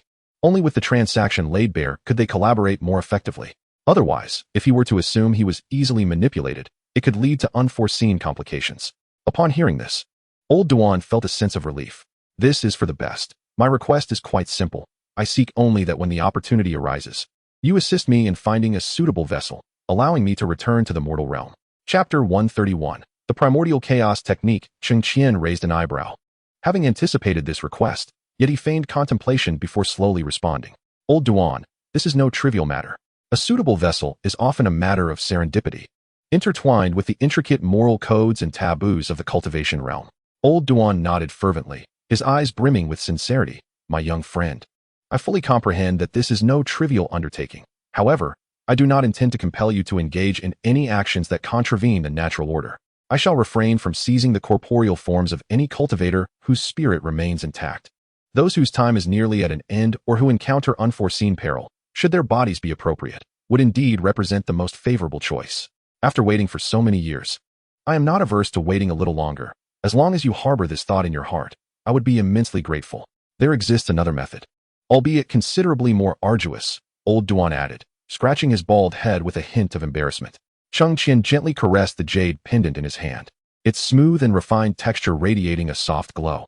After a moment of contemplation, he inquired, do tell me more. In the upper realm, there lies a place known as the Spirit Crystal Pool, which, every millennium, yields a treasure of heaven and earth, the 9-turn soul reviving herb.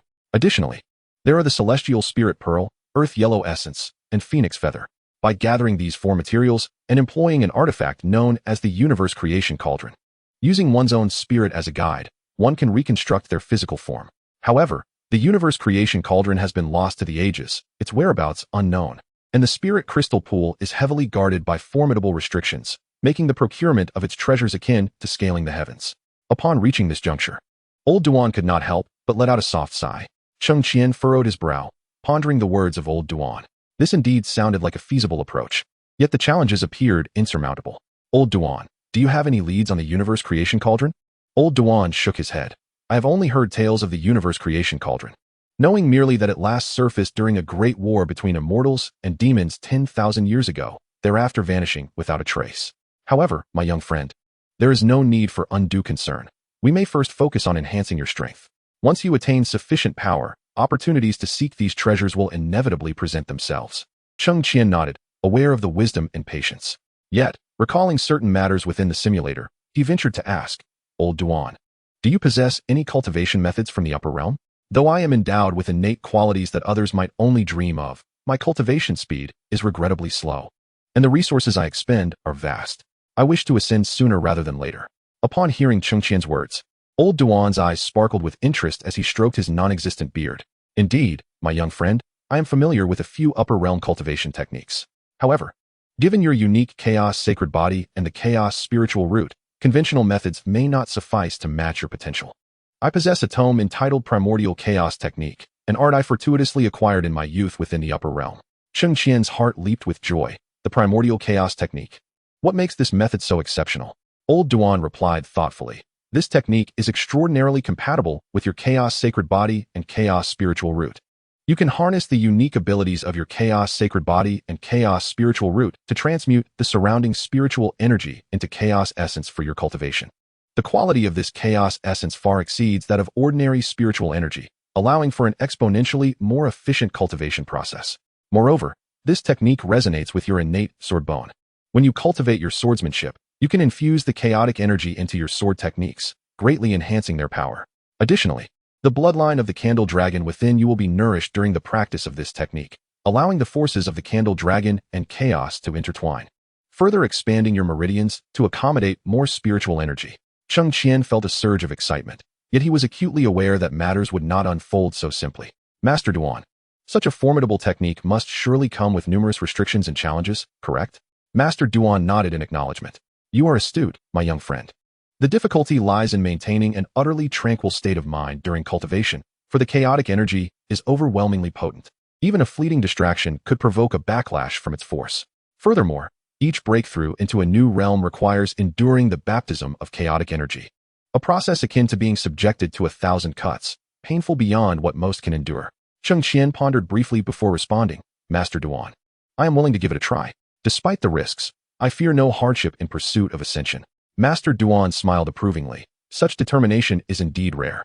With that, he lightly tapped his fingertip, sending a beam of white light into Cheng Qian's brow.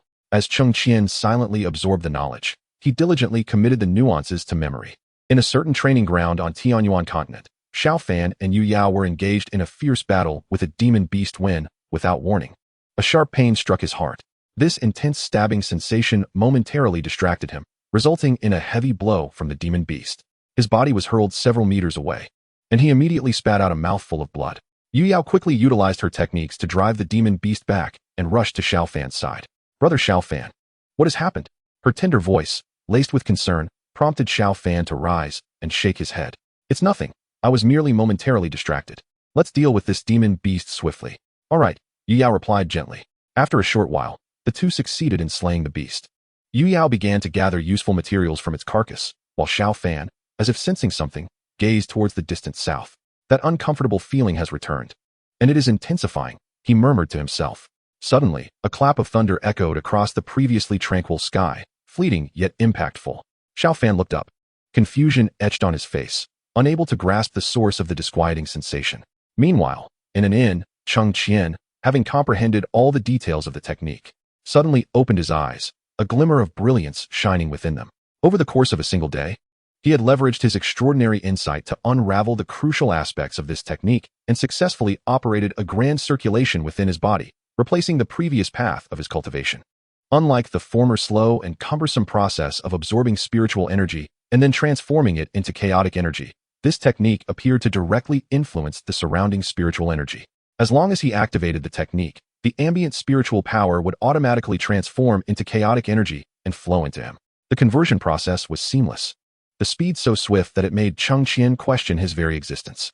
What do you think, my friend? This technique suits you perfectly, does it not? Old Duan squinted his eyes, exuding confidence. Cheng Qian nodded. Not only is it suitable, but I also perceive an expansion in both my Qi Si and Sea of consciousness during my cultivation. Indeed, those who practice this technique can establish chaos palaces within their bodies as their realm ascends.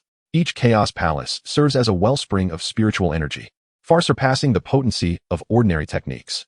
Furthermore, this method also hones the soul, fortifying it for the tribulations of ascension in the future, Old Duan said with evident pride. Chapter 132. Plans changed. Cheng Qian slightly nodded, suddenly recalling something, and asked aloud, Old Duan, what level of golden core am I at?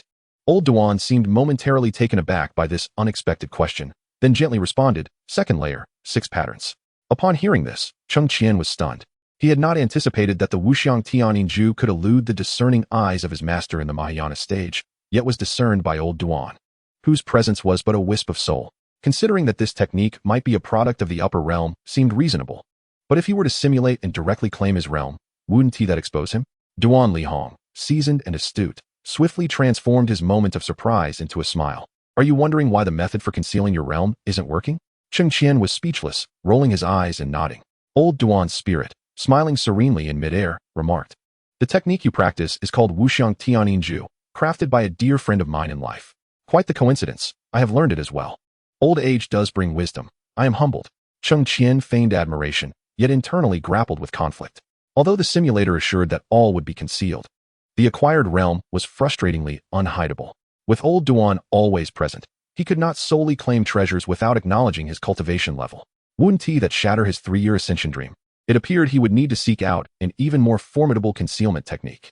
But what could rival the treasures from the upper realm? As Cheng Qian pondered, a melodious mechanical voice echoed in his mind. Ding. If the host chooses to claim their realm, this simulator can provide extension services. For instance, claiming the realm of transformation could be incrementally introduced into the host's body over several years, gradually enhancing the realm until the quota is exhausted. However, please note that realms cannot be accumulated. They can only be overwritten. The time required for higher realms will directly deduct from the time needed for lower realms, with the remaining difference serving as the growth value. Upon hearing this news, Cheng Qian's eyes brightened. He thought, this is a fascinating approach, truly. A necessary boon for a traveler from another world. His previous concerns vanished, apart from Old Duan, and those who had practiced the Wuxiang Tianjinju in the upper realm. No one would uncover the truth of his cultivation level. Everything was secure. Cheng Qian chuckled. Old Duan, you truly are an immortal emperor. Is there anything else of value you can impart to me? The old bald man snorted. Do you not understand the principle of too much is as bad as too little? While I still possess knowledge to share, it must await the right moment. Your current abilities are rather limited. It would be prudent to thoroughly study the Hongming chaos art before you find yourself in a predicament, unable to master anything. Indeed, you are correct, esteemed Master Duan. However, there is another matter for which I require your assistance. Cheng Qian lightly tapped his forehead and produced his life sword along with a fragment of the divine sword. He gestured towards the 2 items, saying, Here, Master Duan, please take a look. My life sword has begun absorbing and transforming upon encountering this divine sword fragment. But the process is exceedingly slow. As I understand it, there are thousands of these fragments. When will it ever fully digest them? Upon seeing the divine sword fragment, Master Duan's murky old eyes sparkled with interest as he hurriedly picked up a fragment for closer inspection. After a considerable time, he let out a sigh, his eyes reflecting a complex array of emotions. This is indeed a fragment of the life sword of the Sword Emperor. Your luck is nothing short of extraordinary. He caressed the fragment in his hand, lost in thought, as if recalling something significant. Not wishing to interrupt, Cheng Qian patiently awaited his return to the present. After a long while, Master Duan regained his focus and looked at Cheng Qian, slowly articulating, Young friend, this fragment of the Sword Emperor's life sword is no ordinary object. Each shard encapsulates the profound swordsmanship and formidable power once possessed by the Emperor. The fact that your life sword can absorb and transform it is a tremendous opportunity. However, the slow pace has its reasons. Cheng Qian quickly inquired. Master Duan, what are those reasons?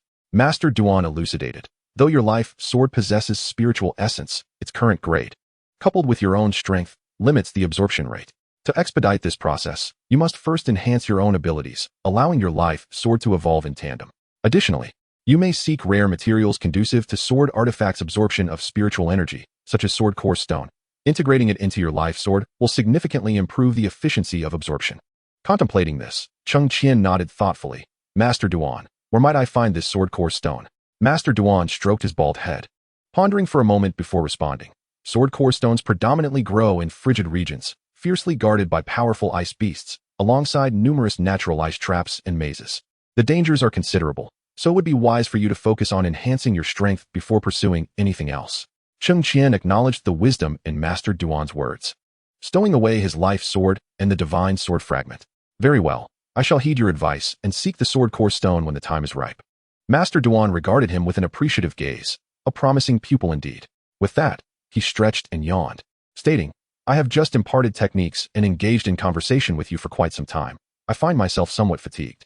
I shall return to the jade pendant to recuperate. Should any urgent matters arise, simply call for me. Understood, rest well. Cheng Qian nodded, watching as Master Duan swiftly disappeared into the jade pendant. Should one probe with spiritual awareness, they could hear the rhythmic sound of snoring emanating from within. Remarkably, the old man fell asleep quite swiftly. Cheng Qian then rose. Stretching his limbs, it was time to address certain matters. Possessing the skills of a ninth-tier alchemist, he resolved to resolve the issues surrounding the Hua family on behalf of Hua Jin first. Thus, there would be no need to wait for half a year. It was time for Hua Fu to consolidate his power. He yearned to return to the sect and see his long-lost master. The mere thought of Lu Ziyuan's visage caused Cheng Qian to involuntarily smile, and he proceeded with a buoyant step towards the exit. In no time, he arrived at the cave dwelling on the outskirts of the city, delivering a message talisman to Hua Jin. Soon, the young girl opened the barrier with a beaming smile, joyfully exclaiming, Brother Cheng, you have come. Cheng Qian couldn't shake the feeling that there was something akin to admiration or affection in Hua Jin's gaze, as if it contained profound emotions. Amused by this notion, he dismissed the thought and spoke softly, Miss Jin, let us converse inside. All right, Hua Jin nodded earnestly, not inquiring about the matter at hand, and swiftly ushered him into the cave, sealing the barrier behind them with remarkable dexterity. What is it, Brother Cheng? She asked, her eyes sparkling with anticipation, her cheeks flushing a delicate shade of crimson. Oh no, she couldn't possibly think I'm about to confess my feelings. But I am not prepared for that. How awkward. Cheng Qian silently took a step back, pondering this. However, upon seeing the lovely girl's bright, twinkling eyes, he steeled himself and said, Miss Jean, there has been a change of plans. I have decided to advance the date for rescuing your father. Hua Jin was momentarily struck dumb upon hearing this. Chapter 133. This young man is too reckless. What is it, Brother Cheng? Has something happened? Hua Jin's face was filled with concern. Cheng Qian shook his head, activated a soundproof barrier, and beckoned her closer with a finger. Come closer. Hua Jin's face turned red as she leaned forward, feeling the deep, magnetic tones of his voice envelop her, akin to a tantalizing feather, igniting a flutter in her heart. 3 days later, a throng of people gathered in a small square not far from the Hua residence, including numerous disciples from various sects and noble families. The invited guests were seated according to a prearranged plan, while the onlookers stood within designated areas, whispering among themselves. Rumor had it that someone was challenging the grand elder of the Hua family, a young lad in his 20s who seemed utterly oblivious to the perils he faced. Ever since the disappearance of the elder patriarch, the influence of the Hua family had waned in Linghai City. The root of this decline lay in the fact that the grand elder's alchemical skills had not progressed, failing to even ascend to the rank of a 7th-tier alchemist in recent years. That said, it was a daunting task for an ordinary person to become a 6th-tier alchemist without familial support or sect assistance. The resources required for alchemy were exorbitant. Unless one was exceptionally gifted, reaching the 5th tier in their lifetime would be considered a remarkable achievement. Look, the Li, Feng, and Duan families have arrived as well. The outcome of this competition is indeed something to anticipate, murmured the crowd. That 20-year-old greenhorn can barely manage to be a 3rd-tier alchemist. How could he possibly compete with the Grand Elder of the Hua family? He is utterly deluded. Indeed, if he were to defeat the Grand Elder, I would immediately perform a handstand and eat dung for everyone. The challenge posed by this gentleman is indeed quite formidable. It is uncertain who uttered such words. Yet even amidst the clamor of the crowd, Cheng Qian's gaze was instantly drawn to a certain figure. A man with a sharp, monkey-like visage was brazenly conversing with those around him, essentially disparaging Cheng Qian while extolling the virtues of the elder from the Hua family. Cheng Qian's lips curled into a subtle smirk as he silently etched the man's features into his memory. It was his first encounter with someone daring enough to take such a bold stance, igniting his curiosity to observe further. As time progressed, all the materials required for the competition were meticulously arranged. Cheng Qian's plan was set in motion, akin to a countdown. He engaged the elder from the Hua family, drawing the attention of the entire assembly, while Hua Jin positioned herself on the opposite side to orchestrate a rescue for her father. This dual approach aimed to unveil the true nature of the Hua family elder to all in Linghai City.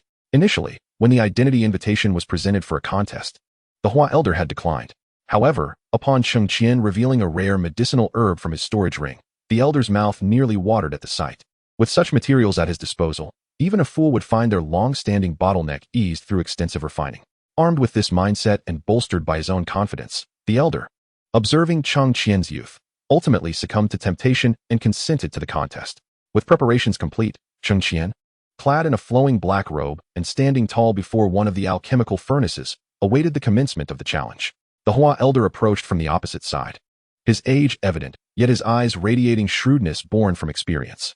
Casting a glance at Cheng Qian, he privately scoffed, deeming the youth overly reckless.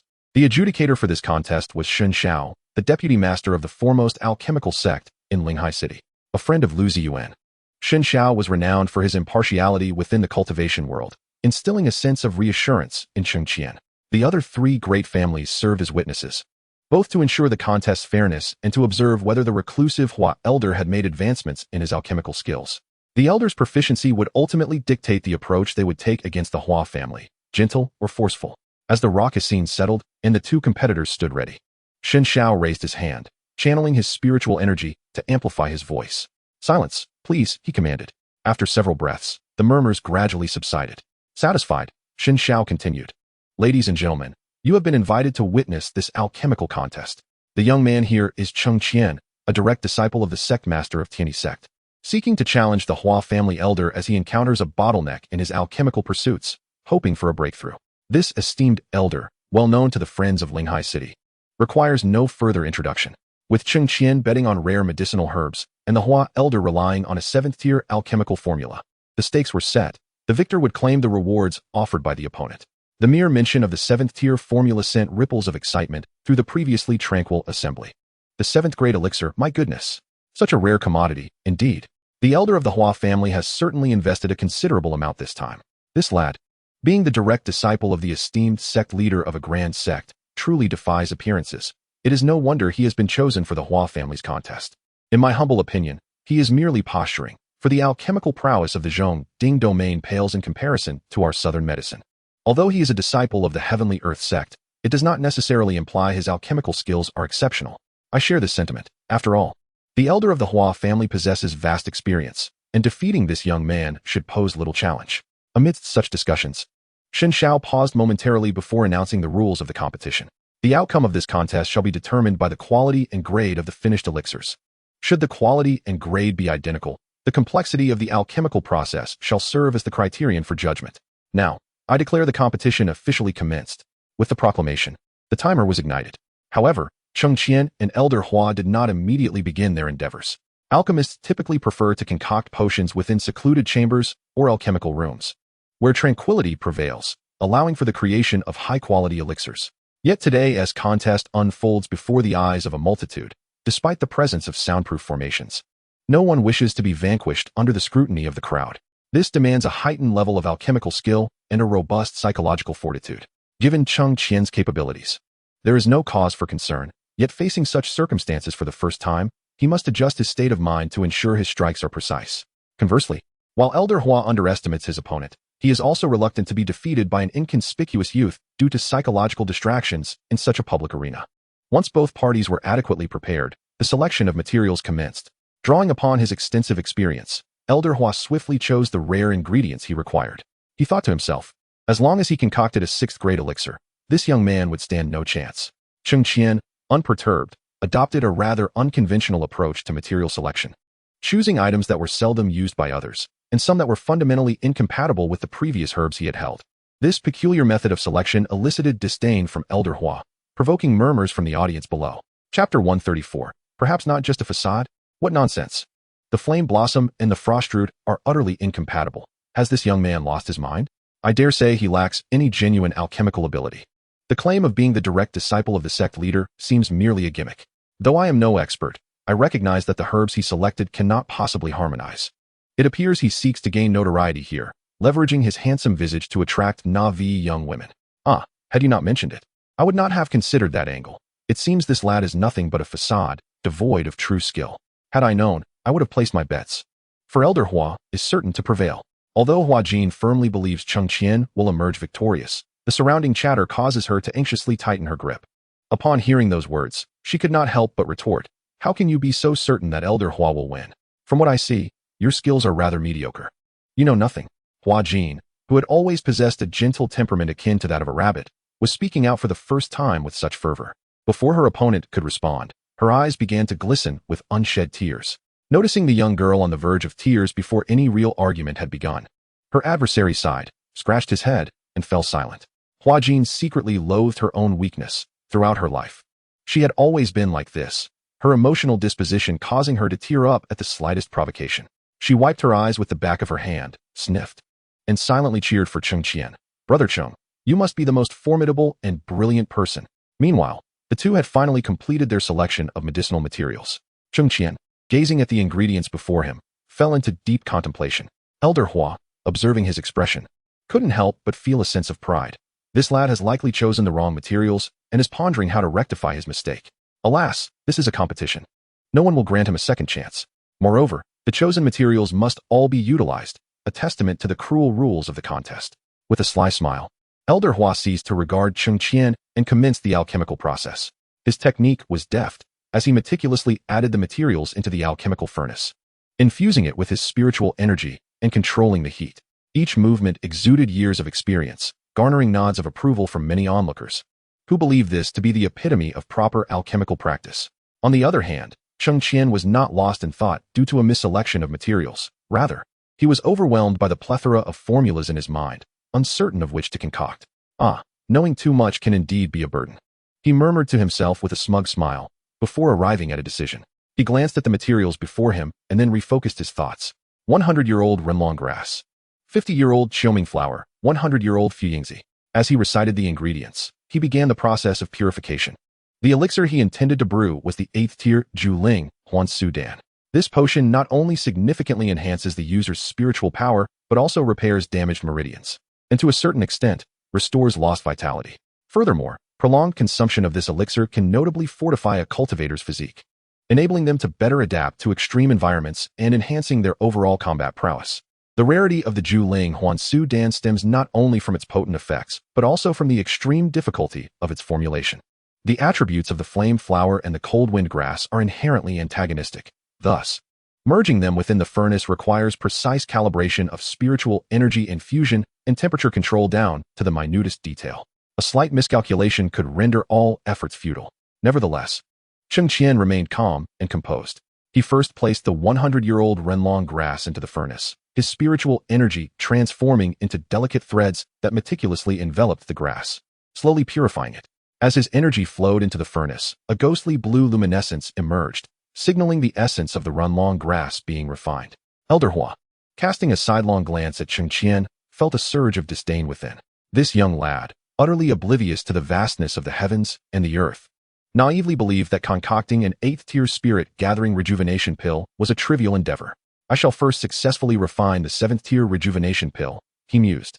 Although he had been stuck at the 6th tier for many years, the rejuvenation pill was not particularly challenging. With careful attention to each step, the resultant product should at least yield a violet hue. Unless, of course, Cheng Qian miraculously succeeded in crafting the spirit-gathering rejuvenation pill, a feat bordering on impossibility. Even the former patriarch of the Hua clan had never possessed such luck or skill. With this thought, Elder Hua's remaining tension dissipated entirely, and he approached his task with an air of calm confidence. The audience's gaze oscillated between the two competitors, with many harboring greater expectations for Elder Hua. Hua Jin, however, anxiously fixated on Cheng Qian, believing in his capabilities, yet the demeanor of those around her filled her heart with trepidation. Just then, a scarred man stealthily approached her and whispered, "Miss, everything is prepared." She nodded, and the man vanished back into the crowd. With a lingering glance at the concentrated Cheng Qian on stage, she silently vowed, "Brother Cheng, I shall rescue father now. You will surely astonish the entire Linghai city." Unbeknownst to Cheng Qian, he continued to meticulously purify the herbs within the cauldron. He added the 50-year-old autumn Ming flower to the alchemical furnace, channeling his spiritual energy like a gentle stream, precisely controlling the heat to ensure that the medicinal properties of the autumn Ming flower began to meld with the essence of the Renlong grass. Where the two met, a brilliant purple light erupted within the cauldron, signifying the successful fusion of ingredients. Meanwhile, Elder Hua's rejuvenation pill gradually took shape, emanating a soft orange glow from the cauldron. A self-satisfied smile crept across his face, with just a moment longer of stabilization. This 7th-tier rejuvenation pill would be a resounding success. The audience, captivated by Elder Hua's adept refining techniques, frequently gasped in admiration. On Cheng Qian's side, after placing the 100-year-old Fujingzi into the furnace, he swiftly formed hand seals, imbuing the cauldron with intricate and complex incantations. In an instant, the energies within the cauldron began to churn violently, as if on the brink of chaos. The surrounding temperature surged dramatically, and many nearby felt an intense heat wash over them. This lad is bound to fail. Such tumultuous fluctuations in medicinal energy are far beyond his control, murmured some in the audience, their eyes filled with skepticism. Yet, his hand seals were executed with remarkable skill. Perhaps he was not merely putting on a show. It was hard to say. After all, I have never witnessed such proficient alchemical techniques before.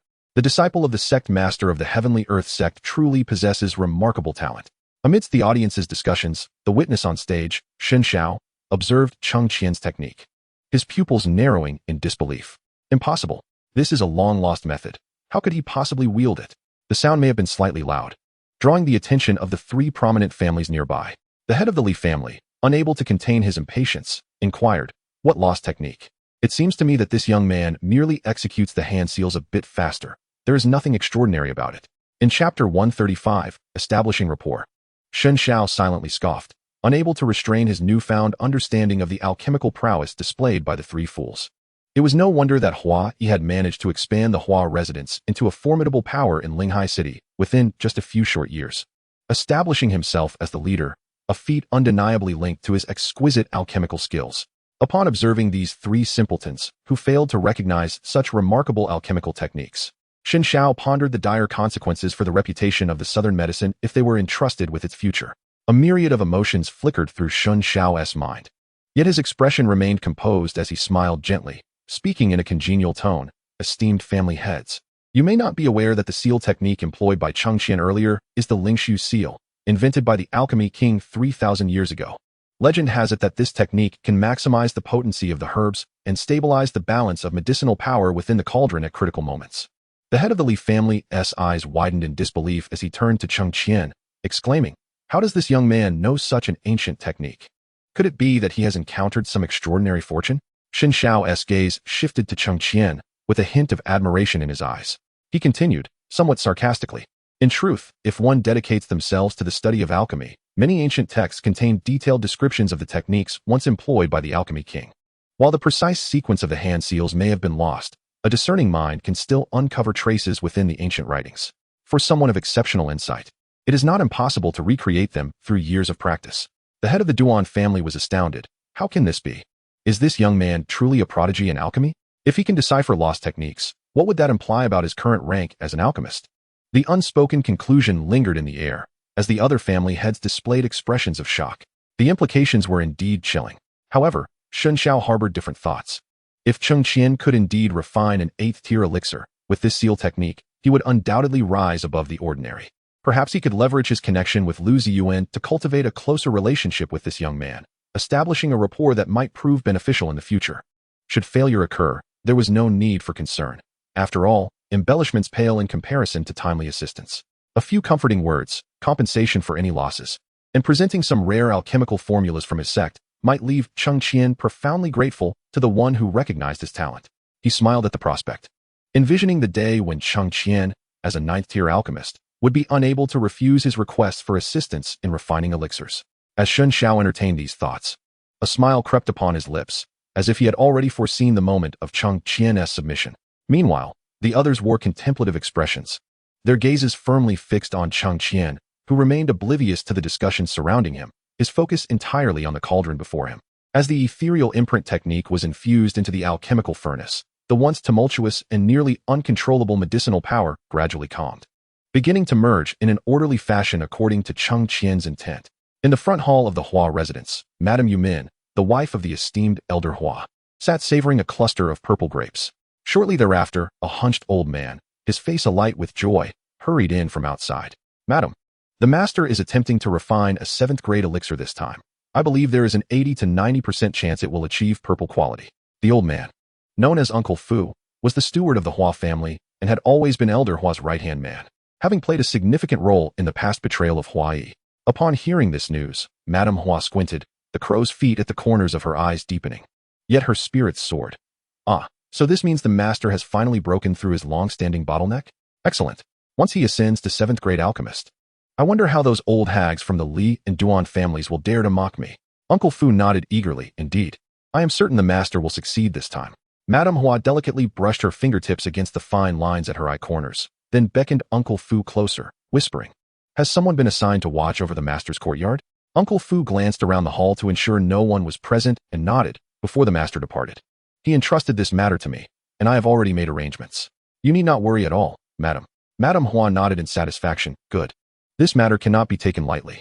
Once the master obtains that ancient tome from him, we shall no longer have to live in fear. Yes, as you say, madam. Uncle Fu's eyes, though clouded with age, now sparkled with obsequiousness. Madame Hua, with a sense of pride, lifted her chin. The hour is drawing near. Let us see if this fellow will speak. If he remains silent, we shall continue to administer the elixir until he reveals what we seek.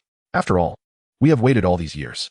With the master's position in the Hua family now secure, we need not fear prolonging this matter. Once he acquires the ancient tome and ascends to the rank of 7th grade alchemist, let us see if the other 3 families dare to look down upon him. Uncle Fu grinned slyly. You are correct, madam. I doubt Hua Yi can endure much longer. I shall accompany you. I am curious to see just how resilient this old fool truly is. You certainly know how to speak, Madame Hua said, casting him a flirtatious glance before rising to adjust her attire. Let us go. With that, she swayed her waist and departed the front hall alongside Uncle Fu. Little did they know, at the very moment of their conversation, Hua Jin and others, under the guidance of the Hua family's insiders, had set up the concealed formations devised by Cheng Qian within the estate. Hua Jin and Ji Tian remained in the front hall, while the others dispersed to various locations, biding their time for a decisive strike. At this moment, having overheard the conversation, it was evident that the two were plotting against Hua Yi, and Ji Tian nearly succumbed to the impulse to confront and discipline them. Fortunately, although Hua Jin shared his indignation, he remained composed and restrained him, transmitting softly, Uncle Tian, do not act rashly. These 2 malicious individuals can be dealt with after we rescue father. In the midst of a tempestuous atmosphere, Ji Tian, veins bulging with fury, struggled to suppress the urge to commit violence, retorting with venomous intensity, had I known the treachery of this couple, I would never have left the Hua residence to embark on my journey of cultivation, which led to the tragic demise of the family head. The middle-aged man, having followed Hua Yi since childhood, harbored a bond that transcended mere loyalty. He had been dispatched by elder Hua under dubious pretexts, nearly falling victim to an assassination orchestrated by the very individuals elder Hua had sent. Fortunately, a magical artifact had spared his life, and upon his return to the Hua estate, he discovered that the entire family had undergone a profound transformation. For years, he had concealed himself in the shadows, motivated by the desire to protect Hua Jin and to uncover the truth behind the family head's demise. Recently, he had stumbled upon the whereabouts of those who had ambushed him, but just as he set out, he learned that the young mistress had been expelled from the Hua residence, intensifying his resentment. Thank heavens the young mistress remained unharmed. Otherwise, he would have been unable to face the family head. Upon hearing Hua Jin's counsel, Ji Tian recognized the gravity of the situation and swiftly regained his composure. You are right, young mistress. We must follow these 2 and ascertain the whereabouts of the family head. Hua Jin activated a formation talisman, and in an instant, their figures vanished, swiftly trailing behind Madame Hua. The entire Hua residence was now shrouded in a concealed formation, rendering them invisible even as they pursued the 2 figures openly. Chapter 137. His name is Cheng Qian. At the competition venue, Elder Hua had successfully refined a recovery elixir, a 7th-tier recovery pill, radiating a crimson aura, soared from the alchemical furnace and landed steadily in his palm. Elder Hua was beside himself with joy. He had initially believed he could produce only a purple-grade pill. Yet fortune smiled upon him, resulting in a red-grade elixir. His face beamed with pride as he glanced toward Cheng Qian, only to observe that the light emanating from Cheng Qian's furnace was intensifying, a profound and enigmatic golden glow interwoven with strands of purple light. Is this even possible? Elder Hua's eyes widened in disbelief. Surely, this lad cannot be producing an 8th-tier golden grade pill. The mere thought was astonishing. He appeared to be in his early 20s. It was utterly inconceivable. The excitement that had once surged within Elder Hua dissipated, replaced by a profound sense of impending crisis. His gaze fixated on the figure by the furnace, his mind racing with countless thoughts. Xin Xiao and the other 3 family heads were equally captivated by the unfolding spectacle, their expressions frozen in astonishment. Could it be that he truly succeeded in refining it? This was an 8th-tier elixir, exclaimed the Li family head in disbelief. The Duan family head stroked his beard, a flicker of inscrutable light dancing in his eyes. Impossible. It must fail. I refuse to believe that such a prodigy in alchemy exists in this world. He had devoted 4 to 5 decades to the art of alchemy, attaining his current status as a 7th-tier alchemist. The unremarkable youth before them, barely in his 20s, could not have achieved such progress even if he had begun practicing alchemy in the womb. Only the Feng family head narrowed his eyes, contemplating the possibility of recruiting Cheng Qian for his own purposes. However, upon contemplating the identity of the other party as the direct disciple of the sect master of the Heavenly Earth sect, he felt it was rather improbable. With a sigh, he set aside the tumultuous thoughts swirling in his mind. Cheng Qian was utterly oblivious to the thoughts and speculations of those around him, focusing solely on executing each step of the alchemical process to perfection. As he placed the flame blossom and the frost herb into the cauldron, his hands quivered slightly. This was the most critical juncture in the entire refinement process. Although he was confident that the simulator's guidance would not lead him astray, he could not help but feel a rush of excitement and anxiety. He meticulously controlled the infusion of spiritual energy, taking great care not to make the slightest error. At the moment the 2 conflicting attributes of the herbs came into contact within the cauldron, a formidable wave of energy erupted, as if the surrounding air itself were being torn asunder. The spectators below instinctively gasped, many believing that Cheng Qian was destined to fail this time.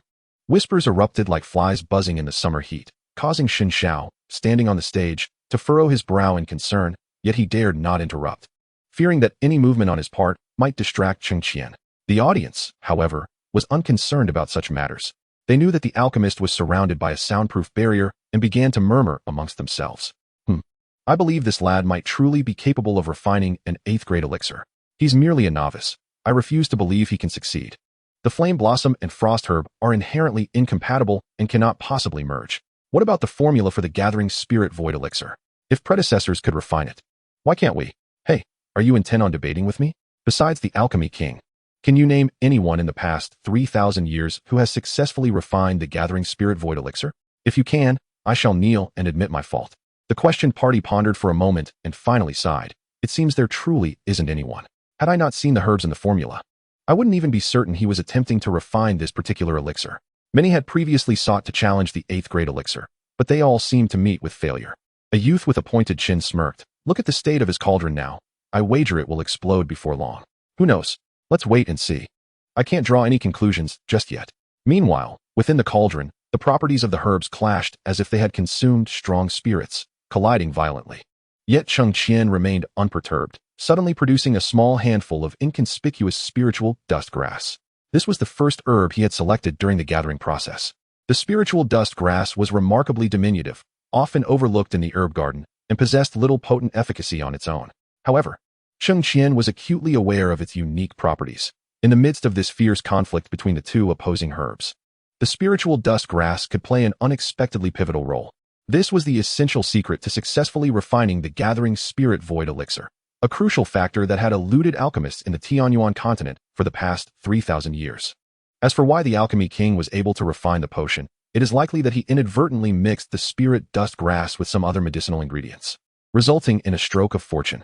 Cheng Qian had perused the ancient texts of his sect and discovered that the alchemy king had only succeeded once, and he never fathomed what step had gone awry. However, Cheng Qian was different.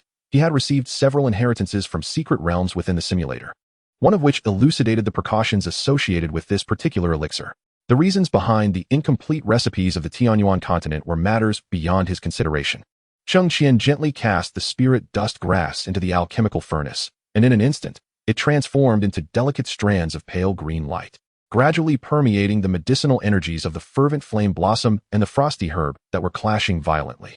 The 2 opposing forces, once in a frenzied battle, seemed to be soothed by a gentle power, gradually ceasing their fierce conflict.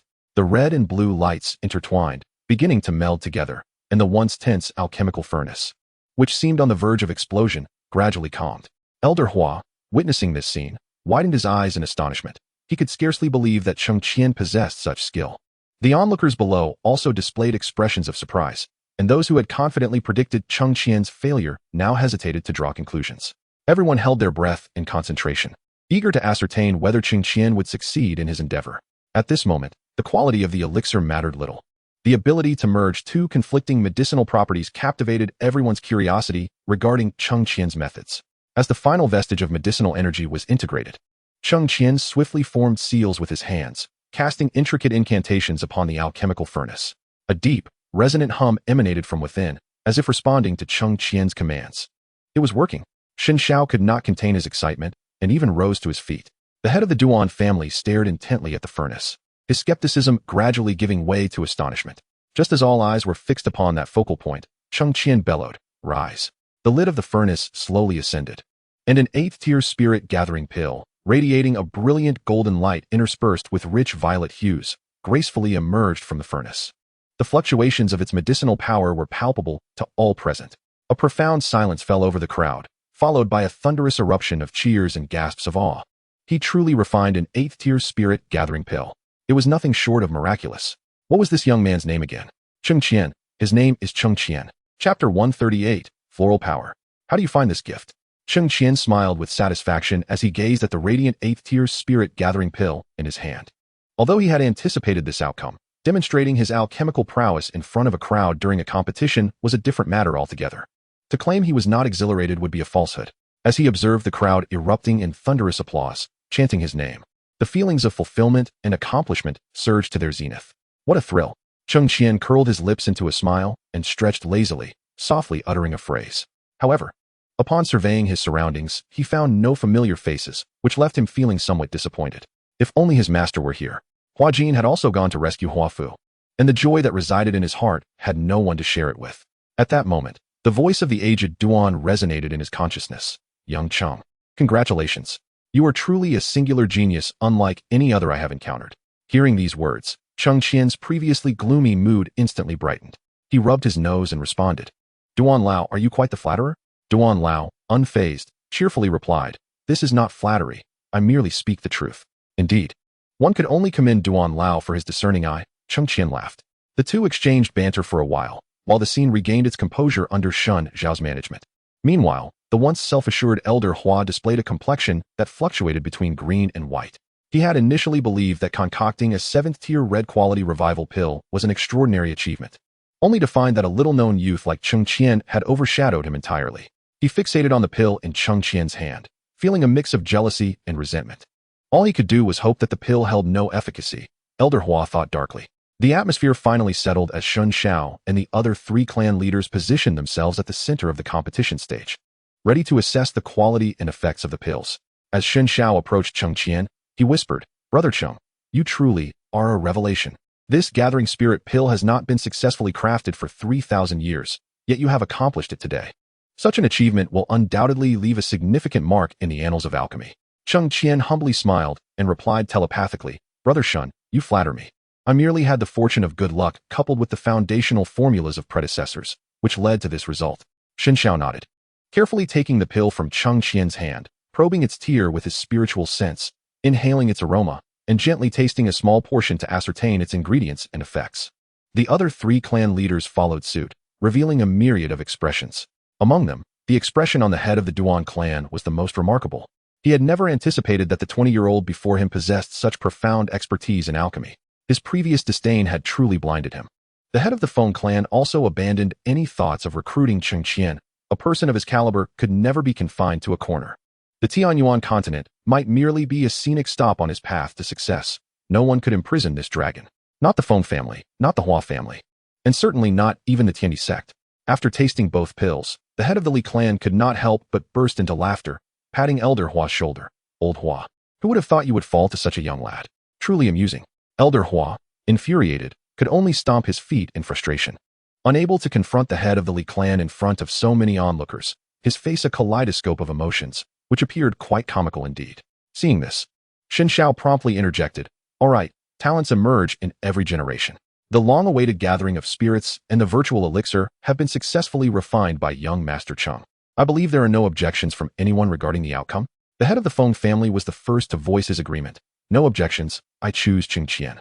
Observing the potential delay, the head of the Duan family, feeling anxious, quickly added, in truth, the moment the elixir was produced, the victor was determined.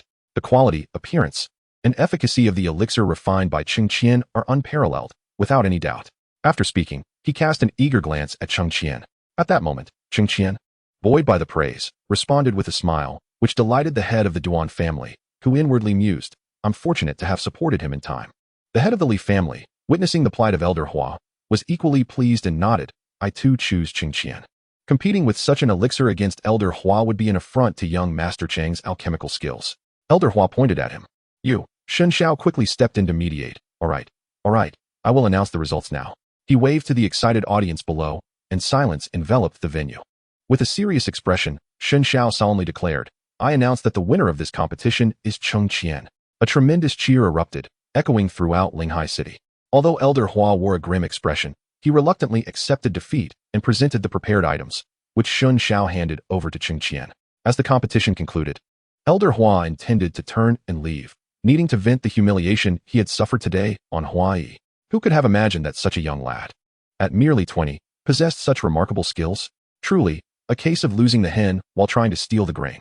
He had foolishly hoped to obtain the medicinal materials contained within that storage ring. What a foolish miscalculation. When had he ever endured such disgrace? Noticing Elder Hua's intent to leave, Cheng Qian called out, Elder Hua, please hold on. The latter turned around, visibly displeased, and said, What business does young Master Cheng have? Is there something else for a mere 8th-tier alchemist like me? Unfazed by the condescension, Cheng Qian maintained his smile. I have a delightful surprise to show you.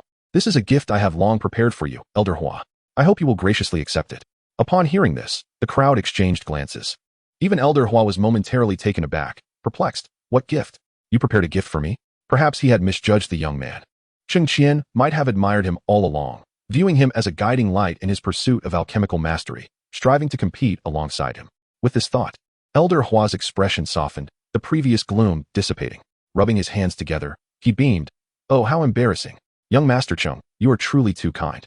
At the conclusion of the alchemical competition, Cheng Qian had received a message from Hua Jin, indicating that everything was progressing smoothly. It was time to present Elder Hua with a grand surprise. He pointed casually in a direction towards the audience and said to Hua Li, Elder Hua, the gift I have prepared for you is over there. Following Cheng Qian's finger, Hua Li gazed in that direction, only to see a stooped figure rise into the air. Bellowing, Hua Li, are you satisfied with this gift? Chapter 139. What you are enduring today is merely a fraction of the torment I have suffered. The voice, though seemingly powerful, lacked the vigor of health, revealing the speaker's frail condition. All present turned their gazes toward the individual, their faces reflecting shock. Hua Li, on the stage, turned pale and staggered back, collapsing to the ground, murmuring, No, it cannot be. Xin Zhao's pupils contracted as he pointed at the figure, exclaiming, Hua Yi. Weren't you missing? Many family heads were expressions of disbelief. As several attendees heard Shen Xiao call out the name, they gasped in astonishment. Isn't that the former head of the Hua family? I heard he had been missing for over a decade. How did he suddenly reappear? I sense there's a spectacle in store. Elder Hua had previously claimed his brother might be dead. It seems there is more to this story. With Hua Yi's return, could Hua Li still hold his position? After all, the alchemical skills of the former family head were unmatched. While the crowd buzzed with speculation, Hua Yi suddenly descended to a point about 10 feet away from Hua Li, surveying the surroundings before addressing the assembly. Today marks the moment I, Hua Yi, unveil Hua Li's true nature. Listen closely. He pointed at the fallen Hua Li, declaring, This man is a wolf in sheep's clothing. When I secluded myself to research an ancient alchemical formula and achieved a breakthrough, I entrusted the management of the Hua family to my most trusted younger brother, Hua Li. Little did I know, on the very night I entered seclusion, he and his wife plotted against me, sealing my spiritual power and imprisoning me in the family basement, subjecting me to daily torment. At this juncture, tears streamed down Hua Yi's face, his voice choked with emotion, evoking sympathy from many in attendance. How could Hua Li, a brother, inflict such cruelty upon his own flesh and blood? It was a betrayal of the deepest kind, revealing that one can be deceived by those closest to them. If it were me, I would seek retribution against Hua Li. It was evident that Hua Li harbored malicious intent, envious of his brother's talents. Yet he failed to consider who had built the Hua family. Hearing the surrounding outcries of anger, Hua Li seemed to awaken from his stupor, struggling to rise. His face contorted in a menacing manner. Someone, throw this madman out. Having endured a decade of torment at Hua Li's hands, Hua Yi was no longer the spirited head of the Hua family. His features bore the marks of hardship, his hair streaked with gray, and in his haste to emerge, he had not even changed his attire, appearing indeed as a madman. Yet, traces of his former self were still discernible. As Hua Li attempted to call for others to expel Hua Yi, the other three family heads remained unmoved, choosing instead to observe in silence. After all, the internal strife within the Hua family provided a lucrative opportunity for them. Only Shen Shao furrowed his brow and remarked, "Hua Li, do not speak recklessly. Is this not precisely what your elder brother, Hua Yi, has revealed? Even I can recognize it. You must be feeling guilty." Upon saying this, he cast a glance at Cheng Qian, whose expression bore a subtle smile, and he could not help but inwardly commend his astuteness in backing the right horse. It was evident that this entire scene was orchestrated by Cheng Qian, while the other three families remained obliviously foolish. In the future, should he require Cheng Qian's assistance, Shen Shao was confident that today's display of righteousness would earn him the young man's favor. At that moment, Hua Li had already risen to his feet. Opening his mouth, yet struggling to formulate a retort, with a forced bravado, he shouted, "What evidence do you have to accuse me of harming you?" Hua Yi, filled with rage, laughed bitterly as he shed his outer garment, revealing a ghastly array of scars that marred his skin. With fury gleaming in his eyes, he declared, "These wounds are irrefutable evidence of your relentless torment." At this juncture, Hua Jin also stepped forward, her eyes glistening with tears. "Hua Li, do not attempt to deny it. It was you who conspired against our father, imprisoning him in a secret chamber for 11 long years. You even drove me out of the Hua residence. How can you refuse to acknowledge that?" Ji Tian rushed onto the stage, pointing an accusing finger at Hua Li as he berated him. "Were it not for the efforts of us few who secretly sought out the whereabouts of the family head and discovered that he was still alive, we might have waited in vain for his rescue while he perished under your treacherous hand. And now, you still dare to quibble? Truly a coward who acts, but does not take responsibility. No wonder you remain oblivious to your wife's affair with Uncle Fu. You deserve it. What a sensational revelation. Goodness, I thought Hua Li's actions were shocking enough, but the drama unfolding in the elder's courtyard was even more riveting. Ha ha ha. Today has proven worthwhile, having witnessed Cheng Qian, such a prodigy, concoct an 8th-tier elixir while also eavesdropping on juicy gossip. I must share this with my wife when I return." As the astonishing news spread, the atmosphere became tumultuous. Meanwhile, Hua Li stood frozen, his face paling, as he pointed at Ji Tian, exclaiming, You are speaking nonsense." Ji Tian let out a cold laugh, gesturing, and the disciples loyal to Hua Yi brought forth two individuals onto the stage, Madame Hua and Uncle Fu. Their clothing was disheveled, and Uncle Fu displayed his bare upper body. Both wore ashen expressions, yet dared not lift their gazes toward Hua Li. Hua Li trembled, gesturing toward his wife, but still attempted to maintain his defiance. "You must have conspired against me. I refuse to believe it." Ji Tian chuckled darkly, retrieving an item. "No worries, old man. I anticipated your unwillingness to admit the truth. However, we have a recording stone here that captures their dialogue and actions. Allow me to show you." Before Hua Li could protest, Ji Tian infused his spiritual energy into the recording stone. A vivid image and sound emerged in the vast space above the square, projecting the earlier conversation between Madame Hua and Uncle Fu. The crowd gasped in astonishment, realizing that Hua Yi had indeed fallen victim to Hua Li's treachery. No matter how Hua Li attempted to argue, it would prove futile. The evidence lay bare before everyone's eyes, leaving him no room for denial. As the scenes in the front hall concluded, jarring images suddenly invaded everyone's gaze. Cheng Qian approached Hua Jin, gently closing her eyes with his hand, and whispered before covering her ears, "Not suitable for children." Hua Jin had already witnessed the spectacle earlier. Yet the warmth of Cheng Qian's palm against her cheek made her blush as she nodded. "I will heed your words, Brother Cheng." Witnessing his beloved consort entwined with his most trusted steward, Hua Li felt an overwhelming surge of rage, wishing to slay the two on the spot. Hua Yi burst into laughter, mocking, "Cough, cough, cough, ha ha ha. Hua Li, how does it feel to be betrayed by your closest confidants? What you endure now is but a fraction of the torment I have suffered. Just watch as your beloved and most trusted ally plunge the knife into your heart." Chapter 140. Truly a source of shame for us all. Upon hearing Hua Yi's taunts, Hua Li felt blood rush to his head, and he spewed forth a mouthful of blood. His trembling finger pointed accusingly at Madame Hua and Uncle Fu, his eyes brimming with despair and fury. You treacherous couple." At this moment, Madame Hua finally lifted her head, a glimmer of resolve on her face. "Hua Li, do not blame us. For years, you have been consumed by thoughts of solidifying your position in the family and elevating your status as a pill master. Have you ever cared for me? I merely sought someone to provide me warmth. I am not at fault. Uncle Fu chimed in. Master, your nature is one of suspicion. You do not fully trust even me. Since I joined you, I have taken on all the dirty, tedious, and laborious tasks while you claimed all the glory. Why should it be so? I will kill you. Hua Li roared, his fury erupting as he lunged forward. 2 swift strikes aimed at Madame Hua and Uncle Fu. The audience heard 2 sharp cracks, and the 2 on stage fell lifeless. Subsequently, Hua Li, in a frenzy, charged at Hua Yi, shouting, "It is all your fault. Since my parents had you, why did they even have me? Why?" Cheng Qian had anticipated this, quietly shifting towards Hua Yi as Hua Li unexpectedly attacked Madame Hua. As expected, Hua Li, like a rabid dog, disregarded everything in his frenzy to kill Hua Yi. With a fierce glimmer in his eyes, he clawed at Hua Yi. Even if you have returned, what of it? The Hua family is under my command now.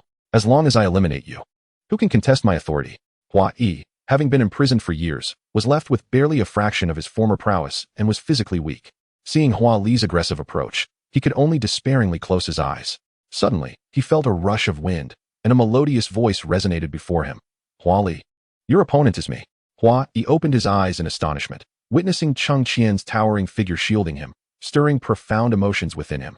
Meanwhile, Hua Jin and Ji Tian reacted swiftly, rushing to escort Hua Yi off the stage. Shen Shao and the other family heads also withdrew from the plaza, leaving the arena to Cheng Qian and Hua Li. Hua Li, a 6th-tier alchemist, had also reached the pinnacle of the Golden Core realm. Upon seeing Cheng Qian blocking his path, he couldn't help but chuckle derisively. Ah, young lad, I concede your alchemical skills are impressive. Yet you are merely at the initial stage of the Golden Core. Soon, you may find yourself unfamiliar with the very concept of death. Cheng Qian smirked slightly. Is that so? Since you seek your demise, very well, I shall oblige.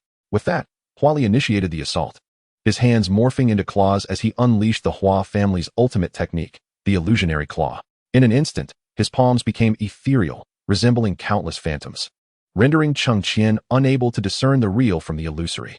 Cheng Qian summoned the cold night and engaged with the illusionary claw, the 2 techniques clashing with a resounding boom that reverberated through the air, akin to a disturbed lake, sending ripples cascading outward. Hua Li, surprised that Cheng Qian managed to withstand his strike, quickly masked his astonishment with disdain. Young one, you possess some skill, but this is merely the beginning. With that, the power of the illusionary claw intensified, each claw's shadow seemingly capable of tearing through space itself. Yet, Cheng Qian remained unfazed, a deep azure glow emanating from the cold knight's sword. He moved with agility, deftly evading most of Hua Li's attacks. Simultaneously, he altered his sword technique, and the cold night transformed into a myriad of sword shadows, cascading like stars falling from the night sky towards Hua Li. Taken aback by Cheng Qian's exquisite swordplay, Hua Li hastily retracted the illusionary claw, crossing his arms defensively. The sword shadows struck his arms with a clanging sound of metal against metal. Although he blocked the majority of the sword strikes, a few shadows grazed his cheek and shoulder, leaving shallow wounds. Humph, Hua Li scoffed, a flicker of anger flashing in his eyes. He quickly formed hand seals, muttering incantations, as a sphere of flame rapidly coalesced in his hands. The flames exhibited an eerie purple-black hue, and the temperature around him soared dramatically. Taste my heart-burning purple flame spell, Hua Li bellowed, hurling the flames towards Cheng Qian. Sensing the potency of the heart-burning purple flame spell, Cheng Qian did not underestimate it. He leaped backward, simultaneously plunging the cold night into the ground, causing a surge of icy blue spiritual energy to emanate from the sword, swiftly forming an ice wall before him. As the purple flames collided with the ice wall, a hissing sound erupted, the wall visibly melting at an alarming rate. Seizing the moment while the ice wall still held against the purple flames, Cheng Qian soared into the air on his sword, hovering above. He then executed a somersault, standing in the void, gripping the sword hilt with both hands, and declared, "Heavenly Slash." The sword's brilliance surged, unleashing a colossal sword shadow that swept toward Hua Li. Having expended a considerable amount of spiritual energy on the heart-burning purple flame spell, Hua Li had yet to recuperate when he saw the enormous sword descending upon him. In a moment of urgency, he could only draw his protective artifact to defend against the onslaught.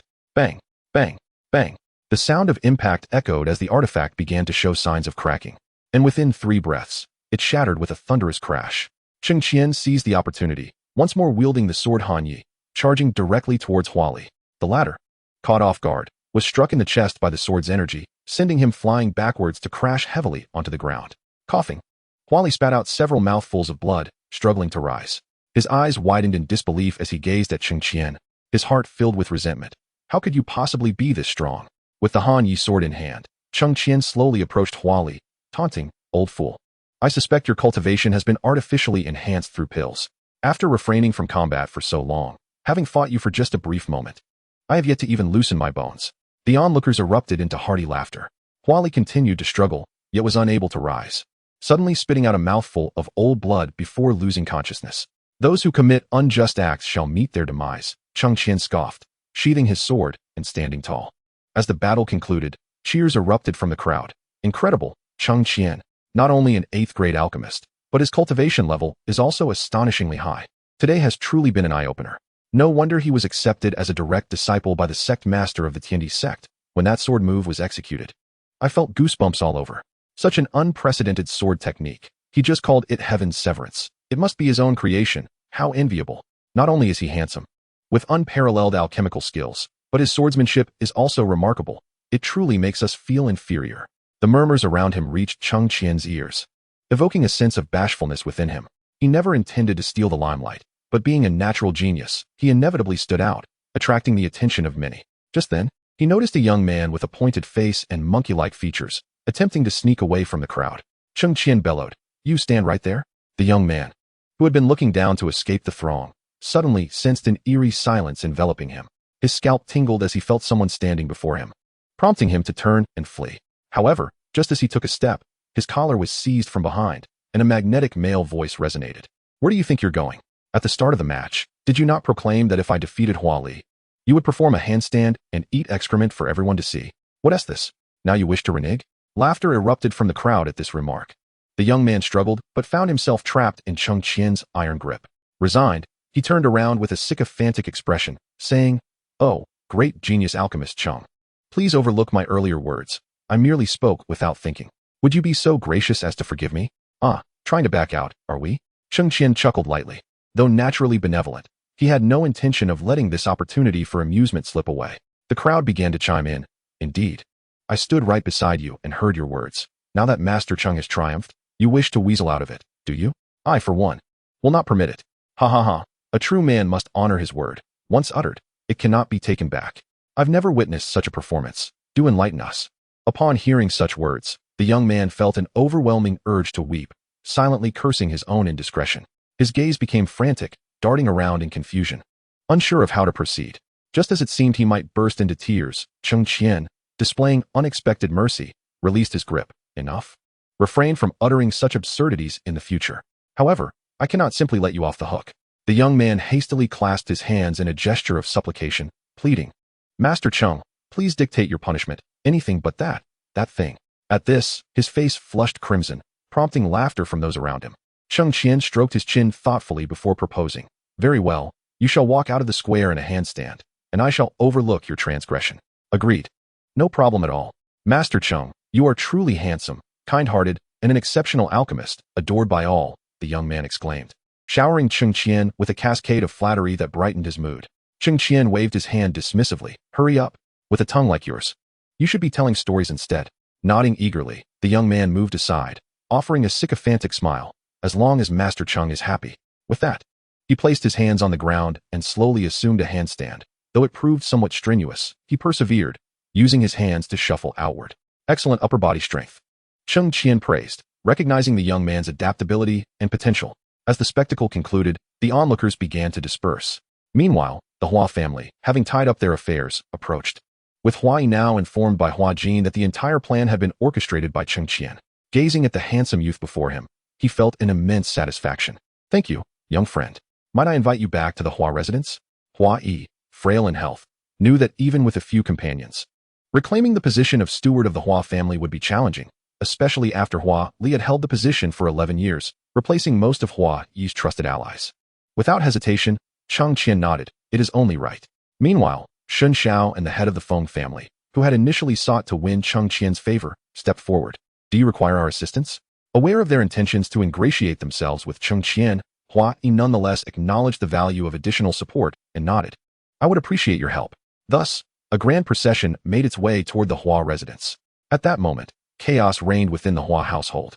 Disturbances had erupted during the infiltration, allowing Hua Yi to be rescued amidst the turmoil, while Madame Hua and Uncle Fu were also taken hostage. News of the competition in the square soon reached the Hua residence, prompting many of Hua Li's loyalists to sense impending doom and secretly prepare to flee. Yet one individual remained resolute, Yu Feng, who, like Ji Tian, had encountered peril during his training abroad and had been saved by Hua Yi. While Ji Tian chose to remain eternally loyal to Hua Yi, Yu Feng harbored resentment for not being valued enough, and thus, 11 years prior, when Hua Li betrayed the family, he defected at a critical moment, preventing Ji Tian from discerning the elder master's unusual behavior in time. Even to the point of biting the hand that feeds, later concocting various vile schemes to assist Hua Li in tormenting Hua Yi, ultimately driving away the young lady. Hua Jin, and others. Such despicable individuals have now climbed to the position of elders in the Hua family, and with Hua Li's promotion and assistance. This mediocre talent has ascended from a first-tier alchemist to a fourth-tier alchemist, reaping considerable benefits. Yu Feng intercepted several individuals attempting to gather their belongings and flee, sternly admonishing them. What a disgrace! Hua Yi has been tormented for so many years, nearly losing his humanity, with vitality reduced to a mere fraction. Even if he returns, what can he do? Let us be resolute. Perhaps the Hua residence will become ours. With Hua Li deceased, and Hua Yi's lifespan uncertain, and with Hua Jin being ineffectual. What are you truly afraid of? Upon hearing his words, the group halted, and among them, a white-haired elder scoffed. Umph. It seems you desire the position of head of the family, but have you considered the means of that young man beside the late patriarch? An 8th-tier alchemist at merely 20 years of age, just that title is enough to compel half of Linghai City's cultivators to serve him. You must truly be blinded by ambition, dreaming a spring and autumn fantasy. With that, he spat on the ground and turned to leave. Yu Feng's gaze darkened as he drew a flying sword from his sleeve. Before the elder could react, the sword pierced through his chest from behind. Though Yu Feng's alchemical skills were modest, his cultivation was no less than Hua Li's, already a mid-stage gold core expert. In contrast, the elder was merely at the foundation establishment stage, and he collapsed instantly, eyes wide with disbelief and resentment. Yu Feng gazed at the lifeless body and coldly declared, "Any who dare to flee again shall meet the same fate." The remaining individuals trembled in fear, no longer daring to make a move. Yu Feng adopted a serious demeanor, saying, "Moreover, do you truly believe you can escape? We all once betrayed Hua Yi. Upon his return, he would certainly not spare us. It is better to fight with abandon. The outcome is uncertain. Can Cheng Qian withstand our numbers?" The group exchanged glances, finding some merit in Yu Feng's words. Gritting their teeth, they shouted, "Then let us fight with all we have." Seeing their reaction, Yu Feng smiled with satisfaction. Before they arrive, quickly open the protective formation of the residence. This will enhance our chances. The group complied, departing hastily. Yu Feng turned his gaze toward the entrance of the Hua residence, muttering with malice, "Cheng Qian, I shall see whether you or the great formation of the Hua family is superior." Chapter 142. This formation shall crumble in no more than 3 breaths. At this moment, Cheng Qian and his companions were hastening toward the Hua residence. Along the way, Cheng Qian sensed something amiss and said to Hua Yi, "Senior Hua, I feel an unusual fluctuation of spiritual energy emanating from the Hua residence. There may be some unforeseen events." Hua Yi frowned. Could it be that those traitors have devised some new scheme? Shen Shao scoffed dismissively. Regardless of their schemes and plots, before us, they are but insignificant pests. The head of the Feng family nodded in agreement. Indeed, with our numbers, what is there to fear from them? Soon, the crowd arrived at the grand entrance of the Hua residence.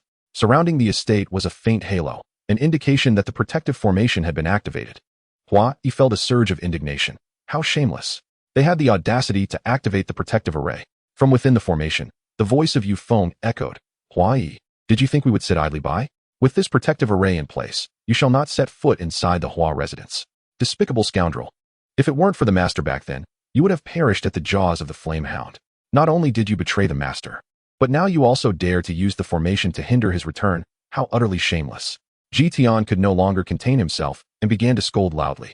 Hua Jin, supporting Hua Yi, turned to Cheng Qian and inquired, "Brother Cheng, do you have any means to break this formation?" The gaze of the crowd shifted to Cheng Qian, who observed the formation intently and nodded. "Fortunately, it is merely a 5th-tier formation. I have a method to dismantle it. But I will require your assistance to divert their attention." Shen Shao thought to himself, "I never imagined this young man not only excels in alchemy, but is also remarkably skilled in formations. I must cultivate a good relationship with Cheng Qian." Such thoughts also flickered through the mind of the head of the Feng family. Yet he lacked the connection with Shen Shao and Lu Ziyuan. After much contemplation, he resolved to establish a solid partnership with the Hua family. Even if he could not gain Cheng Qian's favor, it was certainly better than inaction. It must be said that the head of the Feng family was quite perceptive. In the future, he would undoubtedly be grateful for this decision, but that is a tale for another time.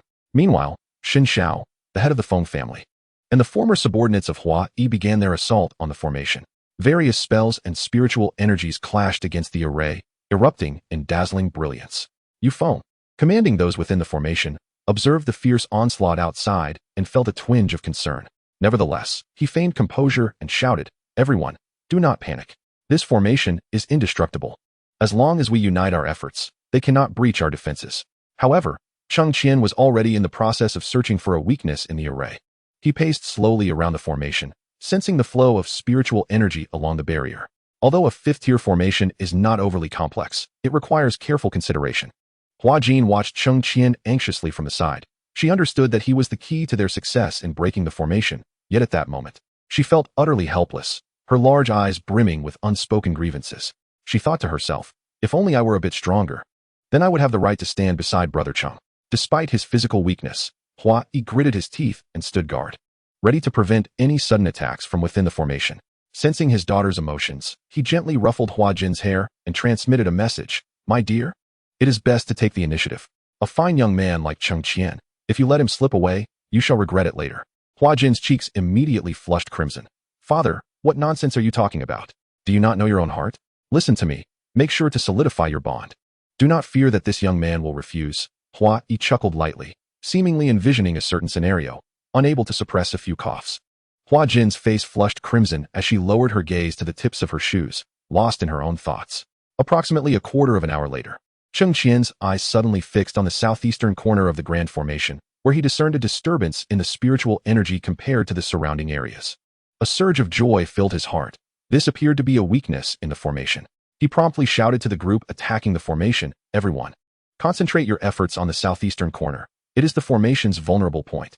Upon hearing this, Xin Xiao and the others immediately adjusted their aim, unleashing a myriad of spells towards the southeastern corner.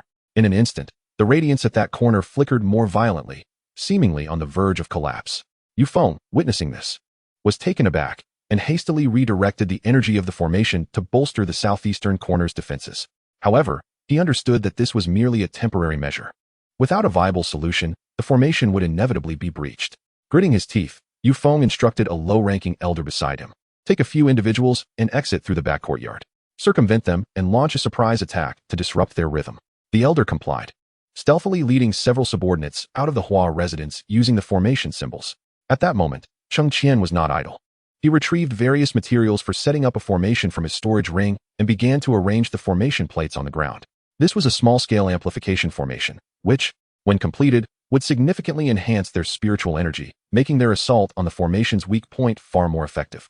Just as Cheng Qian was nearing the completion of the formation, the ambushers dispatched by Yu Feng had quietly maneuvered behind Xin Xiao and the others. They launched a sudden assault, sending several blades of spiritual energy hurtling towards the unsuspecting group. Cheng Qian was the first to sense the commotion behind them and shouted, "Brother Xin, watch out from behind." Xin Xiao and the others swiftly turned to face the threat. Although initially caught off guard, their opponent's cultivation levels proved insufficient. Observing the shift in the battle, Cheng Qian hastened his formation process. At the moment the amplification formation was finalized, Xin Xiao and his companions also concluded their skirmish. He immediately called out, "Now, everyone, attack the southeastern corner together. I've completed the amplification formation. In less than 3 breaths, this formation will be shattered." Hearing this, Xin Xiao and the others were elated and quickly positioned themselves within the formation's range. At Cheng Qian's command, their attacks were unleashed simultaneously, resulting in a resounding explosion as the defenses of the southeastern corner were utterly obliterated. "Cheng Laodi, you're incredible. Just as you said, it took merely 3 breaths." Xin Xiao gave him a thumbs up. Cheng Qian smiled faintly, his figure flashing as he was the first to charge through the breach into the Hua residence. Upon witnessing the formation's collapse, Yu Feng's eyes revealed a glimmer of despair. However, he knew he could only fight to the death now. Fixating on Cheng Qian, he shouted, "It's all your fault. Even if I die today, I will take you down with me." The crowd dispersed, and battle was imminent. Yu Feng engaged Cheng Qian, but his strength was far too superficial, even inferior to Hua Li, and he quickly found himself retreating under Cheng Qian's relentless onslaught.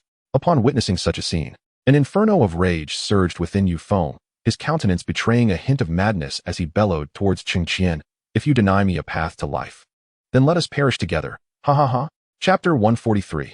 Silly girl. Elder Duan was the first to react, his consciousness projecting a warning. This is not good. He intends to self-destruct. Simultaneously, Shun Zhao's expression shifted as he urgently alerted the others. The explosive power of a golden core's self-detonation should not be underestimated. Everyone present would likely be affected, particularly Cheng Qian, who, despite possessing the chaotic sacred body and being at the early stage of the golden core realm, would probably be obliterated. Cheng Qian's face grew grave. Encountering such a madman bent on destruction was an insurmountable challenge. Retreating was no longer an option. He could only brace himself for the impending devastation. With this thought, he swiftly activated all the protective artifacts bestowed upon him by his master, securing himself firmly within them. The artifacts emanated a kaleidoscope of brilliance, forming layer upon layer of shields around him. Shun Xiao gritted his teeth. Having spent time with Cheng Qian, he held great admiration for the young man brimming with potential. He could not stand idly by as the explosive force of the golden core threatened to consume him. Moreover, should Cheng Qian perish before his eyes, he could not guarantee he would escape the wrath of Lu Ziyuan. Resolutely, he retrieved an object from his storage space, a spirit pearl radiating a soft blue light. This pearl had been acquired years ago from a mysterious relic, and he had been reluctant to use it, but now, for the safety of all, he cast aside his reservations. Shun Xiao hurled the spirit pearl towards Cheng Qian, calling out, "Cheng Qian, catch." As the pearl approached, it unleashed a powerful yet gentle force, gradually transforming into a protective shield enveloping Cheng Qian. After casting it, Shun Xiao swiftly retreated with the head of the Feng family and others like Hua Jin and Hua Yi. It was not that he wished to refrain from assisting. Rather, approaching would serve no purpose and could lead to their own demise. Elder Duan was not idle either. He swiftly formed seals with his hands, reciting incantations as continuous protective barriers rippled outward from Cheng Qian, centered upon him. In a flash, Yu Feng's body expanded to its utmost limit. His face a mask of madness and resolve. "All of you shall accompany me to the grave." With a thunderous boom, an earth-shattering energy radiated from Yu Feng, spreading outward like a tumultuous tsunami, engulfing everything in its path. Cheng Qian felt an intense heat and the roar of thunder suddenly erupting in his ears, as the energy of his protective artifacts began to wane, signaling their destruction. After what felt like an eternity, the protective artifacts clattered to the ground, producing a crisp sound. Elder Duan, appearing worn and fatigued, murmured as he entered the jade pendant, "It is over now. I shall rest for a while. During this time, do not seek me." Cheng Qian opened his eyes, releasing a long breath, feeling as though he had narrowly escaped the gates of death. He nodded in acknowledgement. "Thank you, Elder Duan. Your efforts are greatly appreciated." No one responded, and it seemed that the old man had nearly exhausted his limited spiritual energy in dealing with this turmoil. At this moment, the Flower Manor lay in ruins, with remnants of buildings collapsed from the explosion triggered by Yu Feng. Fortunately, the manor was situated on the outskirts of Linghai City. Otherwise, the nearby citizens would likely have suffered from such a tremendous surge of energy. As the dust settled and amidst the scattered magical artifacts, Cheng Qian felt a pang of regret. These were gifts from my master and that madman. After gathering the remnants of the artifacts, Shun Xiao and the others who had departed earlier landed gracefully on their swords. With tears glistening in her eyes, Hua Jin was the first to rush over. "Brother Cheng, are you all right?" Cheng Qian gazed at the girl, her face resembling a weeping pear blossom, and couldn't help but pat her head. "I am fine," and scathed. As he spoke, he spun around to show her, and after a thorough inspection, she finally breathed a sigh of relief. "That's wonderful. Brother Cheng truly is blessed with good fortune. You have not shown such concern for your father," Hua Yi teased from the side, causing Hua Jin's cheeks to flush. To alleviate her embarrassment, Cheng Qian cupped his hands towards Shun Xiao and said, "I owe much to Brother Shin's spiritual pearl. The shield provided significant cushioning, which is why I emerged unscathed. In the future, should Brother Shin require assistance, I shall do my utmost to help." "Brother Cheng, you are too polite," Shun Xiao replied, beaming with joy. Though he had lost a defensive spiritual pearl, he had gained the favor of someone who might ascend to the rank of a 9th-tier alchemist, making this transaction far from a loss. After exchanging a few pleasantries, their gaze shifted towards the remaining traders. With the formidable Yu Feng dealt with, the traders, sensing the tide had turned, collectively surrendered their weapons. "Then I shall return to the sect. Do not hesitate to contact me if needed," Shun Xiao said, cupping his hands and leaving several communication talismans for everyone. The head of the Feng family departed alongside him. The crisis at the Flower Manor had finally been averted, and the focus shifted to internal restructuring and rebuilding, all proceeding in an orderly manner under Hua Yi's organization. Following Hua Li's downfall, the members of the Hua family, led by him, rallied around Hua Yi as he reclaimed the position of family head. After a few days of recuperation, Hua Yi's health had significantly improved. Although the toll of 11 years of torment and the intake of numerous poisons had left him severely depleted internally. On this day, Hua Jin arrived with a box of pastries she had made herself. After placing it down, she hesitantly spoke. Brother Cheng, I have something I would like to ask for your help with. Do not be so formal, speak freely. Cheng Qian replied as he opened the food box and took a piece of pastry into his mouth. He had grown accustomed to Hua Jin's occasional culinary offerings, and it must be said, her cooking was indeed impressive, always transforming simple ingredients into heartfelt, unique dishes. Hua Jin nodded gently. The toxins within my father's body have been mostly cleared, but some stubborn remnants still linger in his meridians and spiritual veins. Brother Cheng, you are well-versed and knowledgeable in alchemy. I hope you can assist in finding a way to thoroughly eliminate the residual poison. Cheng Qian swallowed the pastry. Ah, is the poison within Elder Hua that severe? He initially believed that with Hua Yi's alchemical skills, he would soon be able to restore his body. However, he did not anticipate that Hua Li had previously inflicted significant damage, likely compromising Hua Yi's foundation. During these days, the Hua family had been preoccupied with reconstruction efforts, and he had only been responsible for assisting in repairing the formations, without inquiring too deeply into these matters. At this moment, seeing Hua Jin's hopeful gaze, he nodded. The formations were just restored today. I was about to seek out the esteemed Elder Hua to discuss this matter. Why don't we go together? I would like to observe his condition as well. That would be wonderful. Thank you, Brother Cheng. Hua Jin's face immediately lit up with joy. Indeed, her brother Cheng was such a kind-hearted and warm individual. If it were any other 8th-tier alchemist, they would hardly concern themselves with such trivial matters. Given the current state of the Hua family, it would likely be a costly endeavor to request assistance from someone of that caliber. Noticing Hua Jin's delight, Cheng Qian couldn't help but smirk. Silly girl. Chapter 144. Well then, I shall reluctantly agree. Upon arriving at Hua Yi's chamber and examining him, Cheng Qian furrowed his brow. Elder Hua, under your current condition, ordinary pills are unlikely to take effect. I require some special herbs to concoct a potion specifically designed to counteract this toxin. As for the depletion of internal energy, it can be gradually restored. Once the toxin is resolved, these issues will not pose significant challenges. Hua Yi nodded. What herbs do you need? Speak freely, and I shall have someone prepare them at once. One of the primary ingredients is the ice spirit flower, which grows in extremely cold regions and is exceedingly rare. There are also several auxiliary herbs, Lingyan grass, star sand, and Xianjing mushroom. Cheng Qian elaborated. Hua Jin's expression fell slightly. I have never heard of the ice spirit flower. Acquiring it must be quite difficult. I estimate that the other herbs should be available in Linghai City. Cheng Qian reassured her. Do not fret just yet. Here is the plan. We shall split our efforts. I will venture out to search for the ice spirit flower while you inquire about the other herbs in Linghai City. How does that sound? Hua Yi quickly waved his hand. How can we impose upon you further? Elder Hua, you are being too polite. I need to venture into the extreme cold region for some resources anyway. It would be quite convenient. Elder Duan had once mentioned to him that there was a sword essence stone in the extreme cold region that could expedite the evolution of his life sword. He had originally intended to search for it after resolving matters with the Hua family, and now it would serve as a fortuitous detour. Hua Yi expressed his profound gratitude. Young friend Cheng Qian, your immense kindness towards my Hua family will be eternally remembered. Elder Hua, you are being overly gracious. There is no time to waste. I have completed the repairs on the Hua family formations, so I shall take my leave, Cheng Qian said as he stood. Hua Jin's doe-like eyes widened. So soon? Cheng Qian teased deliberately. What's wrong, Sister Jean? Are you reluctant to see me go? Through their daily interactions, he had come to understand Hua Jin's character well, and such blatant jesting inevitably brought a blush to her cheeks.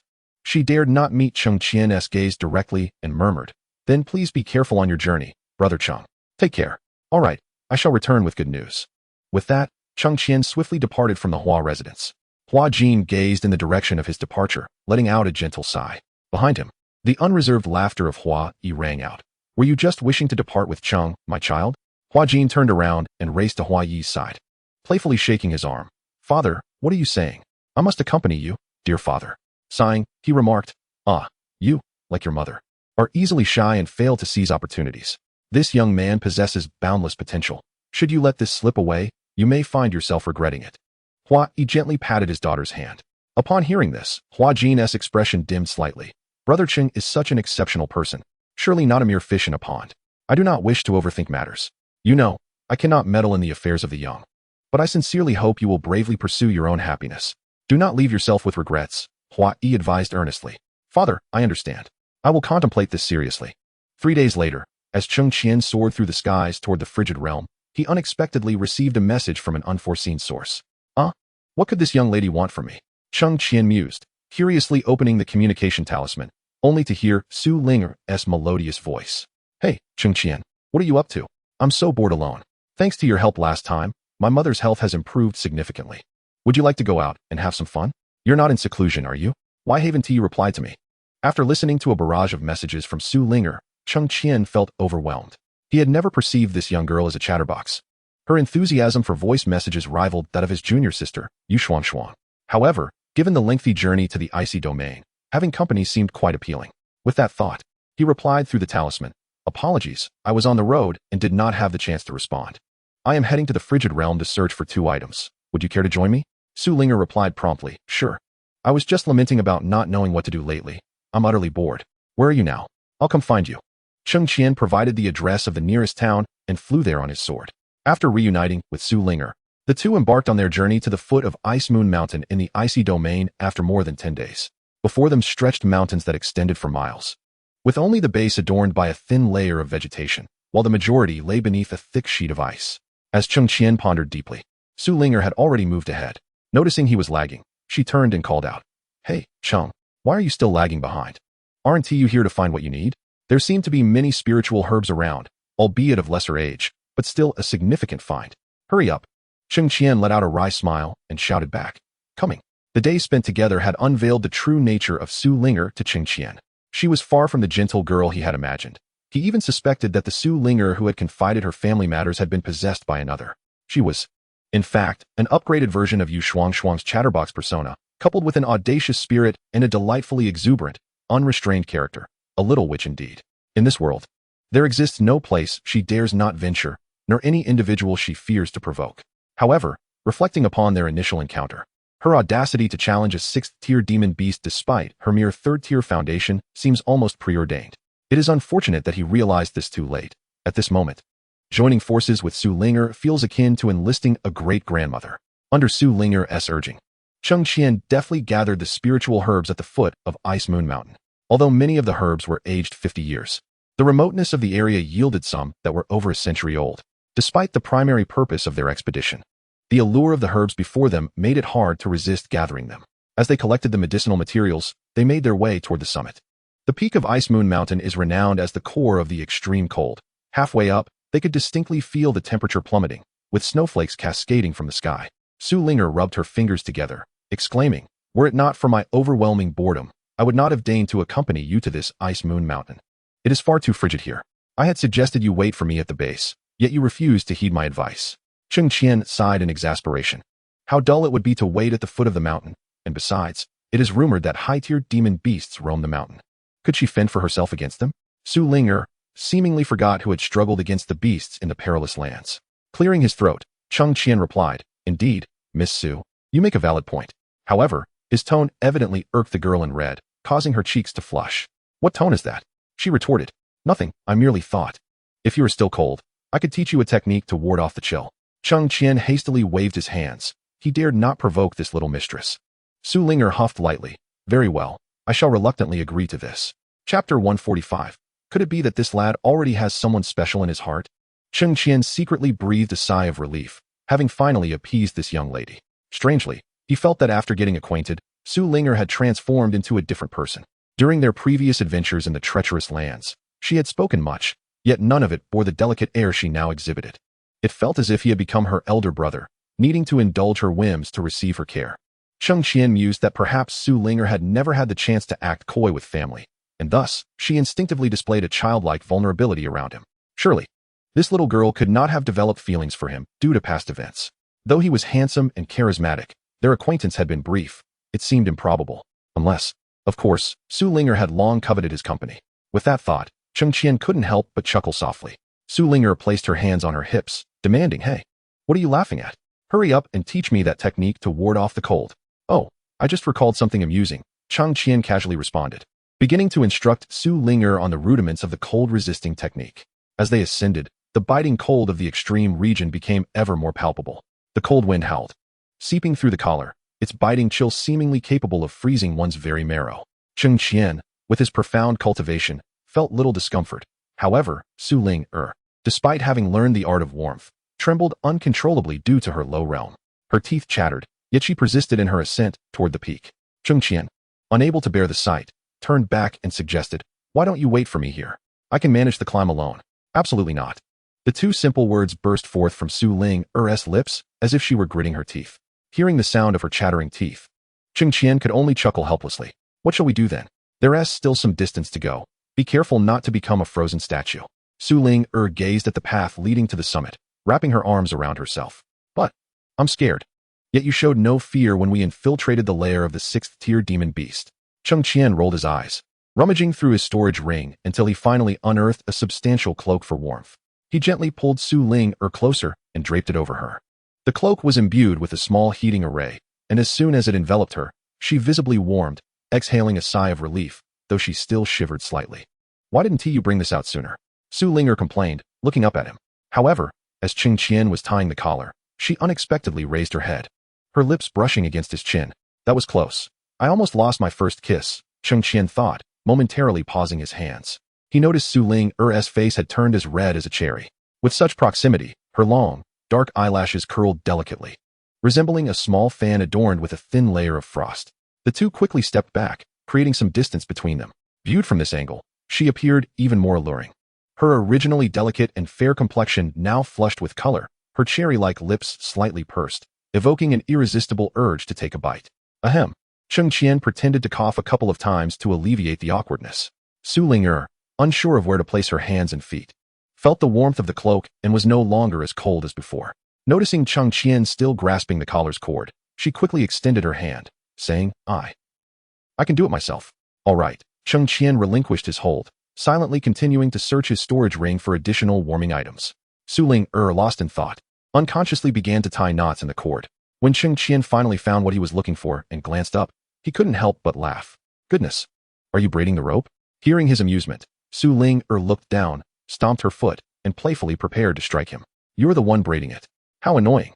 After a brief bout of playful chasing, Su Ling felt the previous coldness diminish significantly, unsure whether it was the cloak's effect or the movement that had warmed her.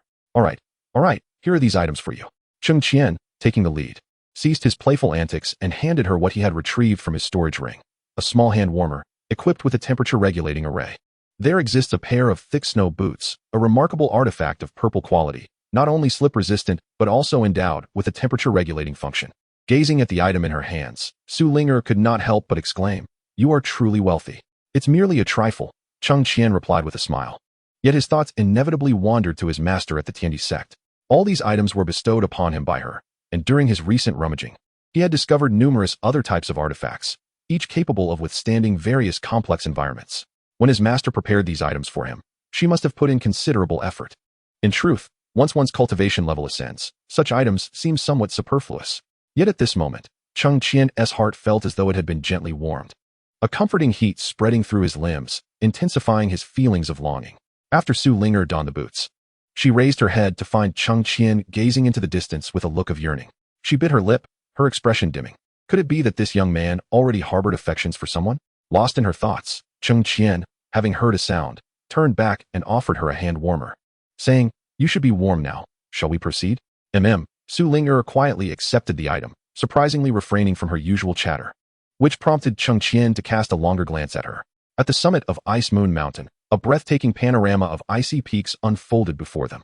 The northern wind howled, frost blanketed the ground, and it felt as though their eyes were being enveloped by the stark white expanse. After a moment of acclimatization, Cheng Qian suggested, "You should wait here. The ice spirit flower and the sword essence stone are rather elusive." Su Ling softly acknowledged him with a hum, standing still. Lost in her thoughts, Cheng Qian scratched his head and retrieved a formation plate from his storage ring to set up a formation. Observing his diligent figure, Su Ling could not suppress her curiosity any longer and asked, "What are you doing?" "This formation can ward off the cold. Waiting here would surely be uncomfortable for you. Additionally, it possesses certain defensive and offensive capabilities. If we encounter high-level demon beasts later, it will at least provide some protection," Cheng Qian explained as he continued his work. Unbeknownst to him, the words he spoke, though casual, resonated deeply with Su Ling, lifting her previously gloomy spirits like sunlight breaking through a brooding sky. How gentle he is. So considerate. How she wished such a person could remain by her side forever. Her mother had always desired to marry her off, and if given a choice, she would hope that this person would be Cheng Qian, rather than some stranger she had never met. Lost in these thoughts, Su Ling'er's gaze gradually softened with an affection she herself had not yet recognized. Cheng Qian, oblivious to the young girl's admiration, completed the formation, and a warm sensation emanated from its center, enveloping them in a transparent shield. Done. Stay here and wait for me. I shall return shortly with the ice spirit flower and the sword essence stone, Cheng Qian declared, clapping his hands in satisfaction. Chapter 146. Hey, you little fox. The ice spirit flower thrives among the rocks and crevices of the most frigid lands, roughly the size of a fist, resembling a snowflake. Unless one meticulously observes with spiritual sense, one might easily mistake it for a flurry of snow descending from the heavens. Cheng Qian approached the nearest ice spirit flower, plucking it from its stem, only to find it dissolving in his palm like snowflakes. He mused, his brow furrowing slightly. I don't recall it being so fragile in my memories. It seemed that in order to bring it back, he would need to devise another method. Whispering to himself, he continued to seek out other ice spirit flowers. However, after several futile attempts, such as placing them directly into his storage ring or severing their roots with a magical tool, he found no success. Just as Cheng Qian began to feel frustrated, a delicate child's voice echoed in his mind. Master, the ice spirit flower cannot be exposed to any temperature, and anything tainted by human essence will cause it to melt. At the sound of this voice, Cheng Qian's heart leapt with joy. Xiaozi, do you have a way to collect it? Yes, master. I share a kinship with the ice spirit flower. I can assist you, Xiaozi replied, manifesting from his consciousness. Her branch-like hand carefully plucked the flower from the icy crevice. Cheng Qian held his breath, observing the flower resting in Xiaozi's hand, and after a considerable wait, he was delighted to see it remain intact. Impressive, Xiaozi, he praised. However, he soon found himself puzzled again. But you mentioned it cannot touch anything tainted by human essence, so how can we store it in the storage ring? Xiaozi swayed slightly, the sound of crackling thunder accompanying her movement. Master must have an unused ice sandalwood box, right? The ice spirit flower can be preserved in a box that has never been used for half a month. Ice sandalwood is a rare material in the cultivation world. Imbued with icy properties and akin to sandalwood, it is an evolved form of sandalwood. This material is ideal for crafting boxes to store herbs and food, as the icy essence within ensures the quality of the contents remains unblemished. Moreover, it can isolate and shield against all external essences, making it the perfect vessel for preservation. Nodding in understanding, Cheng Qian recalled that his master had discarded several of such boxes into the storage ring. After a brief search, he indeed found quite a few. However, exercising caution, he did not reach for them directly. Instead, he utilized his spiritual sense to extract a box from the ring, placing it on the ground with a spell and lifting the lid. Xiaozi, will this work? Xiaozi nodded, placing the ice spirit flower inside. They observed it for a while, relieved to see it showing no signs of melting, and their spirits lifted. Wonderful. Xiaozi, you truly are my invaluable assistant. Cheng Qian commended. Xiaozi, seemingly shy, covered her upper half with her branches and playfully twirled. Hee, I'm glad to be of help to you. Let us gather some more, Cheng Qian declared, using his spell to return the box to the storage ring. With Xiaozi's assistance, he collected a sufficient number of ice spirit flowers. Once everything was prepared, he set out to search for traces of the sword essence stone on the icy mountain. However, after a long detour, Cheng Qian and Xiaozi halted in their tracks as they spotted the sword essence stone not far ahead, guarded by a formidable five-tailed fox of the 5th rank. Although Cheng Qian is no longer the person he once was, the prospect of battling this 5th-tier demon beast alone is evidently an insurmountable challenge. Previously, when he and Yu Shuang encountered a 4th-tier demon beast, their victory was largely attributable not only to their combined efforts, but also to the fact that the demon was significantly weakened by being ensnared in a formation. However, gazing ahead, the five-tailed fox appeared vibrant and unscathed, far from suggesting that it had suffered any injuries. Its keen eyes warily fixated on Cheng Qian, occasionally baring its teeth in a display of aggression. After a moment of contemplation, Cheng Qian communicated with Xiaozi through his spiritual sense. Xiaozi, I will lure this 5th-tier beast away shortly. You stay here and retrieve the sword marrow stone. Can you manage that? Rest assured, master, I can do it. Xiaozi declared, puffing out its non-existent chest, with crackles of thunder resonating around it. Very well, then conceal yourself for now. Having conferred with Xiaozi, Cheng Qian boldly approached the edge of the five-tailed fox's territory, casting a fireball spell in an attempt to provoke it. Yet, the fox, being an astute creature, showed no inclination to abandon the sword marrow stone it had guarded for so long, as it was crucial for its ascension to the 6th tier. In response to Cheng Qian's provocation, the fox deftly evaded the fireball and unleashed an icy arrow from its wide-open maw, as if retaliating against Cheng Qian's insolence. The icy arrow whizzed past the hem of Cheng Qian's garment, sending a chilling breeze through the air, yet the fox remained steadfast in its position, clearly not deceived. Cheng Qian relayed to Xiao Zi through their mental link. The fox is not falling for it. Do not emerge yet. Understood, master. Recognizing that his current tactics were insufficient to incite the five-tailed fox, Cheng Qian swiftly drew forth his magical artifact, conjuring a wall of fire with the fireball spell encircling him, and charged toward the five-tailed fox. All demon beasts harbor an innate fear of fire. Despite their ability to cultivate, their instincts compel them to recoil from flames. Upon witnessing the colossal, humanoid fireball barreling toward it, the five-tailed fox emitted a soft whine, its eyes glinting with a predatory light. It flicked its tail, sending a barrage of ice spikes hurtling toward Cheng Qian. As fire clashed with ice, they met in a cloud of vapor, and the five-tailed fox issued a sound akin to mockery, deriding Cheng Qian's audacity. In truth, with his golden core cultivation, Cheng Qian's firewall should not appear so feeble. However, they were in an extremely frigid locale, providing the ice element five-tailed fox with a distinct advantage. While Cheng Qian's fire spells suffered a reduction in potency by a third, yet, his intent was never to engage the five-tailed fox in earnest. Should he truly provoke its wrath, he would likely find himself at a disadvantage against such a formidable opponent. When one tactic failed, he resolved to try another. A brilliant flash emanated from the sword in his hand, and a water dragon surged toward the fox's tail. The five-tailed fox disdainfully flicked its tail, and the water dragon, suspended midair, transformed into an ice block that plummeted to the ground. "Hey, you little fox!" Cheng Qian exclaimed, a flicker of irritation surfacing. Consuming a spiritual power enhancement pill, a surge of flame erupted from his sword as he bellowed, "Heavenly Flame, Sword Technique." The fiery sword technique, combined with the immense fireball resulting from his surging spiritual energy, surged forth like a crimson phoenix, hurtling towards the nine-tailed fox. A glimmer of human-like caution flickered in the fox's eyes as it flicked its tails, summoning a barrage of ice walls that shattered upon impact, significantly diminishing the flames. Nevertheless, the momentum of the sword remained unabated. The remaining fire was still perilously close. As the fox attempted to evade, it discovered that the base of its tail had been singed, causing it to curl in discomfort. Being a creature of exquisite beauty, the sight of its pristine fur marred by this insignificant insect ignited a fierce rage within it. The nine-tailed fox abruptly turned, baring its sharp teeth at Cheng Qian, and lunged towards him with lightning speed. Cheng Qian felt a surge of excitement. Just in time. Chapter 147. Could it be that he has encountered trouble? To avoid provoking the nine-tailed fox, Cheng Qian deliberately refrained from employing his sword control technique, instead utilizing a wind manipulation spell to dash to the side.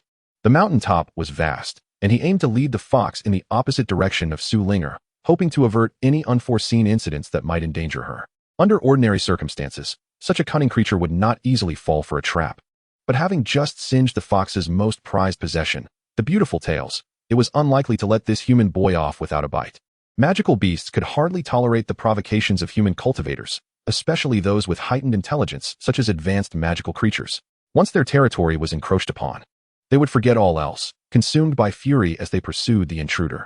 However, in its relentless chase, the nine-tailed fox would occasionally glance back, ensuring that its coveted sword marrow stone remained untouched and secure, before resuming its furious sprint. "Then I shall accompany you for a good couple of laps," Cheng Qian thought, grinning as the fox darted towards him. He swiftly changed direction and raced southward towards the frigid lands. Every mountain has its orientation. Though the summit of Ice Moon Mountain was expansive, it too was divided into northern and southern sections. The northern expanse was perpetually blanketed in snow and ice, frigid year-round, while the southern side occasionally basked in sunlight, offering a milder climate. At this moment, as he sprinted southward, it would alleviate the chilling effects that hindered Cheng Qian.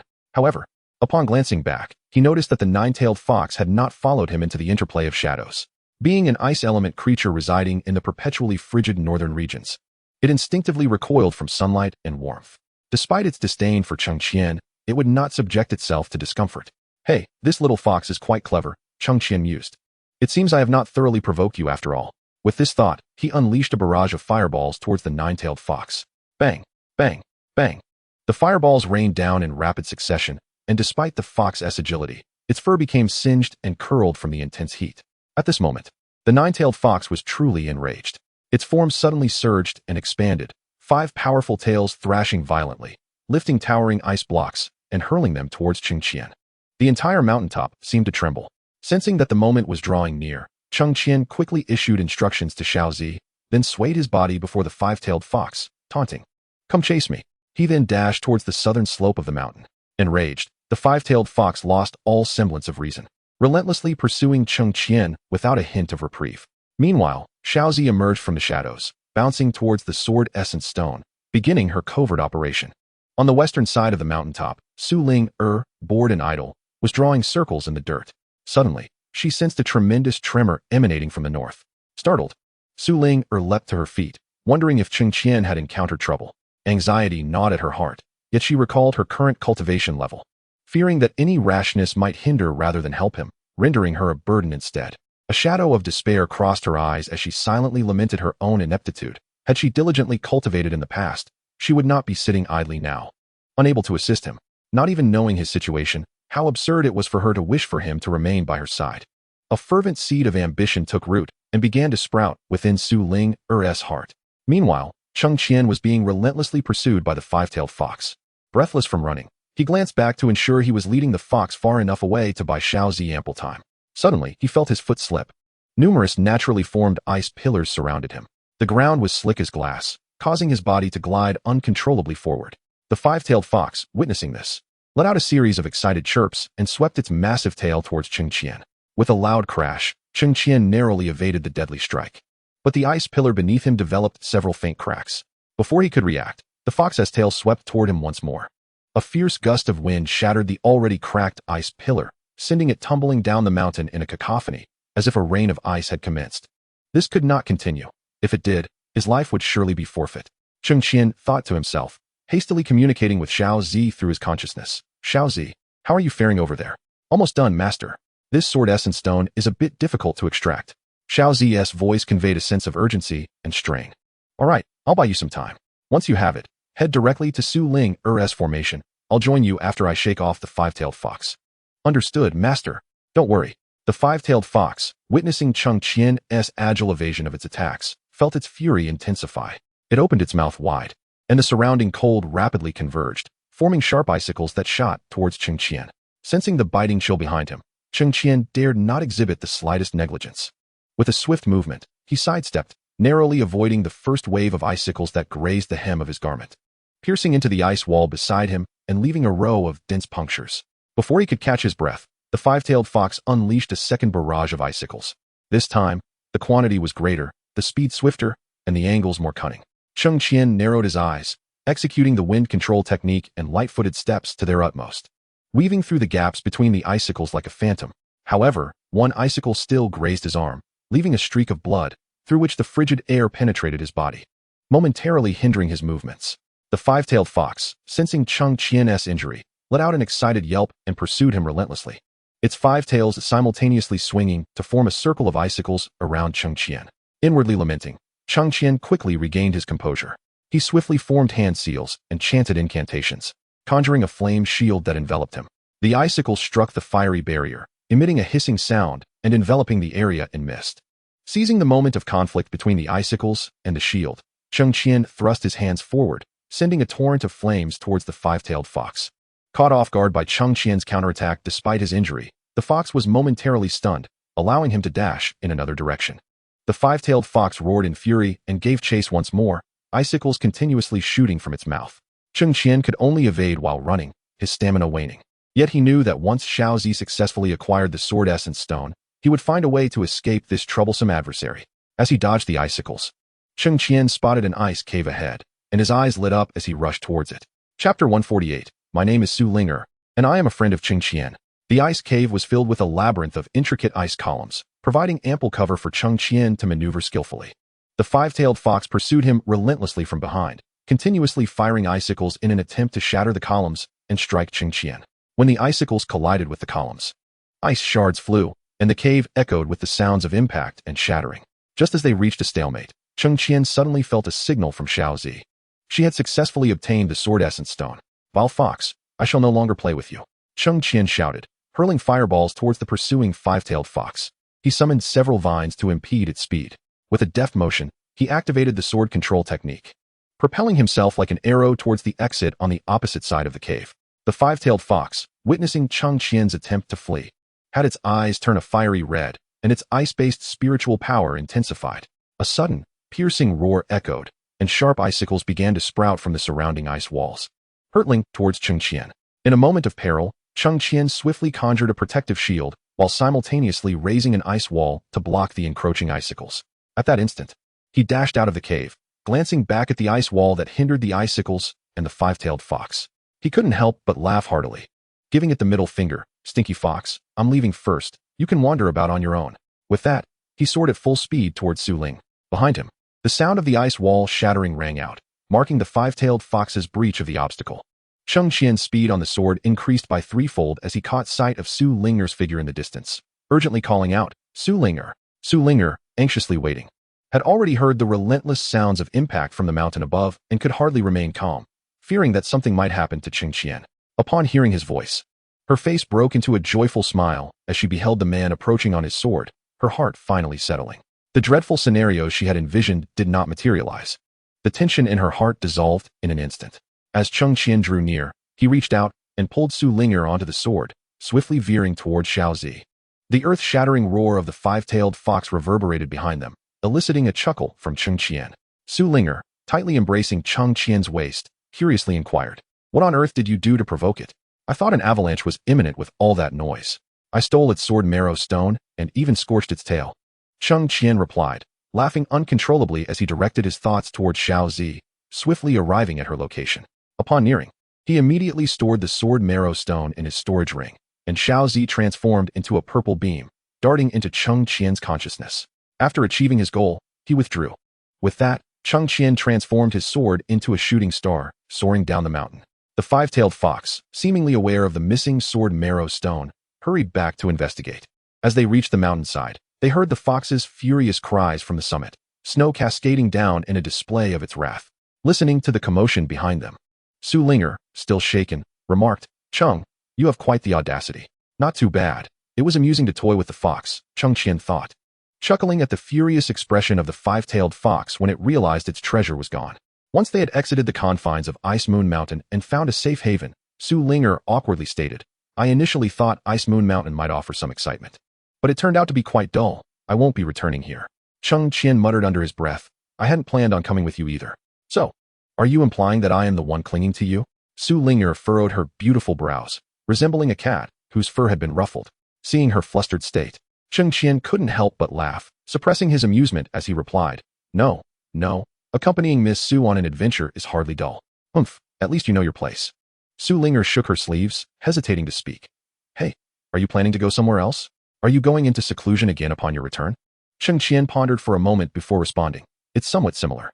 After returning, I need to concoct pills for Hua Yi. The formula this time is rather complex, and it will likely consume a considerable amount of time, almost akin to seclusion." Su Linger cleared her throat lightly. "What do you mean by somewhat similar?"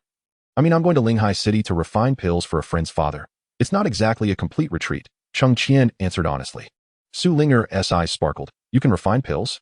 With her hands clasped behind her back, her fingers instinctively intertwined. "Let me be clear. I'm not trying to impose on you.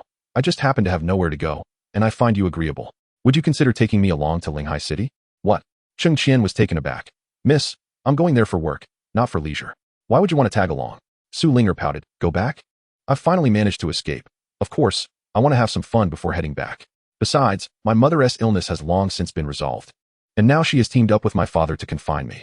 If it weren't for my quick escape, I'd probably still be entangled with people like young Master Li and young Master Zhang, which is quite bothersome. The issue with prestigious families is that even though Su Linger's father is the head of the Su clan, she cannot escape the constraints of her lineage. They wish for their daughters to marry into other noble families to solidify their status and power." Contemplating this, Su Linger's expression darkened. "Forget it. You wouldn't understand if I told you. In any case, I simply wish to accompany you to Linghai City for a stroll and some amusement. You just need to decide whether you will take me or not." Her eyes radiated a stubborn determination, leaving Cheng Qian speechless, his thoughts quite complex. After a long pause, Cheng Qian sighed. All right, but you must promise not to cause any trouble while with me. Temper your impulsiveness, or I won't be responsible for the consequences." Hearing this, Su Linger couldn't help but feel delighted, quickly agreeing. "Rest assured, I've never been to Linghai City. I only wish to enjoy the scenery and will not disturb you while you attend to your serious matters." "Very well, let us go then, Mississippi." Cheng Qian spread his hands in resignation and summoned his flying sword. A week or so later, at the Hua residence, Hua Yi and Hua Jin welcomed them upon receiving the news. Seeing the unfamiliar young woman beside Cheng Qian, Hua Jin was momentarily taken aback. "Hua Yi, being seasoned and perceptive, initiated the conversation. Young friend Cheng, may I ask who this is? Before Cheng Qian could respond, Su Linger cheerfully interjected. Greetings, Elder Hua. I've heard much about you from Cheng Qian during our journey. I am Su Linger, a friend of Cheng Qian. Hua Jin scrutinized the exquisite visage of the young woman and read, a pang of envy stirring within her, as she struggled to suppress her emotions. Brother Cheng, you must be exhausted. Perhaps you should return to your room and rest a while. Chapter 149. The best is what cannot be obtained. Cheng Qian sensed that Hua Jin's mood seemed somewhat off, but he could not pinpoint the cause of her distress. However, he had already discerned everything with his keen eyes, stroking his beard and chuckling. Let us proceed to the front hall. I have prepared some refreshing spiritual tea for your return. As Su Linger's eyes sparkled with excitement, she remarked, Senior Hua, you are truly considerate. Knowing that we have traveled a long way and need a cup of spiritual tea to quench our thirst. Thank you, Senior Hua. Cheng Qian also clasped his hands in gratitude, feeling a sense of warmth within. At that moment, Hua Jin forced a smile, adding, I even prepared some of your favorite dishes from the East City Tavern, Brother Cheng.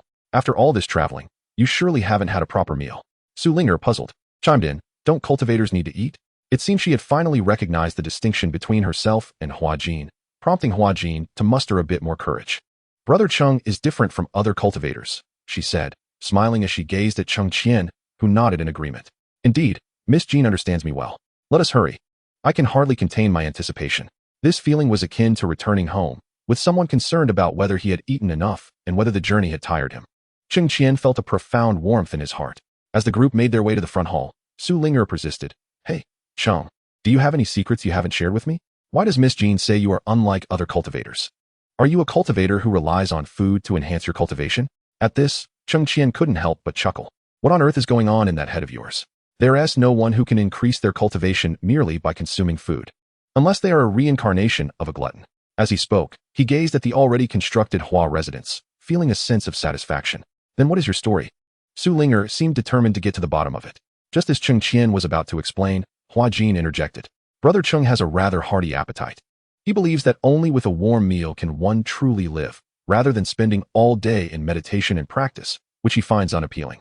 Cheng Qian nodded, while Su Linger pondered alongside them.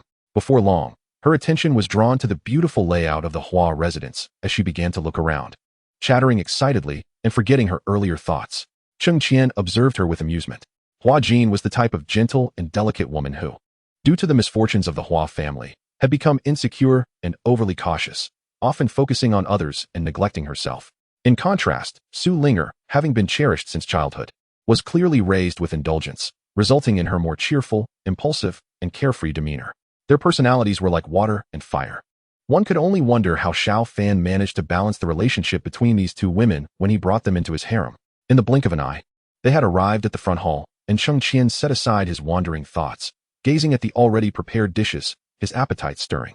The group took their seats, and as Hua Yi called for them to begin, Cheng Qian eagerly picked up his chopsticks. Hua Yi smiled at him, as if watching a younger family member, occasionally inquiring about Cheng Qian's recent experiences. Meanwhile, Hua Jin sat beside him, listening attentively as he spoke, occasionally serving him dishes and pouring tea, embodying the role of a devoted wife. Su Linger, on the other hand, animatedly recounted their journey, embellishing her words, standing up to gesticulate at times, bringing joy to all. In summary, after joyfully finishing a meal, Cheng Qian felt the fatigue accumulated from days of travel dissipate entirely. All right, having satisfied my hunger and thirst, it is time to attend to business. Senior Hua, is the alchemy furnace ready? Cheng Qian set down his chopsticks and sipped a refreshing cup of spiritual tea as he inquired. Hua Yi exchanged a glance with Hua Jin, who gently spoke, Brother Cheng, why not take a few days to rest before refining pills? Su Linger stretched lazily and added, You, Cheng, are truly full of energy. If you wish to refine, go ahead, I need to rest. Hey, you little girl, Cheng Qian shot her a playful glare. Seeing that Su Linger was about to lose her temper, Hua Yi quickly interjected, There's no rush, let us take a moment to rest. You have endured much hardship on the road, and I feel a sense of guilt asking you to refine pills right after a meal. With the elder's words in mind, Cheng Qian, despite his eagerness to expedite matters, felt it inappropriate to oppose him. He nodded, Very well, I shall heed the advice of Senior Hua. The room has already been arranged, let Jeaner show you the way. Hua Yi said with a smile, hoping to create an opportunity for his daughter. Su Linger, lacking subtlety, stood up joyfully. Have you arranged a room for me as well? I wish to rest properly. You certainly do not hold back. Cheng Qian chuckled. Hua Jin observed their playful banter, which was laced with a bond that transcended ordinary friendship. And her heart ached slightly, suppressing the urge to shed tears. I was unaware that Brother Cheng would bring a friend. I will ensure Su Linger is given a suitable chamber shortly. Please arrange for me to stay near Cheng Qian. It will facilitate communication, Su Linger said, intentionally without any sense of modesty. In truth, she had long sensed that Hua Jin might harbor feelings for Cheng Qian. But he was the man she had set her sights on, and she had no intention of yielding without a fight. As for who would ultimately capture Cheng Qian's affection, she left it to fate, but she was resolute in not relinquishing such a splendid opportunity without a struggle. Cheng Qian raised an eyebrow at her words. What communication? Are you planning to scale walls at midnight to tease a respectable man? This woman certainly had ulterior motives. She must be coveting him. Who wants to tease you? Su Linger rolled her eyes, maintaining a facade of indifference despite her feelings. Her mother had advised her that men are attracted to such behavior, playing hard to get, as what is unattainable is often most desired. Creating opportunities for intimacy while withholding easy access would spark curiosity, leading to an insatiable desire.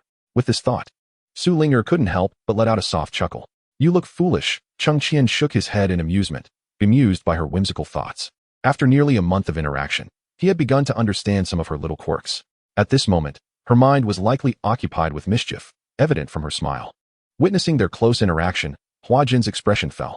It felt as if, after a month apart from Brother Cheng, he was slipping further away from her. Indeed, I am unworthy of Brother Cheng, thought Hua Jin with a heavy heart, filled with bittersweet emotions. Hua Yi seemed to sense his daughter's despondency and quickly urged, Jiner, why are you dawdling? Hurry and take your Brother Cheng back to rest. Yes, father. Hua Jin sniffled, forcing herself to compose her emotions, and addressed the two, Brother Cheng. Sister Su, please follow me. Chapter 150, Competition? Not even worth a scrap. Hua Jin led Cheng Qian and Su Linger through the corridors of the Hua residence. Along the way, Su Linger remained like a cheerful little bird, brimming with curiosity about everything around her, occasionally pulling Cheng Qian to show him this and that. A pang of sorrow swelled within Hua Jin, prompting her to quicken her pace until they reached the door of the room prepared for Cheng Qian. Brother Cheng, this will be your room, Hua Jin said softly, not daring to look him in the eye. Thank you, Miss Jin, Cheng Qian replied, surveying the room with satisfaction. However, Su Linger pouted from the side. Why hasn't my room been arranged yet? Hua Jin took a deep breath, striving to keep her voice steady. Sister Su, I will take you to your room right away. It's just next door. Upon hearing this, Su Linger's eyes brightened. So close. That is quite convenient. She cast a mischievous glance at Cheng Qian, who could only shake his head in resignation. All right, you can follow Miss Jin. I need to rest now. Both women nodded in unison as Cheng Qian boldly closed the door behind him, the fatigue from the past few days finally crashing over him. He removed his robes, shoes, and socks, lying down on the bed, murmuring to himself, commencing simulation. Accumulating 4 opportunities once more, he decided to expend them. Simulation commencing, generating random talents. Beep. Congratulations to the host for acquiring the green talent, Healing Instinct. Healing Instinct. Minor injuries will heal autonomously. This talent will enhance your survival capabilities in the realm of cultivation. Cheng Qian scoffed, a worthless talent. Let it autoplay. The simulator's text began to scroll downward slowly, akin to an audible novel, mechanically reciting the words one by one. After listening to a few segments, which felt similar to the results when he obtained the Child of Fortune previously, he closed his eyes and gradually drifted off to sleep amid the narration. Meanwhile, Hua Jin quietly led Su Linger towards the adjoining room. Suddenly, Su Linger spoke up. Hua Jin, do you like Cheng Qian? These words struck Hua Jin like thunder. Utterly unexpected. She was taken aback, unsure of where to place her hands. Observing the knowing expression on the girl in red, she dejectedly slumped her shoulders and nodded silently. Indeed, I sensed something special in the way you looked at him the moment we entered, Su Linger remarked with a light laugh.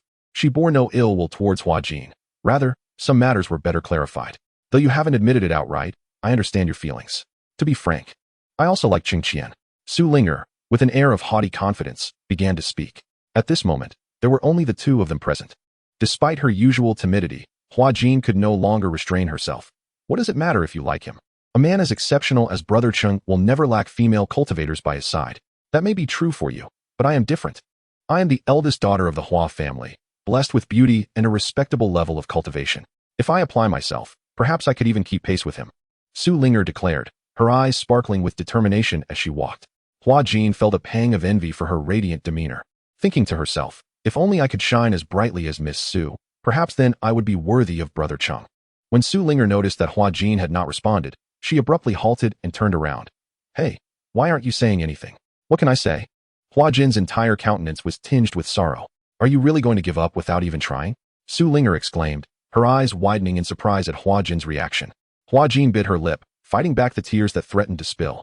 Brother Cheng is an incredibly good man, handsome, kind-hearted, an 8th-tier alchemist, and a direct disciple of the sect leader of the Heavenly Earth sect. He is also my savior, the great hero who rescued the Hua family from peril. A man like him is beyond what I could ever deserve. If Miss Su likes Brother Cheng, then I can only wish you the best and hope your desires come to fruition. Her voice quivered as she finished speaking, betraying her emotions. In the midst of this poignant exchange, Su Ling'er found herself at a loss for words. She had anticipated various scenarios. Perhaps Hua Jin would become angry, would compete with her, or would chastise her for being shameless. However, she never expected that this seemingly delicate girl would suppress her own affections, holding back tears as she selflessly relinquished her beloved. It wasn't merely a surrender. It was a wish for Cheng Qian to find a woman of greater merit and a brighter future. Yet, Hua Jin had not once considered her own feelings. As a tear trickled down the corner of Hua Jin's exquisite eye, Su Ling'er quickly reached out to wipe it away. Oh, why are you crying? Do not weep. That boy Cheng Qian is not worth your tears. He is indeed wonderful, but you are no less so. You are beautiful and gentle. I like you. How could he not be moved?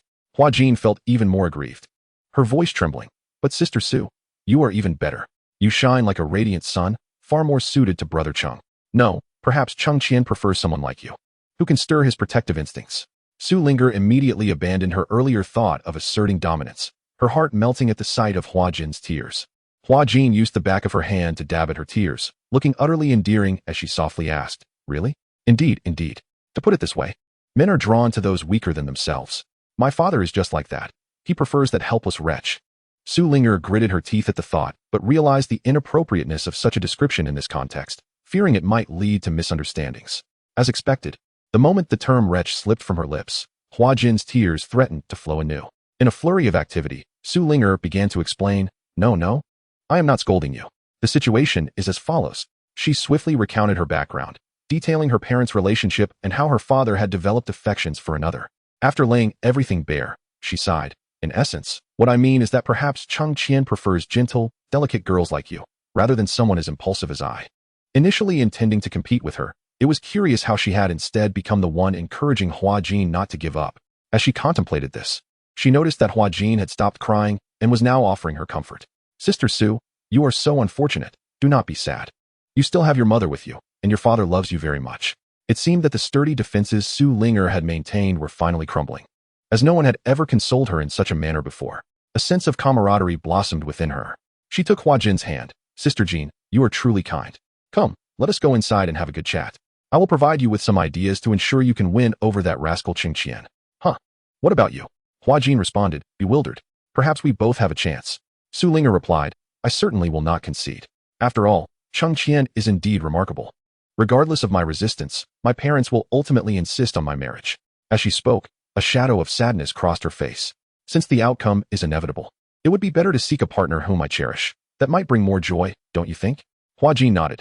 Indeed, Sister Su, you make a valid point. Thus, I shall refrain from competing with you. Wait. Su Ling'er gestured for her to stop. What do you mean no competition? Who knows if Cheng Qian favors you more or me? Perhaps he likes us both. Huh? Hua Jin's expression was that of a dazed little rabbit, full and content. Su Ling'er playfully pinched her cheek and chuckled. Though I resent my father's infidelity, I have long accepted the nature of this world. It is indeed peculiar for someone as extraordinary as Cheng Qian to have only one partner. Perhaps we both have a chance. If Cheng Qian is a rare, devoted lover, I see no reason we cannot compete fairly. A mischievous smile graced her lips as she raised an eyebrow. After all, who wouldn't he desire someone like him? But I refuse to let a man cause discord between us. We can remain sisters while simultaneously vying for his affections. Hua Jin slightly nodded, her fondness for Su Ling'er growing. Yes, sister, you are right.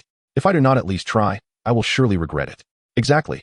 The two exchanged knowing smiles, as if they had both resolved to take action, though the outcome remained uncertain. When Cheng Qian awoke from his slumber, the scrolling text of the simulator had come to an end. He glanced at it and realized, to his dismay, that he had indeed met his demise once again. This time from a falling fireball 60 years in the future, and he could not help but sigh in resignation. With a soft click, the door opened, revealing the darkened sky outside, where an unexpected fireball seemed to have descended from the heavens. Cheng Qian rose, realizing that he had slept through the entire afternoon. Stretching his limbs, he silently recited, "Claim the inheritance of the artifact sage," with the mechanism of the simulator shielding him. He was confident that no one would detect anything amiss. He settled by the window, quietly absorbing the vast knowledge of artifact forging. This knowledge, akin to a myriad of stars, gradually converged into a brilliant galaxy within his consciousness. Beads of sweat began to form on his forehead. The influx of knowledge was not without its pressures. Each detail concerning the sage's legacy etched deeply into his mind like a sharp sword. The intricate runes of forging, the unique properties of materials, and unprecedented techniques continuously challenged his existing understanding. Time passed silently, and after an indeterminate duration, Cheng Qian finally opened his eyes. Taking a deep breath, a surge of intense eagerness welled within him. His palms tingled with the desire to find a secluded place for seclusion and to attempt crafting a magical artifact immediately. In his storage ring lay the precious sword essence stone, which he had acquired through great effort. Perfectly suited for merging with his destined sword to accelerate the absorption of the mysterious fragment's power. Just then, a gentle knock echoed through the room. Cheng Qian was momentarily startled, and upon opening the door, he found Hua Jin standing outside with a food box in hand. The moonlight illuminated her hair, casting a cool and delicate aura around her, reminiscent of a pure lotus flower rising gracefully beneath the bright moon. "Brother Cheng, you are awake," she said with a bright smile, lifting the food box. "I brought you some pastries." Cheng Qian, regaining his senses, replied, "Oh, wonderful, please come in." Hua Jin stepped inside, placing the food box on the table and gently opening it to reveal an array of exquisite pastries, emanating an enticing aroma. "Brother Cheng, after sleeping for so long, you must be hungry," Hua Jin shyly remarked. "I made these myself. Do give them a try." Cheng Qian picked up a piece and tasted it. The texture was soft and glutinous, sweet yet not cloying. Quite delightful," he said just as footsteps approached from outside, followed by the voice of Su Linger calling. "Cheng Qian, are you there?" Cheng Qian was taken aback, perplexed by the sudden appearance of both women. His mind raced, but he opened the door to find Su Linger holding another food box. "You're not here to deliver food too, are you?" He scratched his head in confusion. Having spotted Hua Jin in the room, Su Linger replied, "I noticed you had been inside all afternoon, so I brought some spirit fruits for you." Hua Jin stood up nervously as Su Linger approached her, grasping her hand. "Sister Jin, it seems you took to heart what we discussed this afternoon. That's wonderful." Cheng Qian, observing the two women whispering to each other, stood there in bemusement, utterly bewildered by their cryptic exchange. Su Linger placed the food box on the table, placing her hands on her hips. "What a riddle. We're here to deliver something to you, and you're not pleased?" "Of course I'm pleased," Cheng Qian replied, absent-mindedly scratching his cheek with his index finger. "But how did you two become sisters?" The two women exchanged knowing smiles, and Su Linger retorted, "That's none of your concern. Just enjoy your meal, we're off now." With that, she ignored Cheng Qian's reaction, took hold of Hua Jin, and the two dashed out of the room, their laughter echoing shortly thereafter. Gazing at the two exquisite food boxes on the table, even Cheng Qian, though somewhat slow-witted, began to comprehend the situation. What does this mean? Are these two pursuing me? Suddenly, a spectral figure appeared beside him. It was old Duan, who chuckled heartily as he stroked his bald head. "Indeed, you are favored by fate. I never would have guessed that these two girls possess different fortunes, which bodes well for you." "Good fortune, indeed. Old Duan, you can perceive the fortunes of others?" Cheng Qian asked, seated in his chair, taking a bite of a spirit fruit. Fortune is a nebulous concept, discernible only by those with extraordinary abilities. Old Duan shook his head. Cheng Qian rolled his eyes. "Then how do you know their fortunes are different?" "Intuition," Old Duan replied, stroking his beard. "Do you know why I am called by Wenzi in the upper realms?" "No. It is because, aside from possessing a vast intelligence network in the upper realms, I have a natural sensitivity to those with exceptional fortunes." Cheng Qian swallowed a piece of fruit. "Wow, you had quite the influence back in the day, didn't you?" Old Duan sighed. "Ah, those are bygone days. However, this gift of sensing fortune is rare. Perhaps only a handful possess it in the entire upper realm. That is why I was so surprised when I first encountered you. Such a talent is indeed remarkable. So aside from people seeking intelligence from you, do many also request you to gauge their fortunes?" Cheng Qian inquired. Chapter 152. Was he just kissed? That is my secret. No one knows. Old Duan gazed out the window, seemingly lost in distant memories. After all, such a talent is rather awkward. If discovered, how would I ever find peace? When people come to me seeking to measure their fortunes, should I say it is good or bad? Either way, I would offend someone. So it's best to keep it under wraps. With this ability, you must have reaped numerous benefits, right? Cheng Qian asked with a knowing smile. Old Duan chuckled, stroking his bald head. Nothing escapes your keen perception, indeed. I have always preferred to associate with those of exceptional fortune. The advantages gained are certainly abundant. Cheng Qian finished the last bite of the spirit fruit, revealing a look of understanding. He then stood, stretching his limbs. I'm rested now. Let us go, old Duan. Join me in alchemy. Old Duan nodded, transforming into a wisp of azure mist, vanishing into the jade pendant. At the Hua residence, in the alchemy chamber, Hua Yi had already instructed others to prepare the remaining necessary materials. Thus, after greeting Hua Yi, Cheng Qian commenced his work. The ice spirit flower had to be placed into the furnace immediately to preserve its efficacy, necessitating that Cheng Qian prepare diligently before beginning the alchemical process. Cheng Qian first subjected the alchemical furnace to a fierce blaze before gradually transitioning to a gentle heat. Master Duan could not help but inquire, "Why did you initially use such a strong fire on the furnace? This method of alchemy is unprecedented in my experience." Cheng Qian responded nonchalantly. The intense heat allows one to assess the furnace's sturdiness, thereby guiding the subsequent refining process to achieve optimal results. Master Duan nodded thoughtfully. "I have a strong impression that your master is an extraordinary individual." Cheng Qian subtly raised a smile. Indeed, he is quite remarkable. After all, Master Duan was unaware of the secret of Cheng Qian's simulator, and his master truly was a polymath. Any inexplicable matters could simply be attributed to him. With these thoughts in mind, Cheng Qian continued his work diligently. He swiftly processed the remaining medicinal materials and officially commenced the alchemical refinement. Observing this, Master Duan fell silent, quietly meditating within his jade pendant to replenish his spiritual power.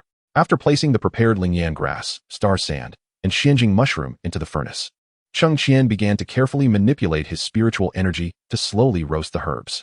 Simultaneously, he observed the state of the materials with his consciousness, noting that each type of herb emitted different hues of spiritual aura when heated. As the medicinal essence gradually released, wisps of smoke billowed from the small holes atop the furnace, and Cheng Qian focused intently, ensuring that none of the herbs turned to ash from excessive heat. He then swiftly retrieved the ice spirit flower from his storage ring using his telekinetic technique. The ice spirit flower, being highly sensitive to warmth, would rapidly dissolve at room temperature. Thus its delayed addition was prudent. Now was the opportune moment to introduce it into the furnace. It instantly transformed into a cloud of white mist, merging seamlessly with the surrounding materials. With a decisive incantation, Cheng Qian proclaimed, "It is done." A radiant light erupted from within the furnace, and a rich fragrance of medicinal herbs wafted through the air. Upon opening the furnace, he beheld a perfectly round and lustrous elixir, emanating a golden glow, resting serenely at the bottom. The quality of this elixir exceeded his expectations, prompting a satisfied smile from Cheng Qian. He carefully placed the finished elixir into a porcelain vial and opened the door to the alchemical chamber, only to find Hua Yi and his daughter, Su Linger, anxiously awaiting outside. Upon hearing the door creak open, Hua Jin's eyes lit up. "Brother Cheng has emerged." Su Linger joyfully approached. "Cheng, how did it go? Were you successful?" Cheng Qian extended the porcelain vial towards Hua Yi. "Senior, I hope I have met your expectations." "Excellent. Excellent. Young friend Cheng, you have rendered our Hua family an immense service. Please allow me to pay my respects," Hua Yi replied, not taking the vial but instead bowing deeply. This sudden action startled Cheng Qian, prompting him to instinctively use his spiritual energy to lift Hua Yi, Senior Hua. "This was merely a small effort. I cannot accept such reverence." After a prolonged exchange of polite refusals, Hua Yi cautiously accepted the elixir. "Thank you, thank you." Observing his excited demeanor, Cheng Qian offered a reminder. "Senior Hua, it would be wise to return and consume the elixir now. Its efficacy is at its peak." Indeed, in my excitement, I became quite flustered. "Jiner, you accompany your brother Cheng. I shall return to take my medicine," Hua Yi remarked, leaving his daughter behind as he hurried back to his room. Su Linger, understanding that Hua Jin must have a plethora of gratitude to express, seized the opportunity to slip away. Now, only Hua Jin and Cheng Qian remained outside the alchemy chamber, an inexplicable atmosphere suddenly enveloping them, prompting Cheng Qian to awkwardly scratch his head. "Brother Cheng," Hua Jin summoned her courage and stepped forward. "I am at a loss as to how to express my gratitude." Though they were not strangers, the current ambience rendered them both somewhat at a loss. The sincerity of Hua Jin's gratitude glimmered in her eyes, her cheeks gently flushed, appearing exceptionally enchanting under the sunlight. Cheng Qian attempted to alleviate the awkwardness, saying, "Miss Jin, there is no need for such formality. It was merely a small effort on my part." Hua Jin softly shook her head, her hair dancing in the gentle breeze. "Brother Cheng, this is by no means a trivial matter for the Hua family. My father's health has always been my greatest concern. Your single pill has bestowed upon us immeasurable hope, not to mention all the assistance you have rendered to the Hua family, which I shall forever hold dear."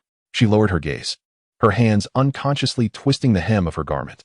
"Brother Cheng, you are like a beacon of light illuminating my life." No sooner had she spoken than she stood on her tiptoes, her delicate lips swiftly brushing against his cheek before she hurriedly fled. Cheng Qian was left standing in a daze. Wait, what just happened? Had Hua Jin just kissed him? A mixture of emotions surged within him, leaving him feeling inexplicably elated, as if the fatigue from concocting the potion had ebbed away like a receding tide. As he stood there, lost in thought and tracing the spot where Hua Jin had kissed him, he suddenly heard footsteps approaching from behind. Whirling around, he encountered Su Ling'er. Her lips curled into a teasing smile, her eyes gleaming with mischief. So how was it? Were Jin's lips soft? Caught off guard by her inquiry, Cheng Qian's face flushed crimson. Weren't you supposed to leave? Why were you spying on me? Su Ling'er stepped closer, stifling a laugh behind her hand. I returned because I had matters to attend to. What matters? What Jin has done, I must also experience. That would be only fair. Before Cheng Qian could react, Su Ling'er cupped his cheeks with both hands. Then, her tender lips pressed directly against his, leaving him stunned, as if his very eyes might pop from their sockets. Before he could savor the moment, the warmth of her presence quickly withdrew, and Su Ling'er, blushing, took 3 steps back. We agreed on fair competition. While I feel for Jin, I will not yield you so easily. With that, she turned and dashed away in her vibrant red attire, resembling a butterfly flitting through the night, leaving Cheng Qian's heart in a tumultuous state. Chapter 153. Master, he is not clean anymore. Cheng Qian stood there dazed, as if an army were galloping through his mind. The sudden kiss from Su Ling'er left his heart in disarray. He had never anticipated receiving such treatment from 2 young ladies in a single day. After a considerable moment, he regained his composure, lightly touching his still warm lips, his heart awash with conflicting emotions. He was at a loss as to how to face Hua Jin and Su Ling'er, uncertain of how this incident would complicate their relationships. More importantly, he had intended his first kiss for his revered master. Alas, he felt tainted. The voice of Elder Duan resonated from the jade pendant. My boy, you truly possess remarkable talents. Encountering such romantic escapades is no small feat. Cheng Qian sighed in resignation. Elder Duan, please spare me the jesting. I am utterly bewildered about my next steps. Elder Duan chuckled heartily. What is so difficult? If you harbor no intentions towards either of them, then clarify your feelings early on, lest you waste their time. If your heart leans towards one, then simply follow your inclinations. He felt affection for both Hua Jin and Su Ling'er, yet whether this affection blossomed into love remained unclear to Cheng Qian. After all, aside from the cold text within the simulator, his interactions with them had been fleeting. Just then, Elder Duan jested again. If all else fails, why not embrace both? That would certainly simplify matters.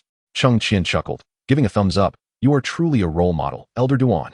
This light-hearted banter dissipated the previously tangled emotions.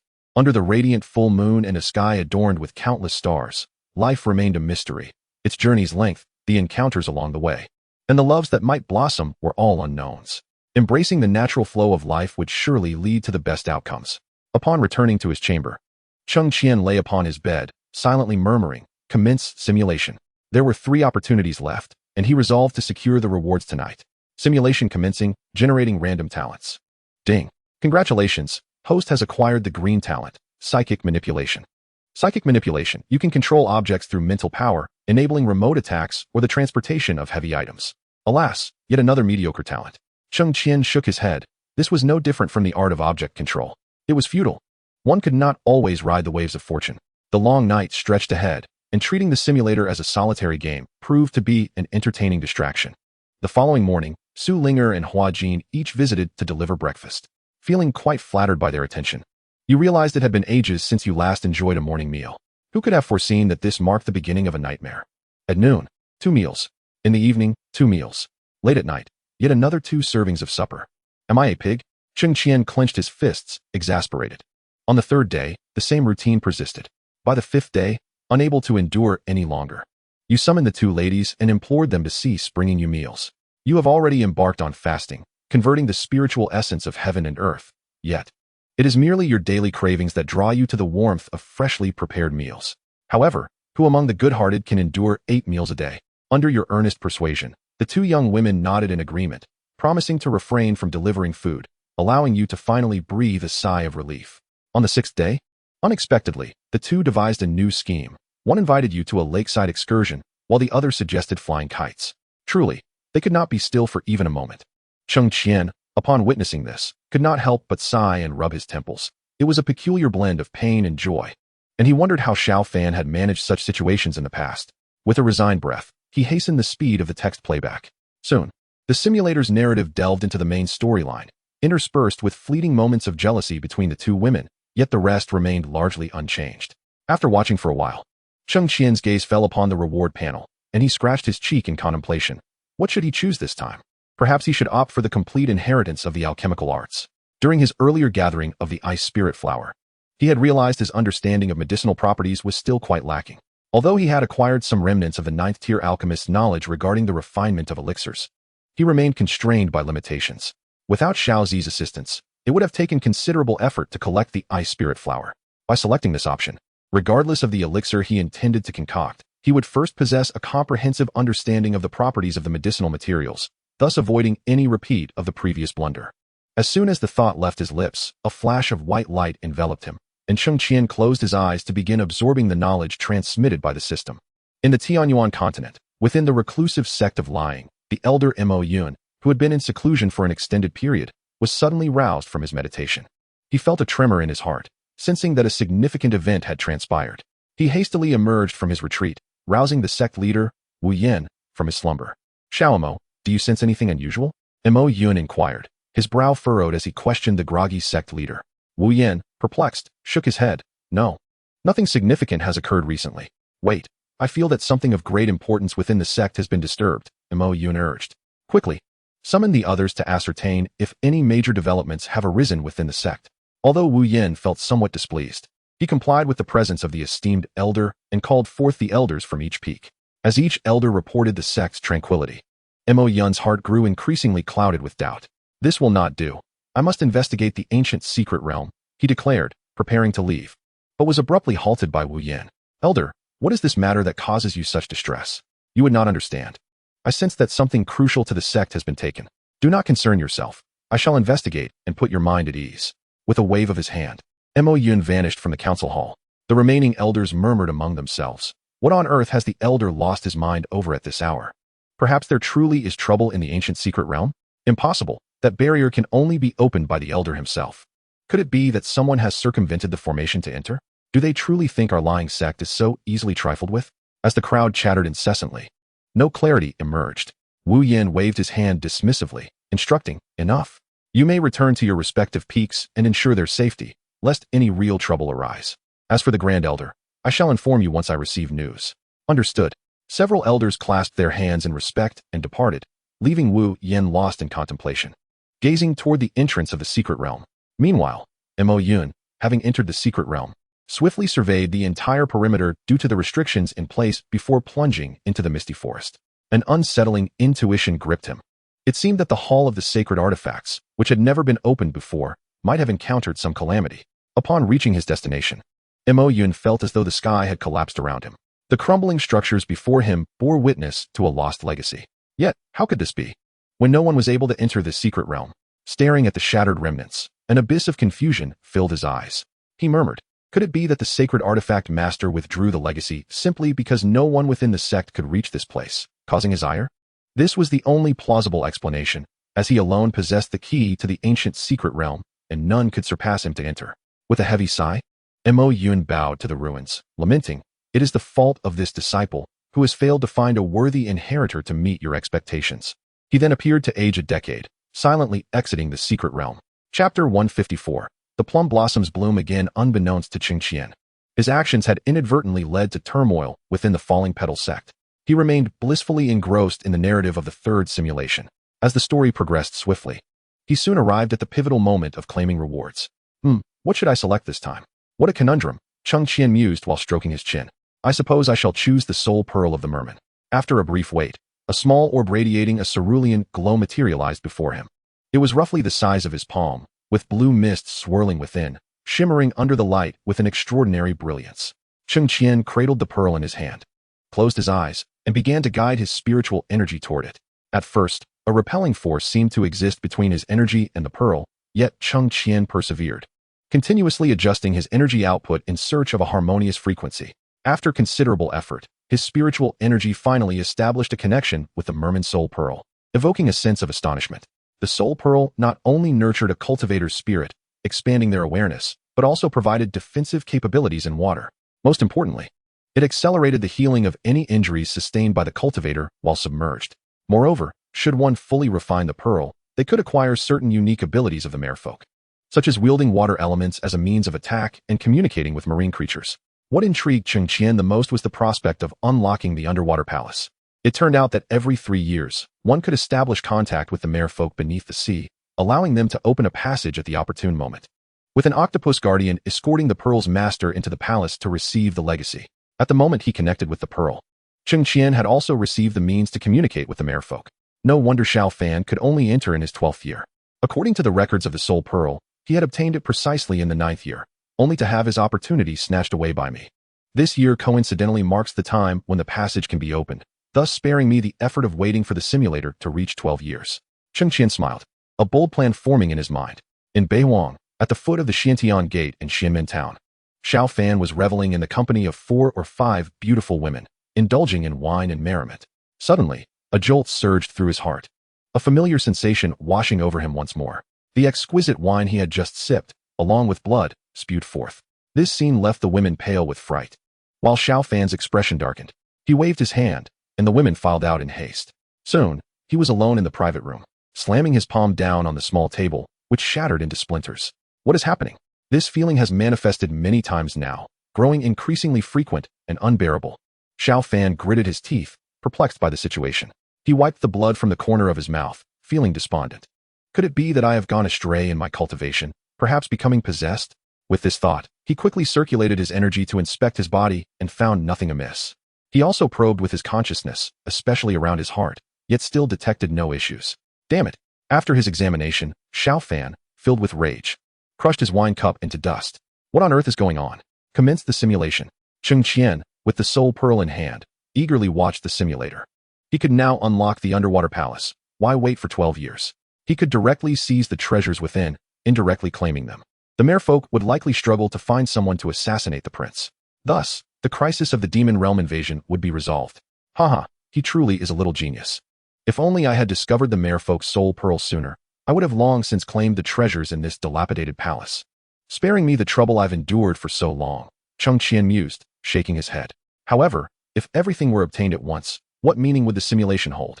To be invincible would be an entirely different system. Produce trash talent, produce trash talent, produce trash talent. Cheng Qian chanted 3 times before turning his gaze to the simulator. This time, he was determined to seize the treasures of the underwater palace first.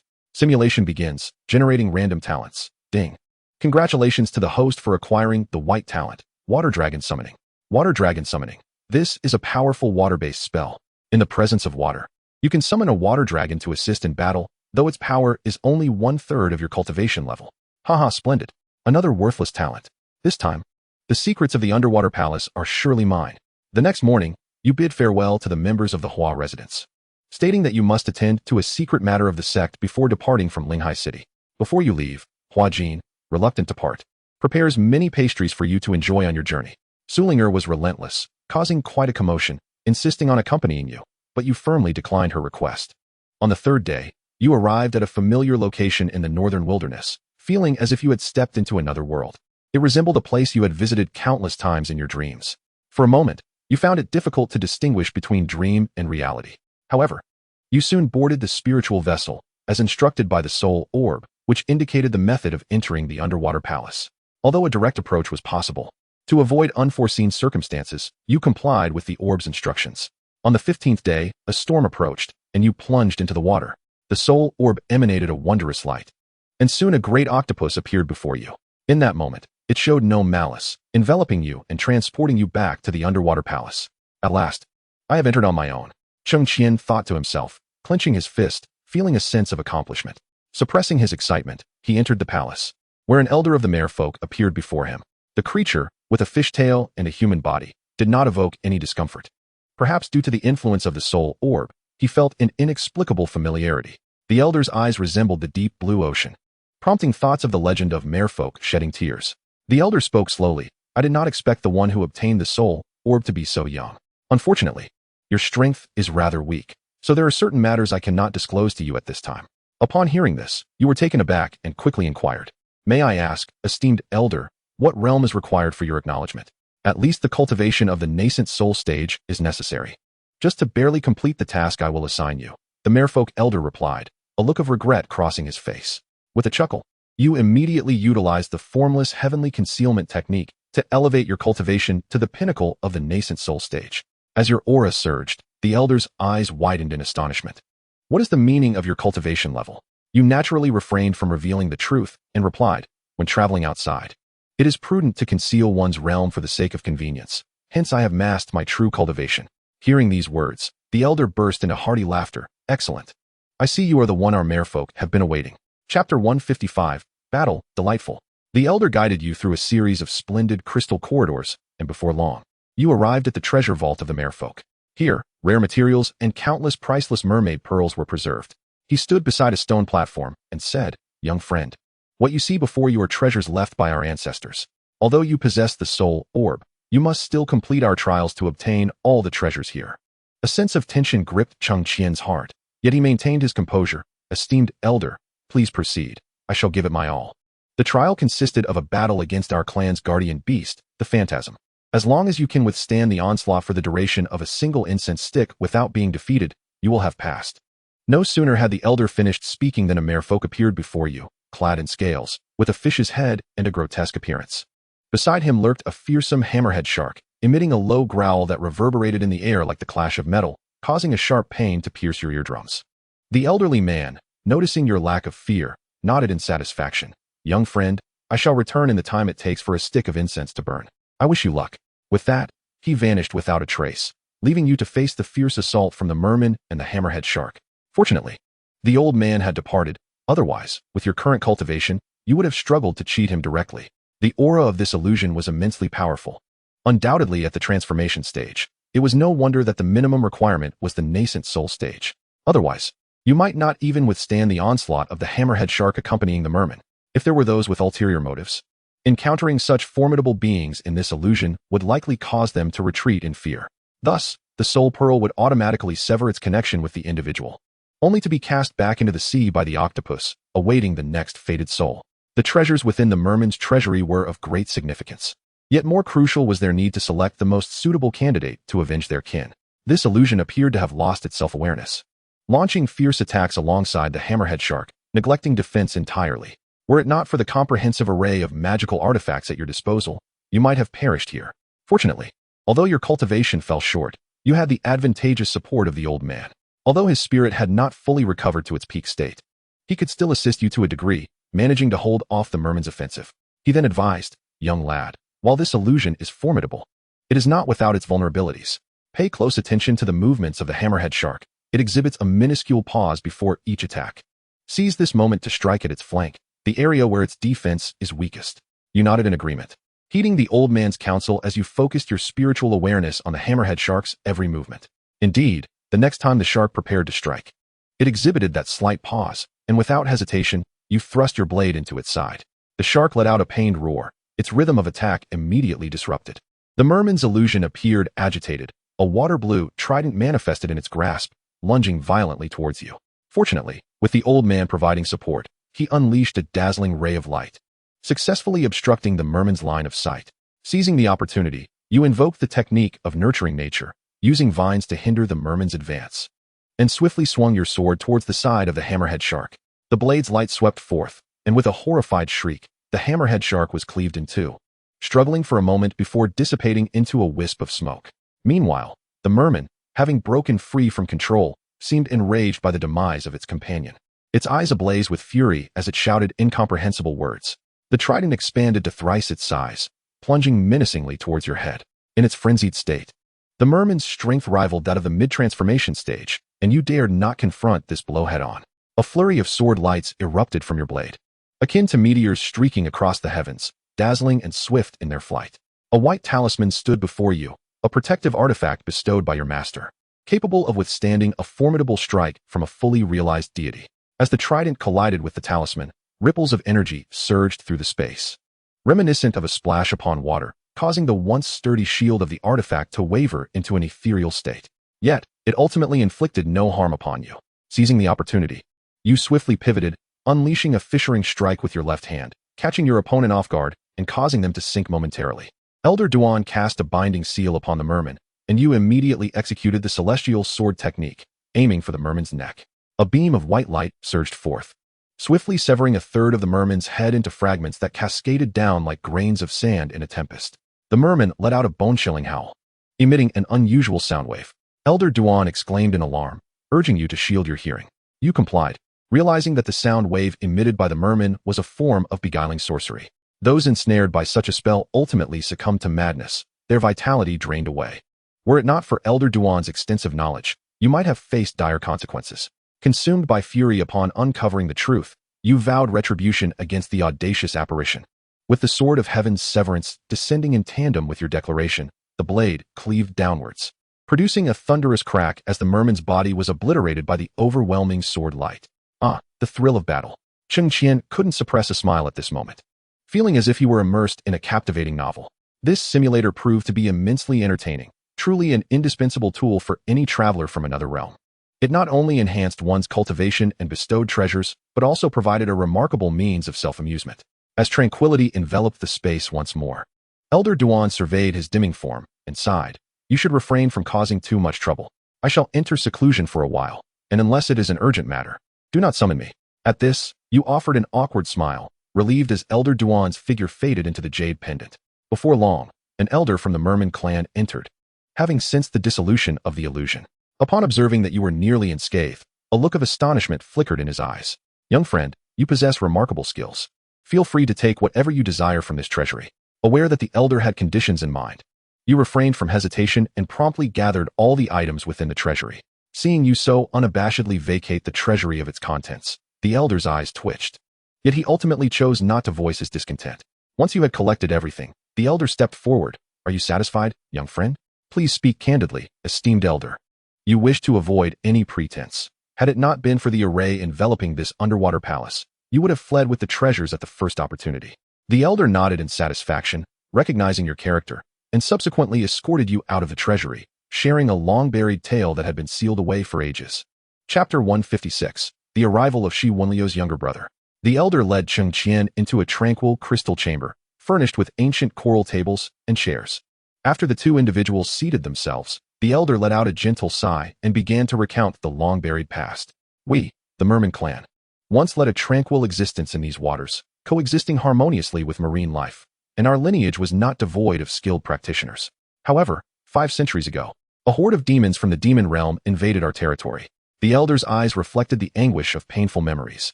They were formidable and ruthless, mercilessly slaughtering our kin in their quest for a legendary treasure. We rose in defiance, but the disparity in strength was insurmountable. Many of our people were tragically slain, and even our sacred relic was snatched away. Cheng Qian's heart trembled as he inquired, what was that relic? It is the ring worn by each generation of the Merman King. This Merman King's ring is not only a precious artifact, but also a symbol of our royal authority. Possessing it grants dominion over all merfolk. The elder spoke slowly. How remarkable. No wonder Shao Fan sought vengeance against the prince of the demon realm. After all, they had seized the royal seal. Who wouldn't feel urgency in such a situation? Cheng Qian pondered, feeling somewhat parched, and sipped his tea. Initially, he believed that the merfolk of the underwater palace were allied with the demon realm. It now appeared otherwise. Yet, with the presence of Shi Wenliu in the demon realm, it was inconceivable for him to infiltrate due to his current capabilities. The treasures, though enticing, were contingent upon the opportunity to acquire them. Moreover, a critical point remained. Should the prince be slain, the demon realm would undoubtedly retaliate in force, a consequence Cheng Qian wished to avoid. His plans had been well laid, intending to seize the treasures of the underwater palace during this simulation. However, witnessing the plight of the Merman clan left him feeling somewhat reluctant to act. Nevertheless, he mused to himself that should he ever have the chance to obtain the Merman King's ring, he could return and sell it for a handsome profit, perhaps even unlocking new storylines. Alas, I am too benevolent, Cheng Qian murmured. The elder's eyes glimmered with nostalgia. The Merman King's ring wields the power to command the ocean's forces, bestowing numerous blessings upon our clan. It enables effortless communication with all sea creatures and, in times of peril, can unleash a formidable protective shield to safeguard our kin. Yet, after the relic was taken, our clan lost its sanctuary, and many malevolent sea beasts began to stir, relentlessly hunting down the remnants of our people. Ultimately, this vast palace now stands with just me, an old relic, as its guardian. With a sigh, Cheng Qian replied, Senior, while I yearn to assist you in reclaiming the Merman King's ring, my current abilities fall woefully short. However, I assure you that if I ever attain sufficient strength, I shall exert every effort. The elder shook his head, The power of the demon realm's sovereign is unfathomable. Attempting to wrest the sacred relic from his grasp is akin to scaling the heavens. Our clan is nearly extinct, thus I beseech you for but one thing. Cheng Qian, already enlightened, listened patiently. As expected, the elder's request was for him to slay the demon realm's son, Shi Chengfeng, allowing the demon's sovereign to experience the anguish of losing a loved one, thus avenging the merman clan. You discreetly take note of the name, nodding to signify that you shall certainly fulfill the elder's wishes at an opportune moment. However, it seems that the old merman has been deceived in the past, otherwise his treasury would not be so meager now. Upon your expression of agreement, the elder recites a complex incantation, and you suddenly feel a slight discomfort enveloping your being. Furrowing your brow in inquiry, the elder, looking quite abashed, replies, "My young friend, I am aware that this is quite unfair to you, but the enmity of the mermen must be avenged. Once this secret curse is planted, it becomes intertwined with the heavenly laws. Should you breach this promise, your path to immortality will be fraught with obstacles, and ascension will remain forever out of reach. How can this old fool cast a curse upon me after I've extended my help?" Cheng Qian feels a surge of anger, observing your displeased countenance. The old merman hastily adds, "Yet this curse is not entirely detrimental. When you approach Shi Chengfeng, it shall grant you faint sensations to aid in locating your target. Moreover, it can withstand a single incursion of demonic energy. Once you successfully avenge my merman clan, this curse will instantaneously double your consciousness, which I consider a form of compensation." You ponder that this may be a secret technique of the merman. At this point, returning the items acquired from your spatial ring is out of the question, so you begrudgingly nod in agreement. The old merman, looking rather sheepish, offers many flattering remarks before instructing an octopus to safely escort you back to the nearest human settlement. You do not intend to fulfill the promise immediately. After all, entering the demonic realm and eliminating Shi Chengfeng is no trivial matter. Furthermore, a single misstep could potentially invite another invasion from the demon world. Thus, you resolve to first enhance your strength. As long as you can deal with Shi Chengfeng before ascension, it would not be considered a breach of contract. In the 22nd year, you awaken from your seclusion. If memory serves, it is the year that Shi Chengfeng will clandestinely visit the Tianyuan continent. You arrive at the town closest to the demonic realm and patiently await his arrival. With the aid of the secret curse, you indeed discover traces of Shi Chengfeng. His cultivation is merely at the nascent soul stage, making his demise exceedingly simple. However, you cannot act openly on the Tianyuan continent. Thus, you stealthily follow him, secretly placing a small magical artifact you have crafted over the years upon him. This artifact resembles the black insect previously left by the malevolent cultivator. It is exceedingly difficult to detect unless one is particularly vigilant. As long as it remains attached to Shi Chengfeng, regardless of where he goes, it is as if he is equipped with a tracking system, allowing you to trace his movements. You resolve to spare his life for the moment, planning to strike once he departs from the Tianyuan continent, thus ensuring your actions remain undetected. 3 months later, as you observe the red dot representing Shi Chengfeng vanish from the Tianyuan continent and return to the demonic realm, you can't help but sigh, relinquishing the pursuit. In the 23rd year, Shi Chengfeng's red dot reappears on the Tianyuan continent, and this time you can hardly contain your impatience, eager to discern the reason behind his frequent comings and goings. As the scene unfolded, an alarming spectacle emerged. It appeared that this young man had found a romantic partner within the confines of the brothel. Just as you were about to depart, you suddenly noticed another individual covertly observing Shi Chengfeng, which piqued your vigilance. However, that person seemed disinclined to act in that moment, prompting you to patiently await clarity on the unfolding events. A month later, Shi Chengfeng reluctantly bid farewell to his companion. No sooner had he left the town than the shadowy figure, who had been secretly following him, struck without warning. Taken by surprise, Shi Chengfeng sustained grave injuries, and, as he teetered on the brink of death, you swiftly positioned yourself before him, intercepting the adversary's lethal strike. Chapter 157. The plot takes a bizarre turn after thwarting the deadly attack. You instinctively drew Shi Chengfeng behind you, turning to face the assailant. You beheld a figure clad in a black robe, their face obscured by a peculiar mask, rendering their features indiscernible. "Who are you? Why do you seek to take his life?" you inquired with a solemn tone. The cloaked individual emitted a low, menacing chuckle. "Cheng Qian, do not meddle in affairs that do not concern you. This scion of the demon realm has committed numerous atrocities. He deserves to be eradicated." A frown creased your brow. "How do you know me?" "Regardless of his misdeeds, taking the life of a demon in this Tianyuan continent will surely invite calamity." The figure scoffed. "Cheng Qian, spare me your feigned innocence. I can sense the aura of the secret spell upon you. Do you not also wish to end his life?" A jolt of surprise coursed through you. The individual's perceptiveness was astonishing. You chose not to conceal your intent. "Though I have an agreement with the merfolk, I would not take his life under these circumstances. I implore you to leave. The black-clad figure appeared to contemplate your words. After a moment, he slowly replied, Cheng Qian, by protecting him today, you will surely regret it in the future. Shi Qingfeng may seem innocent, yet he is orchestrating a grand conspiracy within the demon realm. Intrigued, you glanced back at Shi Qingfeng, who now wore a mask of terror as he regarded the cloaked figure. Upon hearing these words, a flicker of panic crossed his eyes. What do you mean by that? You pressed the black-robed man. Yet, he offered no further explanation, vanishing from sight in an instant. Turning back to Shi Qingfeng, you asked, is there any truth to what he said? Shi Qingfeng shook his head vigorously. Brother Cheng Qian, I do not know what he is talking about. I merely came to the Tianyuan continent for leisure. I harbor no conspiracies. You scrutinized his eyes for a moment, sensing no deceit in his expression, yet your doubts lingered. Regardless, you are gravely injured. We must find a place for you to recuperate, you sighed.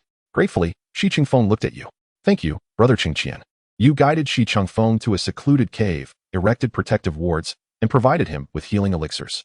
As he tended to his wounds, your mind incessantly pondered the words of the cloaked figure. What could the conspiracy of the demon realm's progeny entail? If there truly was a plot, how should you respond? Should you inform the elders of the merfolk? Should you alert the sects on the Tianyuan continent for precaution? Upon witnessing this, Cheng Qian could not help but feel perplexed. How did the narrative take such an absurd turn? Not only had he rescued the prince of the demon realm, but he also seemed to be embroiled in some insidious plot. Could this be the pivotal storyline concerning the demon realm's invasion of Tianyuan continent? However, during previous simulations, after resolving the underwater palace incident and refraining from assassinating the prince, the demon realm had not invaded at all. Moreover, who was this enigmatic figure in the black robe? And how did he discern Cheng Qian's identity, even detecting the scent of the merfolk's secret incantation upon him? With these questions in mind, Cheng Qian continued to observe the simulator. Days later, Shi Qingfeng's injuries gradually improved. He rose to his feet, bowing respectfully. Thank you, Brother Cheng Qian, for your life-saving grace. I shall return to the demon realm and will surely repay you in the future. Cheng Qian regarded him and cautioned, upon your return to the demon realm, do not engage in further heinous acts, for next time, no one may come to your aid. Shi Qingfeng nodded repeatedly before departing the cave. Cheng Qian watched his retreating figure, feeling the incantation within him pulse slightly, seemingly reminding him of his pact with the merfolk. Yet, new thoughts began to form in his mind. He resolved not to act against Shi Qingfeng until the truth was unveiled. Thus, he decided to stealthily infiltrate the demon realm to uncover the so-called conspiracy. Employing a spell to conceal his presence, he ventured toward the demon realm. With utmost caution, he evaded the patrols and eventually infiltrated the demon domain. The atmosphere was thick with oppression, filled with bizarre architecture and fearsome demon soldiers. Concealed in the shadows, he commenced his investigation. After several days of probing, he discovered that the demon realm appeared to be secretly amassing forces, and strange rituals were underway, all seemingly centered around a mysterious artifact. He sensed that this enigmatic object was intricately linked to Shi Qingfeng's conspiracy, prompting him to delve deeper. Determined to thwart any impending calamity before it became irreparable, as he continued his exploration within the demon realm, a formidable aura approached stealthily. He hastily sought a concealed corner to hide and held his breath. The presence drew near, revealing a woman of striking elegance, her black attire billowing with the wind. Her naturally dual-colored eyes were captivating, seeming to swirl with the cosmos, and he instantly recognized her as Shi Qingfeng's sister, Shi Wenlu. Shi Wenlu appeared to sense something amiss, pausing momentarily and glancing towards his hiding place. Cheng Qian's heart raced with anxiety, but fortunately, she did not activate her dual-colored eyes. After a brief scan, and sensing no one was present, she moved on. Deciding to follow her quietly, he hoped to uncover more clues regarding the demon realm's conspiracy. Shi Wenlu arrived before a grand demon palace, its doors firmly shut and heavily guarded. With a wave of her hand, a radiant light flickered, causing the palace doors to slowly open. Seizing the moment when the guards were distracted by the opening doors, Cheng Qian employed a minor spell to slip inside the palace. The interior was dim, illuminated only by a few demon crystals emitting a faint glow. You concealed yourself behind the great pillar, witnessing Shi Wenliu's approach towards the heart of the demon palace. There, upon a stone pedestal, rested a box exuding an eerie aura. Standing beside the pedestal, Shi Wenlu spoke softly. Brother, what exactly are you scheming? Once this object is unleashed, there will be no turning back. A chill ran through you. Could this box be the crux of the demonic realm's conspiracy? At that moment, a voice resonated within the palace. Sister, this is the sole opportunity for the expansion of our demonic realm. The cultivators, the demon realm, and the ghost realm have long kept a watchful eye on us. We must take the initiative. Furthermore, our resources are dwindling. Only by invading and claiming Tianyuan continent can we secure a better living environment and extend the territory and influence of the demonic realm? You recognized the voice of Shi Qingfeng, yet he was nowhere to be seen. Shi Wenlu shook her head, replying, "You underestimate the complexities. The power of this object is difficult to control. Should it spiral out of control, the entire lower realm would descend into catastrophe. And our demonic realm would not be spared." Shi Qingfeng's voice echoed once more. "Sister, I have discovered a method of control. If we gather the necessary items, we can ensure it only targets the sects of Tianyuan continent. With such an accomplishment, you shall no longer be under anyone's thumb, and commanding the entire demonic realm will be effortless." Anxiety surged within you. Should this plot succeed, the Tianyuan continent would undoubtedly suffer grievously. Yet, with your current strength, thwarting their plans seemed a formidable challenge. You pondered your next move. Should you escape the demonic realm to seek assistance, or remain to find an opportunity to disrupt their scheme? At that moment, you found yourself in a quandary. Chapter 158. Sister, kill him. Shi Wenlu continued to implore Shi Qingfeng to abandon his plan, but he remained obstinately resolute. Suddenly, you sensed an unusual fluctuation of demonic energy around you. As if a barrier had been triggered, both Shi Wenlu and Shi Qingfeng sensed it too, turning their gazes toward you. Realizing you could no longer remain hidden, you dispelled your concealment spell and confronted Shi Wenlu and Shi Qingfeng directly. Upon seeing you, Shi Wenliu's eyes filled with wariness. "A cultivator? What brings you here?" Shi Qingfeng, revealing himself with a maniacal laugh, declared, "Cheng Qian, I never anticipated you would follow me here. Since you have uncovered my plan, you cannot be spared. Sister, kill him." Your pupils constricted as you gripped your magical artifact tightly, bracing for the impending assault. However, Shi Wenlu did not act as Shi Qingfeng had wished. She scrutinized you, her initial caution gradually replaced by a peculiar expression. "This cultivator possesses quite a unique constitution. Perhaps keeping you alive could prove beneficial in the future. I cannot simply eliminate you." Shi Qingfeng cried out in frustration, "Sister, what are you doing? He knows our plan. He must die?" Shi Wenlu turned to him, her gaze laced with reproach. "Brother, you are too impulsive. Our plan is fraught with peril. Indiscriminately killing cultivators from Tianyuan continent will only entangle us in a more precarious situation. Moreover, I wish for you not to stray further down this erroneous path." Ziqingfeng, with a face full of defiance, declared, "Sister, our actions are all for the sake of the demon realm, to liberate ourselves from our father's control. For years, he has selfishly extracted our heart's blood to cultivate his dark powers, disregarding the fate of the demon realm and our lives. What purpose does such a father serve?" To his astonishment, Cheng Qian stood aghast. He had never imagined that the current ruler of the demon realm would resort to extracting the heart's blood of his own children for the enhancement of his dark arts. Yet, the ruler's strength was already among the greatest, rivaling even Lu Ziyuan. How could one who commands an entire realm employ such malevolent means to augment his power? No, he simply could not contain his curiosity and felt compelled to inquire further. With this thought in mind, Cheng Qian summoned Old Duan with his consciousness and asked, "Old Duan, do you know how the denizens of the demon realm ascend through tribulation?" Old Duan scratched his bald head in puzzlement. "What prompts this sudden inquiry?" "I merely wish to gain a deeper understanding of this matter. Would you be so kind as to enlighten me?" Old Duan regarded him suspiciously, noting the absence of any dark powers within him, and then relaxed, saying, "The method of ascension through tribulation for those of the demon realm differs from that of cultivators. Cultivators follow the path of heaven, accumulating virtue and spiritual energy, while those of the demon realm often rely on the extreme refinement of their own demonic energy to shatter the tribulation. Cultivators face 9 bolts of heavenly lightning during their tribulation, but those of the demon realm must endure 21. Not only is the number greater, but the power is also more formidable." Old Duan began to explain slowly. Cheng Qian nodded. "And what is the rationale behind the practice of extracting heart's blood from one's children?" Old Duan furrowed his brow and replied, "The extraction of heart's blood from children is a sinister method of cultivation. There exists an ancient saying within the demon realm that the heart's blood of close kin harbors potent life force and the source of demonic energy. Once drawn, it can significantly enhance the purity and intensity of one's own demonic power. However, this practice is exceedingly cruel and fundamentally contrary to the path of darkness, leading to potential backlash. Yet, if successful, the offspring can share the burden of the heavenly tribulation's power, making it a sort of unorthodox sorcery. It appears that the ruler of the demon realm believes he can suppress the backlash with his own strength. Now, as one of the most powerful beneath the tribulation stage, he might think that ascension is within reach, willing to take a desperate gamble.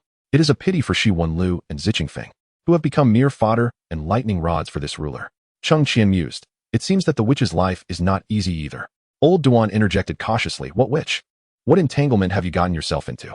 I advise you to keep your distance from those of the demon realm. They are treacherous and deceitful, far from virtuous. Oh, old Duan, your words imply that I have done something wrong, Cheng Qian retorted, scratching his face and awkwardly turning away. Upon witnessing his demeanor, though perplexed by the circumstances, the venerable Duan patiently advised, even if you find yourself entangled with the denizens of the demon realm in the future, always remember that you are an immortal cultivator. It is imperative that you refrain from engaging in dual cultivation with them. Heed my words. Such audacity. Dual cultivation? Does he truly perceive me as such? Cheng Qian rolled his eyes in exasperation. All right, Elder Duan, I understand. You should return to the jade pendant and rest. I merely wish to inquire about a few matters. There are no demon realm inhabitants in my vicinity, truly. Elder Duan scrutinized him for a considerable time, and upon discerning no apparent anomalies, he sighed and drifted back into the jade pendant. Cheng Qian pinched his chin thoughtfully. Having such an omniscient companion was certainly advantageous, yet it left him feeling that his privacy was compromised. It seems prudent to be more vigilant during my simulations and to find a suitable vessel for the old man, ensuring he does not constantly accompany me. Such arrangements would be most judicious. It is entirely my fault for hastily seeking to vex Xiao Fan, only to find my own comfort compromised. Sighing once more, Cheng Qian ultimately concluded that having a celestial king by his side, despite the drawbacks, was a net benefit he could tolerate for the time being. After Shi Chengfeng spoke, the atmosphere grew palpably tense. Shi Wenlu appeared lost in thought, while Shi Chengfeng emanated an aura of menace. Faced with this, one had no choice but to muster the courage to speak. I am aware that you siblings have your own grievances, but invading the Tianyuan continent is hardly a viable strategy. If we seek to overthrow the demon lord's reign, perhaps we can collaborate. Shi Chengfeng furrowed his brow in skepticism. You, an immortal cultivator, wish to collaborate with us? What basis do we have to trust that you won't betray us at a crucial moment? Do not forget who saved your life on the Tianyuan continent. Cheng Qian retorted sharply. Shi Chengfeng choked momentarily, then sneered, Huh? Don't presume I haven't noticed your conversation with that cloaked figure. You initially intended to kill me, merely refraining from acting on the Tianyuan continent. What kind of person are you? Now you propose cooperation, perhaps out of fear for your life here. Sister, let us act. Those outside our kin cannot be trusted, and there is no need to entertain his deceit any longer. Yet, Shi Wenlu raised her hand, halting Shi Chengfeng. She turned her gaze upon Cheng Qian, her eyes scrutinizing. Cheng Qian, if you speak of cooperation, what specific plan do you propose? Why should an immortal cultivator involve himself in matters of the demon realm? Inwardly calculating, you recognized the precariousness of the situation, and Shi Wenliu's stance was delicate. Your next words would be pivotal in gaining their trust. After a brief contemplation, you spoke with composure. Though I am an immortal cultivator, my involvement in the affairs of the demon realm is driven by two motives. First, my disdain for the cruelty of enhancing one's cultivation through the blood of kin. And second, the devastation that would ensue should the demon realm wage war against the Tianyuan continent, a scenario I wish to avert. Shi Wenlu nodded slightly, signaling you to continue. You proceeded, my plan is to first unite the factions within the demon realm that harbor discontent towards the demon lord, including you two siblings. We shall discreetly amass power and gather evidence of his misdeeds, subsequently exposing these truths within the demon realm, allowing all demon cultivators to recognize his true nature. At that time, even if we do not take action, the other demon cultivators will rise against him. Shi Chengfeng scoffed disdainfully. Is that all? That old fellow's influence in the demon realm is deeply entrenched. Even if those individuals are aware of the truth, how many would dare to resist? You, already prepared, smiled faintly. Of course, that is merely the beginning. While collecting evidence, we can seek out the families or rogue cultivators oppressed by the demon lord. Even your siblings have suffered his tyranny. It is likely that over the years, they have grown discontent with his atrocities. If we unite with them, providing resources and support, they could become the primary force in opposing the demon lord. Shi Wenliu's eyes glimmered with a hint of interest. That is indeed a commendable idea. However, we do not possess ample resources to sway these individuals. You gazed at Shi Wenlu and replied gently. The issue of resources is not insurmountable. Though I am a cultivator, I understand the benefits of fostering goodwill between our realms. Should the demon realm overthrow the demon lord's tyranny and establish a new order, the Tianyuan continent would be willing to forge an agreement with the demon realm, facilitating mutual exchange. Shi Chengfeng furrowed his brow. Mutual exchange? What do you mean by that? You patiently elaborated. The Tianyuan continent possesses numerous rare herbs and minerals that greatly benefit cultivation. Conversely, the demon realm's demon crystals and demon herbs are also highly coveted by cultivators in the Tianyuan continent. If the two realms could establish trade, exchanging resources, it would be advantageous for both parties. Shi Wenlu pondered for a moment. This sounds promising. But how can we ensure that the Tianyuan continent will not seize the opportunity to invade when the demon realm is weakened? Moreover, what is your status that allows you to speak on behalf of the entire Tianyuan continent? Such incisive inquiries momentarily left you speechless. After all, although you were a direct disciple of the sect master of the Tiandi sect, you lacked significant influence in the Tianyuan continent. You took a deep breath, realizing that you must be forthright to continue gaining their trust. You sincerely stated, "While I cannot entirely represent the Tianyuan continent, I am a direct disciple of the sect master of the Tiandi sect. The Tiandi sect holds a revered position in the Tianyuan continent. If I can facilitate this matter, I believe my master would fully support it." Shi Qingfeng scoffed. "Humph, that is merely your word. How can we know you are not deceiving us?"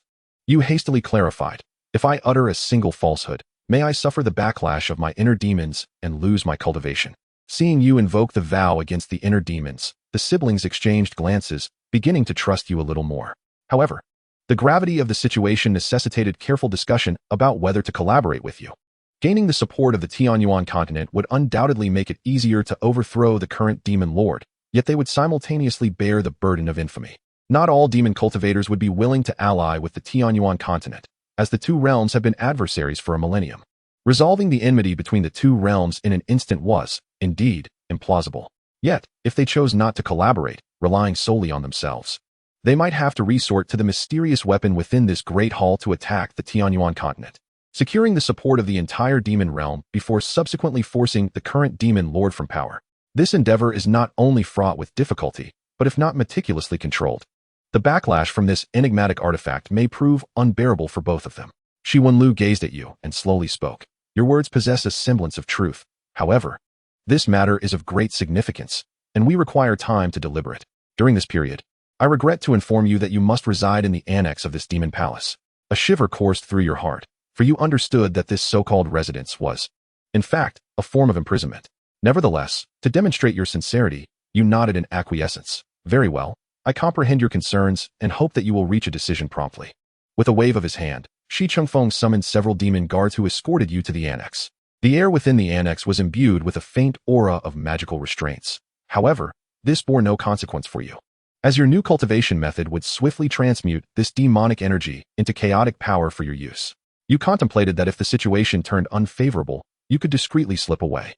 Days passed in quiet anticipation as you awaited developments within the annex, while Shi Wenlu and Shi Chengfeng engaged in continual discussions regarding the advantages and disadvantages of collaborating with you. At last, after more than half a month, Shi Wenlu arrived at the annex. She regarded you and declared, "We have resolved to grant you an opportunity, as well as a chance for both realms. I shall accompany you to the Tianyuan continent to meet your master. However, you must understand that should you harbor any ulterior motives, both you and your master shall face dire consequences." Elation surged within you, and you promptly assured her, "Rest assured, I harbor no ill intentions. I firmly believe my master will warmly welcome your presence." Thus, under Shi Wenliu's vigilant watch, you embarked on your journey back to the Tianyuan continent. Goodness, I have inadvertently ensnared a demoness. Cheng Qian gazed at the simulator, astounded. After some contemplation, he deemed such an outcome to be not entirely unacceptable. After all, fostering goodwill between the two realms would prevent the demon realm from contacting other demon cultivators, thus thwarting the ghostly cultivator's assault on the Tianyuan continent. It seemed that the betrayal of Xiao Fan in the previous simulation was due to assisting Shi Wenlu and her brother in toppling the former demon lord, which ultimately won Shi Wenliu's heart. Moreover, by securing the demon realm as a stronghold and launching an assault on the Tianyuan continent, the objective was solely to capture Cheng Qian, the principal architect of past grievances. Upon your return to the Tianyuan continent, you and Shi Wenlu made haste to the residence of your master, the head of the Tiandi sect. Lu Ziyuan immediately discerned that something was amiss with Shi Wenliu's cultivation, her expression sharpening with concern. Believing you to be kidnapped by demonic cultivators, she prepared to take action. Fortunately, you swiftly intervened, explaining the circumstances. After listening, your master pondered for a moment before turning to Shi Wenlu.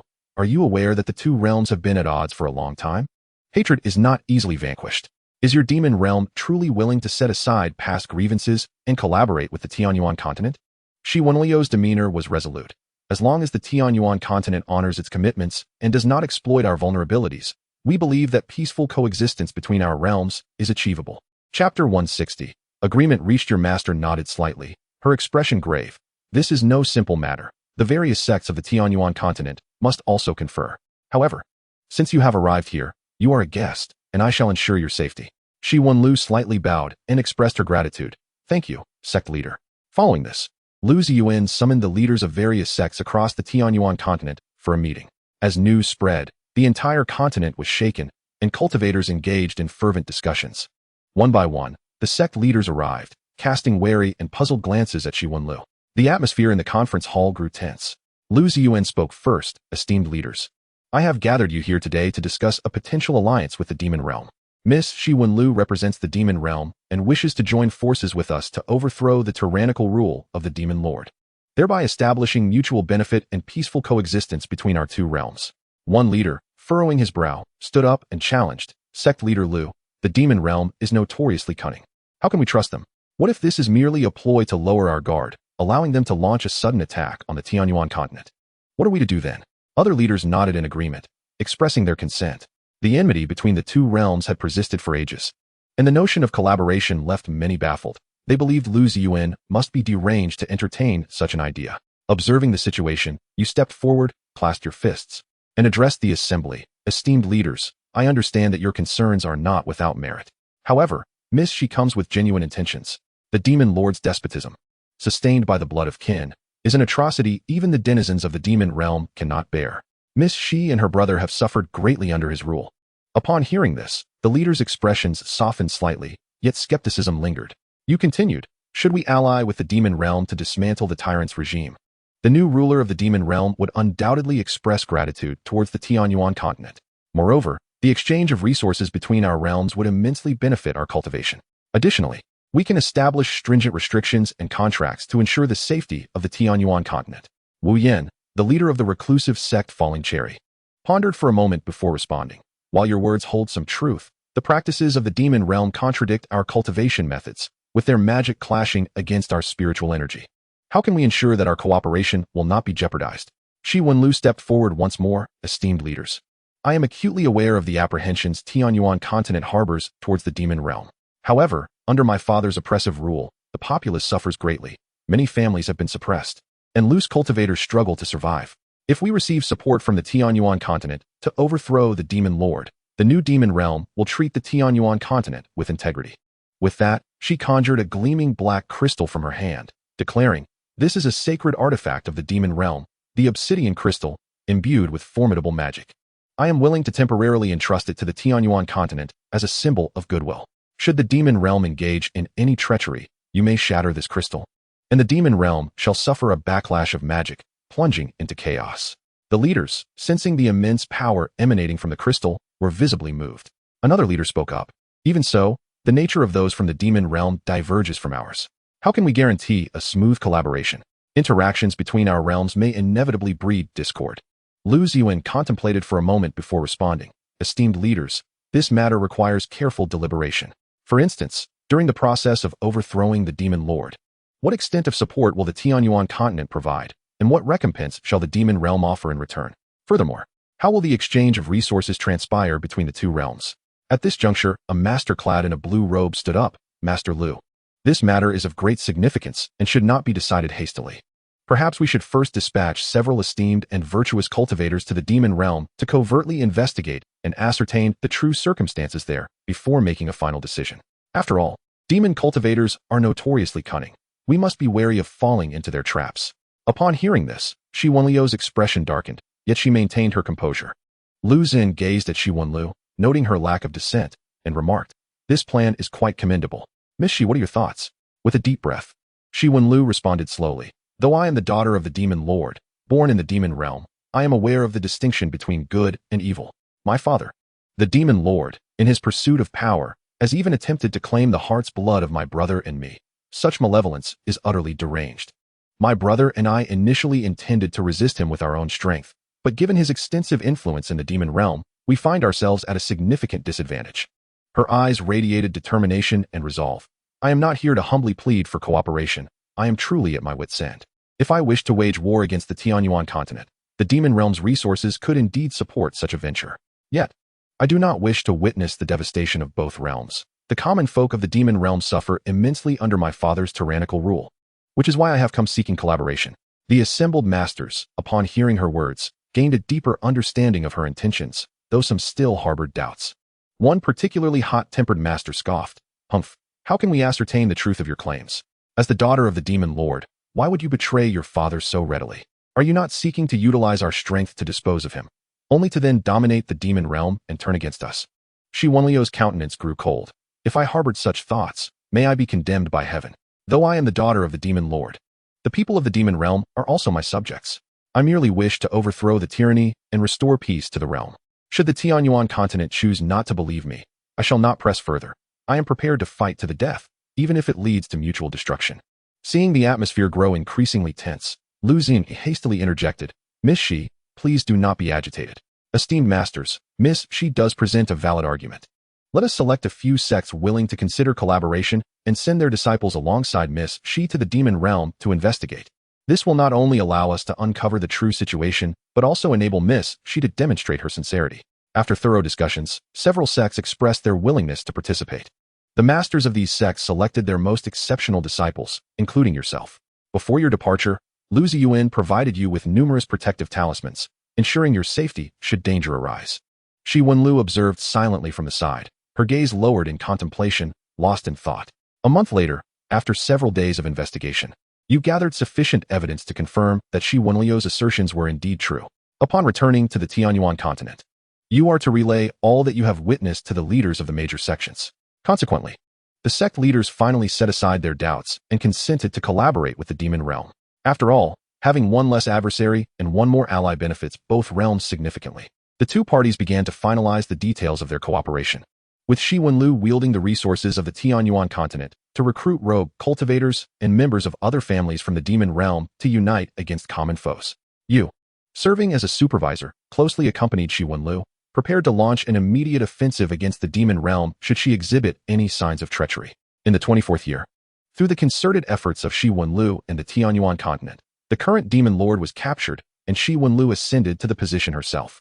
Although the former demon lord had repeatedly utilized the blood of his own progeny to enhance his demonic prowess, Shi Wenliu spared his life, sealing his cultivation and confining him in a remote corner of the demon realm. With Shi Wenliu's ascension, a new order emerged in the demon realm. She commenced the reformation of the realm, reinstating families that had previously been suppressed by the old demon lord and improving the cultivation environment for rogue cultivators. The populace of the demon realm held high hopes for their new leader, and Shi Wenliu remained steadfast in her commitments to the Tianyuan continent. Meanwhile, the major sects on the Tianyuan side were preparing for the exchange between the two realms. They selected adept cultivators skilled in trade and diplomacy to form a special team, tasked with establishing a trade outpost in the demon realm. You were included in this team, having demonstrated exceptional performance throughout the collaborative efforts, thus earning the trust of the sect leaders. Upon the arrival of the Tianyuan team in the demon realm, they were met with a warm reception. The citizens of the demon realm gazed curiously at the visiting cultivators, their eyes brimming with friendliness. Shi Wenliu personally welcomed them, guiding the group through the demon realm, showcasing its unique cultivation resources, such as the powerful magic crystal veins and rare magical herb gardens.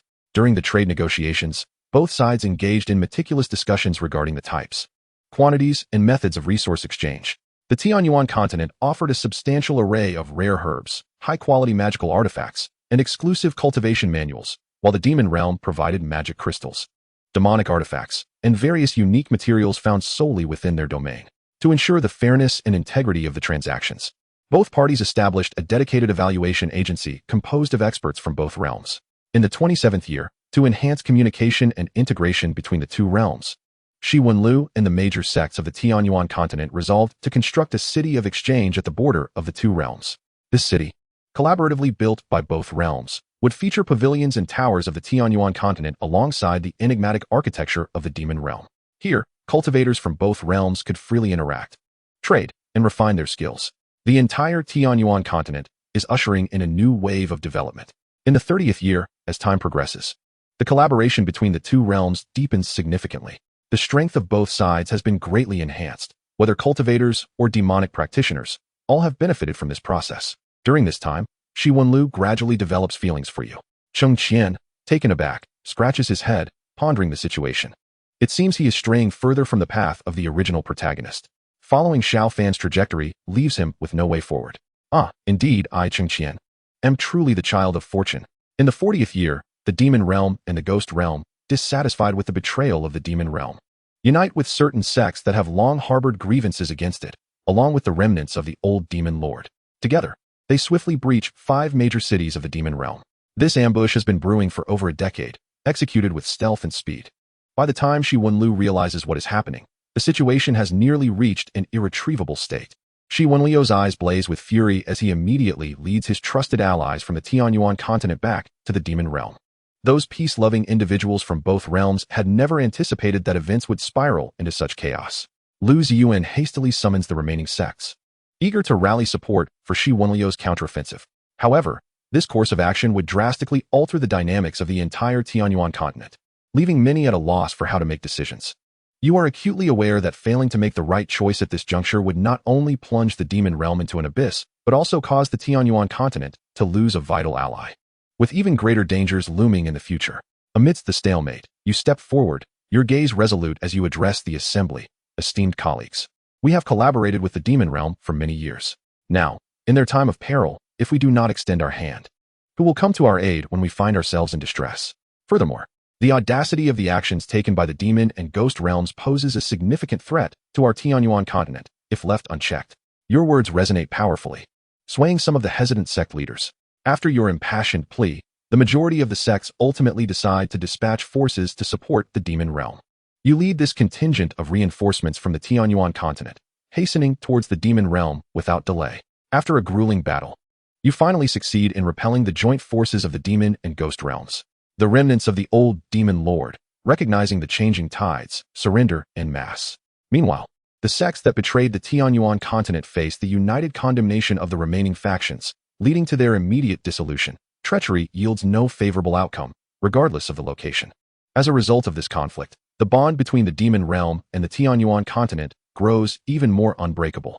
In witnessing your selfless commitment to aiding the demon realm, Shi Wenlu resolves to forge a lifelong partnership with you. In the 41st year, Shi Wenlu decides to openly express her affection for you. In the cities constructed between the two realms, she extravagantly displays rare resources from the demon realm, adorning the streets with flowers, eagerly awaiting your arrival. Upon your arrival at the scene, a sense of foreboding washes over you as you take in the elaborate preparations. Indeed, upon your appearance, Shi Wenlu immediately proclaimed to the entire city her long-standing admiration for you and her desire to become your partner in the path of cultivation. You found yourself somewhat taken aback by her bold confession, and the townsfolk, initially stunned by the revelation, erupted into enthusiastic cheers. In recent years, as the realms have intertwined, many righteous cultivators have married demonic practitioners, rendering such unions less peculiar. As you surveyed your surroundings, you noticed the eager anticipation in the eyes of both the cultivators from Tianyuan continent and the demonic practitioners from the demon realm, all awaiting your response. Meeting Shi Wenliu's expectant gaze, you took a deep breath and approached her. Shi Wenlu, your sudden declaration has truly caught me off guard. I simply wish to no longer conceal my feelings. We have endured so much together, and I believe you harbor feelings for me as well, Shi Wenlu replied, her cheeks tinged with rare shyness. As the saying goes, humans are not wood or stone, who can be devoid of emotions. After years of companionship, shared battles, and the trials of life and death, an unparalleled bond had formed between you, and she had undoubtedly carved out a place in your heart. Yet, you understood her character. She had always yearned for a lifelong partnership, and you feared you might not be able to fulfill her wish. Chapter 162, Marrying the Demon Realm's Sovereign. Shi Wenlu, over the years, you have sensed that as your cultivation level has risen, so too have the responsibilities you bear, and the number of young women around you has increased. It is not that you are fickle, however. To forsake an entire forest for a single tree seems to be a bit of a loss. Although you have not openly taken a partner, many, including Su Linger, Yu Shuangshuang, Hua Jin, and Xuaningxin, have long harbored desires to be with you, both overtly and covertly. Moreover, your most cherished mentor has exhibited ambiguous feelings towards you in recent years.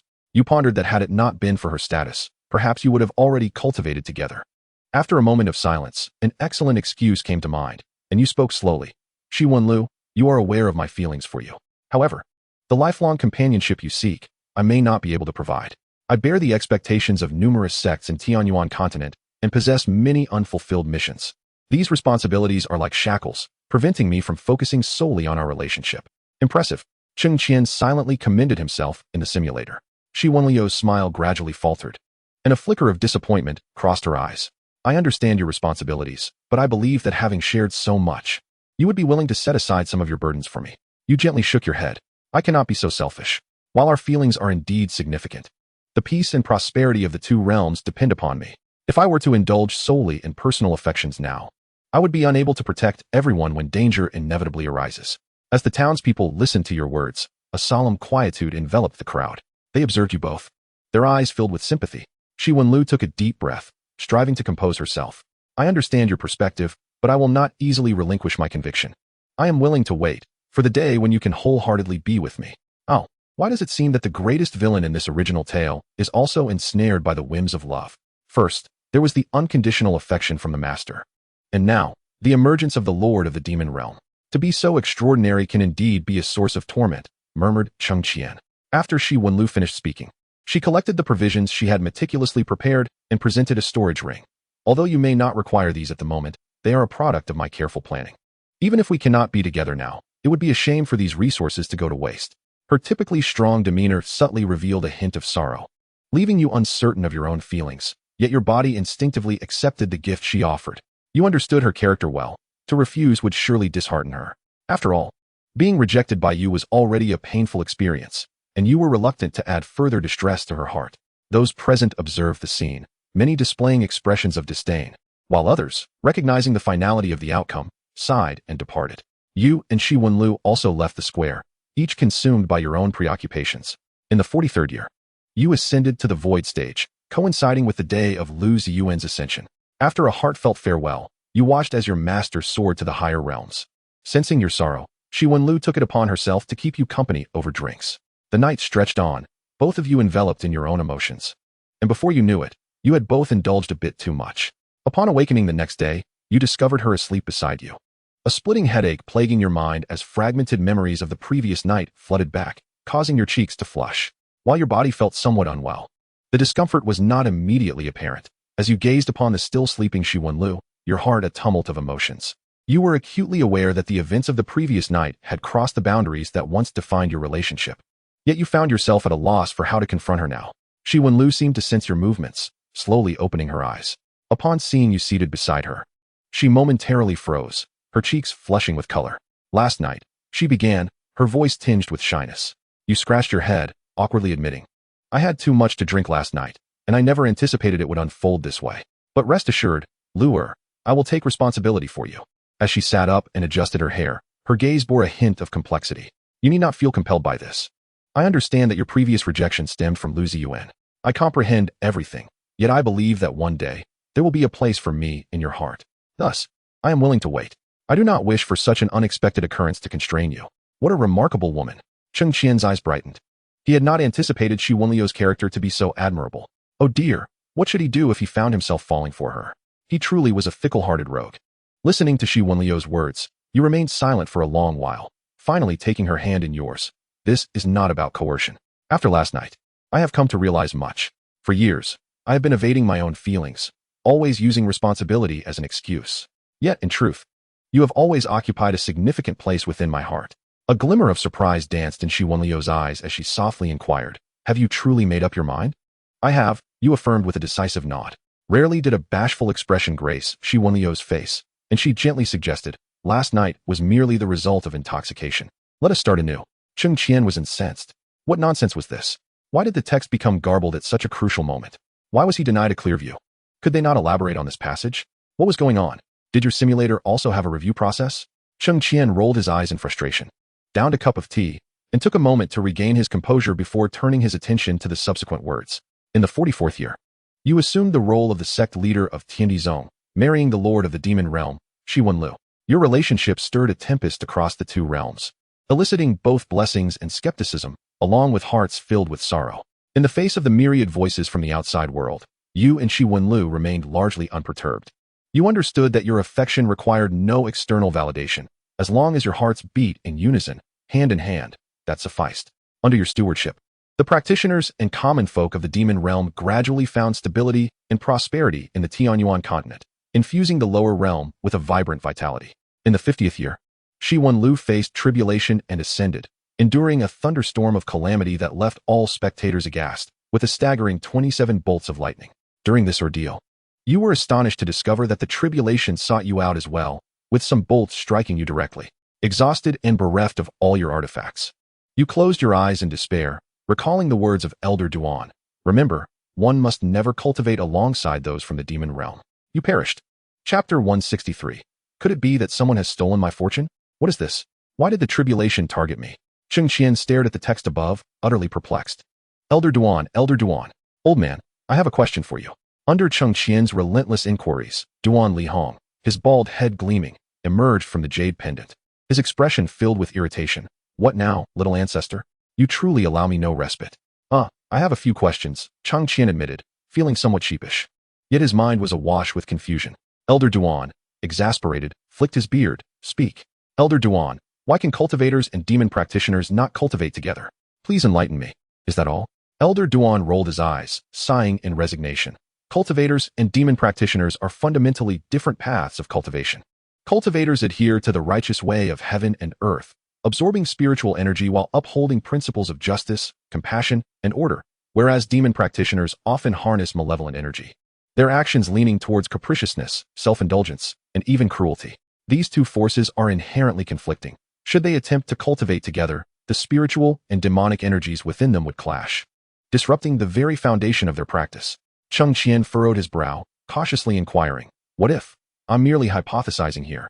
If I were to be in a relationship with a demon cultivator, yet did not sense any fluctuations of spiritual or demonic energy within me, and my ascension proceeded normally, without any abnormalities in my daily life, would uncontrollable factors arise during the tribulation? The response came, that is simply a matter of timing. In ordinary circumstances, such conflicts may go unnoticed by both parties. However, when faced with the formidable trial of ascension, such conflicts will be magnified infinitely. The tribulation is, after all, a test imposed by the heavens upon the cultivator to assess their eligibility for ascension. Your partnership with a demon cultivator is viewed by the heavens as a violation of cosmic laws, and you shall not escape unscathed. Cheng Qian nodded thoughtfully. I see. Are there any means of concealment? The elder, with a wry smile, cast a sidelong glance at him. What are you scheming, young man? Have you taken a fancy to some demon cultivator? I was merely inquiring, Cheng Qian replied, taking a tactical sip of water. The Wuxiang Tianin Ju merely exploits minor loopholes in the Tao of heaven. The ascension tribulation represents the most stringent scrutiny from the cosmos, which cannot be easily deceived. The elder shook his head. Unless. Cheng Qian's eyes sparkled with intrigue. Unless what? It is said that a powerful being from the upper realm once discovered a treasure known as the primordial essence of chaos, which possesses the power to reshape rules. If one could obtain it, perhaps the situation of being targeted by the tribulation due to a partnership with a demon cultivator could be altered. The elder stroked his chin thoughtfully. Upon hearing this, Cheng Qian's spirit waned. A powerful being from the upper realm? Are you jesting? The elder merely smiled enigmatically. After a moment of silence, he spoke again. Is everything resolved now? Yes, it's all settled, Cheng Qian replied. Good, then I shall take my leave. You had best not disturb me again.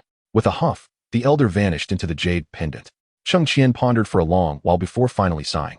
Well, where there's a will, there's a way. I shall let nature take its course. After all, he had yet to encounter Shi Wenlu, and even if he did, it would suffice to avoid her until after his ascension. He then glanced at the rewards from the simulator and softly muttered, select the treasures from the palace beneath the sea. In an instant, a storage ring materialized before Cheng Qian. As he probed with his consciousness, he discovered that the time's sandglass, a treasure from the original narrative, was indeed contained within. However, Cheng Qian refrained from refining it immediately and instead tossed the entire storage ring into the simulator space. Beep detected a storage ring belonging to the merfolk. Opening the detailed description, Cheng Qian silently commended his own cleverness. Merfolk storage ring contains all rare resources of the merfolk and possesses a treasure that can temporarily control the flow of time. The treasure emanates a unique aura of the merfolk, enabling them to trace its owner. Indeed, he was fortunate not to have rashly refined it. Cheng Qian's caution stemmed from his encounter with the mysterious figure in black within the simulator. When rescuing Shi Chengfeng, an unsettling feeling washed over me. How could the secret incantation of the Jiaran clan be detected by others? Such curses or vows are typically known only to the parties involved. This leads me to suspect that the cloaked figure is likely connected to the Jiaran clan, perhaps even sent by the elder Jiaran to oversee him. After Shi Chengfeng's appearance, Cheng Qian did not act immediately. It was only when the cloaked figure grew anxious that he displayed such urgency. As for his claim of sensing the incantation, it seems he was merely fabricating a story, fully aware of the truth, while he had been lurking beside Cheng Qian, concealed by the aura of a magical artifact. Cheng Qian reviewed his thoughts, and, finding no discrepancies, stretched lazily before retiring for the night.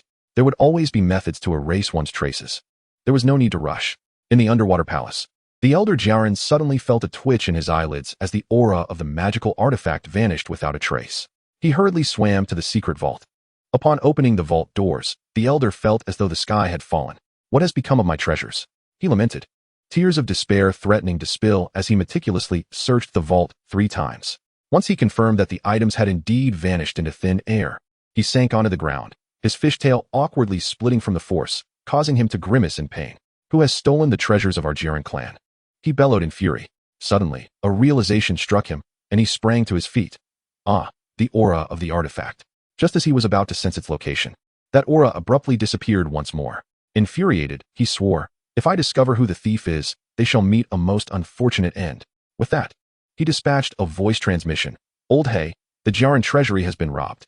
You must remain vigilant for any traces of magical artifacts in the outside world. If you encounter that person, better to err on the side of caution than to let them escape.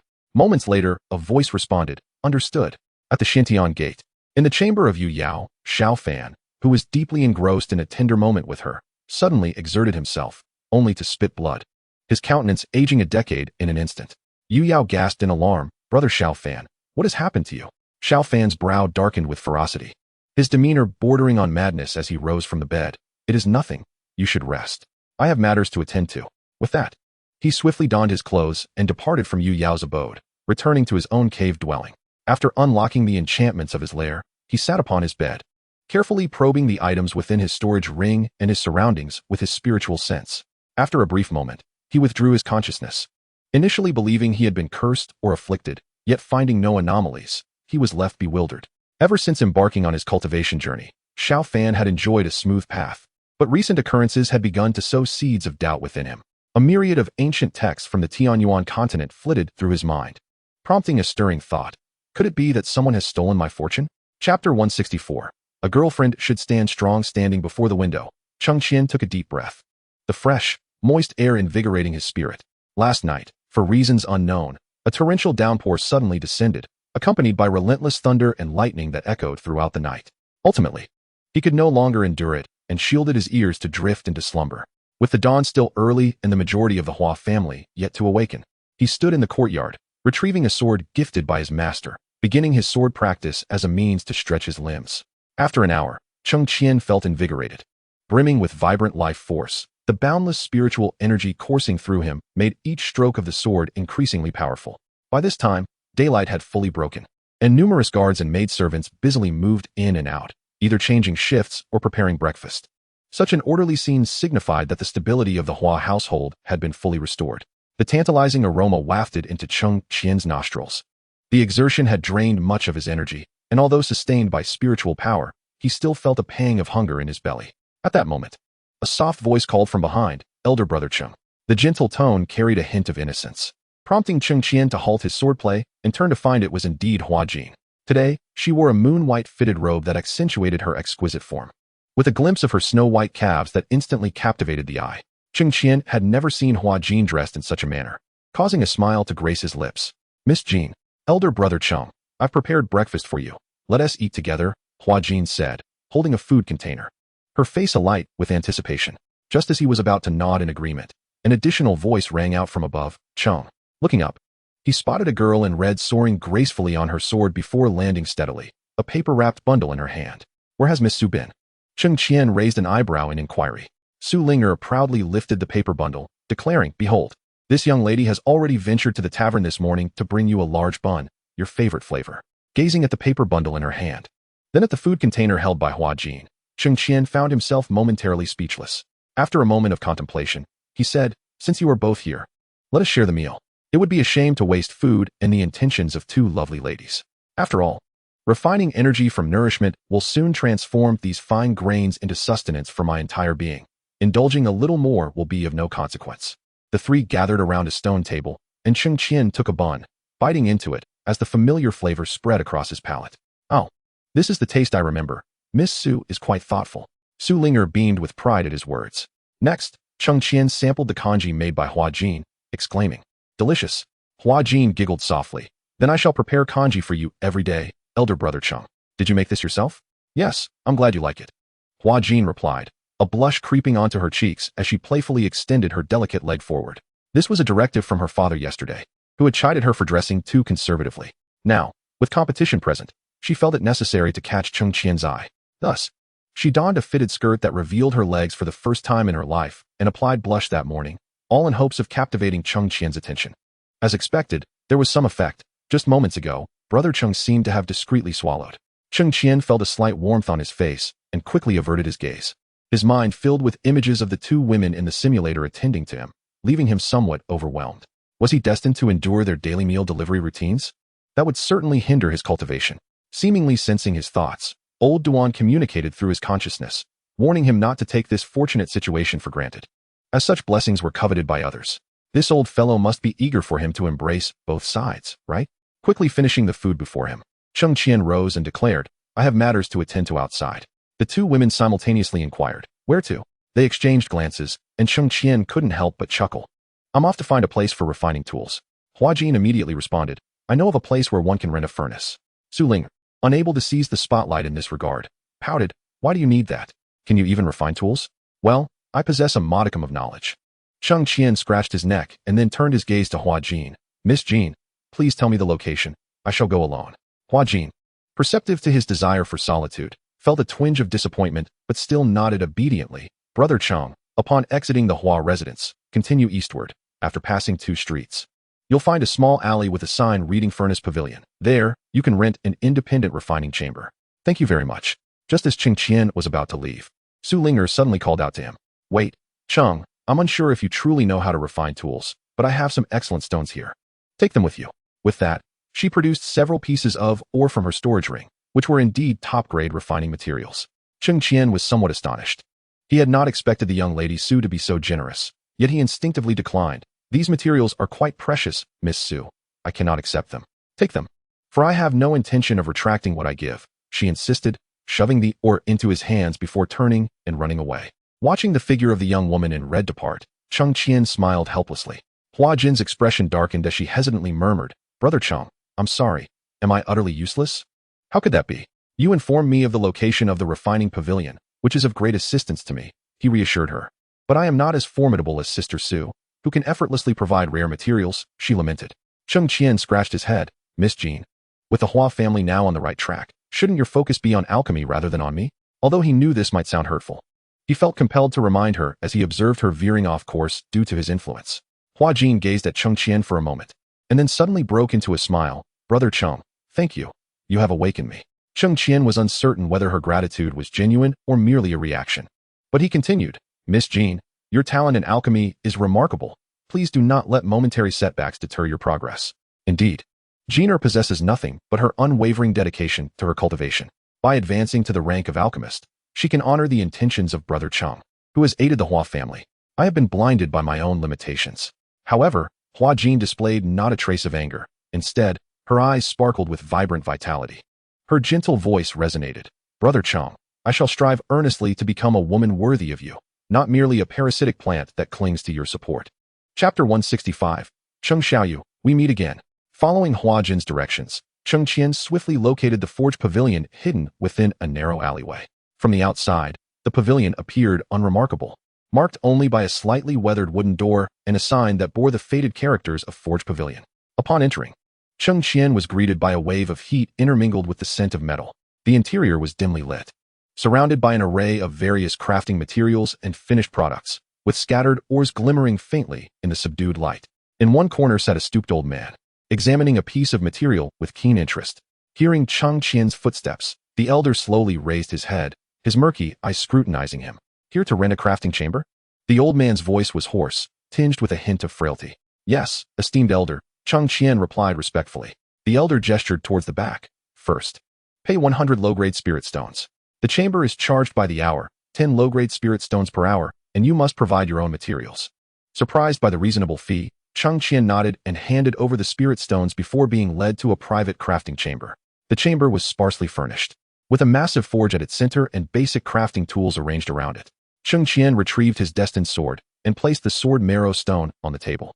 According to the knowledge he acquired from the master of tools, he intended to initiate the purification of the sword marrow stone. As he infused it with spiritual energy, the impurities on the stone's surface gradually dissipated, revealing its crystalline core. However, just as Cheng Qian prepared to further refine the stone, He realized that controlling the forge's heat was proving to be a challenge. No wonder the price was so low. This forge had some defects. Upon employing his spiritual awareness, he discovered that the forge had fallen into disrepair, making it difficult to stabilize the heat. Though it was barely functional, it would likely prolong the refining process.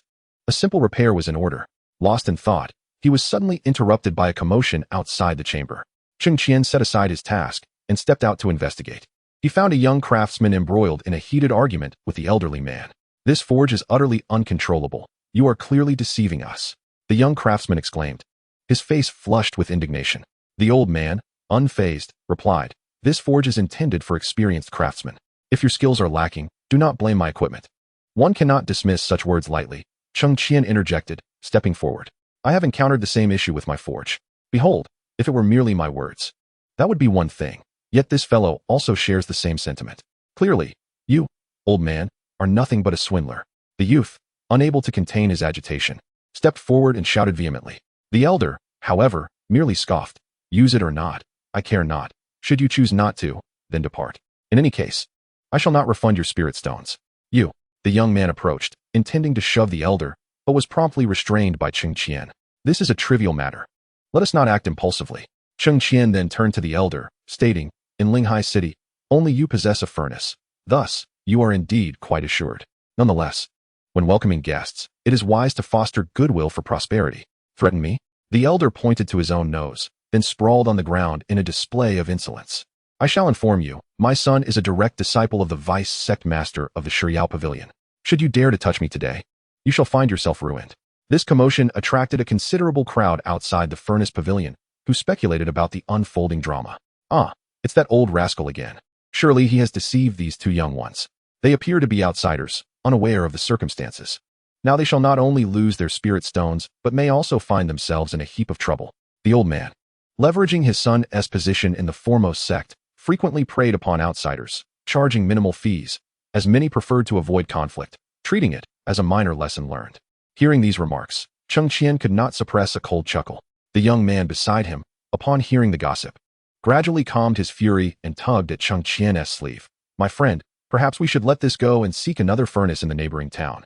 We cannot afford to offend the foremost alchemical sect in Linghai City." This was Cheng Qian's first encounter with such brazen arrogance, but he remained unperturbed. From his storage ring, he retrieved a communication talisman and said, "Brother Shan, I have encountered some trouble at the furnace pavilion. Might you be free at this moment?" A swift response came. "I am free, I am free. Who dares to be so blind? Wait for me, I shall be there shortly." Cheng Qian deliberately refrained from using any soundproofing techniques, ensuring that all present could hear the exchange. The elder cast a suspicious glance at him, pondering that he had not seen this individual before and doubting he was of any significant consequence, thus easing his mind and remaining sprawled on the ground. The young craftsman watched Cheng Qian with a glimmer of hope, believing that perhaps there would be a turn of events. Among the onlookers outside, a few recognized Cheng Qian and fell into reminiscence. Before long, a light call from a celestial crane echoed outside, and Xin Shao grandly leapt down from the crane's back. Many recognized him at once. "Ah, is that not the vice sect master of Yue Yao Pavilion? I thought that lad looked familiar. He is the one who recently defeated Elder Hua." Laughter erupted as they anticipated the old man's imminent misfortune. The elder, not deaf, felt discomfort upon hearing these words. He half sat up, eager to discern if the newcomer was indeed Xin Shao. However, as the familiar face entered the pavilion, the elder instantly sprang to his feet, shedding any semblance of his earlier feigned frailty. "Sect Master Shun," the elder bowed and groveled. Xin Shao, however, paid no heed and walked directly toward Cheng Qian, exclaiming, "Ah, Cheng, my young friend, we meet again." "Brother Shun," Cheng Qian replied with a slight bow. The scene elicited a cold sweat from the elder, while the onlookers erupted in laughter. "Is it you who troubled my brother?" Xin Shao greeted before turning sharply to reprimand the elder. "Oh dear. This truly is a case of the flood washing over the Dragon King's temple, a family failing to recognize one another. Master Shun, how could I possibly trouble your brother? It is all a misunderstanding, a misunderstanding." The elder immediately bowed in apology. Xin Shao furrowed his brow and snorted coldly. "A misunderstanding? You, old man, have long relied on your son's connections to wield power in Linghai City. Today, you wish to ensnare my brother? This cannot simply be overlooked." Upon hearing this, the elder's smile abruptly faltered, and he trembled as he spoke. "Master Shun, I realize my mistake. I shall return the spirit stones for the furnace to this young friend at once, and I will never deceive anyone again." Seeing the elder's panic, Cheng Qian found it somewhat amusing and waved his hand, saying, "Elder, I did not intend to make things difficult for you. However, the furnace does indeed have some issues. If you can repair it properly, it will benefit many more craftsmen in the future." Chapter 166. Is it true? Cheng, my old friend, can you refine tools? Shen Xiao glanced at Cheng Qian, noting that he did not intend to pursue the matter further, then turned to the elder, saying, "Did you hear that? Why not follow what my young friend has suggested? Master Shen, it is not that the old man intended to deceive anyone. The furnace has truly fallen into disrepair, and no one in Linghai City is willing to undertake the repairs." The elder said, his face reddening as he lowered his head. Not wishing to waste any more time, Cheng Qian extended his hand. "Return the spirit stones to me, and I shall help you repair the furnace." The elder looked at Cheng Qian in surprise. Are you capable?" Shen Zhao's eyes widened. "No way. Cheng, my old friend, you can refine tools?" "Somewhat," Cheng Qian replied, wearing a mysterious smile, feeling quite pleased with himself. "Impressive." Shen Xiao could not help but give a thumbs up, then kicked the elder lightly. "Hurry and thank my old friend Cheng. Not only is he not charging you, but you must also cover the repair costs for the furnace." The elder hesitated for a moment, but ultimately nodded. After all, even if the repairs were unsuccessful, it would be worth the expense to avert disaster. He and his son would need to live here long-term and could not afford to offend Shen Xiao. With a sigh, the elder retrieved a considerable number of spirit stones from his storage bag and presented them with both hands. "Young man, this is nearly a year's worth of income from the furnace pavilion. I asked for your assistance." Though Cheng Qian was kind-hearted, he was not a fool who sought nothing in return or allowed himself to be bullied. He accepted the spirit stones, saying, "This is insufficient. These stones will only suffice for one furnace." Shen Xiao kicked him again. "Do not be sly. Pay the market rate for hiring someone to repair the furnace. My old friend Cheng is not the sort to take advantage of you, but you cannot expect to use his skills for free." The elder nodded and bowed deeply. The old man has been inconsiderate. With that, he gritted his teeth and removed an entire storage bag, handing it over. "Young man, this is 3 years' worth of income from the furnace pavilion. Will that be sufficient?" Cheng Qian's keen perception revealed that the other furnaces merely presented minor issues. It was only the one utilized by the earlier craftsman that bore significant faults. Considering the repairs required, the expenses would nearly balance out. What rightfully belonged to him felt insufficient. Conversely, anything beyond that seemed excessive. The events of the day were but a mere interlude amidst the myriad significant occurrences in his life. Given Cheng Qian's temperament, he would not nitpick over a minor mistake, nor would he seek to bring ruin upon another. Moreover, with Shen Xiao present, persisting in such a manner would be akin to grinding someone's dignity into the dust, an act of folly he had no intention of committing. Thus, after accepting the storage pouch and confirming there were no issues, Cheng Qian nodded. "Very well, I shall proceed to repair the furnace." With that, he turned and re-entered the alchemical chamber. The young craftsman followed closely, filled with curiosity and admiration for Cheng Qian, eager to witness how he would tackle the intricate repairs of the troublesome furnace. Shen Xiao exchanged a glance with the elder and, before entering, remarked, "Today you are fortunate. Had you encountered a practitioner of lesser temperament, even with my protection, you would likely have suffered considerable losses. In the future, refrain from such behavior. Consider your son's virtue." Indeed, the elder replied, appearing thoroughly remorseful. Shen Xiao huffed dismissively, ignoring him as he swiftly followed Cheng Qian into the workshop. Standing before the furnace, Cheng Qian meticulously examined it. Subsequently, he summoned his internal spiritual energy, gradually channeling it into the furnace to explore its internal structure and ascertain the underlying issues. Moments later, he had formulated a plan. From his storage ring, he retrieved a selection of his own alchemical materials. Though not rare treasures, they sufficed for the repairs at hand. With swift motions, he formed hand seals, casting incantations upon the materials, which promptly transformed into a liquid state, flowing gently into the critical components of the furnace, guided by his spiritual energy. This was a delicate endeavor, and Cheng Qian focused intently, beads of sweat gradually forming on his forehead. The young craftsman watched nervously from the side, scarcely daring to breathe, fearful of disturbing Cheng Qian's concentration. Shen Xiao and the elder awaited in silence as well. Shen Xiao stood with arms crossed, exuding an air of nonchalance. It was not a matter of unwavering faith in Cheng Qian, but rather a belief that should the repairs falter, he could easily provide a cover story, escorting Cheng Qian away while simultaneously garnering his favor, an advantageous situation regardless of the outcome. The elder, on the other hand, wore a face of tension, for the outcome directly impacted his livelihood. If Cheng Qian succeeded in restoring the furnace, business would surely improve, sparing him from further deceitful practices. As time passed, a faint humming sound suddenly emanated from within the furnace, followed by a soft glow beginning to emanate from its previously dull surface. It worked. Cheng Qian let out a long sigh of relief, a smile of satisfaction gracing his features. The young craftsman leaped in excitement. Is it true? Let me give it a try. Cheng Qian smiled and stepped aside, allowing the eager young blacksmith to approach the furnace. With utmost care, he infused his spiritual energy, discovering that the furnace's flames were remarkably stable, easily adjustable to his will. Wonderful. This is even better than a brand new furnace. The young blacksmith exclaimed excitedly. Xin Xiao also stepped forward to inspect, astonished to find that Cheng Qian had indeed restored the old furnace to such excellent condition. He patted Cheng Qian on the shoulder, saying, Brother Cheng, you truly possess remarkable talents hidden beneath the surface. The old man was overwhelmed with emotion, tears welling in his eyes as he approached Cheng Qian, exclaiming, Young man, you are indeed my benefactor. With this repaired furnace, my business is bound to flourish. Cheng Qian smiled gently in response, though the furnace has been restored. It is essential that you maintain it and conduct regular checks. Of course, the old man nodded repeatedly. What about the other furnaces? Xin Xiao inquired. This one was particularly problematic. The others are relatively simpler, but will still require some time, Cheng Qian replied. Xin Xiao chuckled. You are being overly modest, my friend. It took you merely a quarter of an hour to fix this furnace. The remaining ones should be a piece of cake. You flatter me, Brother Shen. After another quarter of an hour, Cheng Qian resolved all the issues with the furnaces and turned to Xin Xiao, saying, Brother Shen, I still need to forge my life sword, so I kindly ask you to make a trip for me today. How long will it take? At best, a day. At worst, 3. Cheng Qian contemplated before responding. Xin Xiao pondered for a moment. That isn't too long. How about this? I will wait here for you. And once you finish forging, we shall enjoy a hearty meal together, shall we?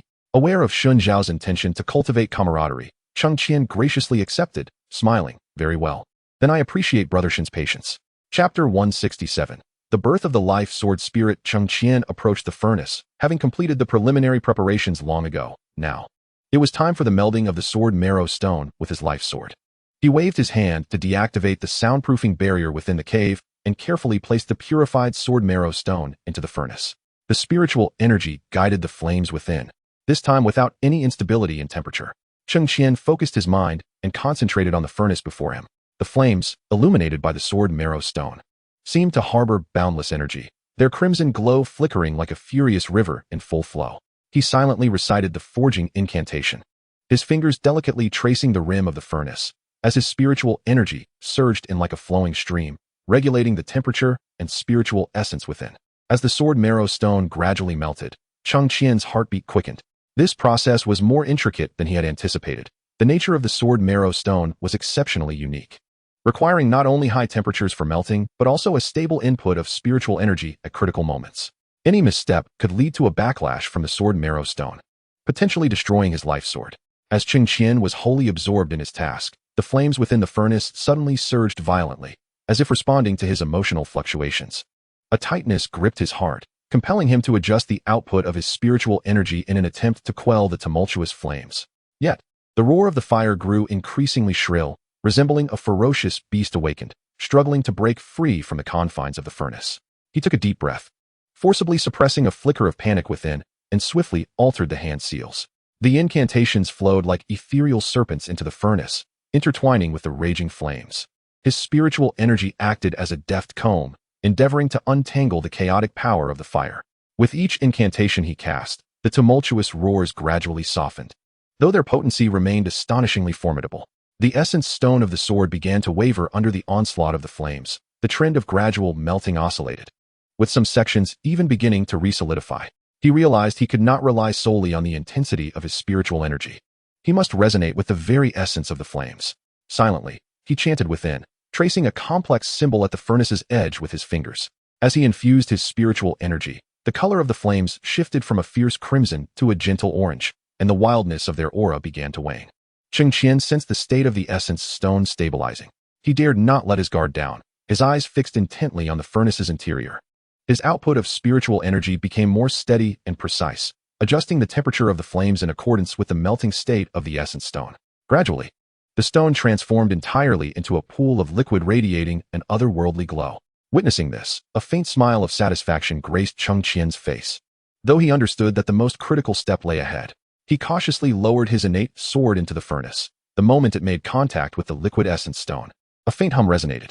As the innate sword melded with the essence stone's liquid, it began to emit a brilliant light that intensified, even piercing through the crevices of the furnace.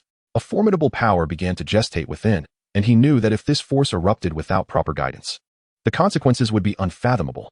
He closed his eyes, allowing his consciousness to descend into the furnace, attuning himself to the surging energy. Intricate hand seals danced from his hands, casting afterimages as they probed within, akin to taming a wild stallion. Through his efforts, the energy gradually yielded, becoming less frenzied. Cheng Qian began to guide this energy, gently enveloping the innate sword. Under this encasement, the sword's hum grew ever louder, its brilliance more resplendent. At that moment, a thought flickered through Cheng Qian's mind. He recalled an ancient forging technique from the legacy of the artifact sage, which could perfect the fusion of the innate sword and the essence stone. This method required him to infuse a fragment of his very soul into the process, a task fraught with peril, for failure could lead to a devastating blow to his spirit. However, should he succeed, the fated sword would not only elevate in quality by an entire echelon, but it might also awaken a sentient sword spirit from its inherent chaotic consciousness. In such a moment, the unity of man and sword would unleash their utmost potential in battle, and in critical situations, the sword spirit's innate power could be channeled back to the wielder, yielding a staggering 200% enhancement. This is a once-in-a-lifetime opportunity. Despite the immense risks involved, it is worth the endeavor. Cheng Qian took a deep breath, carefully drawing forth a thread of spiritual energy from his sea of consciousness, as if cradling the most fragile treasure in existence. As this thread of spiritual energy inched closer to the furnace, the surrounding atmosphere seemed to grow heavy with anticipation. Cheng Qian's forehead was beaded with fine droplets of sweat, each one a manifestation of the pressure he bore. Upon contact with the energy within the furnace, his body jolted violently, as if struck by a profound blow to his very soul. A wave of excruciating pain radiated from the depths of his spirit, yet he gritted his teeth, forcing his mind to remain steady as he began to guide the spiritual energy to merge with the fated sword and the essence stone. With the infusion of spiritual energy, the fated sword's brilliance became increasingly resplendent, igniting as if enveloped in the most radiant flames. The essence stone's energy seemed to find a new home, joyously swirling around the spiritual energy and the fated sword, creating a wondrous resonance among the three. Through his relentless efforts, the sword's body began to undergo remarkable transformations. The once ordinary surface of the sword gradually revealed mysterious patterns, reminiscent of ancient runes, imbued with boundless secrets. The hum of the sword deepened, resonating with a rhythmic cadence. Cheng Qian understood that this was a portent of the imminent birth of the sword spirit. His heart brimmed with anticipation, yet he felt a tinge of anxiety. After all, this process was not yet complete, and any minor misstep could lead to utter failure. He meticulously controlled his spiritual energy, gradually perfecting the fusion of the essence stone's energy with the sword's body. Every minute movement felt like walking a tightrope, demanding exceptional skill and concentration. At long last, after a prolonged and arduous endeavor, the light within the furnace reached its zenith, only to suddenly coalesce. The fated sword hovered serenely within the furnace, exuding an aura that was both ethereal and formidable. Cheng Qian slowly opened his eyes, a fatigued yet contented smile gracing his face. He extended his hand, dispelling the seals of the furnace. The fated sword, sensing its master's call, floated gently into his grasp. It was done. Cheng Qian held the fated sword, giving it a light flourish, and a wave of sword energy shot forth, leaving a profound mark upon the cavern wall. The power of this sword energy had multiplied manifold, representing a transformation beyond recognition. Joyous and triumphant, Cheng Qian gazed at the blade in his hand, his eyes alight with brilliant radiance. Chapter 168. To gift a rose is to leave a fragrance on one's hands. Cheng Qian grasped his newly refined life sword, his heart brimming with joy as he stepped out of the artifact forging cave. Shen Xiao had been waiting outside for quite some time. Upon seeing Cheng Qian emerge, his gaze was instantly captivated by the formidable aura emanating from the life sword. Brother Cheng, this sword is truly an unparalleled divine weapon, Shen Xiao exclaimed in admiration. Cheng Qian smiled in response. Thanks to today's fortuitous occasion, Brother Shen, we must celebrate this evening. Absolutely. I shall treat you, Shen Xiao chuckled. Leading Cheng Qian away from the artifact furnace pavilion, Cheng Qian sent a message to Hua Jin, informing her that he would not be returning to the Hua residence that night. He was unsure why he felt the need to mention it, yet it seemed to be an instinctive action. The Stone Medicine Pavilion was a premier sect of the Southern medicine, primarily focused on alchemy, nestled within a mist-shrouded mountain range, surrounded by flourishing spiritual flora and an abundance of exotic herbs. The mountains were infused with ethereal energy, as if tangible mist wove through the forest, nourishing various rare, medicinal materials. The architectural style here was distinctive. Unlike the stone structures of the Tiandi sect, most were primarily wooden, connected by exquisite corridors between the pavilions. The eaves of the pavilions were adorned with carvings of auspicious beasts and runes related to alchemy, which served not only as decoration but also possessed the ability to gather spiritual energy. Upon entering the stone medicine pavilion, one could detect a subtle fragrance of medicinal herbs wafting through the air, a unique blend from countless elixirs and spiritual plants. Cheng Qian guided Cheng Qian through the sect, introducing him to various locations within. There was a grand medicinal garden cultivating rare herbs from distant lands, and at its center lay a spiritual spring, its crystal-clear waters continuously emanating rich spiritual energy, serving as a vital source for alchemical concoctions and enhancing their quality. Over there is the heart of our sect. Cheng Qian pointed to a magnificent alchemy tower. The alchemy tower comprised 9 stories, each level equipped with distinct alchemical facilities and environments, with increasing difficulty and the production of ever more precious elixirs as one ascended. The walls of the tower were inscribed with the insights and formulas of generations of alchemists, treasures of immeasurable worth to the stone medicine pavilion. Cheng Qian gestured towards a nearby peak. That is where our disciples engage in closed-door alchemy or cultivation. From this vantage point, one could behold the breathtaking scenery of the mountains, clouds swirling below like a celestial realm. Cheng Qian felt a sense of liberation. After days of confined artifact forging, although the results were significant, he was mentally exhausted. Now, gazing upon the previously unseen vistas of the stone medicine pavilion, he felt entirely at ease. The two arrived at an elegant courtyard within the pavilion, where Cheng Qian laid out exquisite food and fine wine, reveling in cheerful conversation and merriment. After several rounds of wine and an array of dishes, a hint of hesitation and gravity appeared on Cheng Qiao's face. Noticing his change in demeanor, Cheng Qian inquired, "Brother Shen, you seem troubled. Please, feel free to speak candidly." Cheng Qian sighed, setting down his cup, and slowly said, "Brother Cheng, I indeed have a matter to request of you. Please, do not hesitate to elaborate. I have a daughter who has been frail since her childhood. Over the years, I have scoured the land for various rare treasures to prolong her life, yet her health has seen little improvement. Now, only a special elixir can save her, but its concoction is exceedingly challenging. I find myself at a loss and must implore your assistance." As Cheng Qian spoke, he observed Cheng Qian's reaction, and seeing no sign of disdain, he felt a sense of relief wash over him. Cheng Qian smiled and said, "Not only are you a friend of my esteemed master, but given your repeated efforts to assist my younger brother, I shall certainly lend my aid, Brother Shen. Is that true? Splendid. Cheng, my dear brother, I knew I had not misjudged you. From the moment we met, I sensed your noble character and charm." Cheng Qiao's flattery flowed forth freely, provoking hearty laughter from Cheng Qian, who, unable to contain himself, waved his hand and said, all right, Brother Shen. If you continue to praise me, I may forget my own name. Haha, rest assured, my dear brother, in addition to my compliments, I have prepared a reward for you." Cheng Qian, being a man of straightforward disposition, promptly retrieved a yellowed scroll from his robe and handed it to Cheng Qian. "This is the formula for the elixir, known as the revitalizing pill. The ingredients required are exceedingly rare, such as the Millennium Ganoderma, 10,000-year snow ginseng, and dragon scale grass, all of which I have gathered. However, the process of concocting this elixir demands precise control over both the heat and spiritual energy. Any misstep could result in failure.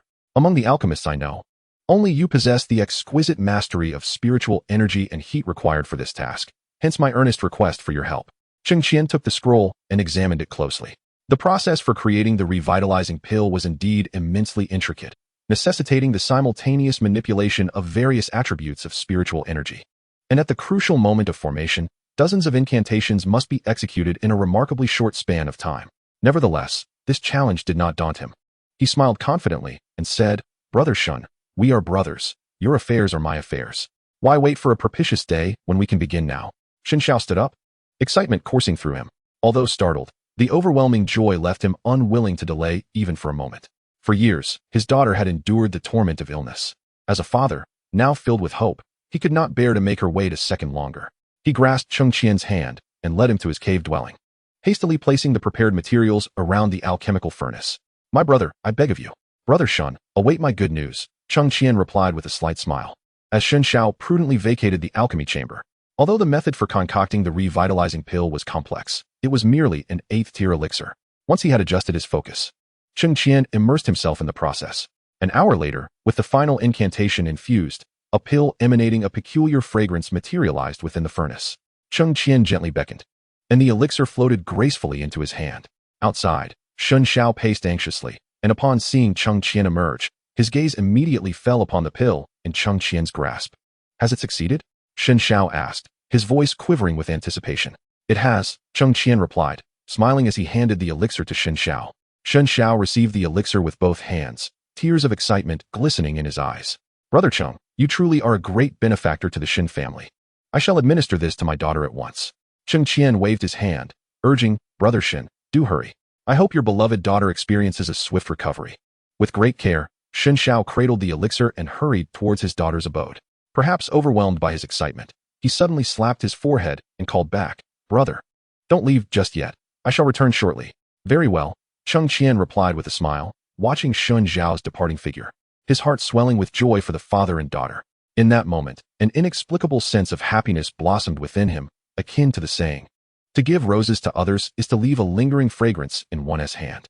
Cheng Qian gazed at the flowers and plants in the small courtyard, a slight smile gracing his lips. Chapter 169.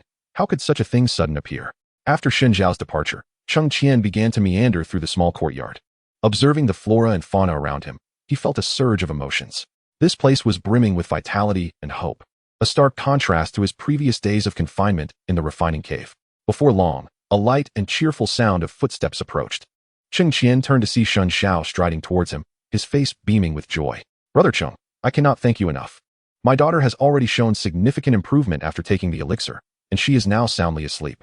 I believe that upon awakening, her health will be greatly restored. Shen Xiao exclaimed, his eyes slightly glistening. Cheng Qian felt a sense of happiness for him. Brother Shen, this is wonderful news. As long as your daughter regains her health, all will be well. Brother, I am not one to be ungrateful, Shen Xiao said earnestly. The promised reward shall not be diminished, and I wish to bestow upon you an additional generous gift. Cheng Qian was about to decline, but Shen Xiao raised his hand to halt him. Please, allow me to finish. I understand that your journey on the path of cultivation is still long, and while our stone medicine pavilion specializes in alchemy, we also possess numerous scriptures beneficial for cultivation. I would like to gift you a manual suited for your practice, which will undoubtedly aid you in your future endeavors. Cheng Qian felt a stir in his heart, recognizing the truth in Shen Xiao's words. In the realm of immortality, a quality manual is a rare treasure. Then I shall humbly accept your generosity. Shen Xiao led Cheng Qian to the scripture pavilion of the stone medicine pavilion, where shelves were lined with an array of scrolls and tomes. He meticulously sifted through the various manuals before finally selecting one that emanated a faint blue light. This soul refinement technique is one of the treasures of our pavilion, specifically for the cultivation of the soul. Although you have yet to engage in soul cultivation, I believe that with your talent, you will swiftly grasp its profound secrets, Shen Xiao stated as he handed the manual to Cheng Qian. Soul cultivation manuals are notoriously scarce. Despite this one being of relatively low grade, it remains a rare gem in the Tianyuan continent. Though Cheng Qian felt the weight of the gift, he had no intention of refusing, yet he still wished to express his gratitude. Brother Shen, this gift is exceedingly heavy. I truly do not know how to repay your kindness. My dear younger brother, Shen Xiao replied with a hearty laugh. To say such a thing is to be overly formal. You have saved my daughter's life. This trifle is but a mere token. After exchanging a few more pleasantries, Shen Xiao personally escorted Cheng Qian to the door. Upon returning to the Hua residence, Cheng Qian refrained from greeting anyone and hurried to his quarters, eagerly commencing his study of the soul refinement technique. Following the guidance of the scroll, he began with a period of meditation, attuning himself to the fluctuations of his soul. As he concentrated, a faint blue light emanated from his brow, gradually dispersing into the surrounding air. However, the practice of soul cultivation proved to be far more challenging than he had anticipated. During his initial attempt, the blue light danced around him like a mischievous sprite, eluding his complete control. Taking a deep breath, Cheng Qian calmed his mind, recalled the key points inscribed on the scroll, and adjusted the flow of his spiritual energy. After several attempts, the blue light began to coalesce, slowly forming an elusive speck of light. Beads of sweat dotted his forehead, yet his eyes sparkled with excitement. Though faint, this small point represented his first step in soul cultivation. At that moment, a knock echoed through the room. Cheng Qian furrowed his brow, gradually withdrawing from his practice, and rose to open the door. Standing outside was Hua Jin, who, upon seeing him, expressed her concern. Brother Cheng, you returned without notifying me. I was worried something might have happened. Cheng Qian smiled gently. I just returned and felt a bit fatigued, so I intended to rest for a while. I apologize for causing you worry. Noticing Cheng Qian's slightly weary countenance, Hua Jin refrained from further inquiries. Brother Cheng, today I discovered a rather intriguing book in the library of the Hua residence. It details methods for setting up formations on alchemical furnaces, and I thought you might find it interesting. Cheng Qian's eyes brightened at her words. Although he possessed experience as a fifth-tier formation master, He had never heard of formations specifically for alchemical furnaces. "Quick, let me see it," he urged. Hua Jin retrieved the slightly worn book from her storage ring and handed it to him. As he accepted the book, he noticed the cover inscribed with the ancient characters "Complete Guide to Alchemical Furnace Formations." Eagerly, he opened the book, which meticulously detailed various formations suitable for different types of alchemical furnaces, as well as how to adjust the layout and flow of spiritual energy based on the properties and requirements of the elixirs being refined. The more he read, the more captivated he became. This knowledge felt like the opening of a new door. Watching Cheng Qian's engrossed demeanor, Hua Jin couldn't help but chuckle. "Brother Cheng, it seems this book truly suits your taste." Cheng Qian lifted his gaze and smiled faintly. "Miss Jin, may I borrow this book for a few days to study?" Hua Jin replied sweetly. "It was intended for you, Brother Cheng. You may study it for as long as you wish." In the central cauldron, a realm of trials. At the edge of a tranquil valley, Su Ran, the esteemed disciple of the Heavenly Earth sect's leader, stood with a furrowed brow. The once vibrant vegetation around him had turned a desolate yellow, and a faint putrid odor permeated the air. Scattered on the ground were peculiar footprints, unmistakably not made by ordinary creatures, surrounded by a viscous black residue that exuded an unsettling malevolence. Su Ran crouched down to examine these traces closely. They appeared to indicate the presence of evil seeds, yet how could such a thing suddenly manifest in this area? He was acutely aware of the dangers posed by these malevolent entities. Should they take root and proliferate here, the consequences would be dire. Evil seeds not only consumed the vitality of their surroundings, but also corroded the minds of cultivators, transforming them into mindless husks driven solely by bloodlust. Carefully following the direction of the footprints, he gripped the hilt of his sword, ever ready to confront any imminent threats. As he ventured deeper, the malevolent aura intensified, and Su Ran's expression grew increasingly grave. Soon, he stumbled upon a concealed cave that emanated an exceptionally strong evil energy. Employing a spell to mask his presence, he stealthily approached the cave to assess the situation. Inside, darkness enveloped the space, and Su Ran could only discern vague silhouettes in the dim light. A colossal figure stirred in the depths of the cave, surrounded by numerous egg-like objects radiating sinister energy. These were the early forms of evil seeds. Holding his breath, he extended his spiritual senses for a brief moment and felt his heart race. There were thousands of these ominous eggs, and if they were to hatch, the repercussions would be unthinkable. It was beyond his solitary capabilities to eradicate the evil seeds within this cave, so Su Ran quietly retreated and hastened back to the sect. 3 days later, while diligently studying the comprehensive guide to alchemical arrays at the Hua residence, Cheng Qian received an urgent message from his master.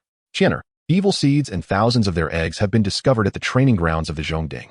Return tomorrow and accompany your senior brother Su Ran to annihilate the evil seed lair." The melodious voice of Lu Ziyuan echoed in his mind, prompting Cheng Qian to raise an eyebrow. Evil seeds? Historical records of the Tianyuan continent describe them as malevolent entities born from the sinister energies of the world.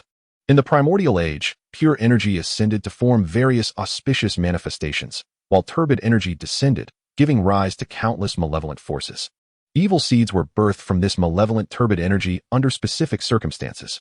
The forms of evil seeds are manifold.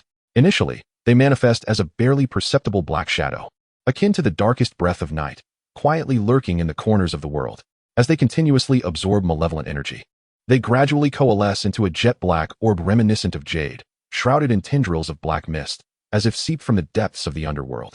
Once they reach a certain growth stage, they transform into a cocoon-like entity, with a shell as hard as dark iron, also known as an evil seed egg. When fully matured, the malevolent essence will break free from its cocoon, transforming into a fearsome fiend, colossal in stature and exuding a potent stench of decay. Its form seems to be forged from countless vengeful spirits, its eyes glimmering with a blood-red light, and its fangs bared, each hair resembling a black steel pin.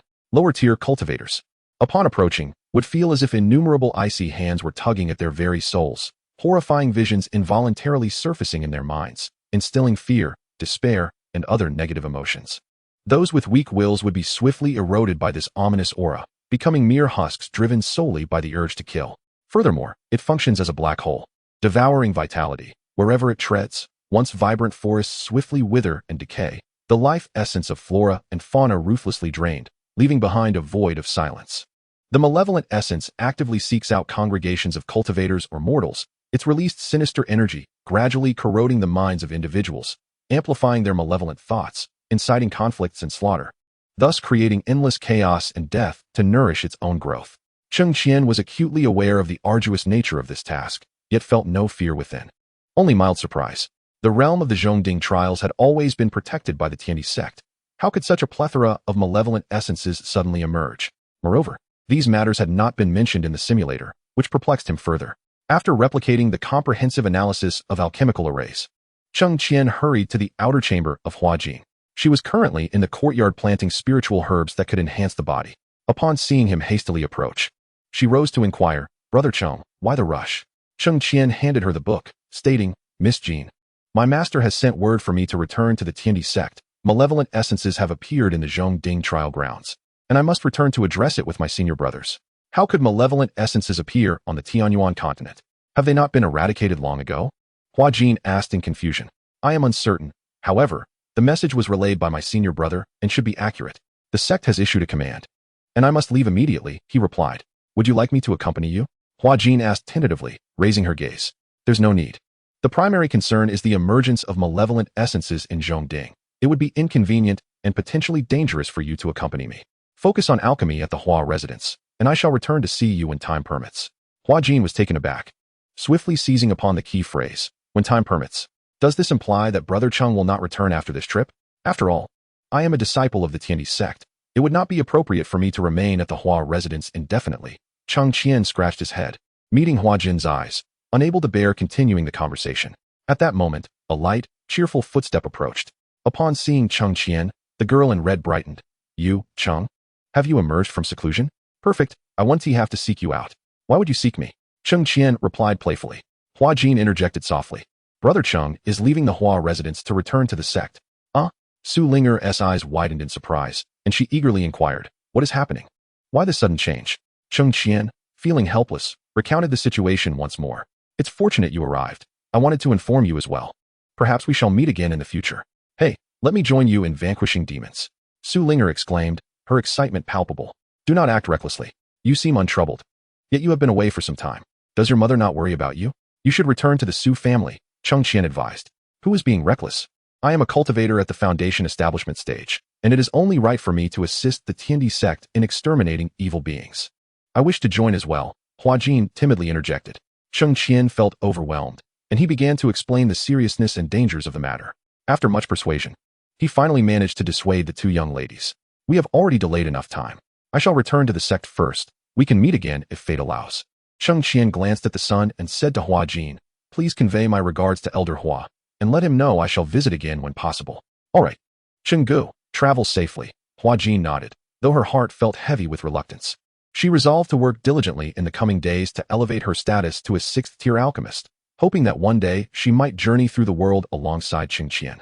Su Linger pouted, "Since that is the case, I shall not linger at the Hua residence any longer. I will return home tomorrow."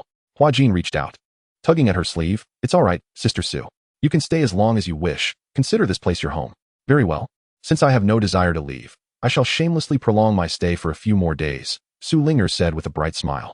Cheng Qian found their interaction amusing and shook his head in resignation. "Ladies, it is time to part ways. Once I have resolved this matter, I will return to see you both." "Indeed," the two girls replied in unison, watching as Cheng Qian departed on his sword. As his figure gradually faded into the horizon, the two exchanged glances and shared a bittersweet smile. Who would have thought that we chased after Cheng Qian for so long, and yet made no progress? Now he has left, Su Linger remarked with self-deprecating humor. Huajin bit her lip, gazing in the direction Cheng Qian had vanished, murmuring, "Chenggu is destined for greatness. Soaring high above like a bird unconfined. He is the great hero meant to shine in this world. How could such a person ever be retained by someone like me?" Su Linger sighed softly. "I too recognize his brilliance. Yet life is fleeting. One must strive with all their might to discover what is possible," she replied. "Sister Su, let us both strive to become women worthy of Chenggu," Huajin said with a light laugh, her eyes sparkling with determination. "Absolutely." Chapter 171. Just returned Cheng Qian soared through the skies on his sword, soon arriving at the teleportation array of Linghai City, and swiftly returned to the Tiandi sect. Upon entering the sect, he noticed someone waiting at the entrance. Upon seeing this person, Cheng Qian felt a wave of disorientation wash over him. His heart surged with tumultuous emotions akin to boiling magma, rendering him restless. The radiant beauty before him possessed a complexion as smooth as cream, with delicate brows resembling distant mountains, eyes sparkling like stars in the night sky, and an elegance that created a captivating scene merely by her presence. The ethereal sound of a celestial melody resonated like the plucking of strings, causing all other sounds in the world to fade away, leaving only her two brief yet penetrating words. Qianer. Lu Ziyuan smiled as she spoke, her voice infused with a gentle charm that was utterly enchanting. Master. Cheng Qian, seeking to quell the disquieting emotions within, respectfully bowed. It is sufficient that you have returned. Accompany me. Yes. The two proceeded, one following the other, towards the grand hall of the sect, Lu Ziyuan's graceful figure gliding ahead of Cheng Qian. Suddenly, a gust of wind swept through the sky, causing the nameless flowers along the path to dance in the breeze, their petals landing softly on the shoulders and heads of the two. The white petals resembled snowflakes in winter, invoking an unbidden vision of shared twilight years. For a fleeting moment, Cheng Qian wished that time could linger a little longer. Yet in the blink of an eye, they had reached the entrance of the hall. A young man clad in white, tall and poised, bore a stern yet spirited countenance. Upon seeing Lu Ziyuan, he immediately bowed respectfully. Master. Saran, this is your junior brother Cheng Qian, Lu Ziyuan said with a light laugh, gesturing to the person behind her. Having already grasped the general situation from previous messages, Cheng Qian promptly responded upon hearing his master's introduction. Greetings, senior brother. Saran nodded slightly, appraising Cheng Qian with a glimmer of appreciation in his eyes. He had heard his master speak of the new junior brother as a prodigy among men, and seeing him now, he could not help but marvel at his master's discerning eye. Cheng Qian, taken aback for a moment, observed the two chuckling softly. Your capricious nature reveals a lack of awareness of your role as a senior brother. Lu Ziyuan waved her hand. Come inside. Cheng Qian was surprised to discover that the legendary senior brother possessed such a temperament, prompting him to steal another glance. He noticed Saran wink at him before following Lu Ziyuan into the hall, and Cheng Qian hurriedly trailed behind. Seated at the head of the table, Lu Ziyuan ignited a communication talisman, and soon the elders from various peaks arrived in succession, accompanied by two disciples each. The matter of the evil spawn had already been communicated throughout the sect, and prompt action was paramount. Thus, Lu Ziyuan had conferred with the elders as soon as news had arrived. As the foremost sect to uncover the source of the evil spawn and the leading sect of the Central Ding, it was only fitting that they set an example. Once all were gathered, Lu Ziyuan spoke softly. This matter concerning the evil spawn is of grave significance. Should we allow them to proliferate unchecked, not only will the realm of Central Ding suffer calamity, but the entire Tianyuan continent will be plunged into peril. Elder Huayuan will lead this mission, and you shall accompany him to the training grounds to thoroughly eradicate the nest of evil spawn. Each of you represents the backbone of our Tiandi sect. This journey serves both to eliminate malevolence and to serve as a trial for you. Regardless of the outcome, your safety must be paramount. Should an emergency arise, communicate with the sect at once.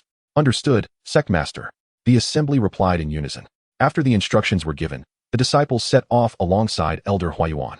Along the way, Saran leaned closer to Cheng Qian and whispered, Junior brother, this journey is fraught with peril. Stay closely behind me and do not act impulsively.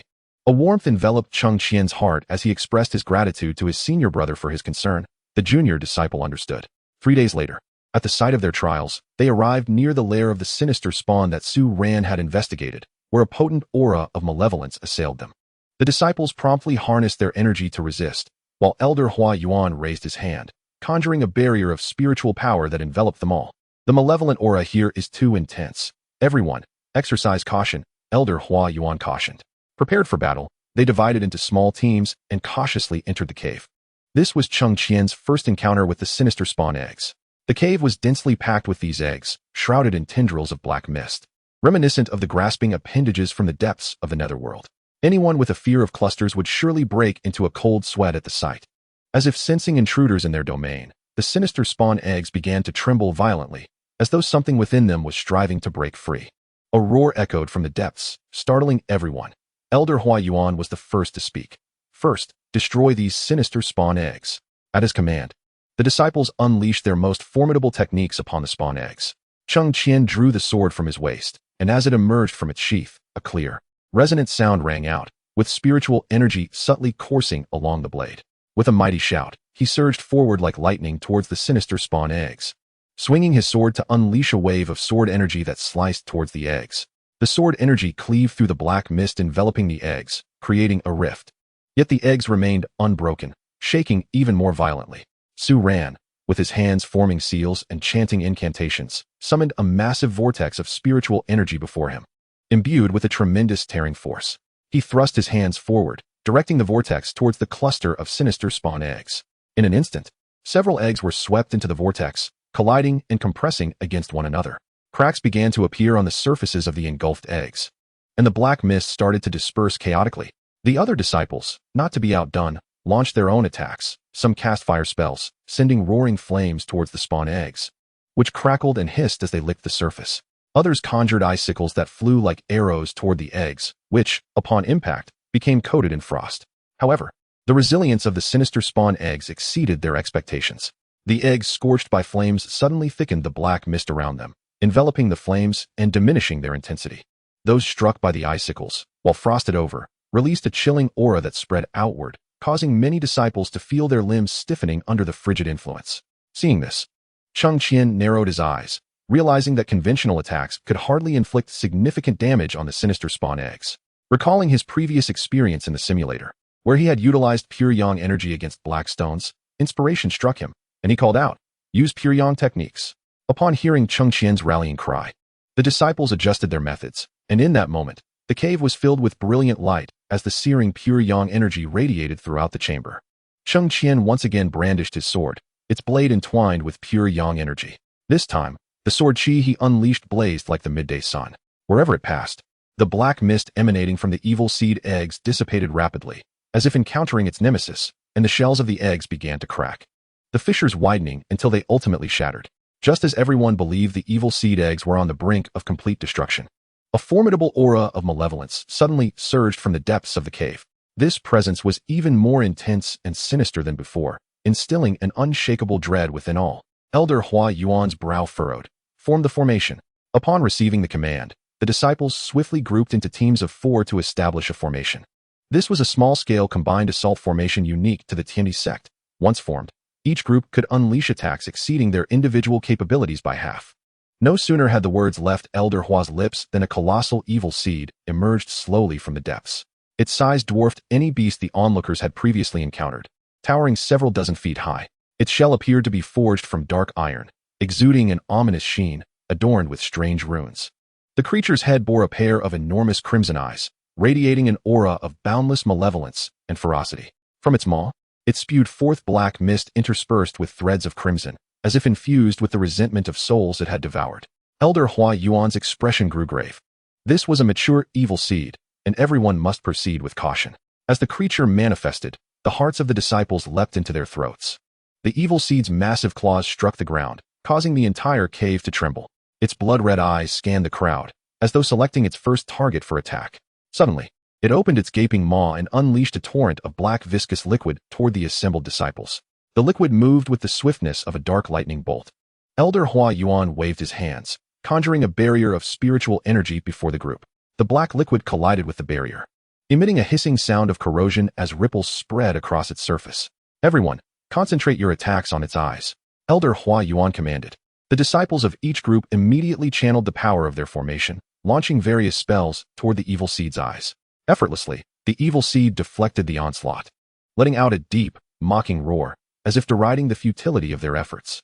A cruel glint flickered in its blood-red eyes, and then its massive form began to move slowly, each step sending tremors through the ground. Elder Hua Yuan, fully aware of the creature's might, shouted, "Attack in turns. Do not give it a moment to breathe." Relentless waves of assault crashed against the evil seed, shaking the cave to its core, a riot of colors illuminating the darkness. Yet, the creature's body was as resilient as a mountain. Despite the disciples unleashing their full strength, their attacks fell like rain, only causing it to quiver slightly. Seemingly indifferent to their efforts, a cunning light flickered in its crimson eyes, as if it were mocking the impotence of the humans before it. "Continue the assault." Elder Hua Yuan's voice resonated with urgency. As the crowd racked their brains in search of the fiend's weakness, the creature's colossal claws suddenly swung down, aimed directly at a group of disciples. They hurriedly dodged, yet one cultivator, reacting a fraction too late, was struck by the fiend's talon, instantly disintegrating into a cloud of blood mist, a sight both horrific and tragic.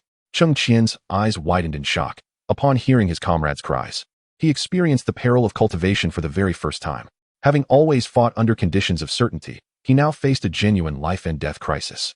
Suppressing the sudden surge of fear within him, Cheng Qian drew forth the magical artifact bestowed by his master, encircling himself with it.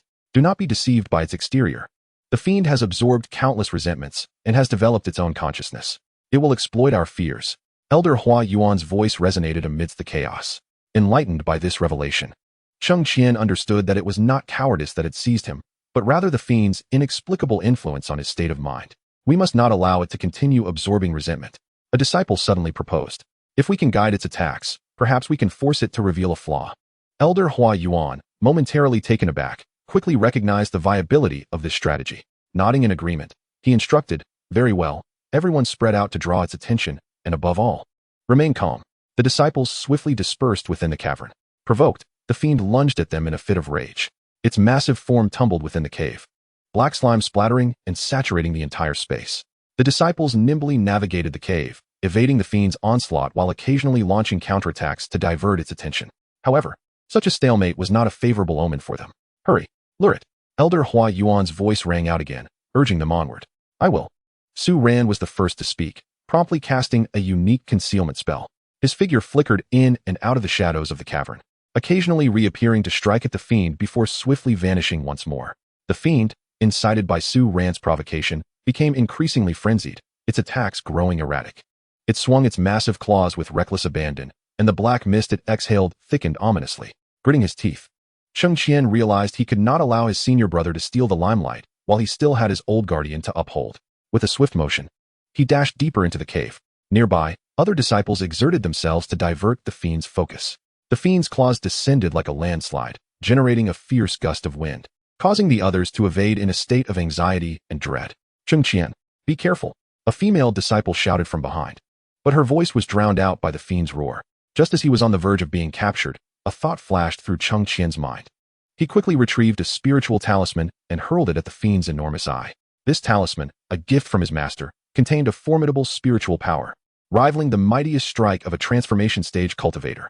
The talisman traced an arc of light through the air, flawlessly adhering to the fiend's left eye, erupting in a dazzling brilliance. The malevolent creature emitted a thunderous roar, thrashing violently as its immense form quivered beneath the radiance of the talisman. Its right eye was instantaneously blinded by the brilliant light, causing the cunning glimmer within it to fade away. "Well done, junior disciple. Not far away." Su Ran gave Cheng Qian a thumbs up. Now is the moment. Elder Hua Yuan, seizing the opportunity, swiftly mobilized the collective power of the disciples to focus their attacks on the creature's vulnerability. He himself summoned his life sword, directing its formidable force towards the creature's right eye. The malevolent entity, having just regained its footing, was unable to evade in time and instinctively shut its eyes. The ancient runes upon its eyelids flickering momentarily, seemingly suffering damage. In pain, the creature roared in fury, turning to face Elder Hua Yuan. It opened its gaping maw, unleashing a torrent of black flames towards him. Elder Hua Yuan deftly retreated, his form gliding backward. The other disciples, witnessing this, launched their own assaults on the creature, aiming to divert its attention. "Do not falter. Continue." Elder Hua Yuan's voice echoed within the cavern, inspiring each disciple. As their relentless attacks intensified, the creature's wails grew increasingly harrowing. It seemed to realize its perilous situation and abruptly ceased its onslaught, curling its body. A powerful, malevolent aura surged from within, enveloping it entirely. This dark energy formed a protective black shield, deflecting the disciple strikes. It was in its death throes. "Do not relent," Elder Hua Yuan urged. Chapter 173. Elimination of the malevolent creature. The onlookers felt a surge of anxiety, yet they understood the necessity of denying the creature any respite. Under Elder Hua Yuan's command, all disciples concentrated their spiritual energy, launching a fierce assault against the creature's shield. Under the combined force of their efforts, cracks began to appear in the black barrier, spreading like a spider's web. The creature let out a terrified roar, seemingly aware that its shield was on the verge of shattering. "Push harder." Elder Hua Yuan joined the fray, his hands weaving in the air as streams of sword energy shot forth from his fingertips, merging with the columns of spiritual power. With the final thrust of sword energy, the black shield could bear no more and shattered with a resounding crash. The malevolent energy splattered everywhere, and the disciples braced themselves against the onslaught. The creature, now bereft of its shield, stood exposed before them, its eyes filled with fear and rage, while the runes adorning its body dimmed. "Now is the prime opportunity to vanquish it," Elder Hua Yuan declared. Su Ran was the first to charge towards the creature, his sword shimmering with a chilling light. He unleashed his most formidable sword technique, tracing resplendent arcs in the air as he aimed for the creature's head. Cheng Qian, not to be outdone, followed closely behind his senior brother, a fierce determination igniting within him. Having recently delivered a significant blow to the creature with his talisman, his confidence surged. The other disciples promptly unleashed their most formidable attacks. In an instant, a myriad of spells intertwined, illuminating the cavern as if it were the brightness of day. The abominable creature emitted a tormented roar, its furious cries reverberating throughout the cave. Observing that the moment had arrived, Elder Huayuan clasped his sword tightly, channeling all his spiritual energy into the blade. Instantly, the sword was enveloped by a dazzling aura of pure yang energy. With a resounding shout, he surged forward like lightning towards the abomination. As he neared, he leapt high into the air, swinging his sword forcefully towards the creature's neck. A flash of white light pierced the darkness, and Elder Huayuan severed the abomination's head with a single, decisive stroke. The disciples, relieved at the sight of the creature's head tumbling to the ground, exhaled a collective sigh of relief. However, an unforeseen event transpired. The creature's body did not collapse. Instead, it began to undergo a peculiar transformation. Its flesh swelled rapidly, and dark mist poured forth from its form, mingled with the anguished wails of countless vengeful spirits. The creature's body twisted and contorted, growing larger and more terrifying, its limbs thickening with newfound strength, and enormous black wings sprouting from its back. "By heavens!" exclaimed Cheng Qian in astonishment. Elder Huayuan's expression grew increasingly grave as he shouted, "Everyone, be cautious. This abomination has not been fully vanquished." The disciples regained their composure, gripping their weapons tightly, bracing for the impending confrontation. The creature's new form seemed to possess heightened intelligence. It refrained from immediate attack, circling overhead with its blood-red eyes coldly surveying the group, as if searching for the optimal moment to strike. Suddenly, it flapped its massive wings, unleashing a powerful gust that swept toward the disciples. This tempest carried with it a malevolent energy, sending stones flying in all directions. The disciples hastily summoned their energies to resist, with some forming formations in an attempt to counter this formidable force. Cheng Qian and Su Ran, closest to the creature, found themselves at a disadvantage, as the sinister winds sent them hurtling away. Fortunately, both possessed protective artifacts, sparing them from harm. Yet, the creature's onslaught did not cease. It dove down abruptly, opening its cavernous maw to reveal razor-sharp fangs, bearing down on Su Ran and Cheng Qian. With hearts racing, they simultaneously summoned their spiritual powers in preparation for the impending clash. "Witness my prowess," Su Ran bellowed, as her sword shimmered with radiant light. Its momentum akin to a rainbow piercing the air, aimed directly at the creature's throat. Concurrently, Cheng Qian, refusing to be outdone, swiftly formed hand seals, unleashing spiritual talismans that soared toward the creature's chest. In that critical moment, the creature unexpectedly twisted its body, evading Su Ran's strike and lunging towards Cheng Qian. He barely managed to raise his sword in defense, the creature's fangs scraping against the blade with a jarring metallic clang that sent shockwaves through his wrist. "Seize the opportunity and strike its weakness." Elder Huayuan's voice resonated like thunder, prompting the disciples to respond in unison. A multitude of radiant spells coalesced once more, directed toward the heart of the malignant entity. With a furious roar, the creature enveloped itself in swirling black mist, attempting to fend off the assault. However, Elder Huayuan was well prepared. He retrieved a crimson spirit orb from his storage ring, channeling his spiritual energy to transform it into a piercing beam of light aimed straight at the fiend's core. "Begone!" he bellowed, as the beam intensified, striking true at the creature's heart. A blinding brilliance erupted, and the entity emitted a heart-wrenching scream, writhing in agony as if tormented by insurmountable pain. "Now is our chance." Cheng Qian and Su Ran exchanged a glance, resolutely unleashing their attacks, their twin swords thrusting toward the creature's heart. The other disciples summoned their spiritual strength, pouring their remaining energy into the effort. At that moment, the fiend's body began to disintegrate, black mist swirling chaotically, the anguished cries of vengeful spirits echoing within the cavern, lamenting its demise. "Hold firm, do not relent," Elder Huayuan commanded, his hands clasped together as he gathered the last of his spiritual power. Just as the creature seemed on the brink of collapse, it summoned its final vestiges of strength for a desperate counterattack. An overwhelming surge of malevolent energy erupted like a tempest, sweeping toward them. "Protect yourselves," Su Ran shouted, instantly activating a defensive array to shield Cheng Qian beside him. The other disciples also conjured their protective spells, yet the creature's retaliatory force was too formidable. The defensive formations shattered, and they were hurled backward by the fierce winds. In that critical moment, Elder Huayuan unleashed a mighty roar, his sword radiating a brilliant light as it charged toward the creature's core. The brilliance was blinding, as if it sought to devour all evil. "Vanish!" With Elder Huayuan's furious cry, the beam struck the core of the fiend, engulfing it entirely. A deafening explosion resonated through the cavern, followed by the dissipating black mist, restoring tranquility to the surroundings. After a prolonged silence and the vanishing of the malevolent energy, the tension that had gripped everyone finally eased, and and they collectively sighed in relief. The harrowing battle had nearly exhausted their spiritual reserves, yet ultimate victory belonged to them. Elder Huayuan, slightly breathless, surveyed his disciples with pride and satisfaction. Well done, my young ones. Chapter 174. Another orange talent. The crowd erupted in cheers. And Elder Huayuan waved his hand modestly. The appearance of this malignant entity here is no mere coincidence. We must meticulously examine this cavern for any further threats.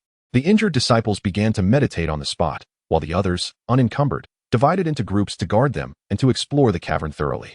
A faint residue of malevolent energy lingered in the air, and the ground bore the scars of battle, strewn with shattered stones and uneven surfaces. Cheng Qian employed his spiritual sense, detecting an unusual presence in a secluded corner. As they drew closer, a peculiar rune etched into the stone came into view, emanating a faint luminescence that seemed to bear a connection to the markings previously observed on the sinister entity. Elder Hua, do come and take a look at this. Upon hearing Cheng Qian's call, Huayuan hastened over. Furrowing his brow, he crouched down to examine the mark, gently caressing it with his fingers to sense the residual fluctuations of spiritual energy within. This mark is far from ordinary.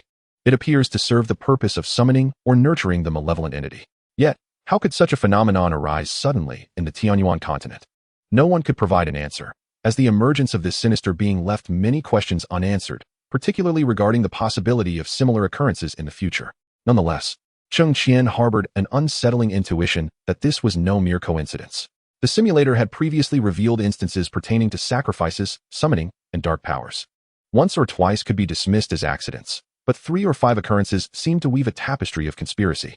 Huayuan pondered deeply, yielding no satisfactory conclusions, and ultimately resorted to using his sword to violently obliterate the rune. With no further discoveries among the other disciples, Elder Hua exhaled in relief, remarking that it appeared they had thoroughly eradicated the source. Let us depart for now.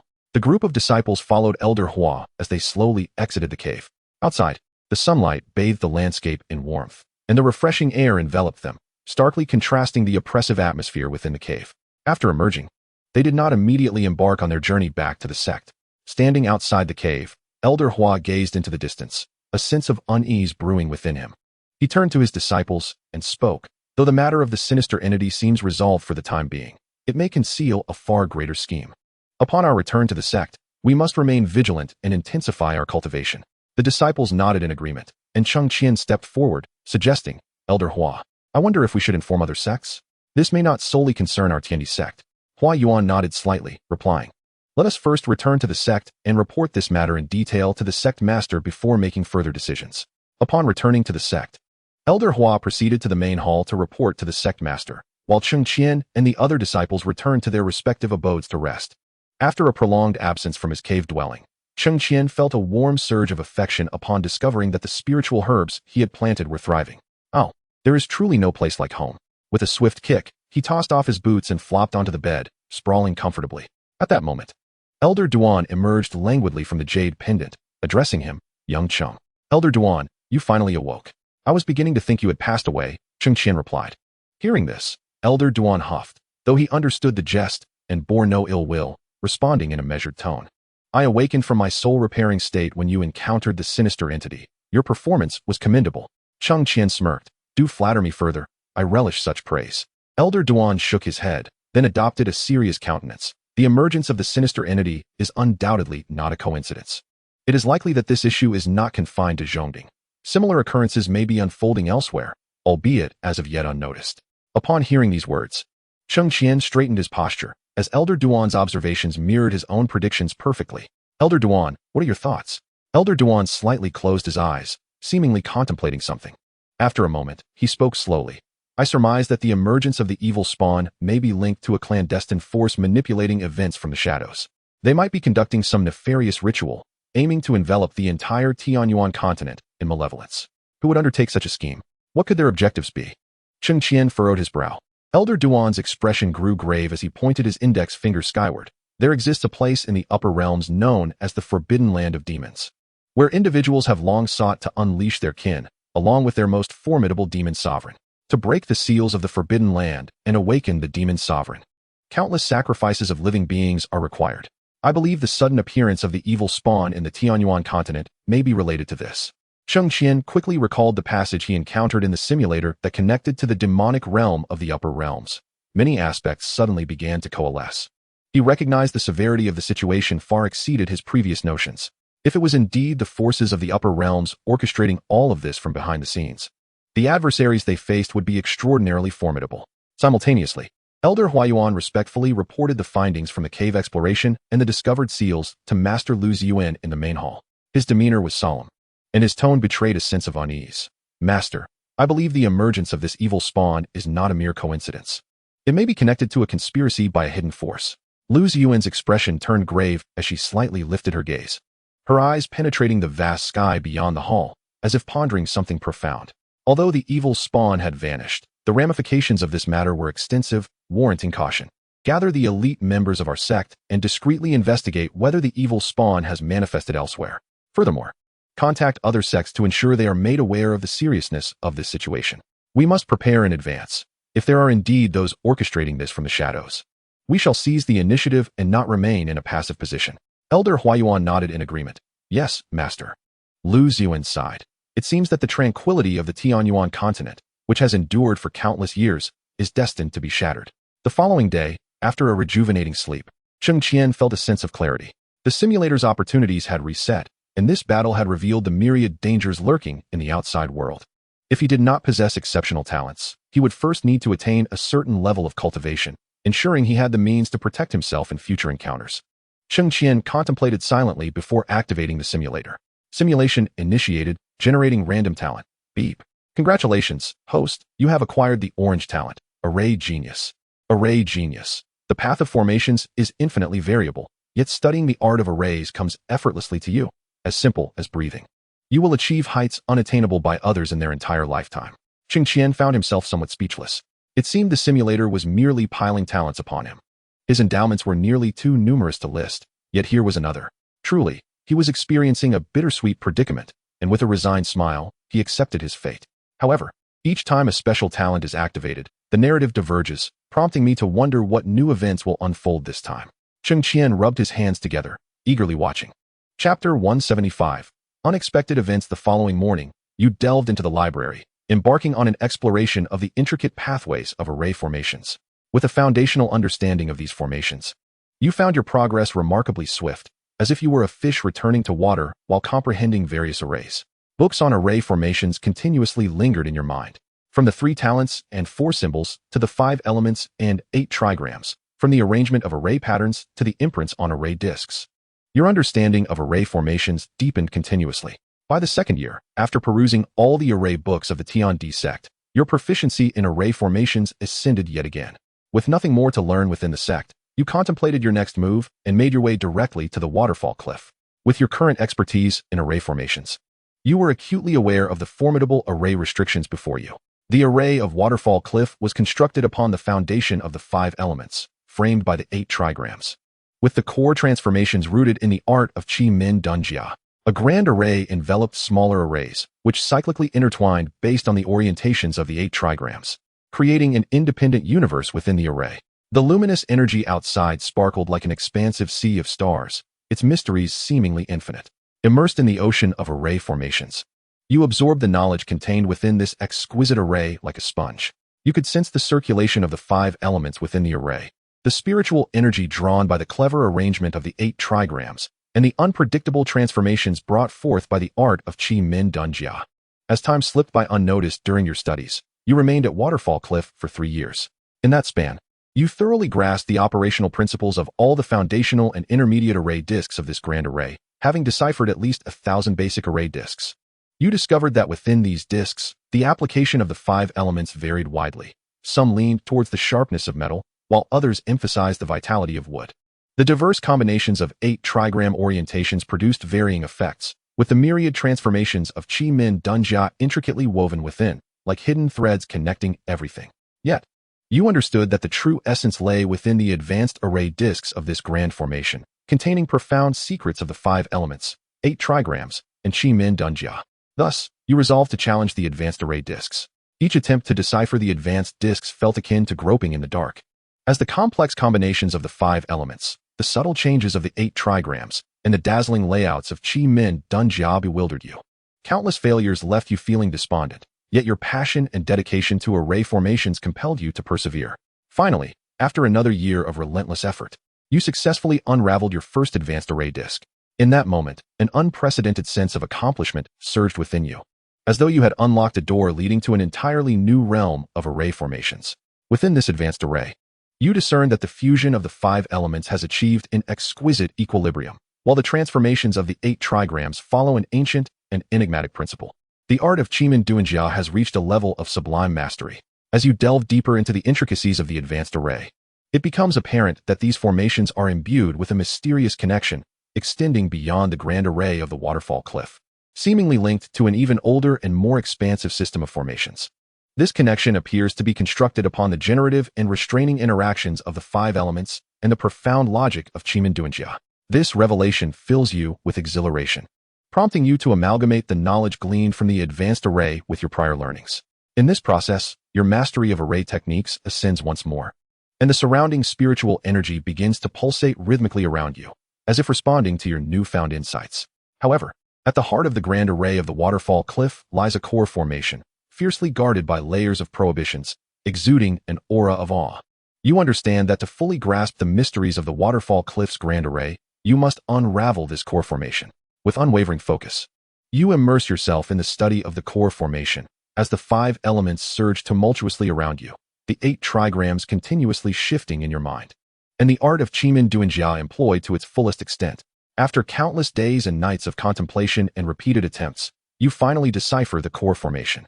In that fleeting moment of its unraveling, a resplendent beam of light ascends skyward, and amidst this brilliance, a fairy clad in pink slowly materializes. Her figure is graceful, her beauty unparalleled, radiating an ethereal quality that instantly reveals her extraordinary nature.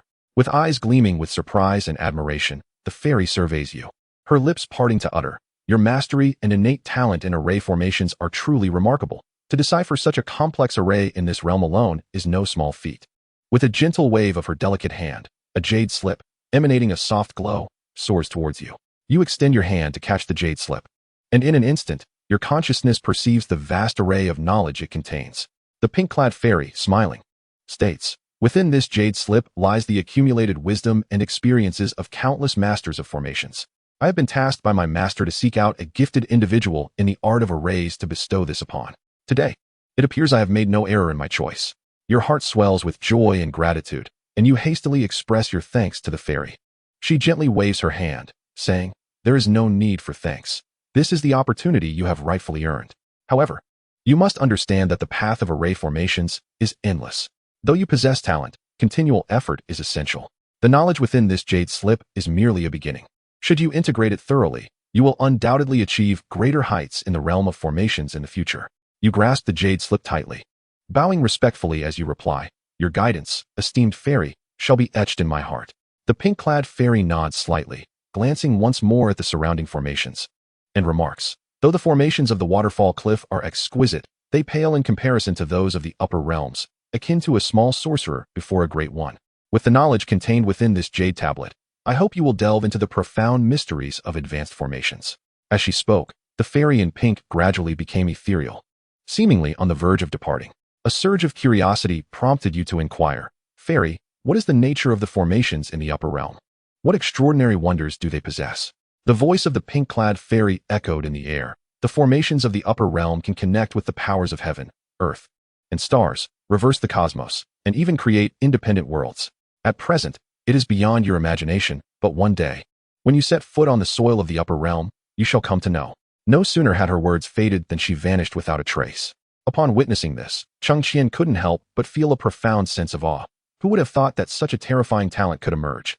In just a few short years, he had unraveled the grand formation that had eluded him for a decade, and even received a gift from the pink-clad fairy, which genuinely took him by surprise. Chapter 176, Discrimination Against Females? In the 7th year, you successfully advanced to the nascent soul stage, acquiring numerous resources and mysterious map fragments from the Tianyuan continent. In the 8th year, you ventured alone to the Jinlin Valley. By this time, Duan Lao's spirit had stabilized, and in times of crisis, he could unleash the strength of the integration stage. Hence you did not trouble your master. Upon entering Jinlin Valley, guided by your memory, you deliberately circumvented the ominous Black Mountain and cautiously avoided the fierce battle between 2 colossal beasts. Due to your years of dedication to studying formations, You swiftly located the place where the formation sage had left his legacy.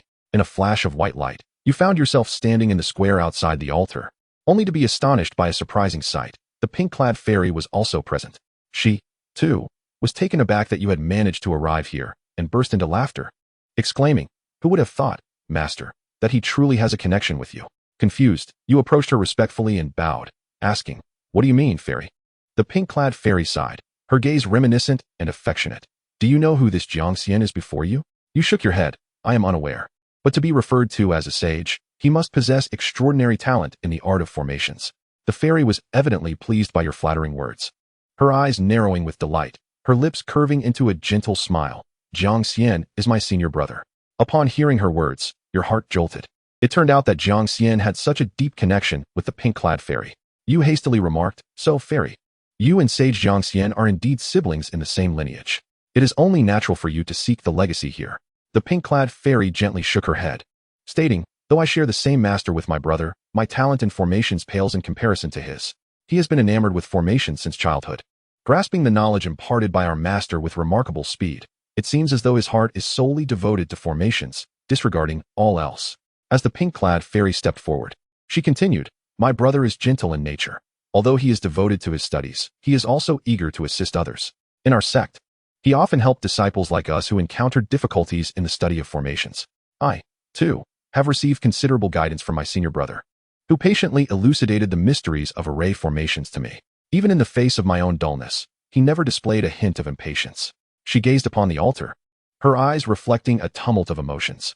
"Later, in pursuit of a higher realm of array mastery, my senior brother, disregarding our master's counsel, resolutely descended to the Tianyuan continent, declaring that here lay the insights he sought.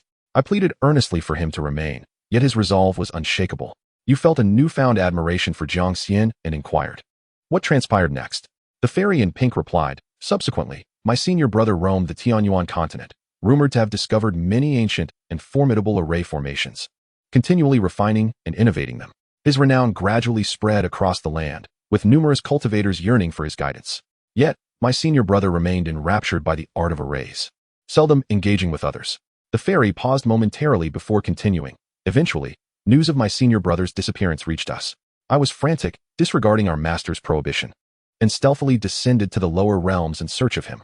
However, my efforts bore no fruit, and I had no choice but to return to the upper realm, hoping for tidings of him." She sighed. "In the aftermath, our master perished in a fierce battle against the flowery celestial emperor, and the entire sect fell into disarray. I then arrived in this world, dedicating myself to the practice of the formations laid by our master at the waterfall cliff, where I subsequently encountered you." With a self-deprecating smile, she added, "I never anticipated that upon sensing my senior brother's legacy and arriving here, I would meet you. It must be said that you and I share a remarkable affinity." You pondered deeply and remarked, "I see. Then what are your intentions now, fairy?" The fairy in pink looked at you and said, "Your arrival here indicates a connection to my senior brother. I hope you will accept this legacy. Should you one day reach my senior brother's level, perhaps the mystery of his disappearance will be unraveled, coupled with the jade slip I previously bestowed upon you. Your mastery of arrays will surely reach astounding heights. I hope that when that time comes, you will join forces with me to avenge our master." Hearing the fairy's words, a chill ran through you. The matter of vengeance was no trivial pursuit. Yet, seeing the determination and hope in her eyes, you solemnly nodded. "Rest assured, fairy, I shall exert every effort to fulfill this trust. However, the flowery celestial emperor is immensely powerful. We must deliberate carefully before seeking revenge." The fairy in pink slightly nodded. "Indeed, our immediate priority is to acquire my senior brother's legacy." Thus, both of you once more turned your gaze toward the altar. You approached Cheng Qian's stone tablet, placing your hand upon it. To your surprise, a barely perceptible silver light flickered, and your hand was swiftly repelled. "Cheng Qian? What is happening?" Previously, when Lu Ziyuan placed her hand upon it, she easily received the legacy. Now, despite possessing an innate talent for arrays, it seems I am unable to do so. Is Cheng Qian perhaps biased against men? Is there an element of gender discrimination at play? You exchanged glances with the fairy in pink, both taken aback, yet you remained undeterred, placing your hand upon the stone tablet once more. The outcome, however, was the same as before. Nothing happened, and the force of the rebound left your palm aching. After a prolonged period of contemplation, the fairy in pink finally spoke. "Perhaps your senior brother wishes to test you. Why not search for any mechanisms or focal points around here?" You nodded in silence, meticulously probing the area surrounding the altar with your spiritual awareness. Before long, you discovered some concealed array patterns behind the stone tablet. Upon closer examination, you realized that these patterns bore a unique connection to the entire altar. You addressed the fairy in pink. My lady, these runes appear to interlink, forming a vast formation. I believe it unwise to attempt to decipher it recklessly without first identifying the focal point. The fairy in pink nodded in agreement. You speak wisely. Let us separate and seek the focal point together. The two of you strolled slowly around the altar when suddenly, you sensed a faint fluctuation of spiritual energy emanating from the left side of the altar. You hurried over to investigate. There, upon an inconspicuous stone, was inscribed a diminutive rune, which, while somewhat dim compared to the surrounding runes, exuded a distinctive aura. A spark of realization ignited within you, and you softly called to the fairy in pink. My lady, it seems I have made a discovery. The fairy in pink hurried over, her eyes lighting up upon seeing the rune. This should be the key to the focal point. I have encountered this array pattern in my senior brother's annotations. You nodded and crouched down. Allow me to attempt to decipher this array. Chapter 177. Inheriting the legacy. You closed your eyes, gradually infusing the rune with spiritual energy.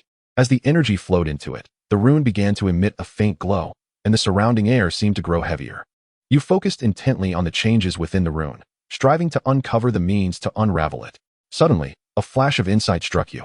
Reminiscent of a method of array deciphering you had learned from a jade slip, which appeared to resonate with the rune before you. Recalling the method, you adjusted the rhythm and intensity of your spiritual energy output. The glow of the rune intensified, gradually illuminating the entire left side of the altar. The fairy in pink watched anxiously from the side, her palms slightly sweating. Though she possessed some understanding of formations, she dared not intervene in this ancient and enigmatic array laid out by your senior brother. As the glow reached its zenith, a sharp crack echoed, as if something had been unlocked. You slowly opened your eyes to see a fissure appear on the stone tablet, through which a gentle light emanated, seemingly imbued with boundless allure. You stood up and turned to the fairy in pink. My lady, it appears we have succeeded. She exhaled in relief, a look of gratification gracing her face.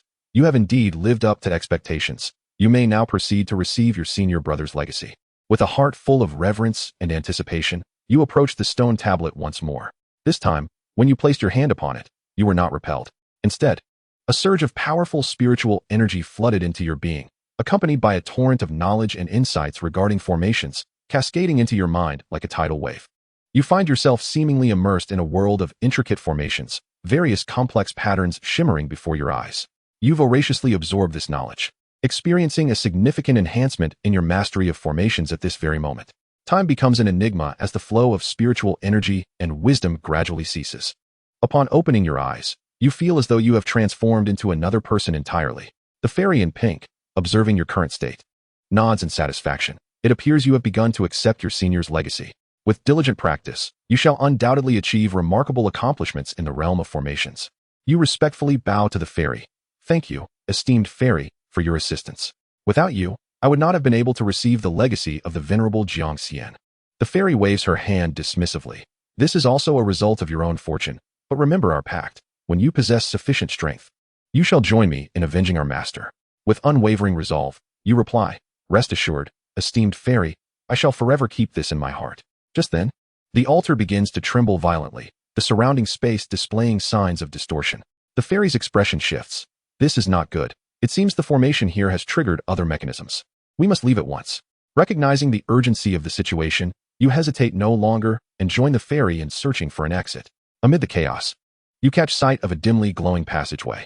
Grasping the fairy's hand, you rush toward it. The moment you both dash into the passage, a tremendous explosion erupts behind you, obliterating the entire altar in an instant. You and the fairy race through the passage, fraught with various unknown perils, yet you can only press forward. After what feels like an eternity, you finally glimpse the passage's exit. As you step through, you find yourselves in an unfamiliar valley, surrounded by an air of mystery. Looking around, you ask the fairy, esteemed fairy, where are we? She shakes her head. I do not know either, but the spiritual energy here seems abundant. Let us rest for a while before making further plans. Cheng Qian lightly exclaims, why did we not encounter such events during my last visit with our master? Could it be that the presence of the fairy has altered the course of events? You and the fairy find a relatively safe spot rich in spiritual energy within the valley. You begin to solidify the legacy you have just received, while the fairy sets up some simple defensive formations around you. During your cultivation, you discover a remarkably unique method of constructing formations within the legacy of Cheng Qian. one that appears to convert the surrounding spiritual energy into formation energy with unprecedented efficiency. You become engrossed in exploring this newfound discovery, continuously attempting to construct relevant formation models in your mind. Once the fairy has completed the formations, she also begins to meditate and recuperate. Her thoughts drifted back to her former mentor, reminiscing about the days spent studying formations alongside brother Cheng Qian, her heart brimming with nostalgia. Suddenly, the alert formation emitted a disturbance. You and the fairy in pink opened your eyes simultaneously, scanning the surroundings with vigilance. Before you, a spirit bird enveloped in flames soared toward you, its gaze radiating hostility. Rising to your feet, you swiftly employed the newly acquired knowledge of formations to erect a defensive array before you. The spirit bird charged at the formation, flames immediately engulfing it. Yet the array remained steadfast. The fairy in pink also took action, sending forth a pink ribbon that coiled toward the spirit bird. The bird nimbly evaded, unleashing a column of fire that surged toward the fairy. Noticing this, you adjusted the angle of your defensive array, successfully intercepting the fiery onslaught. Concurrently, you began to lay out an offensive formation in an attempt to ensnare the spirit bird. Sensing impending danger, the spirit bird circled in the air, its flames intensifying, before darting toward you with remarkable speed. Just as it was about to collide with the defensive array, it suddenly veered toward the fairy in pink. Caught off guard by the bird's abrupt change in direction, the fairy momentarily faltered. However, after years of cultivation, she quickly regained her composure, sending her ribbon forth once more to engage the spirit bird. Seizing the opportunity, you activated the offensive formation. Pulses of spiritual energy shot toward the spirit bird, which, unable to evade in time, was struck several times, causing its flames to dim slightly. The spirit bird let out an enraged cry, abandoning its struggle with the fairy and ascending into the sky, where it began to swell ominously. Alarm coursed through you as you realized the bird was preparing a more formidable attack. You hastily reinforced the defensive array and moved closer to the fairy. Once the spirit bird had reached its maximum inflation, it exploded violently. A powerful wave of fire surged toward you. The defensive array began to crack under the onslaught, and you and the fairy continuously infused it with spiritual energy in a desperate bid to sustain its integrity. Just as the formation seemed on the verge of collapse, the intensity of the fiery shockwave gradually waned. You and the fairy sighed in relief, but before you could fully relax, the spirit bird's form reconstituted amidst the flames. Chapter 178. You actually cultivated to foundation establishment. Internally lamenting, you found this spirit bird to be far more formidable than anticipated, clearly not conforming to the level of beasts typical of the Tianyuan continent. Despite possessing Jiang Xian's legacy and currently wielding the strength of the Golden Core stage, the intensity of your formations, capable of withstanding the attacks of a 7th-tier beast, proved utterly inadequate against this avian foe. You even began to doubt that this place was truly part of the Tianyuan continent. However, the imminent crisis left no room for contemplation. The fairy in pink approached you, suggesting that you devise a strategy to close the distance and uncover the spirit bird's weakness. Otherwise, it might soon attract more beasts. You nodded in agreement, and together with the fairy, you commenced your coordinated efforts. You set up a series of bewildering formations ahead to capture the attention of the ethereal bird, while the fairy in pink stealthily circled to its side. The ethereal bird, entranced by the deceptive formations, relentlessly attacked the seemingly real illusions. At that moment, the pink-clad fairy suddenly appeared beside it, her silken ribbons tightly ensnaring one of the bird's wings. Observing this, you promptly established a binding formation beneath the bird, trapping it within. Though the bird struggled, it found itself unable to break free. You and the pink fairy approached the ethereal bird, and as you scrutinized it closely, you noticed a faintly glowing rune on its abdomen. This rune appeared to have been forcibly branded, potentially explaining its aggressive demeanor. You attempted to touch the rune with your spiritual energy, but it suddenly unleashed a powerful force, sending you reeling. The pink fairy caught you, her expression laced with concern. You shook your head, assuring her that you were unharmed. Then, you approached the ethereal bird once more, opting for a gentler method to investigate the rune. After considerable effort, you finally uncovered the secret of the rune. It turned out to be a control rune, used by someone to manipulate the bird's mind, compelling it to attack all creatures it encountered. Utilizing your knowledge of formations, you gradually unraveled the rune. As the rune was dismantled, the hostility in the bird's eyes gradually faded, replaced by a look of confusion. Once the rune was entirely deciphered, the ethereal bird returned to its normal state, emitting a soft chirp before soaring away. You and the pink fairy watched the bird's departure, both filled with perplexity. Who could have inscribed such a controlling rune upon this creature? And where exactly were you? After some deliberation, the pink fairy seemed to harbor a few suspicions about the place, though she remained uncertain. Your expression turned serious, Regardless of where this is, we must proceed with caution. The pink fairy nodded in agreement, and the two of you continued along a narrow path. Along the way, you encountered numerous bewildered magical beasts, all of which possessed at least 7th-tier cultivation. At times, you even faced beasts comparable to those in the tribulation phase. Fortunately, with the pink fairy by your side, you navigated the journey without peril. At the path's end, you discovered a mountain wall. Once assured that no creatures were nearby, you parted the dense underbrush, revealing a cave that stood over a meter high. Initially, the two of you intended to rest, but unexpectedly, you found the cave adorned with stalactites of various hues, while a faint sound of water echoed from the depths. Cautiously, you ventured deeper into the cave, the sound of water growing clearer, mingled with a nauseating stench. Turning a corner, a vast blood pool came into view, its crimson liquid roiling and emitting a pungent odor. The pink fairy's complexion turned ashen. This appears to be the sacrificial pool for awakening the celestial demon's avatar. We have been transported to the Forbidden Land. As if in response to her words, a deafening shriek accompanied a grotesque crimson figure that suddenly emerged from the blood pool. The twist of fate arrived too swiftly.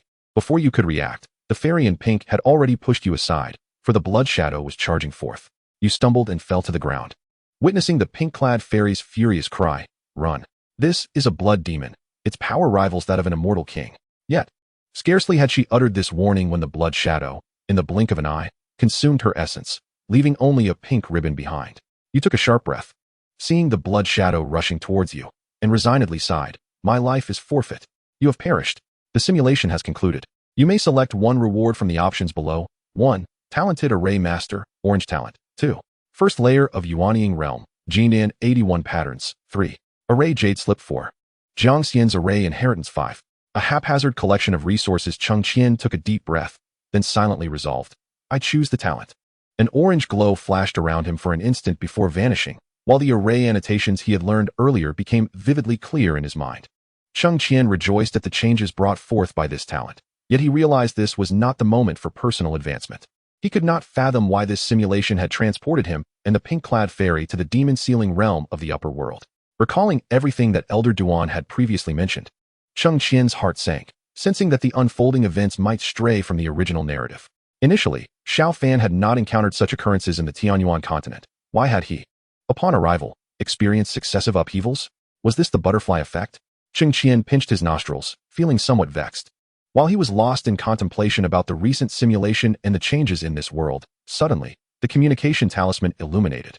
Resonating with a familiar spiritual wave, it was a message from Yue Yao.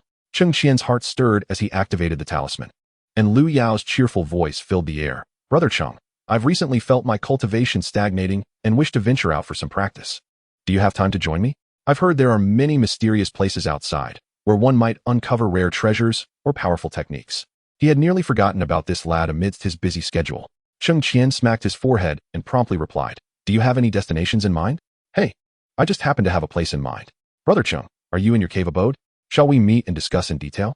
Yue Yao's voice quickly followed, laced with a hint of mystery. "I am. Come over." Cheng Qian chuckled and shook his head, amused by the boy's dramatic flair. In less than 15 minutes, Yue Yao's voice echoed from outside the cave's array, dispelling the restrictions. Upon seeing Yue Yao, whom he had not encountered in a long while, Cheng Qian's eyes brightened. "You've actually established your foundation." Upon hearing this, Yue Yao chuckled softly, feeling a touch of embarrassment as he scratched his head. "Thanks to Brother Cheng. If it weren't for your arrangement of such a leisurely position for me, I would not have had the time to cultivate. Moreover, you have provided me with so many resources. If I do not diligently practice, wouldn't that be a disgrace to you, Brother Cheng?" In Chapter 179, Brother Cheng. "Do you find me distasteful?" This audacious lad has quite a charming way with words. Cheng Qian smirked and patted Yue Yao on the shoulder with a sense of pride. "Indeed, it's good to have such ambition. However, do not regard me as a benefactor. It is only right for brothers to assist each other. You mentioned a certain place. Where is it?" Yue Yao's eyes sparkled as he leaned closer to Cheng Qian, lowering his voice. "Brother Cheng, I have heard that to the southwest lies an ancient battlefield, said to be a place where ancient immortals once clashed. Currently, that area is enveloped in a mysterious barrier, and few can enter. However, there have been rumors that this barrier seems to be loosening. Perhaps it conceals countless treasures." Cheng Qian furrowed his brow, deep in thought. While the ancient battlefield might harbor immense opportunities, it undoubtedly brims with peril. Yet, seeing Yue Yao's eager disposition, he hesitated to outright refuse. "That place is quite dangerous. Are you truly intent on venturing there?" Cheng Qian probed cautiously. Yue Yao nodded resolutely. Brother Cheng, fortune favors the bold. I am aware of the risks. But I do not wish to remain sheltered in this safe haven, stagnating in my cultivation. I want to take a chance and with you by my side. I feel reassured. Cheng Qian considered this. After all, he possessed a simulator. If things turned dire, he could always simulate the experience first. With that thought, he felt a sense of calm wash over him. You little rascal, you certainly know how to flatter me. However, since you are so keen to go, I shall accompany you. That said, we must agree that once we arrive, everything will be under my command. If danger arises, we retreat immediately. Yue Yao leaped up in excitement. All right, Brother Cheng, I will heed your every word. After chatting for a while, Yue Yao returned to prepare for their departure the next day, while Cheng Qian pondered and slowly made his way to the entrance of Lu Ziyuan's palace. Standing before the grand palace gates, he hesitated. Having just returned a few days prior, he was about to set out again. His master was undoubtedly troubled by the matters concerning the evil seed. Would it be inappropriate to disturb her at this moment? As his thoughts raced, he suddenly heard a gentle voice wafting from within the palace. Qianu? The palace doors swung open without a breeze, revealing Lu Ziyuan seated at a tea table, gracefully tending to a teapot. What if I were to transform into a teapot before my master? Cheng Qian mused, clearing his throat and adjusting his attire as he entered the hall, respectfully bowing. Master, I have come to bid you farewell. Lu Ziyuan lifted her gaze with a hint of confusion. Farewell? You have only just returned. Where do you intend to go? Cheng Qian then recounted Yue Yao's intentions and the matter of the ancient battlefield in the southwest succinctly. Upon hearing this, Lu Ziyuan furrowed her brows slightly, gently swirling the teacup in her hand, causing the tea within to ripple delicately. She softly murmured the name of the ancient battlefield in the southwest. If I recall correctly, it is called Luoyan Mountain. Noticing Cheng Qian's puzzled expression, Lu Ziyuan raised her hand, offering a cup of tea to him, gesturing for him to sit down. She continued, Luoyan Mountain, as its name suggests, is a perilous place where even the wild geese must land. It is fraught with numerous restrictions that not only impede the flow of spiritual energy for cultivators, but also prohibit them from flying at high altitudes. In ancient times, countless powerful beings battled there, with innumerable casualties. Their treasures, techniques, and even remnants of their souls may linger within that land. Consequently, it is imbued with unknown dangers, and a momentary lapse in caution could result in being devoured by the residual forces. At this point, Lu Ziyuan's expression turned grave. However, she shifted her tone. Yet, the treasures left behind are, even by today's standards, worth their weight in gold. Cheng Qian's eyes brightened as he observed the captivating woman before him display a look of affirmation. Lu Ziyuan gently shook her head and sighed. Since you have made up your mind, I shall not hinder you any further. With that, she retrieved a gleaming scale from her storage ring, an artifact she had acquired in her earlier years, known as the Lingxi scale. Carry this with you. It may lend you assistance should you encounter peril. Cheng Qian accepted it with both hands, his heart brimming with gratitude. Thank you, Master, for your generous gift. Lu Ziyuan regarded him once more, imparting a final admonition. Once you arrive there, do not act recklessly. Though you possess many divine weapons and treasures, do not rely solely on them. Additionally, your companion, Yue Yao, has yet to attain significant cultivation. You must also be mindful of him. Remember, if danger arises, flee without hesitation. Do not sacrifice your life for trivial matters. I shall heed your teachings, Master, Cheng Qian replied respectfully. Very well, go now, and make ample preparations. I await your safe return. Lu Ziyuan waved her hand. The following morning, Yue Yao arrived early at Cheng Qian's cave dwelling, a large bulging satchel slung over his back. Cheng Qian raised an eyebrow. What are you doing? Do you not possess a storage bag or ring? Yue Yao patted the satchel behind him, grinning. This is merely a guise to throw others off. When the time comes, we can disguise ourselves as itinerant merchants, ensuring no one pays us any mind. Cheng Qian winced slightly, kicking him lightly. Are you foolish? The news of the loosening restrictions is known even to you.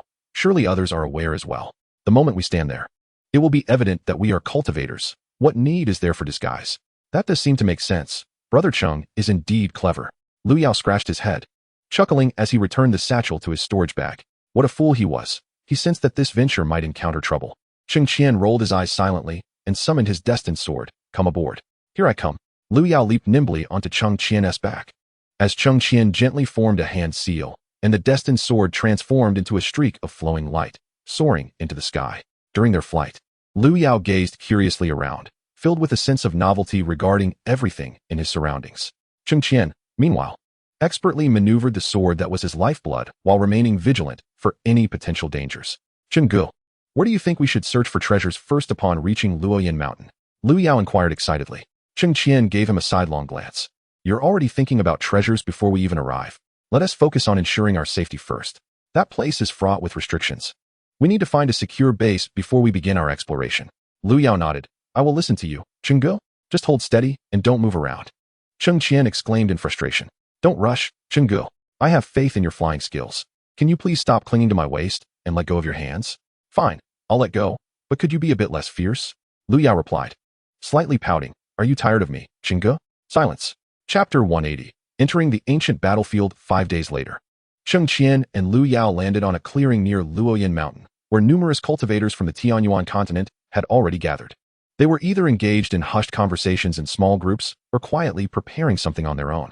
Yue Yao curiously observed the people around him, occasionally tugging at Cheng Qian's sleeve to whisper, Cheng Qian, look at that person's magical artifact. It's so unique. And over there, that one looks formidable. Cheng Qian acknowledged. Indeed, it's hard to tell which sect these cultivators are from. Shall I inquire further? Yue Yao suggested tentatively. Before Cheng Qian could respond, a figure was seen leading a group towards them. Ha ha ha, Cheng Laudi, it's been a long time.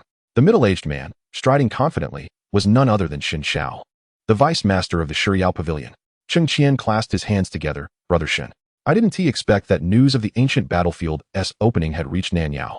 It seems this place may yield some treasures, Cheng Qian thought to himself as he quickly relayed Yue Yao's identity to Shen Xiao, who in turn introduced Cheng Qian's remarkable achievements in Nanyao to his disciples.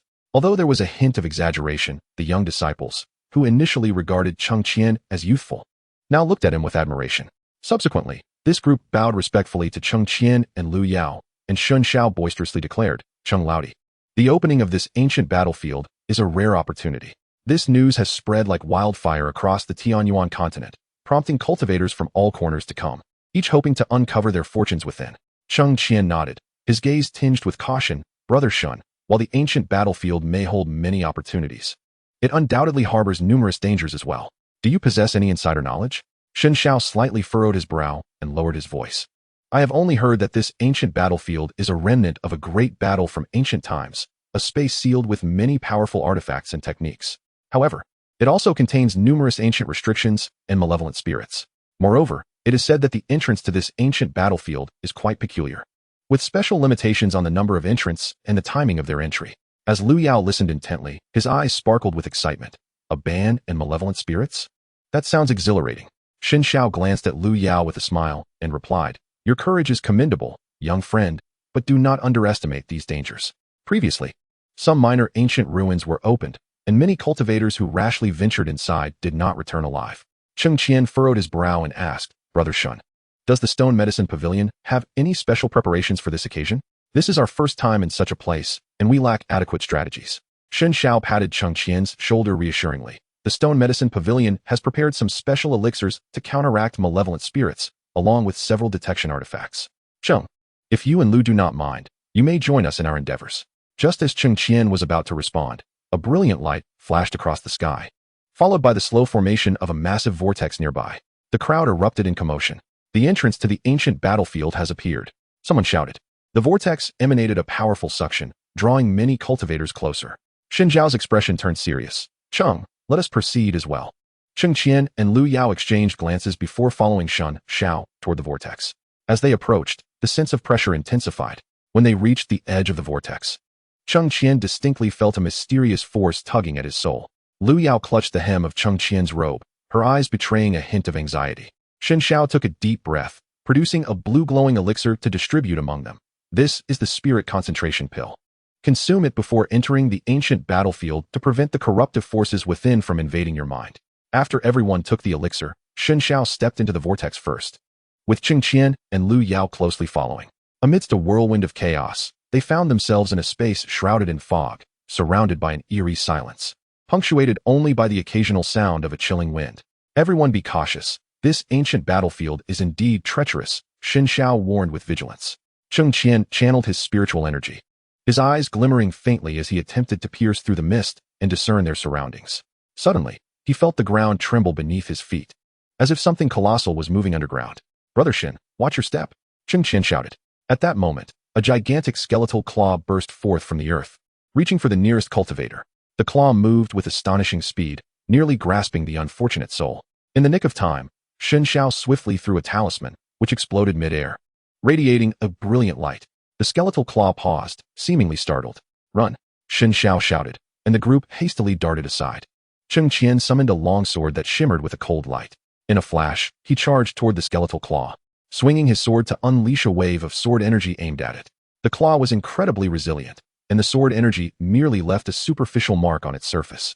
Yue Yao was not idle. He formed seals with his hands while chanting incantations. The surrounding spiritual energy began to coalesce, manifesting as ethereal ropes that entwined around the bone claw. The ropes tightly bound the claw, rendering it temporarily immobile. What could this be? It appeared to be some remnant of a colossal beast. While manipulating the spiritual ropes, Yue Yao inquired. Cheng Qian observed the bone claw intently and remarked, "Regardless of its nature, it is undoubtedly formidable. We must devise a means to eliminate it, otherwise it will persist in its pursuit of us."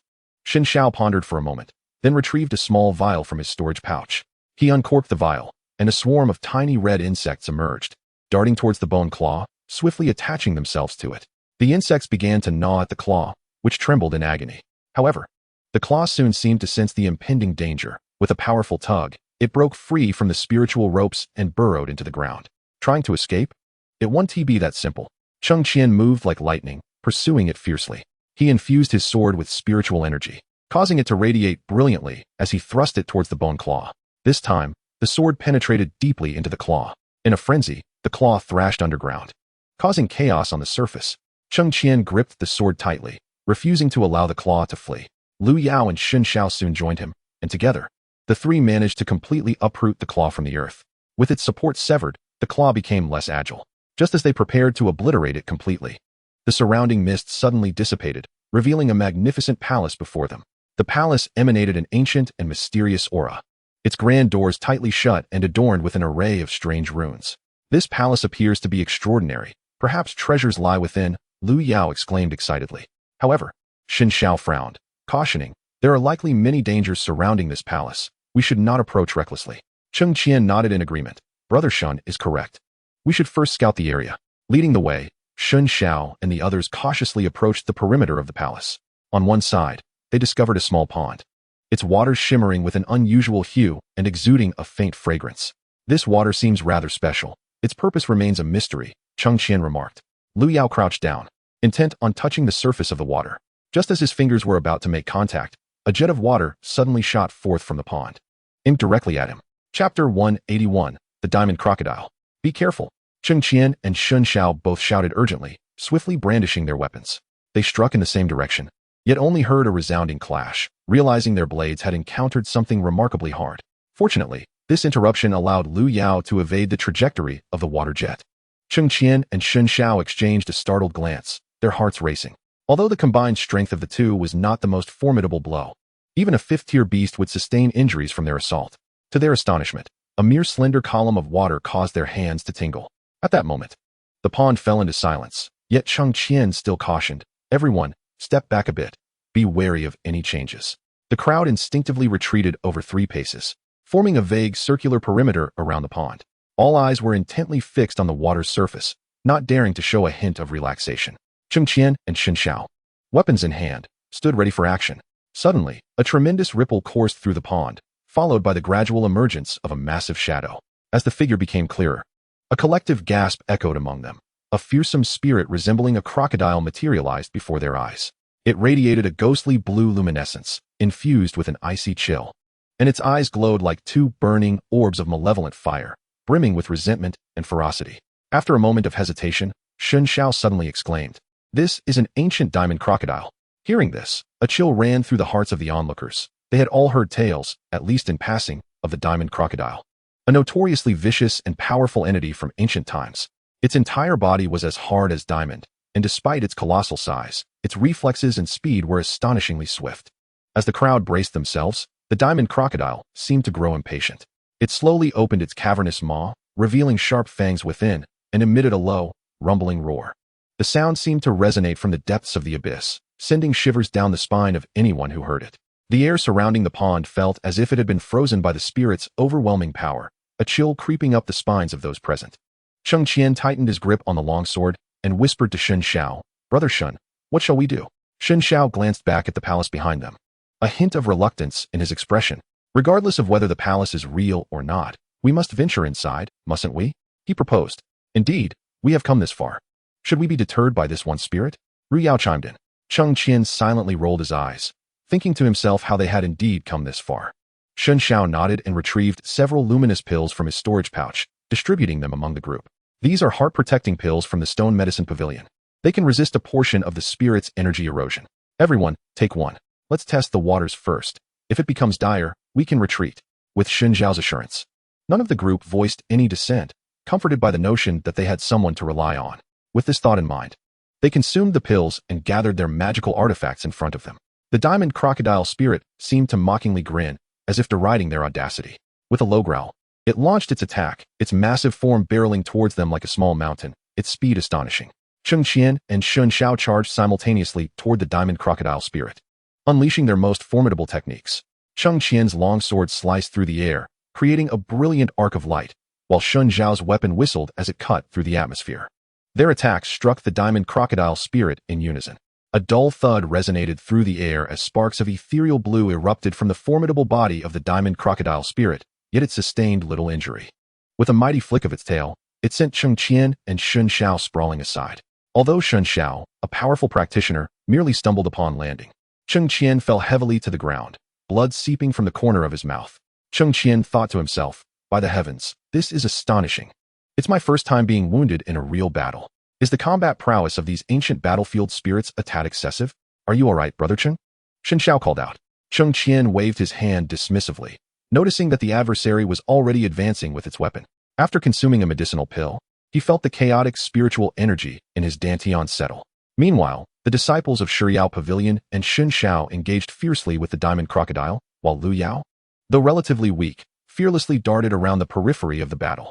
Who would have thought this lad was so formidable? Cheng Qian mused, rising to his feet, determined not to lose face before his junior brother.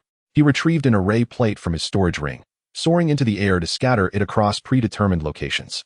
Yue Yao, with keen eyes, immediately spotted him and shouted, Brother Cheng, what are you doing? Array activate. Cheng Qian intoned, forming a hand seal. And everyone felt the oppressive weight lift as spiritual energy surged towards them. Shun Xiao, invigorated, laughed heartily after slicing at the diamond crocodile. I didn't expect you to set up the array so swiftly, Brother Cheng. Victory is surely ours. This compact spirit-controlling array, imbued with offensive and defensive capabilities while providing spiritual energy to its entrance, was an essential formation for any adventurer. Cheng Qian chuckled, summoning his life sword, which had absorbed a fragment of mysterious energy, and holding a talisman given by his master in his left hand, he declared, the advantage is mine. Seizing the moment, he hurled the talisman towards the left eye of the diamond crocodile spirit. It detonated instantly, emitting a blinding flash. The spirit let out a pained roar as its left eye was struck. Observing this, Shun Xiao transformed into a streak of light, lunging towards the spirit's left eye. This time, his sword successfully pierced the diamond crocodile's eye. The spirit thrashed violently, its surrounding ethereal blue glow becoming chaotic. Seizing the opportunity, everyone unleashed their most potent attacks. In an instant, a torrent of light and spiritual energy surged towards the diamond crocodile spirit. Let me give you something even bigger. Cheng Qian grinned mischievously, producing a talisman for warding off evil and suppressing demons from his storage ring, and with a swift motion, he directed it towards the crown of the crocodile's head. The golden light shimmered like a sharp blade, relentlessly penetrating into the spirit's body. The diamond crocodile spirit writhed in agony, its massive form thrashing about, creating a scene of utter chaos around it. Meanwhile, Cheng Qian infused all his spiritual energy into his life sword, its brilliance intensifying, growing almost unbearably hot. With a resounding roar, he charged towards the fearsome spirit of the diamond crocodile, leaping high into the air, gripping his destined sword tightly, and plunging it fiercely into the creature's back. Heaven-splitting sword technique, he cried out, the somewhat juvenile name of the technique resonating with the entirety of Cheng Qian's power. The blade effortlessly pierced through the diamond crocodile's formidable exterior, deeply embedding itself within its body. The creature unleashed a thunderous roar, its form quaking violently as an eerie blue glow flickered erratically. Witnessing the grievous injury inflicted upon the diamond crocodile, the onlookers summoned their courage and launched another wave of relentless assaults. Various magical artifacts and treasures intertwined, bombarding the creature incessantly. With the final surge of spiritual energy, the diamond crocodile could no longer withstand the assault. Its body gradually became ethereal, and the ghostly flames in its eyes slowly extinguished. Ultimately, accompanied by a faint ripple, the diamond crocodile vanished completely from the air, leaving behind only a crystal core radiating an eerie blue light and a scattering of spiritual materials. The battle is over. Cheng Qian chuckled softly as he reabsorbed his sword. Chapter 182. The demon-suppressing monument. Upon landing, Cheng Qian exhaled deeply. Although his spiritual energy was nearly depleted, the exhilarating combat left him yearning for more. Well done, Brother Cheng. Xin Xiao approached, clapping Cheng Qian on the shoulder, a smile of approval gracing his face. You flatter me, Brother Shen. Without the concerted effort of everyone, I alone would not have been able to contend with the spirit of the diamond crocodile. Cheng Qian humbly replied, though his gaze was irresistibly drawn to the eerie blue crystal core. Yue Yao also joined them, excitedly exclaiming, Brother Cheng, your formation is truly remarkable. Without your spirit-controlling array, we would have likely succumbed long ago. Cheng Qian smiled, preparing to speak when he suddenly sensed a faint fluctuation of spiritual energy emanating from the depths of the pond. His brow furrowed as he murmured, something is amiss. There seems to be something else in the pond. Upon hearing this, the group immediately grew vigilant and directed their attention to the pond. The water's surface rippled once more. Yet this time no malevolent spirit emerged. Instead, a faint glow began to rise slowly from the depths. What is that? Yue Yao inquired curiously. Cheng Qian and Xin Xiao exchanged glances, both puzzled. After a moment of contemplation, Xin Xiao remarked, it doesn't seem to be a malevolent spirit. Rather, it resembles some sort of treasure. Treasure? Yue Yao's eyes brightened with excitement. Let us descend and investigate. However, Cheng Qian shook his head cautiously, saying, let us not rush. This ancient battlefield is fraught with peculiarities. Who knows what traps may lie beneath? I will first probe with my spiritual sense. He then closed his eyes, gradually extending his spiritual consciousness into the depths of the pond. Moments later, he opened his eyes, surprise evident on his face. What did you discover? Xin Xiao inquired. Indeed, there is a treasure below. It appears to be an ancient stone tablet inscribed with some peculiar runes. Cheng Qian remarked, however, there exists a barrier surrounding the stone tablet, preventing my spiritual awareness from approaching it. A barrier? Xin Xiao furrowed his brow, realizing that the stone tablet was indeed extraordinary. What shall we do now? Yue Yao inquired. Cheng Qian pondered for a moment. Since we have come this far, we cannot return empty-handed. I shall descend to investigate, and you all will await my return from above. His earlier scan had revealed no imminent danger, and with the protective artifacts bestowed upon him by Master Duan and his mentor, he felt confident that no mishap would occur. Xin Xiao nodded. Be cautious. Retreat immediately if any danger arises. Cheng Qian acknowledged with a sound, then gracefully leapt into the pond. The water was icy and biting, but he had already activated his spiritual energy for protection, rendering the chill bearable. Following the guidance of his spiritual awareness, he swiftly located the stone tablet. The tablet was entirely black, its surface adorned with intricate runes. Cheng Qian attempted to touch the tablet, only to find his hand repelled by an unseen force. Indeed, there is a barrier, he mused inwardly. He scrutinized the runes surrounding the stone tablet and discerned that they resembled an ancient sealing formation. It seemed imperative to decipher this formation first, he thought as he commenced his efforts to breach the barrier. Time passed slowly, and the onlookers outside the pond waited anxiously. Suddenly, a violent surge of spiritual energy erupted from the depths, followed by a brilliant light shooting skyward. We've succeeded. Cheng Qian's voice echoed from the pond. The others sighed in relief upon hearing this. Moments later, Cheng Qian emerged from the water, holding a palm-sized black stone tablet. Is this the treasure? Yue Yao asked curiously. Cheng Qian nodded and handed the tablet to Xin Xiao. Brother Shen, take a look. Xin Xiao examined the tablet closely, his expression gradually transforming into one of astonishment. This appears to be an ancient demon-suppressing tablet. A demon-suppressing tablet? Both Cheng Qian and Yue Yao exclaimed in unison. Xin Xiao nodded solemnly. According to legend, the demon-suppressing tablet is a treasure used to subdue formidable demons. I never expected to find it here. Cheng Qian's interest was piqued. What use does this tablet hold for us? The demon-suppressing tablet not only has the power to restrain demons, but can also absorb their strength for our own use. If we can master its application, our power will undoubtedly increase significantly, Xin Xiao replied after a moment's contemplation. Yue Yao, filled with excitement, urged, Brother Cheng, what are we waiting for? Let us quickly study how to use it. Cheng Qian shook his head. There is no rush, given that this tablet is an ancient artifact. Its usage will undoubtedly be complex. We should first depart from this place and find a secure location to examine it further. Xin Xiao agreed, nodding, Brother Cheng is right. We should not linger here. As the group gathered their spoils and prepared to leave, a deep rumbling sound emanated from the distance, as though some colossal entity was approaching. This is not good. Something else is coming. Cheng Qian's expression changed, and he immediately assumed a defensive posture. Xin Xiao furrowed his brows and spoke in a solemn tone. Everyone, be vigilant and prepare for battle. The group tightened their grips on their weapons, their gazes fixed intently on the direction from which the sound emanated. Moments later, A colossal beast emerged slowly from the thicket, its crimson eyes blazing and emanating a ferocious aura. It was the ferocious spirit of the ancient beast, the crimson flame tiger. Shen Xiao gasped in astonishment, his expression growing grave. Cheng Qian felt a sinking sensation in his heart, given their current state. It would be exceedingly difficult to contend with such a foe. What should we do? Yue Yao asked anxiously. As the highest ranked among them, Shen Xiao gritted his teeth and declared, "We must fight. Everyone, prepare yourselves. I will hold it off while you seek opportunities to strike at its weak points."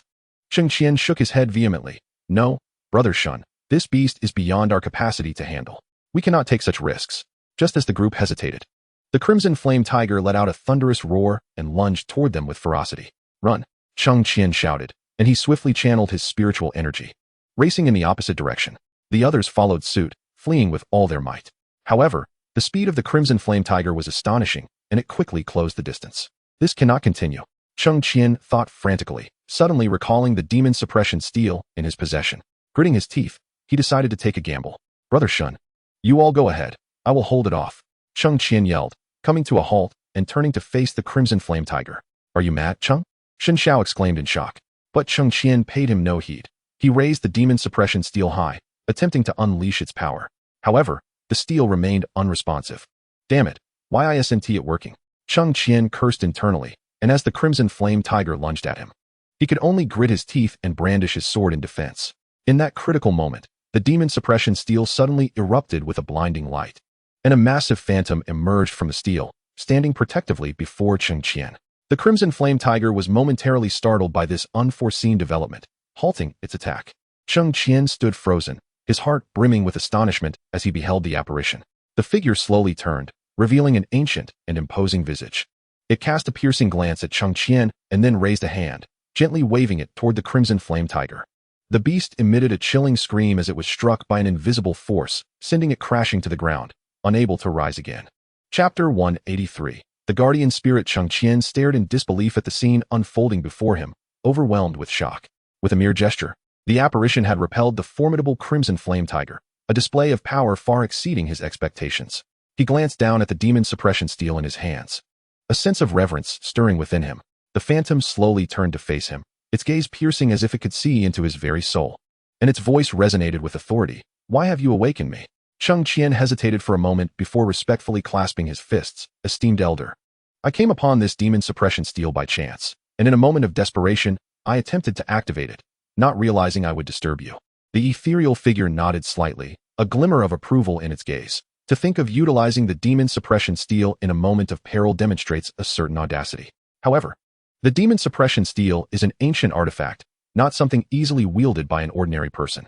Though fate has granted you this opportunity, if you cannot master its true power, it will ultimately be but a hollow facade. Cheng Qian's heart shivered at the thought, and he hastily inquired, "Esteemed elder, I am but a dullard, unaware of how to harness the steel's power. I humbly seek your guidance." The figure pondered for a moment before speaking slowly. The demon suppression steel was forged by ancient masters using the might of the heavens and earth. Its essence lies in the dual concepts of suppression and transformation. Suppression can quell all malevolence. Transformation can convert the power of demons for one's own use. If you wish to truly master it, you must first comprehend the profound truths behind these two words. Cheng Qian listened, a blend of understanding and confusion swirling within him. Yet, he dared not ask further, simply nodding respectfully. "Thank you for your guidance, esteemed elder. I shall engrave it in my heart." The figure cast a glance at him and suddenly waved a hand, a beam of light merging into Cheng Qian's brow. He felt a clarity wash over him, as if something within him had been awakened.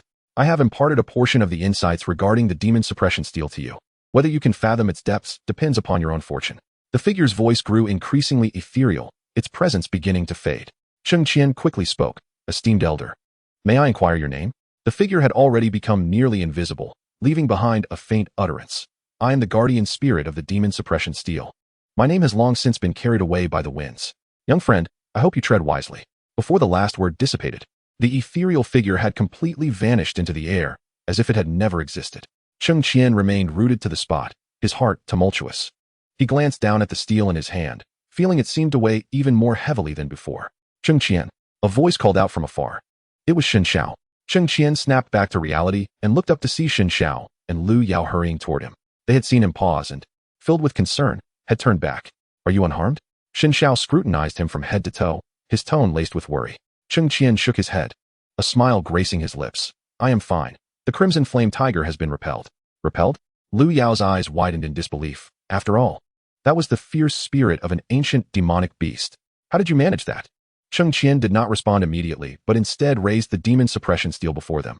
It is the power of this steel.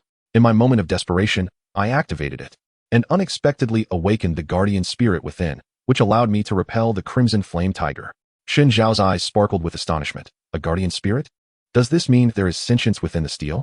Cheng Qian nodded. Indeed, that esteemed elder imparted to me some methods of utilizing the steel, though I will need time to comprehend them fully. Xin Xiao inhaled deeply and patted his shoulder. Brother Cheng, you are indeed blessed with great fortune. This demon suppression steel, being an ancient artifact, if you can master its power, will undoubtedly greatly benefit your future cultivation. Lu Yao, with an envious expression, remarked, Brother Cheng, your luck is truly astounding. We have struck gold this time. Cheng Qian smiled faintly, choosing not to elaborate further. He understood well that while the power of the demon suppression tablet was formidable, it might also prove to be a double-edged sword, potentially attracting unwanted attention or peril. The words of the guardian spirit echoed in his mind, the concepts of suppression and transformation lingering enigmatically. It was prudent to depart from this place. Xin Xiao surveyed the surroundings with a grave expression. The group nodded in agreement and swiftly vacated the area, returning to the expansive square before the palace. Throughout their journey, Cheng Qian remained silent, his thoughts consumed by the words of the guardian spirit. He sensed he had brushed against a deeper force, yet could not articulate its essence. As night descended, the group sought refuge in a secure location to rest. Cheng Qian sat alone, grasping the demon suppression tablet, closing his eyes in meditation, endeavoring to grasp its secrets. Suddenly, he felt a faint power emanating from the tablet, coursing through his arm and into his being. Intrigued, he harnessed his spiritual energy, attempting to merge with this newfound force. Gradually, he perceived his spiritual energy solidifying, and the flow of his internal essence becoming increasingly harmonious. Is this the power of transformation? He mused inwardly. As dawn broke, Cheng Qian slowly opened his eyes, a glimmer of clarity illuminating his gaze. He felt as though he had grazed the threshold of transformation. Yet the mastery of it remained elusive. Brother Cheng, are you ready? Lu Yao inquired beside him. Gazing up at the majestic yet weathered palace, Cheng Qian nodded, cautioning. Better safe than sorry. With you around, I fear nothing. Lu Yao grinned, eliciting a shiver from Cheng Qian. Behave yourself, he retorted. The others had also prepared, and Xin Xiao gestured for them to proceed. The group ascended the steps, initially expecting to struggle with the door, only to find it yield effortlessly to their touch. This unexpected ease caused Xun Zhao's expression to darken. This palace is likely fraught with danger. Tread carefully and remain vigilant. As the grand doors creaked open, the group entered with utmost caution. The interior was vast, dominated by a colossal stone tablet inscribed with countless intricate runes, emanating a subtle, ethereal glow. The tablet bore a striking resemblance to the demon suppression tablet. Cheng Qian approached, scrutinizing the runes intently. Xin Xiao joined him, speaking gravely. The runes on this stone tablet are identical to those on the demon suppression tablet. Perhaps there is a connection between them. Cheng Qian nodded, a sense of foreboding brewing within him that this stone tablet might conceal the true secret of the demon suppression tablet. Should he decipher the runes, his command over the tablet would undoubtedly become second nature. Before his thoughts could settle, a deep rumbling resonated from the depths of the palace, as if some entity was stirring. This is not good. Something approaches. Xin Zhao's countenance shifted, instantly alert.